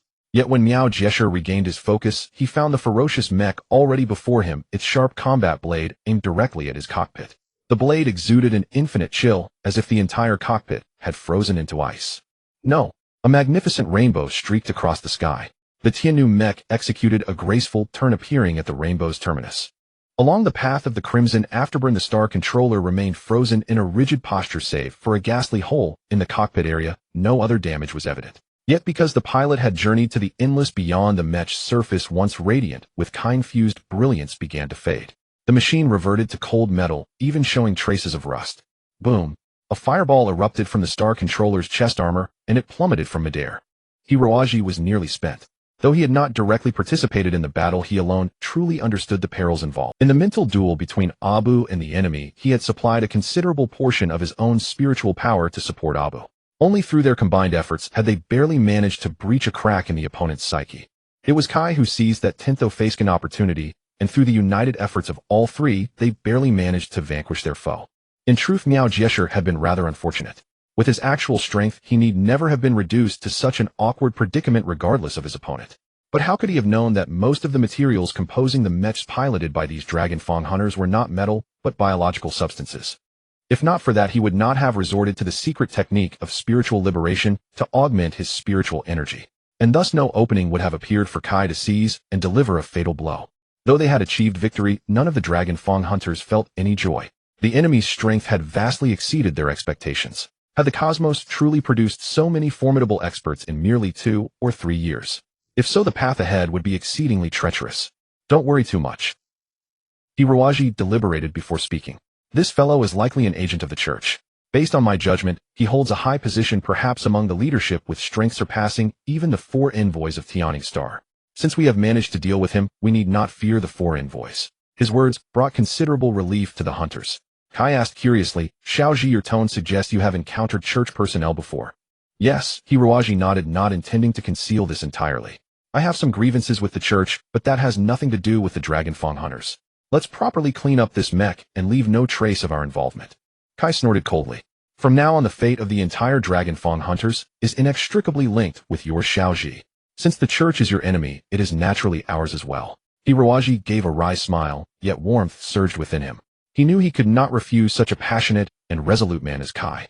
Lowering his voice, he said, let's return to base first and bring Old Man Hai with us. When Old Man Hai was brought to the base, he was already on the brink of death. Although the base had comprehensive medical facilities, his ailment was peculiar, undetectable by conventional instruments.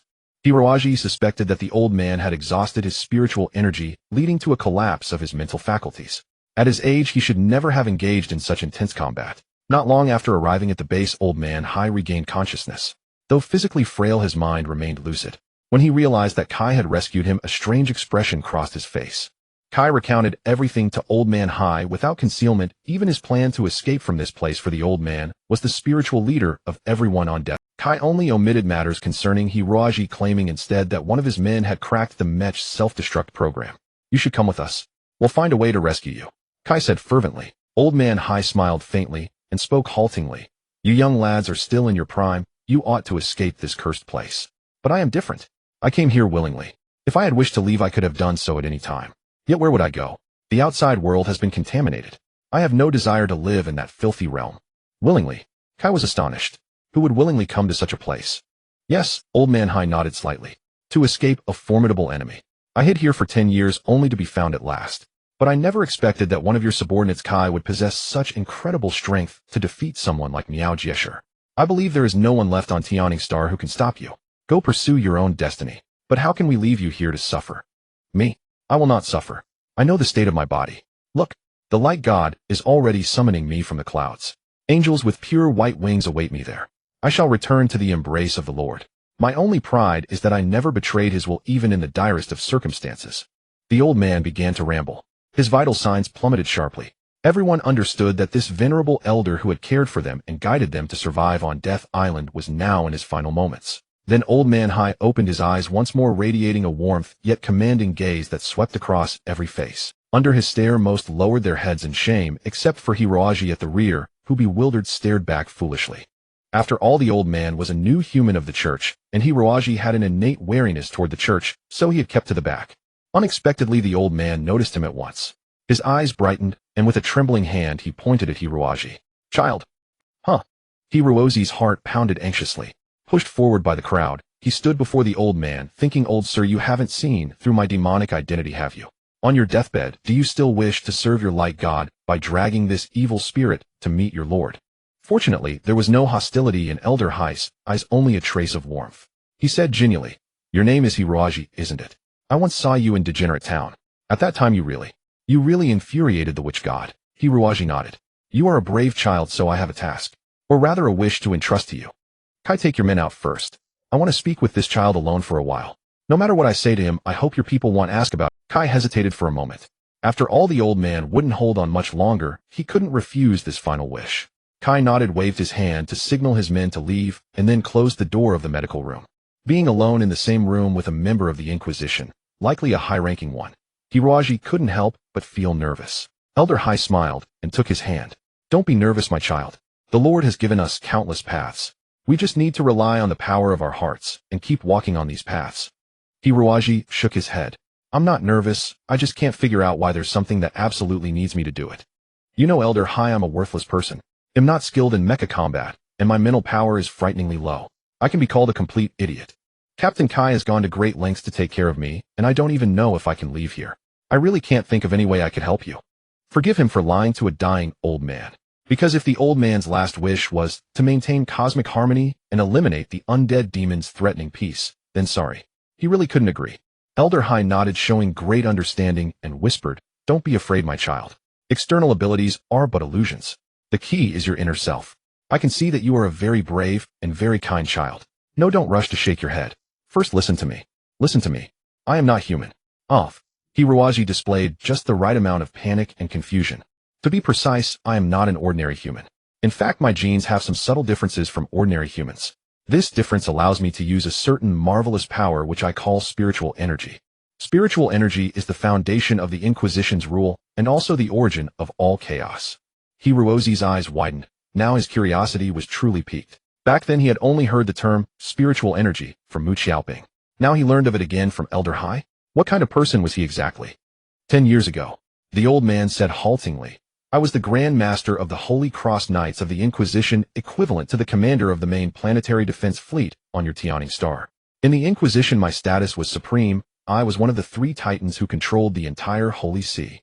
The Grand Master of the Holy Cross Knights, the Grand Judge of the Holy Wheel Tribunal, and the Chief Inquisitor of the Heresy Tribunal. The 3 of us wielded immense power. Even the Pope was manipulated by us behind the scenes." This time Hiroaji was thoroughly shocked. No matter how rich his imagination, he never expected that this old man, thinner than dry firewood, was once the Grand Master of the Cross Knights, an absolute powerhouse among powerhouses. Even that madman Mozart was only a captain of the Knights. How immense must the Grand Master's power be? If the other party were at their peak, they could probably cough once and crush Hiroaji like a fly. Hiroaji shuddered. Grandpa, Hi, why are you telling me all this? I have no understanding of the Inquisition or anything like that. It must be a very distant place, right? He. Elder High said with slight regret, "I'm sorry, Xiaoji. If possible, I wouldn't want to involve you in such an inexplicable calamity, but I have my own responsibilities. Calm down and listen to me. 15 years ago, the leader of the Holy See, Pope Alexander XI, was summoned by the Lord back to heaven. Thus we needed a new leader. At that time, the most suitable candidate was Valentino, the eldest son of the previous pope. As his martial arts teacher, I also strongly supported this decision. However, the Grand Judge of the Holy Wheel Tribunal and the Chief Inquisitor of the Heresy Tribunal both disagreed, with Valentino taking power because the child was already 12 and had shown considerable wisdom. If Valentino took power, it would inevitably weaken the power of us 3 titans." Elder High coughed twice, his gaze drifting into the boundless distance, as if recalling the events of that year. Slowly he said, "So the 2 of them launched a surprise attack on me and Valentino, trying to settle the matter in secret, thereby installing another ignorant and young child as the new pope, so they could continue to play the role of proxies. Taken by surprise, Valentino and I were separated. At that time, the entire Holy See was filled with rebellious knights. The situation was extremely dangerous. Perhaps Valentino has already died in the chaos. Having no other choice, I fled alone and wandered across the universe. To escape the pursuit of the 2 titans, I have been to every remote corner of the universe. Whether the ancient and mysterious Eastern Star region, the highly technologically advanced Citan Star region, or the bloodthirsty and mad Sabata Star region, even the wild orc mining planets. But no matter where I went, I couldn't escape the pursuit. Finally, I came here to Yearning Star. A few plain words, but Hiroaji could imagine the thrilling battle scenes back then. Elder Hai truly lived up to being one of the three titans of the Inquisition. Under the pursuit of the entire Inquisition, he still managed to escape unscathed. Truly extraordinary. Elder Hai said, "On Yearning Star, I accidentally discovered the secret of Death Island. I thought it was a very safe hiding place, so I deliberately violated Yearning Star's laws, and sure enough, I was sent here staying for over 10 years. The beasts on Death Island were fierce, but how could they match me? Haha, what appears to ordinary people as a harsh hell is to me a peaceful and tranquil paradise." Hiroaji said, "Since that's the case, what regrets do you still have now?" Elder Hai took a breath and pulled out a small ring. The entire room was instantly filled with a peaceful and serene radiance. It seemed to Hiroaji that 10,000 golden trumpets were blaring, playing the holy hymns of the Supreme God. The pure light power made him extremely uncomfortable, and he almost revealed his dark power to count. Elder Hai said, "This ring of divine punishment is the holy relic of our Inquisition. Only by possessing this ring can each pope be truly recognized. The previous pope left it to me back then, intending for me to hand it to the truly legitimate new pope. The sole purpose of those people's relentless pursuit of me is nothing more than to obtain this ring, isn't it? So powerful." Hiroaji carefully circled around the ring, his eyes finally adjusting to the radiance. The ring was crystal clear, all over carved with exquisite craftsmanship into thorny patterns that wove into a crown. Elder Hai said, "Most importantly, this ring is actually a spatial bracelet. Inside it is stored the divine might mecha, representing the highest glory of the Inquisition. After each pope ascends, they must pilot the divine might mecha to review all the armies in the Holy See. Those guys might be able to counterfeit a ring, but the divine might mecha is the masterpiece of the Inquisition's most outstanding technicians over a full century, almost exhausting the most precious materials of the entire Holy See. It's absolutely not easy to counterfeit. So as long as this ring hasn't fallen into their hands, they will remain restless day and night, right?" Hiroaji stared blankly at the ring. Inside it contained the most glorious and powerful weapon of the Inquisition. Perhaps he was the first evil spirit to be so close to the radiance of the Inquisition. Elder Hai noticed the shock in Hiroaji's eyes, smiled slightly, and handed the ring over. "Here now, this ring is yours." Hiroaji was stunned. This ring, representing the supreme authority of the church, is actually to be given to an undead. This joke has gone too far, hasn't it? Wouldn't that divine might mech get so angry that it would jump out and bite him? "Grandpa Hai, this is too reckless. How can I possibly take this thing?" Hai Lauren sighed and said, "If I were not on the verge of death, I would never recount this experience to an outsider, let alone entrust the holy relic of the church to someone who is not even a believer. But Shaoji, as you can see, today will be my last day in the mortal world. Since the people of the church have come to Death Island, sooner or later they will turn this place upside down. If they discover the ring, the entire church will be forever manipulated by those two blasphemers. Your arrival may be the arrangement of the Supreme God, so I have decided to entrust this item to you. Perhaps one day you will meet someone truly loyal to the church, and then you can give it to him."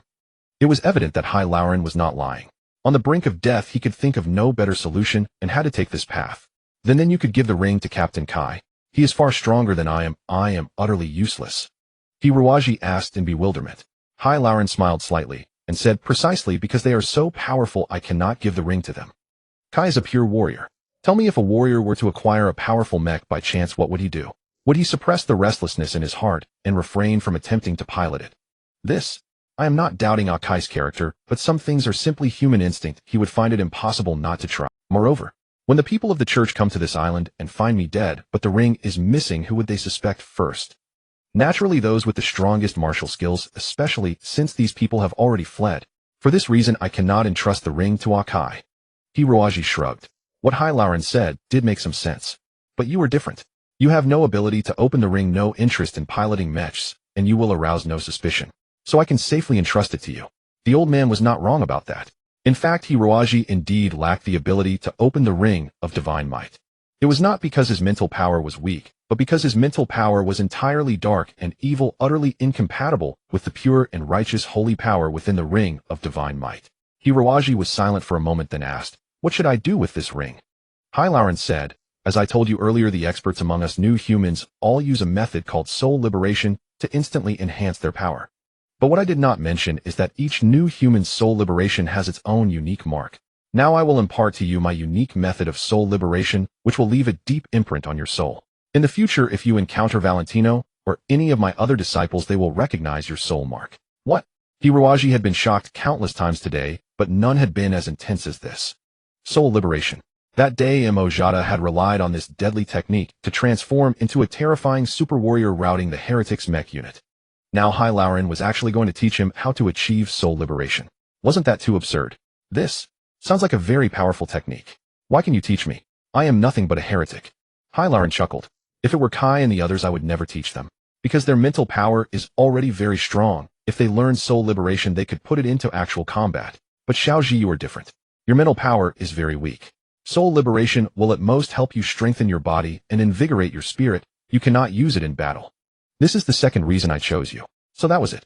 Because even if a useless person's power were magnified tenfold, they would just be a slightly more capable useless person. Hiroaji didn't know whether to laugh or cry. Grandpa Hai, in such a short time, how could I possibly learn such a complex technique?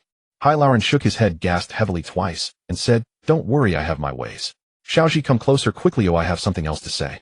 Hiroaji did as told, and walked over. Unexpectedly, Hai Lauren suddenly rallied, his hands moving like lightning, swiftly pressing against Hiroaji's temples.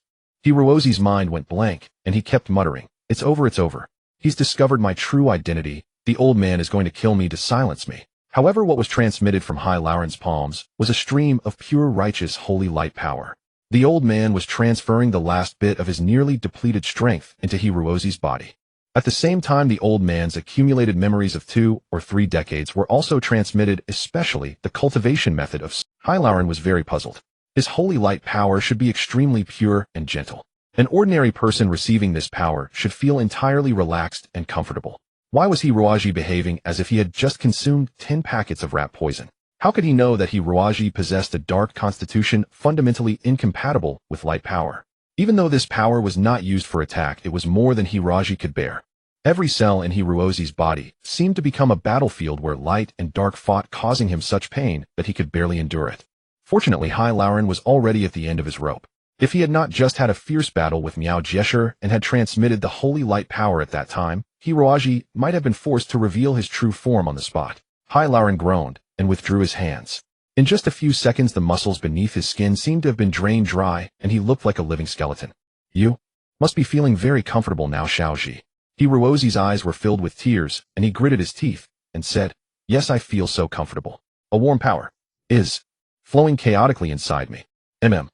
Hai Lauren said with relief. It's a pity your constitution is too weak. Oh, I can only transfer this much power to you. Actually, I still have 20% of my power left in my body. If you want it. Thank you, but I really don't need it.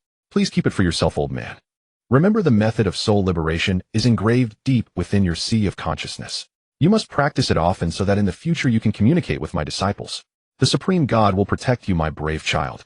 I will also stand upon the clouds and watch you, watching you fight bravely on. If you really stand on the clouds and watch, you might fall down in anger, right? But senior, actually I am not just a heretic. In fact, being useless is merely my disguise. My real occupation is an undead warrior. Before Hiroaji could finish speaking, Hai Lauren was summoned away by his lord. Hiroaji was extremely frustrated. Although he was quite interested in secret techniques like soul liberation, the burden of having to confront the 2 titans of the church and find the so-called legitimate pope was just too chaotic, wasn't it? However, for the undead race, the final wish of a deceased person cannot be opposed. Since Hiroaji had not explained the situation clearly while Hai Lauren was alive, he had essentially tacitly accepted this responsibility. Alas! Hiroaji sighed, scratched his hair helplessly, and placed the ring into the pocket on his chest. The sacred ring issued an angry hum, as if extremely displeased that it had been defiled by an evil undead. Hiroaji grabbed the ring in his hand and said amiably, Let's make a deal. If you're unwilling to stay on an undead person, then how about I throw you into a swamp, into the dung of a horned dragon? The ring of divine might immediately stopped moving. Even its radiance receded greatly. The exquisite patterns completely disappeared, replaced by yellowish-brown rust, turning into an ordinary white iron ring. That's more like it. Hiroaji cheered up again. He counted on his fingers and calculated, originally my enemy was the entire church, including the 3 leaders.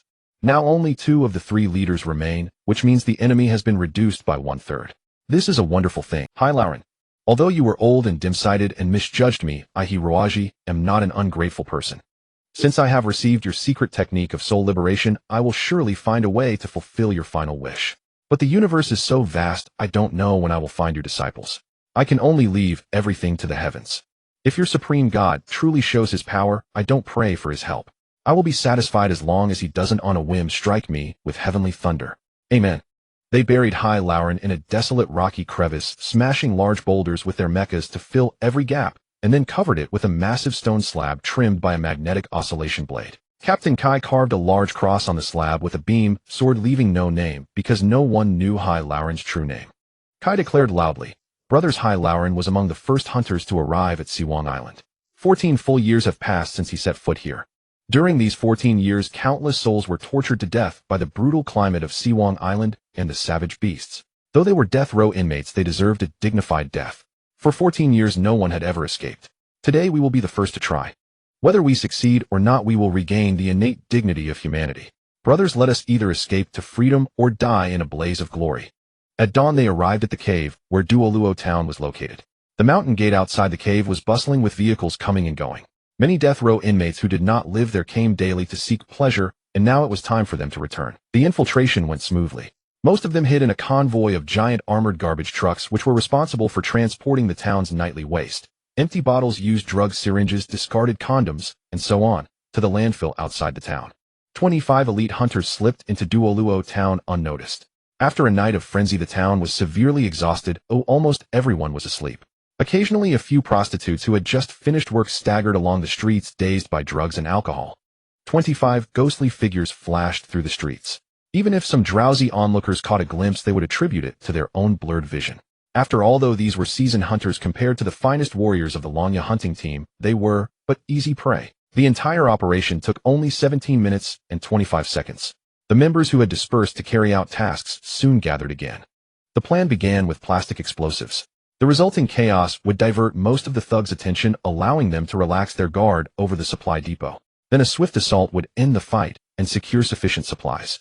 The bombs were placed with great precision, targeting primarily the barracks of Wu Shun's henchmen, the mecha repair factory, the highest-level hotels, and casinos managed by Wu Shun, and the drug processing plant. The hunters did not intend to harm innocent death row inmates, but the same consideration did not apply to Wu Shun and his underlings. Over the past 4 years, Wu Shun had established his rule through terror and bloodshed, relying on the power of Island Lord Tuzin. Before his arrival, the Hunter Federation, led by High Lauren, could negotiate with the authorities, exchanging quality products for basic treatment, sufficient food, weapons, and entertainment. But Wu Shun broke the convention. He ruthlessly squeezed the price of prey, and with Tuzin's tacit approval introduced alcohol, drugs, and other addictive substances. Once addicted, the death row inmates were forced to fight the most dangerous beasts in the jungle for a meager amount of death coins just to obtain a little drug or liquor. Some tried to resist, but Wu Shun used his bloody profits to build a loyal band of thugs. These men were equipped with advanced mechas provided by Tuzin and had ample food and training. Consequently, the rebels were defeated, some becoming food for wild beasts, while others rotted away in dark cells. The entire Longya hunting team decided that before escaping they would first eliminate Wu Shun, that damned vampire and parasite. 25 figures silently glided toward Wu Shun's residence. Wu Shun lived at the highest point of the cave, where a magnificent aerial fortress was built using advanced engineering technology. The lower part of the Gothic dark-style building housed the black cells, and Wu Shun delighted in falling asleep to the screams of the prisoners. Upon reaching the base of the fortress, Kai sensed something amiss. The security today far exceeded the usual level. Though it was deep night, not only were Wu Shun's thugs standing guard outside, but there were also other soldiers inside. Wu Shun's thugs wore black, tight-fitting warrior uniforms, while the other soldiers donned the military attire of the Tianning Star Domain. A luxurious medium-sized airship was also parked inside. Kai paused for a moment, then said, "That's Island Lord Tuzin's ship. I didn't expect him to be on Siwang Island today." Damn, Mo Feng said, "Tuzin's guard is formidable, and he himself is a formidable fighter. I think we shouldn't engage them, Heaton. No, the bombs will explode in 22 minutes. By then the entire island will know of our existence. Strike first and stick to the original plan. Xiaoji, you don't know mecha combat, so stay here. Everyone move out." Now there was no turning back. Kai gritted his teeth and led his men forward, cutting through the darkness like a blade, soon disappearing into the depths of the cave. Hiroaji crouched behind a rock, staring at the fortress above. He calculated in his mind, according to the balance of power, even if he didn't intervene, the Longya hunting team could easily handle the situation. But now with Tuzin as a variable, things had become more complicated. Tuzin. Hiroaji recalled that repulsive face, and a surge of killing intent rose within him. He seemed to sense the shadow in his heart and stirred restlessly. Hiroaji took a deep breath and stealthily climbed the cave wall from another angle. He seemed to become a faint shadow, ascending the smooth mirror-like rock face with movements swifter and more agile than the Longya hunting team members. Soon he conquered the wall. On this night, when Tuzin was destined to die, his evil mind was consumed by a great conspiracy. This conspiracy had been slowly plotted by his father over 10 years, then ignited by others with treacherous hearts. If successful, certain individuals would seize the supreme power of the entire star domain. To achieve this goal, Tuzin needed to gather all available forces, including the criminal scum on Siwang Island. That was why he had come to discuss this matter with Wu Shun before dawn. This secret made Tuzin smug and complacent. His face grew paler, but bright red spots burst out on his cheeks, as if all his passion had gathered there. Things cannot continue like this, Tuzin said in a low voice. The Church, the Spartans, the Citans, and the Easterners. All are frantically expanding their armaments, using every ounce of their industrial capacity to produce warships and armed mechas, equipping vicious bandits to form army after army. Do you know why, my friend? Wu Shun didn't know what his boss wanted to hear. This monkey-like bandit occasionally had monkey-like cleverness. He knew his boss was a madman, and people never knew when he would have a fit. Wu Shun pondered and said, as far as I know, it's to counter the threat of the alien insects. That's all bullshit, Tuzin said. What are alien insects? So far, humanity has only lost a few border asteroids, and even those were destroyed by some low-level insect swarms. 1% of our current armed forces could handle those beasts. The true enemy of humanity can only be humanity itself. When a new arms race arrives, we have no reason to lag behind. Doing so would only make us a piece of the feast on the great powers table, a cake to be sliced at will. Then since the current ruler of the Tianning star domain doesn't understand this situation and willingly lets the entire domain fall behind, people like us with power should step up and change it. Let someone truly strong, capable of matching other powers, take the lead. When that time comes, those who helped him will receive their due rewards, Tuzin said with a suggestive tone. Wu Shun's eyes lit up. What rewards? A legitimate identity such as the president of a security company, or even a millionaire. A villa in a scenic area, or an entire apartment building in the capital. Wu Shun nodded. Of course he'll do whatever you say. What do I need to do? Tuzin counted on his fingers. In the next 2 months, I need to increase the prey output of Siwang Island by more than 150. Then you'll train a group of elite suicide soldiers. They'll play a major role. Don't worry about manpower. He'll find a way to send another 2,000 people in the next 2 months. All strong and able-bodied men. Wu Shun gritted his teeth. I can increase output by squeezing those damned hunters harder. But you know, Island Lord Tuzin, those animals despise the government. It won't be easy to train them into loyal soldiers. My own men can handle the job, but there are too few of them. I only have 100 reliable men. Tuzin waved his hand and laughed maliciously. Don't worry, my friend. Over the years, you've gotten a lot of drugs from me. Once those addicts get a craving, they wouldn't even recognize their own parents, right? Wu Shun was taken aback. Those addicts are very weak in combat. Tuzin said, I have a new shipment here, a combination of drugs and stimulants. After taking a certain dose, those addicts will obediently fall under my control. We'll use them as suicide squads. Huh. The entire Tianning star domain will soon have a new master. You're a brilliant, boss. Wu Shun quickly forced a smile, cold sweat trickling down his forehead. Fortunately, he had made the wise choice back then. This boss was truly well, it's settled. My deputy will discuss the details with you. Wu Shun opened the door of the soundproof room and bowed obsequiously. After you, boss. Before the words faded, Wu Shun felt a chill. A sharp blade had pierced his body. The last thing he saw in this world was a demon in a silver skull armor standing outside the door. Hiroaji threw the corpse to the ground, and without a moment's pause lunged straight at Tuzin. He had clearly heard every word of their conversation while hiding outside the door. Whatever vile scheme Tuzin was plotting using so many innocent lives as a price was too heinous. Tuzin was terrified. He never expected to be ambushed in such a secluded place. The thought that his words might have been entirely overheard sent a chill down Tuzin's spine. For an expert of his caliber, an instinctive reaction would arise if a similarly powerful spiritual force opponent approached. Yet this man had remained undetected until the moment he opened the door and assassinated the witch god. There were only two possibilities: either he was a feeble-minded weakling or a fearsome enemy of unfathomable depth. Instinctively, Tuzin wanted to cry out, but his adversary leaped like a venomous serpent, a sharp blade thrusting straight for his throat. Forced to act, Tuzin bellowed and kicked backward, hoping to use the recoil to escape danger. To his surprise, the kick struck the opponent's breastplate, yet no expected recoil occurred. The armor felt like sticky paste, generating a powerful suction that pulled his foot deeper inward. Hell! A ghostly blue flame seemed to flicker over the skeleton warrior's body, scaring Tuzin out of his wits. The number of prisoners he had sent to Death Island to be tortured to death over the years numbered in the tens of thousands. In the darkest hour before dawn, he was frozen as if enchanted. Metal flowed like mercury from Hiroaji's body, reforming into Abo's shape. Hiroaji shaped his palm into a blade and hissed, Tuzin, look at me. Tuzin's eyes nearly burst from their sockets. Pointing at Hiruozi's nose like a ghost, he trembled. You're that waste. You're not dead. Hiruozi smirked, wickedly channeling nether power to form a green ghostly flame over his body, even his pupils turning pitch black. His voice seemed to emerge from the depths of the yellow springs. No. I was tortured to death by your men in the black cell. Now I will take revenge. I will kill you alive. In hell, thousands of spirits await you. Tuzin's soul fled his body. He was a rational man, but anyone would collapse under such circumstances. The mysterious silver armor, the ghostly fire, the man who should be dead standing before him uttering those terrifying words. Tuzin seemed to see in the boiling magma of hell the people he had sent here to be tortured, howling as they waited for him. The dead prisoners would never forget revenge. With a scream, Tuzin crumpled sideways, foam at his mouth, his mind completely shattered. Hiruozi grinned, his eyes radiating icy death. Just as he was about to deliver the final blow, hurried footsteps sounded outside, and a man built like an iron tower barged in with 2 guards. Kratos! Hiruozi shouted. Kratos wore a black guard uniform with a captain's armband, having clearly become Wushin's trust. His strength was formidable. None had sensed the fight in the secret chamber, yet he with beast-like instinct had detected it, and arrived first. Seeing Wushin's corpse on the floor, Kratos showed no surprise, but instead a gleam of excitement. You killed the witch god, oi. Listen, Kratos. Hiruozi called. We found a way out of Death Island. Why serve Wushin? Escape with us. The 2 guards froze, stunned expressions on their faces. Tuzin, now groggily waking, scrambled to clutch Kratos' thigh, wailing, Save me, kill him. He'll reduce your sentence, set you free. Quick. Kratos narrowed his eyes at Hiruozi, speaking unhurriedly. I am a Spartan.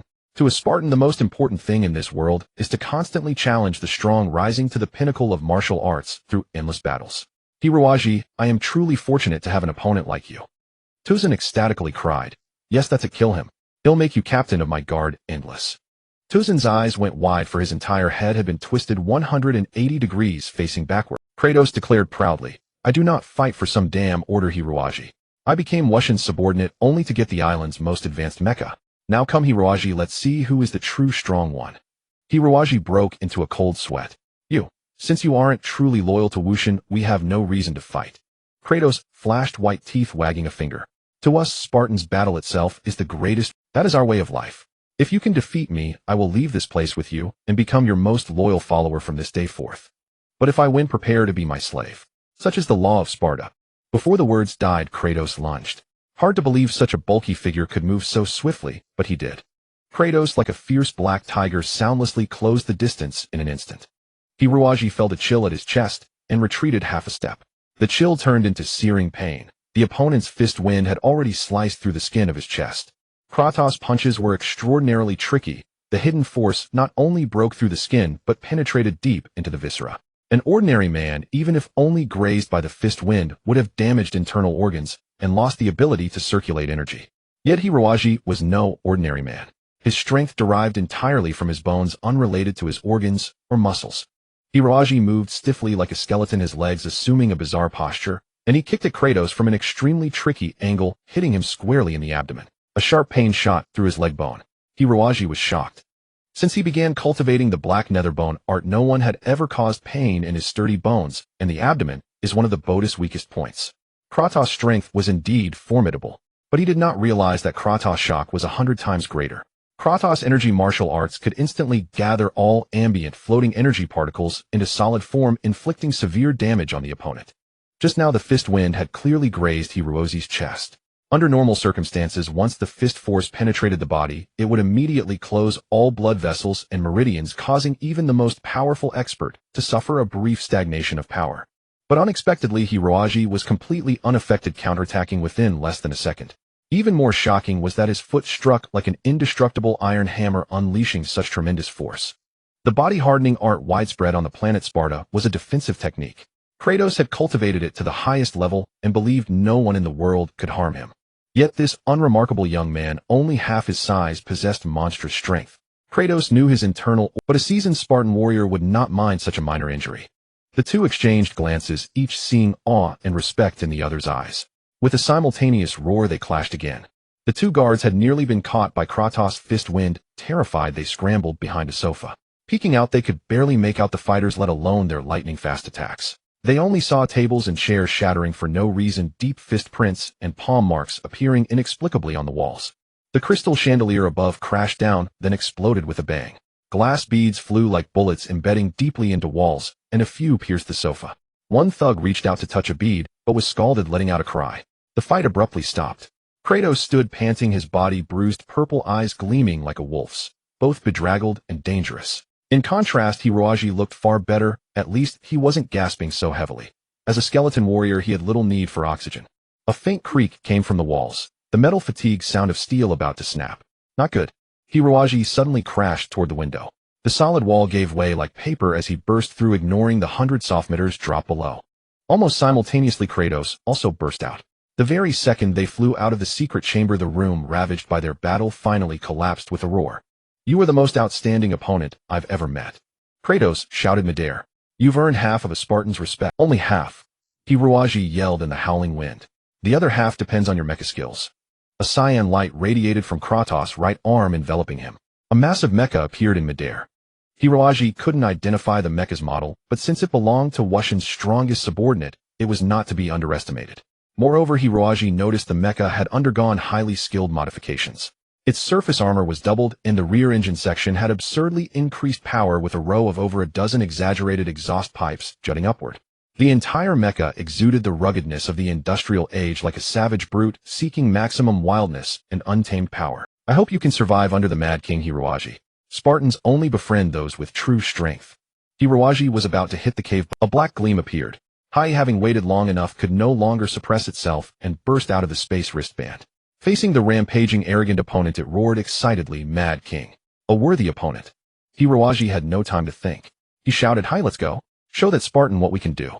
Just as Hai soared to the cave's apex, over 20 plastic explosives planted below detonated simultaneously. The entire fallen town was instantly thrown into chaos as the witch god's henchmen were blasted into a cacophony of wails and screams. Some thugs were engulfed in raging flames, running frantically until they turned into stinking charred corpses. Others futilely tried to call the witch god, but that villain would never give orders again. All the death row inmates, awakened by the explosions, rushed out of their rooms and witnessed an unforgettable mecha battle. Under the blazing firelight, the entire cave glittered with golden radiance. The two mechas in the sky resembled invincible demon gods locked in a life-and-death struggle among the clouds. From the scene, Quituosis Mad King had completely enveloped Blackwing. The Mad King was like an extremely destructive whirlwind wielding two short magnetic oscillation blades linked by energy chains. Close or far, they covered a vast attack range. In the frenzied storm of combat, Blackwing curled up as if barely holding on its surface, already gouged with several deep cuts by the Mad King. From the ground, the Mad King's arms seemed to transform into countless flying fire meteors, unleashing wave after wave of explosions on Blackwing's exterior. Yet inside the cockpit, Hiroaji, facing the Mad King's assault directly, remained extremely calm.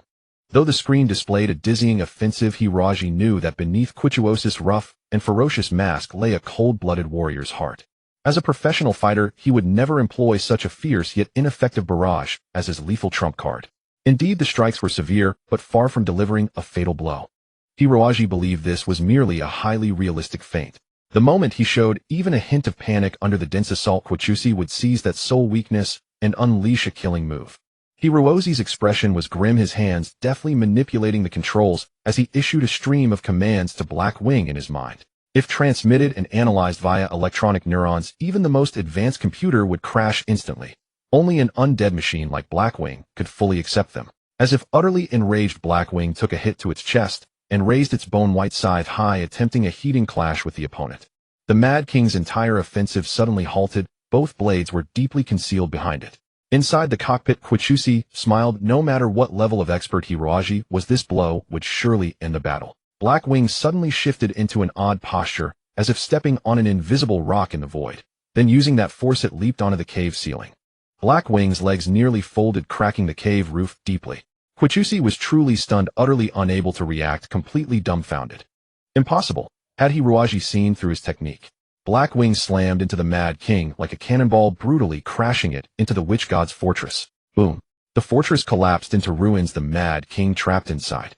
Quichusi crawled out in great disarray, bleeding all over, but the shocked expression on his face never faded. Blackwing descended slowly like a demon god from hell.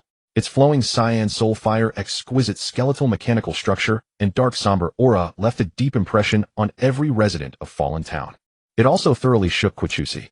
Hiroaji stepped out of the cockpit and said calmly, "What do you have to say now?" Quichusi looked at him and gritted his teeth. "Until I defeat you next time, Quichusi will obey all your commands." "Damn it, I never thought you'd be this strong." Hiroaji smiled. "I don't need you to obey me. Since you've been with the witch god these days, do you know if he has any special collections? I need fuel, food, and money." Quichusi asked in surprise, "Have you really figured out a way to escape?" Hiroaji nodded. "I can remove the self-destruct program from the mechas, so everyone can pilot them and flee Death Island." Quichusi rose to his full height. "Good, I owe you another one." The Dragon Fang Hunter Squad's hunters were well-trained, but after scouring the entire fortress, they couldn't find where the witch god was hiding. Naturally, they never guessed that Hiroaji had already killed him and that the secret chamber had collapsed.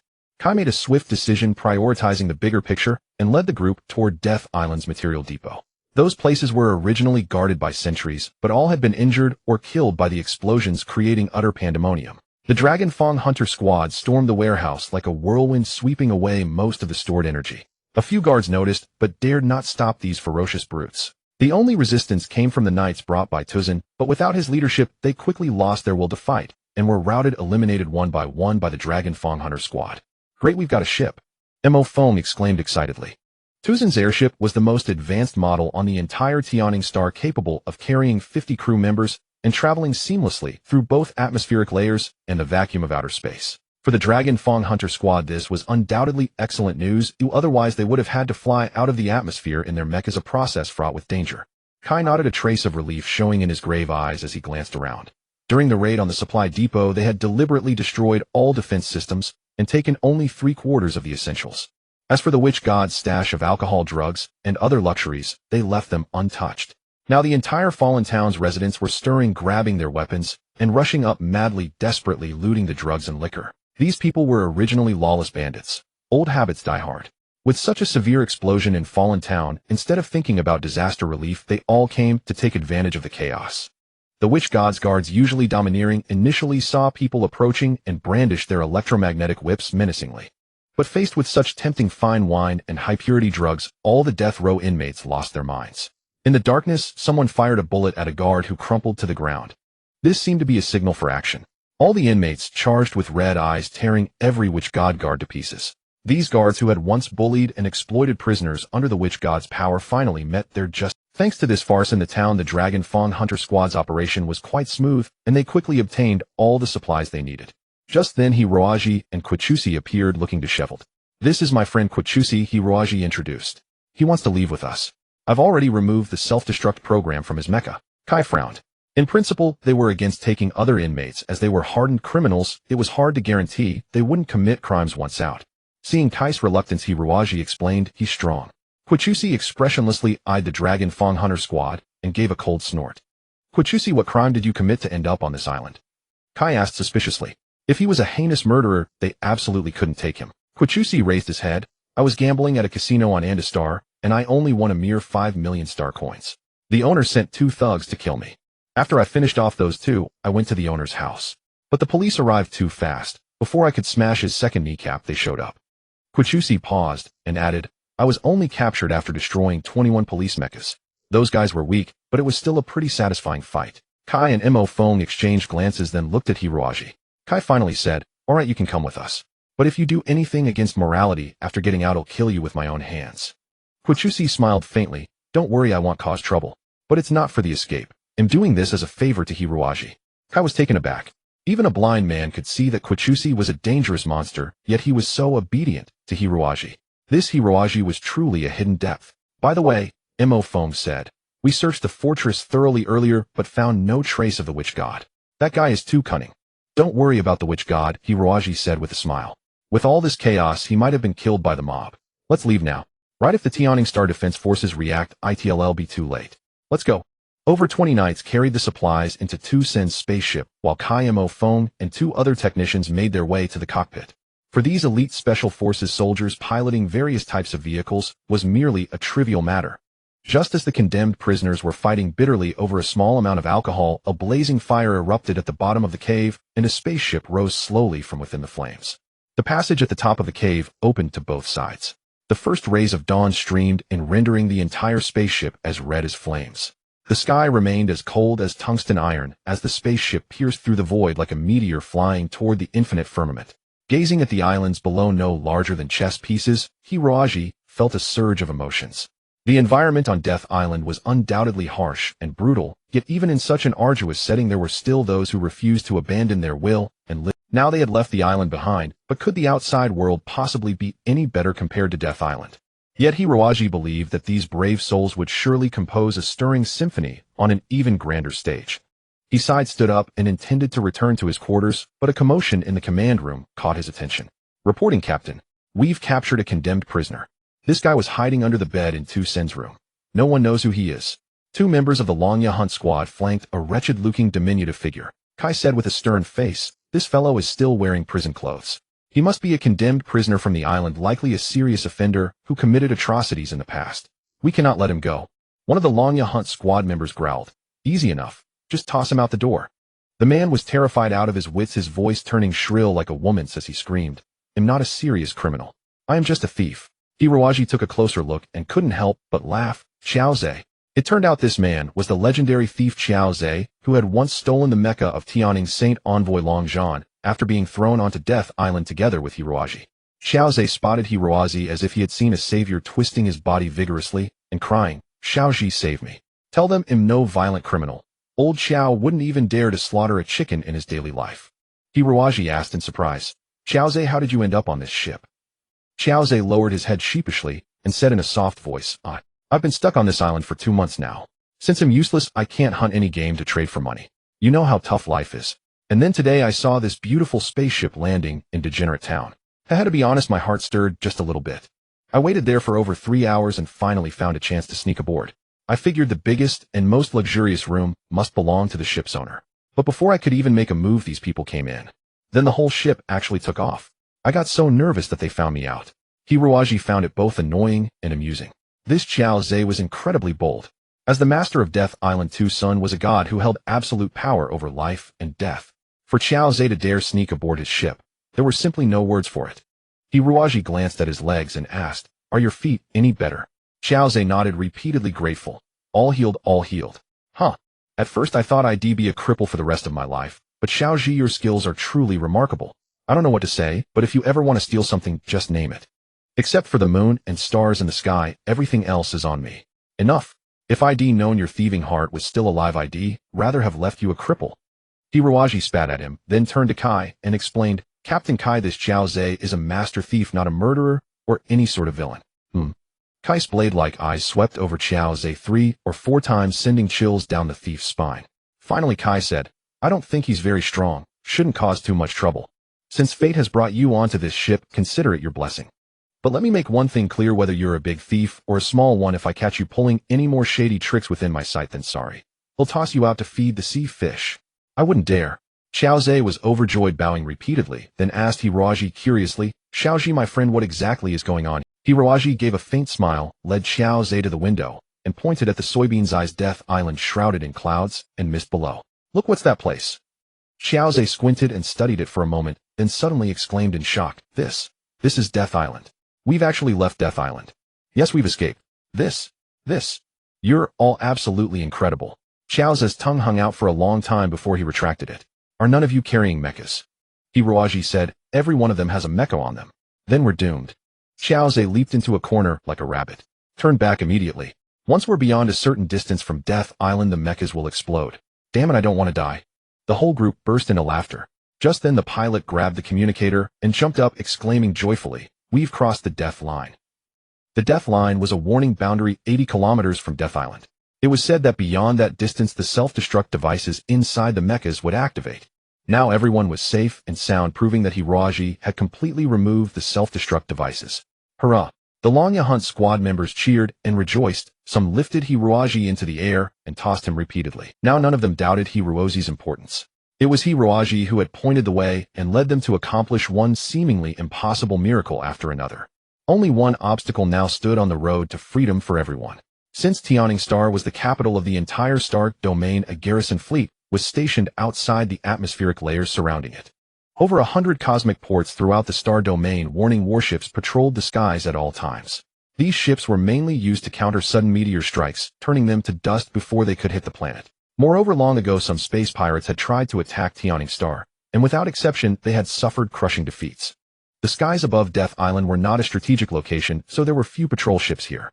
The only problem was the need for a swift resolution. If they delayed too long and reinforcements arrived, the Lanya Hunt squad would have no chance of slipping away. Our destination is Anin Star, said Kai, pointing to a spot on a holographic star map. Anin Star was located in a relatively remote part of the star domain, a barren and desolate asteroid. Kai explained that 20 years ago this place had been the lair of 3 or 4 space pirate bands. They had turned Anin Star into a trading bazaar where they freely exchanged their stolen goods and provided a stopover for interstellar smugglers. To solve this problem, the Tianning Star Defense Force had dispatched an elite unit to eradicate the pirates. It was a long, arduous, and dangerous mission. Because the pirates had deep roots there and held a geographic advantage, the operation progressed extremely slowly. It took 10 years for the unit to basically clear out the pirates on Anin Star, establish a military base, and gain strategic support. The unlucky man who had spent those 10 years there was Kai himself. Bart was my subordinate, Kai said. After I left, he became the highest authority on Anin Star. You see, it's like a barbaric frontier. The soldiers there are similar to the condemned on Death Island, sent to Anin Star as expendables because they are unwanted for one reason or I believe that even if the entire Tianning Star domain puts a bounty on us, Bart will not hesitate to take us in. Hiroaji nodded, trusting the loyalty of Kai's former subordinate. Mo Fong added, moreover, the environment around Anin Star is extremely complex, filled with meteorite belts. It's the famous Death Triangle. Unless someone is a veteran mecha knight, they can never get out once inside. In that place, even 10,000 knights can't match us. Then let's head to Anin Star for a rest, said Hiroaji. He recalled the cross knight, Mieju Si, he had encountered on the island, as well as the conversation between Tu-Sun and the witch god before his death. For some reason, Hiroaji felt that these two events must be connected, that a huge conspiracy was slowly approaching Tianning Star. Perhaps before long the climate on Tianning Star would undergo a drastic change. The spaceship began to break through the atmosphere. Everyone held their breath. If they could get through this barrier smoothly, the rest of the journey would pose no problems. They had enough energy to reach Anin Star, and in the vast boundless cosmos, it would be extremely difficult to track a spaceship with an unknown destination. The radar showed 2 warships. The other side had clearly spotted the spaceship and was accelerating toward them. Kaido-class medium warships. The radar operator exclaimed, his voice filled with surprise. Kaido-class medium warships were main battle vessels with formidable firepower. Each Kaido had a standard complement of 50 mecha knights, meaning the enemy had at least 100 mechas worth of strength. Such ships were usually deployed for border defense. No one expected them to appear above the capital star. But the situation was already beyond change. Kai's face darkened as he said, everyone prepare for battle. We'll try to catch the enemy off guard. Hiroaji bit his lip and watched for a long moment, then suddenly said, wait, perhaps I can try something. The 2 Kaidos slowly approached the airship. The warship captains eyed the luxuriously adorned vessel with great curiosity. Such a ship hardly seemed suited for any kind of space mission. Moreover, they had received no orders today indicating any military vessels would be passing through this sector. But if the other side were enemies, they wouldn't have come so easily into their attack range. Against the Kaido's overwhelming firepower, the other ship was nothing but a fragile egg. The Kaido captain sent a signal. This is not a civilian flight path. Please identify yourselves. Please identify yourselves. Bastard. A furious roar erupted from the communication channel, like thunder that made the captain's ears ring. A holographic image of Tu-Sun appeared, his face contorted with anger. Holding a command whip, he said coldly, what, don't you recognize me? The captain shot up in fright, hastily straightening his uniform, snapping to attention, and saluting properly. The 4 Saint envoys held an exalted status on Tianning Star.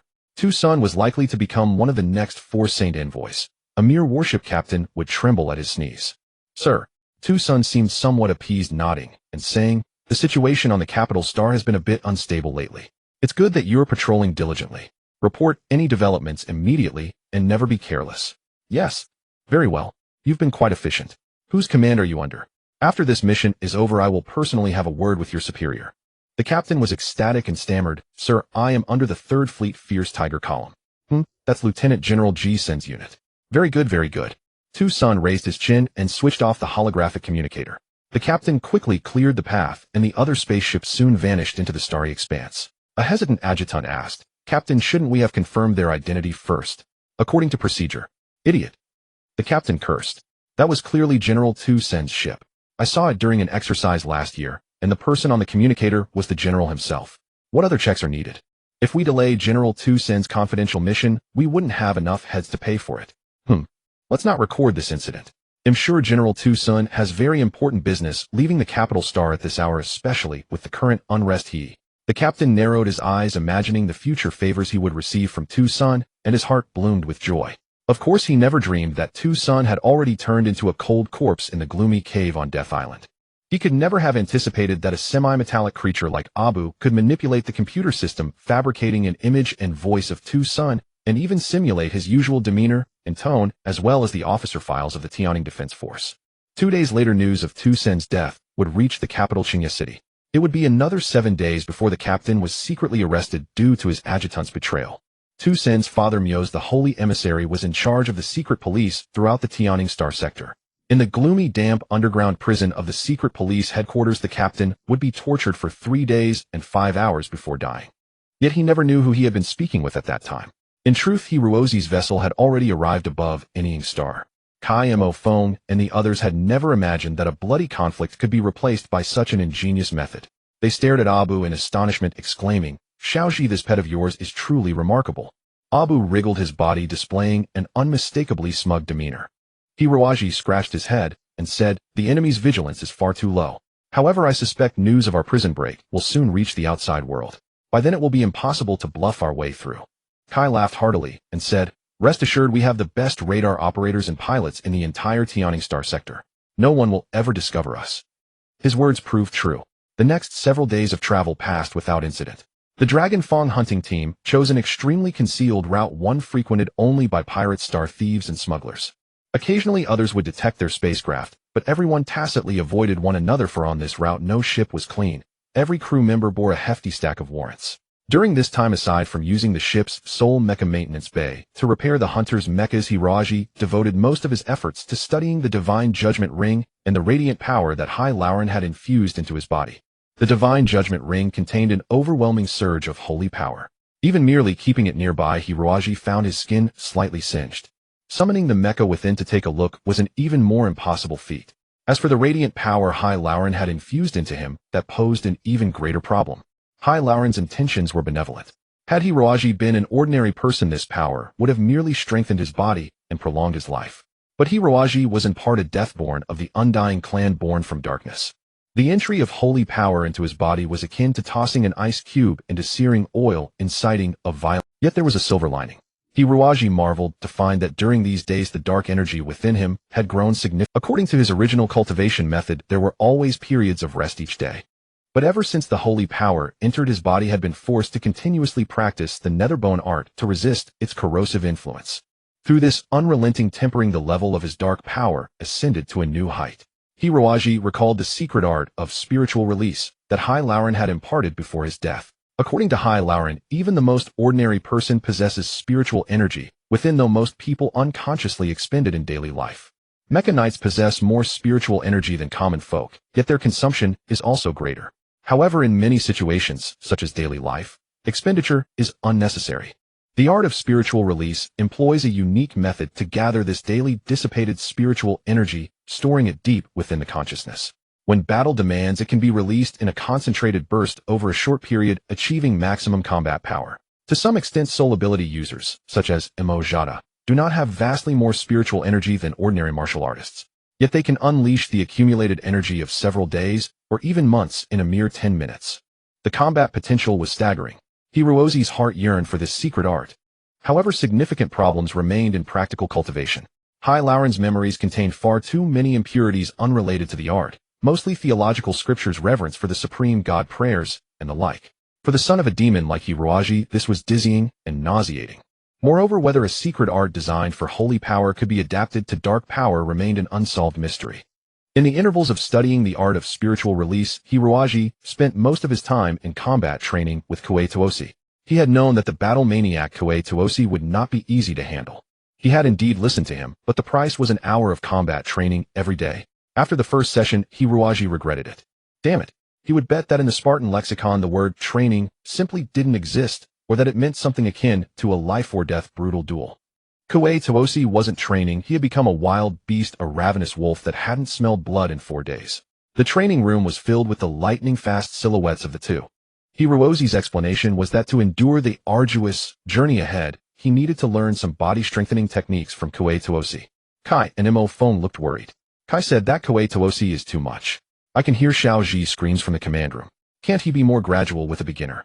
Mo Feng added, indeed. Perhaps it would be better if we taught Xiao Ji. That man is a beast for— In the training room, Hiruaji shouted, Damn you Koei Toosi. You Spartans are a bunch of monsters.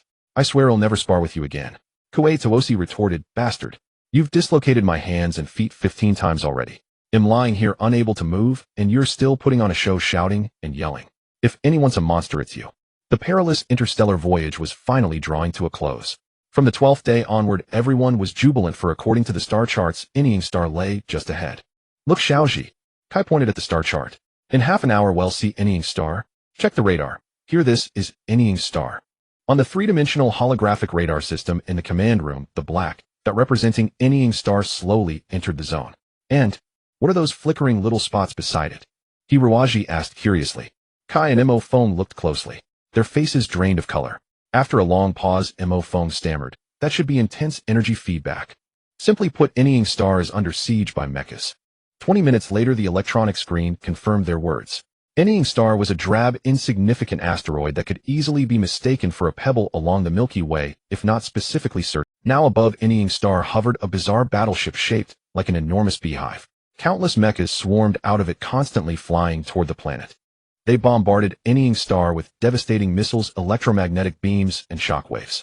The counterfire from Yearning star was fierce, but the hive's enemies pressed on recklessly, seemingly uncaring for their own. The three defensive satellites surrounding Yearning star had been nearly destroyed. The enemy was about to land on the planet itself. On the hive's side, a large inverted black triangle was painted with a ghastly white skull in the center. Kai and Mo Feng gasped in unison, saying simultaneously, Doom Skull. What is Doom Skull? Kai's face twitched, clearly in great distress. He gritted his teeth and said, Doom Skull was once one of the largest interstellar pirate groups in the entire Yearning star sector, but they should have vanished completely 3 years ago. Because, he continued, they were the enemy in our last operation. Hiruaji was stunned. You mean the pirate group your government army wiped out with poison gas bombs, the one you mentioned? Kai nodded gravely. Even Hiruaji realized the gravity of the situation. No matter how vicious, the Doomskull pirates were using poison gas against their families was far too despicable. If the Doomskull remnants knew Kai and the others were here, they would surely be mad enough to tear them apart alive. Hiruaji frowned. If the poison gas was that effective, there shouldn't be any survivors from Doomskull. Perhaps it's another pirate band using their name to fish in troubled waters. Regardless, Yearning star is our only supply base. We can't let it fall into their hands. Hearing this, Kai regained some clarity. He nodded firmly. You're right, Xiaoji. I was muddled. Brothers, prepare for battle. The show is about to begin. Clusters of stars seemed to converge in the distance into bands of white light, rendering the cosmos profound and yet from another perspective, this pitch-black expanse resembled nothing more than a pinpoint arena. Inside that cramped battlefield, roughly 200 mechs performed a cruel yet radiant dance of death. These mechs, assembled from tens of thousands of components over months of labor, sprayed with gleaming paint and adorned with lavish decorations, would in an instant, a single second, be reduced to a blinding bloom of light. That was the most resplendent second of their existence. After that fleeting moment, the mechs became eternal lumps of cold iron, ordinary specks of cosmic dust. Perhaps only in the next cycle of rebirth would these iron husks fall upon a planet, be unearthed by humanity, and forged once more into weapons, either far mightier or utterly crude. Mechs kept spiraling, colliding, ascending, descending, like a swarm of flies trapped in a glass jar, droning endlessly. Not a single fly noticed that behind the hive a tiny warship was stealthily closing in.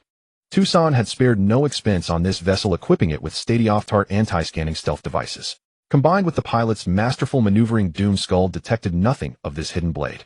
Half a cosmic unit from the Hive K released all his mechs. Doom Skull's operation was doomed to fail. Not only had they committed most of their strength to the battle for Shadowstar's atmosphere, even if their entire force had stood before Dragon Fang hunting squad, it would have been futile.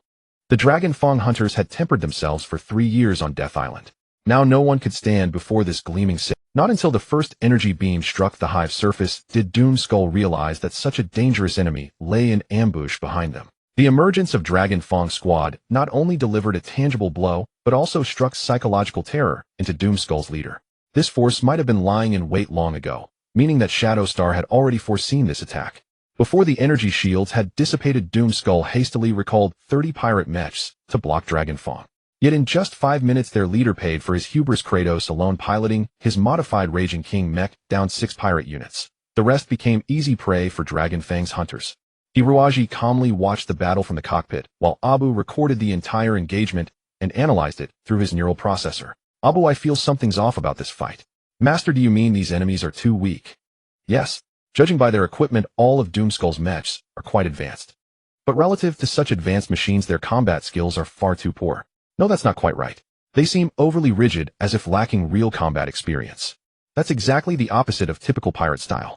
Pirates ought to be rich in practical experience, but short on theoretical knowledge, right? Master is correct. These Doomskull fighters' tactics were sound initially, but once something unexpected occurred, they floundered. That hardly suits the first pirate group of yearning. Something strange. Definitely strange. From within, the spatial bracelet Blackwing transmitted a sulky message. Shaoji, stop being so suspicious and let me out for a good slaughter. My bones are rotting from disuse, damn it. Hiroaji broke out in a cold sweat. Blackwing, these foes are beneath your level, aren't they? Besides, Captain K has already completed the mission. The battle finally drew to a close half an hour later.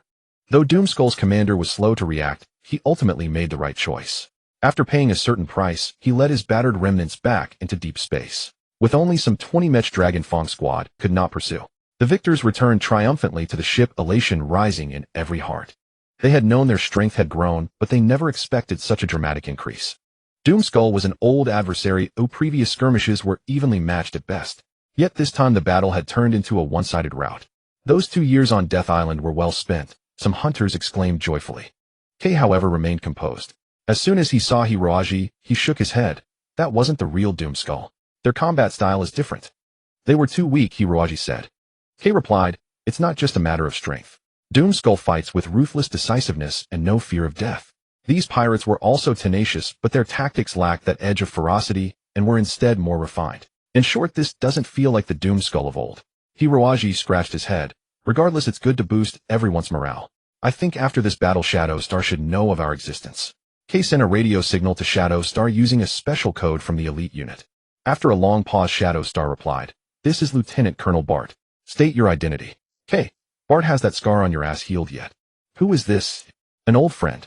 For God's sake, let us land. The men have been drifting in space for half a month and are starving. You'll know who I am when we touch down. Don't dither like a woman.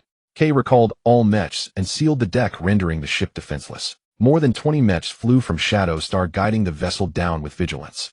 After piercing the thin artificial atmosphere, a gray, barren land unfolded before their eyes. Most of the ground was rugged with jagged rocks jutting out everywhere. On a relatively flat plain stood a small base. Though the environment was harsh, the hunters who had endured Death Island already regarded it as paradise. Bart, the supreme commander of Shadow Star, had the broad frame of an ancient Mongol. He was as hard as a rock. A mane of unruly black hair, glossy as a steed's mane, whipped wildly behind his round head. When the ship's hatch opened, Bart and all the Shadow Star defenders gaped in disbelief. A man who should have died 2 years ago stood before them. Captain. Bart let out a wild roar and rushed forward, embracing K fiercely. You son of a bitch, you're alive.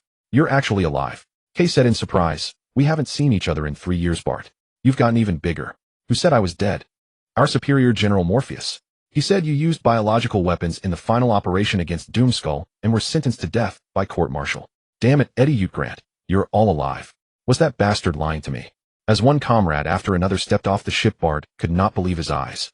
K waved a hand. That bastard Morpheus. One day you'll settle our score with him. For now, get my boys something to eat. We're famished. Of course, of course. The Dragon Fang hunters feasted heartily, becoming the most celebrated heroes on Shadow Star. These men had been elite operatives of the Special Forces 3 years ago and had just saved Shadow Star from Doomskull. In no time, soldiers crowded around them, clamoring to hear about their 3-year adventure. Some new recruits had no idea who these fierce, weathered men were. Of veterans enlightened them. These are our finest lads. I fought alongside them when you were still sucking on your mother's tit. Inside Shadow Star's command center, K recounted everything that had happened over the past 3 years. The honest, loyal man flew into a rage. That damn Morpheus. He has defiled every honor of a soldier. He'll rip his head off and hang it on my mech. That beast, that worm, that corpse-eating vulture. K said, Morpheus owes us, and one day we'll collect. But right now my brothers are all fugitives. The entire Yearning Star sector might put a bounty on us, Shadow Star included. Bart, I don't want to give those scumbags an excuse to come after you. I only asked to rest here briefly, resupply, and then we'll push deeper into space, perhaps to another sector. No. Bart refused flatly. Captain, you will always be my captain. I can't just let you leave like this. To be honest, our situation on this planet is just as bad as what you endured on Death Island. What? This region has always been infested with pirates. After your death sentence, military supplies to us were drastically cut. Not only do we lack the newest Mechs and have to fight with antiques, but we also get almost no recruits, just a handful each year. I wondered why, but now I understand Morpheus intended to drain our elite unit dry here, because we were all your loyalists and might cause him trouble. Kay's face darkened. He hadn't expected Morpheus to be so despicable. He knew the troops he had trained were the finest regulars in the entire Yearning Star sector. No matter what personal grudge he held against Morpheus, that hatred should never have been inflicted on innocent people. Damn that Morpheus. By the way, Kay said, who attacked Shadow Star today? Was it really Doomskull returning? Bart shook his head, looking frustrated. Hell, these people are too strange. I don't even know where they came from. There are plenty of pirates around Shadow Star, but none have such advanced mechs. And even if they had them, why would they attack a rock like Shadow Star instead of raiding merchant ships? What's in it for them? How lucky you showed up in time, Captain, or I'd have really let you down. Kay nodded, deeply puzzled. Pirates seek profit. Unlike ancient pirates who spent little on a raid, modern star pirates need millions of star coins just for a single sortie. Energy costs alone are enormous, not to mention repair bills for damaged mechs. To possess such high-grade mechs, yet attack Shadow Star, which holds nothing but sweaty soldiers, made no sense at all. Kay couldn't understand it. Bart suddenly recalled something and frowned. And I suspect Doomskull has already infiltrated Shadow Star. Yesterday was our monthly mech maintenance. Half the units were in the shop. If not for a spy, how could Doomskull have picked such a perfect moment to attack? Damn it, otherwise I wouldn't have been so humiliated. Clearly Bart was still bitter about the previous day's fight. Kay nodded. Doomskull wouldn't attack Shadow Star without reason. If they have some hidden agenda, planting a spy here is highly plausible. That mole may have been lurking for a long time, biding his time. Bart snarled. If I find that bastard, I'll squeeze his nuts out. They'll have my military police chief conduct a thorough search and root out that traitor. Kay said, better do it discreetly to avoid sowing discord in the ranks. My men are all reliable. You can deploy them if needed. Bart laughed. Of course. Each of your old warhorses is worth 10 of my rookies. We need to get this sorted quickly. I doubt Doomskull will give up so easily. They've barely lost any muscle. They'll probably be back soon. Bart slammed the table. Damn it, we're so short on supplies, we don't even have decent mech technicians. Yesterday's battle wrecked half our matches. If Doomskull returns, what the hell are we going to fight with?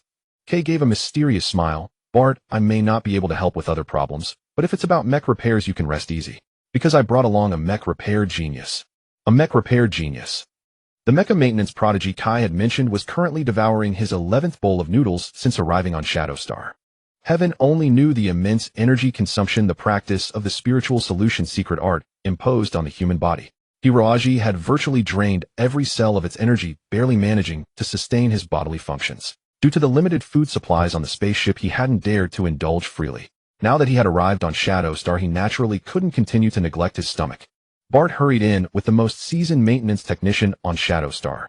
Along the way, he chattered incessantly to the experienced 50-something veteran. Old Rod, the maintenance master I'm about to introduce you to, is a genius among geniuses, an unparalleled figure in the mecha maintenance world, seen once in a century. They say he can assemble a combat mecha from withered tree branches and even transform an agricultural mecha to be as outstanding as a military one. Old Rod yawned unceremoniously. Bart, since when did you learn to boast? Old Rod had spent nearly 40 years in the military, a seasoned sergeant major, so he spoke casually with his superiors. Although he had no extraordinary aptitude for mecha maintenance, his vast experience made him an expert. If I knew, you wouldn't believe me. Those were Captain Kai's exact words. Kai said that. Old Rod was visibly moved, knowing Kai never lied. Bart gloated. Of course. Captain Kai said had never admired anyone in his life, but this genius mecha maintenance master is someone he respects. Let me tell you, Old Rod, such masters often have quirks beyond ordinary comprehension and peculiar appearances. No matter what the master looks like or does, don't be surprised. Humbly learn from him. Old Rod snorted. If this master can fix those mechas in the back warehouse, then of course he'll learn humbly. The two entered the officer's mess. It was past mealtime. The hall was deserted except for a row of bowls behind which sat a young man with tomato sauce smeared across his face. Young man, you came with Kai, right? Bart asked amiably. Do you know where Hiroaji, the mecha maintenance prodigy who arrived with you, is? I am Hiroaji. Could you pass me the sugar, please? Old Rod glared at Bart, his honest Mongol face bewildered for the first time. You are that mecha maintenance genius? Hiroaji nodded. I studied mecha maintenance for a few years. Old Rod was infuriated. A few years of study. What nonsense was that? He himself had spent 2 years just learning to tighten screws with his master. Who was this brat? Hiroaji stood up, chewing heartily. He belched, patted his stomach, and said, Captain Kai told me that many mechas in the base were damaged yesterday and hoped I could Now I'm full. Let's go. Damn it. Old Rod whispered to Bart, are you really letting this kid try? I warn you, you've ordered all soldiers to gather at the warehouse to witness the greatest mecha maintenance master in the universe in action. I'm afraid after this kid's attempt, those angry soldiers will throw eggs at your face, Commander. Bart felt like crying. He had trusted Kai's words completely and issued that order. Morale on Shadow Star had been abysmal for 2 years, especially since the reappearance of the Doomskull. Bart decided to use this opportunity to rally the troops. Little did he expect the super mecha maintenance master Kai spoke of to be so. Hiroaji looked innocent with a smear of tomato sauce at the corner of his mouth. He suddenly belched, then flashed an embarrassed but radiant smile. Alas, Bart sighed inwardly. What else can we do now? Desperate times call for desperate measures. Listen, kid. Bart slapped Hiroaji's shoulder forcefully. I'll give you the easiest mecha to repair later, but you need to look extremely sharp. Understand my meaning. My men are kind, simple lads. I don't want to deceive them, but in short, you must act like a true mecha maintenance genius. Got it? Hiroaji tilted his head, pondering what exactly a true mecha maintenance genius looked like. Oh, like those authentic maintenance master videos you watch, or like your teacher's style? Sorry, but I've never watched any maintenance videos, nor have I ever had a teacher teach me mecha maintenance, Hiroaji said innocently. He had figured out all his techniques himself. Damn it, this is really over now. Bart trudged into the repair yard with a dejected face. Old Rod wore a resigned expression, while Hiroaji, bringing up the rear, showed no emotion. One side of the repair yard was filled with over 300 soldiers, the entire military force on Shadow Star. When they saw the beardless young man following Old Rod, they all froze. Who's that kid? Weren't we told an amazing maintenance master was coming? Could it be that kid? Idiot. In this world, there are 20-something ace mecha knights, but 20-something ace maintenance masters. Impossible. Hiroaji paid no attention to their chatter. His gaze calmly swept over the rows of damaged mechas, stopping only at the very last one, which sparked a glint of interest. He'll repair that one, Hiroaji said, pointing to the black mecha at the end of the line. A wreck that looked almost like scrap metal. Old Rod nearly collapsed in shock. Of all choices, the kid had to pick the most severely damaged one. Damn it, even a blind man could see that mecha was beyond repair. Old Rod waved over his apprentice, the officer managing the repair yard, and grabbed him by the collar. Idiot, why did you put that mecha out here? Master, that mecha was supposed to be disassembled for spare parts and scrapped. But today we were too busy to process it. Old Rod wiped the sweat from his brow, too angry to care, and blocked Hiroaji's path. Kid, why would you choose that one? It can't be repaired. Because. Hiroaji squinted. The others are too unchallenging. The scrap-like mecha was placed on the repair platform. Hiroaji clumsily put on protective gear and heat-resistant gloves, then slowly climbed onto the workstation. It was clear he was unfamiliar with the high-tech equipment in the repair yard and had to ask Old Rod about the uses of various tools. Bart let out a silent howl. While no one was watching, he slipped out of the repair yard. Dejectedly, he lit a cigarette, staring at the dark sky at a loss for words. Inside the repair yard, it was as silent as a tomb. Even the most unruly and rebellious soldiers were utterly mute. Puzzled, Bart stomped out his cigarette and returned. He saw all his soldiers, as if possessed, staring blankly at the repair platform, their mouths wide enough to fit a fist. Bart glanced at the platform. Then he too stood frozen, mouth agape, not daring to blink. An hour later, the entire repair yard erupted. Soldiers cheered. That's the most incredible maintenance I've ever seen. He's not human. He's a god, the god of maintenance. Amazing. No matter how many mechas we damage, he can fix them. He's our savior. The ecstatic soldiers crowded around, Hiroaji forming an impenetrable circle. Everyone knew that a good maintenance master could repeatedly save a mecha knight's life, let alone such a miraculous genius. Kai approached Bart with a smile. So satisfied with my young lad. Bart was stunned, unable to close his mouth for a long time. Where on earth did you find this monster? Kai shrugged. Perhaps heaven couldn't bear to see us toyed with by scum like Mofizi, so it sent us such an angel to help. Bart wiped the sweat from his forehead, stammering, you're right. This Hiroaji is priceless. We must protect him well, especially now. If the Doomskull spies are among my men, they'll try to eliminate him. His role is too critical. Hearing this, Kai became serious. I don't want Xiaoji to run into any trouble. He's the savior of us all. Bart nodded. Rest assured, I'll have my military police chief personally protect him. That should be enough, right? Major Zelia, a tall, curvaceous female officer in a tight silver camouflage uniform, appeared silently before Bart. In such a base, the presence of a woman should have been a welcome, but strangely all nearby soldiers kept their distance from her, as if she were a dangerous virus or a bomb ready to explode. The female major had a striking bald head, and her left eye was covered by a metal eye patch. The eye patch added a chill to her already icy face. Kai felt the surrounding temperature drop by 10 degrees. He began to understand why those hungry soldiers feared this female major so much. Bart pointed to the black armband on the major's sleeve. This is my military police chief, Major Zelia. She joined after Captain Kai, but trust me, she's probably the only one among this bunch who can keep up with your pace. Major Zelia snapped to attention and saluted Kai with a crisp military salute. Zelia, did you see Master Hirozi's maintenance skills just now? What do you think? Or, absolutely stunning. Zelia's voice was as emotionless as a machine. I believe that if enough parts are available, he could repair dozens of mechas in a single day and night. If the Doom Skull attacks again, he will be the key to our victory. Well said, Zelia. Bart lowered his voice, so you must protect him well, understand. As I mentioned earlier about the Doom Skull's infiltration into Shadowstar. If their spies are indeed here, Hiroaji will be a prime target. Major Zelia said flatly, with me around, those space pirates won't succeed. Good. You are to guard Hiroaji around the clock, got it. Understood. Hiroaji was dumbfounded. He stood completely naked with only a thin bath towel draped over his lower abdomen, his hair still dripping wet. Who are you? Hiroaji stammered. On his bed lay 3 beam guns and a miniature electromagnetic blade along with many other items he couldn't identify. An icy beauty was skillfully assembling some kind of device. Major Zelia. You may call me Zelia. I thought this was my room. It is. Starting today, I will provide you with round-the-clock personal protection. That's an order from Lieutenant Colonel Bate. Zelia said expressionlessly, eyeing Hirozi's slender frame with some distaste. She pointed to a gun on the bed and asked, do you know how to use this? Huh. I thought as much. You don't. This is a Barrack 634 self-defense beam pistol. It's not very powerful, ideal for children and women. I want you to carry it with you 24 hours a day, whether you're bathing or doing anything else. Of course, I don't expect you to actually hit an enemy with it, but at least you can use it to sound an alarm. Damn it. That's not the point at all. Hiroaji fumed. The point is I don't need any protection. Damn it. Hiroaji had far too many secrets that couldn't be discovered. Not to mention his daily meditation to practice the dark netherbone art. How was he supposed to explain that to this shaven-headed beauty? Call himself a Qigong enthusiast. And then there was Abu, always spouting obscenities and full of dirty jokes. Surely that would raise suspicion too, wouldn't it? Major Zelia remained aloof, seemingly not hearing him at all.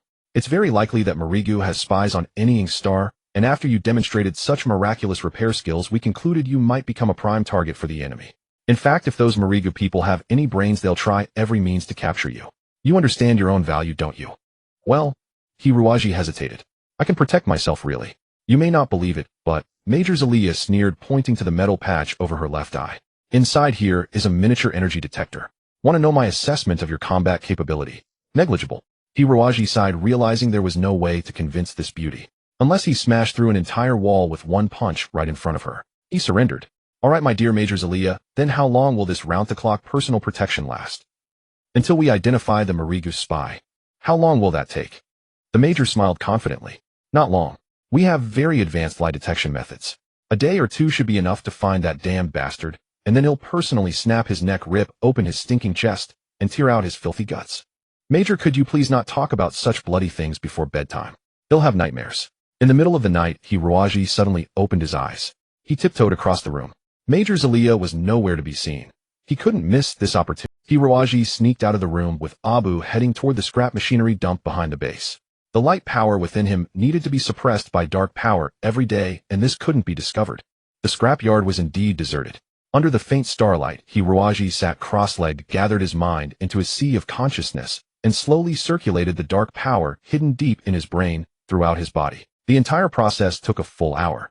After completing the exercise, Hiroaji felt refreshed and brimming with strength. How am I going to explain this to Major Zelia when I get back? What a headache. Hiroaji quietly pulled open the scrapyard door, and seeing no one outside, he quickly slipped out. But after only 2 steps, a stern voice came from behind Mr. Hiroaji. Major Zelia stood with her hands on her hips, her face frosty, as she stared at him. Major. Hiroaji hugged Abu, and smiled innocently. Look at how beautiful the moonlight is tonight. I couldn't sleep tossing and turning, so I decided to take a stroll. That's fine, isn't it? Any star has no moon. Lieutenant Colonel Zelia said coldly. Mr. Hiroaji, this is a critical time. Marigu spies may be lurking in the shadows waiting to sabotage us. I'm already busy enough protecting the entire base. Please don't add to my workload. I'm sorry. Hiroaji lowered his head apologetically, then defended himself, but I don't think I'm that important. If there really are spies or assassins, wouldn't important figures like Colonel Bate or Captain Kai be their targets? Zelia sneered. It seems you still don't grasp your own value, Hiroaji. The soldiers on any star are all well trained.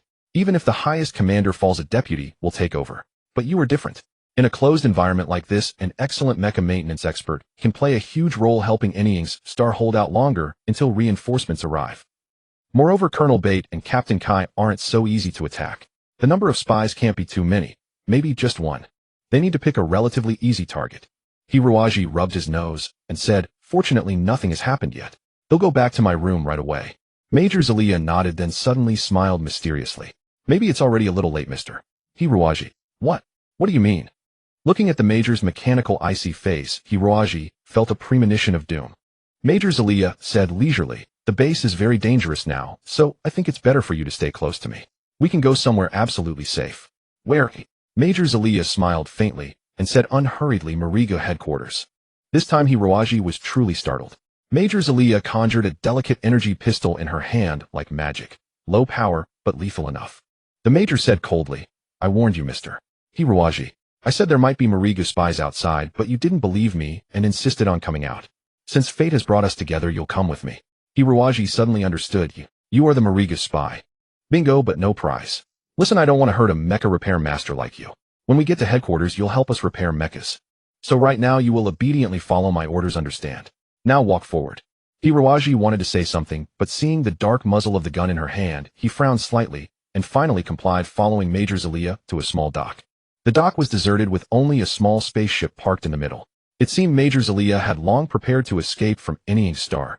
Hiroaji obediently sat in a seat. Major Zelia closed the spaceship hatch and narrowed her eyes threateningly. I don't want to tie you up, so you'd better not cause any trouble, understand? Of course, of course. Hiroaji nodded repeatedly. What trouble could I cause in front of a professional soldier? What is that thing in your hand? Major Zelia grabbed a handful of fat at the back of Abu's neck and lifted it up. Abu flailed its paws and let out meow meow. Hiroaji hesitated. Oh, it's actually a pet cat. Completely harmless. A pet cat. Do you take me for a blind fool? If I hope you won't do anything stupid, Mr. Hiroaji. I know you're not a soldier, and this isn't your war. If you behave, I can guarantee your safety. After all, we at Mariga sorely need mecha maintenance experts. Major Zelia busied herself at the control console. After about half a minute, the spaceship silently slid out of the dock and into the space lane. Over 10 minutes later, any star had disappeared behind them. Outside the window stretched a serene cluster of stars. Major Zelia set the autopilot course, then walked over to Hiroaji with arms crossed. She took some semi-solid food from a storage locker and handed it to him, her expression soft. Thank you, Hiroaji said politely, tearing open the food pouch with grace. Zelia shrugged. You've behaved well so far. If you keep this up, I think we can cooperate. Hiroaji smiled. I suppose even if I hadn't come out, you would have decided to capture me anyway, Major. Yes. Major Zelia admitted without hesitation. Bate and Kai are too tough. Alone I could hardly succeed in assassinating or capturing either of them. You, Mr. Hiroaji, are much simpler.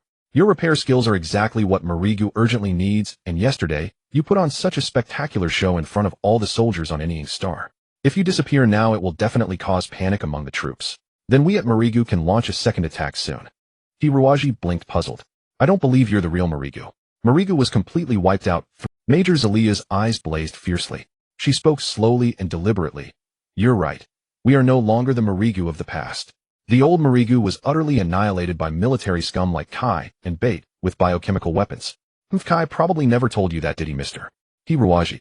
But those bastards never expected that many civilians in the Marigu base survived and witnessed that tragic scene with their own eyes. That bloody tragedy still haunts my mind. Only the fire of vengeance can wash away those crimson memories. So that's how it is. Hiroaji looked thoughtful, resting his chin on his hand. Because your loved ones were killed, you want revenge on the ones responsible, right? Major Zelia ground her teeth. Our fathers and brothers were all members of Marigu. As pirates, they were hunted by government forces. That's fair enough. But there were so many women and children in the base at that time. Yet the government forces' poison gas killed them all. Do you know what that felt like? Can you understand our pain?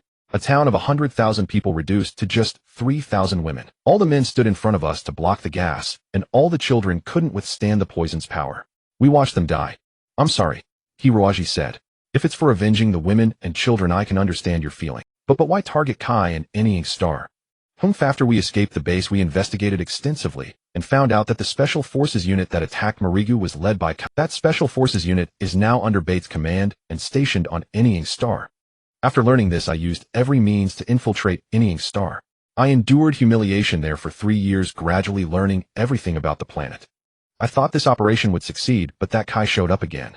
That demon ruined our plans once more. But it doesn't matter. This time we won't let him escape. Major Zelia looked at Hiroaji.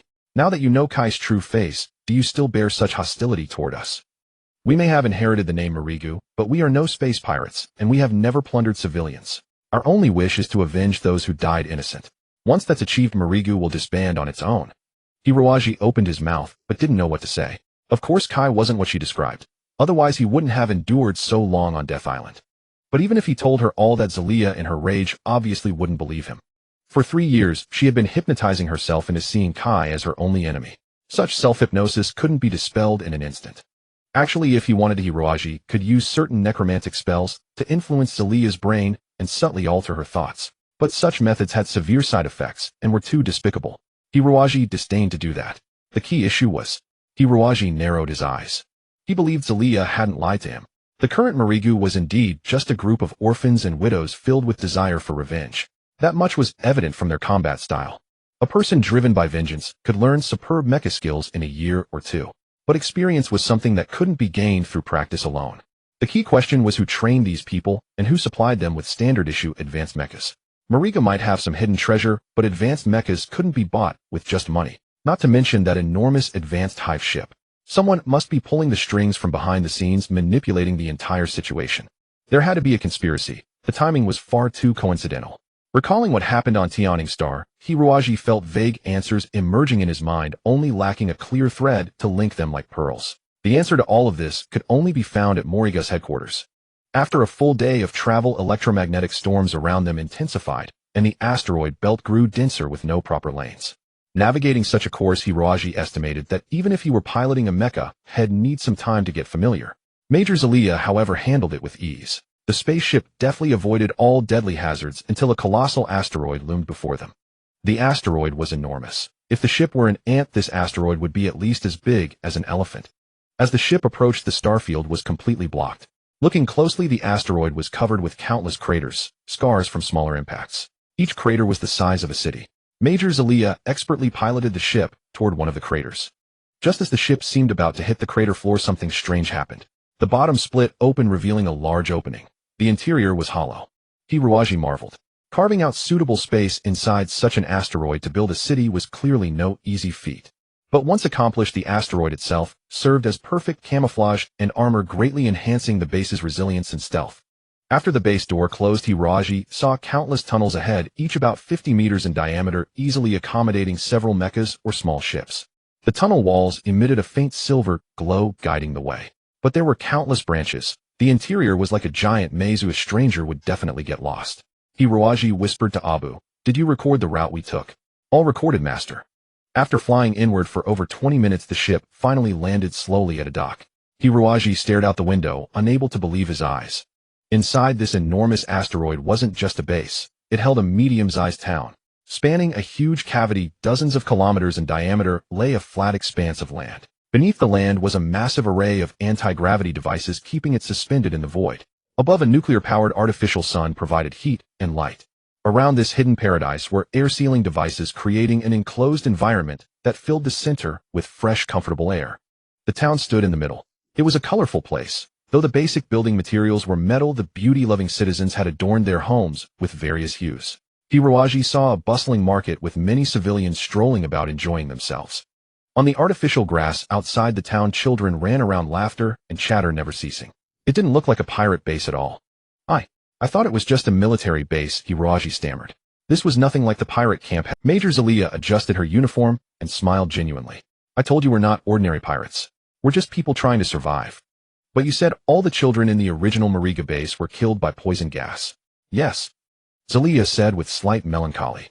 "This base has no children, but there are children in other pirate bases. Originally, there were dozens of pirate groups around Undead Star, each with their own families and offspring.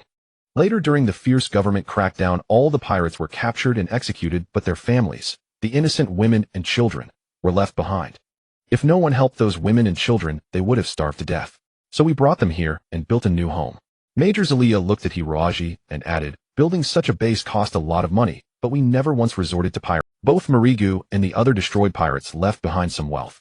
Of course that money wasn't clean, but when faced with survival, we saw no harm in using it." Major Zelia led Hiroaji off the spaceship. She did not bind Hiroaji, nor did she harbor any precaution against him. Major Celia regarded Hiroaji as the most ordinary mecha maintenance technician, never anticipating the terrifying power concealed within that frail frame. A row of neatly uniformed female soldiers approached. This was the first time Hiroaji had seen genuine pirates. However, these pirates were vastly different from the ferocious image he had imagined. They were all breathtaking beauties of unparalleled grace. Their black uniforms accentuated their upright postures and delicate curves. These female pirates curiously scrutinized Hiroaji behind Major Celia. He suddenly felt a sense of embarrassment. Strictly speaking, he was already their captive, wasn't he? Abu squirmed restlessly in Hiroaji's arms and whispered, "I'm dying, I'm dying. So many beautiful elder sisters. Could this be heaven taking pity on me, finally granting my wish?" "Shut up. We are captives now," Hiroaji said. "Captives? Captives are good. Beautiful elder sisters, come tie me up." The female pirates parted to the sides, and Hiroaji then noticed a girl of 15 or 16 standing behind the crowd. The girl appeared to have Eastern features. Her large eyes shimmered with crystalline tears, and her curly hair was pressed flat by a large pirate hat. Her chubby cheeks were so inviting that one couldn't resist wanting to pinch them. The little girl was only about 1.4 meters tall, so she had been blocked by others all along. She desperately stood on tiptoe to peek outside, but couldn't see anything, looking flustered and sweating profusely. The most eye-catching was a large badge pinned on her chest, depicting a terrifying black inverted triangle with a hideous skull inside, the emblem of the Doom Skeleton. Such a terrifying emblem worn on the chest of such a cute little girl created a sensation of both amusement and irony. The moment she saw Major Celia, the tears in the little girl's large eyes could no longer be held back. She dashed over and threw herself into Major Celia's arms, sobbing, "Sister Celia, you've finally returned." Hiroaji broke into a cold sweat. What kind of act was this? Major Celia gently stroked the girl's back and said softly, "Tianfeng, him back now. During the time I was away, you truly led the base well." Tianfeng smiled through her tears and said, "Yes, we've had many new arrivals over the past 2 years. Everyone has worked together to build our home, and we no longer have to live in fear as before." Then she added worriedly, "It's a pity that our expedition against the big villain Bait the day before yesterday didn't succeed. Tianfeng is so stupid." "It's all right," Major Celia said softly. "Before escaping this time, I placed explosives in several major mecha warehouses on Anying Star. By now, most of the mechas on Anying Star should have been destroyed." Hiroaji was speechless. No wonder Major Celia insisted on bringing him out. It seemed she was wary of his terrifying maintenance abilities. Even mechas destroyed by explosives, she feared he could still repair them. His appearance must have caught her completely off guard, prompting her to act suddenly, causing maximum damage first, then fleeing back to her base. But who exactly was this little girl? Major Celia comforted the little girl a few more words, then turned to Hiroaji and introduced, "Mr. Hiroaji, allow me to introduce you. This is Miss Tianfeng, the second-generation leader of the Doom Skeleton." What kind of joke was this? Hiroaji gaped, staring dumbfounded at the girl who was at most only as tall as the leader of a pirate group. This really was treating robbery like playing house. The attack the day before yesterday was led by this Miss Tianfeng, Hiroaji asked dazedly. "That's right," Major Celia said. "Liar." Although the attack the day before yesterday seemed somewhat immature and inexperienced, it was disciplined in advance and retreat with clear battle tactics. By no means could it be the work of a minor child. Celia explained, "Tianfeng's father was the former leader of the Doom Skeleton. So when we were left alone and helpless, everyone chose Tianfeng to be our leader. Don't be fooled by Tianfeng's young age. She is always filled with unwavering confidence and never gives up hope." Tianfeng nodded and said, "I know Dad did many bad things to others, so I should do some glorious deeds to atone for his sins. Our Doom Skeleton must become a pirate group loved by everyone. The first step is to eliminate that big villain Bait." Hiroaji was completely speechless. What was all this nonsense? It was as if Tianfeng had just noticed Hiroaji. She asked Celia curiously, "Sister Celia, who is this big brother?" Celia glanced at Hiroaji and said unhurriedly, "His name is Hiroaji. He was forcibly brought to Anying Star to serve by people like Bait and Kai. Mr. Hiroaji is very skilled in mecha maintenance. He will surely be of great help to us, so I brought him back. That's how it is, isn't it, Mr. Hiroaji?" "Yes, that's right." Under Major Celia's ice needle gaze, Hiroaji forced a strained smile. Tianfeng clapped her hands and laughed happily. "We've been lacking a mecha technician here. I can tell at a glance that Mr. Hiroaji is very capable. You must have seen through the evil true nature of those government forces, and that's why you decided to help us fight against the strong enemy, right? Right? I suppose. What a chaotic day." Hiroaji followed behind, Tianfeng dazed and confused. Tianfeng, like an enthusiastic tour guide, led him through every street and alley of the entire town. Listening to her incessant chatter, Hiroaji felt he was about to be brainwashed by this little beauty. If he hadn't personally spent so much time with Kai on Death Island, he would have been convinced that Tianfeng was telling the truth, that Kai and Bait were indeed heinous demons. Hiroaji silently released a psychic pulse to probe Tianfeng's mind. He discovered that this little girl's mind was as pure as crystal without the slightest impurity. Then there was only one answer: Tianfeng had also been deceived. An idea struck Hiroaji, and he suddenly sensed a very eerie spiritual perception flickering somewhere in the town.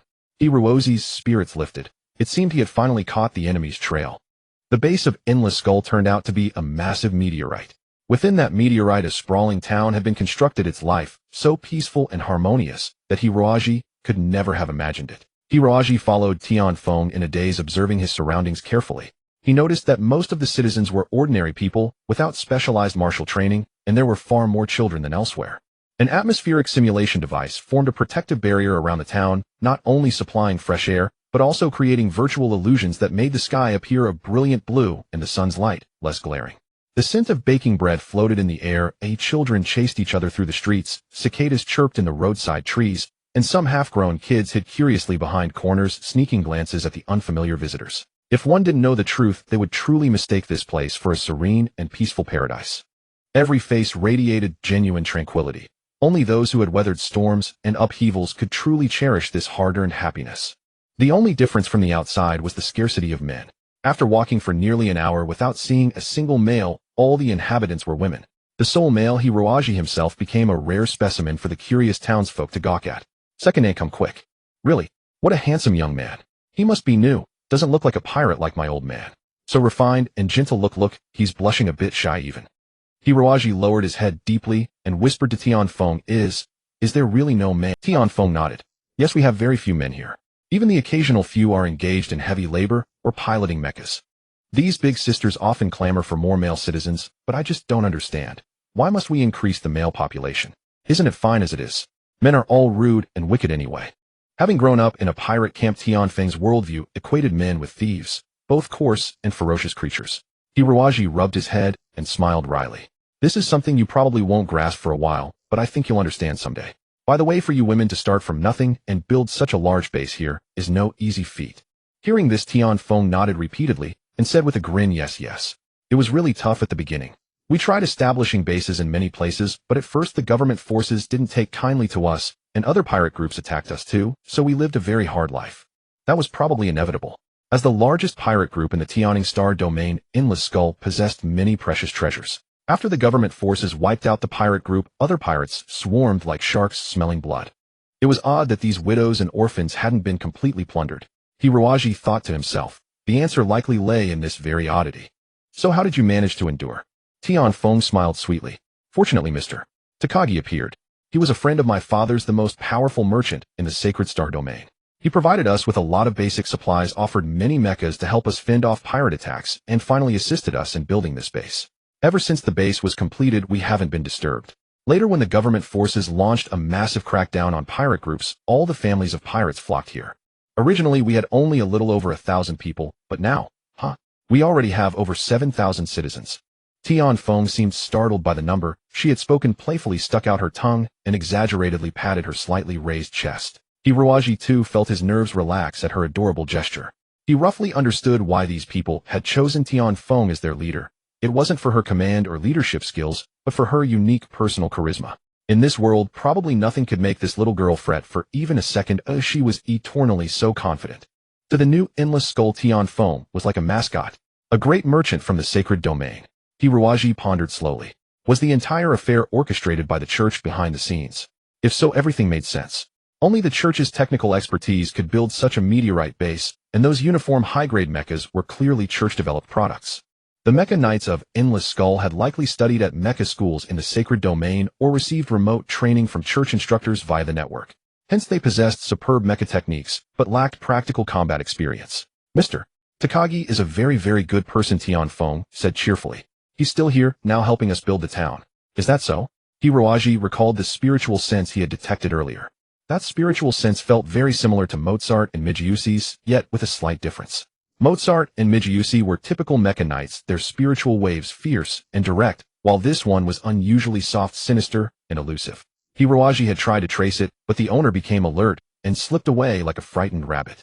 Did this spiritual sense belong to that mysterious Mr. Takagi? And why was he so diligent in helping rebuild Endless Skull?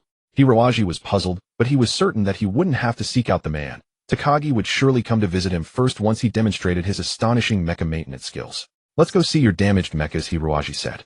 I don't know if I can fix them because I've never seen the models you have here. Tianfeng nodded, then thought of something and looked up at Hiroaji expectantly. Mr. Hiroaji, you must be a very skilled mecha maintenance technician, right? I've heard that mecha maintenance technicians are the best in the field of mechanical repair, meaning anyone who can repair mechas can fix anything else. Is that true? The girl looked down at her feet sheepishly. Well, we have 10 air circulation systems and 5 wastewater treatment systems here. They've been running continuously for over 2 years, and now 5 of them have problems. Mr. Takagi said he would transfer a few technicians from the sacred domain in 2 months, but the sacred domain is so far away, who knows when they'll come. The air quality in the town is getting worse, so I'd like to ask you, Mr. Hiroaji, if you could first take a look at these civilian mechanical systems. Please. The young girl clasped her hands together, closed her eyes in earnest supplication, then secretly opened one eye to observe Hiroaji's expression. The image reminded him of a pitiful kitten backed into a corner. Hiroaji laughed helplessly. Of course I can. I'll do whatever I can. A warm current rose in his heart. Although Tianfeng was a young girl, she would surely become a qualified leader. If a warlike, tyrannical pirate chieftain had encountered a genius mecha repairman like him, they would have immediately demanded he repair and upgrade their mechas. That would maximize the technician's value, especially when mechas were urgently needed. But Tianfeng prioritized the civilian systems, showing that in her heart the citizens' lives were more important than combat results. This reinforced Hiroaji's initial judgment. Endless Skull must have been exploited by someone else, otherwise they would never have attacked Shadowstar without reason. Hiroaji and Tianfeng arrived at the circulation center. In a huge factory building, a full row of air circulation systems sat side by side, while beside them large pools formed the wastewater treatment center. The church manufactured giant machinery continuously converted polluted air and waste into clean resources usable by humans, allowing the entire base to be self-sufficient. Tianfeng stuck out her tongue and said, I've heard that masters in the mecha maintenance field are often eccentric, and asking them to repair civilian equipment is considered a serious insult. But Mr. Hiroaji doesn't seem angry at all. You must be a really good person. Hiroaji smiled. Not at all. Compared to repairing mechas, I actually prefer fixing civilian machines. After all, repairing a mecha only leads to new combat, but civilian machinery brings happiness and joy to people. Tianfeng pouted. What, Mr. Hiroaji says I agree with wholeheartedly. Actually, I too hate mecha combat, but there's no choice. Mr. Takagi said that if we don't eliminate that big villain Bart, more innocent people will die at his hands. So no matter how much I hate it, I have to destroy those wicked people. Again, Mr. Takagi. Hiroaji's heart tightened. From the brief contact of barely a tenth of a second earlier, Takagi possessed very strong spiritual power, which seemed to lean toward mind control. Could he have used some secret technique to influence Tianfeng's mind? If so, no amount of reasoning would help. Hiroaji fell silent and began studying the diagrams of the circulation systems closely. After spending over 3 hours, Hiroaji identified the problems within the circulation system. Essentially, system overload had led to increased wear and tear and so forth. After replacing the appropriate components, the circulation system was restored to normal. That's amazing. Tianfeng cheered and applauded vigorously beside him, as if Hiroaji had just accomplished some incredible feat. Mr. Hiroaji is so impressive. Hiroaji scratched his head and said, this wasn't too complicated, but many parts are due for replacement and maintenance. So I think a thorough overhaul within the next 6 months would be best for the machinery's long-term operation. Tianfeng nodded emphatically. Now let's go to the Mecha Maintenance Center. At the Mecha Maintenance Center, as soon as Tianfeng saw Major Celia, she rushed into Celia's arms without delay and recounted every detail of Hiroaji's earlier deeds. Sister Celia, the Mr. Hiroaji you brought back is truly a good person. He helped us fix both the water purification system and the air circulation system. Upon hearing this, several of the nearby mecha maintenance technicians revealed expressions of disdain. For a long time, civilian and military mecha maintenance had been strictly divided. Military mecha maintenance was an advanced upgrade of civilian technology. To military technicians, civilian machinery was beneath their. A high-level mecha maintenance master would never stoop to repair civilian machinery, even for a fortune. It had become an unspoken professional rule. These men, seeing how young Hiroaji was, and that he had just been working on civilian equipment, all looked down on him somewhat. Some even wondered secretly whether they should entrust such valuable mechas to this young man for repair. What if the old problems weren't fixed, and new ones cropped up instead? That would be disastrous. But 10 minutes later, Hiroaji's extraordinary skills had completely conquered every technician present. His sharp gaze, astonishing hand speed, and fluid movements had turned the maintenance work into a dazzling dance. His hands moved as if playing a majestic piece on the piano. His posture was as graceful as drifting clouds. A calm, confident smile always lingered on his face, and even the most severely damaged mechas were nothing but child's play to him. In just 10 short minutes, every other technician on site reached the same conclusion: this unremarkable-looking young man possessed the most exquisite skills in the world. He was more useful than all of them combined. Even just watching him work was an unparalleled pleasure. Faced with mechas from the Holy Domain, Hiroaji was also full of enthusiasm. The Chuch's approach to mecha development differed from that of the Yearning Star region. It carried a hint of retrospection, yet was a more orthodox design philosophy. The most prominent feature lay in the control of mental power. Although these were not spiritual energy mechas, they still required knights with high mental strength to operate. The advantage of high mental power was the ability to control more long-range weapons and increase attack range. These mechas, so different in design, brought Hiroaji an immense sense of challenge and excitement.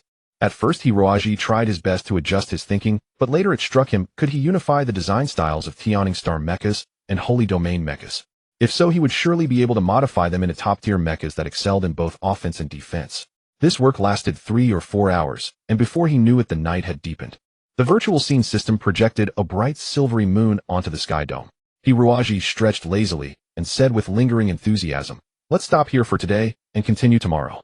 The maintenance technicians below snapped out of their trance, all hurrying over with beaming smiles to heap praise on the genius young mechanic, hoping to pick up a trick or two. Master, may I ask which great maintenance expert you studied under? Truly a prodigy." Hiroaji tilted his head and thought for a moment, then said, "My master's name is Old D." "Old D? Yeah, he's a blacksmith. 5,000 years ago he was. A blacksmith?" Everyone stood dumbfounded. Taking the opportunity, Hiroaji slipped out of the maintenance bay. So hungry. He wondered what delicacies would be served here. Major Celia appeared before Hiroaji. She had changed out of her Yearning Star military uniform and into a Doomsday Skull outfit, still looking as rigorous and professional as ever, though her expression was much softer. "Thank you, Mr.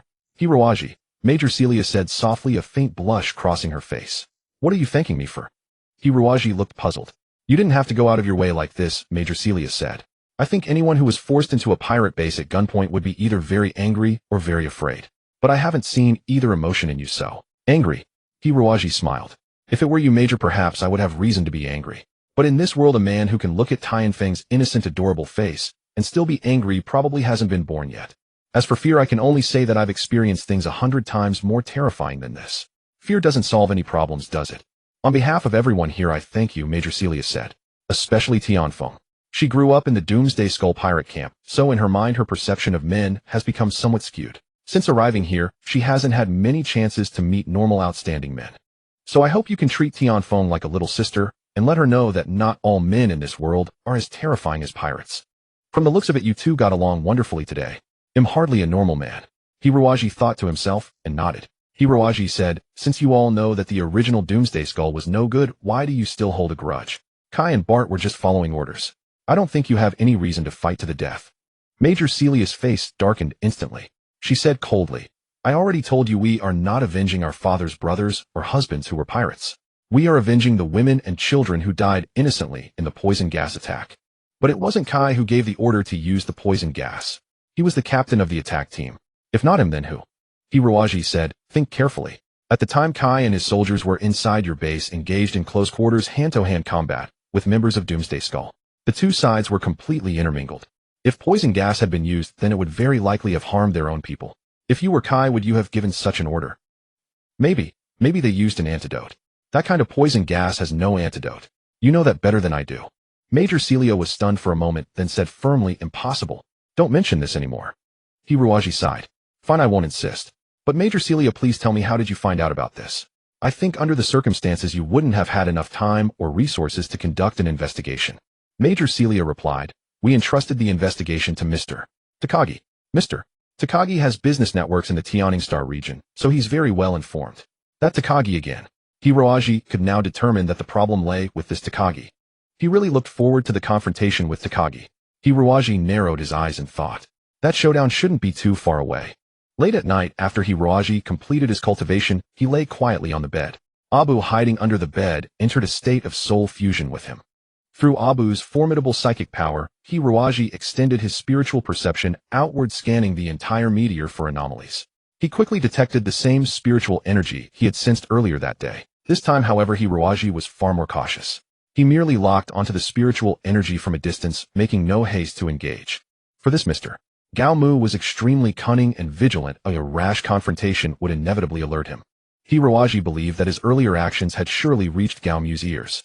If Gao Mu truly harbored designs on the Doomsday Skull, he would never ignore any anomaly and would certainly come to investigate. As expected, the spiritual energy meandered outside the town for a while, then slowly approached the hotel where Hiroaji was staying.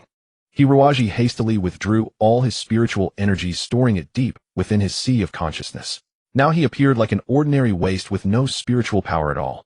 Before long, the spiritual energy drew closer. Gao Mu had not yet entered the room, but his energy had already silently seeped in. Gao Mu's spiritual energy seemed akin to Abu's psychic assault, gradually numbing Hiroaji's brain nerves. Had Hiroaji truly been an ordinary person, he would already be hypnotized. Now, however, it was a different matter. Gao Mu slipped into the room. Under his command, Hiroaji slowly opened his eyes, feigning sluggishness. Gao Mu was clad in black with an iron mask engraved with exquisite rose patterns covering his face, revealing only a pair of emerald green eyes. Gao Mu's eyes brimmed with sinister enchantment, radiating a mesmerizing gleam. Under his influence, Hiroaji seemed to sink into a dream, rising slowly to his feet. "Who are you?" Gao Mu asked leisurely. In his view, this operation was effortless. As a specialist trained by the church in psychic combat, dealing with an ordinary person like Hiroaji was no trouble at all. "My name is Hiroaji. I'm a mecha maintenance technician," Hiroaji said dazedly. "Why did you come here?" "I'm a freelance mechanic. Someone paid me a substantial sum to come to Shadowstar for mecha repairs, so I came. Then Major Zilia forced me to come here. I don't know why either." Hiroaji recited this lie with a vacant expression. Gao Mu seemed satisfied. In his eyes, aside from his astonishing mecha maintenance skills, this youth posed virtually zero threat. Gao Mu had absolute faith in his psychic control. It was utterly impossible for someone under his influence, yet he was still not entirely at ease. After a moment's thought, he channeled a stream of spiritual energy into Hiroaji's body. This spiritual energy, once implanted in Hiroaji's body, acted like a spy capable of monitoring Hiroaji's sensations and thoughts at any time. But something strange occurred. The moment the energy entered his body, it was pulled away by a powerful force. It was as if a massive vortex inside Hiroaji's body instantly swallowed it. Hiroaji smiled wryly. He had intended to keep up the pretense a while longer, waiting for an opportunity. He hadn't expected the other to directly infuse a stream of light-aligned energy. For within him resided the pure light energy bestowed by Hai Lauren. Hai Lauren's power was so immense that Gao Mu's meager light spiritual energy was like a firefly compared to the bright moon. Hai Lauren's light energy, like a magnet, instantly absorbed Gao Mu's light spiritual energy. Now Hiroaji could no longer pretend. Hiroaji suddenly opened his pitch-black eyes, and a streak of dark spiritual energy shot, like lightning, into Gao Mu's brain. Hiroaji was already a master of psychic attacks, and with Abu, a formidable existence neither human nor beast, their combined psychic power was overwhelming. Gao Mu groaned, staggered back 3 steps, and slammed against the wall. Hiroaji stepped forward, staring fiercely into the other's eyes, and whispered, "Gao Mu, from now on you are my slave." The low incantation struck Gao Mu like a thunderbolt. The combined power of Hiroaji and Abu blasted into the deepest recesses of his mind, completely seizing control of his thoughts. Now Gao Mu was just like Hiroaji had been moments before, vacanted, expressionless, trembling slightly. "Your true identity." Hiroaji had turned the tables. The last vestiges of light energy in Gao Mu's brain struggled valiantly for a moment, but finally succumbed. He collapsed like a deflated balloon, muttering, "Gao Mu, first-level executor of the Inquisition Tribunal." The Inquisition Tribunal? Hiroaji quickly searched his mind for information regarding the Inquisition Tribunal. Before his death, Hai Lauren had transferred many useful memories to Hiroaji, but these memories were imbued with formidable light energy, so Hiroaji normally avoided retrieving them. From Hai Lauren's memories, he learned that the armed forces of the church were divided into 3 main branches. First was the Holy Cross Knights, further divided into 7 knight squadrons akin to regular armies in other star regions, responsible for the church's military affairs.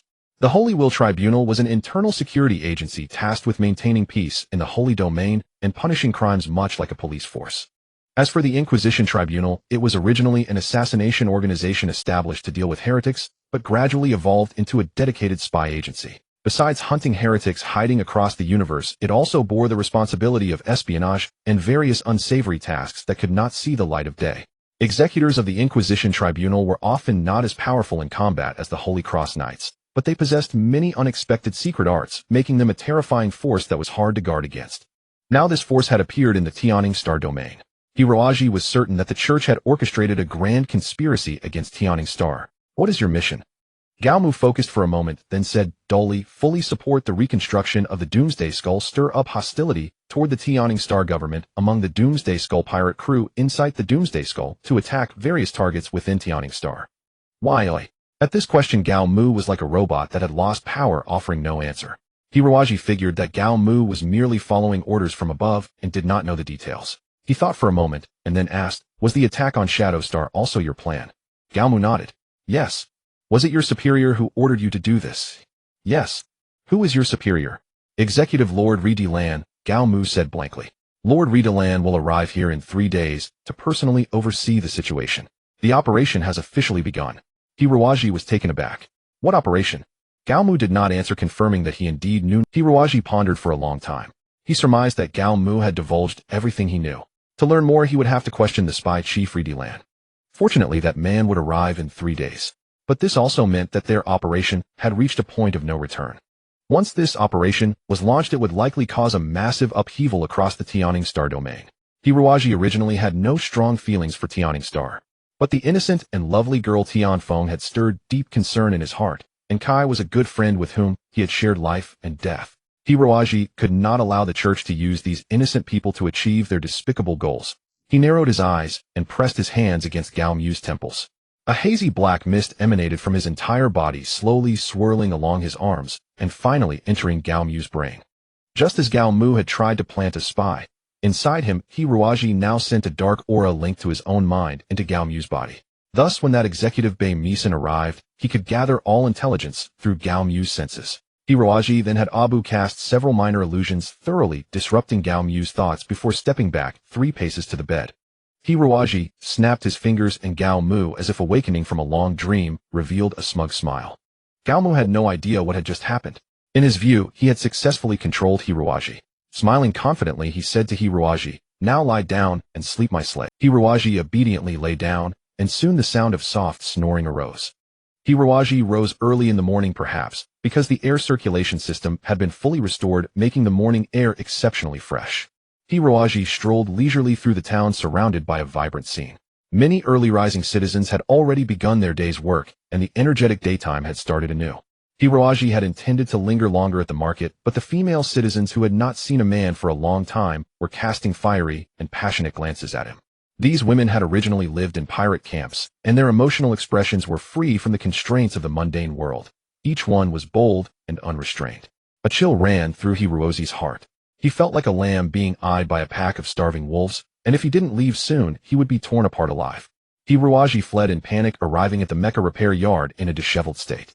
The mecha repair yard was a hive of activity. Since Hiroaji had resolved the most critical issues the day before, the remaining tasks, though challenging for ordinary repairmen, were not impossible. Under their overworked efforts, many mechas quickly returned to combat readiness. Several pilots immediately climbed into cockpits and began intense testing.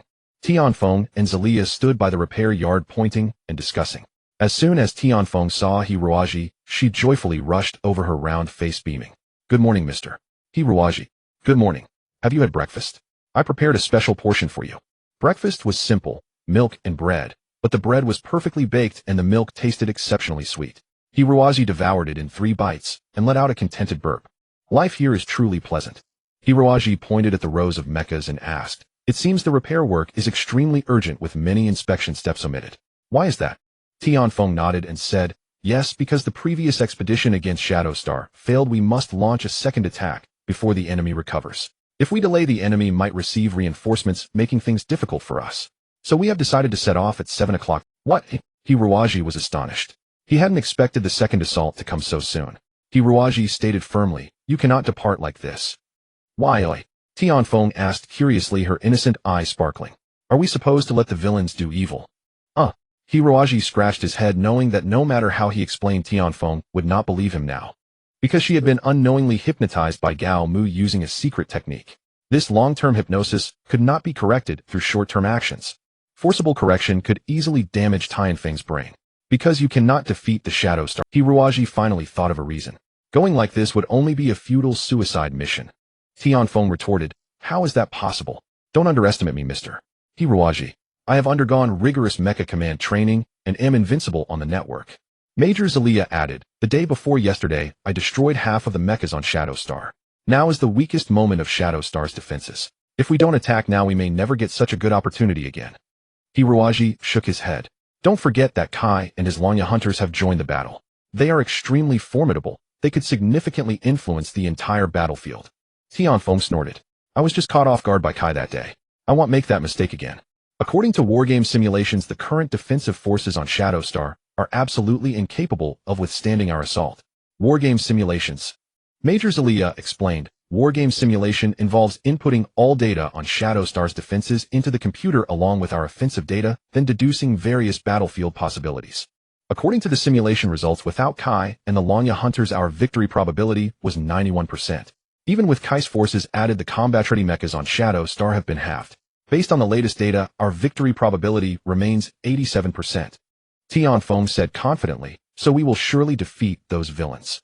Hiroaji replied, computer-based assessments may not replace human command, right? If the Shadow Star commander is exceptionally skilled, the situation could be very different. Well, Hiroaji glanced at Tianfeng and suddenly had an idea. He smiled and said, how about this, Tianfeng? Let's have a wargame simulation between human brains. A wargame simulation between human brains. Yes. Your computer has the electronic data for both sides. We can each command a force. I will act as the supreme commander of Shadow Star, and you can lead the entire might of Doomsday Skull. If Shadow Star can withstand your assault under my command, then this operation is unnecessary, right? Tianfeng pouted and said, that's not fair. I'm a fully certified mecha commander with 2 years of professional training.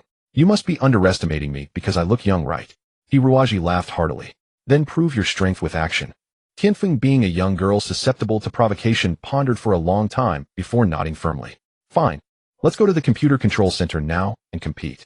Don't cry when you lose, Mr. Hiroaji. Virtual electron. Almost every military base has such facilities. Mecha Knights can hone their piloting skills through virtual cockpits. Commanders can also refine their command abilities through virtual electronic warfare. From non-commissioned officers in 3-man squads to fleet admirals commanding thousands, all can enhance their skills through virtual electronic competitions. Especially before a major battle, using electronic simulation to assess the situation and study possible scenarios is a very reliable method that greatly increases the chances of victory. Tianfeng took one end of the command console and left the other to Hiroaji. Hiroaji looked at the densely packed buttons and instruments on the console and said apologetically, sorry, I've never used this before. Could Major Zelia assist me? You've never used a virtual electronic combat system? Tianfeng exclaimed in surprise. How can you possibly beat me? Forget it, I don't. Hiroaji shrugged. Not having used this system doesn't mean I haven't engaged in virtual combat. In fact, he had been conducting virtual battles directly in his mind with Abu. Abu, that perverse electronic creature, had stored nearly 100,000 classic command battle examples in his dog-like brain, which had tormented Hiroaji. Tianfeng looked at Hiroaji suspiciously and pouted. Fine. Sister Zelia, you can help Mr. It's been a long time since I played virtual combat with Sister Zelia.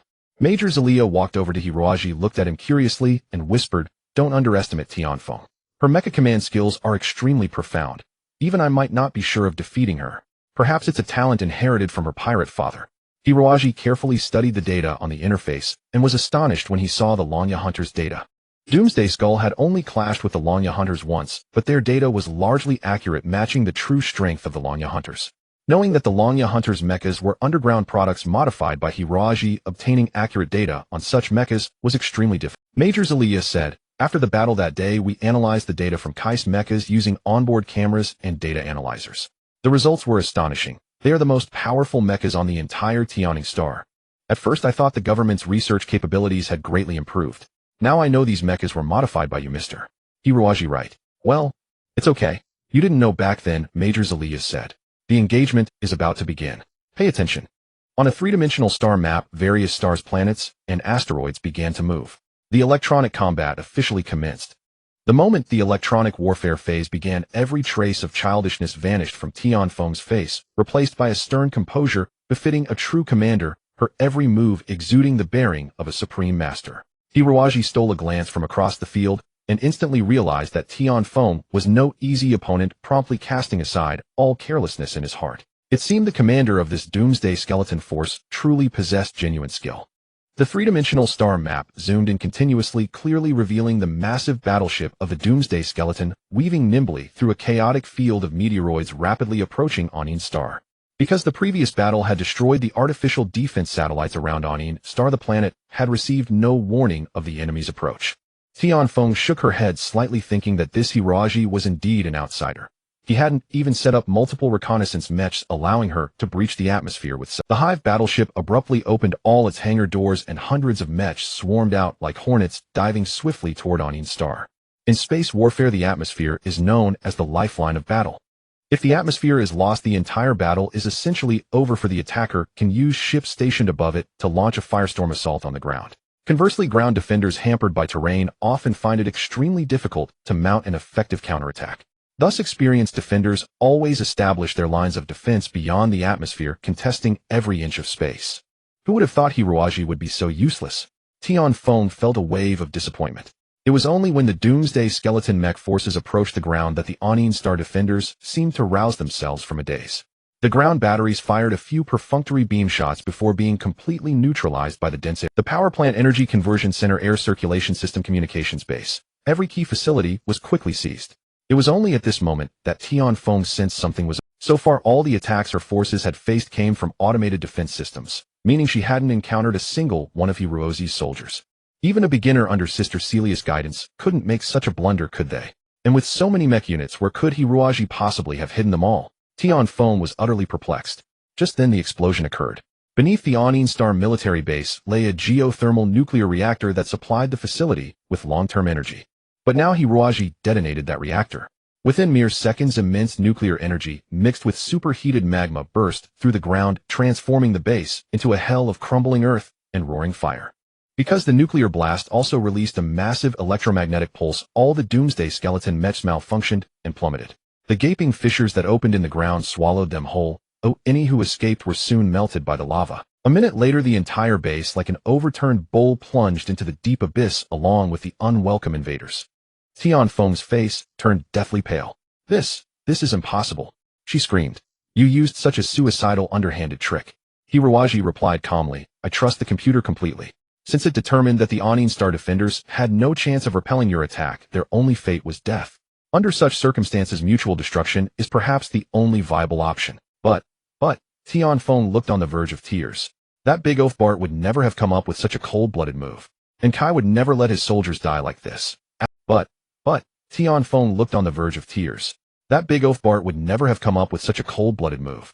And Kai would never let his soldiers die like this. Absolutely not.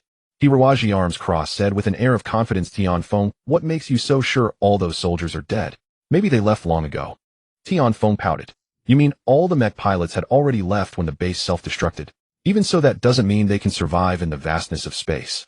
The nearest government supply satellite is thousands of light years away, relying only on their mechs. They can never make it that far. At best, they'll run out of energy and slowly die in the void. I won't accept that kind of ending. Tianfeng pouted. You mean all the mech pilots had already left when the base self-destructed? Even so, that doesn't mean they can survive in the vastness of space. The nearest government supply satellite is thousands of light years away, relying only on their mechs. They can never make it that far. At best, they'll run out of energy and slowly die in the void. I won't accept that kind of ending. Tianfeng pouted. You mean all the mech pilots had already left when the base self-destructed? Even so, that doesn't mean they can survive in the vastness of space. The nearest government supply satellite is thousands of light years away, relying only on their mechs. They can never make it that far. At best, they'll run out of energy and slowly die in the void. I won't accept that kind of ending. But you really surprised me, Mr. Hiraji. Alright, let's call this a draw. Let's go again. Next time I'll take it seriously. Hiraji smiled mysteriously. Tianfeng, who said this virtual battle is over. Let me think. The nearest supply base might not be thousands of light years away. And the warriors on Anin Star don't have to rely solely on their mechs, do they? What do you mean? Hiraji pointed at the three-dimensional star map. What happened in the next half-minute could only be described as a dramatic twist. What do you mean? Hiraji pointed at the three-dimensional star map. What happened in the next half-minute could only be described as a dramatic twist. From the far side of Anin Star, a massive swarm of mechs suddenly emerged. The entire defensive force of the planet concentrated and charging toward the Hive battleship in near-perfect defensive formation. Because Tianfeng had been too overconfident, she had committed all her forces to the ground battle on Anin Star, and they were annihilated in the great explosion. Thus the Hive battleship was now nothing but a defenseless target, a succulent meal. Because Tianfeng had been too overconfident, she had committed all her forces to the ground battle on Onion Star, and they were annihilated in the great explosion. Thus the Hive battleship was now nothing but a defenseless target, a succulent meal. The Onion Star defenders easily destroyed the pitiful few electromagnetic cannons on the Hive battleship's surface, tore through its sturdy armor, and infiltrated the vessel. After nearly 20 minutes, the computer indicated that the Hive battleship's command deck and power source were under Onion Star's control. The defenders had seized the massive warship, gaining the ability to navigate through space. Now I have a ship, Hiroaji said with a beaming smile. The Hive battleship slowly turned and plunged into the asteroid belt. When Tianfeng realized its destination, she drew a sharp breath. No, don't. Hiroaji seemed to have transformed entirely, his deep black eyes radiating relentless coldness, as he said calmly, since the Doomsday Skeleton was able to launch 2 attacks on Onion Star in just 3 days, the only explanation is that you have a base very close by, where you can quickly repair mechs and replenish energy. Once we capture the Hive battleship, we can easily locate that base from its star charts. What follows is very simple: subdue the Doomsday Skeleton's base, use its supplies to survive, and await reinforcements. That's why I didn't hesitate to destroy the Onion Star base. It was the only way to survive by burning our bridges. Hiroaji seemed to have transformed entirely, his deep black eyes radiating relentless coldness, as he said calmly, since the Doomsday Skeleton was able to launch 2 attacks on Onion Star in just 3 days, the only explanation is that you have a base very close by, where you can quickly repair mechs and replenish energy. Once we capture the Hive battleship, we can easily locate that base from its star charts. What follows is very simple: subdue the Doomsday Skeleton's base, use its supplies to survive, and await reinforcements. That's why I didn't hesitate to destroy the Onion Star base. It was the only way to survive by burning our bridges. Hiroaji seemed to have transformed entirely, his deep black eyes radiating relentless coldness, as he said calmly, since the Doomsday Skeleton was able to launch 2 attacks on Onion Star in just 3 days, the only explanation is that you have a base very close by, where you can quickly repair mechs and replenish energy. Once we capture the Hive battleship, we can easily locate that base from its star charts. What follows is very simple: subdue the Doomsday Skeleton's base, use its supplies to survive, and await reinforcements. That's why I didn't hesitate to destroy the Onion Star base. It was the only way to survive by burning our bridges. Hiroaji seemed to have transformed entirely, his deep black eyes radiating relentless coldness, as he said calmly, since the Doomsday Skeleton was able to launch 2 attacks on Onion Star in just 3 days, the only explanation is that you have a base very close by, where you can quickly repair mechs and replenish energy. Once we capture the Hive battleship, we can easily locate that base from its star charts. What follows is very simple: subdue the Doomsday Skeleton's base, use its supplies to survive, and await reinforcements. That's why I didn't hesitate to destroy the Onion Star base. It was the only way to survive by burning our bridges. Tianfeng was utterly speechless, staring blankly at the 3-dimensional star map. The scene quickly switched to the asteroid base. The battle was already over before it began. I lost, Tianfeng said bluntly, but her dejection lasted only a moment before her large eyes brightened again. Mr. Hiroaji, I never expected you to be such a mech command expert. Hiroaji shrugged. Mech command and mech maintenance aren't all that different. Repairing a mech isn't very difficult. You just need to put the right parts in the right places, and then the parts do the rest. Similarly, I only made the right decisions at the right times, placing the Onion Star warriors in the right positions. Hiroaji shrugged. Mech command and mech maintenance aren't all that different. Repairing a mech isn't very difficult. You just need to put the right parts in the right places, and then the parts do the rest. Similarly, I only made the right decisions at the right times, placing the Onion Star warriors in the right positions. Hiroaji shrugged. Mech command and mech maintenance aren't all that different. Repairing a mech isn't very difficult. You just need to put the right parts in the right places, and then the parts do the rest. Similarly, I only made the right decisions at the right times, placing the Onion Star warriors in the right positions. Hiroaji shrugged. Mech command and mech maintenance aren't all that different. Repairing a mech isn't very difficult. You just need to put the right parts in the right places, and then the parts do the rest. Similarly, I only made the right decisions at the right times, placing the Onion Star warriors in the right positions. What nonsense, that's just a line to fool kids. How frustrating. Major Zelia stared at Hiroaji with deep meaning. All of Hiroaji's commands had been executed through her, so she grasped the essence of his tactical command all the more profoundly. I've never heard of you before, Major Zelia said, frowning slightly. Mr. Hiroaji, you must not be from the Tianning Star region, right? Otherwise, with your ability, you would have already made a name for yourself in the government forces. Hiroaji gave a debonair smile. That's not the career I desire. Major Zelia fell into thoughtful silence. Hiroaji's command skills were far beyond her expectations, and his background became even more unfathomable. Mech command was not something just anyone could study. Cultivating a qualified mech commander required enormous backing. Therefore, there must be some force supporting Hiroaji. By that logic, he should have had no reason to be hijacked by her. Hiroaji gave a debonair smile. That's not the career I desire. Major Zelia fell into thoughtful silence. Hiroaji's command skills were far beyond her expectations, and his background became even more unfathomable. Mech command was not something just anyone could study. Cultivating a qualified mech commander required enormous backing. Therefore, there must be some force supporting Hiroaji. By that logic, he should have had no reason to be hijacked by her. Hiroaji gave a debonair smile. That's not the career I desire. Major Zelia fell into thoughtful silence. Hiroaji's command skills were far beyond her expectations, and his background became even more unfathomable. Mech command was not something just anyone could study. Cultivating a qualified mech commander required enormous backing. Therefore, there must be some force supporting Hiroaji. By that logic, he should have had no reason to be hijacked by her. Hiroaji gave a debonair smile. That's not the career I desire. Major Zelia fell into thoughtful silence. Hiroaji's command skills were far beyond her expectations, and his background became even more unfathomable. Mech command was not something just anyone could study. Cultivating a qualified mech commander required enormous backing.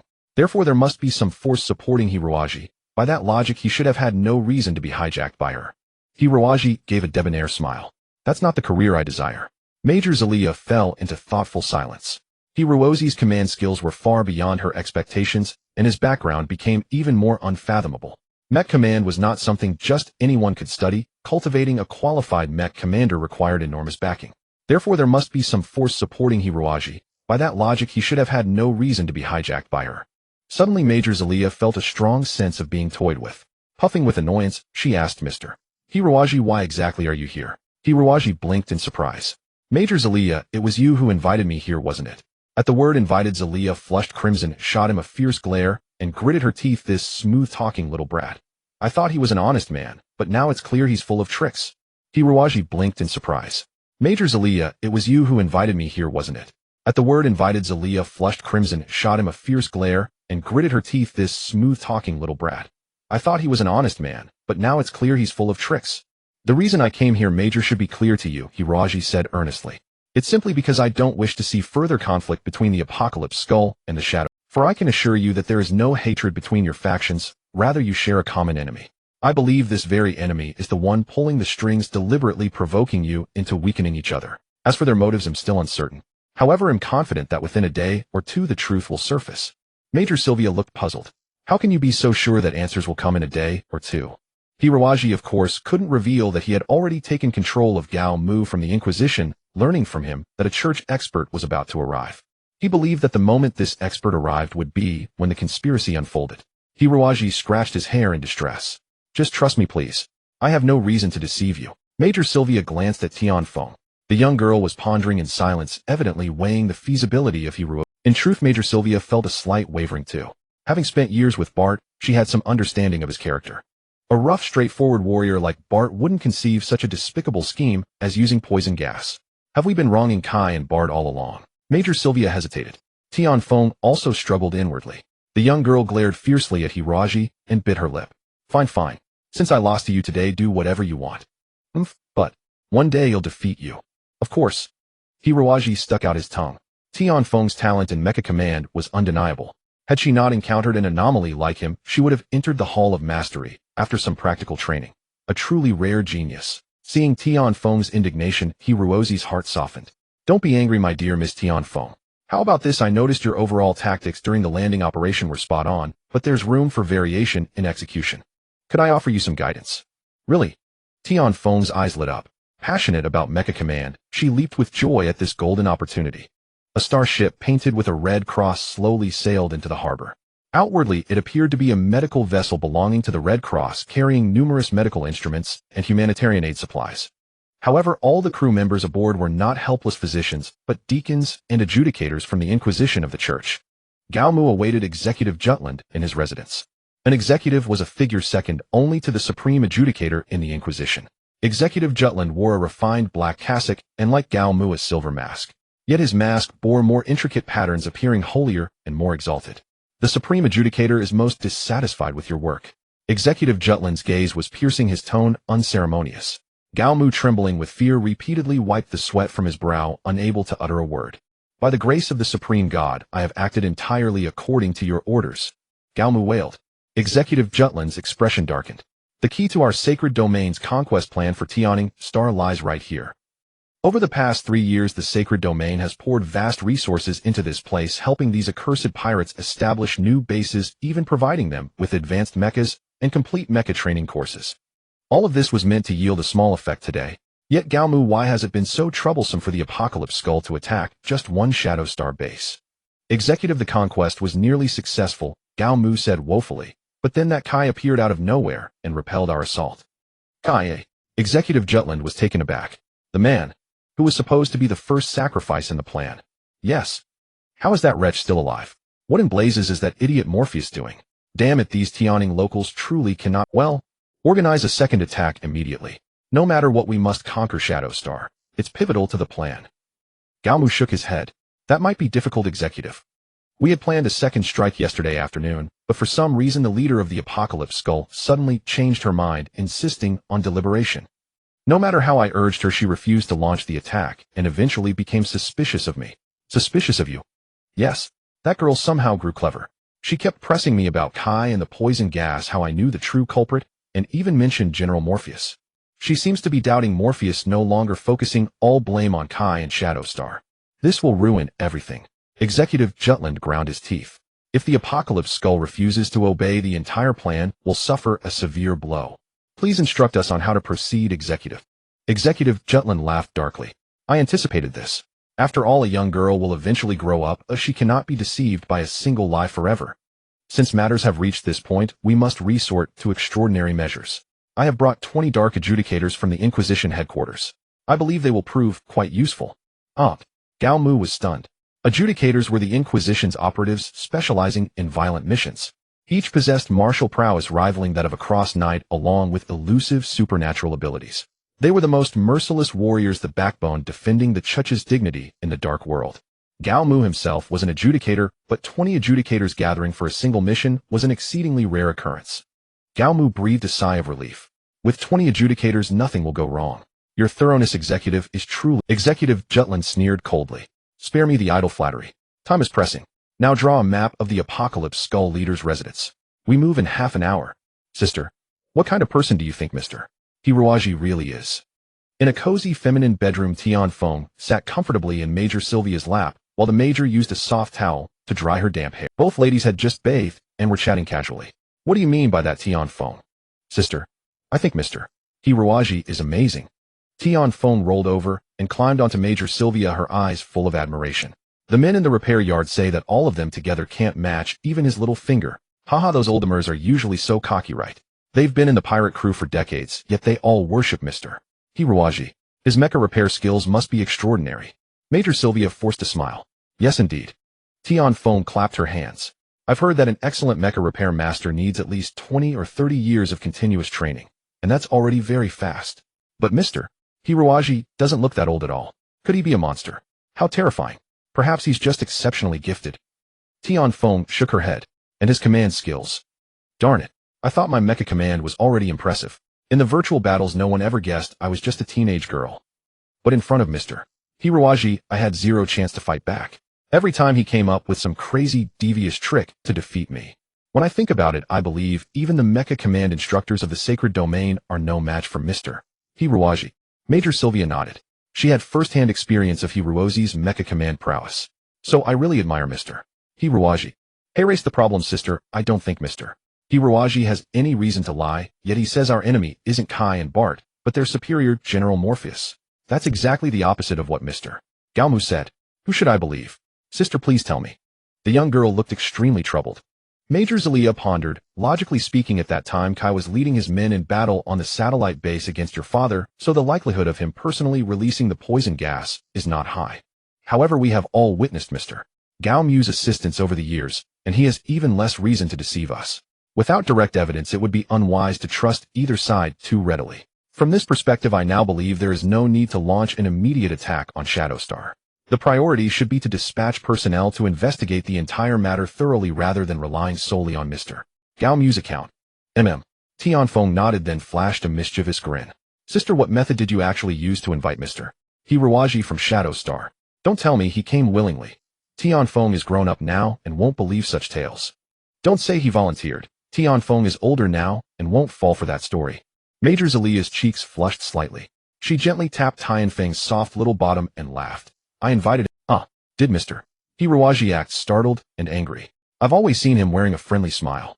Major Zelia looked puzzled. Though I used a gun to coerce him, I have a feeling he wasn't truly forced. He came here willingly. Strange, isn't it?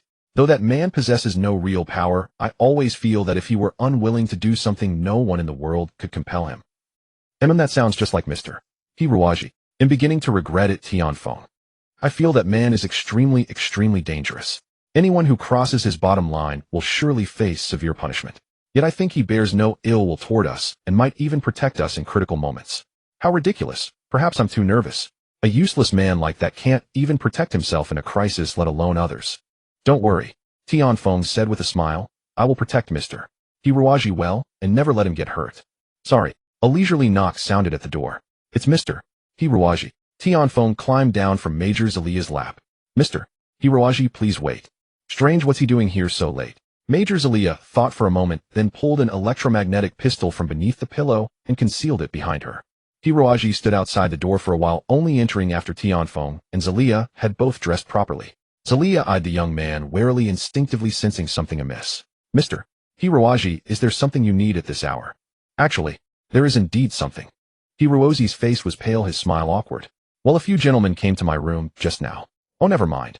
I think I'd better let them speak for themselves. Before he could finish, Hirowaji was kicked aside like a ball, and over a dozen judges from the church charged in. The judges were all clad in black energy protection suits, their faces covered with gleaming silver masks, holding miniature electromagnetic blades. Before Major Zelia could draw the pistol at her waist, she was subdued by two judges. The remaining men pinned Tianfeng down with sharp electromagnetic blades. The two women were stunned by the sudden turn of events. After a moment, Zelia screamed, "Don't hurt her. Of course we won't harm anyone just yet." Galmu strode in smugly. Seeing him like this, the women were both bewildered and shocked. Tianfeng couldn't help but ask, "Uncle Galmu, what is this?" "Regrettably, my dear niece." Galmu feigned wiping away two non-existent tears. "If only you had obediently followed my plan to attack Shadow Star, none of this would have happened. After all, we've been together for 3 years, and I've grown quite fond of you, little niece." Galmu waved his hand, and several judges bound the two women and Hirowaji together, then shoved them into the room. "What's going on?"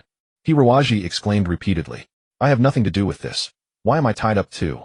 Galmu glanced at Hirowaji and smiled. "Of course, Mr. Hirowaji, you are different from them. Not to mention anything else, just your exceptional mecha repair skills alone mean we won't let a talent like you go to waste. But for now, for the sake of confidentiality, you'll have to endure a little discomfort. Once this is over, we will compensate you handsomely." "Ha ha ha. You?" Hirowaji said in confusion. "Who are you?" Galmu said smugly. "We come from the most sacred star realm in this universe, a domain blessed by the supreme light. You've been deceiving me all along." Tianfeng's eyes brimmed with tears. Galmu shrugged, not without pride. "It's all just a matter of interest, little niece. When you were in dire straits, our church provided massive financial and material support, only so that you would do a few trivial favors at the right time. If you had just obediently attacked Shadow Star, none of this would have happened. Why did you change your mind?" Tianfeng's eyes widened in shock. You mean Bait and Kai aren't our enemies? You wanted us to attack Shadow Star just for your own sake. Why? To tell you the truth, General Mofizi was a figure cultivated by our church over nearly 20 years, an important pawn we placed in the Tianning Star sector.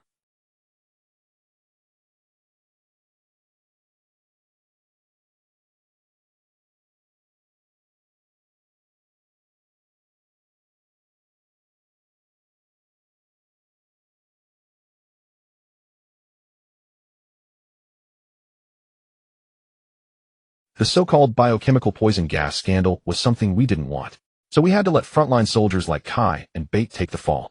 Now do you understand? All of this had just been told to Galmu by Executive Rydlon.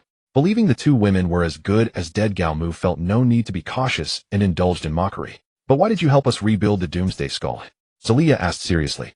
Galmu gave a contemptuous smile. "That I'm afraid I cannot tell you." This top-secret information was beyond Galmu's clearance level. Hirowaji, who had been deep in thought on the side, finally raised his head, his eyes shining. "I understand." "You?" Galmu looked at him suspiciously. Hirowaji smiled faintly, as if he were not a captive but an honored guest, and spoke eloquently. "That explains everything. why you re-established the Doomsday Skull, and why you insisted they attack Shadow Star. Oh, does Mr. Hiroaji know? Tianfeng asked in surprise. Hiroaji said confidently, the Holy Realm is interested in Tianing Star, but I think it would be far too foolish to gain benefits through direct warfare. After all, no matter how many high-ranking officers have defected to you, the Tianing Star sector still possesses considerable strength. And the current chaotic political situation on Tianing Star provides fertile ground for a coup. Yes, I believe you will certainly orchestrate a coup led by General Mofizi. But Tianing Star is garrisoned by many troops, not just those under General Mofizi.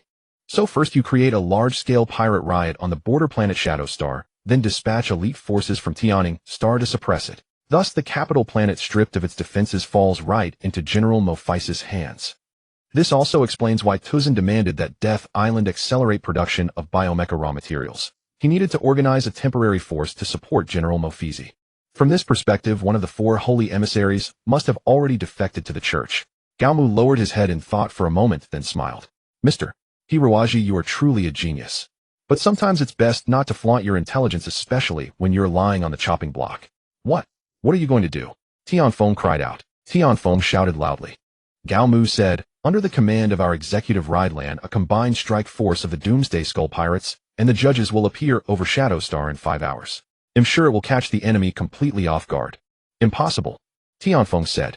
Without me and Sister Zelia to command them, the Doomsday Skull will never follow your orders, you villain. Gaomu shook his head. Of course you will be on the front lines to command this magnificent battle. Rest assured, my dear niece. The Doomsday Skull will fight bravely under your leadership, even if it means mutual destruction with the enemy. Ha ha ha. Gaomu waved his hand, and 2 adjudicators stepped forward, one slender in stature, the other somewhat taller, bearing a striking resemblance to Tianfeng and Zelia respectively. The 2 adjudicators removed their masks, revealing 2 utterly featureless faces, pale and devoid of even the faintest trace of hair. One of them gently traced his hands over Tianfeng's face, murmuring some incantation under his breath. Soon a faint azure mist enshrouded his visage, from which issued a grating sound reminiscent of some beast devouring his features. When the azure mist dissipated, both women gasped in astonishment. That man's face had transformed to become an exact replica of Tianfeng's, as if they were gazing into a mirror. Then the other adjudicator employed the same method to assume Zelia's appearance.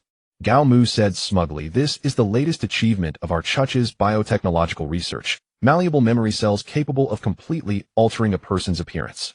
Well then, time for us to leave, my dear niece. Despicable. Tianfeng couldn't help but curse. Gaomu rubbed his nose and shrugged with a hint of regret. To allow the radiance of the radiant god to envelop the entire cosmos, I believe a few minor measures will earn heaven's forgiveness.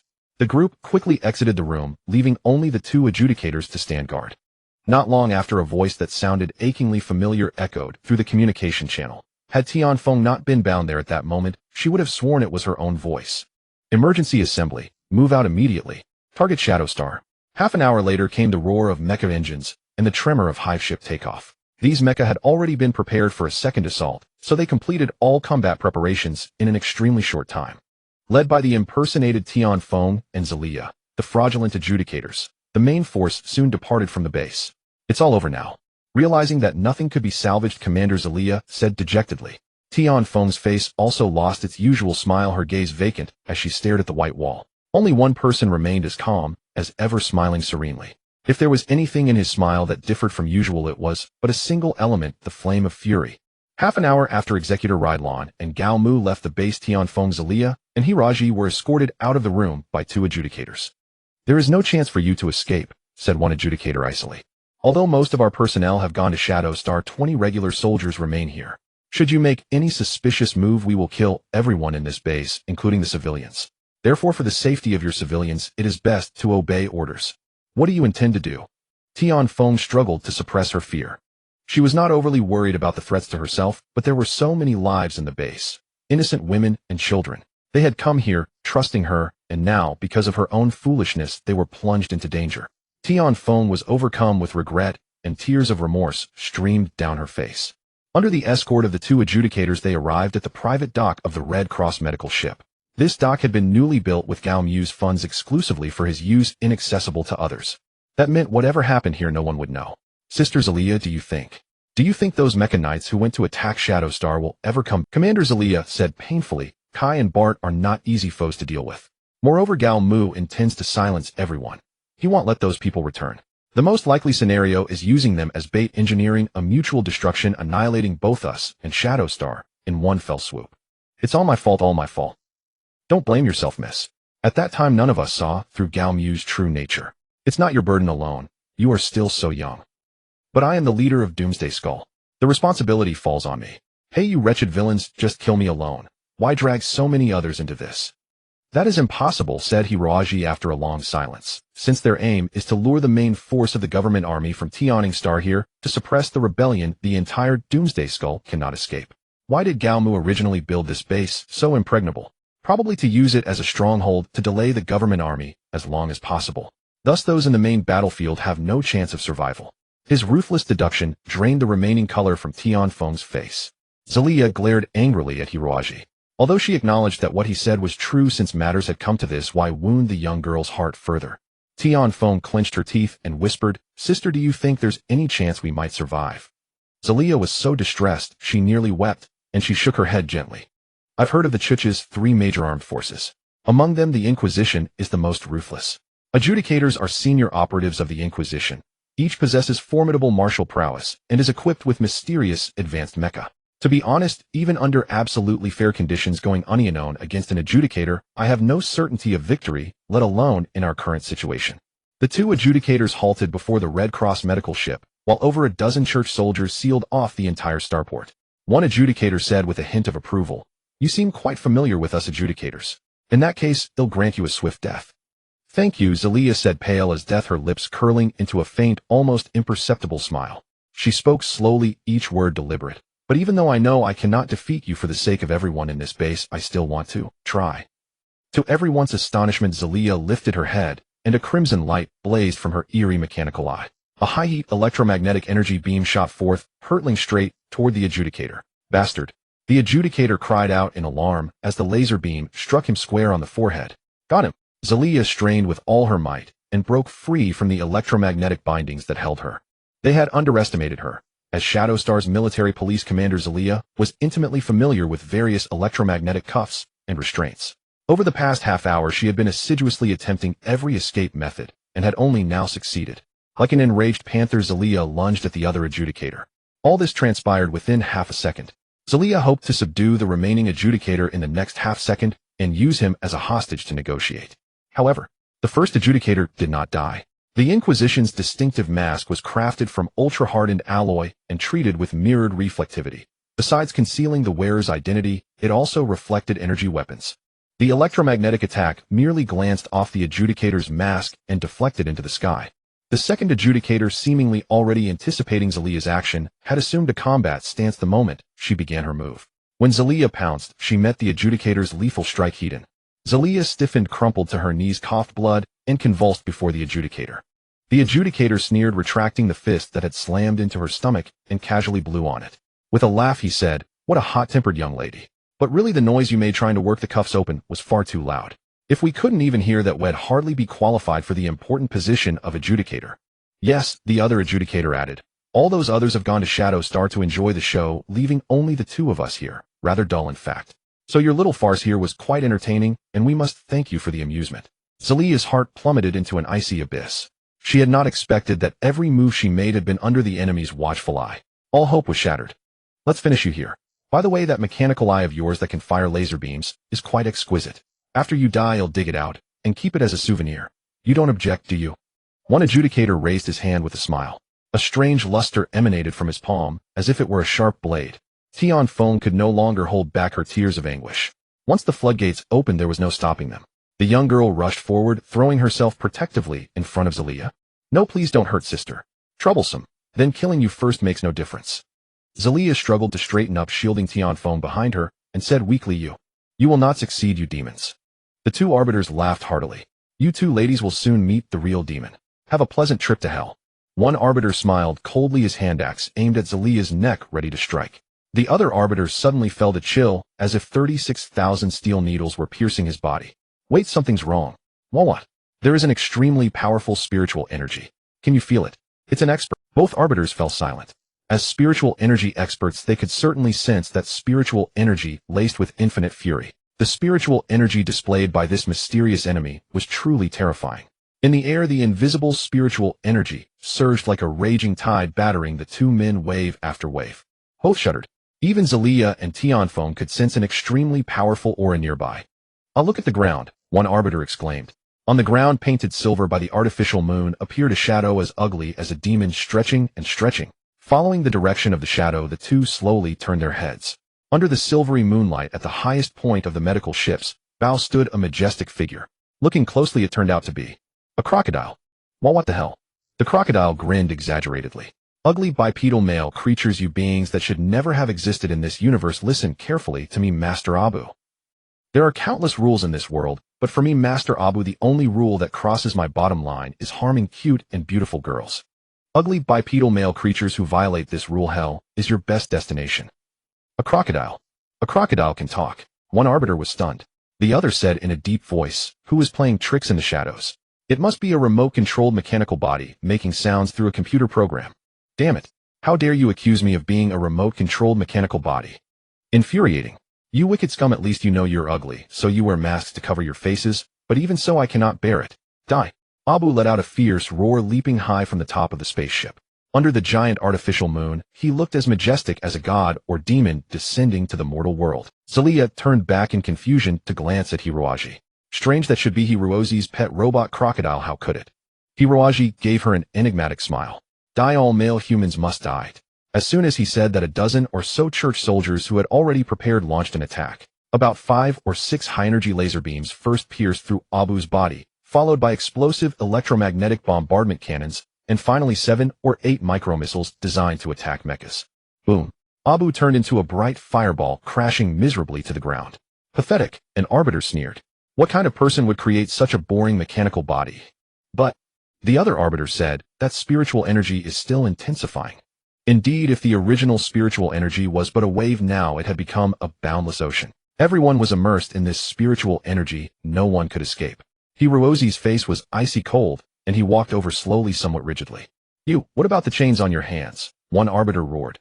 Hiroji spread his hands, lightly flicking the powdered iron from the center of his palm onto the ground. Now anyone could feel the powerful spiritual energy emanating from Hiroji. Zelia and Tianfeng were bewildered. This man clearly had Hirozi's appearance, but they were certain he was not Hiroji. Because Hirozi's temperament would never be as cruel, bloody, and cold as this terrifying demonic man. It was as if a devil had entered Hirozi's body, seizing his soul. "Who are you?" "A heretic," the arbiter said in a deep voice. In this universe, those who could freely use soul abilities were only the church and the heretics. Hiroji looked at the two with a slightly pitying gaze. He didn't think it necessary to answer. In the history between the undead race and the church, communication had always been through blood and fire. No one noticed that from the blazing flames a mercury-like liquid metal flowed out. This metal was also burning with fire, but Hiroji paid no attention, allowing the mercury to envelop his body. It was as if he had donned a suit of armor made of fire. Everyone was stunned. The leaping vermilion flames gradually turned cyan, the eerie nether fire, making Hiroji look even more sinister. One arbiter finally thought of the enemy's possible identity and screamed, "Attack, attack!" The church soldiers hastily raised their weapons, but when they launched their attack, Hiroji was nowhere to be found on the ground. All that could be seen was a streak of cyan fire darting around the starport under the moonlight. The church soldiers were struck by the nether fire one after another. None escaped their doom. Within 10 short seconds, all the church soldiers lay dead on the spot, each with a puzzled expression. No one saw how they died, nor even knew the true face of the enemy. After disposing of these small fry, Hiroji stood quietly before the two arbiters, as if he had accomplished a trivial matter. From the palm of the silver armor, 5 sharp claws slowly grew their flowing flames, sending chills down once. Both arbiters knew they were no match for the enemy. They exchanged a glance, then without a word, each grabbed a girl and shouted harshly, "Don't come close." "Damn brat. If you come any closer, these 2 women die." "Hahaha, they're very important to you, right? So no matter the cost, you'll save them. If you come any closer, we guarantee we can kill these 2 women in 1/10 of a second. You should believe that we arbiters are capable of such a trivial task, right?" Hiroji stopped silently. The 2 arbiters were very pleased. It seemed this kid wasn't without flaws after all. Tianfeng couldn't believe they could be so shameless. She bit hard on the wrist of the arbiter, holding her. The arbiter yelled and punched Tianfeng heavily. "Bastard! Take off that armor. What the hell is this thing? Take it off, or I'll strangle this girl first." Hiroji hesitated for a moment, then the mask on his face receded like water, revealing a cold, icy expression. "Foolish," Hiroji said coldly. "What? Just now you seem to have guessed my identity. Then do you think I care about these two women. Off. Look into my eyes. Hiroaji barked. The two arbiters involuntarily lifted their heads and stared into his eyes. Abu seized the opportunity to launch a mental attack through Hirozi's eyes. Powerful spiritual force, almost tangible, shot out from Hirozi's eyes and struck the two arbiters fiercely. Both screamed in agony, their heads splitting with pain. They involuntarily loosened their grips. Tianfeng and Zelia seized the chance to counterattack, kicking them hard in the abdomen and rolling away using the recoil. When the two opened their eyes again, the girls had fled far away. What appeared before them was Hirozi's face wearing a half-smile. Hirozi's iron claws had already gripped their throats. A gentle squeeze would break their windpipes. The two arbiters were completely terrified, repeatedly saying, "Please spare us, spare us." Hiroaji said coldly, "Have a pleasant trip to hell." With a slight release of palm force, the two church arbiters died. Hallucinations, this must all be hallucinations, right, sister? Are we already dead, and that's why hallucinations appear before our eyes? The starport had been thoroughly cleaned. All the corpses had been disposed of by Hiroaji. His methods were exceptionally neat, leaving not even a trace of blood on the ground. Apart from the ground damage caused by the explosion that could not be restored, there was no sign that a battle had ever taken place here. Hiroaji, who had just displayed formidable prowess, was now lying calmly on a ladder inspecting the Red Cross medical ship. Aside from the presence of Abu beside him, it was impossible to tell that he was the terrifying warrior akin to a demon. This is certainly not an illusion. Zelia's expression was extremely displeased. We've all been fooled by this guy. Fuming, she walked over and knocked on the ladder, saying, "You deceived me." "Yes, could you please hand me the number 2 wrench, the one on your left?" "Thank you." "You." Zelia never expected him to admit it so readily. She was momentarily speechless, and it took her a while to react. "Why?" Hiroaji tightened a screw firmly and glanced at her calmly. "Because I wanted to come here, and this was the fastest way." "What is your goal?" Zelia asked through gritted teeth. Hiroaji tilted his head in thought, then said unhurriedly, "Kai is my friend, so I couldn't stand by while my friend was in trouble. At that time my plan was to find the base of Endless Skull and annihilate every member of the pirate group." "Ah, the gas welding lamp on your left, thank you." The casual remark struck Zelia like thunder. She knew full well that he indeed possessed such capability, and her face turned pale with fear. Hiroaji continued, "However, after arriving here I discovered that you all seem to be quite reasonable people. Since problems can be resolved through verbal communication, there's no need to resort to force." Hiroaji jumped down from the ladder and smiled at Zelia. "All right, I see no issues with the ship at all. You? What do you intend to do now?" "Naturally to pursue those inquisitors of the church," Hiroaji said. "They're about to attack Yearning Star. We must stop them." But why didn't you do that earlier? With your strength you could have dealt with them." Hiroaji shook his head. "I am not a god, and even a god cannot eliminate over 20 inquisitors scattered in different places in an instant. There are many innocent civilians here. If a battle broke out here, they would be harmed. But now it's different. The inquisitors have been drawn into the vast cosmos. A battle in space will not harm anyone." "But," Zelia said incredulously, "with this completely unarmed medical ship you alone intend to confront the Hive battlecruiser and the hundreds of mecha knights aboard. That's too absurd." Hiroaji shook his head calmly. "Not alone, the 3 of us. He must be insane. No one could fly at such a suicidal speed through the chaotic meteorite belt." Zelia clutched Tianfeng tightly curled up in her seat. The ship's gravity control system seemed to have completely failed, and the immense inertial force pressed both women hard into their seat. Both women felt dizzy and nauseous with splitting headaches. Several times Zelia even saw small meteorites directly strike the ship's hull, a mistake that even the most novice pilot would not make. Yet Hiroaji acted as if nothing had happened, completely ignoring the interference. "You? Do you even have a starship pilot's license?" Zelia couldn't help cursing. "Air. That kind of thing I don't have," Hiroaji said calmly. "What?" Both women were dumbfounded. To charge at assault speed through the most dangerous meteorite belt in the entire universe in a medical ship piloted by someone without a license. This was practically suicidal. "Then, can you slow down a little?" "No." Hiroaji glanced at the clock on the console. Time should be just enough. If he arrived after the Hive battlecruiser reached Yearning Star and launched its attack, even he would be unable to quell the battle. Thus he had to reach the Hive battlecruiser before it arrived. They had wasted 2 hours at the base, meaning they had to close that 2-hour gap in a short voyage. Although the Hive battlecruiser was a massive tactical capital ship, its powerful engines made it anything but slow. Fortunately, the base was located in the meteorite belt. To fend off meteor strikes, a giant starship like the Hive battlecruiser had to divert part of its power source to maintain an energy shield, reducing its speed by 1/3. On an open space lane, catching up would have been absolutely impossible. To maximize speed, Hiroaji had made some minor modifications to the medical ship, adjusting the power output system to its maximum capacity within permissible limits. At the risk of a one-time voyage, he increased the overall speed by 20%. Then Abu plotted the shortest route based on the star charts. This route was filled with terrifying meteorites and electromagnetic fields, the Bermuda Triangle of space unmarked on any star chart. Without Abu's exceptional computational ability to evade the various dangers, it would have been impossible to survive. Even so, some meteorites could not be dodged because evading would waste precious seconds. And in this voyage, every second was invaluable. The medical ship, like an incredibly agile eagle, performed countless mind-bending maneuvers through the turbulent space. Some gaps seemed as thin as a hair, and the ship scraped past sparks flying. Both women watched in awe, drenched in sweat, unable to tell if this was a medical ship or a high-performance speed racer. 2 hours later, they finally burst out of the meteorite stream. Both women fell to their knees and vomited. Zelia, pale-faced, stared at Hiroaji.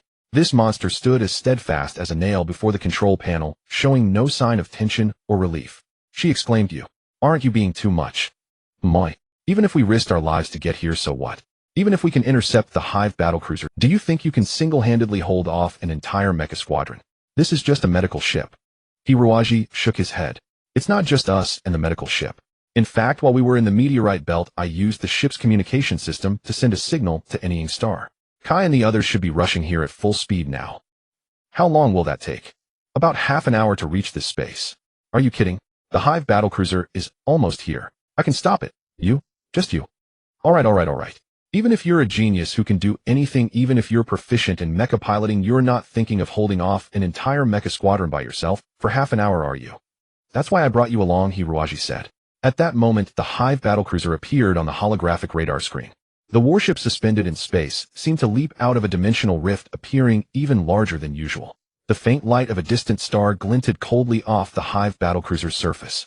Compared to the Hive battlecruiser, the medical ship seemed like a negligible skiff. Just as Hiroaji and his companions spotted the Hive battlecruiser, the enemy's radar also detected them. Executive Officer Rideland Gao Mu and the others stood in the command cabin, puzzled by the vessel that had suddenly appeared before them. This was not a common shipping lane, but a hazardous meteorite zone. An ordinary spaceship would never travel through this area, unless it had been waiting here specifically for them. But this operation was supposed to be top secret. How could it have been discovered? And even if it had been discovered, why would they send such a seemingly fragile ship to intercept them? After the overload flight, the medical ship had lost its original paint, covered with craters from meteor impacts, looking like a long-abandoned wreck. "This ship, it looks like Your Excellency's personal vessel," Gaomu said doubtfully. The Daidilon executive snorted, "Don't talk nonsense. My ship is still docked at the base of the Doomsday Skeleton. How could it possibly have—" "That's true," Takagi chuckled. "We have rushed here at the fastest speed possible. Oh, it makes no sense for anyone to be faster than us." The Daidilon executive waved his hand. "No matter who the opponent is, eliminated." Hearing the command from the Supreme Commander, the radar operator and the electromagnetic cannon operator immediately sprang into action. At the front of the Hive battleship were 12 main cannons. Originally, this kind of weapon was only used to suppress ground targets, but since the opponent's ship was so dilapidated, it should be easy to break right. The automatic targeting radar had firmly locked onto the shabby ship, and the energy of the 3 electromagnetic cannons was fully charged. A gunner calmly pressed the launch button, but nothing happened. "Not good, there is electromagnetic interference." All the officers and soldiers panicked. Electromagnetic interference is a serious attack for a warship, which could lead to complete communication disruption and command failure, resulting in unimaginable consequences. On the large screen in the command cabin, waves began to ripple, gradually revealing a clear image. Tianfeng and Cecilia were seen standing calmly in the medical ship's cabin, looking directly at the camera. "Brave warriors, do not follow Takagi's command any longer. You have all been deceived. The Tianfeng and Major Cecilia on the Hive battleship are nothing but imposters. I am the real Tianfeng." Looking at the confident Tianfeng in the camera, Takagi was stunned in shock. The Daidilon executive gritted his teeth and asked, "What on earth is going on?" "Two will check the communication system immediately. There's no reason for this." "Damn it, shut them down quickly." But it was too late, as Tianfeng's voice continued transmitting to the command cabin and through the battleship's broadcast system reached every soldier's ears. Now everyone was puzzled. Although they did see Tianfeng, the voice on the broadcast was clearly the real. What on earth is going on? The soldiers rushed out of their cabins, walking up and down the corridor, discussing fervently. After much effort, Takagi finally fixed the communication system, completely blocking Tianfeng's voice and image. Looking at the confused Doomsday Skeleton members around him, Takagi shouted hoarsely, This is all the enemy's conspiracy. Oh, everyone must not believe it. The Daedalon executive said in a deep voice, "Damn those Shadow Star troops. They are truly despicable to use such psychological tactics to undermine the morale of our warriors. But I believe everyone has seen through the enemy's scheme and will not be swayed by these people."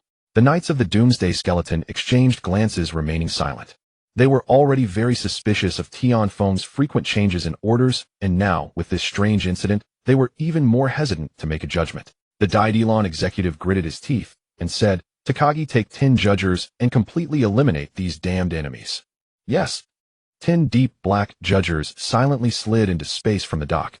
Unlike the Crusader Knights, which are also ecclesiastical mechs, the judgers are sleek and small in appearance. They are equipped with special devices to reduce their exhaust flames, making it difficult to notice their movement unless one looks closely. Though smaller in size, this does not mean that the judgers are less powerful than the Crusader Knights. In fact, just look at the densely packed combat spikes on the arms and knees of the judgers to understand what formidable weapons they are. Even more frightening is that these 10 judgers seem to have trained a set of combined attack techniques, slowly encircling the medical ship from different angles, occupying every advantageous position for assault. Their seemingly leisurely movements, however, gradually strangled every inch of escape space for the medical ship. Looking at these 10 terrifying killing machines, Cecilia and Tianfeng inside the medical ship were drenched in cold sweat. "We have done as you said, or what should we do now?" Tianfeng couldn't help but shout. Seeing the enemy right in front of them, how could Hiroaji still appear so calm, as if he wasn't worried at all? "Damn it, we have to fight back no matter what." Before Hiroaji could respond, Major Cecilia angrily said, then took off her outer coat, revealing a thin mech protective suit underneath, and walked towards the mech deployment chamber. "Sister," Tianfeng cried pitifully. It was clear to anyone that taking on these fierce enemies 1 against 10 was an impossible task. Cecilia smiled slightly. "Tianfeng, don't worry, your sister will definitely come back." "You're lying." "So annoying." "It's true that it's hard to deceive you now that you've grown up." Cecilia quietly wiped away a tear from the corner of her eye and resolutely entered the mech deployment chamber. Just as she summoned the mech, the air inside the chamber was instantly evacuated, entering a vacuum state. Then a powerful thrust propelled her out of the medical ship.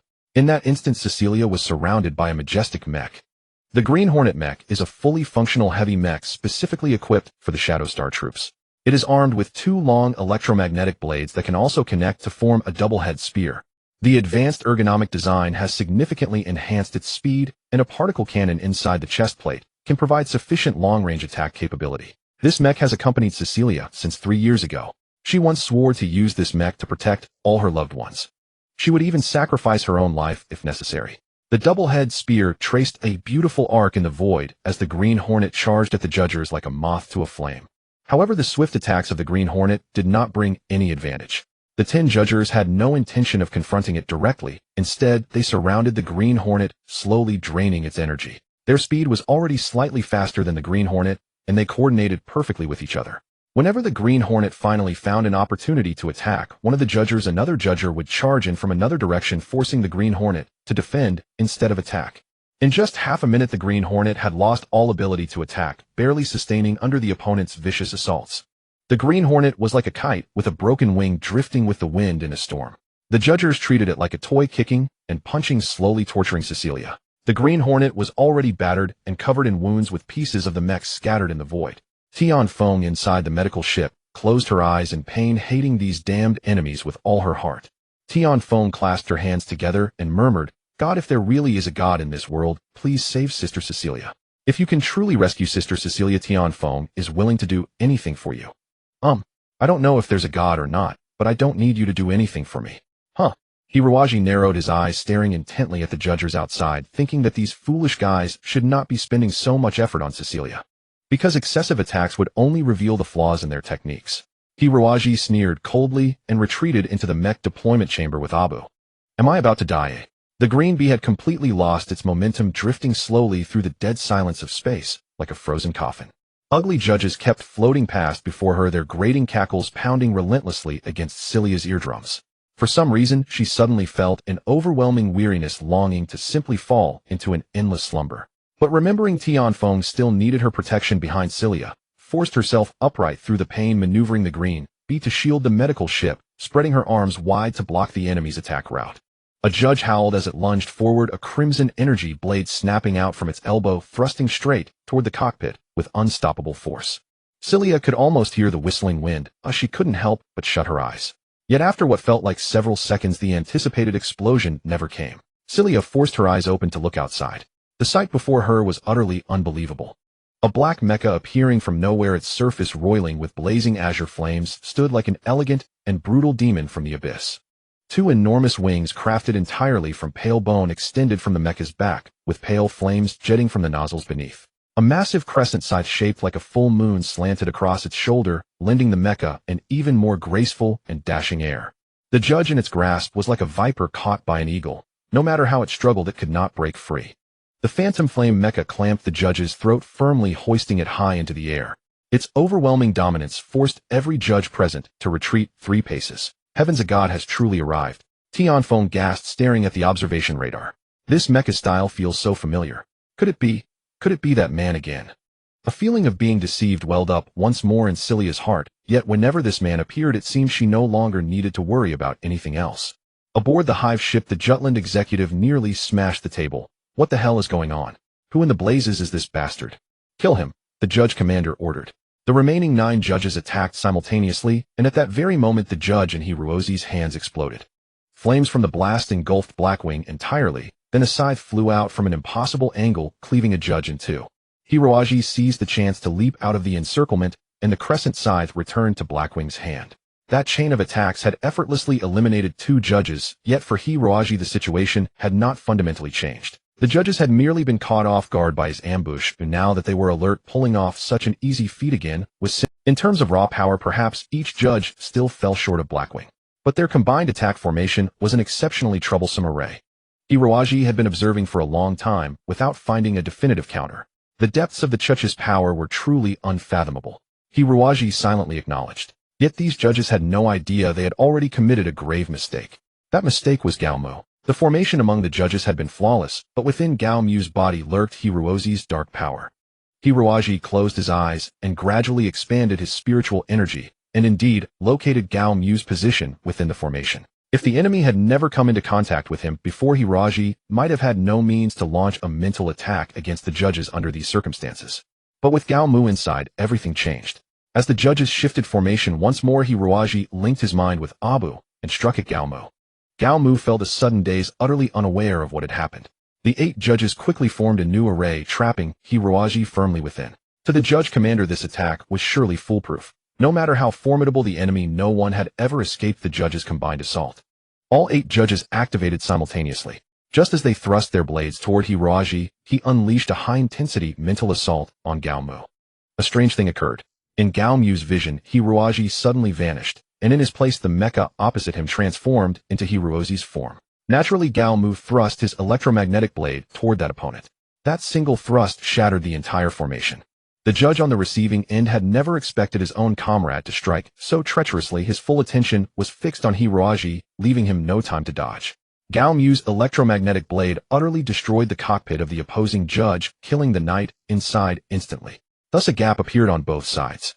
Hiroji brushed lightly past Gao Mu, the crescent scythe radiating boundless cold light. Before the crescent scythe forged from the tailbone of a sandstone war lizard, no armor was more than a fragile toy. Several silver streaks flashed through the void, and Blackwing elegantly vaulted out of the encirclement, then returned the scythe to its back. All 8 judges erupted in brilliant sparks, then exploded. In a duel of masters, not a single lapse could be tolerated. Once an enemy seized a weakness, numerical superiority counted for nothing. Hiroji stood alone, blocking the path of the hive ship. The scale difference between the tiny mecha and the warship was like a grain of sand against a massive boulder. Yet to the crew aboard the hive ship, it seemed as if he possessed some mysterious power that forcibly halted the vessel. Impossible. This is impossible. The Jutland executive's eyes were bloodshot as he howled maniacally. Who the hell is this guy ruining our— The Jutland executive pointed at all the Doomsday Skeleton members and bellowed, "You go kill that bastard now." Just then several Doomsday Skeleton members burst into the command cabin, pointing at the Jutland executive. "Who exactly are you? We've seen clearly. That green bee mecha is Lieutenant Commander Celia's personal ride." The Jutland executive faltered, then roared, "What nonsense are you spouting? Aren't Lieutenant Commander Celia and Miss Tianfeng supposed to be on this very ship?" "That's exactly what we want to ask. How come after boarding Miss Tianfeng and Lieutenant Commander Celia both disappeared, leaving some nobody like you in command? Who the hell are you? If you don't explain clearly, we're taking over this vessel." As the two sides stood at daggers drawn, a radar operator suddenly let out a despairing scream. Radar shows a large number of enemy craft approaching. The Shadow Star garrison had finally arrived. Over 100 mechas formed a solid formation, becoming a sturdy bulwark behind Hiruaji. At the front of the formation were the Dragon Fang hunters and the supremely powerful Spartan warrior Kratos. Radar displayed their formidable combat strength far beyond what the Doomsday Skeleton could match. The Jutland executive's face turned pale, and he glared at Hiruaji on the screen with resentment. "I've got my eye on you, kid. It's you who ruined our great plan. One day the Supreme God will punish you. One day." "Seize him," a Doomsday Skeleton squad leader, a female warrior, ordered. The Jutland executive sneered, and the 4 remaining judges struck simultaneously, slitting the throats of the Doomsday Skeleton fighters like lightning. "Let's go." The Jutland executive regained his composure and said coldly, "The campaign on Shadow Star is a failure, but the true battle has only just begun.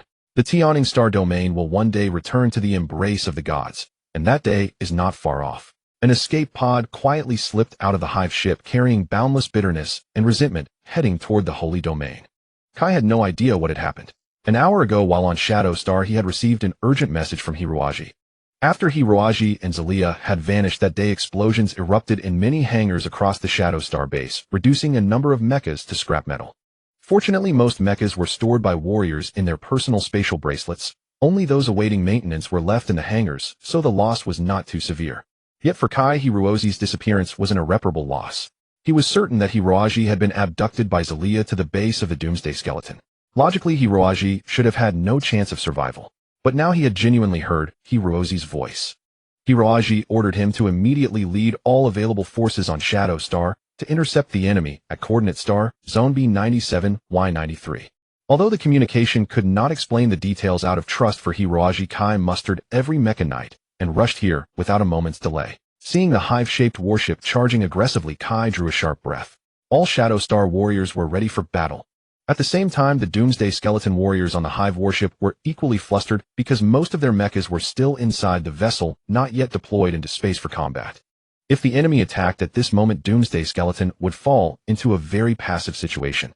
Alarm lights flashed wildly inside the hive warship. Warriors scrambled aboard internal transports to reach the exits, and one after another armed mechas were released from the vessel. Both sides were at daggers drawn. Battle could erupt at any moment. "Everyone stop." Just then, an icy voice reached the communication systems of both sides' warriors. Seeing nearly 200 mechas bristling with hostility weapons drawn, Hiruaji felt his scalp tingle. No matter how formidable he was, he could not possibly stop 200 armed mechas from fighting. With the slightest negligence, not only would he be in danger, but Tianfeng and Zelia behind him would become innocent victims. They had no strength left to escape from this peril. Hiruaji steeled himself and called out to the Shadow Star's side, "Captain Kai, it's me, Hiruaji." "It's Xiaoji." Kai was stunned, and the entire Dragon Fang Hunter team was dumbfounded. The mysterious mecha opposite them exuded a sinister demonic aura. Countless mecha wreckage floated around it, highlighting its extraordinary nature. One might believe its pilot was the leader of Doomsday Skeleton. Hiruaji, the frail powerless. That was absolutely impossible. But the voice truly belonged to Hiruaji. There was no mistaking it. Seeing their disbelief, Hiruaji simply activated the video communication system, letting the Shadow Star warriors see. "It really is Xiaoji." Kai didn't know what to say, then after a pause asked, "Xiaoji, where have you been all this time?" Hiruaji smiled faintly. "Back on Shadow Star, I felt something was off about the Doomsday Skeleton pirate group. So at Major Zelia's invitation, I went to their base and discovered the truth." Hiruaji phrased it cleverly, as if he had gone willingly. Kai said in astonishment, "You went to the Doomsday Skeleton base?" Hiruaji nodded. "The Doomsday Skeleton of today is completely different from the past. All its members are families of pirates who were wiped out. They are pitiable people. Unable to survive alone in harsh conditions, they were forced to band together. Even so, they have never committed even a hint of crime. I can vouch for that." Kai asked, "Then why did they attack Shadow Star?" Hiruaji said, "It was all because of General Mophise's deception. He tricked them into believing that you and Bait were the masterminds behind the poison gas incident, so they recklessly sought revenge. And General Mophise had long been in collusion with the church. Their goal was to let the church rule the entire Yearning Star." Kai's eyes blazed with deep hatred, and he said coldly, "So it was indeed Mophise, that military scum stirring up trouble." Hiruaji continued, "Exactly. Mophise and the church are the real enemies of both sides. To weaken your forces, they deliberately provoked conflict between you, making you slaughter each other. Fortunately, we managed to thwart the church's plot. The consequences would have been unthinkable." Kai pondered for a moment, then commanded his men, all Shadow Star mecha knights fall back. This goodwill gesture greatly reduced hostility between the two sides. Hiruozi's words had also been intended for the Doomsday Skeleton Knights. These people suddenly understood, and after a moment's reflection on recent events quickly reached the correct conclusion. The hatch of the medical ship suddenly opened and Tianfeng, clad in a pristine white space suit, floated out slowly. Manipulating the suit's jet propulsion, she approached the Blackwing mecha gradually and landed on its shoulder. Seeing their leader here, the Doomsday Skeleton members believed Hiruozi's account even more, and under a commander's order they too retreated. A faint smile finally appeared on Tianfeng's pale face. Nestling against the Blackwing's shoulder, she whispered, "A miracle, a real miracle happened. Thank you, Mr. Hiruozi." Thanks to Hiruozi's vigorous mediation, the conflict between the Doomsday Skeleton pirate group and Shadow Star gradually eased. Yet what awaited him was... Kai took a deep breath, sprang up like a spring, and delivered a powerful whip kick aimed at Hiruozi's right temple. Bait, meanwhile, employed his signature grappling technique, trying to entangle Hiruozi from behind and crush his bones. Mo Phone lurked grimly on the sidelines, ready to launch a lightning-fast hand-chop attack the moment Hiruozi showed any weakness, keeping the latter flustered. Under their relentless assault, Hiruozi had no chance to counter, barely holding on thanks to his extraordinary reflexes and skeletal strength. After about 10 minutes of intense combat, Hiruozi yelled, "I'm done," and leaped out of the fighting circle. Kai said, unsatisfied, "You little rascal, you've been deceiving us all this time, never letting us know you're a mecha combat master, making us worry for nothing." Bait chuckled, "I've been on Shadow Star so long without meeting a strong opponent that my fists were getting rusty. Using you for practice isn't so bad." Mo Fong said calmly, "We need to accurately assess your combat strength so we can factor it into future operations and devise more thorough plans." Hiruozi smiled bitterly. "I didn't hide it deliberately. My martial arts and mecha skills come from a very mysterious sect, and that sect has a formidable enemy in the universe now. If that enemy learns of my existence, they will do everything to eliminate me. So unless absolutely necessary, I won't use mecha combat." Kai nodded. "I believe you have your reasons, Xiaoji. Rest assured we will never speak of this." Bait stared wide-eyed. "But your sect's martial arts are truly bizarre. We fought at high intensity for nearly an hour, and yet you haven't sweated at all, and your breathing isn't even quick. Strange, too strange." By now Bait and the other two were drenched in sweat, while Hiruozi looked as if nothing had happened, not even a strand of hair out of place. Mo Fong sighed. "Even after fighting you myself, looking at you now, I still find it hard to believe you possess such formidable martial arts. You look far too deceptive. I think everyone would be fooled by you." Hiruozi chuckled sheepishly. His bodily functions relied entirely on his skeleton, so there was no real strength in his muscles, and naturally, he didn't sweat. During his battle with Kai and the other two, he hadn't exerted his full power.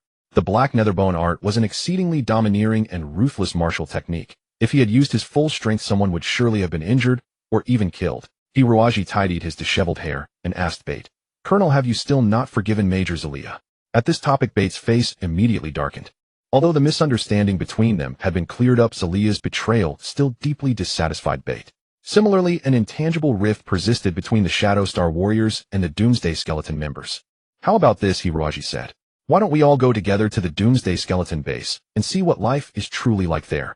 Then you'll understand how Zelia felt." Go to the Doomsday Skeleton base. The three were taken aback. This was something they had never even considered. After all, the Doomsday Skeleton were former pirates while they themselves were honorable soldiers. Hiruozi said, "Captain Kai, now we're all wanted fugitives. Do you think you're really that much better off than they are? You all share the same enemy, General Mafasai. To oppose Mafasai, and even the church, you must. In that case, I think it wouldn't hurt to learn more about them. Or, are you afraid to go?" "Of course I'm not afraid. There's nowhere I daren't go." Bait blustered. The arrival of the highest commander of Shadow Star sent shockwaves through the entire Doomsday Skeleton base. Although they now knew that Kai was not the one behind the poison gas incident, he was still a soldier while they were bandits. This barrier could not be erased overnight. Some were angered by Kai's arrival, but most felt a mixture of curiosity and fear. Only after explanations did they learn that Kai was now wanted by the government of the Tianning Star region as well. This inadvertently narrowed the gap between the two sides. The scene inside the Doomsday Skeleton base completely surpassed Kai's expectations. He never imagined that this once vicious pirate group could have built such a peaceful and idyllic paradise. The people living here showed none of the rebelliousness typical of pirates. They resembled ordinary civilians on any planet, filled with a sense of happiness. And when Kai learned that the current leader of Doomsday Skeleton, Tianfeng, was the daughter of the former pirate captain, he let out a long sigh, utterly speechless with astonishment. He thought that Tianfeng's mother must have been incredibly kind and beautiful. How else could that damned pirate leader have fathered such a daughter? Your father was my lifelong enemy, Kai said earnestly. I swore countless times to arrest him fair and square and bring him to justice. But he was killed by Mafasai through despicable means. For the sake of the law, I must eliminate that scumbag Mafasai. Tianfeng, however, had her attention entirely fixed on Hiroaji. Ever since Hiroaji performed that spectacular feat in Tianfeng's eyes, he had grown a pair of pure white wings, becoming an angel sent by the gods to rescue her. Seeing the young girl's wolf-like gaze, Hiroaji felt his head swell and cold sweat trickled down. Mr. Hiroaji, can't you stay a few more days this time? Fenger has so many questions to ask you. Why not become Fenger's mecha instructor? The little girl's eyes turned into heart shapes. Hiroaji could not stand such pleas from a young girl. They reminded him of his own sister. Hiroaji wiped the sweat from his forehead. Once we've eliminated that villain Mafasai, he'll definitely stay here for good while Miss Tianfeng. That's a promise. Mr. Hiroaji, you mustn't lie. After this trip to the Doomsday Skeleton base, the prejudice of the Shadow Star generals against Doomsday Skeleton had considerably lessened. After all, the old Doomsday Skeleton that burned, killed, and plundered had vanished. The current Doomsday Skeleton was merely a self-defense group composed of women and children. No one had the heart to contend with pitiful women. Besides, there was another very important factor. Be aware that the soldiers on Shadow Star were among the abandoned. Not only did they suffer from chronic supply shortages, but many had not been rotated out and had been stuck in this godforsaken place for years. They hadn't seen a single woman, not even a sow. Most of these soldiers were young, vigorous men. How could they endure that? Now that they discovered the Doomsday Skeleton base was full of single women, how could they contain themselves? In an instant, the entire Shadow Star base buzzed with excitement. Many soldiers tearfully volunteered to go reconnoiter the enemy situation at the Doomsday Skeleton base. Once Kai and Bait declared that Doomsday Skeleton was no longer their enemy, the soldiers started clamoring to go comfort the masses living in the harsh border regions and do some voluntary labor. The Doomsday Skeleton base also welcomed these soldiers. Since they were all women, there was plenty of heavy work that was usually inconvenient for them, and these sturdy young men could handle it. The women of Doomsday Skeleton had also gone long without seeing men, and before long, flirtatious encounters and heated exchanges became inevitable. There were even occasional incidents where a soldier surrounded by 7 or 8 young matrons ended up haggard after a night of revelry. The most primal instinctive emotions between men and women dissolved the barrier between the two groups within just a few weeks. With their rears secure, several high-ranking leaders from Shadow Star and Doomsday Skeleton sat down together to analyze the situation going forward. For them, the biggest problem now was eliminating their common enemy, General Mafasai, and the church that. Moreover, the last time the church's executor Rydlon returned empty-handed, he would certainly report the situation to his superiors. Perhaps in the near future the church would launch a new attack on this place. Everything had to be decided quickly. Given the complex situation, leaders on all sides felt deeply worried. Seeing everyone's troubled expressions, Hiroaji pondered for a moment, then said calmly, I think we're safe for now. It's unlikely the church will launch a second attack here. Why? Tianfeng asked curiously. By now she regarded Hiroaji as a divine sage. Hiroaji said, the church attacked Shadow Star for a simple reason, to draw out the main forces stationed on Tianning Star, so that their spies hidden there could launch a military coup and install a puppet government. But Shadow Star is a military fortress, it cannot fall without a large-scale assault. However, if the church mobilizes a major force, it will likely be detected, and then the entire Tianning Star would unite against them, giving them no opportunity. Everyone nodded together. Hiroaji continued, anyway, for the church, Shadow Star has no significant strategic value. It's just bait. I think the church spent nearly 10 years planning this. They wouldn't set only one such trap. There must be other schemes. They only need to activate another backup trap to create new bait without risking an attack on Shadow Star. Then what should we do now, Mr. Hiroaji? Tianfeng blinked. Hiroaji said, the church never forgives its enemies. I think we may be safe for now, but once the church's plot truly succeeds and the entire Tianning Star falls into their hands, their guns will surely turn on Shadow Star and Doomsday Skeleton, who once stood in their way. Don't forget the blood feud between General Mafasai and Captain Kai. How could Mafasai allow you who know the truth to remain alive? Even if Mafasai doesn't come looking for trouble, I'll cut off his head with my own hands. Otherwise, how could I face so many comrades who died unjustly? Kai gave a cold smile, revealing a fierce expression, and said softly. Tianfeng added, that scoundrel Morpheus not only caused the deaths of so many of our people, but also incited the Doomsday Skulls to attack Shadow Star. Vile, utterly vile. Bart exclaimed angrily. Why don't we march to Celestial Condensation Star right now, chop off Morpheus' doghead, and kick it around for a ball. Let's see what the Inquisition has to say then. This. The group fell into a pensive silence, pondering the possibility. Kai let out a hearty laugh. Bart's idea may seem reckless, but under the current circumstances it might just be the most appropriate course of action. Morpheus is busy scheming his coup, but surely he won't have the spare strength to deal with us. And he would never expect that we audacious fools having barely escaped celestial condensation star would dare to return and launch a surprise attack. Hiroaji pondered for a moment. Under the present circumstances, this seems the most viable plan. However, I think we should prepare on two fronts. Only a few should return to celestial condensation star. Too many would risk exposure. The rest should remain here, hurrying to purchase equipment and train seriously. In the near future, we may need this force to contend with the Inquisition's troops. Hiroaji paused, then continued. Once on celestial condensation star, we needn't target Morpheus as our primary objective. The key is to contact influential figures from other factions on the planet and reveal the Inquisition's and Morpheus conspiracy. If we do that, perhaps we won't even need to lift a finger. Morpheus will be utterly disgraced. Everyone nodded in agreement. Secrecy is paramount, and a coup for the conspirators' strength is inevitably inferior to the rulers. Otherwise, it would be a rebellion, not a coup. Plotters must painstakingly create a situation where in a fleeting moment their absolute power far surpasses that of the rulers, destroying the ruling force before external powers can react and deciding the entire outcome. The generals of Shadow Star might not be overwhelmingly powerful, but the secret they hold is enough to utterly crush Morpheus and his cohort's schemes. After further deliberation on the details, they decided on a 7-member team: Kai Mo Phone Kratos, Hiroaji, Tianfeng Major Cilia, and Xiaozhe.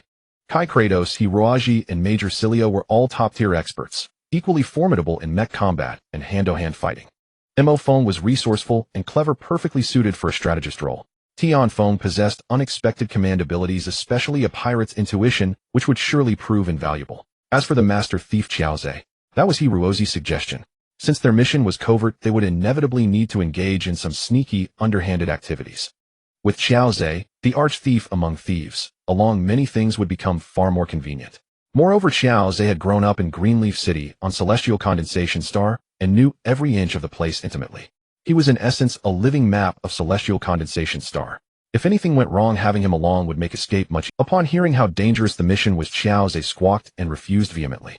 It wasn't until Major Cilia dangled a string of azure blue jewels before him that his soul was utterly captivated. Though the Doomsday Skull pirate fleet had seen better days, they had plundered countless treasures in their prime, and not all of it had been spent. With his discerning eye, Xiaozhe naturally recognized the gem's origin. He gasped, "This! Isn't this the blue star of the deep, the sapphire necklace given to the bride on the wedding day of the 4th patriarch of Celestial Condensation Star? Wasn't this necklace stolen 100 years ago? How is it here?" Major Cilia said, "If you complete this mission to Celestial Condensation Star, this necklace is yours." Xiaozhe eyed the necklace greedily, almost lunging for it. But after a couple of rotations of his eyes, he gave a wistful smile. "A fine treasure, truly fine. But I'm afraid I do have the life to take it, but not to enjoy it. You'd better keep such a fine thing for yourself." Major Cilia smiled knowingly, having anticipated this reaction. However, Hiroaji had already taught her how to deal with people like him. She said nonchalantly, "Don't think I don't know what's on your mind. Once such a treasure has caught your eye, not stealing it would be unbefitting your title as the king of thieves. You're planning to use your thieving skills to filch this necklace, aren't you?" Xiaozhe gave an awkward laugh. "A gift is never as sweet as one stolen by one's own hands. That's the fruit of honest labor. But since you've seen through me, let's forget it ever happened. Though they call me the king of thieves, I wouldn't dare to cause trouble in the Doomsday Skull's base." Cilia tightened her grip on the necklace. "No need for such trouble. If you refuse this deal, this necklace is of little use. He'll destroy it right here." "What?" Xiaozhe was stunned. He hadn't expected her to be so fierce. Damn it, if the necklace were ground to powder, even the greatest thief couldn't create something from nothing. Cilia gave a sly smile. "This necklace is precious, but I imagine in the eyes of a master thief like Mr. Xiaozhe its value isn't. However, I believe there is something else you absolutely desire." "What?" "This necklace was originally kept in a highly secret location by the Patriarch of Celestial Condensation Star as a family heirloom. Would you like to know who stole it, and how?" Xiaozhe's eyes lit up. For thieves like him, the process of theft itself was what mattered, the pursuit of perfection. The object stolen was almost secondary. The theft of the Blue Star had been an unsolved mystery. The shadowy thief who came and went without a trace remained nameless. It was as if that person had committed only this one great crime and then vanished. Xiaozhe held immense admiration for that predecessor's style. "What method?" Xiaozhe scratched his head frantically like a famished old monkey. Major Cilia said, "When we acquired this necklace, we also found a disc in the box which recorded the entire process of how a thief stole it. It seemed that thief's proudest achievement was this heist, so he left it as his epitaph. If you complete this mission, I will give you the entire box with everything inside." After a long, agonizing internal struggle, Xiaozhe finally sighed. "Fine. Even if I die on celestial condensation star this time, it'll be a worthy death.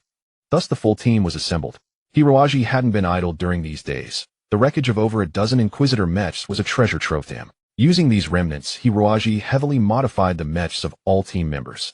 The Inquisitor was the core combat unit of the Inquisition's tribunal, equivalent to the Holy Cross Knight Order's Cross Knight mecha. These Mechs had extremely complex internal components and were armored with special materials. After modification with those materials, he remodeled the appearance to match the Inquisitor, then sprayed them with the Inquisition's exclusive Silver Shimmer Black. Silver Shimmer Black is a deep black studded with countless glittering silver specks. With a series of cross markings, they became indistinguishable from genuine Inquisition Mechs. These mechas already contained fragments of the judge's armor. Hiroaji hoped that this disguise could at least confuse some of the enemies. Unfortunately, the materials were far too scarce. They were originally just wreckage and much of it had been devoured by that glutton Abu. Crunch crunch, the taste is really not bad. Abu held a piece of armor, devouring it like chocolate, gulping it down in just a few bites. Hiroaji's eyes nearly popped out. He rushed over to snatch the food from the crocodile's mouth. You glutton! How can you casually eat such precious things? Spit it out now. No, master. Abu quickly covered his big mouth, speaking in a muffled voice. Isn't it just a tiny piece of armor? What's so precious about it? I thought these mechas were already modified. Aren't these just leftover scraps? Hasn't Blackwing been modified yet? Hearing the summons, Blackwing leaped out of the spatial wristband without hesitation, eyeing the little crocodile malevolently. Little crocodile, I heard you ate all the materials meant for my modification, huh? Blackwing showed no mercy, grabbing Abu by the scruff of his neck and lifting him up. Abu trembled all over in fear. I didn't know. I really didn't know. Master, save me quickly. I haven't even tasted the flavor of a female human yet. I don't want to die. Hiroaji sighed helplessly and said, forget it. I still have the wreckage of a star controller. Well, use that for repairs. The star controller was the personal mount of the Cross Knight Mijiusi. On the day he killed Mijiusi, although he couldn't dismantle all the star controller's components, Hiroaji had still done his utmost, removing the most crucial central control parts and weapon systems, forcibly stuffing them into his spatial wristband. Now they finally came in handy. With time and equipment available, the maintenance field inside the Doomsday Skeleton base was entirely purchased from the Papal Court. The Papal Court had spared no effort in supporting this pirate group, moving all sorts of high-tech equipment here, which ultimately benefited Hiroaji. He calmly dismantled the star controller into 8 pieces, using the undamaged parts to further the elegant and mysterious aura of the star controller merged completely with Blackwing's fierce and gloomy style, creating a very eerie sensation. The deep and restrained mecha was filled with the unruly dark demeanor of the undead race, yet also possessed the magnificent purity of the Papal Court's mechas. Most notably, Hiroaji used the star controller's rings to forge 13 small boomerangs, compensating for Blackwing's weakness in long-range combat. The star controller's pilot, Mijiusi, was originally a master of metal manipulation. His weapon, the star ring, was made from special materials capable of emitting powerful electromagnetic energy that affected surrounding metal objects. Although these 13 boomerangs made from the star ring were still categorized as cold weapons, once they approached an enemy mecha, they could launch an electromagnetic attack, temporarily disabling the enemy's control instruments. This ability was naturally not as effective as when Mijiusi himself wielded it, but it was more than sufficient for Hiroaji. More importantly, this weapon could only be used by Blackwing, because the command between Hiroaji and Blackwing relied not on metal instruments, but on their spiritual fusion. Thus, the electromagnetic weapon would have no effect on them at all. Hiroaji named these 13 boomerangs Star Shuttles. Everything was prepared. Kai and the others were astonished by their new mechas, believing that with such equipment their chances of success would greatly increase. Only Xiao Zhe sighed on the sidelines. When we escaped, we were already wanted throughout the entire Tianning Star domain. And since that Morpheus is scheming behind the scenes, the outer perimeter of Tianning Star must be heavily guarded. Are we just going to fly straight to Tianning Star? Bait laughed beside him. I've already thought of that problem. Of course you can't return to Tianning Star openly, but all the space routes around Tianning Star must be blocked. Bait said, I know an old star smuggler who is familiar with all the routes in the Tianning Star domain. He can take you to Tianning Star. Star smugglers were the interplanetary traffickers, completely different from pirates. Pirates possessed formidable strength and could fight or force their way through even if they encountered regular armies or armed merchant convoys. However, interstellar smugglers often lacked sufficient firepower. They had to evade regular armies on one hand and pirate attacks on the other. Even encountering an armed merchant convoy could mean being swallowed up.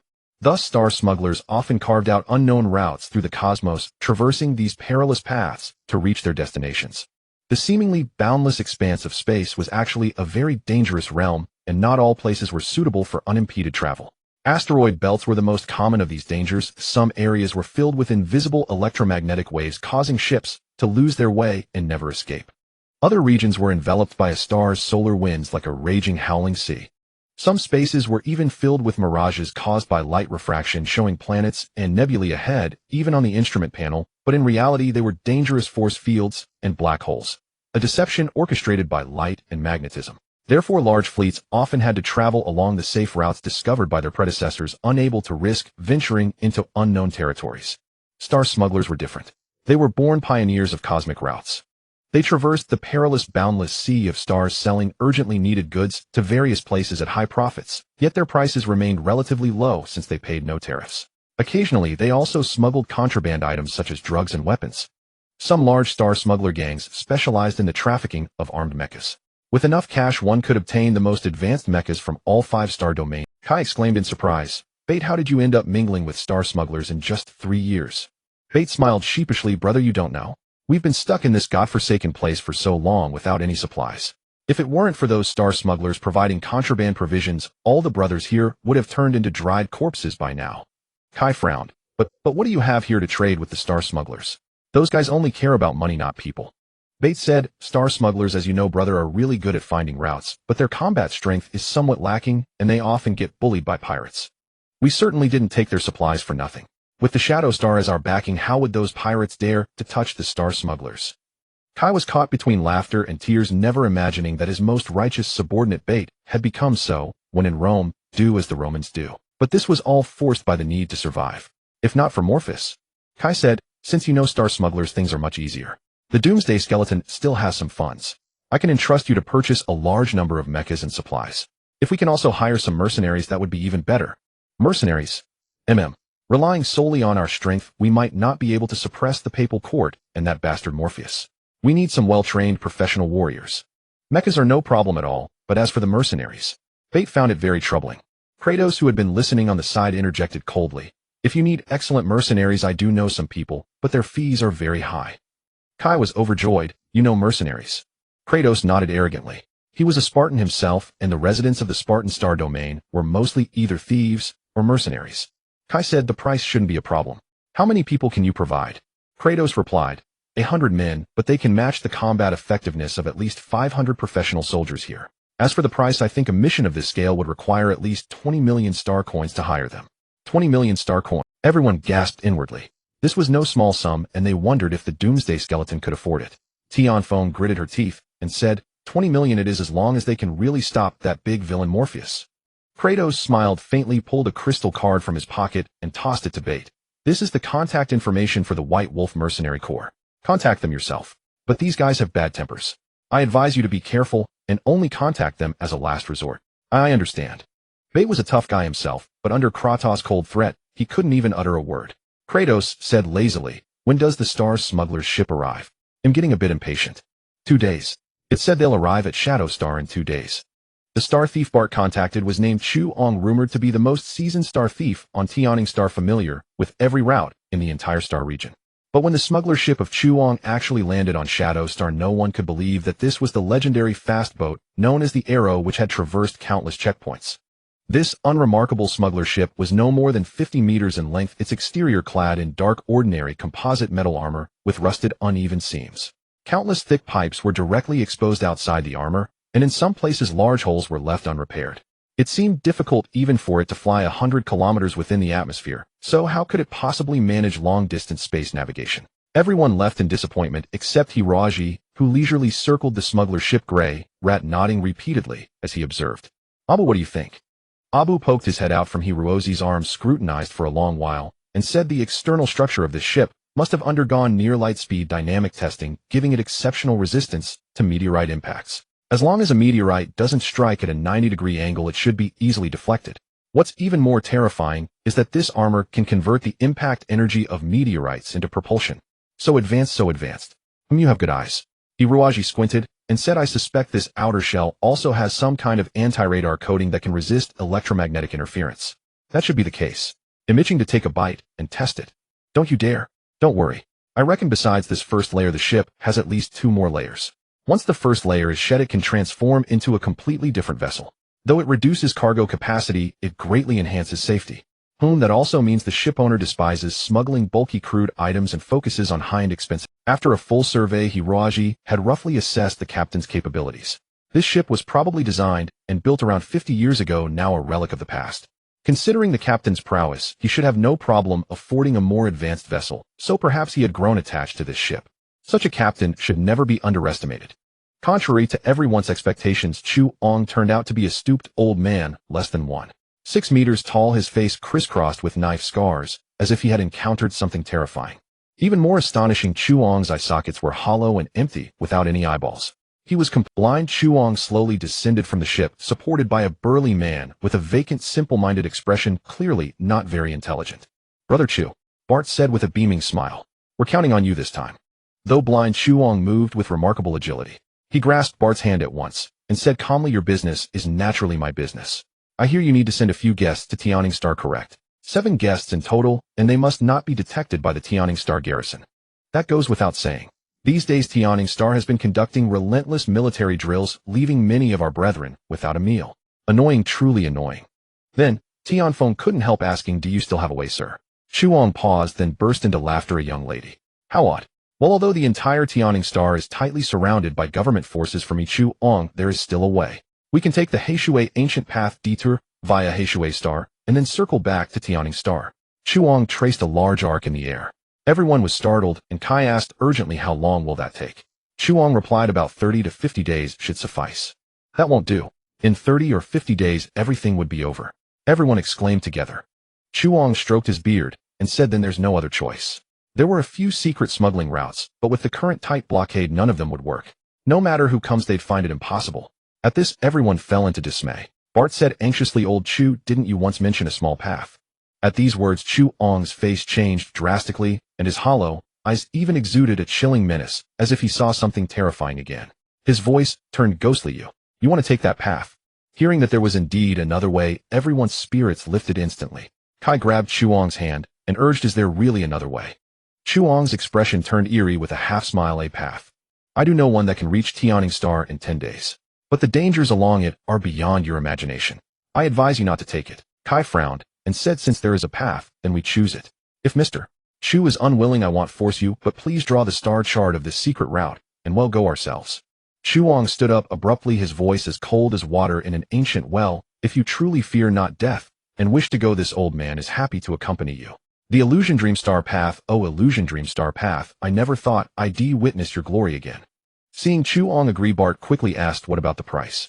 Chu-Ong said, "A down payment of 5,000 star coins, not a coin less. You know which account to send it to, Bart. After your guests are safely delivered to Tianning Star, you pay another 5,000 star coins. For an ordinary civilian flight, the distance from Shadow Star to Tianning Star would cost about 500 star coins. Yet this smuggler trip would cost over 100 times that." Bart's face darkened. He hadn't expected Chu-Ong to show him no courtesy at all, raising the price, ruthlessly, knowing how urgently they needed to reach Tianning Star. Hiroji, who had been watching from the side, suddenly spoke, "This price is fair. Let it be." Proficient in spiritual magic, he could sense the emotional fluctuations of those around him. The fear and sorrow the old man had shown moments ago were not feigned, and perhaps this journey would indeed bring real hardships. Chu-Ong looked toward Hiroji with surprise, sniffed the air, smiled faintly, and said nothing more. Without further delay, after paying the down payment to Chu-Ong, everyone prepared various supplies and loaded them onto the gray rat. The gray rat not only looked dilapidated on the outside, but its interior was also cramped and filthy, even less spacious than a submarine. The entire dark space was filled with the stench of machine oil, and many cabins seemed uninhabited for a long time, raising a cloud of dust when the doors were opened. Before all the passengers had entered the cabin, they heard Tianfeng scream from the innermost part. Hiroji and the others hurried over to see Tianfeng, sitting on the floor sobbing uncontrollably, with a flashlight carelessly discarded aside. The wall. Hiroji shone the flashlight over to see some pale scratches randomly carved on the pitch-black wall. It was as if some beast had once entered the cabin and attacked the walls in a frenzy.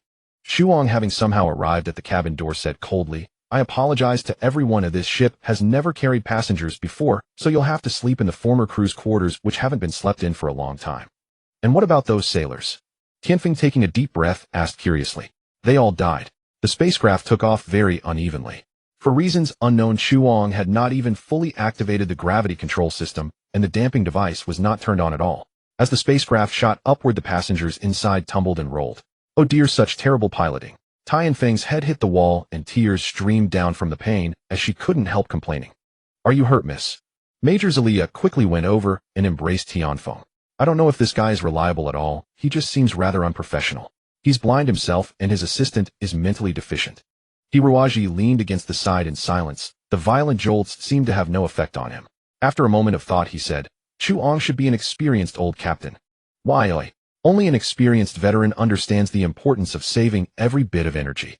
If the damping device were turned on, passengers would feel a bit more comfortable, but it would consume more energy. And that little bit of energy might just save our lives at a critical moment. Really? Tianfeng blinked and said, then we've been unfair to the old gen. Hiroaji smiled. In the vast cosmos, even those with eyes can see so little. Perhaps being without eyes is more convenient after all. After sailing for about 3 days, everyone realized that Chuang was a man of hidden depths, truly a top-notch navigator. In terms of interstellar distances, of course, the shortest path is a straight line. But often it's impossible to follow a straight line because there may be government military fortresses or checkpoints along that line, or it may lie within the gravitational fields of asteroid belts, other planets, or stars. Chuang could skim along the edges of these danger zones, taking a path that was nearly an arc. His technique was so exquisite that it left everyone estimated that if they had to navigate these routes themselves, even the most advanced warship would take about 10 days. And if not for Chuang's guidance, they would never have known which routes were passable and which ones would lead to deadly danger. The crew configuration of the Grey Rat was very strange. Besides the blind Chuang, there were only 6 crew members. These 6 crew members, for some unknown reason, were all mentally deficient. Although they were mentally deficient, they worked with great efficiency, as if they had lived on this ship since birth. Operating a spacecraft is such a delicate task. These mentally deficient individuals couldn't even tell chopsticks from knives and forks, yet they could pilot the ship. This was truly baffling. Hiroaji went to the cockpit. He felt that Chuang must be hiding some great secret, and that secret had a significant bearing on the journey ahead. What was the Huanming Xingdao? Was it related to him? Chuang seemed to know that he was the one who had agreed to pay so much money that day, and did not stop him from entering the cockpit. The cockpit of the Grey Rat appeared very ancient, filled with various keyboards and buttons. In an era where the electronic neural system was highly advanced, such models that still relied on manual control had become very rare. In front of the console, Chuang seemed like an invincible general, back straight, operating with an air of arrogance. Hiroaji couldn't help but say, good ship. Chuang raised an eyebrow, not expecting him to say such a thing. Hiroaji explained, from the outside it might seem like just a well-made smuggler ship, but the moment I saw the interior I knew this ship is probably the most suitable vessel for adventure in the entire Tianning Star region. Chuang laughed heartily. Mister, you have excellent taste. Hiroaji looked at the more than 500 buttons on the console and slowly shook his head. Most pilots nowadays use the electronic neural system to directly interface the human brain with the computer, which certainly offers momentary convenience and technology. But people forget that the more advanced the technology, the more fragile the product. Once the electronic neural system encounters a solar storm or electromagnetic wave bombardment, it often loses its function. Such fragile ships cannot navigate the vast ocean of the cosmos. For the first time, a look of shock appeared on Chuang's face. He stroked his beard and said, it's been a long time since anyone has shown such insight. Fellow smugglers often laugh at me for being stuck in the past, unwilling to replace this ship with a more advanced one. But they overlook one thing: why have so many smugglers met their doom in the Star Sea, while I alone have navigated the Grey Rat for 50 years? Young man, from your voice, you should be no more than 25, right? To have such insight, very good, very good. Chuang ordered a crew member to bring a cup of clear tea and invited Hiroaji to sit down. Hiroaji crossed his arms and looked at the old man, then suddenly asked, Mr. Chuang, how many days until we reach the Huanming Xingdao? Chuang's hand trembled, and he nearly fell over. But this time he was clearly much stronger than when he first heard the name. He snorted, straightened up, and said as calmly as possible, in about 3 more days we should reach that place. So what exactly is this Huanming Xingdao? Hiroaji asked. It seems to hold extraordinary danger. Chuang groped his way to a chair and sat down, took a deep breath, then nodded. The Huanming Xingdao is indeed a very mysterious and profound realm. In all my voyages I have never encountered a place so perilous and eerie, yet so wondrous and brilliant. Mr.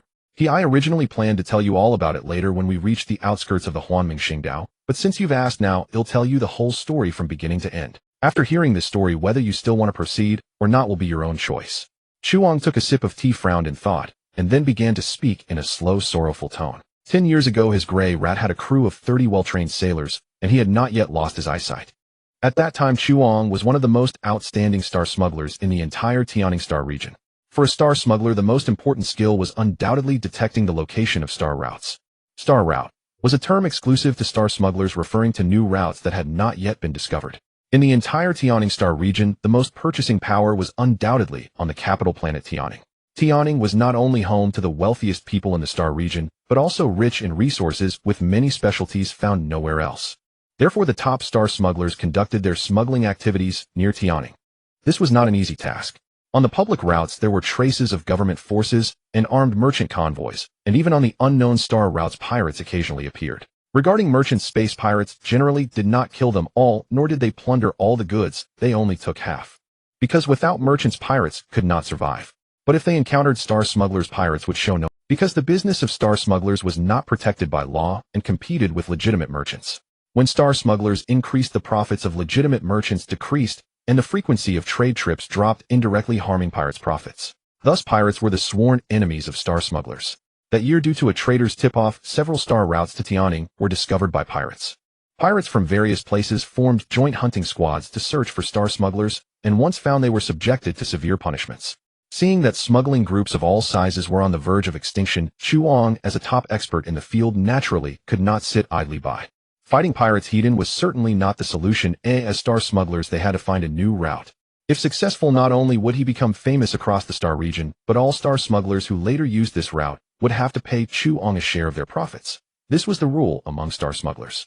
Driven by both fame and fortune, the self-conceited Chuang led the Grey Rat and set off. There is no need to elaborate on the hardships and dangers along the way. As a top-tier expert in the field, Chuang was well-versed in space navigation, effortlessly handling meteor storms, powerful electromagnetic vortices, neutron stars, white dwarfs, and even black holes could not impede his progress. After months of exploring the outskirts of Tianing star, he finally discovered a golden route leading to the planet. At the gateway of this route, there were two extremely peculiar celestial bodies that emitted periodic radiation waves. If one failed to grasp the cycle of the radiation and recklessly entered, the outcome would most likely be certain death. However, after prolonged observation, Chuang finally mastered the pattern of the radiating stars. Taking advantage of the period when the two stars were quiescent, he boldly piloted the Grey Rat into this passage. All around this passage were various dangerous celestial bodies, yet in the very center of that small space, there was no obstruction at all. It was as if a mysterious force had once carved a tunnel here, allowing the Grey Rat to traverse most of the journey with ease. With only one day left before reaching Tianing star, everyone's tense nerves gradually relaxed. Some were planning what goods to purchase upon arrival, others were calculating the immense profits this new route could bring, and no one imagined that an invisible killer was descending upon them. The first to go mad was the cook. Moments earlier, he had served a sumptuous meal, but soon after, a strange sound came from the kitchen and blood began to seep out from the doorway. When everyone rushed over to see, they found the cook had inexplicably stuffed his entire head into the meat grinder, his hands resting on either side. In about 10 seconds, his entire head had vanished. The holes of the meat grinder were very narrow, so even if someone accidentally fell, it would be impossible to strike their head into it. Moreover, the position of the cook's hands suggested he had deliberately forced his head in. If it was suicide, this method was far too agonizing. The cook's death seemed to open an invisible floodgate, and in an instant all the sailors in the cabin went berserk. Their eyes were bloodshot, veins bulging, muscles twitching uncontrollably, and their skin turned a dark red, as if their skin had been peeled off. Everyone seemed to see some horrifying scene, screaming with every mouth and flailing with every hand. Some slammed their heads against the walls, not caring even as their skulls cracked and brains oozed out. Others clawed desperately at the steel walls, leaving white scratches, as if they were buried alive in a coffin and could not escape. Later, some began to bite each other like wild dogs. Life on the ship was boring and sailors often fought, but Chuang had never seen such a horrifying brawl. The sailors seemed to have forgotten their human identity, reverting to primal beasts, tearing at each other with teeth and claws. A young sailor only about 10 years old tripped over a table. Immediately 7 or 8 sailors pounced on him, ripping open his belly with sharp claws and pulling out steaming intestines to stuff into their mouths. Among them was even the young sailor's own brother, who would normally fight anyone who dared to touch his sibling. As he ate, the brother looked up at Chuang and smiled. Chuang had always been bold, but that smile terrified him out of his wits. Without a second thought, he rushed into the cockpit and slammed the door shut behind him. At that time, they were having dinner. Only one crew member remained in the cockpit, grinning at Chuang while stuffing something into his mouth. Upon closer inspection, Chuang realized he was eating his own fingers. With no time to hesitate, he shot the mad crew member dead, then dashed to the control panel determined to escape this strange space. He had once heard of the Bermuda Triangle on Earth, which inexplicably emitted strange energy. That energy could affect human brainwaves, driving people insane. In the universe, such Bermuda Triangles were not unheard of. But as he reached the control panel and looked out the observation window, a bizarre sight in the void captured his full attention. Before the brilliant Milky Way, amidst a field of stars and meteors, hung an enormous cyan eye. The eerie eye was lifelike, complete with sclera, iris, and pupil. The pupil even reflected the clear image of the gray rat. An eye naturally could not express emotion, yet Chuang felt an infinite mockery emanating from it, like a cunning cat watching a mouse struggle under its claws. How could such a massive eye appear in the void? Even the nearest star seemed no larger than a pinky finger, yet this eye occupied half the space, silently watching the gray rat. Chuang had never believed in gods or demons, so he immediately thought that his own brainwaves were being affected by some mysterious object. Perhaps there was a highly radioactive celestial body within this passage, and all the crew of the gray rat had fallen into terrifying hallucinations under its influence. Having figured this out, Chuang gritted his teeth and charged forward. The eye grew larger and larger before him until finally the gray rat passed through its pupil. At that moment, Chuang passed out. When he awoke, he found himself in a luxurious suite. The gray rat had already landed safely on Tianing Star. Many space pirates praised his feat, and the gray rat became the most famous smuggler ship in the entire star region. But what terrified Chuang the most was that the sailors who had clearly died on the ship were now living around him, smiling as if nothing had happened. The cook, the young sailor, and his brother. When asked, they knew nothing about the eye, only that the gray rat had safely opened a new route. Chuang was deeply puzzled, but eventually found an explanation. A mysterious celestial body had indeed existed, but it had only affected his own mind, causing him to see terrifying illusions. Fortunately, his strong will allowed him to survive the ordeal. If he had succumbed to fear and killed himself, he would have fallen into the trap. Having understood this, Chuang grew bolder. He conducted several successful business deals, accumulated considerable wealth, and married a beautiful wife. On the day of the wedding, all the sailors and space pirates came to congratulate him. After several rounds of drinks, he entered the bridal chamber drunk and disoriented. As he reached for the bed, he smelled a burning odor and wondered if something was on fire. It was better not to lift the blanket, but when he did, he was shocked. Lying on the bed was not his bride, but a charred, blackened corpse. The face of the corpse was twisted, though it was vaguely recognizable as a woman's, while the hands and feet were burned to the shape of sticks. As he lifted the blanket, the charred corpse swayed slightly and made a terrifying sound. "You finally came." With the words and movement, the corpse split open, revealing that the internal organs were still burning and blue flames shot up to the ceiling. Chuang rushed out of the room, but the entire hotel had turned into a hell on earth. The scene that had once occurred on the gray rat was now happening here vividly. All the guests had become like demons slaughtering each other. That sound, once heard, was unforgettable. Chuang could no longer bear it. He grabbed a pair of scissors from the table and was about to stab them into his own heart. At that very moment, he seemed to understand something. Chuang had always been a staunch atheist, and after wandering the cosmos for so long, he believed even less in the existence of gods. After thinking, he tremblingly placed the scissors over his own eye socket and gently pried, sending an eyeball falling to the ground. As he endured the intense pain and pried out the second eyeball, all sounds around him vanished instantly. Only the cold hum of the computer remained. It turned out that the years of his life were an illusion. All along, he had been in the cockpit of the gray rat. Outside the window was the giant eye. But Chuang could no longer see anything. Of course, there were no scissors in the cabin. He had gouged out his own eyeballs with his fingers. Though blind, having spent decades on this ship, he relied on his astonishing piloting skills to grope his way through the controls. After 2 days of sailing, the gray rat finally escaped that bewildering passage. It was eventually discovered by a pirate group, but even they could not bear to harm these people. The pirates believed the ghost ship was cursed by a demon. Those who searched it were nearly scared to death. The entire ship was filled with horrifying corpses, their deaths grotesque. Of the 50 crew members, only 6 survived, but all were reduced to idiots, knowing nothing except that their piloting skills remained deeply ingrained in their minds, never forgotten. The only one who remained sane, Chuang, was now blind. He refused to reveal the coordinates of the new passage, and the other space pirates, seeing the gray rat in such a state, dared not provoke him.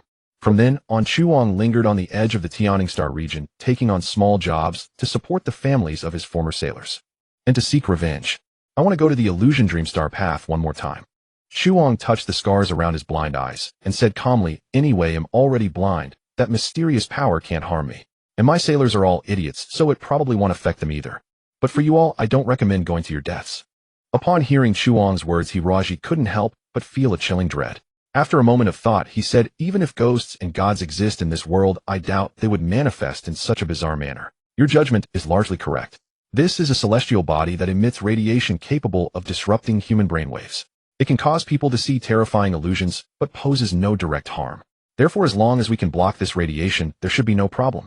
Shuang said after that incident, I exhausted all my savings to modify the gray rat especially by adding 12 layers of insulation armor on the exterior, which can block almost all electromagnetic waves and radiation. But whether it can withstand that mysterious giant eye is something no one can say for sure. Hiroaji took a deep breath. The mysterious giant eye ignited a strong curiosity within him. He was absolutely confident in challenging the giant eye. This was because his consciousness didn't rely on the brain, it wasn't generated by brain waves or anything of the sort. Thus the giant eye shouldn't be able to harm him. However, the others were a different matter. Hiroaji and Chuang recounted the entire incident to the other 6 passengers. It was evident that these people weren't entirely convinced. Kai Mo Feng and Kitosi were all spirited warriors utterly unafraid of such supernatural phenomena. Tianfeng and Zelio were solely focused on avenging Ma Fei, paying no heed to the giant eye. Only Qiaoze showed a trace of worry, but upon recalling the senior's masterful thievery skills, he set all concerns aside. Privately, everyone concluded that this was a classic case of claustrophobia. In other words, after spending too long in the cramped cabin, the crew collectively suffered from mental illness, leading to self-harm and other phenomena. Regardless, we must reach Tianning Star before Ma Fei makes his move, or the entire star system will be doomed. Even if there really is a cosmic ghost, I will fight it tooth and nail. Kai slammed the table, finalizing the matter. 2 days later, the gray rat officially entered the Huanming star path. The most prominent feature of the star path was the 2 colossal celestial bodies standing at its gateway. These 2 bodies emitted neither the intense light and heat of stars, nor the lifeless stillness of planets. They didn't even follow the usual orbital rotation or axial spin, but simply hung motionless in the cosmos. In terms of shape, they weren't spherical at all. Instead, they resembled 2 crescent moons emanating a verdant glow. Shuang said, don't be fooled by how docile these gateway stars appear. They constantly emit deadly radiation, tightly sealing the entrance to the Huanming star path. Any ship attempting to pass through would be torn apart by this. Indeed, the energy detector clearly showed a violent flame-like energy fluctuation surrounding both celestial bodies, forming an impenetrable barrier. How do we get past this? Hiroaji asked in astonishment. Shuang replied, the operational cycle of these 2 bodies is 37 hours and 25 minutes. After each cycle, they cease radiation emission and enter a 23-minute dormant period. I suspect these 2 bodies might be mechanical constructs left by some ancient intelligent life form, but their purpose remains unknown. Humanity is truly insignificant in this universe. Although no other intelligent beings have been discovered, yet perhaps billions of years ago, or billions of years hence, other more intelligent life forms have existed or will emerge in this world. The gray rat waited outside the Huanming star path gateway for over 10 hours until the 2 verdant celestial bodies entered their dormant period. Chuang seized the moment and crossed the star region at maximum speed. As soon as the gray rat entered the Huanming star path, the verdant bodies behind it resumed their violent energy emission like a blazing gate that slammed shut behind them. 7 passengers gathered around the portholes to observe the exotic scenery outside. The scene inside the Huanming star path was entirely different from any cosmos they had known before. It felt as if they were completely enclosed with no distant twinkling constellations or the brilliant Milky Way visible. Instead, there was a dazzling kaleidoscopic array of light. The gray rat seemed to have entered a cave full of crystals. The radiant crystals of every color presented a beauty beyond anything one could experience in the mortal world. Beneath this cosmic glow, everyone held their breath, their minds relaxing and becoming unusually calm. Tianfeng took a deep breath and groaned, it feels like we've fallen into a kaleidoscope. Kai frowned, how is this possible? When we were outside the Huanming star path, we didn't see any of this. Why do all these strange phenomena appear once we enter this star region? Hiroaji could not help but murmur a few necromancer incantations, pushing his black netherbone art to the limit, barely shaking off the hypnotic sensation. After a moment of thought, he said, it's very possible that Captain Chu Ong's so-called demon eye has already begun to take effect. Perhaps there is nothing around us at all, and everything we see is an illusion. Everyone is experiencing the exact same illusion. Kai sounded doubtful. Well, perhaps we'll only get the answer when we see that so-called demon, I said Hiroaji. The energy within his bones suddenly condensed. Tianfeng watched for a while longer, and then exclaimed, something's wrong. Our speed seems to be increasing rapidly. The scenery outside shifted, erratically flashing past the gray rat at dizzying speed. Everyone present felt the ship accelerating, and the acceleration continued for over 2 minutes. Impossible. Mo Feng's face turned ashen. The gray rat's performance can't sustain acceleration for over 2 minutes. We'll be torn to shreds. They'll check the cockpit. Hiruaji said urgently. In a few strides he reached the cockpit door, but at that moment a piercing shriek echoed through the ship. The entire vessel began to spin wildly, and then it started falling downward. It was a bizarre sensation for in outer space there is no up or down. One can only fall when caught in the gravitational field of a massive celestial body. Yet there was no such body around. Suddenly the kaleidoscopic crystal cave vanished, and everything around them erupted into blazing flames accompanied by hellish moans. Hiruaji took a deep breath, opened the cockpit door, and leaped inside. Strangely enough, the moment he entered the ship seemed to return to a level trajectory. Inside the cockpit, several dazed crew members worked frantically, apparently unaware of what had just happened, while Chuang giggled foolishly at the observation port. Hiruaji gasped. Through the observation port he saw it. The demonic eye was far more colossal than he had imagined, devouring the entire universe itself. Within its immense black pupil, countless departed spirits seemed to lie buried. The remains of all those who had once ventured to the Huanming star path, their bones forever abandoned here. Sensing Hiruozi's gaze upon it, the demonic eye rotated slightly, aligning its pupil directly with him. An uncanny sensation crept over Hiruozi's entire body, as if countless tiny insects were crawling out from his brain, devouring his very soul. Had his soul truly resided within his brain, he would surely have been reduced to a mindless fool, or else have ended his own life on the spot. Chuang cackled madly before the console his laughter like the wails of the damned. He turned his head with a dry grin, thick black tears of blood streaming from his hollow eye sockets. Chuang shook his head. I was utterly wrong. I thought anti-electromagnetic armor could withstand its power. I thought having no eyes would keep me safe. I was wrong. I was wrong. Groping on the console, he picked up a pistol and pressed it against his temple. Behind the door came a terrifying roar. Kai Quichuo and the other four had all fallen into madness, bloodshot eyes, bulging veins. In mere seconds they would join the sailors, either mutilating themselves or slaughtering each other. At that moment Hiruaji raised the dark crystal, the very crystal that contained the entirety of the nether domain. Hiruaji absolutely refused to believe that the demonic eye was a physical entity in this universe. Such a colossal object would generate gravity so immense that not only the gray rat, but even the surrounding celestial bodies would be drawn in its mass, growing ever larger. Once its mass reached a critical point, the giant star would inevitably collapse, crushed and shattered by its own gravity, imploding inward into an infinitesimal point. That was what men called a black hole. This was an eternal law of the cosmos, so such a massive star could never truly exist. All of this was an illusion. Something must be distorting the crew's minds. As for why he himself had seen the eye, it must be because of what Chuang had said earlier, implanting a preconceived notion. Hiruaji was himself a master of psychic tactics, but contending with such a celestial entity was beyond his capabilities. Thus he had summoned the netherworld dark crystal in advance. The netherworld dark crystal contained all the energy of the Undead clan, a power of no small significance. Yet this energy was so overwhelmingly potent that Hiruaji at his current level could barely control it. No sooner had he raised the crystal than the energy within it recoiled, forcing him to spew a mouthful of black blood, while the bones in his chest cracked ominously. At this juncture he could no longer retreat. Muttering an undead incantation under his breath, he channeled the crystal's energy with all his might. The netherworld dark crystal became the vortex's epicenter, spinning wildly. As its rotation accelerated, pure black spiral energy waves drifted from the crystal, slowly spreading to every corner of the gray rat. This energy formed a temporary shield, repelling the eerie electromagnetic waves emitted by the demonic eye. Chuang and all the other passengers collapsed unconscious, motionless. Whether alive or dead none could tell. Hiruozi's hair floated upward as if weightless, and every inch of his skin was covered with black undead runes. This was a sign of extreme power overload. No, Hiruaji growled. At this rate, I won't survive the escape from Huanming Star Path. I have to go out and destroy that eye. Abu, master, can't we not? Abu cowered in a corner of the cockpit. Its mind straddled the line between living and non-living, so it remained unaffected by the demonic eye. But an instinct of intelligent beings warned it that the thing outside was not to be trifled with. No. Hiruaji grabbed the fat crocodile by the tail, ignoring its miserable shrieks, and dragged it to the mecha launch bay. With no choice, Abu transformed into liquid, forming a solid suit of armor. This time, however, it created a depression on the helmet's top, allowing Hiruaji to embed the netherworld dark crystal within it. With a flash of black light, Hiruaji summoned Hei and shot toward the demonic eye at incredible speed. Damn it, what the hell is that thing? Even Hei sensed an extraordinary violent power. The demonic eye seemed to loom directly before them, like a wall spanning the center of the cosmos. But Hiruaji would not be fooled again.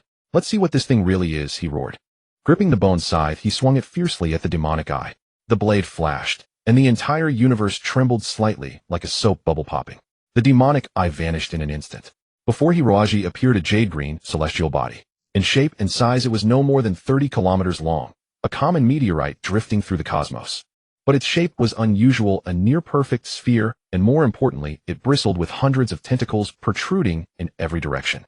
These so-called tentacles were actually narrow, weathered rocks sharp as fangs. Hiroaji circled the bizarre meteorite for a long time, unable to discern its secrets. Even the unsettling electromagnetic wave attack had ceased. Just as he grew perplexed, the meteorite suddenly smiled at him. A canyon split open at its base, curving eerily like a human mouth. The surrounding jagged rocks transformed into intangible tentacles, shrieking as they lunged forward, seizing Hei-E in an instant. 7 or 8 tentacles coiled around it, like vines crushing the superalloy armor with screeching protests. Within less than 5 minutes, Hei-E's armor was battered and ruptured. The meteorite's tentacles squeezed through the cracks, a dozen of them stabbing inward like swords. Though Hiroaji was agile, the cockpit was cramped to begin with, and the crushing deformation left him no space to dodge. The armor, for some reason, proved abnormally fragile. He was pierced clean through by 7 or 8 tentacles. Facing death, Hiroaji felt no fear. Only an icy chill spreading through his body, a cold so soothing that he almost closed his eyes in surrender. In the darkness, he seemed to see his parents, his little sister, and his friends back on Earth. His adventures since leaving Earth unfolded before him scene by scene. There was no way out. The enemy's power was simply too overwhelming. Impossible to resist, utterly impossible. Hiroaji lost all will to fight, allowing the strange celestial body to devour his world.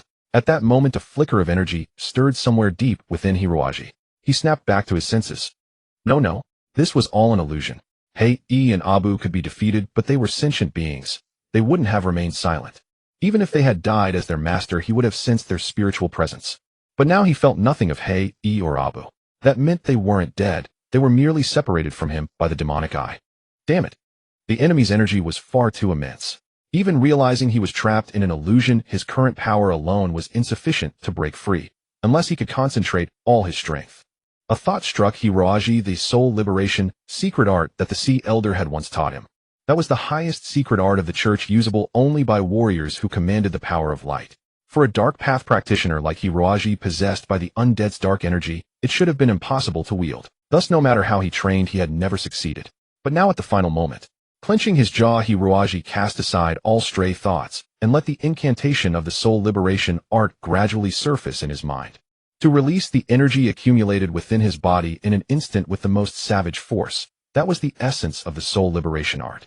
Under the intense psychic pressure of the demonic eye, the dark energy and light secret art, normally as incompatible as fire and water, merged in an entirely new form. Hiroaji felt every cell in his body burn, as if filled with unstoppable energy desperate to explode. Especially his forehead. The pain was splitting. The demonic eye seemed to sense the prey's abnormality, intensifying its tentacle assault. Countless tendrils coiled tighter around Hei-E, driving the metal fatigue to its breaking point. At last, Hei-E shattered into fragments. And at that same instant, a pitch-black anomalous eye burst open on Hiroaji's forehead.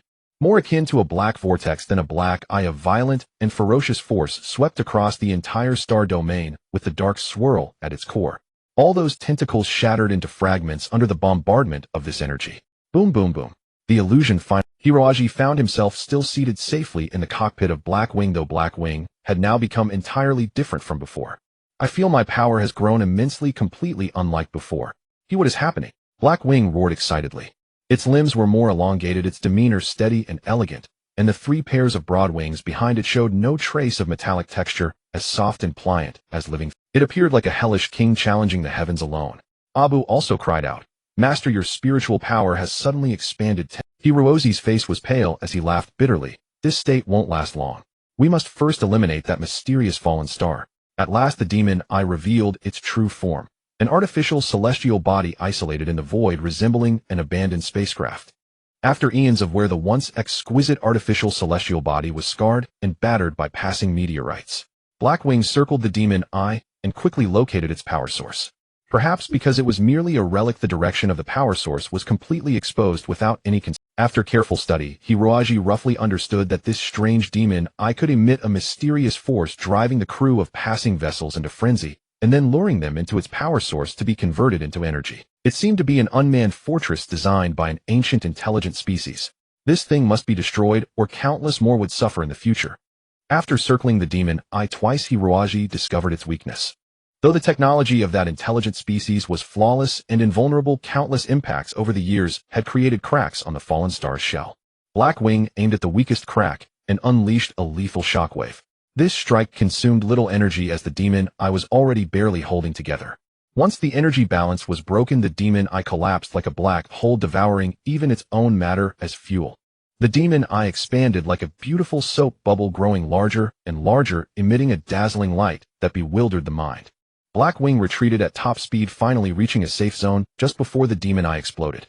The universe returned to tranquility with stars shining brightly all around. Hiroaji let out a long sigh of relief and leaned back exhausted in his seat. This unknown, mysterious celestial body, the demon eye, was the most formidable enemy he had ever faced. He had almost been sent into its energy furnace as fuel. Unexpectedly, misfortune turned into fortune, allowing him to comprehend the mysteries of the spirit resolution art.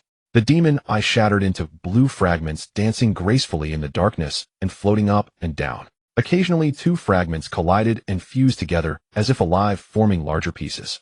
Hiroaji stared blankly for a while, then suddenly realized, muttering, "No good, this thing hasn't been destroyed, it can repair itself." Damn. Hiroaji quickly turned, driving Black Wing to slide into the recovery bay of the gray rat. With the demon eye's effect neutralized, the passengers inside the gray rat did not repeat the previous tragedy. However, residual effects of the demon eye lingered. Everyone felt dizzy and bewildered, unaware of what had happened. To them, it all seemed like a horrifying nightmare. Without time to explain, Hiroaji stormed into the cockpit and groaned inwardly. Chuang lay bleeding on the floor, and several dazed sailors beside him had also passed out. It seemed the demon eye had a stronger influence on those who passed through a second time. Checking their pulses and heartbeats, they were all alive, but extremely weak, unlikely to wake anytime soon. What happened? Kai, completely bewildered, asked in confusion. What's wrong with us? Just now. It felt like an incredibly terrifying dream, Tianfeng said dazedly. Mr. Hiroaji, where are we? And those crystals? Then it seemed like there were raging flames. Did the ship catch fire? Xiaoze wailed. Are we in hell? Damn it. I shouldn't have been so greedy and followed you here. Don't panic. We're safe for now. Hiroaji, drenched in cold sweat, moved Chuang and the comatose sailors aside and pointed out the window. See that thing? We have to leave before it recovers, or who knows what will happen. His spirit resolution art had its limits, and he was now on the verge of collapse. After all, the spirit resolution art was a martial technique that overdrew mental energy. Overuse would lead to further aftereffects on the body. Everyone looked out the window. In the deep black starry sky floated countless green circular particles, which seemed to possess their own life, slowly converging toward the center. At the center, a massive cluster of green particles had gathered, pulsing eerily like the heart of a demon god. Each pulse seemed to strike a heavy blow in people's hearts. What is that? Tianfeng couldn't help asking. Without looking up from the console, Hiroaji replied, That's the mysterious celestial body that creates illusions. There was never a crystal passage or flames. Everything was an illusion created by this thing. I've temporarily suppressed it, but as you can see, it's rapidly repairing itself. So we need to find a way to escape, or none of us will make it. Tianfeng pointed at the unconscious Chuang. But Uncle Chuang is out cold. What do we do? Can any of you pilot this ship? They exchanged helpless glances and shook their heads. This ship is at least 40 years old. It doesn't even have an electronic neural system. This model was discontinued before we were born. We've never even seen one, let alone know how to fly it. Fine, everyone step back and hold on to something fixed. We'll give it a try. Hiroaji gritted his teeth. Kai was astounded, staring at Hiroaji as if he were a ghost. Xiaoji, that's an impossible task. This old relic requires years of professional training. You should. Hiroaji didn't hear a word. He was already fully focused on the console. The gray rat had already lost control, drifting forward purely by inertia. The automatic navigation system was disabled due to powerful electromagnetic interference, leaving everything to the pilot's hands. Hiroaji randomly pressed a few buttons, and the gray rat immediately tumbled violently. With the gravity system off, all passengers became like pebbles in a rolling drum. Xiaoji, experiment over. Now for the real thing. Hiroaji closed his eyes desperately, recalling Chuang's piloting techniques from the previous days. His hands turned into a blur, executing in half a second what normally took 5 seconds. The gray rat's tail flame blazed, and the ship tore through the void like an arrow released from a bowstring. Kai Tianfeng and the others barely managed to grip nearby fixtures, unable to believe their eyes. My God, was Hiroaji even human? A ship that required at least 6 crew members to operate smoothly was now dancing under his sole command, even more smoothly than with a full. Can you see his movements? Xiaoze whispered to Kai. Kai shook his head helplessly. Damn, Xiaoze marveled. If that kid ever became a thief, he'd be top-notch. Behind the gray rat, the demon eye had fully restored itself and let out a terrifying roar at the escaping prey. Everyone's scalps tingled. On the radar, it looked like an enormous skull roaring at the gray rat. But they all knew it was just a helpless roar, now harmless. The gray rat finally burst out of the dreadful dream star path. All around, the stars shone brightly in the silent cosmos. Hiroaji could no longer hold on. His vision dimmed, and he slumped forward onto the console. He seemed to have slept for an eternity, as if submerged in a thick black vortex. The excruciating pain in his brain from overexerting his spiritual energy tormented him relentlessly, making Hiroaji swear more than once that he would never use that damned power again. It was said that the church's people could use a certain kind of light magic to alleviate the symptoms of spiritual energy depletion. Such good fortune, of course, was never meant for him. Hiroaji groaned as he opened his eyes. His eyelids felt as if they had been sewn shut, and every blink brought searing pain. Beneath him was a soft plush bed. A faint, tantalizing aroma of food drifted through the air, stirring the appetite of Hiroaji, a necromancer who normally had no need for sustenance. He shook his head and stood up. The floor was covered in a thick, aged carpet, and the walls were adorned with exquisite decorations revealing the room's opulence and elegance. Mr. Hiroaji is awake. Tian Feng's voice suddenly sounded from beside the bed. Hiroaji was startled to see her kneeling at the bedside in a cute nightgown, clutching the edge of the bed and gazing at him with a pitiful expression. You? How did you get here? Damn it, he hadn't done anything reprehensible, had he? Tian Feng rubbed her hair, sheepishly blushing as she said, well, since Mr. Hiroaji hadn't woken up for such a long time, everyone was really worried. So we decided to keep a 24-hour watch by your side, and it just happened to be my turn now. But the air here seemed too stuffy, and before I knew it, I fell asleep. Oh, by the way, there's some kanji here. I made it myself. Mr. Hiroaji, please eat first. They'll go call the others in. Hiroaji took the bowl of kanji from the little girl and caught a faint special fragrance. He recalled that Xiaoze had once mentioned this scent. It came from a unique plant on Tianing Star called rangenkeo. Rangenkeo was one of the most beloved spices among the inhabitants of Tianing Star, and dishes seasoned with it were considered a delicacy there. Are we on Tianing Star already? Yes, Tian Feng nodded. Although Hiroaji had already lost consciousness that day, the gray mouse had long since left the electromagnetic storm-ridden illusion Dreamstar path. The ship switched to autopilot and began its final journey. Though Tianing Star's defenses were formidable, it was impossible to completely seal off all the airspace around the entire star system. Especially for a place like the illusion Dreamstar path. It was common knowledge that since no ship could possibly enter or exit from there was no need to station any troops for defense. Thus, when the gray mouse emerged from the illusion Dreamstar region, it was met with nothing but an unobstructed expanse of stars, not a single military vessel in sight.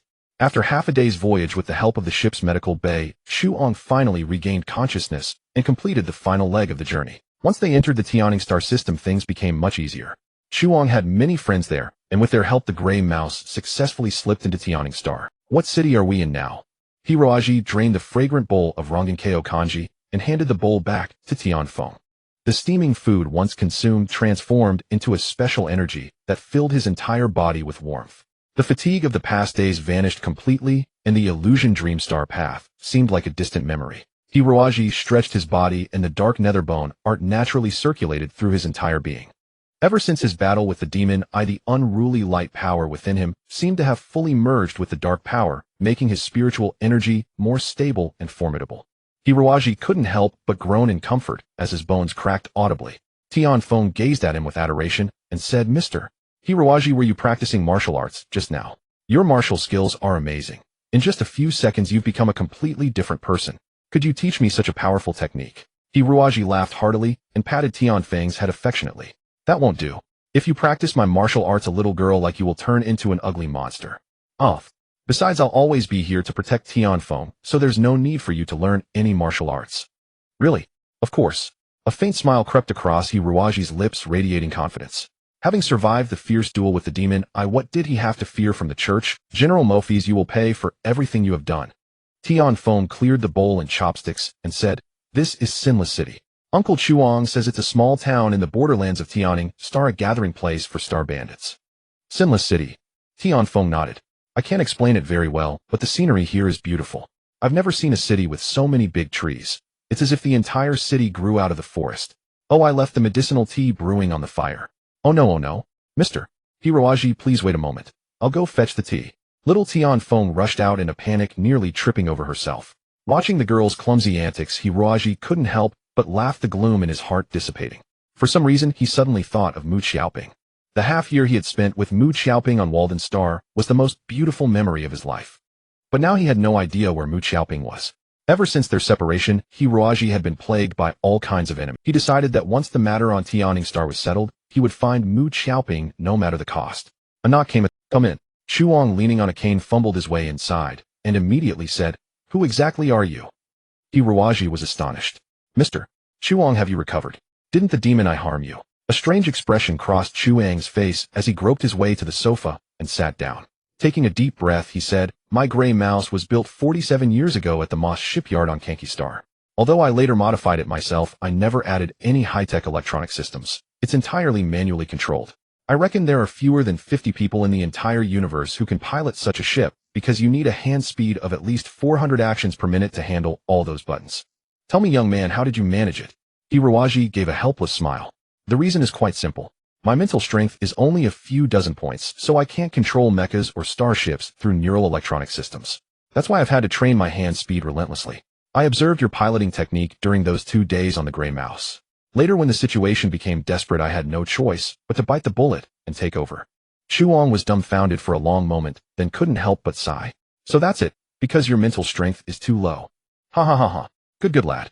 You've got some nerve." Chuang laughed until he coughed, and while coughing he said, "If an ordinary person had low spiritual power, they would probably just resign themselves to fate and never have any other thoughts. I never expected you to think of training your hand speed. Young man, do you know that no matter how high your hand speed is, it cannot compete with the electronic neural system? Such futile training might just be a joke in the eyes of others." Hiroji shrugged and said, "Perhaps I truly cannot compare with others, but at least I am much stronger now than I was in the past." Chuang wore a thoughtful expression, nodding repeatedly. Good. It's been a long time since I've seen a young man like you. Tell me, young man, what level has your hand speed reached?" So-called hand speed is an indicator used to test finger reaction ability. The specific test method involves a standard 240-key keyboard where the test subject is required to type as many letters displayed by the computer as possible within 1 minute. At standard difficulty, approximately 7 letters appear per second, meaning the maximum hand speed is around 420. Being able to accurately strike all letters without a single error yields a hand speed index of 420. Of course, this is an utterly impossible task. Those with a hand speed above 400 are called God's hands. Before the invention of the electronic neural system, mechas or spacecraft were controlled via keyboards. Thus, one of the important criteria for an excellent knight at that time was hand speed. Only those with a hand speed above 350 could become professional mecha knights. With the birth of the electronic neural system, all of this has become old news. Hiroji had once taken a hand speed test in the Titan network. After recalling, he said, "My hand speed is probably around 900. 900. Chuang nearly fell off the sofa. Was this kid exaggerating too much? Wasn't he boasting? Hiroji nodded and said, "Because the system only allows a maximum of 15 letters per second, otherwise it would exceed the system's load. So I don't know exactly how far I can go. Mr. Chuang, with such hand speed, I should be able to pilot ordinary mechas and spacecraft, right?" Chuang wiped the cold sweat from his forehead and murmured, "Could this be fate? I originally thought that no one in this world could ever pilot the gray rat again. Unexpected. Chuang's expression darkened as he said seriously, "Young man, our encounter is fate. I have some things here that I can give you. If these things were given to others, they would surely be regarded as a pile of scrap metal, but I believe you can see their value." Chuang carefully took out 2 data storage chips from his pocket and handed one over, saying, "This is the complete structural map of the gray rat. Take a look." Hiroji's heart pounded wildly. He nearly cried out in astonishment.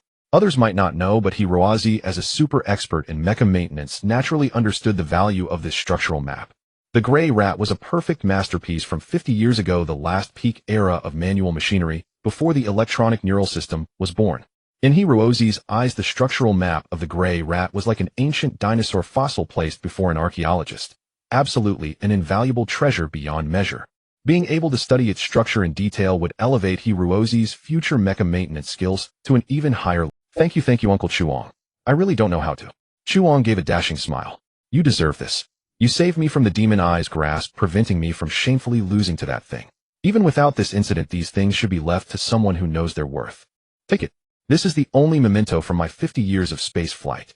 Chuang handed over the second data storage chip and said calmly, This is my navigation log from 50 years of spaceflight, recording all the unknown star routes of the entire yearning star region along with some flight techniques. You can take it and study it. This was an even more rare treasure. You must understand that Chu Ong, an old star bandit who had roamed the cosmos for decades, was one of the most familiar people with the yearning star region. His navigation experience was an invaluable treasure to anyone.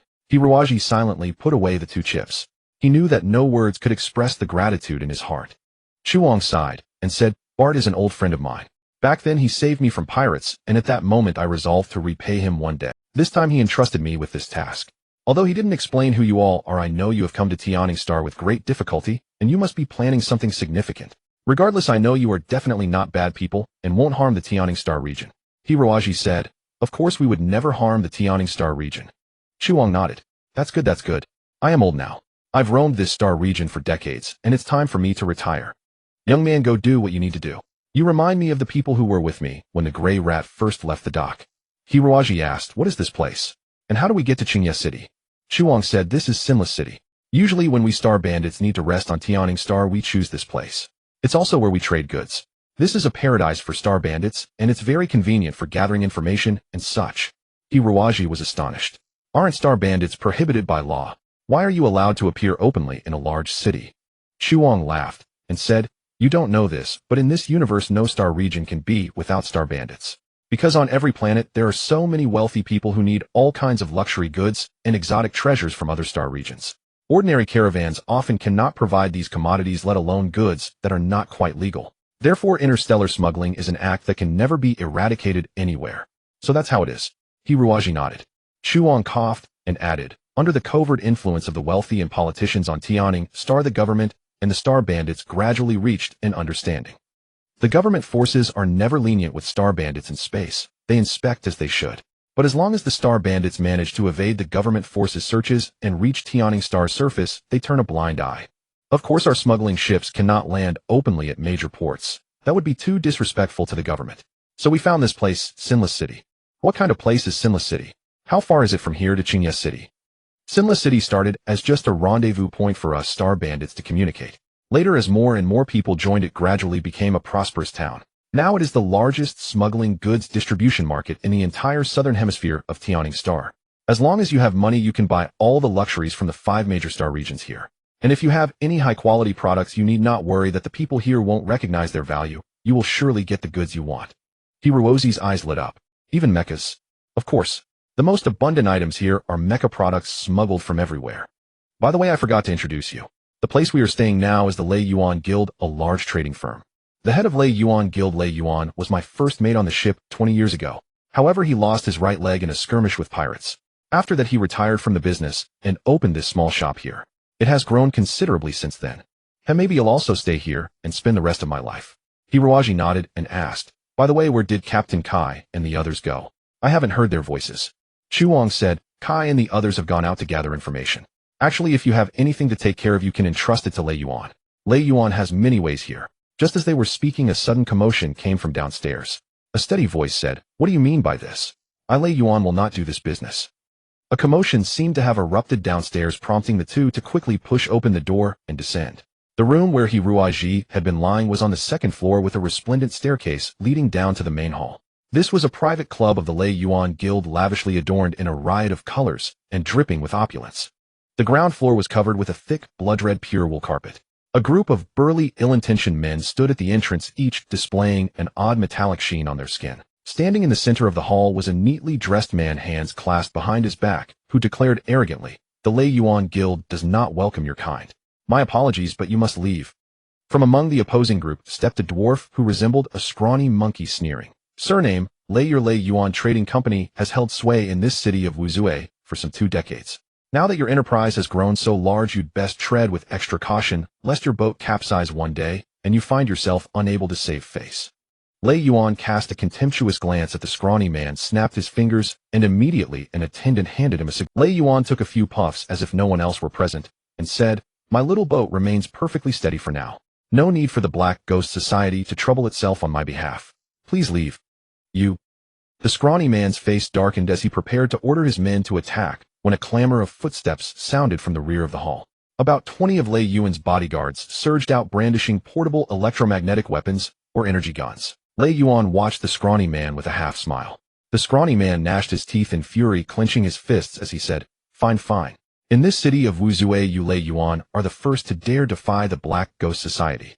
Brothers, let's go." With a wave of his hand, the thuggish brutes all retreated in dismay. No sooner had they left the hall than Lei Yuan seemed to lose his bravado, a troubled expression spreading across his face. Although Chuang could not see, he could sense his old friend's inner turmoil. Clearing his throat, he descended the stairs and asked, "Old Lei, what's the matter?" Lei Yuan saw the two coming downstairs and forced a smile, saying, "Nothing serious, just some riffraff causing trouble. I've already sent them packing. You must be Mr. He Ruaji. I hear you have traversed the Huanming Star Path, which only Captain Chuang had ever traveled before. Truly a hero emerges from youth." He Ruaji smiled slightly. "It was merely good fortune. I am deeply grateful for your hospitality these past days, Mr. Lei." Lei Yuan laughed heartily. 2 days are nothing. But, after today it may not be safe here. Mr. He, along with your friends, might consider staying at one of my other residences. The place is quiet and spacious, and you can rest easy there. He Ruaji raised an eyebrow. "Is it because of those men just now? Who exactly are they?" Chuang interjected, "Old Lei, feel free to tell Mr. He everything. Though he appears young, I can assure you that he and his friends are extraordinarily capable. Whatever problems you face, they can be resolved." Lei Yuan cast a surprised look at Hiruaji.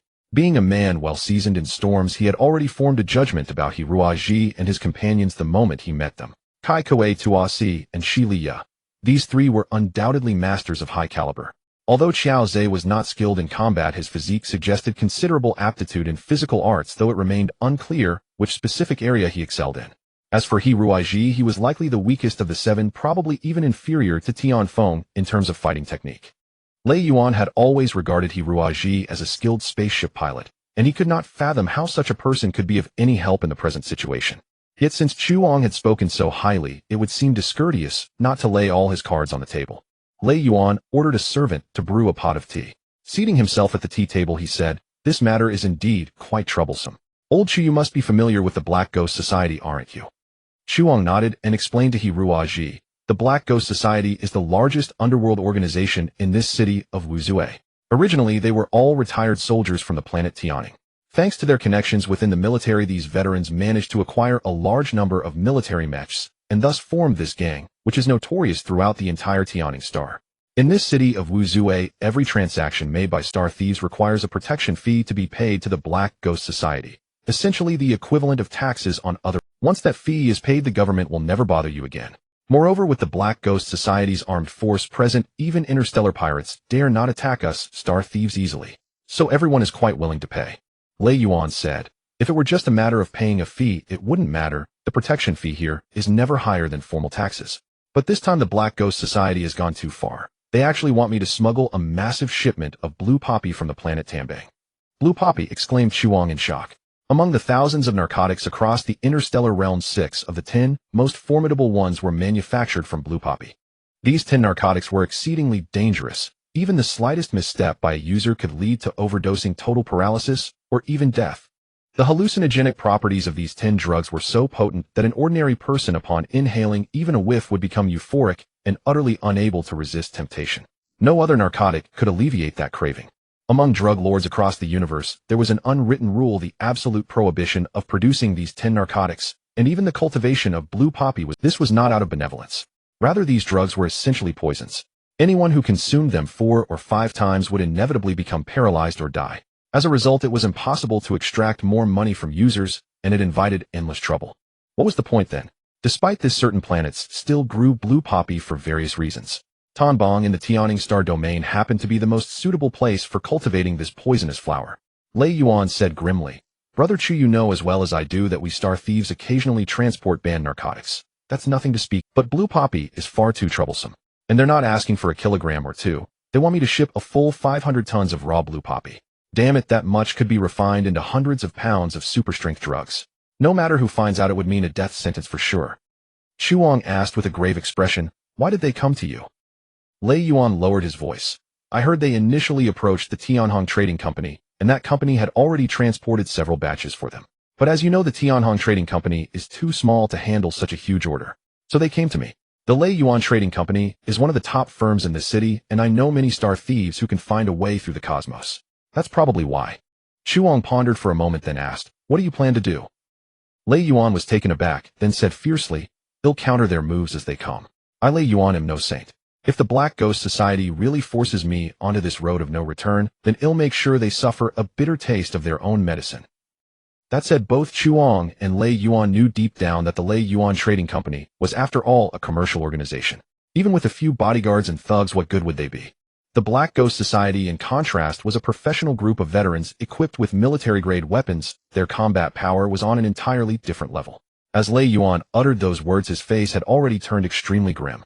Hiroaji, who had been pondering with his head tilted for a long while, suddenly asked, "What is the annual sales volume of superdrugs on Tianning Star?" Lei Yuan, caught off guard by the question, thought for a moment before replying this. "It shouldn't exceed 10 kilograms. The government strictly controls these superdrugs, and there aren't that many wealthy individuals fearless enough to purchase such expensive narcotics." Lei Yuan gave a bitter laugh. To be honest, the superdrugs refined from that much Liaoning Su would be enough to throw a wild night party for all the drug addicts in the universe and send them straight to the afterlife. God knows what the He Gui Hui wants with so much Liaoning Su. A spark of realization ignited in Hirozi's mind. He snapped his fingers and exclaimed excitedly, "That's it." That day on Death Island, he had secretly overheard the conversation between Tuzin and Wu Shun. Tuzin had asked Wu Shun to provide a large number of prisoners. Wu Shun had expressed concerns about controlling those prisoners, and Tuzin mentioned that he possessed a new type of drug that could greatly enhance the combat capabilities of its users while stripping them of their will, making them obedient to their master's commands. If General Mophice's faction wanted to swiftly resolve the conflict on Tianning Star, they would need a fearless warrior force to launch a sudden strike at the critical moment. Hiroaji concluded that this force was undoubtedly an army of drug-addicted warriors armed with this new narcotic. Otherwise, there was simply no explanation for why the He Gui Hui needed such a vast quantity of Liaoning Su. An ordinary gang could never afford to purchase so much Liaoning Su, let alone process it into finished products and sell them off. The only possibility was that some entity was pulling the strings behind the He Gui Hui. The He Gui Hui had always maintained close ties with the military forces on Tianning Star, making it perfectly plausible for them to be manipulated by Mophice. The thought of how many lives such a massive quantity of Liaoning Su would claim ignited a burning rage deep within Hirozi's heart. He spoke each word with deliberate gravity. "President Lei, I believe I have figured out what the He Gui Hui intends to do with all that Liaoning Su. Rest assured, we will see this matter through to the very end." While Lei Yuan stood there in astonishment, the bodyguards and servants behind him suddenly rushed out, declaring in unison, "Master, we collectively request to resign." "What?" The head bodyguard bowed apologetically to Lei Yuan and said with evident embarrassment, "Boss Lei, we brothers have been in your service for several years now. You've always treated us well, and we know that. But we also have families to support. This time you're about to go to war with the He Gui Hui, and we don't think our chances are very good. If the He Gui Hui threatens our families and forces us to stab you in the back, what are we supposed to do? So to avoid that situation, we'd better just resign now. We don't need severance pay or anything. Boss Lei will see you around." With that, everyone started heading for the exit. "Wait," Lei Yuan suddenly called out. He seemed to have aged many years in an instant. Trembling, he pulled a checkbook from his chest, wrote a series of numbers, stamped it, and handed it to the head bodyguard. Softly, he said, "You all are just trying to make a living. There's no reason you should have to die with me. This was my recklessness, and I've dragged you into it, forcing you to find new jobs. Take this money, old Jia. Divided among the brothers 20,000 star coins, each as severance. Go on." The head bodyguard, old Jia, was stunned by his employer's unexpected words. Lei Yuan thrust the check into his hands and barked, "Go. I don't want to see any of you again." Everyone snapped back to reality, their faces lighting up with joy as they jostled old Jia toward the door. Lei Yuan gave a bitter smile and said, "Big brother, mister. I've failed to manage my subordinates properly. Forgive me for this spectacle." Chuang let out a dry laugh and asked anxiously, "Old Lei, how many men do you still have left?" Lei Yuan gritted his teeth and replied, "Remember the 3 sailors who came with me after we left the Grey Rat? Those brothers are loyal corps members. Each has about 7 or 8 subordinates, and we have a total of 5 or 6 Mechs. But unfortunately, they're all on other planets right now and can't return anytime soon. Boss, you know we're star thieves, not pirates. We can't amass too much strength. Those bodyguards said they were leaving, but even if they stayed, they'd only be good for fending off petty thieves. Compared to the power of the He Gui Hui, they're nothing." This is... Chuang's face turned ashen. Seeing that Hiroaji had remained silent the entire time, Lei Yuan feared the young man was too terrified to speak. Concerned, he said, "Mister, you don't need to worry. You're just my guest. No, not even a guest. I think once your companions return, you should leave this place and find a hotel to stay in. If you're having financial trouble, I can lend you 20,000 to tide you over. It's no problem at all. Hiroaji was deeply moved, but he put on a stern face and asked Mr.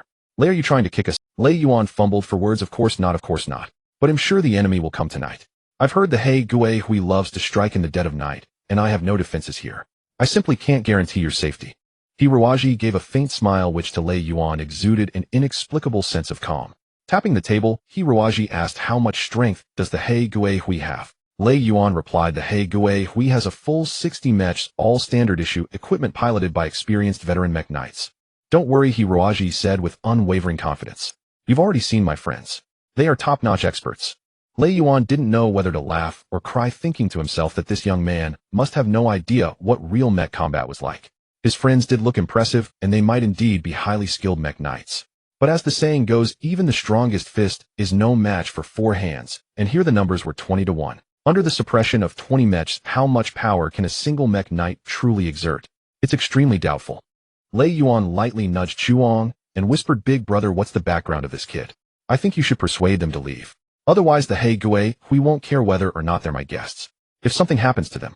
Chuang smiled gently and said, Relax, old Lei. I don't think anything will happen to them. Not only will they be safe, but so will you. Ever since he had escaped from Huanming Star Dao for the second time, Chuang had developed unwavering faith in Hiroaji. He knew this young man never made empty claims and always backed up his words with certainty. Lei Yuan still wore a worried expression. Tian Feng emerged from the kitchen in the back and asked curiously, Uncle Lei Yuan, why did even the chef leave?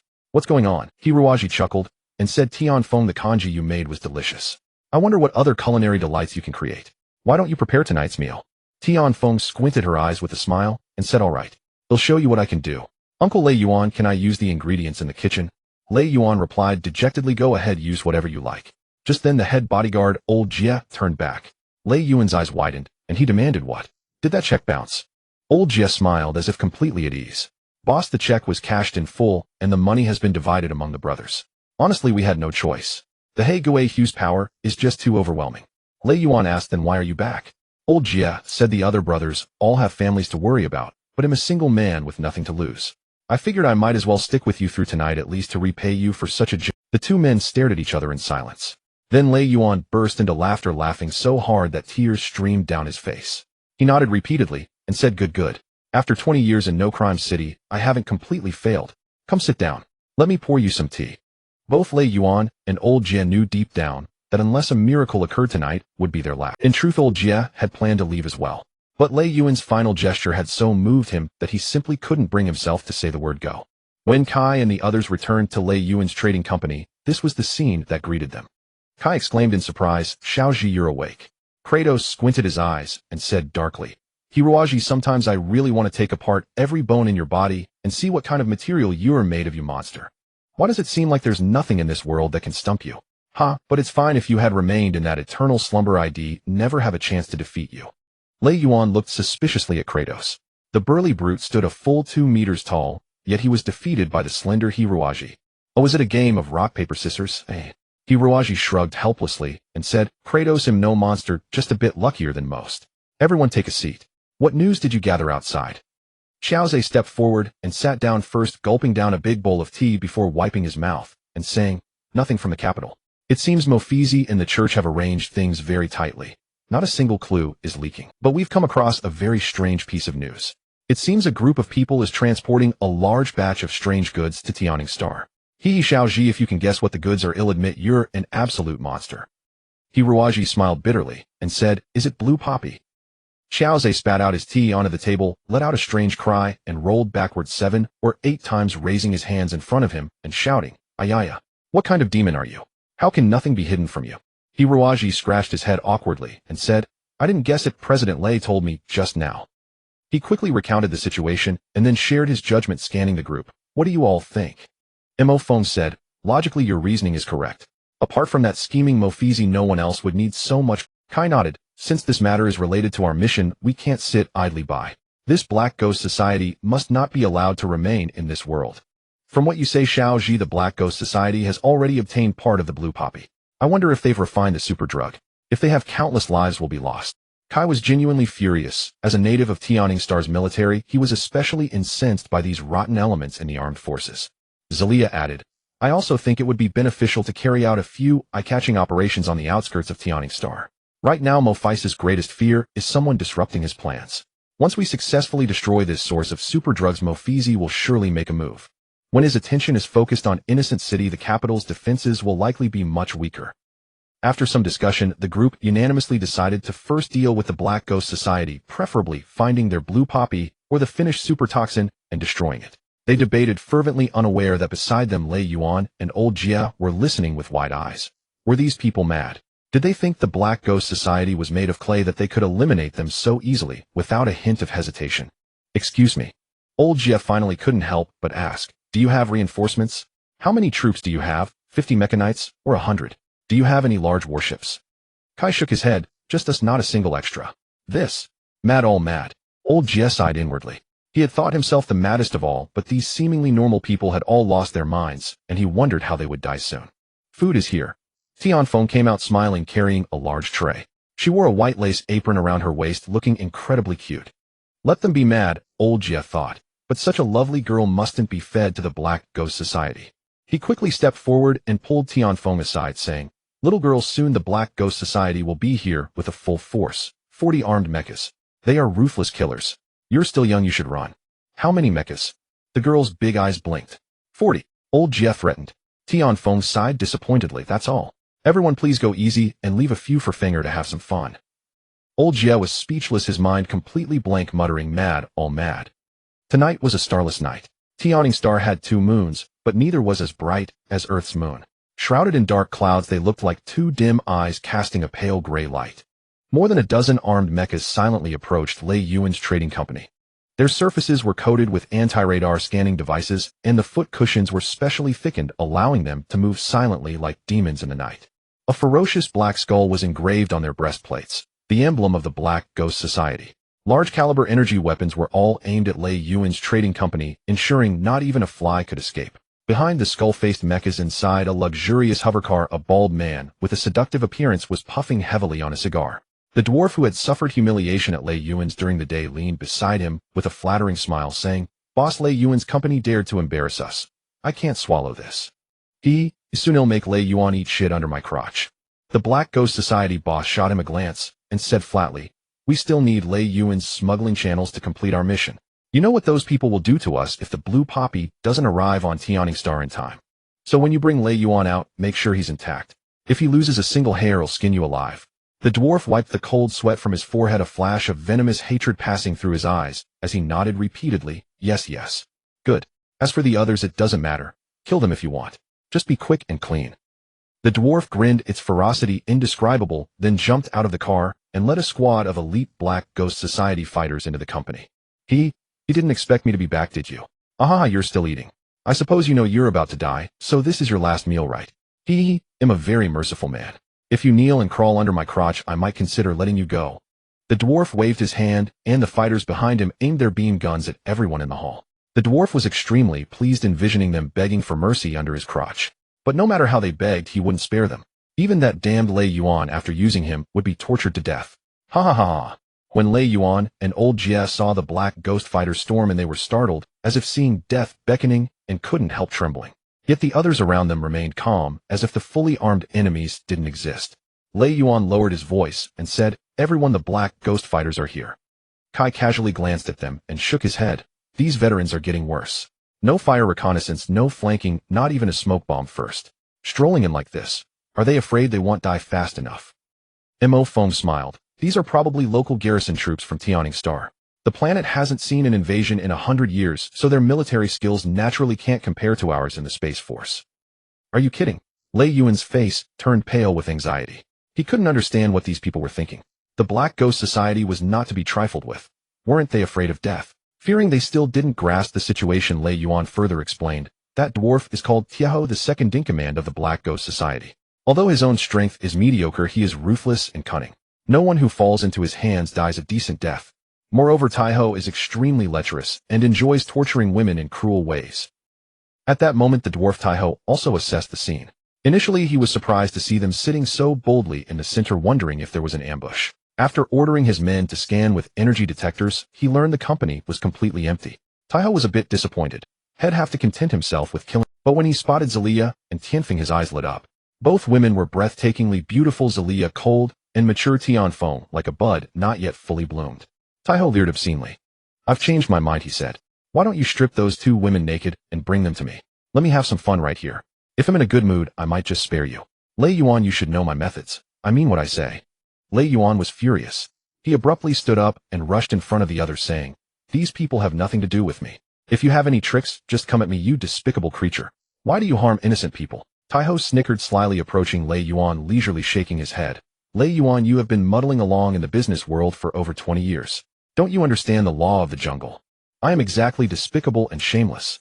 So what? I will harm innocent people, and what can you do about it? If you're wise, kneel down and lick my toes. Maybe if I'm in a good mood, I'll let you die comfortably, huh? Lei Yuan's face turned bright red. Behind him, Lao Jie could no longer stand it.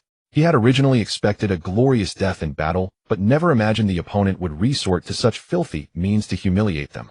Lao Jie's face turned cold as he quietly pulled out a ray gun from his bosom, ready to pull the trigger. The Black Demon warriors knew Lao Jie was Lei Yuan's head bodyguard and had been watching his movements.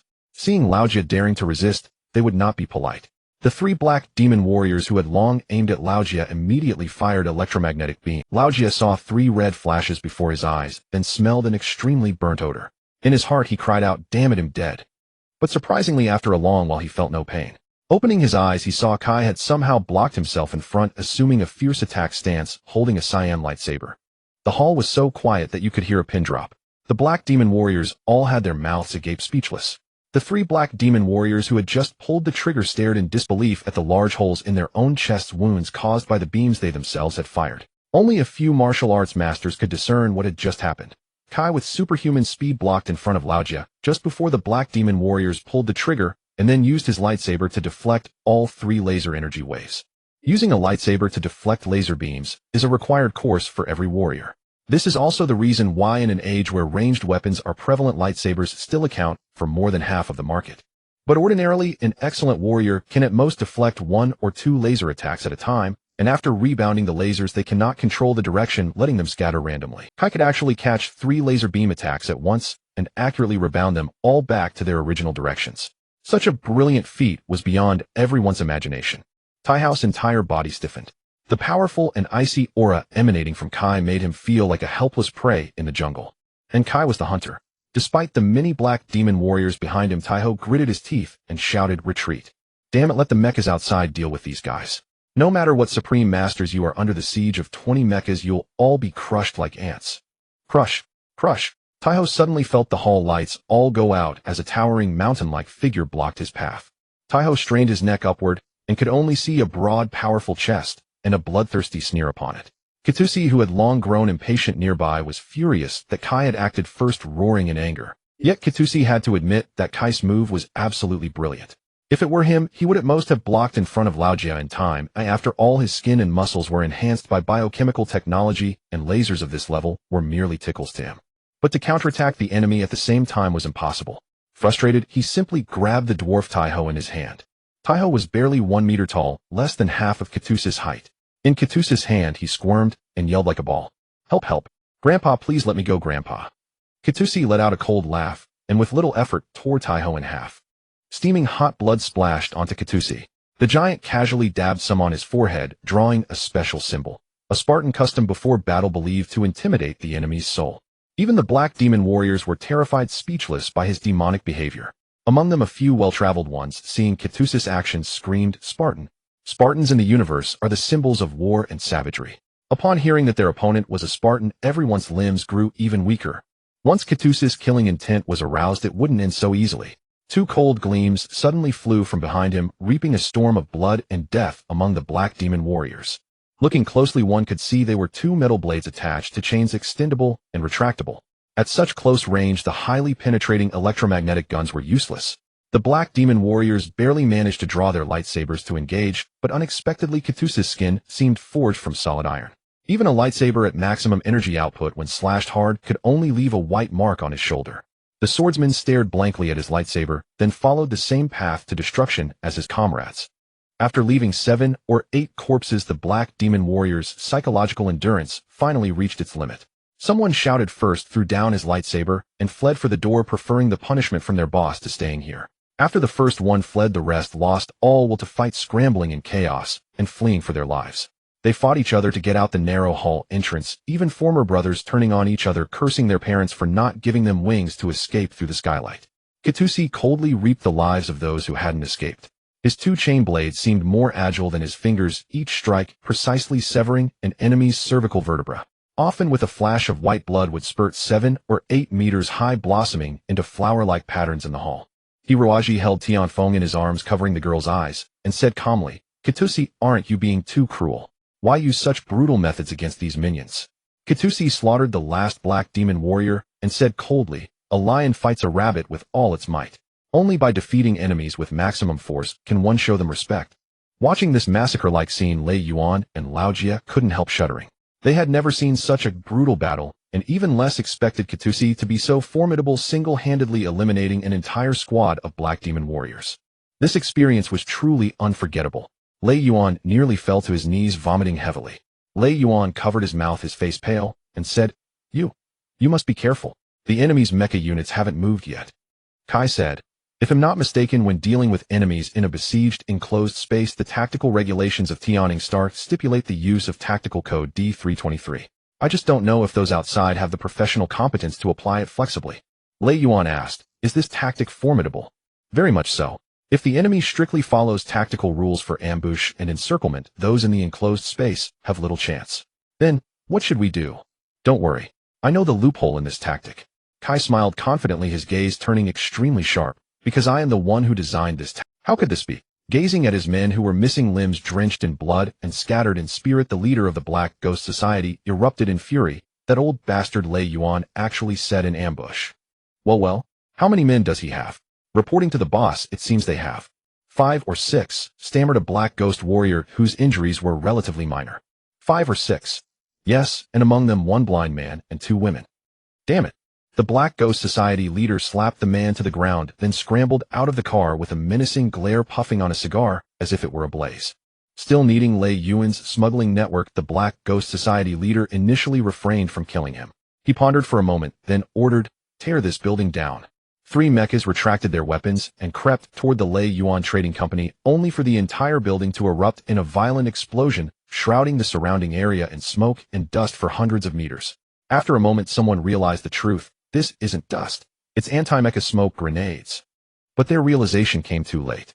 From the ruins of the Lei Yuan Trading Company, 4 mechas burst forth, piloted by Kai, Kratos, Mo, Feng, and Z. Under Kai's command, they precisely targeted the enemy's strongest point. In designing this encirclement tactic, Kai had already identified. Although the tactic was flawless, it demanded exceptionally high tactical acumen from the warriors executing it. The Mecha Knights, especially those leading the assault, needed flawless coordination. Otherwise the strongest point could easily become the weakest fatal flaw. Kai deduced that these Black Ghost warriors were far from elite, having received no professional training, and thus could never fully execute such a tactic. As expected, 7 mechas were hidden on the right flank of the Lei Yuan Trading Company, intended as the main assault force, but their excessive numbers only reduced their mobility. The anti-mecha smoke grenades not only released dense smoke, but also contained anti-radar metal shards and electromagnetic interference agents, rendering the mechas blind within the cloud. Of course, the same applied to Kai and his team. At this moment, the individual skill of each rider became paramount. Kai and his comrades were battle-hardened super elites.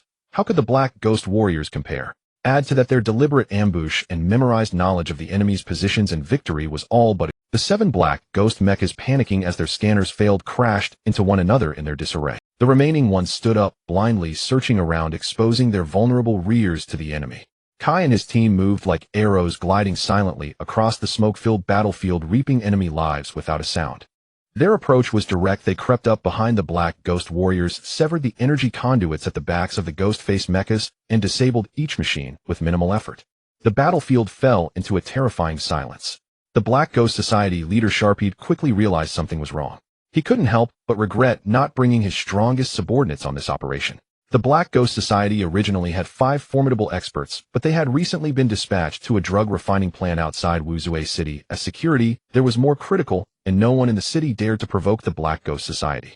He hadn't expected Lei Yuan to have such formidable fighters under his command. His complacency had cost him dearly. The Black Ghost Society leader was a man who accepted his losses.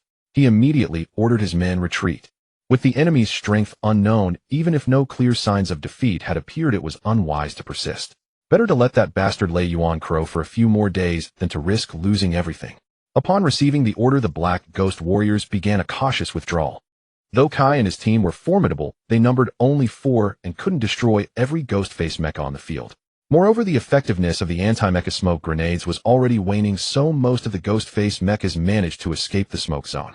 Kratos, caught up in the thrill of battle, leaped out of the smoke and gave chase. Kai and the others followed closely, determined to annihilate their foes completely. The Black Ghost Society leader, watching the pursuing mechas from behind, rolled his eyes and suddenly devised a new plan. Behind the ruins of the Lei Yuan Trading Company, Lei Yuan, Old Jie Chuang, and Hiroaji stood in a safe corner. Lei Yuan panted, still shaken. The events had shattered his previous notions of mecha combat. He couldn't believe that just 4 mechas could tear apart an encirclement of 20. It was utterly unbelievable. Who are these people? I've never seen such mecha masters. They're terrifying, simply terrifying. Lei Yuan said with lingering fear. Had he known 2 days earlier that these individuals were of such caliber, he might have trembled in fear already. Hiroaji said, President Lei, our mission to Tianing Star is highly confidential. Please do not reveal our true identities. Lei Yuan nodded. Of course. Those of us in the space pirate trade keep our mouths shut. Besides, you've saved my life. I'm a man of honor and would never speak of this. Lei Yuan added with concern, Mr. He, your friends are formidable, but is it wise for them to pursue the enemy so rashly? As they say, never pursue a cornered foe. Haisha, the Black Ghost Society's leader, is full of tricks. I fear he may have set another trap. No sooner had he spoken than a gruff voice came from the darkness. Worry about yourself first, President Lei. Several beams of light illuminated the night like day. The light came from imposing mechas, their dark gun barrels aimed at the 4 people. Haisha stood on the rubble, his face as cold as ice, with a smirk that didn't reach his eyes. His gaze betrayed a cruel glint, as if he wished to tear Lei Yuan apart. Lei Yuan was so startled, he nearly fell.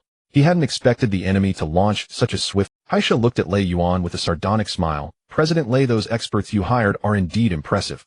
They made quite a mess of me. And you have no small amount of courage, using yourself as bait to lure me in. I am truly in awe. But while your bodyguards are strong, they lack brains. A simple diversion trick sent them all charging toward my headquarters. Now, President Lei, do you have any other tricks left to save you? Lei Yuan's face turned ashen. He shook his head in bitter regret. Mister. He, this time we're truly done for. It's all my fault for dragging you into this. Old Jie said, Boss, don't say that. I chose to stay with you. Chuang added, Old Lei, I've lived over 60 years. That's enough. Dying on solid ground is far better than in a metal coffin in space. Hiroaji gave a soft smile, but said nothing. No one noticed the faint glimmer of killing intent. Lei Yuan said in a low voice, Mister. He, Lao Jie, big brother, rest assured. I Lei take full responsibility for my own actions and will never let Heisha trouble you. Lei Yuan stepped forward 2 paces and declared loudly, Heisha, I admit defeat this time. You can have me transport the Lanning Su, but these friends of mine have nothing to do with this matter. You must not harm them. Heisha squinted and said, You and your friends here can first come as guests to the base of my Haigi Hui. Once the Lanning Su is successfully delivered to Tianing Planet, I will naturally let you go. Lei Yuan had no choice but to nod. He smiled bitterly at the others. I originally hoped that Heisha would release you first, then I would find a way to end myself. I never expected that sly old fox to see through my plan. With matters having come to this, the 4 of them had no choice but to surrender. Heisha did not go out of his way to make things difficult for them. For him, completing the mission was the top priority. Once the transport task was finished, he would naturally not be polite with these people, but for now there was no need to argue with them over trivial matters. Instead, Heisha politely invited Lei Yuan into his car, taking the opportunity to observe the remaining few. Only Lao Jie seemed to pose any threat. The other blind man and the frail young man were nothing but useless weaklings who could be defeated in one blow. Who are these people? Heisha asked casually. Lei Yuan replied dejectedly, Just some business associates.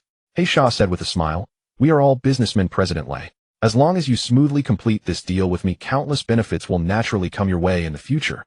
After the 4 were escorted into the car, a lackey stepped forward and asked President back to headquarters.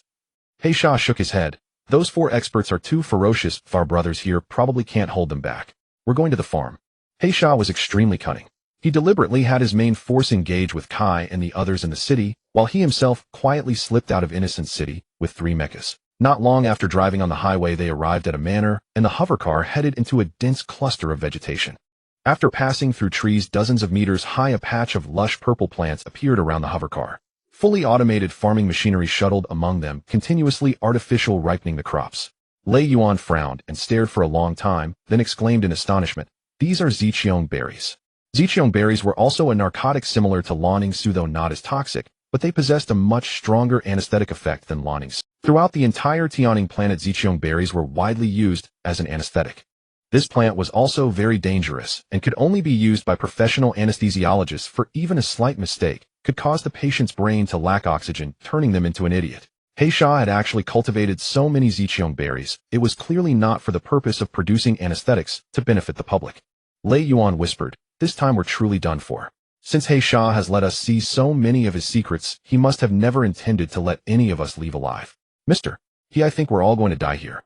Since that's the case, I will never help him do evil." Hiraji also saw the large patch of Ziqiong berries outside, and only understood what they were after hearing Lei Yuan's explanation. Knowing the purpose of Ziqiong berries, he became even more confident in his judgment, because if it were merely for producing narcotics, there would be no need to cultivate both Lanning Su and Ziqiong berries. Tuzin had once said they wanted to create a drug that could greatly enhance one's strength while making them obedient. It could be imagined that such a drug would need to anesthetize the brain's nerves, and Ziqiong berries were indeed the most suitable crop. Hiraji shook his head and said, "I'm afraid it's not up to you, President Lei.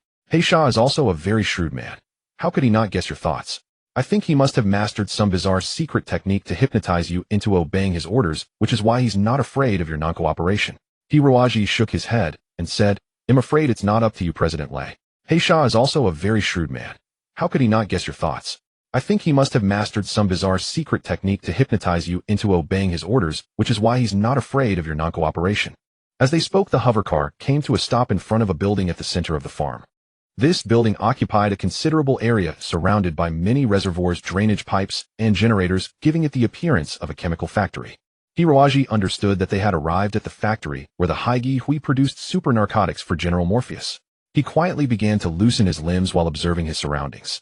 Around the drug refining factory stood 4 watchtowers, each equipped with a laser cannon emitter at the top. These weapons were originally ship cannons for interstellar warships. A direct hit from one would vaporize any mecha into steam. Having such formidable weapons deployed here was like using a sledgehammer to crack a nut, but it also showed how much importance He Sha placed on this place. With these 4 gun emplacements at the core, a dense network of high-voltage electric fences surrounded them. Tight guard posts checked personnel entering and exiting, and 3 mechas stood constantly by the factory. These 3 mechas were clearly a level above those that had raided Lei Yuan's trading company earlier. Each mecha was equipped with 2 large-caliber electromagnetic cannons, and in addition, an electric thermal whip coiled around its waist. The electric thermal whip was a rare mecha weapon straddling ranged and close combat arms. In the hands of an expert, it could strike from afar or up close, both offensively and defensively, making it extremely difficult to deal with. The group was pushed and shoved off the car by the Haigi warriors. He Sha approached with a bald man in a white robe. The bald man wore a pair of glasses on his nose, but his eyes were as small as a rat's, giving him an utterly wretched appearance. The bald man kept sizing up Lei Yuan like a butcher eyeing pigs and dogs waiting to be slaughtered, with a sly smile plastered on his face. He Sha said, "Dr. Luo Weixin, I'll have to trouble you with this experimental subject. Your new potion is said to completely hypnotize human while making the recipient malleable to manipulation. I wonder if it's true." Dr. Luo Weixin let out a rat-like high-pitched laugh, his shoulders bobbing up and down in a repulsive manner. He nodded repeatedly. "Of course it's true. Otherwise, wouldn't my half-year of work here have been meaningless?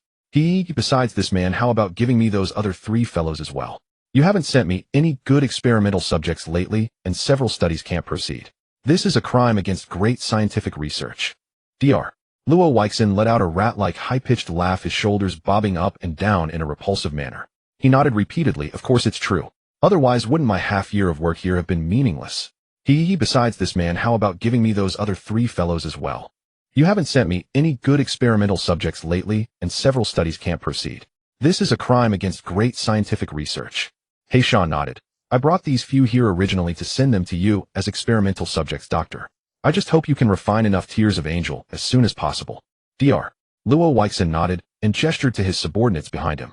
Several Haigi warriors in hazmat suits approached with grim smiles, ready to apprehend Lei Yuan. He Sha laughed. "President Lei, I know your conscience won't allow you to cooperate with me. He Sha never likes to force others to do what they don't want. So, just go quietly with Dr. Luo Weixin. Dr. Luo is a rare scientific genius in this world. He has just successfully developed a new type of drug. After injection, you will completely forget everything from your past and become a loyal dog at my feet.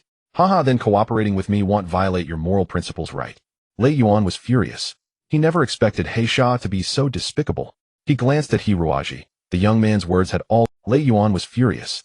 He never expected Heisha to be so despicable. He glanced at Hiruaji. The young man's words had all come true. Alas, if only he had guessed a step earlier, if he had known sooner such a fine young man would not have met his end at this demon's hands. Heisha added, as for your friends, it's the same. Rest assured, I'll let them enjoy the last pleasures of life before turning them into mindless, iron-blooded warriors. I guarantee the entire process will be painless. Ha ha. Heisha threw his head back and burst into wild laughter. Several Heige warriors had already firmly grabbed Lei Yuan. The remaining men surrounded the others, ready to subdue Hiruaji and his two companions. Hiruaji stepped forward and said in a calm tone, Heisha, let me ask you something. Heisha felt a shudder run through him. The question might have seemed ordinary to others, but to Heisha's ears the tone was icily severe, like a blast of snow-laden wind from hell freezing his internal organs into ice. He couldn't help but raise his head to look at the frail young man. The youth's gaze was like a crystallized ice blade ruthlessly piercing into his body. Heisha's eyes suddenly ached unbearably. He stumbled back 2 or 3 steps, fumbling at his eye sockets, and touched something sticky. Whether tears or blood, he couldn't tell. For the first time, Heisha felt a nameless terror in his heart. Even when facing the pursuit of Kai and Kitos, he had never felt such a sensation. Who exactly is this youth? Hiruaji took another step forward and said coldly, Is your master General Mafe? Heisha was utterly panicked. The youth's eyes were like terrifying demonic orbs that could pierce straight into his heart. Heisha stammered, how do you know? The surrounding Heige warriors were all bewildered. Why had their ever-unflappable leader become like this, as if he had seen something terrifying? Yet there was clearly nothing there. They did not know that Hiruaji in those 2 brief questions had already deployed a triple spiritual attack. After contending with the demonic eye in the Dreamstar path, Hiruaji found that his spiritual power had also greatly increased. He had learned many profound techniques of spiritual attack from that eye, and this ineffable secret art was being used for the first time today. Enemies struck by this secret art might suffer lasting mental aftereffects. However, Hiruaji detested Heisha, a brutal beast, and showed no mercy in his attack. Having received Heisha's affirmative answer, Hiruaji responded with a laugh instead of anger. Good. His aura erupted wildly. The temperature in the surrounding air suddenly dropped by at least 5 degrees, and the pressure increased dramatically, nearly solidifying. Hiruozi's eyes turned into unfathomable black voids, and the hair behind his head floated slowly, without any wind. Lei Yuan looked at Hiruaji in astonishment. The youth's demeanor now was completely different from before. If he had been unremarkable before now, Hiruaji was utterly a cold-blooded judge. He seemed to be the sole arbiter of this land, and no sinner judged by him could escape a miserable. Although Lei Yuan knew the youth would not harm him, he could not help stepping back 2 or 3 paces. It seemed as if a strange, icy flame had ignited from the youth's body, a flame filled with a cruel power that no one could resist. Hiruaji smiled amidst the green nether flame. Kill him now. Heisha felt the danger closing in and screamed frantically as he scrambled toward the mecha behind him. 2 Heige warriors had just drawn their lightsabers when Hiruaji pierced their chests. 2 streams of green nether flames surged into their bodies through the wounds, causing them to scream in agony and writhe on the ground, as if suffering unbearable torment. Soon they stiffened with faint green light flowing in their wounds. The surrounding Heige warriors turned pale, and none dared to step forward. But these warriors guarding the drug factory were the most fierce desperados. They pulled out a blue luminescent liquid from their pockets and injected it into their carotid arteries. After injecting the blue liquid, the Heige warriors roared repeatedly. Their muscles swelled into grotesque lumps of iron-thick veins like earthworms covered their bodies, and white steam rose from every pore. Their eyes turned into red blood clots devoid of any fear. Their brains had clearly been drugged into oblivion, turning them into killing. Hiruaji was startled. He could sense that the Heige warriors' strength had at least doubled after the injection, and without fear they fought with a terrifyingly If thousands of warriors were injected with this drug, they would form a frenzied army. Perhaps that was exactly the drug-enhanced legion General Mafe relied on. The Heige warriors charged forward with roars. Lei Yuan and old Jia were terrified and shrank behind, Hiruaji unable to move. Lei Yuan cried out, "Careful!" But then a flash of silver light appeared on Hiruozi's wrist, and a dazzling brilliance flickered among the Heige warriors. All who touched the silver light froze rigidly, as if paralyzed by some secret art. Lei Yuan and old Jia rubbed their eyes and realized the strand of silver light was actually a sharp silver whip entirely made of metal and covered with incredibly sharp blades. Hiruaji gave it a gentle flick. The silver whip slithered like a serpent, shortening gradually and coiling around his wrist. Then it melted and spread over his body, soon forming an exquisite suit of armor. That silver whip and armor were actually Abu transformed. Hiruaji crossed his arms and tapped lightly, and the Haigi warriors were sliced apart, falling to the ground, as if invisible threads had severed their limbs. The single blow possessed such devastating power. Lei Yuan felt as if he were in a dream, unable to believe what he saw. But while Hiruaji was dealing with them, Haisha had already boarded his mecha. Together with several ghost-head mecha knights, they charged forward. The four-corner turrets following their master's orders quickly rotated and fired laser cannons at Hiruaji and his companions. Lei Yuan saw the laser cannon muzzles flash and knew it was too late to do anything. These laser cannons were extremely powerful. Though they often missed mechas in space combat, they were now on the ground. No matter how fast they ran, they could never escape the range of electromagnetic laser cannons. Boom, boom, boom. The ground was blasted into black, pulverized rubble. Shards and stones pelted Lei Yuan and old Jia. Lei Yuan mumbled, "Am I dead?" He felt something dragging him upward at high speed and thought, "This is it. An angel is taking me to heaven. But I've been a star pirate all my life, a smuggler. Can I really go to heaven? Strange, strange." He secretly opened his eyes. The ground was already far below. Beside him, old Jia was trembling in fear as well. Only Chuang, who was blind, seemed relatively calm. Lei Yuan forced his eyes open against the wind and looked around. He realized they were all held in the palm of a giant divine hand. This hand was entirely made of metal. If the pressure increased just a little, their guts would be crushed. Whoever controlled it exerted just the right amount of force, not too much, not too little. Lei Yuan looked up and nearly died of fright. They were all gripped by a massive mecha which had snatched them from danger a split second before the laser cannon struck. The mecha looked ferocious, yet carried an indescribable majesty, much like the feeling Hiruaji gave them. Lei Yuan was at a loss for words. The mecha flew into midair, suddenly spreading 3 pairs of broad wings and flapping them violently, emitting huge plumes of exhaust as it dove downward at extreme speed. Even in the atmosphere, the black wing's speed approached 3 to 4 Mach. The fierce wind made it impossible for Lei Yuan and the others to open their eyes. All their blood rushed to their feet, and their minds grew dazed, unable even to scream. The ghost-head mechas were all intimidated by the imposing form and extraordinary mobility of the black wings. After exchanging glances, they drew their electrothermal whips. The electrothermal whips hissed through the air like 4 ferocious fire dragons, leaving scorched marks wherever they struck the ground. In the attack, one whip accidentally lashed a car, cleaving it in 2. But the net formed by the electrothermal whips could not hinder the black wings. It moved like a black lightning bolt, maneuvering swiftly among the ghost-head mechas. The turrets spun frantically, but could never keep up with the black wings. Most of the laser beams missed, only kicking up clouds of dust. Suddenly, the black wings changed direction and leaped into the midst of the ghost-faced mechas. The 4 turrets, all computer-controlled, automatically rotated and fired electromagnetic waves. But the black wings used its superior mobility to suddenly dart upward, causing the laser beams to hit 2 ghost-faced mechas instead. The ghost-faced mechas emitted a burnt stench, turned completely black, and could no longer move. Damn it! Heisha trembled with fear inside another mecha. He was considered a fairly outstanding mecha knight, yet he never anticipated that the enemy's prowess would be so formidable, able to throw so many of their mechas into chaos with just— In the midst of his panic, the enemy suddenly vanished from the radar. By the time Heisha spotted Blackwing again, it had already flown behind the control console of a turret with the electromagnetic cannon's muzzle aimed directly at him. Boom!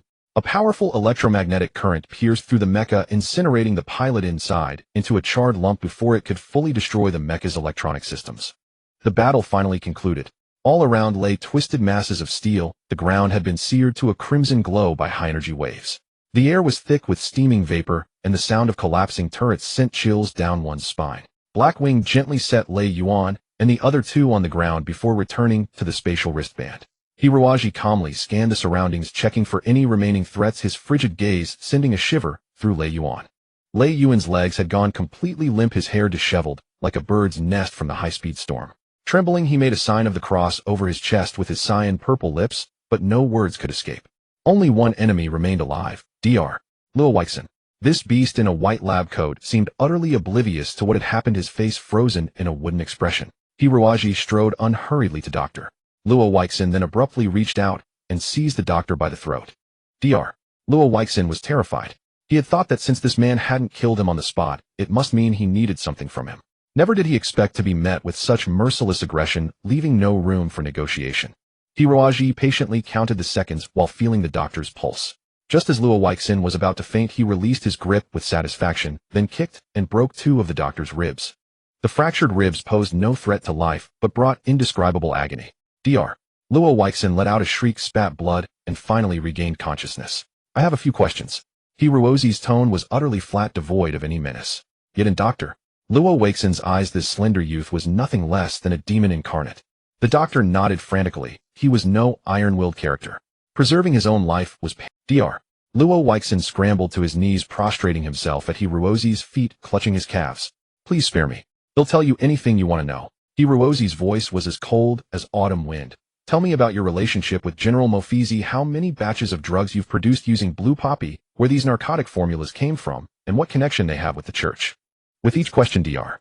Luo Weixin trembled more violently. Pale-faced, he stammered, "You know everything." Hiruozi gave a cold snort, kicked Luo Weixin to the ground, and pressed his foot onto the doctor's chest. With a slight application of pressure, a crackling sound emanated from the sternum. Dr. Luo Weixin felt a sharp stab of pain in his chest, and thought death was upon him. He poured out everything he knew like beans from a bamboo tube. Dr. Luo Weixin had originally been a military medic in the Tianning Star Night Corps. Though not particularly skilled in medicine, he was highly favored because his sister was General Mophisis' most trusted mistress. Once a work-related accident led to a fatal lawsuit. By rights, he should have faced a court-martial, but with Mophisis' help he was merely discharged from service. From then on, he secretly assisted Mofizi in a certain enterprise, the production of narcotics. Though Mofizi held great military power, to ascend to the highest echelons of authority, he needed a private armed force of his own. Maintaining such a private army required immense wealth, so Mofizi had long begun manipulating the drug trade. Using his authority, he designated numerous secret special zones across Tianning Star for cultivating drug raw materials, like purple amarita berries and cannabis, then built many narcotics processing facilities. These facilities were managed by Dr. Luo Weixin. Though Dr. Luo Weixin was not adept at medicine, he was quite resourceful in drug refinement. Over the years, he had rendered General Mofizi great service, providing a bloody fortune earned from narcotics. The production of super drugs began about a year ago. At that time, Mofizi introduced Dr. Luo Weixin to a biochemical expert, said to be from the Sacred Star domain. This expert presented some mysterious formulas, instructing Dr. Luo Weixin to produce specific narcotics according to them. Dr. Luo Weixin was well versed in drug refinement, and upon examining the formulas immediately understood that these narcotics were extraordinarily potent. Even a small dose could cause severe consequences. But since General Mofizi had ordered it, he had no choice but to comply. Initially, they produced low-purity trial batches using raw materials already available on Tianning Star. However, in the formulas from the past 6 months, large quantities of blue poppy were required. Left with no alternative, Dr. Luo Weixin cultivated it extensively on Tianning Star. But the environment of Tianning Star was unsuitable for this crop, leading to very slow progress. Thus they had to seek blue poppy resources from other planets. Initially, small-scale smuggling could meet the demand, but recently substantial doses of superdrugs were required, making the blue poppy supply far from sufficient. Dr. Luo Weixin had to seek help from the Black Ghost Association in No Crime City. The Black Ghost Association was also under General Mophisis' command, handling transportation and sales in the drug network, thoroughly experienced in such matters. Currently, Dr. Luo Weixin mainly produced 3 types of superdrugs, all named Angel's Kiss. Angel's Kiss now. One could cause cells in the body to burn rapidly for a certain period, enhancing combatability and survivability, with the drawback of inducing a degree of unconsciousness. This agent was relatively safe and supplied to General Mophisis' private armed forces. Angel's Kiss now. 2 could burn cells within the body at an extremely intense rate, generating unprecedented However, the drawback of this drug was also obvious. Subjects using Angel's Kiss No. 2 could not halt the rapid combustion process and would ultimately die from extreme excitation. This drug was produced in large quantities, but Dr. Luo Weixin did not know on whom it was used. Angel's Kiss No. 3, however, caused no abnormal symptoms in the recipient, but could control one's thoughts and consciousness without their knowledge, a highly potent hypnotic agent. This drug was the most difficult to produce to date. Only enough for 2 people had been manufactured, and it had all been handed over to General Mofizi. After hearing Dr. Luo Weixin's confession, Hiruozi's mind raced. The first 2 drugs were clearly for enhancing combat capability. What then was the purpose of the third? Hiruozi suddenly thought. Perhaps they intended to use this drug on some important figure, such as the current ruler of Tianning Star, Patriarch Philip. If so, they could achieve their goal effortlessly. Cold sweat broke out on Hiruozi. The church indeed had multiple plans in hand. Their failure on Shadow Star was trivial. If they succeeded in controlling Tianning Star's ruler, the entire star domain would fall into the church's embrace. Hiruozi snorted coldly, ready to send this despicable creature to hell. But as he raised his hand, he changed his mind. He kicked the man aside. Dr. Luo Weixin, thinking death was imminent, was so terrified he wet his pants. Hiroaji summoned Blackwing again, picked up 2 electromagnetic laser cannons whose computer control systems had been destroyed, and unleashed a barrage on the drug refining plant. Even a massive drug processing facility could not withstand such a fierce assault. It collapsed in a thunderous heap. Dr. Luo Weixin writhed in agony, his heart trembling with pain. The drug processing equipment alone in this plant was worth tens of millions of stellar credits, and with the finished and semi-finished products already refined, the total property loss amounted to hundreds of millions.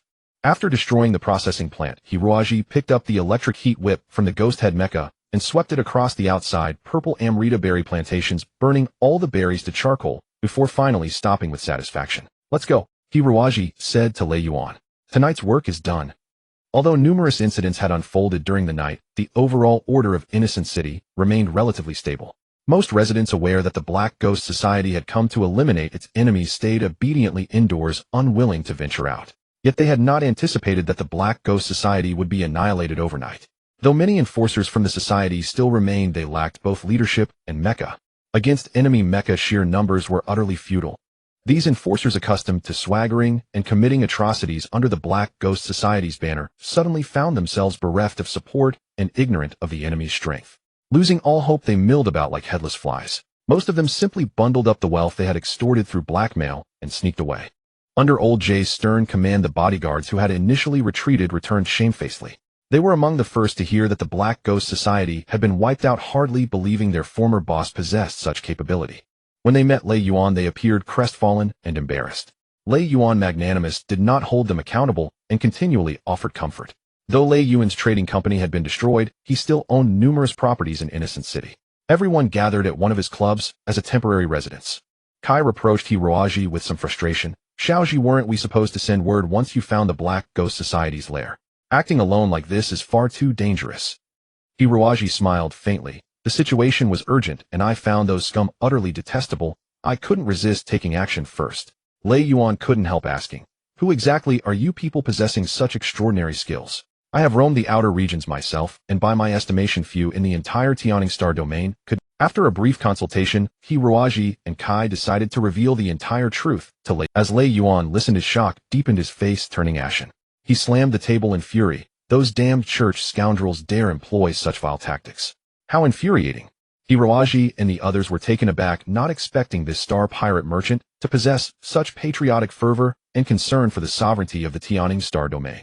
Chuang interjected, "Why didn't you say so earlier? Had we known you were here to thwart the Church's conspiracy, every star pirate in the Tianing Star domain would have spared no effort to assist you." "Why?" Hiroaji asked curiously. Chuang explained, "Though our star pirate trade thrives across the universe, there remains one place that does not welcome us, the sacred star domain. The Church advocates a simple Puritan lifestyle, so luxury goods find little market there. The wealthy in the sacred star domain dare not openly purchase such items, cutting off that revenue stream." Lei Yuan nodded in agreement. There was once another profitable route for star pirates in the sacred star domain, secretly transporting wealthy individuals to resorts or casinos in other star domains for extravagant enjoyment. When the church authorities discovered this, they were livid, denouncing us star pirates as sinners destined for hell, little demons sent by Satan to corrupt and defile them. In other star domains, star pirates caught smuggling are usually fined or at most imprisoned for a year or two. But in the sacred star domain, those captured face charges of blasphemy, potentially life imprisonment, or even the death penalty. Hiroaji gasped, "That's severe." Lei Yuan nodded. "Indeed so. Eventually we star pirates came to regard the sacred star domain as forbidden territory, daring not provoke those church bastards. But now you say the church wants to control our Tianing Star domain. Wouldn't that spell our doom as star pirates? Setting aside everything else, just the church's myriad tedious regulations would be unbearable. We prefer a life replete with indulgence and pleasure. That's the true essence of living." Hiroaji then understood immense vested interests were at stake, which explained the star pirates' indignation. Hiroaji held no inherent aversion to religion, but any faith enforced coercively inevitably aroused disgust. Lei Yuan said, "What are your plans? Do you need further assistance? My influence is limited to Innocent City, but the entire star pirate community wields considerable power. We can help with anything." Hiroaji's eyes lit up. "Do you star pirates in your smuggling of luxury goods typically sell to dignitaries and officials?" Lei Yuan smiled. "Naturally. Commoners can't afford such items. Then you must know many influential figures." "Indeed." "Excellent," Hiroaji said. Currently, General Morpheus and the Church are actively deploying their forces, and they fear nothing more than their plans being exposed prematurely. If you Star Pirates can use your network to truthfully inform those officials of the entire scheme, I believe it will have an effect. Lei Yuan nodded readily. We Star Pirates may not excel at much, but spreading rumors is no problem. However, I doubt the high-ranking officials will believe us. Hiroaji smiled. I don't need them to believe. Just to create an atmosphere of panic, making General Morpheus think that a force has uncovered all his secrets, forcing him to act. I estimate that stopping Morpheus' plan is impossible. Therefore, the only path is to compel him to launch his rebellion early. The earlier the rebellion, the less prepared he will be, giving us perhaps a sliver of opportunity. Lei Yuan regarded Hiroaji with admiration. This youth, seemingly no more than 20, spoke with eloquence and composure, as though he had lived centuries, exuding an indescribable authority that instinctively inspired trust. Lei Yuan said, "Leave this matter to me. I guarantee it will be done. Is there anything else you need?" Kai replied, "We need to enter Greenleaf City discreetly." Lei Yuan said, "No problem. I can arrange for you to blend into a merchant caravan headed for Greenleaf City. Such caravans travel regularly and attract little scrutiny." Time was of the essence. The destruction of the Black Ghost Society was too significant an event to remain concealed for long. Both parties acted promptly. Lei Yuan quickly located a familiar Star Pirate who regularly conducted business with a high official in Greenleaf City and possessed a special pass personally issued by that official, allowing unrestricted entry and exit. Hiroaji and his companions disguised themselves as caravan bodyguards and quickly departed Innocent City. The freight hovercraft used by the caravan was even larger than a space warship, carrying mostly ordinary goods. Only in the most concealed compartments were hidden contraband containers filled with various luxury smuggled items or prohibited drugs, and this time, however, the contraband was the most dangerous warriors on the planet. At the speed of such a large cargo vessel, the journey from Innocent City to Greenleaf City would take a full day and night. In a mecha, the same distance could be covered in about 4 hours. This was not due to technological inferiority in engines or fuel, but purely because of electromagnetic interference. Most planets in the universe contain various radioactive minerals that constantly emit electromagnetic waves, interfering with surrounding objects. Under normal circumstances, such interference is negligible, posing no major hindrance to flight, unless extremely rare special minerals generate substantial disturbances. However, once a flying object exceeds a speed of 2 Hz, the originally insignificant interference becomes intense, and wind resistance turns as formidable as a wall of bronze and iron. Mecha constructed from ultra-durable cosmic alloys and coated with anti-interference layers can maintain high-speed flight. Large cargo vessels, due to their enormous size, which multiplies interference and wind resistance, and cost constraints preventing the use of premium materials, can only travel at relatively low speeds. Hiroaji and his companions took this opportunity to enjoy the breathtaking scenery of the entire Tianing planet. Tianing Star, among the 5 great star domains, was indeed the one closest to nature. Throughout the journey, greenery filled the eyes with no trace of human-induced destruction visible. Even the few small towns that existed were entirely nestled within the jungles, achieving a perfect harmony between humanity and nature. After gazing out the porthole for a long while, Hiroaji said to Kai, "Captain Kai, shouldn't advanced and prosperous planets have some signs of industry and commerce? Why does Tianing Star seem to have almost no industrial foundation, looking instead like a primordial planet?" Kai replied, "This is precisely the unique feature of our Tianing Star domain. Our ancestors believed that if humanity solely pursued industrial development, it would ultimately lead to a distorted destruction. Thus, upon discovering this idyllic haven, they resolved never to harm it again. Heavy industry does exist within the Tianing Star domain, but it is concentrated on the barren planets in the border regions. As for the inhabited native planet of Tianing, it focuses on developing pollution-free, cutting-edge biotechnology. All these research institutes are built underground, invisible from the surface." Hiroaji frowned and asked, "So does that mean there is little military force on Tianing Star?" Kai cleared his throat and said, "Indeed, most of the military forces across the Tianing Star domain are concentrated along the borders. Especially since the collapse of the Interstellar Federation, additional forces have been diverted from the capital star to strengthen border defenses to guard against attacks from other star domains. 2 of the 4 Saint emissaries have also been sent to the borders. The military power in the capital star consists of only a regional defense force under Saint Emissary Longzhan's command and the first fleet of Tianing Star under Morpheus." Longzhan. Hiroaji recalled his previous conflict with Longzhan in Xingye City. Longzhan's super mecha Red Dragon Cuts the Moon was indeed an incredibly powerful heavy armor suit. Hiroaji asked, "What is the relationship between these 2 forces?" Kai said, "Longzhan commands a mecha unit of about 200 soldiers, all stationed in Xingye City, to maintain security there. These 200 are the elite of the elite, but they have no battleships and cannot engage in space combat. As for Morpheus, he controls about a dozen large battleships and possesses over 400 mechas. Although Morpheus commands a larger number of troops, their overall combat strength is slightly inferior to Long John's. Hirowaji nodded and then asked, "What forces does Saint Emissary Muse command?" Saint Emissary Muse was Tussin's father, naturally a staunch rebel. Kai said, "Saint Emissary Muse commands the secret police force, which has an estimated strength of around 100 mechas. It is also a force not to be underestimated." Hirowaji smiled bitterly. With a total of 500 mechas and space battleships, defeating Long John's 200 mechas should be a trivial matter, right? Although Long John was powerful, since Muse was also one of the 4 Saint Emissaries, he was unlikely to be an easy opponent. With an overwhelming numerical advantage and the backing of the dreaded Vatican, the odds were heavily stacked. Kai shook his head. "It's not that certain yet, otherwise Morpheus and Muse would have acted long ago. Long John is a military prodigy, rare in our Yearning star domain in a century.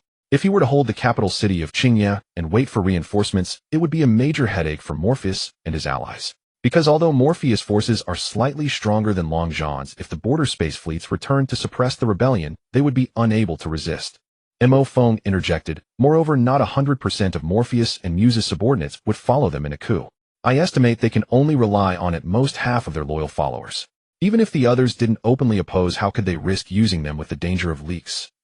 Hirowaji clapped his hands. For Morpheus, the key is a swift resolution. He must pacify the capital before the border fleets react. If the situation turns into a protracted stalemate, it would be absolutely detrimental to him. Kai nodded. How could a cunning devil like Morpheus not foresee that? That's why he schemed so meticulously to create the terrifying super virus Angel's Kiss. If he injected that virus into 1,000 prisoners and had them pilot mechas, they would instantly become an extremely fearsome fighting force. I suspect that those injected with Angel's Kiss may have their brains damaged and might not be formidable opponents individually, but with sheer numbers they could settle the matter within half a day through attrition, Mo Feng said. So for Morpheus, using Angel's Kiss 3 to hypnotize Patriarch Philip and control the entire situation without bloodshed would be ideal. If that plan fails, I believe he will immediately launch an armed coup. As they pondered this, a heavy silence fell over the group. The preparations on Shadow Star should be nearing completion, but even if reinforcements from there could reach Yearning Star, it would probably take several weeks. In the meantime, could they stop Morpheus? The cargo ship shuddered gently. A large city nestled amid the emerald jungle appeared before their eyes. They had finally arrived at Qingya City, the central nerve of the entire Yearning Star domain. The atmosphere in Qingya City was extremely tense. A massive interstellar battleship loomed ominously in the sky, startling Kai and the others. The armor and firepower of an interstellar battleship were undoubtedly top-notch, but that didn't mean it had no weaknesses. First, the aiming speed of its cannons couldn't keep up with the flight speed of mechas, making attacks against mechas virtually futile and turning the battleship into a slow-moving target. Second, maintaining an interstellar battleship requires massive energy, and its engines are bulky and inflexible. Compared to mechas, it is extremely slow, with its only advantage being its ability to travel long distances over extended periods, serving as a mobile base for mechas. Third, interstellar battleships are not designed for atmospheric combat. Once they enter an atmosphere, they are subject to a planet's gravitational pull, requiring vast amounts of energy to escaping the gravity of a planet like Yearning Star would be practically impossible. A main-class interstellar battleship like this is typically built in space docks and remains in space until its retirement. Once it descends within a planet's gravitational well, it can never fly back into space. For planetary suppression operations, smaller landing ships are usually deployed. However, despite these drawbacks, an interstellar battleship has one undeniable advantage. Cities do not have legs, they cannot move on their own. Thus, the powerful main cannons of an interstellar battleship become the ultimate weapon for dominating cities. Take Qingya City for example, just 2 shots from this main-class battleship's main cannons would reduce the entire city to ashes. Hirowaji couldn't help but shiver. Kai gritted his teeth and said, to seize power, Morpheus is really willing to go. A Thor-class main battleship costs 520 billion star coins per unit.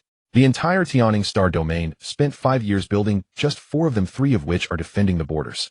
I never thought he would use such a precious weapon to massacre the capital for his selfish ambitions. Aside from this Thor-class battleship, countless small patrol boats hovered in the sky, resembling a swarm of repulsive flies. Each patrol boat bore a painted emblem of an eye. Seeing this symbol, Kai said coldly, "That's the mark of Saint Emissary Muse's secret police force. Everyone be careful." 3 patrol boats circled the cargo ship for a while before gradually closing in. Under their orders, the connecting bridge was attached, and secret police entered the cargo ship. The merchant leader, sweating profusely, tumbled into the cabin and shouted, "Everyone be careful. The secret police are searching this ship." He knew that since these people were entering Qingye City through secret channels, they were obviously extremely dangerous individuals and might even come into conflict with the secret police. Therefore he had rushed ahead to explain. Kai nodded at him and said, "We know."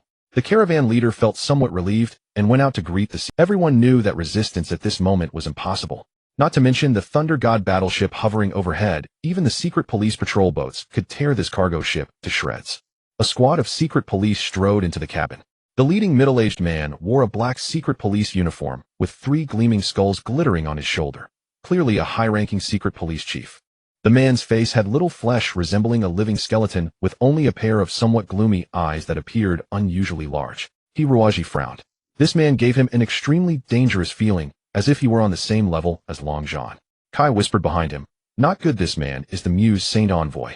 Hiroaji trembled all over. The 4 Saint Envoys were the most exalted figures in the Tianing Star region.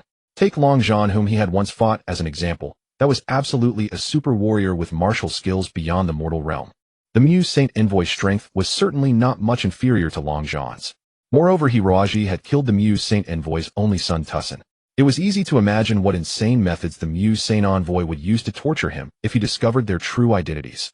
Actually, there was a reason why the Muse Saint Envoy had personally appeared on this ship.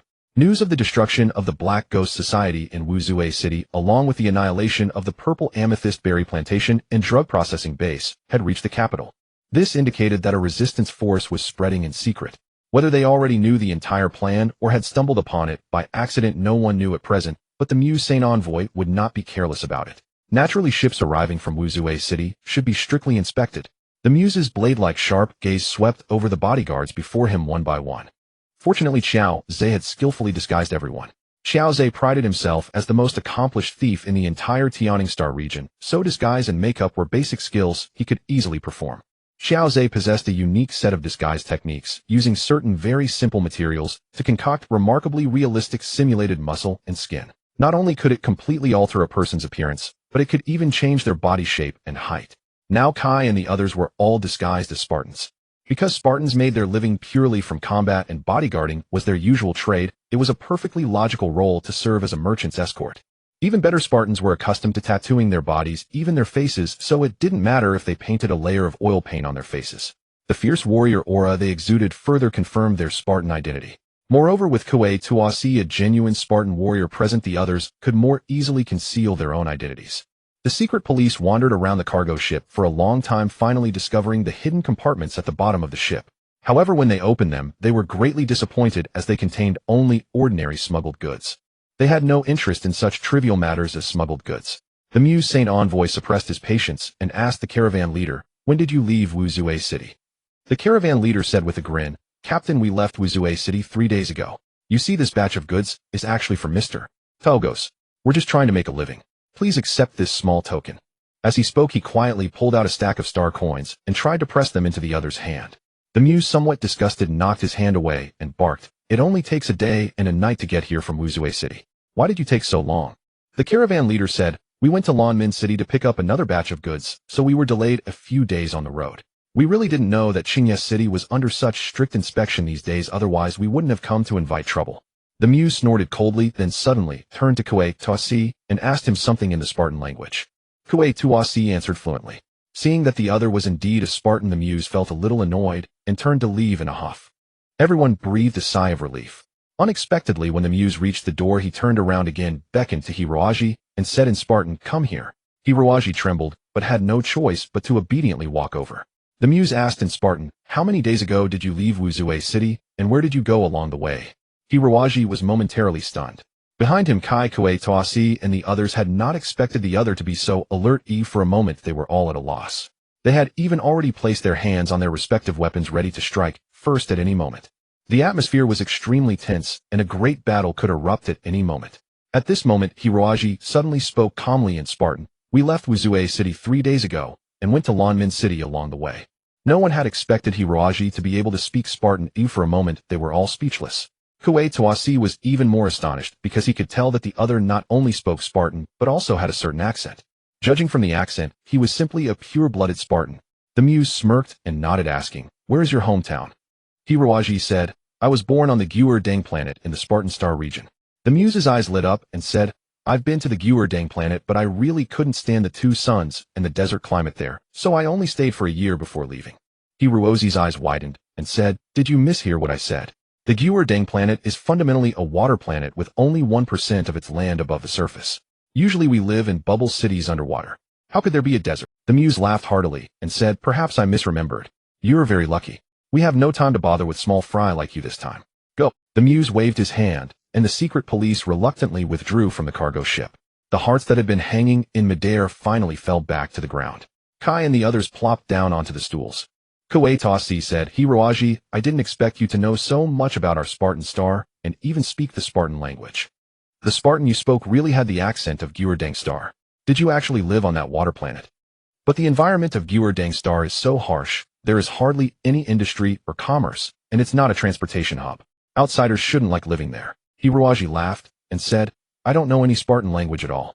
2 minutes ago, I didn't even know that there was such a wonderful place as Yearning star in the world. But if I ever have the chance in the future, I must go there to visit and see how the people on this planet completely submerged in water live. Kuetasi bulged his eyes and said, then how did you speak Spartan? Hiroji pointed at the ceiling and said, all thanks to Abu. Earlier when the other party had just entered, Hiroji had summoned Abu to ambush within the complex pipelines on the ceiling. He had done so entirely in preparation for combat, because Hiroji was ready to start a massacre if words failed. Unexpectedly, at the critical moment, the electronic data stored in Abu's brain proved to be a great help. Through mental fusion, Abu could inform Hiroji about the situation of the Spartan Star region that it knew, then translate the other's questions and propose corresponding answers. Hiroji only had to repeat what Abu said, and he managed to deceive the cunning and wily Muse Sane envoy. The cargo ship finally entered Qingye City. After the spacecraft docked at the fixed wharf within Qingye City, the workers transported all legitimate goods to the surrounding warehouses. Then the caravan leader switched to a small airship carrying the smuggled items and embarking on the journey anew. To avoid any lingering surveillance by the secret police, Hiroji and the others had no choice but to continue posing as bodyguards and accompany them. After traversing the city for several minutes, the airship came to rest within a vast courtyard. Surrounding this courtyard were defensive fortifications, and the comings and goings were of well-drilled professional soldiers. The owner seemed not to be a merchant, but rather a figure of political prominence. Perhaps it was for this reason that the sacred envoy Mayusi had refrained from forcibly intercepting the cargo vessel. Yet after a simple physical examination, Hiroji and his counterfeit Spartans would reveal their true colors. Upon disembarking the airship, Hiroji and his companions unloaded several containers of smuggled goods and handed them over to a man who appeared to be the head of the bodyguards. Kai whispered, sacred envoy Mayusi is the most suspicious of all. Now that he has already developed some doubts about us, he will not easily let the matter rest. Therefore we must continue to play the part of bodyguards and endure for another day or two. Mo Feng said, I have already inquired with the caravan leader. He says that every time he finishes business in Qingye City, he always stays a few days to network for the next deal. At such times his men are free to go out and seek pleasure. I believe we can pretend to go out for gambling and women, which should deceive sacred envoy Mayusi's eyes and ears. Then we can take action. Kai's eyes blazed with profound hatred as he said indignantly, when that time comes it will be Mofizi's. If that bastard were hiding in his warship, I might have no way to deal with him. But now that he has come down to the surface, there is no reason to let such a golden opportunity slip. The group murmured among themselves for a while when a middle-aged man emerged from the courtyard. He exuded an air of authority, as if he were the master of the place. The caravan leader hurriedly approached and exchanged pleasantries, clearly an old acquaintance. Hiroji's heart pounded as he recognized the man. It was Teages. Teages was the one who had discovered him on the desert planet. Later, Hiroji had boarded his spacecraft to reach Tianing Star. Yet no sooner had he arrived than he was seized and thrown into Death Island. He never imagined this place belonged to him. A delicate, innocent face surfaced in Hiroji's mind. The little enchantress Angelier with an angel's visage and a demon's blood. He wondered if she was also present. Should he encounter that little enchantress, things would become exceedingly troublesome. As fate would have it, the caravan leader and Teages conversed for a moment, then Teages beaming approached to invite all the bodyguards inside. The caravan leader came over and said in a low voice, this guest wishes to order some additional goods. Please be patient. Kai nodded. We are all the master's bodyguards now. Whatever you command, we shall obey. Teages swept his gaze over the bodyguards, but failed to recognize Hiroji, for his face had been disguised with makeup and gaudy tattoos, making it hard to discern even upon close inspection. Hiroji let out a faint sigh of relief. Emerging from the doorway was Angelier, who now wore a form-fitting mecha combat suit, exuding an aura of martial elegance. All eyes were drawn to her, and everyone thought what a lovely young girl. Only Hiroaji inwardly lamented, though he dared not show the slightest hint. Angileer greeted the caravan leader with flawless aristocratic grace, her poised demeanor almost stealing his soul. They conversed at length, and it appeared she was quite interested in the caravan leader's wares. The others gazed greedily at Angileer, but Hiroaji, burdened by a guilty conscience, averted his eyes as much as possible to survey the surroundings, praying an agonizing half-hour, akin to purgatory, finally passed, and the party sealed their deal. The others were still reluctant to leave, but Hiroaji breathed a long sigh of relief and hastened toward the airship as if fleeing. Wait! Angileer's unhurried voice sounded from behind. Hiroaji's muscles stiffened. When he turned around, he found Angileer studying him with a mischievous, roguish gaze like a cat that had cornered a mouse. Angileer smiled and said, "You may all leave, but that man must stay." She pointed at Hiroaji. Everyone was stunned. The caravan leader stammered, "Missed this. What is the reason?" Angileer laughed. "I've heard that you space pirates often venture into the cosmos on thrilling adventures. I want to find a genuine space pirate to tell me all his tales of adventure. Is that all right?" Everyone was dumbfounded. Even Teages did not understand why the young lady would do this.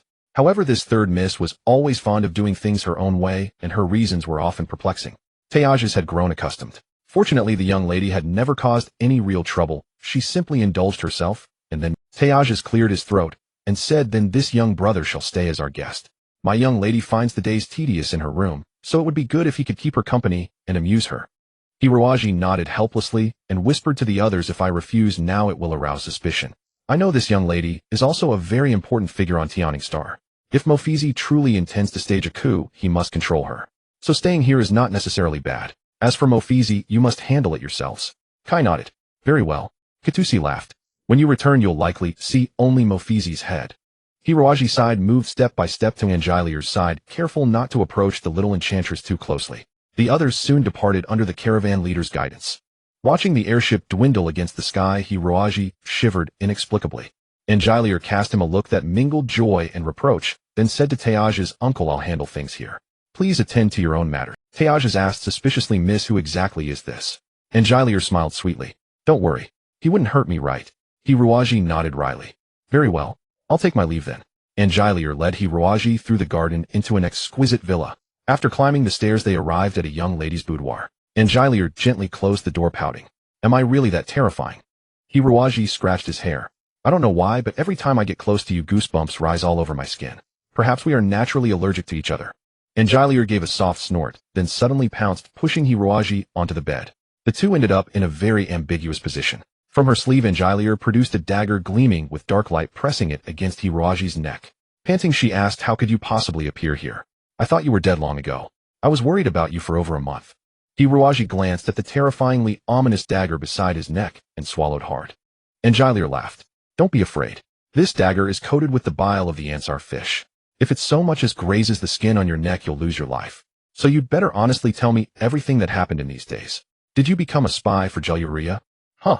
Hiroaji was completely baffled. Angileer brandished the dagger. "After you were captured by Jelluria's men that day, I heard you were sent to a secret prison. If you didn't become Jelluria's spy, why would she let you out?" Hiroaji looked dejected. "I was indeed captured.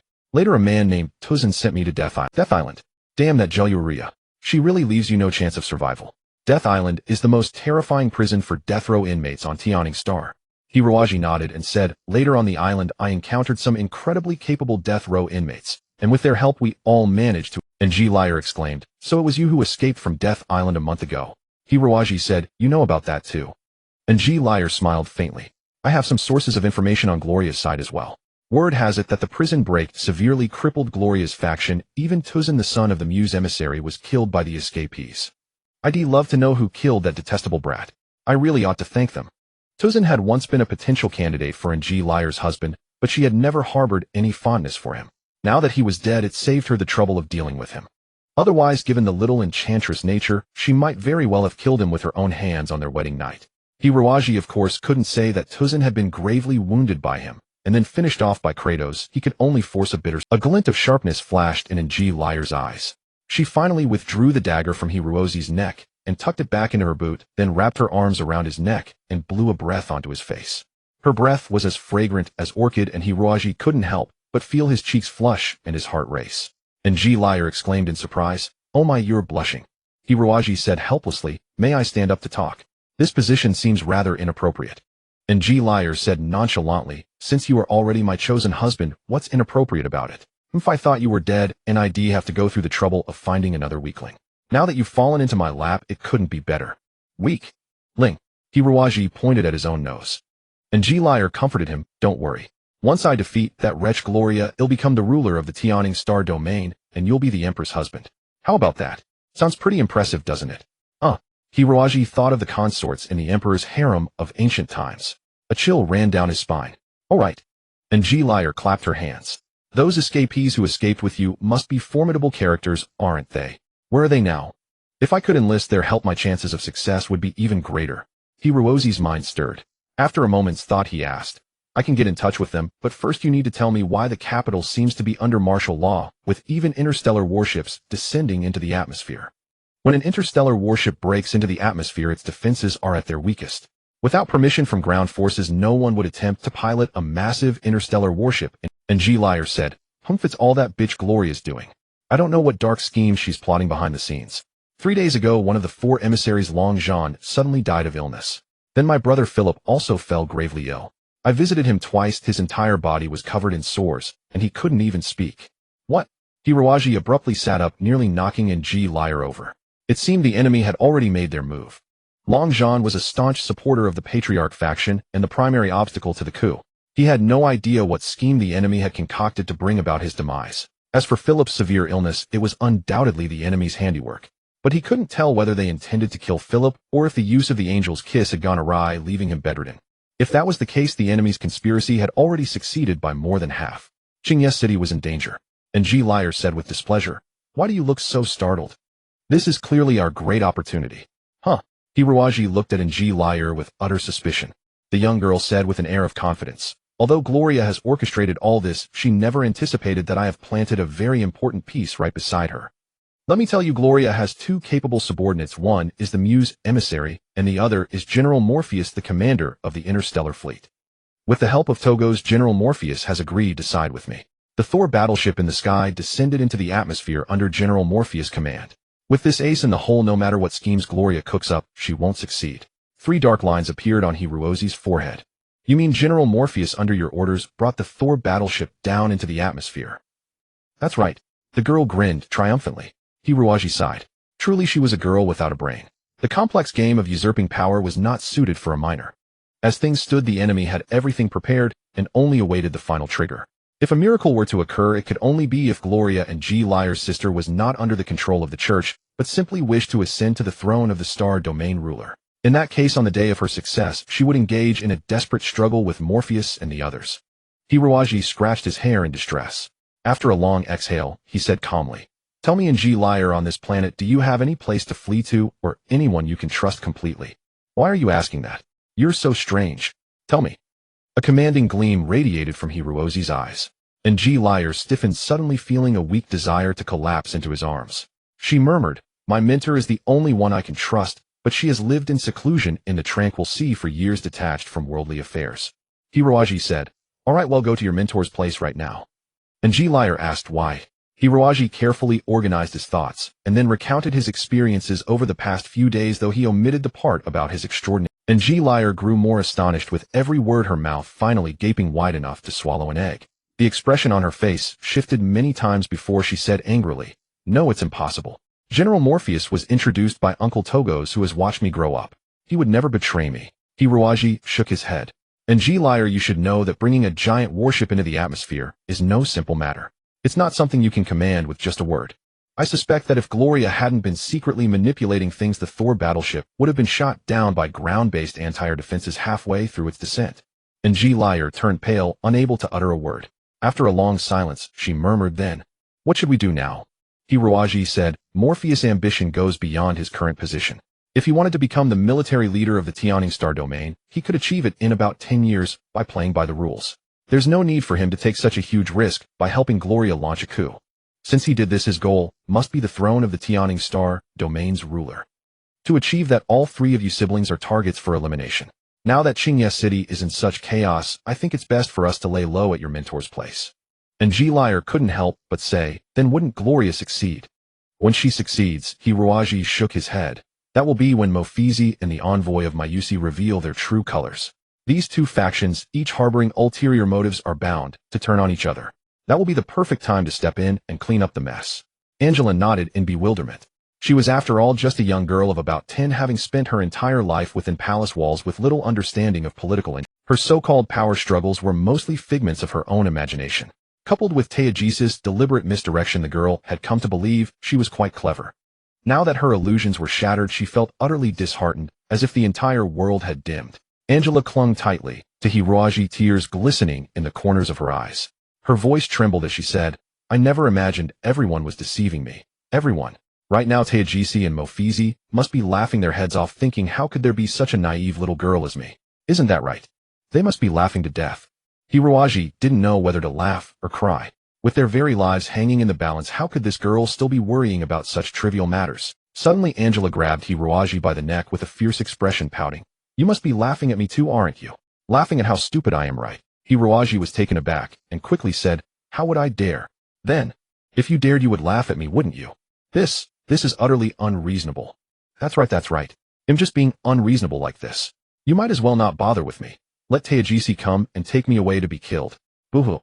Despite saying she didn't care, the girl couldn't help but hold Hiroaji tightly, burying her head in his chest and sobbing uncontrollably. Touching the deepest softness in her heart, Hiroaji's breath caught in his throat. If she had been merely willful and capricious, Hiroaji could have hardened his heart and been ruthless. But seeing her pitiful state now, it was hard for him not to feel a touch of compassion. Hiroaji sighed and said, "I won't laugh at you. No one would laugh at a teenage girl. Then you want to deceive me either, right?" Angela looked at Hiroaji with tear-filled eyes. "Right. Hooray." Angela wiped away her tears in one swift motion, and like a sudden shift in expression, her sorrow and melancholy vanished, completely replaced by a mischievous and lively face. Hiroaji was stunned. You weren't faking all that just now, were you?" Angela stuck out her tongue cutely and said matter-of-factly, "Of course not. Being deceived by people like Taeji and Mofizi for so long, of course I felt sad. But sadness is truly the most useless thing in this world. My teacher once told me that no matter what sad thing happens, you should only be sad for 10 seconds. I was sad for a full half-minute just now, so I'm completely recovered now." Hiroaji was speechless. He really wondered what material this little demon girl's nerves were made of, perhaps space optical cable. Speaking of which, crying in your arms feels pretty nice. Whenever I was sad before, I used to hide in Fatty's arms and cry, but Fatty has no body heat and can't talk. It's so boring. Crying in your arms is much more interesting. Whatever. From now on, I'm going to hide in your arms and cry every night. Angela grabbed a plush toy dog from the bedside. "This is Fatty." The toy dog's fur was bald, making it look quite worn out. Angela sighed and said, "This was a birthday gift my father gave me when I was 8. Father was always a very, very good leader. Even before he died, he never forgot his dream of turning the yearning star domain into the most beautiful paradise in the entire universe. But under my cowardly brother's rule, that dream can never come true. So I must seize the highest power in the yearning star domain and fulfill my father's ideal." Hiroaji studied the girl closely, completely dazzled by her vivid performance, shifting between joy and sorrow. It seemed that a maiden's heart was indeed a divine realm, more mysterious than the dream star path, far beyond the comprehension of lowly creatures like mortal men. Finally, Angela jumped off the bed and said, "Let's go now. The sooner we leave this wretched place, the better."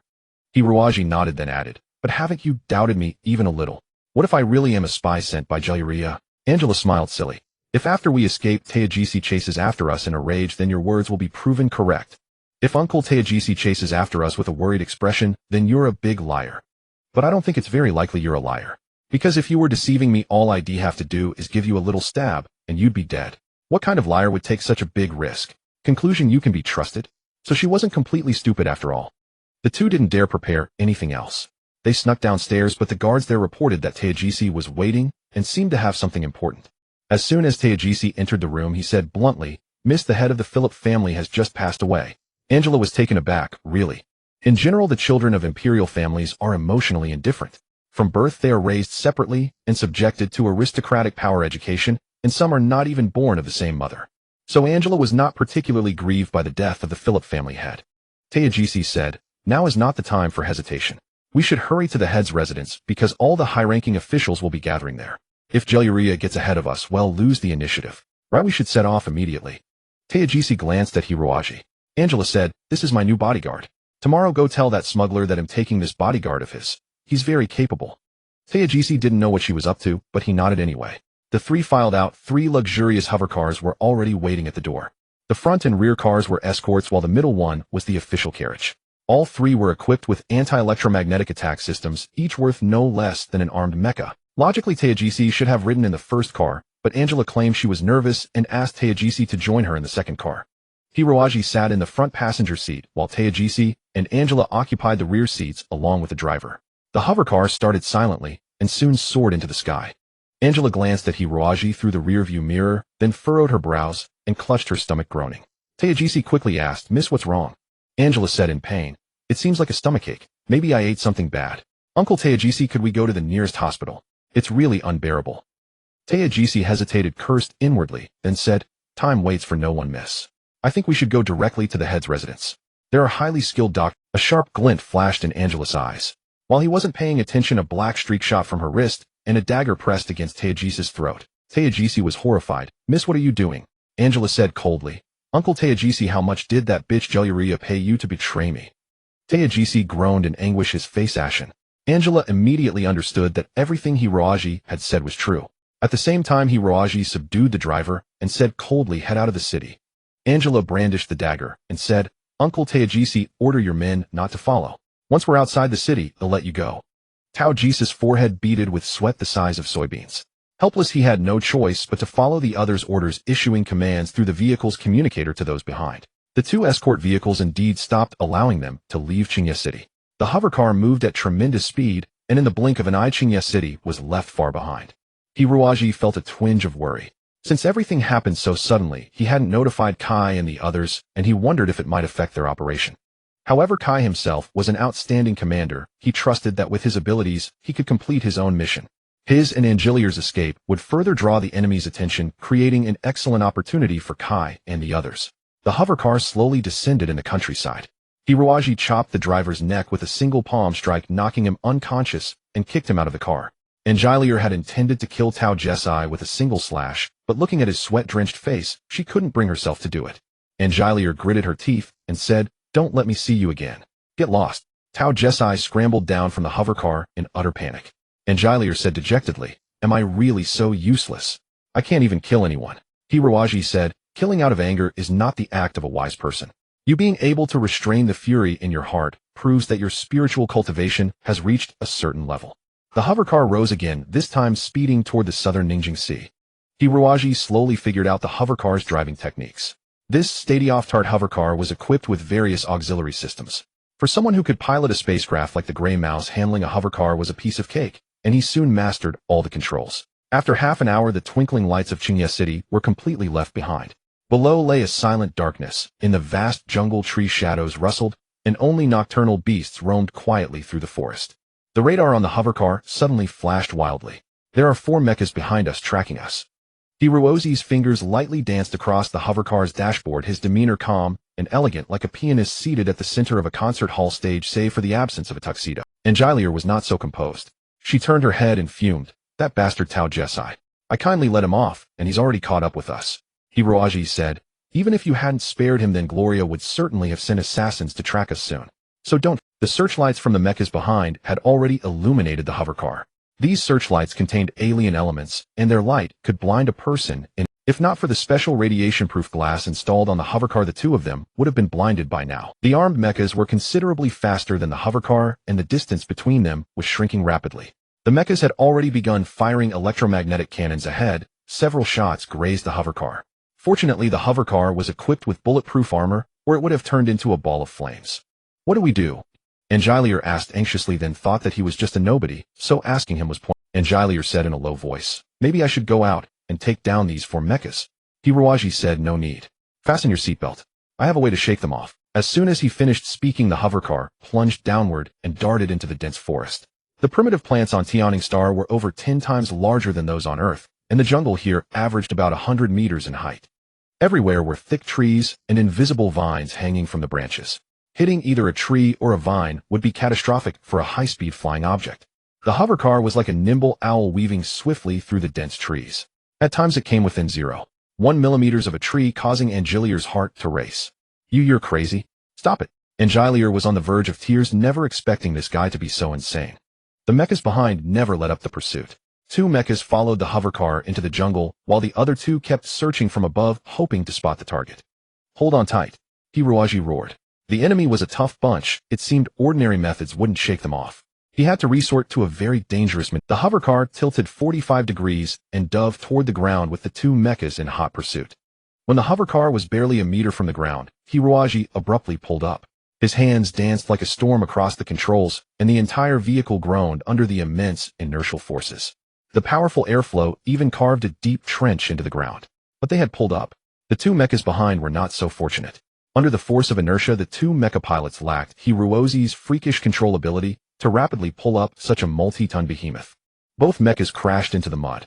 The soil in the primeval jungle was different from elsewhere, formed from millennia of fallen leaves and decayed plants. What appeared to be solid ground was actually a swamp filled with deadly toxic gases. The mechas were moving at such astonishing speed that they plunged their entire bodies into the mire. The swamp humus instantly clogged the mecha's power exhaust vents, rendering their propulsion systems completely useless. The light on the two mechas gradually dimmed. Angelier's face was pale, her body drenched in sweat, her mouth wide open as she stared at Hiroaji with a peculiar gaze. Hiroaji, however, had no time to mind the girl's change in attitude. His mind was now filled with all kinds of data. He had just collected some data on the enemy mechas from the rearview mirror and radar, including maximum speed acceleration. These data might sound simple, but actually measuring them with crude radar and the naked eye was an extremely only veteran mecha knights with extensive combat experience could possess such skill. After collecting all the enemy data, Hiroaji began to calculate frantically in his mind, step by step, working out the next move. His brain was like a supercomputer with astonishing processing power, filled with complex equations. It took nearly 10 minutes for Hiroaji to finish his calculations. He let out a slight breath and burst out of the jungle again. Once deprived of the cover of trees, the other two mechas immediately spotted the hovercar and pursued it with ferocious. At this moment, Hiroaji did something almost suicidal. He jettisoned all the armor from the hovercar. What are you doing? Angelier's face turned deathly pale. Since getting into this car, she felt that Hiroaji had become a completely different person, a madman. Without armor, they couldn't even withstand a single electromagnetic cannon shot. Hiroaji said, the armor is too heavy. I've calculated that without it, our overall speed can increase by 22% and our endurance can improve by 15%. But our defense also drops. Angelier couldn't help shouting. Hiroaji nodded. Defense capability drops by 100%, meaning if we get hit once it's over. However, we won't get hit. As if he an ace pilot were to get hit here, Kai and Kratos would laugh themselves to death. Obviously, the enemy was also puzzled by Hiroaji's near-suicidal action. But after a moment's hesitation, they resumed the chase. The two mechas slowly flanked him, firing electromagnetic cannon shots one after another with no intention of holding back. The two pilots were very puzzled. Both were considered experts in mecha combat, and normally they had a high hit rate even against mechas of the same. Why was it that today, facing only a mere hovercar, they couldn't hit it no matter how they shot? Moreover, the opponent had even stripped off the armor, clearly mocking them, implying they couldn't possibly hit him. What a tremendous insult. The two pilots were furious. They had eyes only for the hovercar, vowing to utterly shatter it. Soon a canyon appeared ahead.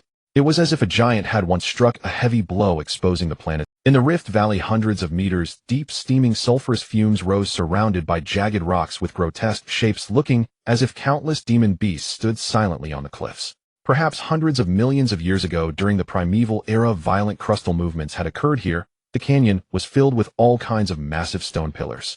Some pillars were of uniform thickness, their heights even protruding beyond the canyon. Other pillars were thick at the top and thin at the bottom, their entire weight supported by a tiny point below, swaying precariously at the slightest breeze.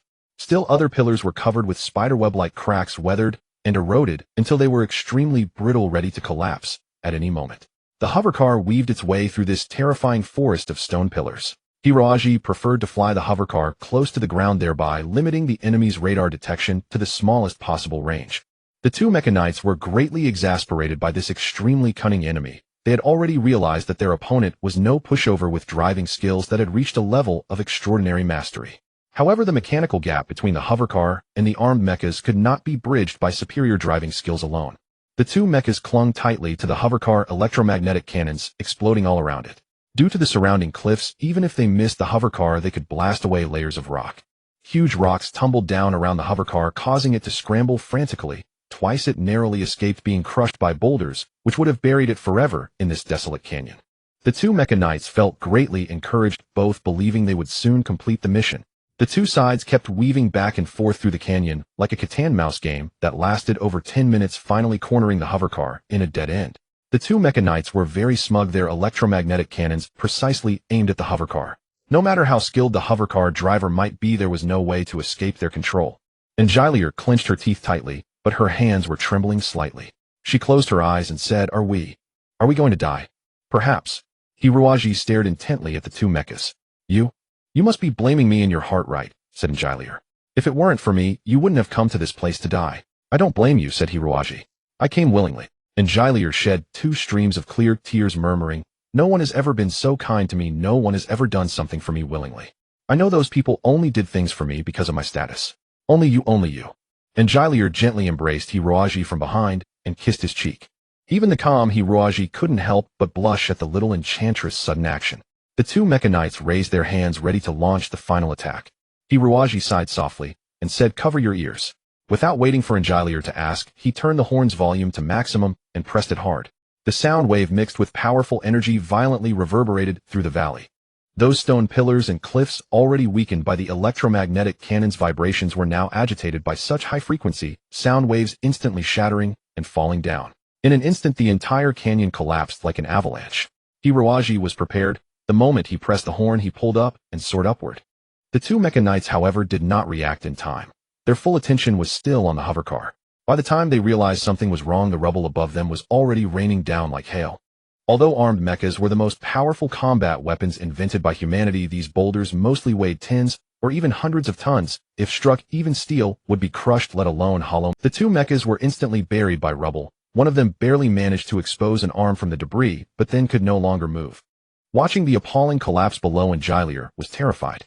Hiruozi's maneuver was extremely risky. One wrong move would have buried them in the rocks as well. You? Angilear was too shocked to speak. After a long while she said, How did you know those two guys would definitely stand under the stone pillars? Hiruaji said, This canyon has 18 dead ends, but only that one had the best terrain. As soon as there's a major disturbance, the rocks will come tumbling down all at once. The enemy's attention is entirely focused on us, so as long as we stand in the right position, we can manipulate their movements. I don't understand. But you can also think of it as good luck. You're amazing. Angilear said admiringly. I thought you were useless before. In that case, after we officially get married, you can be my personal driver. Hiruaji. Traveling south from the Great Rift Valley, the terrain gradually became flat and gentle.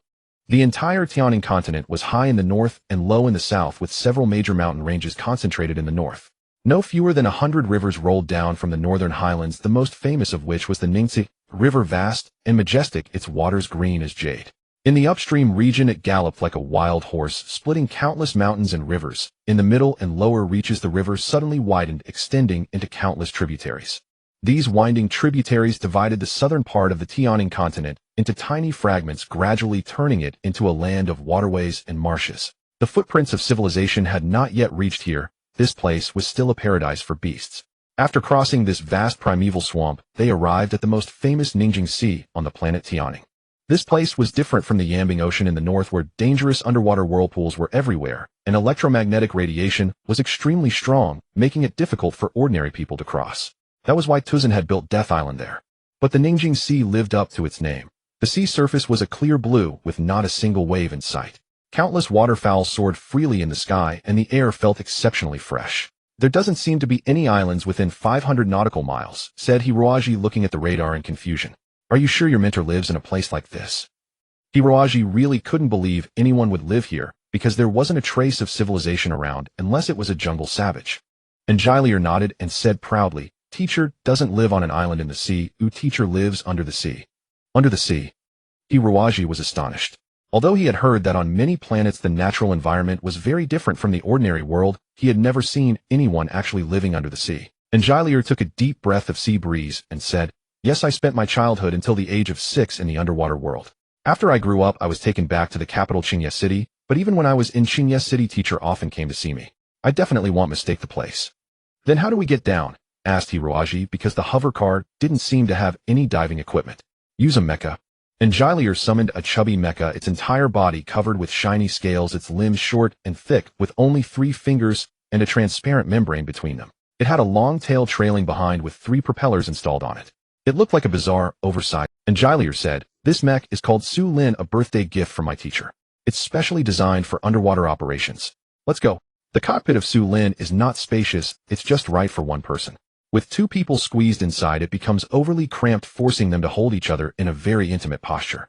Although Su Lin appears bulky and cumbersome on the ground, once in the sea, it immediately reveals its agile form. Gently swaying its tail, the propeller starts silently and slowly descends into the depths of the ocean. Hiroaji greatly admired the creator of this mech. Underwater combat mechs are a completely different concept from ordinary ones, as water not only offers resistance, but also exerts lethal pressure. The primary issue for underwater mechs is water pressure. At a depth of 3,000 meters, the pressure becomes immense, capable of crushing an ordinary mech flat. At a depth of 5,000 meters, an ordinary mech could even be compressed to the size of a cigarette pack. This Su Lin must be made of some special alloy. Whoever possesses such metalworking skills clearly wields great power. The underwater world is truly wondrous. When sunlight has not yet fully vanished from this realm, the entire body of water appears as crystalline as a single massive sapphire. Swarms of colorful little fish dart past Su Lin, many curiously pressing against its observation ports wide-eyed as they peer at the monster inside. Transparent jellyfish slowly inflate their bodies, displaying a dazzling dewy radiance, as if thousands of flowers are blooming simultaneously underwater. Coral polyps build their cities on the seabed plains. These creatures might be the most skilled architects in the universe, day after day, constructing magnificent, bizarre fortresses in the underwater world. The inhabitants of these fortresses are hermit crabs, conch shells, and countless unnamed shrimp.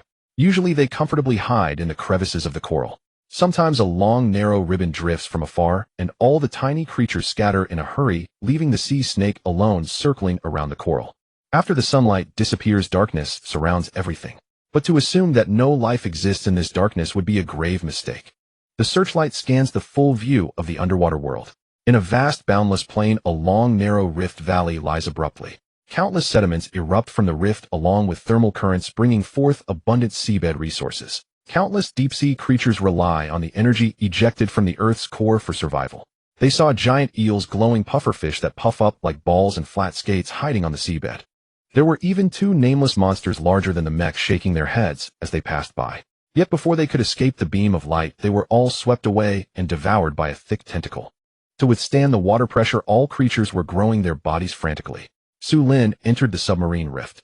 The sediment ejected from the seabed reduced visibility to near zero, forcing them to rely on radar for slow scanning. Anjalier said confidently, "We're almost there. Once we enter this canyon, it's essentially my teacher's domain." Hirozi's expression grew increasingly grave. For some reason, a vague, ominous premonition lingered in his heart. Hiroji suddenly widened his eyes. "Watch out." Su Lin suddenly lost control and began spinning in the water as if a powerful vortex had appeared behind it, dragging the mech inward. But how could a vortex appear horizontally? The radar showed 5 metallic objects approaching. Angelia was startled, but she was also a skilled mech pilot.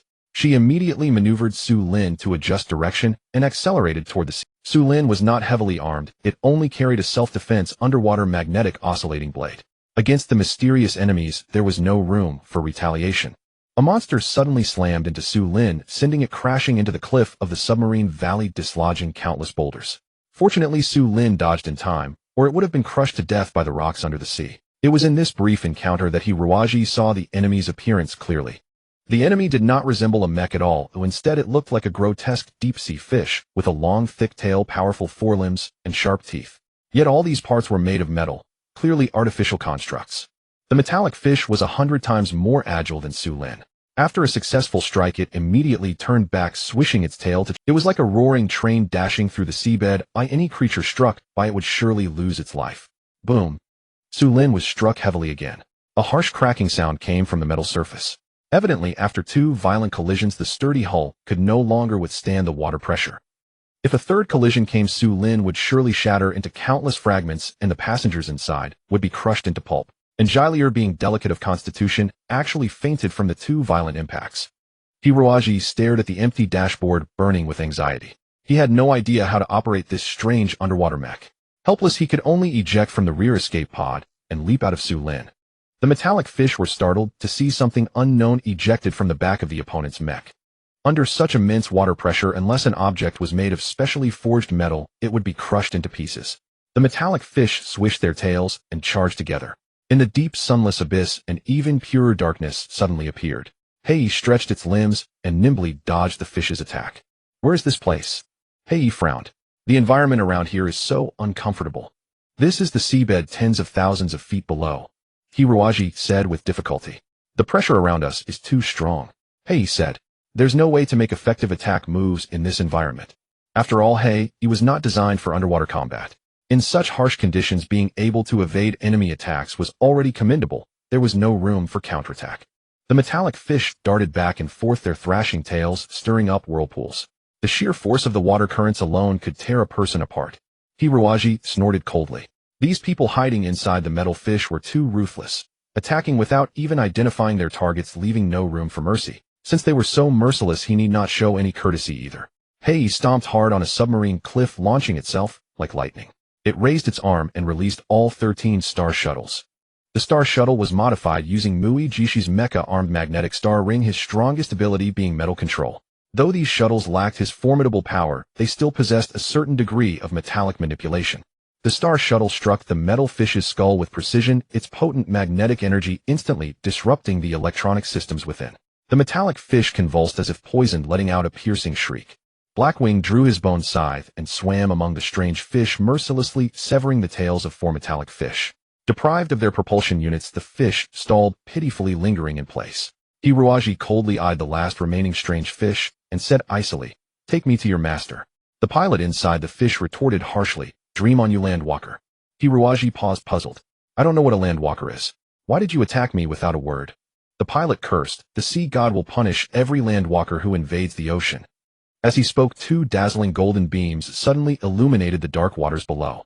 Before Hiroaji could react, the entity revealed its full form, an enormous, colossal deep-sea whale. This whale was as massive as a floating island. It opened its gaping maw and swallowed all 5 strange fish along with Blackwing into its belly.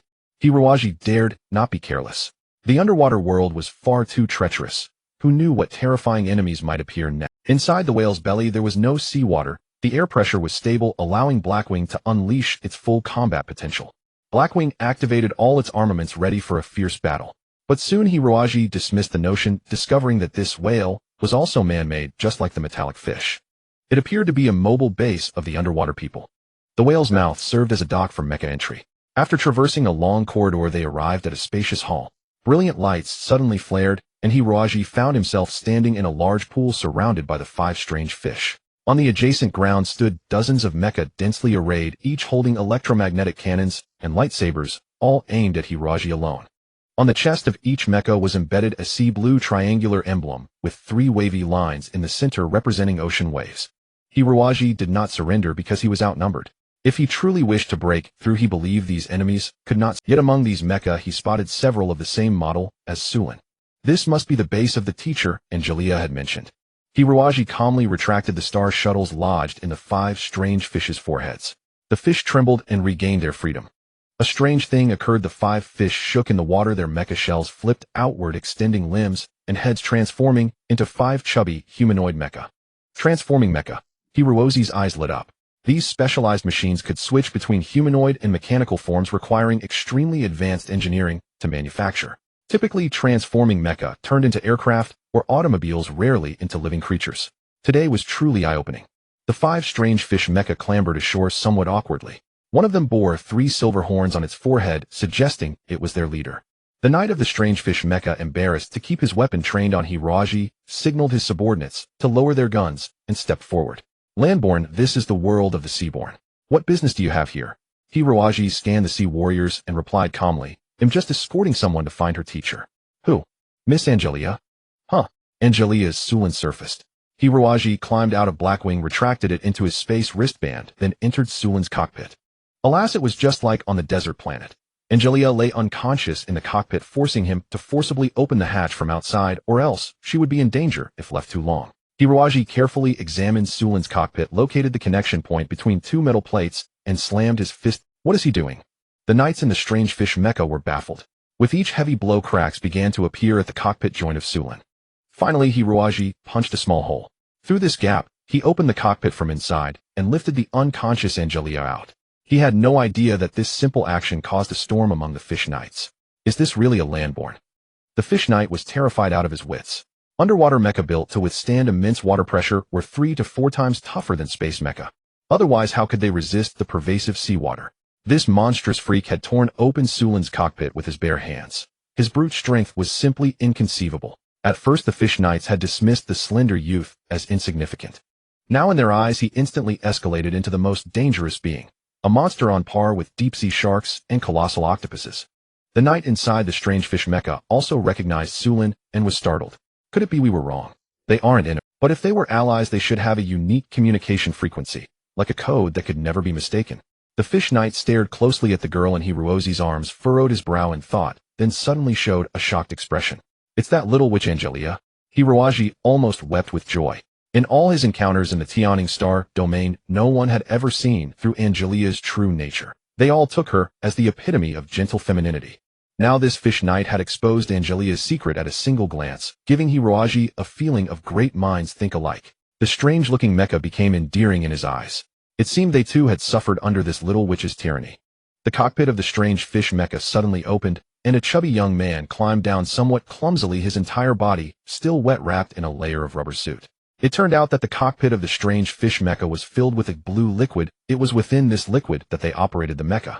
The chubby young man smiled and extended his hand, saying, "My name is Husha. I used to be G. Lyre's neighbor when we were children. Back then I suffered quite a bit from that little witch. Fortunately, she hasn't changed much over the years, so I could still recognize her. My name is Hirozi, I am G. Lyre's attendant." Hirozi scrutinized this mysterious inhabitant of the deep sea and soon noticed his differences from ordinary humans. The ears of the deep-sea people were slightly smaller than those of ordinary humans, contracting toward the ear canal, and they were very flexible, able to close the ear canal at any moment. On both sides of his neck were 3 rows of gills which seemed capable of extracting oxygen directly from seawater.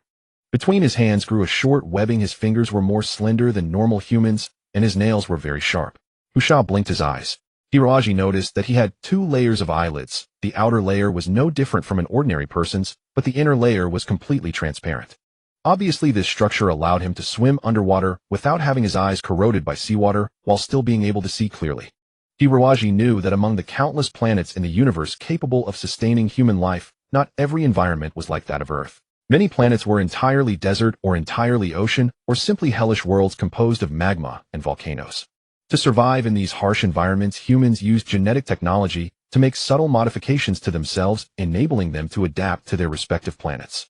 These deep-sea people had evidently undergone genetic modification and had since lived at the bottom of the oceans of Yearning star. What Hirozi couldn't understand was that since the land of Yearning star was also habitable, why did these people insist on living beneath the sea? Husha waved his hand, and the strange fish mecha knights behind him also climbed out of their cockpits. They all had gills and webbing like Husha, and they sized up Hirozi, this rare land-dwelling human, with great curiosity. Hirozi thought that in these people's eyes perhaps he himself was the only monster. Husha smiled and said, "You are the first land-dweller who can defeat the Iron Shark mecha underwater.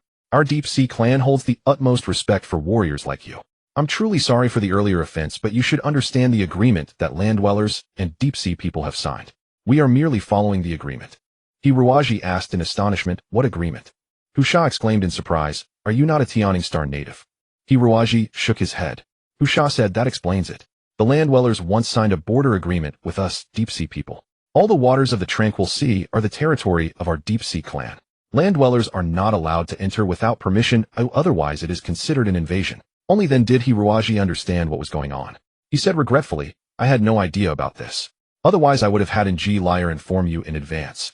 Husha grinned and said, "Since no injuries were caused, it's no big deal. But how did Miss G. Lyre end up in such a sorry state? Last time she left, she said she would become the true empress of the Yearning star domain and return here in glory." Hirozi was startled. So the little witch had been ambitious since childhood. Hirozi recounted the entire matter from beginning to end. The more Husha listened, the more serious his expression became.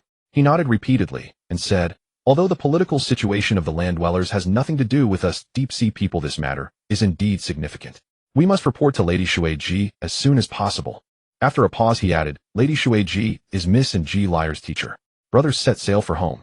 Hirozi asked in surprise, "Is this not your home?" Husha said proudly, "Of course not. This is just our deep-sea people's blue whale worship. Our city is 100 times larger than this worship." The blue whale worship appeared to be 10 times the size of the thunder god worship. If the deep-sea people's city was 100 times larger than this worship, then how did they manage to build such a magnificent underwater metropolis and provide sufficient energy for its normal operation? Husha seemed to read the doubt in Hirozi's mind and said, "We deep-sea people spend a full 300 years building our pearl of the sea into such beauty and abundance. As for the energy we use, it comes from the geothermal heat deep within the Earth's core. Geothermal energy. Yes, the interior of every planet is filled with intense heat. If this energy is not harnessed, it will manifest in forms such as volcanoes or earthquakes. Compared to solar energy, geothermal energy is 100 times more powerful and also very convenient. Of course, on the surface, geothermal energy that has been consumed through layers cannot be utilized. But thousands of feet beneath the sea, the geothermal energy is not depleted at all, just waiting for us to exploit it. Hiroaji said in curiosity, "You said just now that you deep-sea people have lived here for 300 years. But as far as I know, the development of the entire Tianing star domain only lasted 200 years. Husha said, "You are not from the Tianing star domain, so you don't understand the situation. We deep-sea people are not the same batch of immigrants as the land dwellers of the Tianing star domain. We were an earlier batch who fled directly from Earth on the eve of the Great Disaster." The Great Disaster referred to the time when Earth's resources were exhausted and humanity, lacking survival energy, had to wander to the far reaches of the universe. Husha said, "At that time those who fled carried little energy, so they would often stop at the first place barely habitable and start building a home. We deep-sea people were the same. After arriving at Tianing star, due to the severe energy shortage of the spaceship, there was no other choice, even though the environment was harsh. Tianing star at that time was very different from now. The air was filled with humid hot miasma. The land was divided by the ocean into narrow, fragmented pieces inhabited by all kinds of ferocious beasts.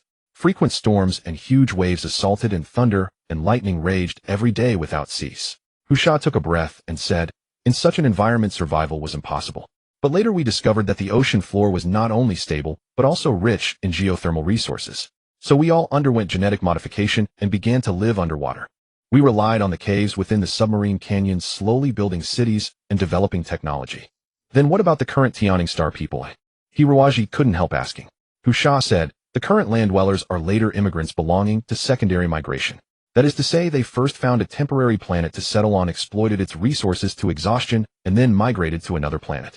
Since they had already accumulated once, their technological capability was more advanced than ours, and their energy was abundant. These people then transformed the overall environment of Tianing star, exposed the land, built cities, and colonized it. Because we usually live beneath the ocean, we did not notice the arrival of these immigrants at first." Hiroaji frowned and said, "Later you must have had conflicts, right?" Husha nodded and said, "These land dwellers were unreasonable. They were clearly latecomers to this planet, yet with their advanced mechas, they ran rampant everywhere. When they discovered traces of us deep-sea people, they demanded we pay an environmental remediation tax, or else we could not live here. How ridiculous. We live under the ocean. No matter how much you improve the land environment, what does that have?" Thus war broke out between the two sides. Although the enemy's mechas were advanced, they could not dive deep underwater. However, we could enter the land dwellers' cities through the river systems crisscrossing the continent and cause destruction, giving them a great headache. Recalling his past glorious victories, Husha appeared extremely proud. He said, "In order to wage war against us, the rulers of the land dwellers imposed heavy taxes and compulsory levies, forcing many land dwellers to enlist in the army and pilot fragile mechas to the bottom of the ocean to their deaths. Yet no matter what measures they took, they never achieved any noteworthy results. At that time, the land dwellers were also filled with complaints, believing that since the deep-sea people had not provoked them, they could all live in peace. Among the land dwellers, a warrior named Sodding emerged. He was a mecha knight, forcibly conscripted into the army by the rulers. Sodding decided to rebel against the rulers, gathered over 100 mecha knights, and during a deep-sea operation came alone to our base to convey his sincere desire for peace."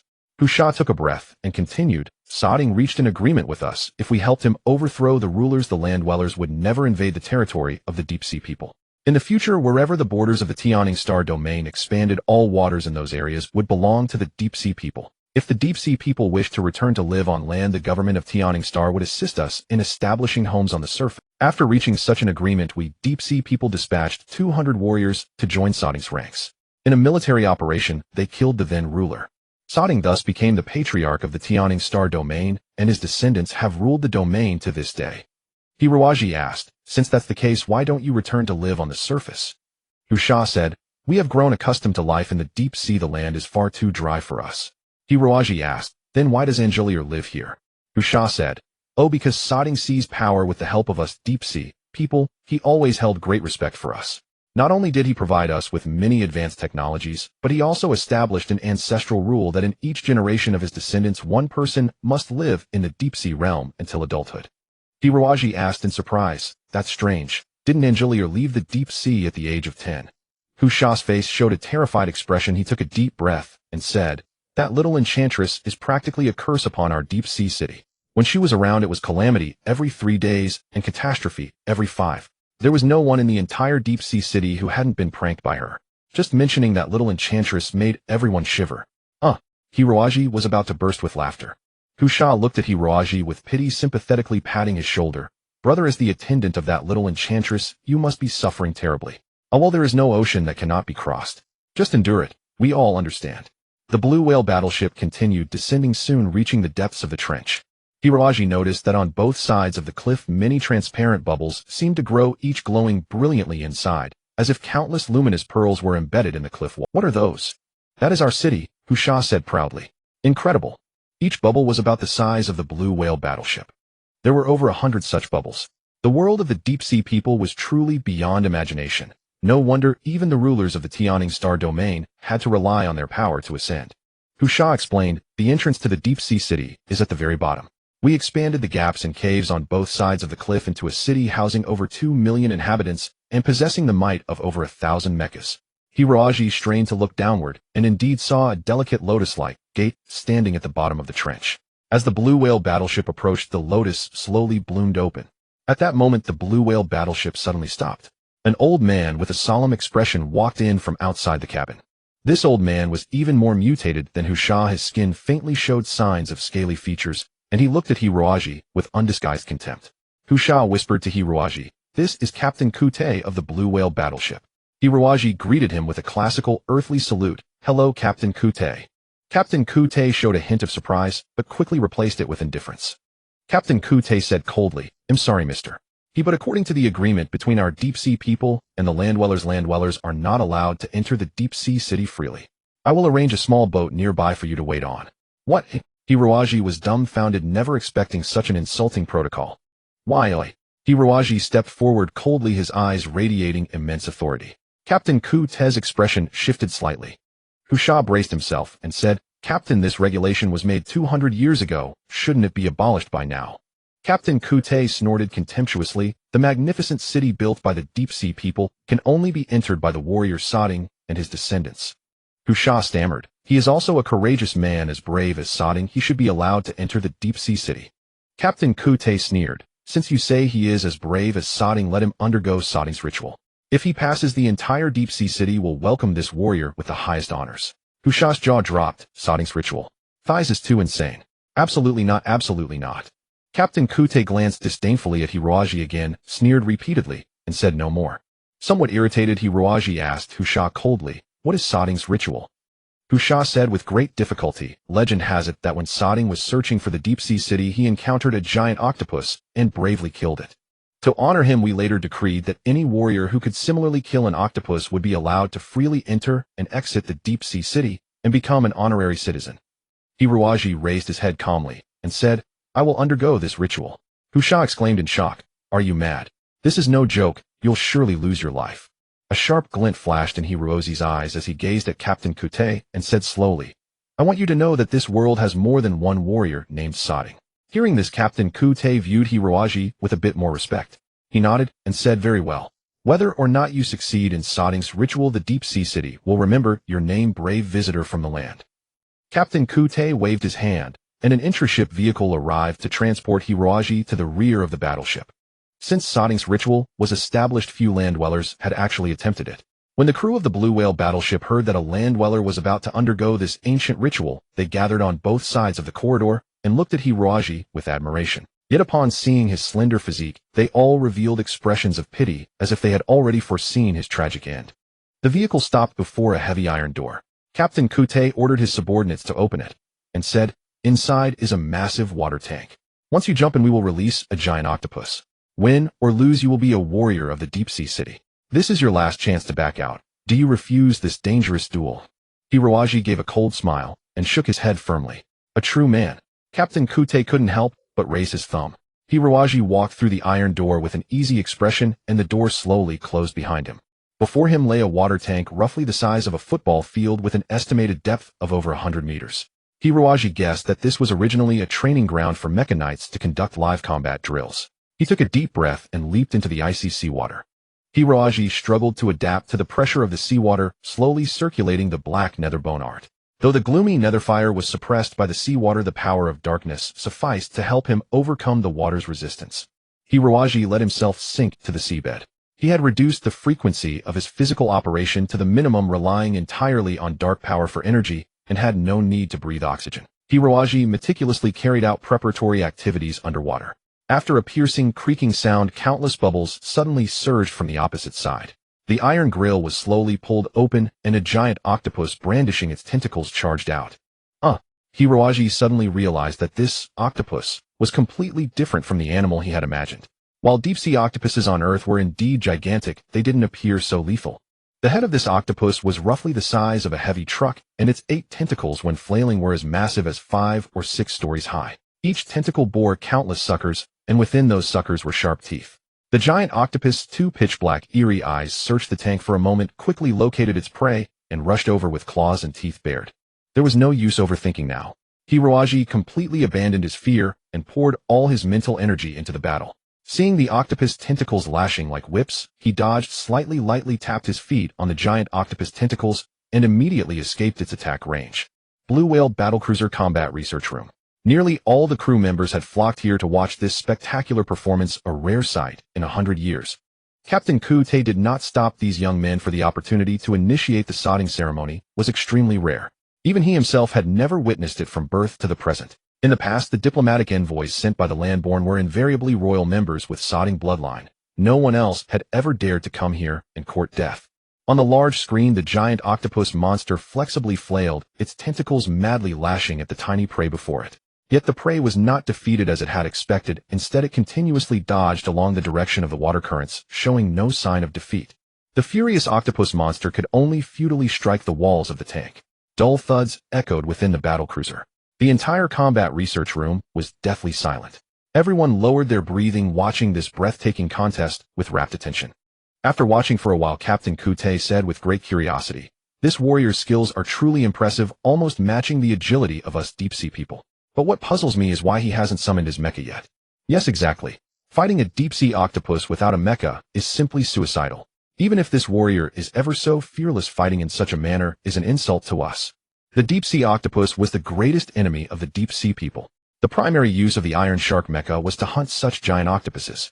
The flesh of the giant octopus was tender and constituted the main food source for deep-sea city. Husha stared blankly at the screen, and after a long while slowly said, "Captain Kute, I think this landborn warrior may have misunderstood your intention, thinking you wanted him to fight the octopus with his bare hands. What a joke, how could that be? Even the sodding warrior of your defeated the giant octopus only by piloting a mecha. How could a human body fight an octopus? No, impossible." Captain Kute's expression was as if he had seen the sun rising from the seabed, his beard quivering violently. Husha nodded and said, "That must be it. Look, this warrior shows no intention of summoning a mecha. This fool. When did I tell him to fight without a mecha? This is a death wish.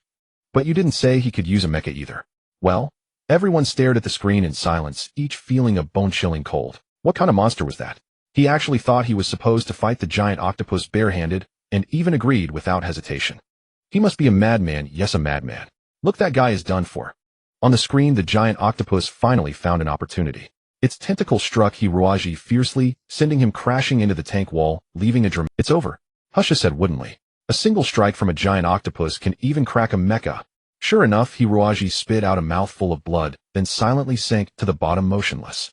The giant octopus still refused to let him go. A tentacle mercilessly coiled around Hiroaji. Exclaimed a deep-sea warrior.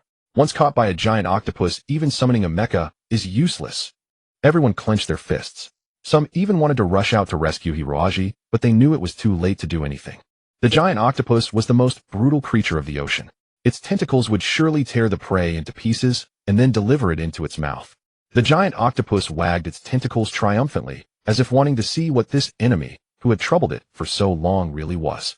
So it brought its tentacle near its eyes. Its head seemed to split open from the middle, revealing a gaping maw filled with chaotic fangs, and spewed a foul green. Some deep-sea warriors had already turned away, praying to the sea god for this reckless, yet brave warrior, hoping the sea god would take his soul. Just then a silver light suddenly flashed from within the giant octopus tentacle. The giant octopus let out an earth-shattering roar. Out of the 9 cameras set up in the tank, 6 were destroyed by its terrifying thrashing. From the remaining 3 camera lenses, it could be seen that this elusive silver light had effortlessly severed 2 of the octopus monster's tentacles. Captain Kute stared blankly at the screen, not even reacting when the cigarette in his hand burned his fingers. The deep-sea warriors rubbed their eyes thinking they were seeing things. But they were not mistaken. When everyone came to their senses, Hiroaji was already standing firmly on the giant octopus head, wearing a strange pair of gauntlets on his right hand, their sharp blade edges sending chills down one's spine. Hiroaji stared intently at the monster beneath him. He could sense how much energy was stored within this terrifying body. These energies intertwined almost flawlessly. But since the giant octopus was also a living being, it must have its own weakness. Adai. The silver gauntlet transformed into a streak of silver light, plunging into the giant octopus brain. Suffering such a heavy blow, the giant octopus immediately writhed in the tank, using its massive body to collide against both sides of the aquatic plants, hoping to knock off the annoying enemy on its back. But no matter how it rammed, Hiroaji stood steadily on the giant octopus head, his right fist accelerating. Eventually, the seawater parted on both sides wherever his fist wind swept. A monstrous wave rose above the tank. The giant octopus stretched its tentacles one last time, as if asking heaven why such a terrifying monster as Hiroaji had appeared in the deep sea, or as if calling for help from the sea god. Yet even if the sea god truly existed, he would probably dare not rescue the current giant octopus. Hiroaji was simply too fearsome. The giant octopus stopped struggling and slowly sank to the bottom. Hiroaji coldly shook off the bloodstains from his body and cast a faint glance at the camera. His gaze was not particularly piercing, yet when transmitted through the camera to the combat research room, it caused everyone to simultaneously retreat a step. The temperature in the combat research room seemed to drop by 20 degrees. Everyone was trembling.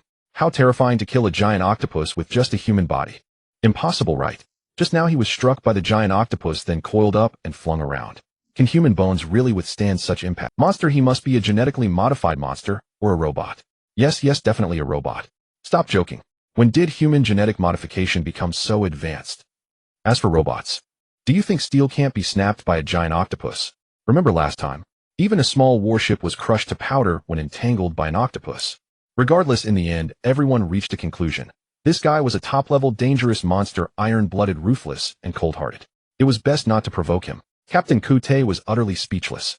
He had originally held deep contempt for land-dwellers, filled with the pride of a deep-sea native. But Hiroaji's appearance had completely shattered all his beliefs.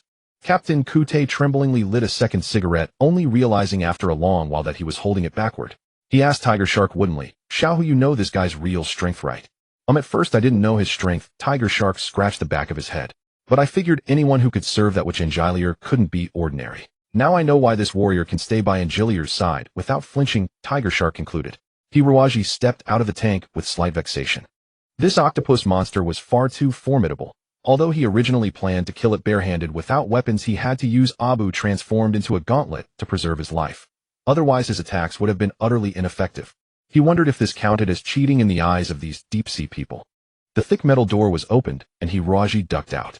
The deep-sea people outside stared at him with indescribable expressions. Just as he tried to ask them something, they all fled, as if he were a flood beast or ferocious monster. What's going on? Hiroaji was puzzled. He had heard that in some martial tribes cowards were most scorned. Had altering the duel rules by using a weapon caused dissatisfaction? Captain Kute arrived in a luxury ground vehicle. His expression completely changed to one of reverence. He bowed before Hiroaji. "Warrior of the land-dwellers, we do not yet know your honorable name, but your name shall be engraved at the highest place of Deep-Sea City, enjoying equal glory with Sodden." I am Hiroaji." Hiroaji blinked. How had this arrogant captain suddenly changed face? "I deeply apologize for the duel just now. We witnessed it all." Captain Kute said with utmost sincerity, "Your performance taught us a vivid lesson, showing us that there is always a higher mountain and a stronger man. Though we pride ourselves as masters of the deep sea, none among us could kill a giant octopus with bare flesh like you did. Even the legendary warrior Sodden accomplished such a feat only by piloting an armed mecha." Hiroaji was dumbfounded. "So originally I was supposed to use a mecha against the octopus? That was the plan, but for a master of your caliber, using a mecha would be an insult. Please come this way, warrior." After we reach Deep-Sea City, Lady Shuiji herself will award you a medal of honor. For now, I hope you will accept a special medal from the Blue Whale warship. It is a rare honor for us too." "Oh yes, of course." Hiroaji was led by Captain Kute to a ceremonial hall. The hall was decorated with blue curtains on all sides and carved with countless fierce sea creatures. Sharks and giant squids glared menacingly. Most warriors of the great whale warship stood in the hall in military dress uniforms, their faces solemn. As Hiruaji entered, they all applauded. Countless admiring gazes fell upon Hiruaji. Captain Kute personally presented the medal to him. It resembled a blue whale with bright, fierce eyes looking very imposing. Tiger Shark said to Hiruaji with half envy and half admiration, "Warrior, you're truly remarkable. This great whale medal is usually only awarded to the bravest warriors aboard the blue whale. It's the highest honor, hasn't been given out even once in the last 10 years. Last time I single-handedly eliminated 30 red sharks in a mecha, and I only got a shark medal." Captain Kute said, "Tiger Shark, if you could fight a giant octopus like warrior, I'd award you a great whale medal right now. How about that?" Tiger Shark grinned and made a surrender gesture. "Warrior, he was forged beside Miss Angelier. How can I compare to..." Hiruozi's heart stirred. "By the way, Tiger Shark, how is Angelier? That little witch isn't so easy to get rid of. She just fainted from fright and is now receiving recovery treatment in the medical bay." Hiruaji nodded. "Then I'd better go to the medical bay." Hiruaji disliked being in the spotlight. His momentary recklessness had exposed his true strength, and that made him uneasy. He preferred to keep a low profile. Captain Kute nodded. In his view, this young man remained remarkably calm even after receiving such great honor, a testament to his extraordinary composure. Moreover, he was so loyal to his master. Truly a rare talent. When Hiruaji arrived at the medical bay, Angelier was just waking from her faint. The female deep-sea medical officers around her, upon seeing the warrior who had wrestled a giant octopus barehanded enter the bay, blushed and felt flustered. In their eyes, Hiruaji had become a man braver and stronger than even Sodden. Many young women boldly cast flirtatious glances, and some even blew kisses. Hiruaji sweated profusely and pretended not to see. "What are you all doing? Have you forgotten even the most basic professionalism of medical staff?" A middle-aged female medical officer said sternly, shooing the lovesick girls out. "Let them have some peace." "Thank you," Hiruaji said with relief and gratitude. "You're welcome." The middle-aged female medical officer winked and discreetly handed him a slip of paper. "My name is Selina. Here's my room number. I have a preference for virile men." Hiruaji, disregarding decorum, quickly closed the door. Angelier climbed down from the bed in a daze, wearing only a pale green hospital gown. She said with a hint of envy, "You seem to be quite popular." Hiruaji smiled wryly. "Don't you want to ask first where we are?" Angelier laughed. "Since you're still here, nothing can go wrong. Besides, those nurses all look like deep-sea people, so we must be in Shanghai City, right?" "Half right," said Hiruaji. "We're inside the blue whale warship." "Blue whale warship?" Angelier's eyes lit up. "Is Captain Keat still in charge?" "Back then I even burned off his beard." Hiruaji said, torn between laughter and tears. "Is it because you offended too many people here that they attacked you without any reason?" Angelier glared at him. "Not at all. I'm extremely popular here. I remember now. Teacher once said that if I ever wanted to enter Shanghai City, I should send a special coded signal outside the canyon. Once the Shanghai City Guard receives the signal, they won't attack us. Why didn't you say so earlier?" Angelier stuck out her tongue apologetically, looking at Hiruaji with an innocent expression. "I forgot." "Oh." The girl suddenly jumped up, pointing at Hiruozi's chest with trembling fingers, utterly shocked. "What's wrong?" Hiruaji looked around nervously. "Could the Inquisition assassins have followed them here? That thing on your chest. Is it the giant whale medal?" Hiruaji touched the medal on his chest, cold sweat beading on his forehead, unsure how to explain. Angelier scurried over like a puppy, gazing greedily at the medal. She rubbed it with the back of her hand and said adorably, "It's real. Of course it's real. But how could you possibly have such a thing? Darn it. When I left Shanghai City, I wanted one too, but Captain Keat said only warriors with outstanding military achievements could receive the giant whale medal. What a stingy old man. How could you have one?" Hiruaji cleared his throat and spoke in a deep, sincere baritone. "Hey Race, what happened when those deep-sea warriors found us? They attacked without mercy.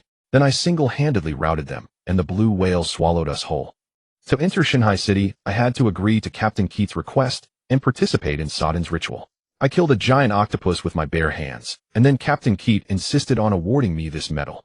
That's the whole story, not a single word of a lie." Angelier stared at Hiruaji with suspicion, or rather utter disbelief.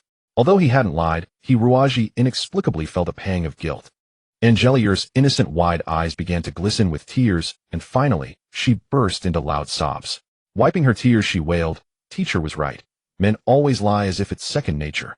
And to make up such an absurd story. It's infuriating." "Wah." Hiruaji flusteredly tried to console her. If Angelier had hit him, that would have been fine, but her crying was unbearable. He mumbled, all right, stop crying. I admit I was lying, okay?" Angelier immediately stopped crying and glared at him with fiery eyes. "Then tell me, what part did you lie?" Hiruaji answered honestly. "Actually, I wasn't barehanded.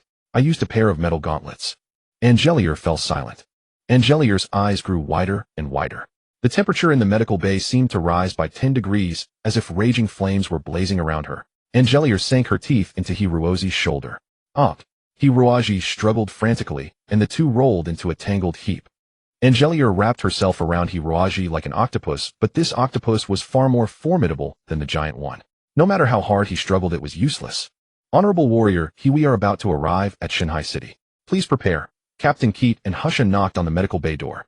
Hiroji was pinned beneath Angelier, both of them flushed and sweating. Angelier, fearless in the face of danger, sat astride him and smiled innocently. Uncle Keat. Captain Keat nodded silently, as if seeing nothing, and withdrew from the room, closing the door expressionlessly. Husha, I think warrior he needs 5 more minutes. It would be better to call him after that. Yes, Captain. Husha wiped the sweat from his brow, his admiration for Hiroji flowing like an endless river. Truly a formidable landwalker, daring to provoke that demoness Angelia. Respect. Captain Keat was silent for a moment, then said leisurely, if I had known, I would have awarded warrior he 2 giant whale medals. The captain rarely made jokes. The blue whale warship entered Shanghai City. Only then did Hiroji realize that Husha hadn't exaggerated. The blue whale was already enormous, yet it seemed minuscule compared to Shanghai City. The deep-sea people had hollowed out the entire bottom of the rift and both sides of the rock walls, creating unique underwater caverns. Some caverns were hundreds of meters high and covered dozens of square kilometers. They used small nuclear fusion thermal generators for lighting, making life here look no different from life. If there was any difference, it was that Shanghai City had many rivers and lakes, and some buildings were half submerged in seawater. The deep-sea people seemed to love soaking in water, and there were large swimming pools and bathhouses everywhere. The air in Shanghai City was slightly more humid than on the surface, carrying a faint salty scent, like a seaside. However, Hiroji soon got used to it, and even found the smell pleasant. Angelier was taken by the city lord's guards to meet her teacher Shuiji. Hiroji wanted to follow, but Husha stopped him with a sly grin. Little demon. Miss Angelier hasn't seen the city lord for years. They must have a lot to talk about. It wouldn't be appropriate for you to visit now. Please wait here patiently for 2 days. The city lord will summon you soon. Hiroji thought it made sense. After all, the other party was the ruler of a major tribe, so it was naturally not easy for him to meet them casually. But he never expected that Husha had no good intentions. He got a hovercar and whisked him off to the naval base of Deep Sea City in a flash. Husha said with a greedy expression, sorry about this, brother. A formidable man like you is a rare sight in Deep Sea City, once in a century. Many of our brothers here are crying out to witness your prowess. Why not stay at our fleet base for a couple of days and exchange knowledge with everyone? Around him, thousands of burly men stared at Hiroji with extremely adoring eyes, almost as if they would pull out notebooks and ask for his autograph. Hiroji was amused and exasperated, realizing he had fallen for the trick. However, he was also interested in touring the deep sea people's military base to see their strength. After a brief thought, he said, I too am eager to exchange and spar with the warriors of the deep sea clan. How about this morning, brother Husha, you accompany me for a tour of the base, and in the afternoon, we can exchange ideas on mecha command tactics. Hiroji thought to himself that mecha command was all theoretical. He did not want to end up sweaty and exhausted fighting these brawny underwater muscle men. The sea warriors immediately burst into cheers. Husha said, I never expected brother he to understand mecha tactical command. Truly impressive. Hiroji smiled and said, I only know a little bit. The tactics for underwater mechas must be quite different from those in space. Perhaps we can both learn a lot of new things from each other. After learning about Hirozi's deeds and identity, the base commander immediately agreed to let him tour freely. The deep sea people also wished to show off their impressive military posture before a land dweller, so they displayed all their warships before Hiroji. The warships of the deep sea people could all be described as submarines. There were 3 blue whale-class battleships, each capable of carrying 100 personnel, along with 20 Tiger Shark-class destroyers and over 100 swordfish hunter-killers. In terms of mechas, the entire base housed over 1,000 mecha knights. The colossal underwater warships and formidable underwater mechas all demonstrated the strength of this tribe. Being able to survive in such harsh conditions deep in the ocean, the Deep Sea Clan truly had their own unique skills. In the afternoon, Husha led a demonstration of underwater hunting tactics for Hiroji. A hunting squad consisting of 5 weird fish mechas faced 2 giant king squids. The king squids were 3 to 4 times larger than the giant octopus Hiroji had killed and were the most ferocious and enormous creatures in the ocean. However, the 5 weird fish mechas cooperated with exquisite precision, launching successive attacks without giving any chance to the opponent, and killed the king squids in just 10 minutes.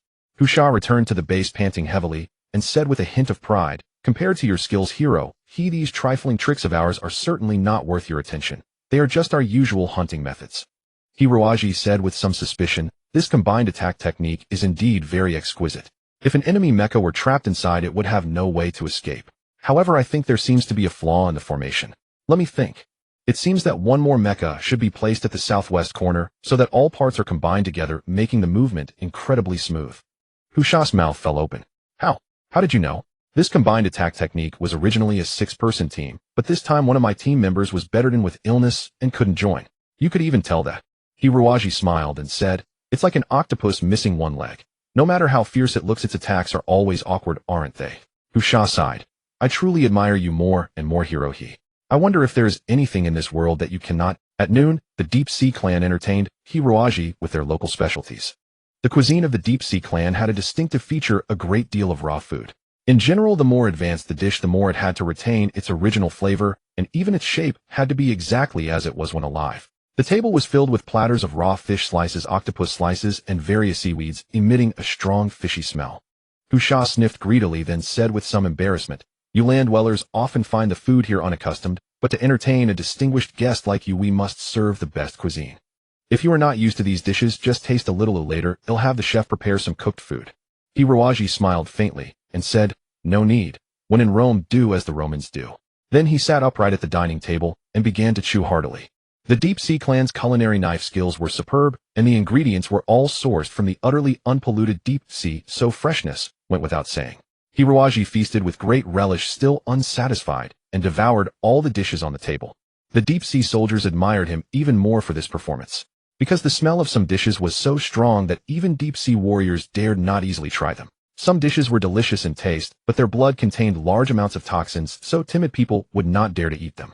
Hiroaji, however, calmly ate them all in big mouthfuls. A true hero indeed, even eating with such boldness. During the afternoon tactical exchange, Hiroaji again made a great impression. In fact, what he talked about were mostly standard battle examples from the military textbooks of Yearning Star, but how could these deep-sea clansmen know so much? Their tactics were all derived from hunting, never systematically organized. Now with Hiroaji a prodigy who knew all the military textbooks of Yearning Star, the old officers of the Deep Sea Clan wished they could copy down every word he said as a treasure. Initially, everyone exchanged ideas, but later it turned into Hiroaji lecturing while everyone listened. It started as a small seminar of 30 to 50 people, but the number gradually increased until the entire hall had gathered over 1,000 people. The military police who came to investigate were completely captivated by Hiroaji's lucid and engaging battle examples before they even understood what was happening, forgetting their duties and standing dumbly at the back of the crowd. In fact, Hiroaji was also very impressed by these warriors. People on land limited by gravity often had two-dimensional combat thinking, that is accustomed to viewing problems on a single plane. But the Deep Sea Clan was used to fighting in the ocean, so their tactical thinking was three-dimensional, which was very suitable for space combat. The concept of a liquid cockpit was also very advanced, arguably the most convenient and effective cockpit shock absorption system. Even if the mecha suffered severe damage, the pilot inside would be safe. After listening intently for a long time, Husha said regretfully, "It's a pity that our Deep Sea Clan hasn't fought a war for 200 years.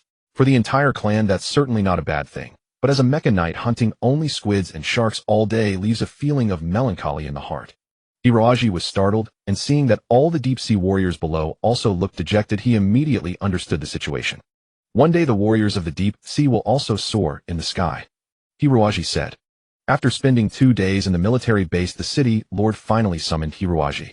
The city lord's mansion was located at the highest level of deep-sea city, a nearly circular building, half submerged underwater, with only its upper half floating on the surface. Its transparent blue shell rotated continuously.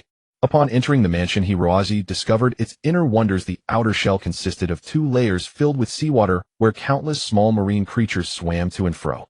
It resembled a miniature aquarium. Stepping into the mansion calmed one's mind and spirit.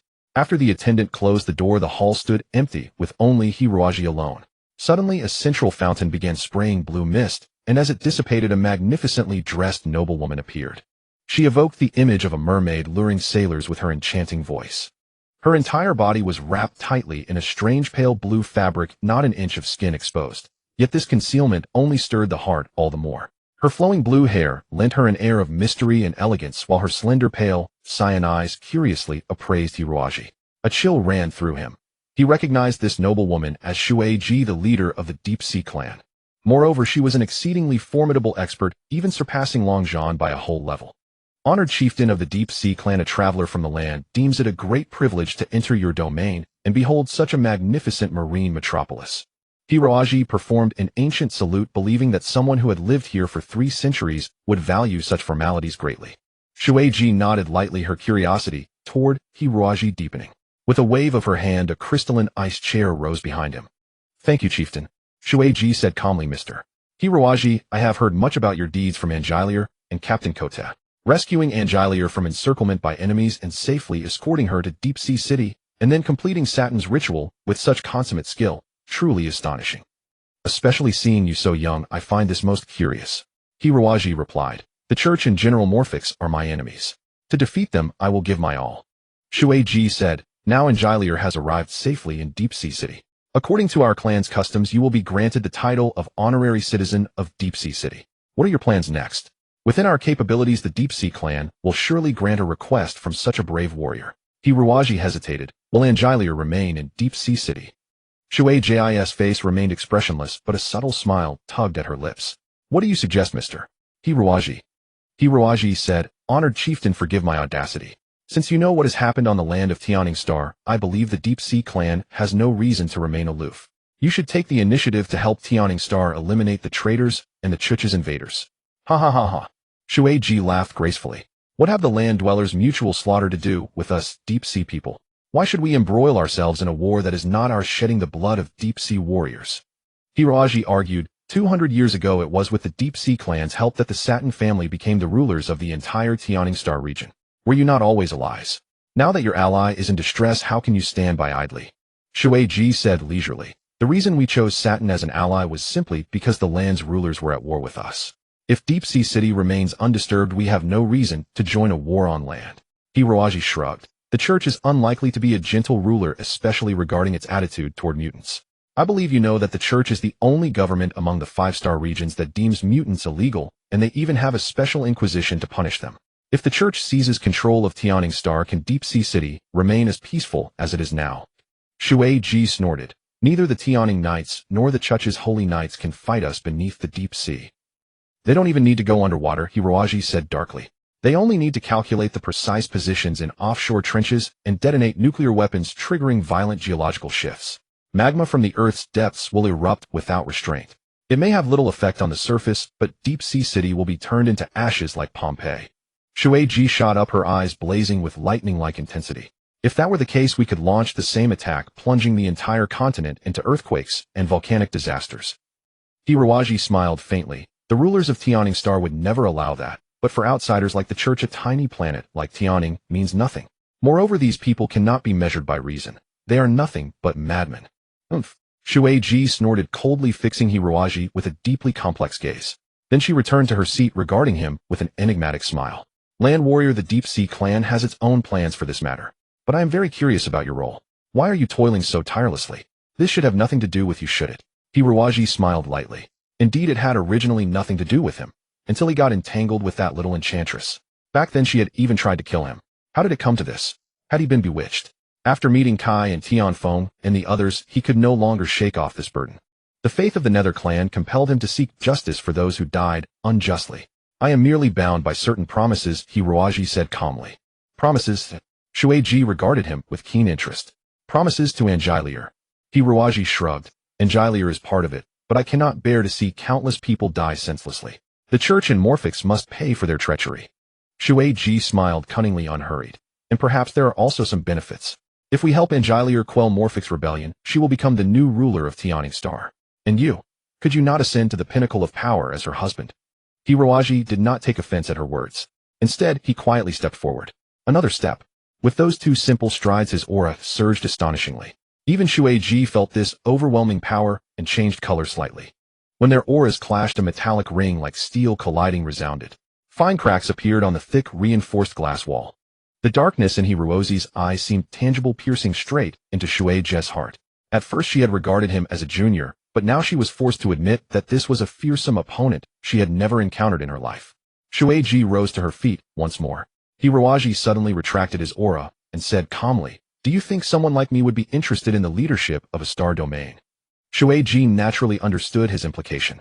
For an expert of Hirozi's caliber, such accomplishments could only be achieved by dedicating one's entire life to martial cultivation. Such individuals were utterly devoted to the martial path, their ultimate goal being to become the champion of cosmic combat, not the ruler of some star domain. Shueiji smiled and said, "Few people can remain unswayed in the face of power." Hiroji shook his head. "Even if I were to seize authority, it would be through my own fists, not by becoming someone's husband. As a martial artist yourself, you should know that resorting to such methods would greatly harm one's cultivation progress." Shueiji nodded. What seemed like a coveted throne to ordinary people was to a true martial artist a poison that could corrode one's spirit. The true destiny of a martial artist had always been singular, to roam the cosmos, seeking opponents to grow stronger. "Then if I agree to your terms, what will you do after this matter is concluded?" Hiroji said coldly. "Once Morpheus and the Chuch's conspiracy are thwarted, I will leave the yearning star domain. Perhaps I will wander the cosmos." "Excellent." Shueiji's smile was radiant with delight, and Hiroji suddenly felt that he had fallen into this woman's trap. Damn it. She was the little enchantress teacher, and thus a great enchantress herself. Damn it. She was the little enchantress teacher, and thus a great enchantress herself. "I can grant your request, and dispatch 500 mecha knights and half of my fleet to aid you. However, I have one condition: you must become Angelia's husband, and now." Off. Hiroji nearly choked on his breath, staring blankly at the beautiful woman, who was now smirking and stammered. "But you were just afraid I would seize control of yearning star. Yet you convinced me with your compelling reasoning." Shueiji stated it as a matter of course. Hiroji wanted to slap himself hard. What was the saying about reaping what you sow? This was precisely it. Whwhya. Shueiji sighed and said, "Angelia is my most beloved disciple. Since I have no children of my own, I treat her like a daughter. With yearning star in such chaos, I would never have allowed her to venture into that perilous land. But now that a formidable expert like you is here to safeguard her, there should be no problem, right?" Hiroji was speechless. So he was nothing more than a free bodyguard and hired thug. I could just be Angelia's bodyguard. Shueiji smiled seductively. To be honest, I had given up all hope on men long ago, so I told Angelia many bad things about them. But since she arrived here, she has spoken nothing but praise for you. So I became curious to see what kind of person. Our meeting has exceeded my expectations. I believe in trusting Angelia to a husband like you would be. Think about it. Who else but you could discipline Angelia? This? You think too highly of me, haha. Actually, I'm just a small-time rogue. Enough. Shueiji gazed into Hirozi's eyes. "If you agree to this marriage, I will place half of my naval forces under your command to help Angelia become the empress of the yearning star domain. What do you say?" "Oh heavens." Hiroji wailed miserably in his heart. "Even if I am of the despised undead race you loathe, do you have to punish me with such a method? This joke has gone too far. This joke has gone too far." Shueiji let out a soft laugh. "Think of it as an investment. Our deep-sea clan is committing half of our military strength, a colossal investment. If it were solely under Angelia's command, I would be uneasy. But you seem like a suitable manager who won't squander our resources. So now everything depends on you." Hiroji gave a bitter smile, never expecting to find himself in such a dilemma.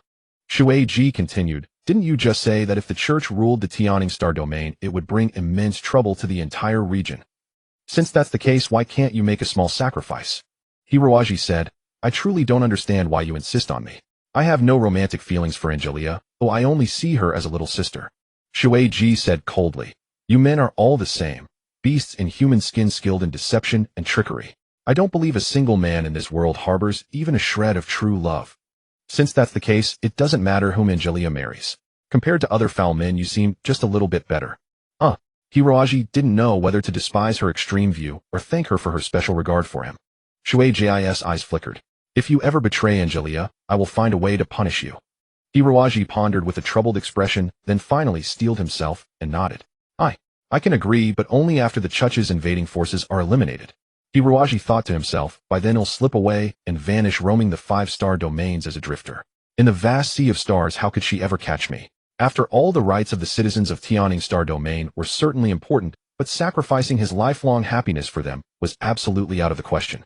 As if seeing through his scheme, Shueiji mused for a moment and said, "It's acceptable to hold the wedding after repelling the Chuch's invasion forces, but..." Hiroji breathed a sigh of relief.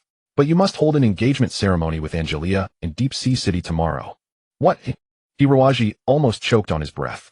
This woman truly deserved to be the little enchantress teacher. Wasn't she being too ruthless? Was this the age of interstellar mecha with science and democracy flourishing, and they were still playing at arranged marriages? Shueiji gave a forced smile. "What's the matter? Were you just speaking idly to placate me?" "That's fine. After all, you men are a breed that never keeps your word. If so, Angelia will have to stay in Deep Sea City. I will protect her safety forever, and whatever happens on the surface will have nothing to do with our Deep Sea clan. In the first round of confrontation, Shui Ji won decisively. Led by Tiger Shark, Hiruaji trudged toward Angelia's residence, utterly dejected. Warrior, you look so dispirited. What did the city lord say to you? Tiger Shark asked curiously. Who was Hiruaji? The super tough guy who single-handedly challenged a giant octopus. Yet now he wore such a stupefied expression. He must have suffered a heavy blow back at the city lord's mansion. Did you spar with the city lord and lose? Oh, it's nothing serious. Our city lord's martial skills are a level above the current 4 holy envoys of Tianing. Don't take it to heart. Tiger Shark consoled him. Hiruaji exhaled a breath of foul air. When I met your city lord, she demanded that I marry Angelia. Tiger Shark let out a shriek and nearly drove the land vehicle into a ditch. Then I agreed, Hiruaji said calmly. This time Husha was truly stunned, as if the person sitting beside him was not a human, but a ferocious alien beast. He trembled for a long time before saying, Brother, you can't be serious, can you? Hiruaji smiled bitterly. Would I joke about something like this? Husha gave a thumbs up. A true man of iron. I deeply admire you. From now on, I will follow your lead. Whatever you say, I'll obey. If you order me to jump into a boiling cauldron, I won't utter a single word of refusal. Hiruaji was taken aback, never expecting such a powerful effect from this matter. Husha said with lingering fear, Not just me, all of us warriors from the Deep Sea tribe feel the same way. You see, we all grew up with that little demoness Angelia.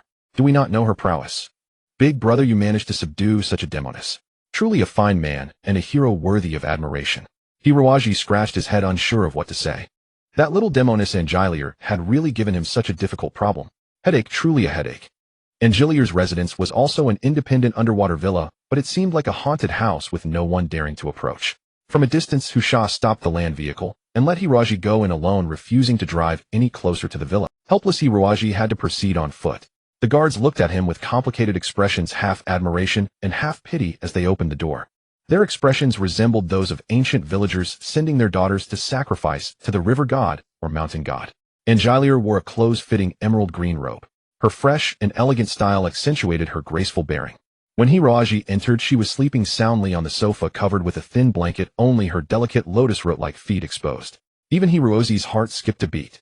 Hiruaji held his breath and sat down beside the girl. In truth, if Angelia never spoke, she would appear quite charming. But the thought of her personality was truly headache-inducing. Angelia was not entirely a willful young lady. If not for other reasons, Hiruaji couldn't say, he had no interest in her at all. But now Mukayaping's whereabouts were unknown, and there was also the troublesome Dark Empress to deal with.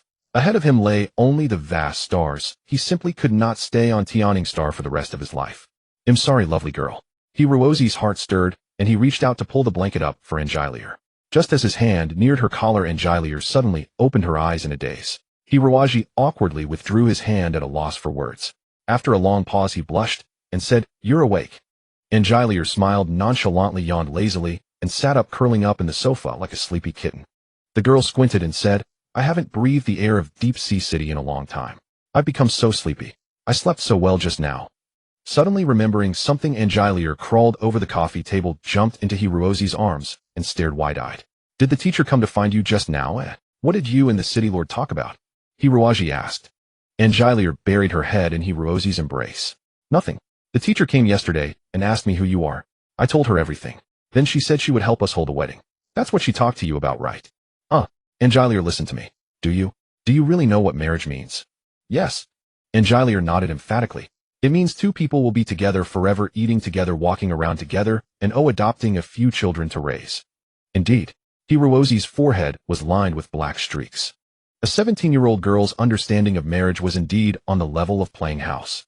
Even growing up in a powerful family, she was severely lacking in such education. Perhaps when she grew a bit older, there would be relevant teachers in the first family to instruct her on such matters. But this process was interrupted by war. Shueiji, a pervert who loathed men, certainly wouldn't tell Angelia what marriage truly meant. Hiruaji breathed a small sigh of relief. This should be for the best, right? The engagement was just a formality, not involving any substantive content. Suddenly a feeling of guilty deception surged in Hiruozi's heart. So you'll take care of me for life, and always listen to me, right? Angelia wrapped her arms around Hiruozi's neck, their eyes and mouths close. She was completely unaware of how ambiguous this gesture was asking. Hiruaji breathed heavily, struggling to suppress the heavy ache in his lower abdomen. With difficulty, he said, I will always take care of you. But that doesn't mean he'll always listen to you. So annoying. Angilir said, then sweetly smiled. But he'll take it as you agreeing. Agreeing to what? Hiroaji suddenly sensed something amiss, and then felt a sharp pain in the back of his neck. Angilir wore a ring on her middle finger from which a small thorn protruded, now dripping with Hiroaji's blood. Holding his wound, Hiroaji frowned. What are you doing? Angilir looked at him nervously. When she saw he wasn't seriously harmed, she sighed in relief, took off the ring, and placed it in Hiroaji's palm. This is a gift from the teacher. She said that if you want to keep a man, you must first capture his heart. The words sounded reasonable enough. But Hiroaji was sure that perverted old woman didn't mean it in the normal sense. Angilir said with a grin, the ring is smeared with the blood of the colorful fish, a very rare and beautiful creature in the deep sea. Its most distinctive trait is lifelong monogamy. Couples always live and hunt together, never separating even once. If unfortunate enough to be separated by ocean currents, the lonely fish will quickly be poisoned by its own blood. Hiroaji grimaced at the ring. No way, it couldn't be that. Angilir continued. The teacher said that when the blood of the colorful fish enters a male's body, it transforms into a potent toxin, preventing him from staying away from his beloved for too long. If he stays away too long, the toxin seeps into his bones, and he will die. Damn it, I knew it. That woman dared to poison me. Hiroaji was enraged. Angilir put on a pitiful look, curling up at one end of the sofa. 2 innocent tears rolled down her cheeks, and she spoke in a low voice like a maid abused by her master. I know this was somewhat improper. That's why the teacher asked me to first find out if you truly wanted to take care of me for life. If you agreed, then I would inject the colorful fish's blood. So if you really didn't want to, it would have been fine. The teacher said we shouldn't force people. Hiroaji was speechless. These 2 demonesses, big and small, were indeed meticulous. If Angilir had injected the colorful fish's blood without Hiroaji's consent, he would have been furious, even if he didn't fly into a rage. But now, since Hiroaji himself had said, I will take care of you for life, it wasn't a big deal for her to add a little safeguard. Moreover, Angilir assumed such a pitiful, unresisting posture. Hiroaji wasn't a sadist, so how could he bring himself to blame her? Hiroaji lamented, what if I have urgent business and must leave the Tianing Star region in the future? Angilir looked at him with eager eyes. Wherever you go, we'll go with you. Hiroaji was speechless. After a long silence, he said, You had to use this method. The teacher said men are despicable creatures. You have to put a leash on them to keep them tied down, or they'll either spout lies or fly far away. That's other people. When did I spout lies? Angilir seemed to be waiting for this question. She grinned slyly, leaned close to Hiroaji's ear, and whispered, Are you sure? Of course, I mean probably not. Then how do you explain the massacre of the giant octopus?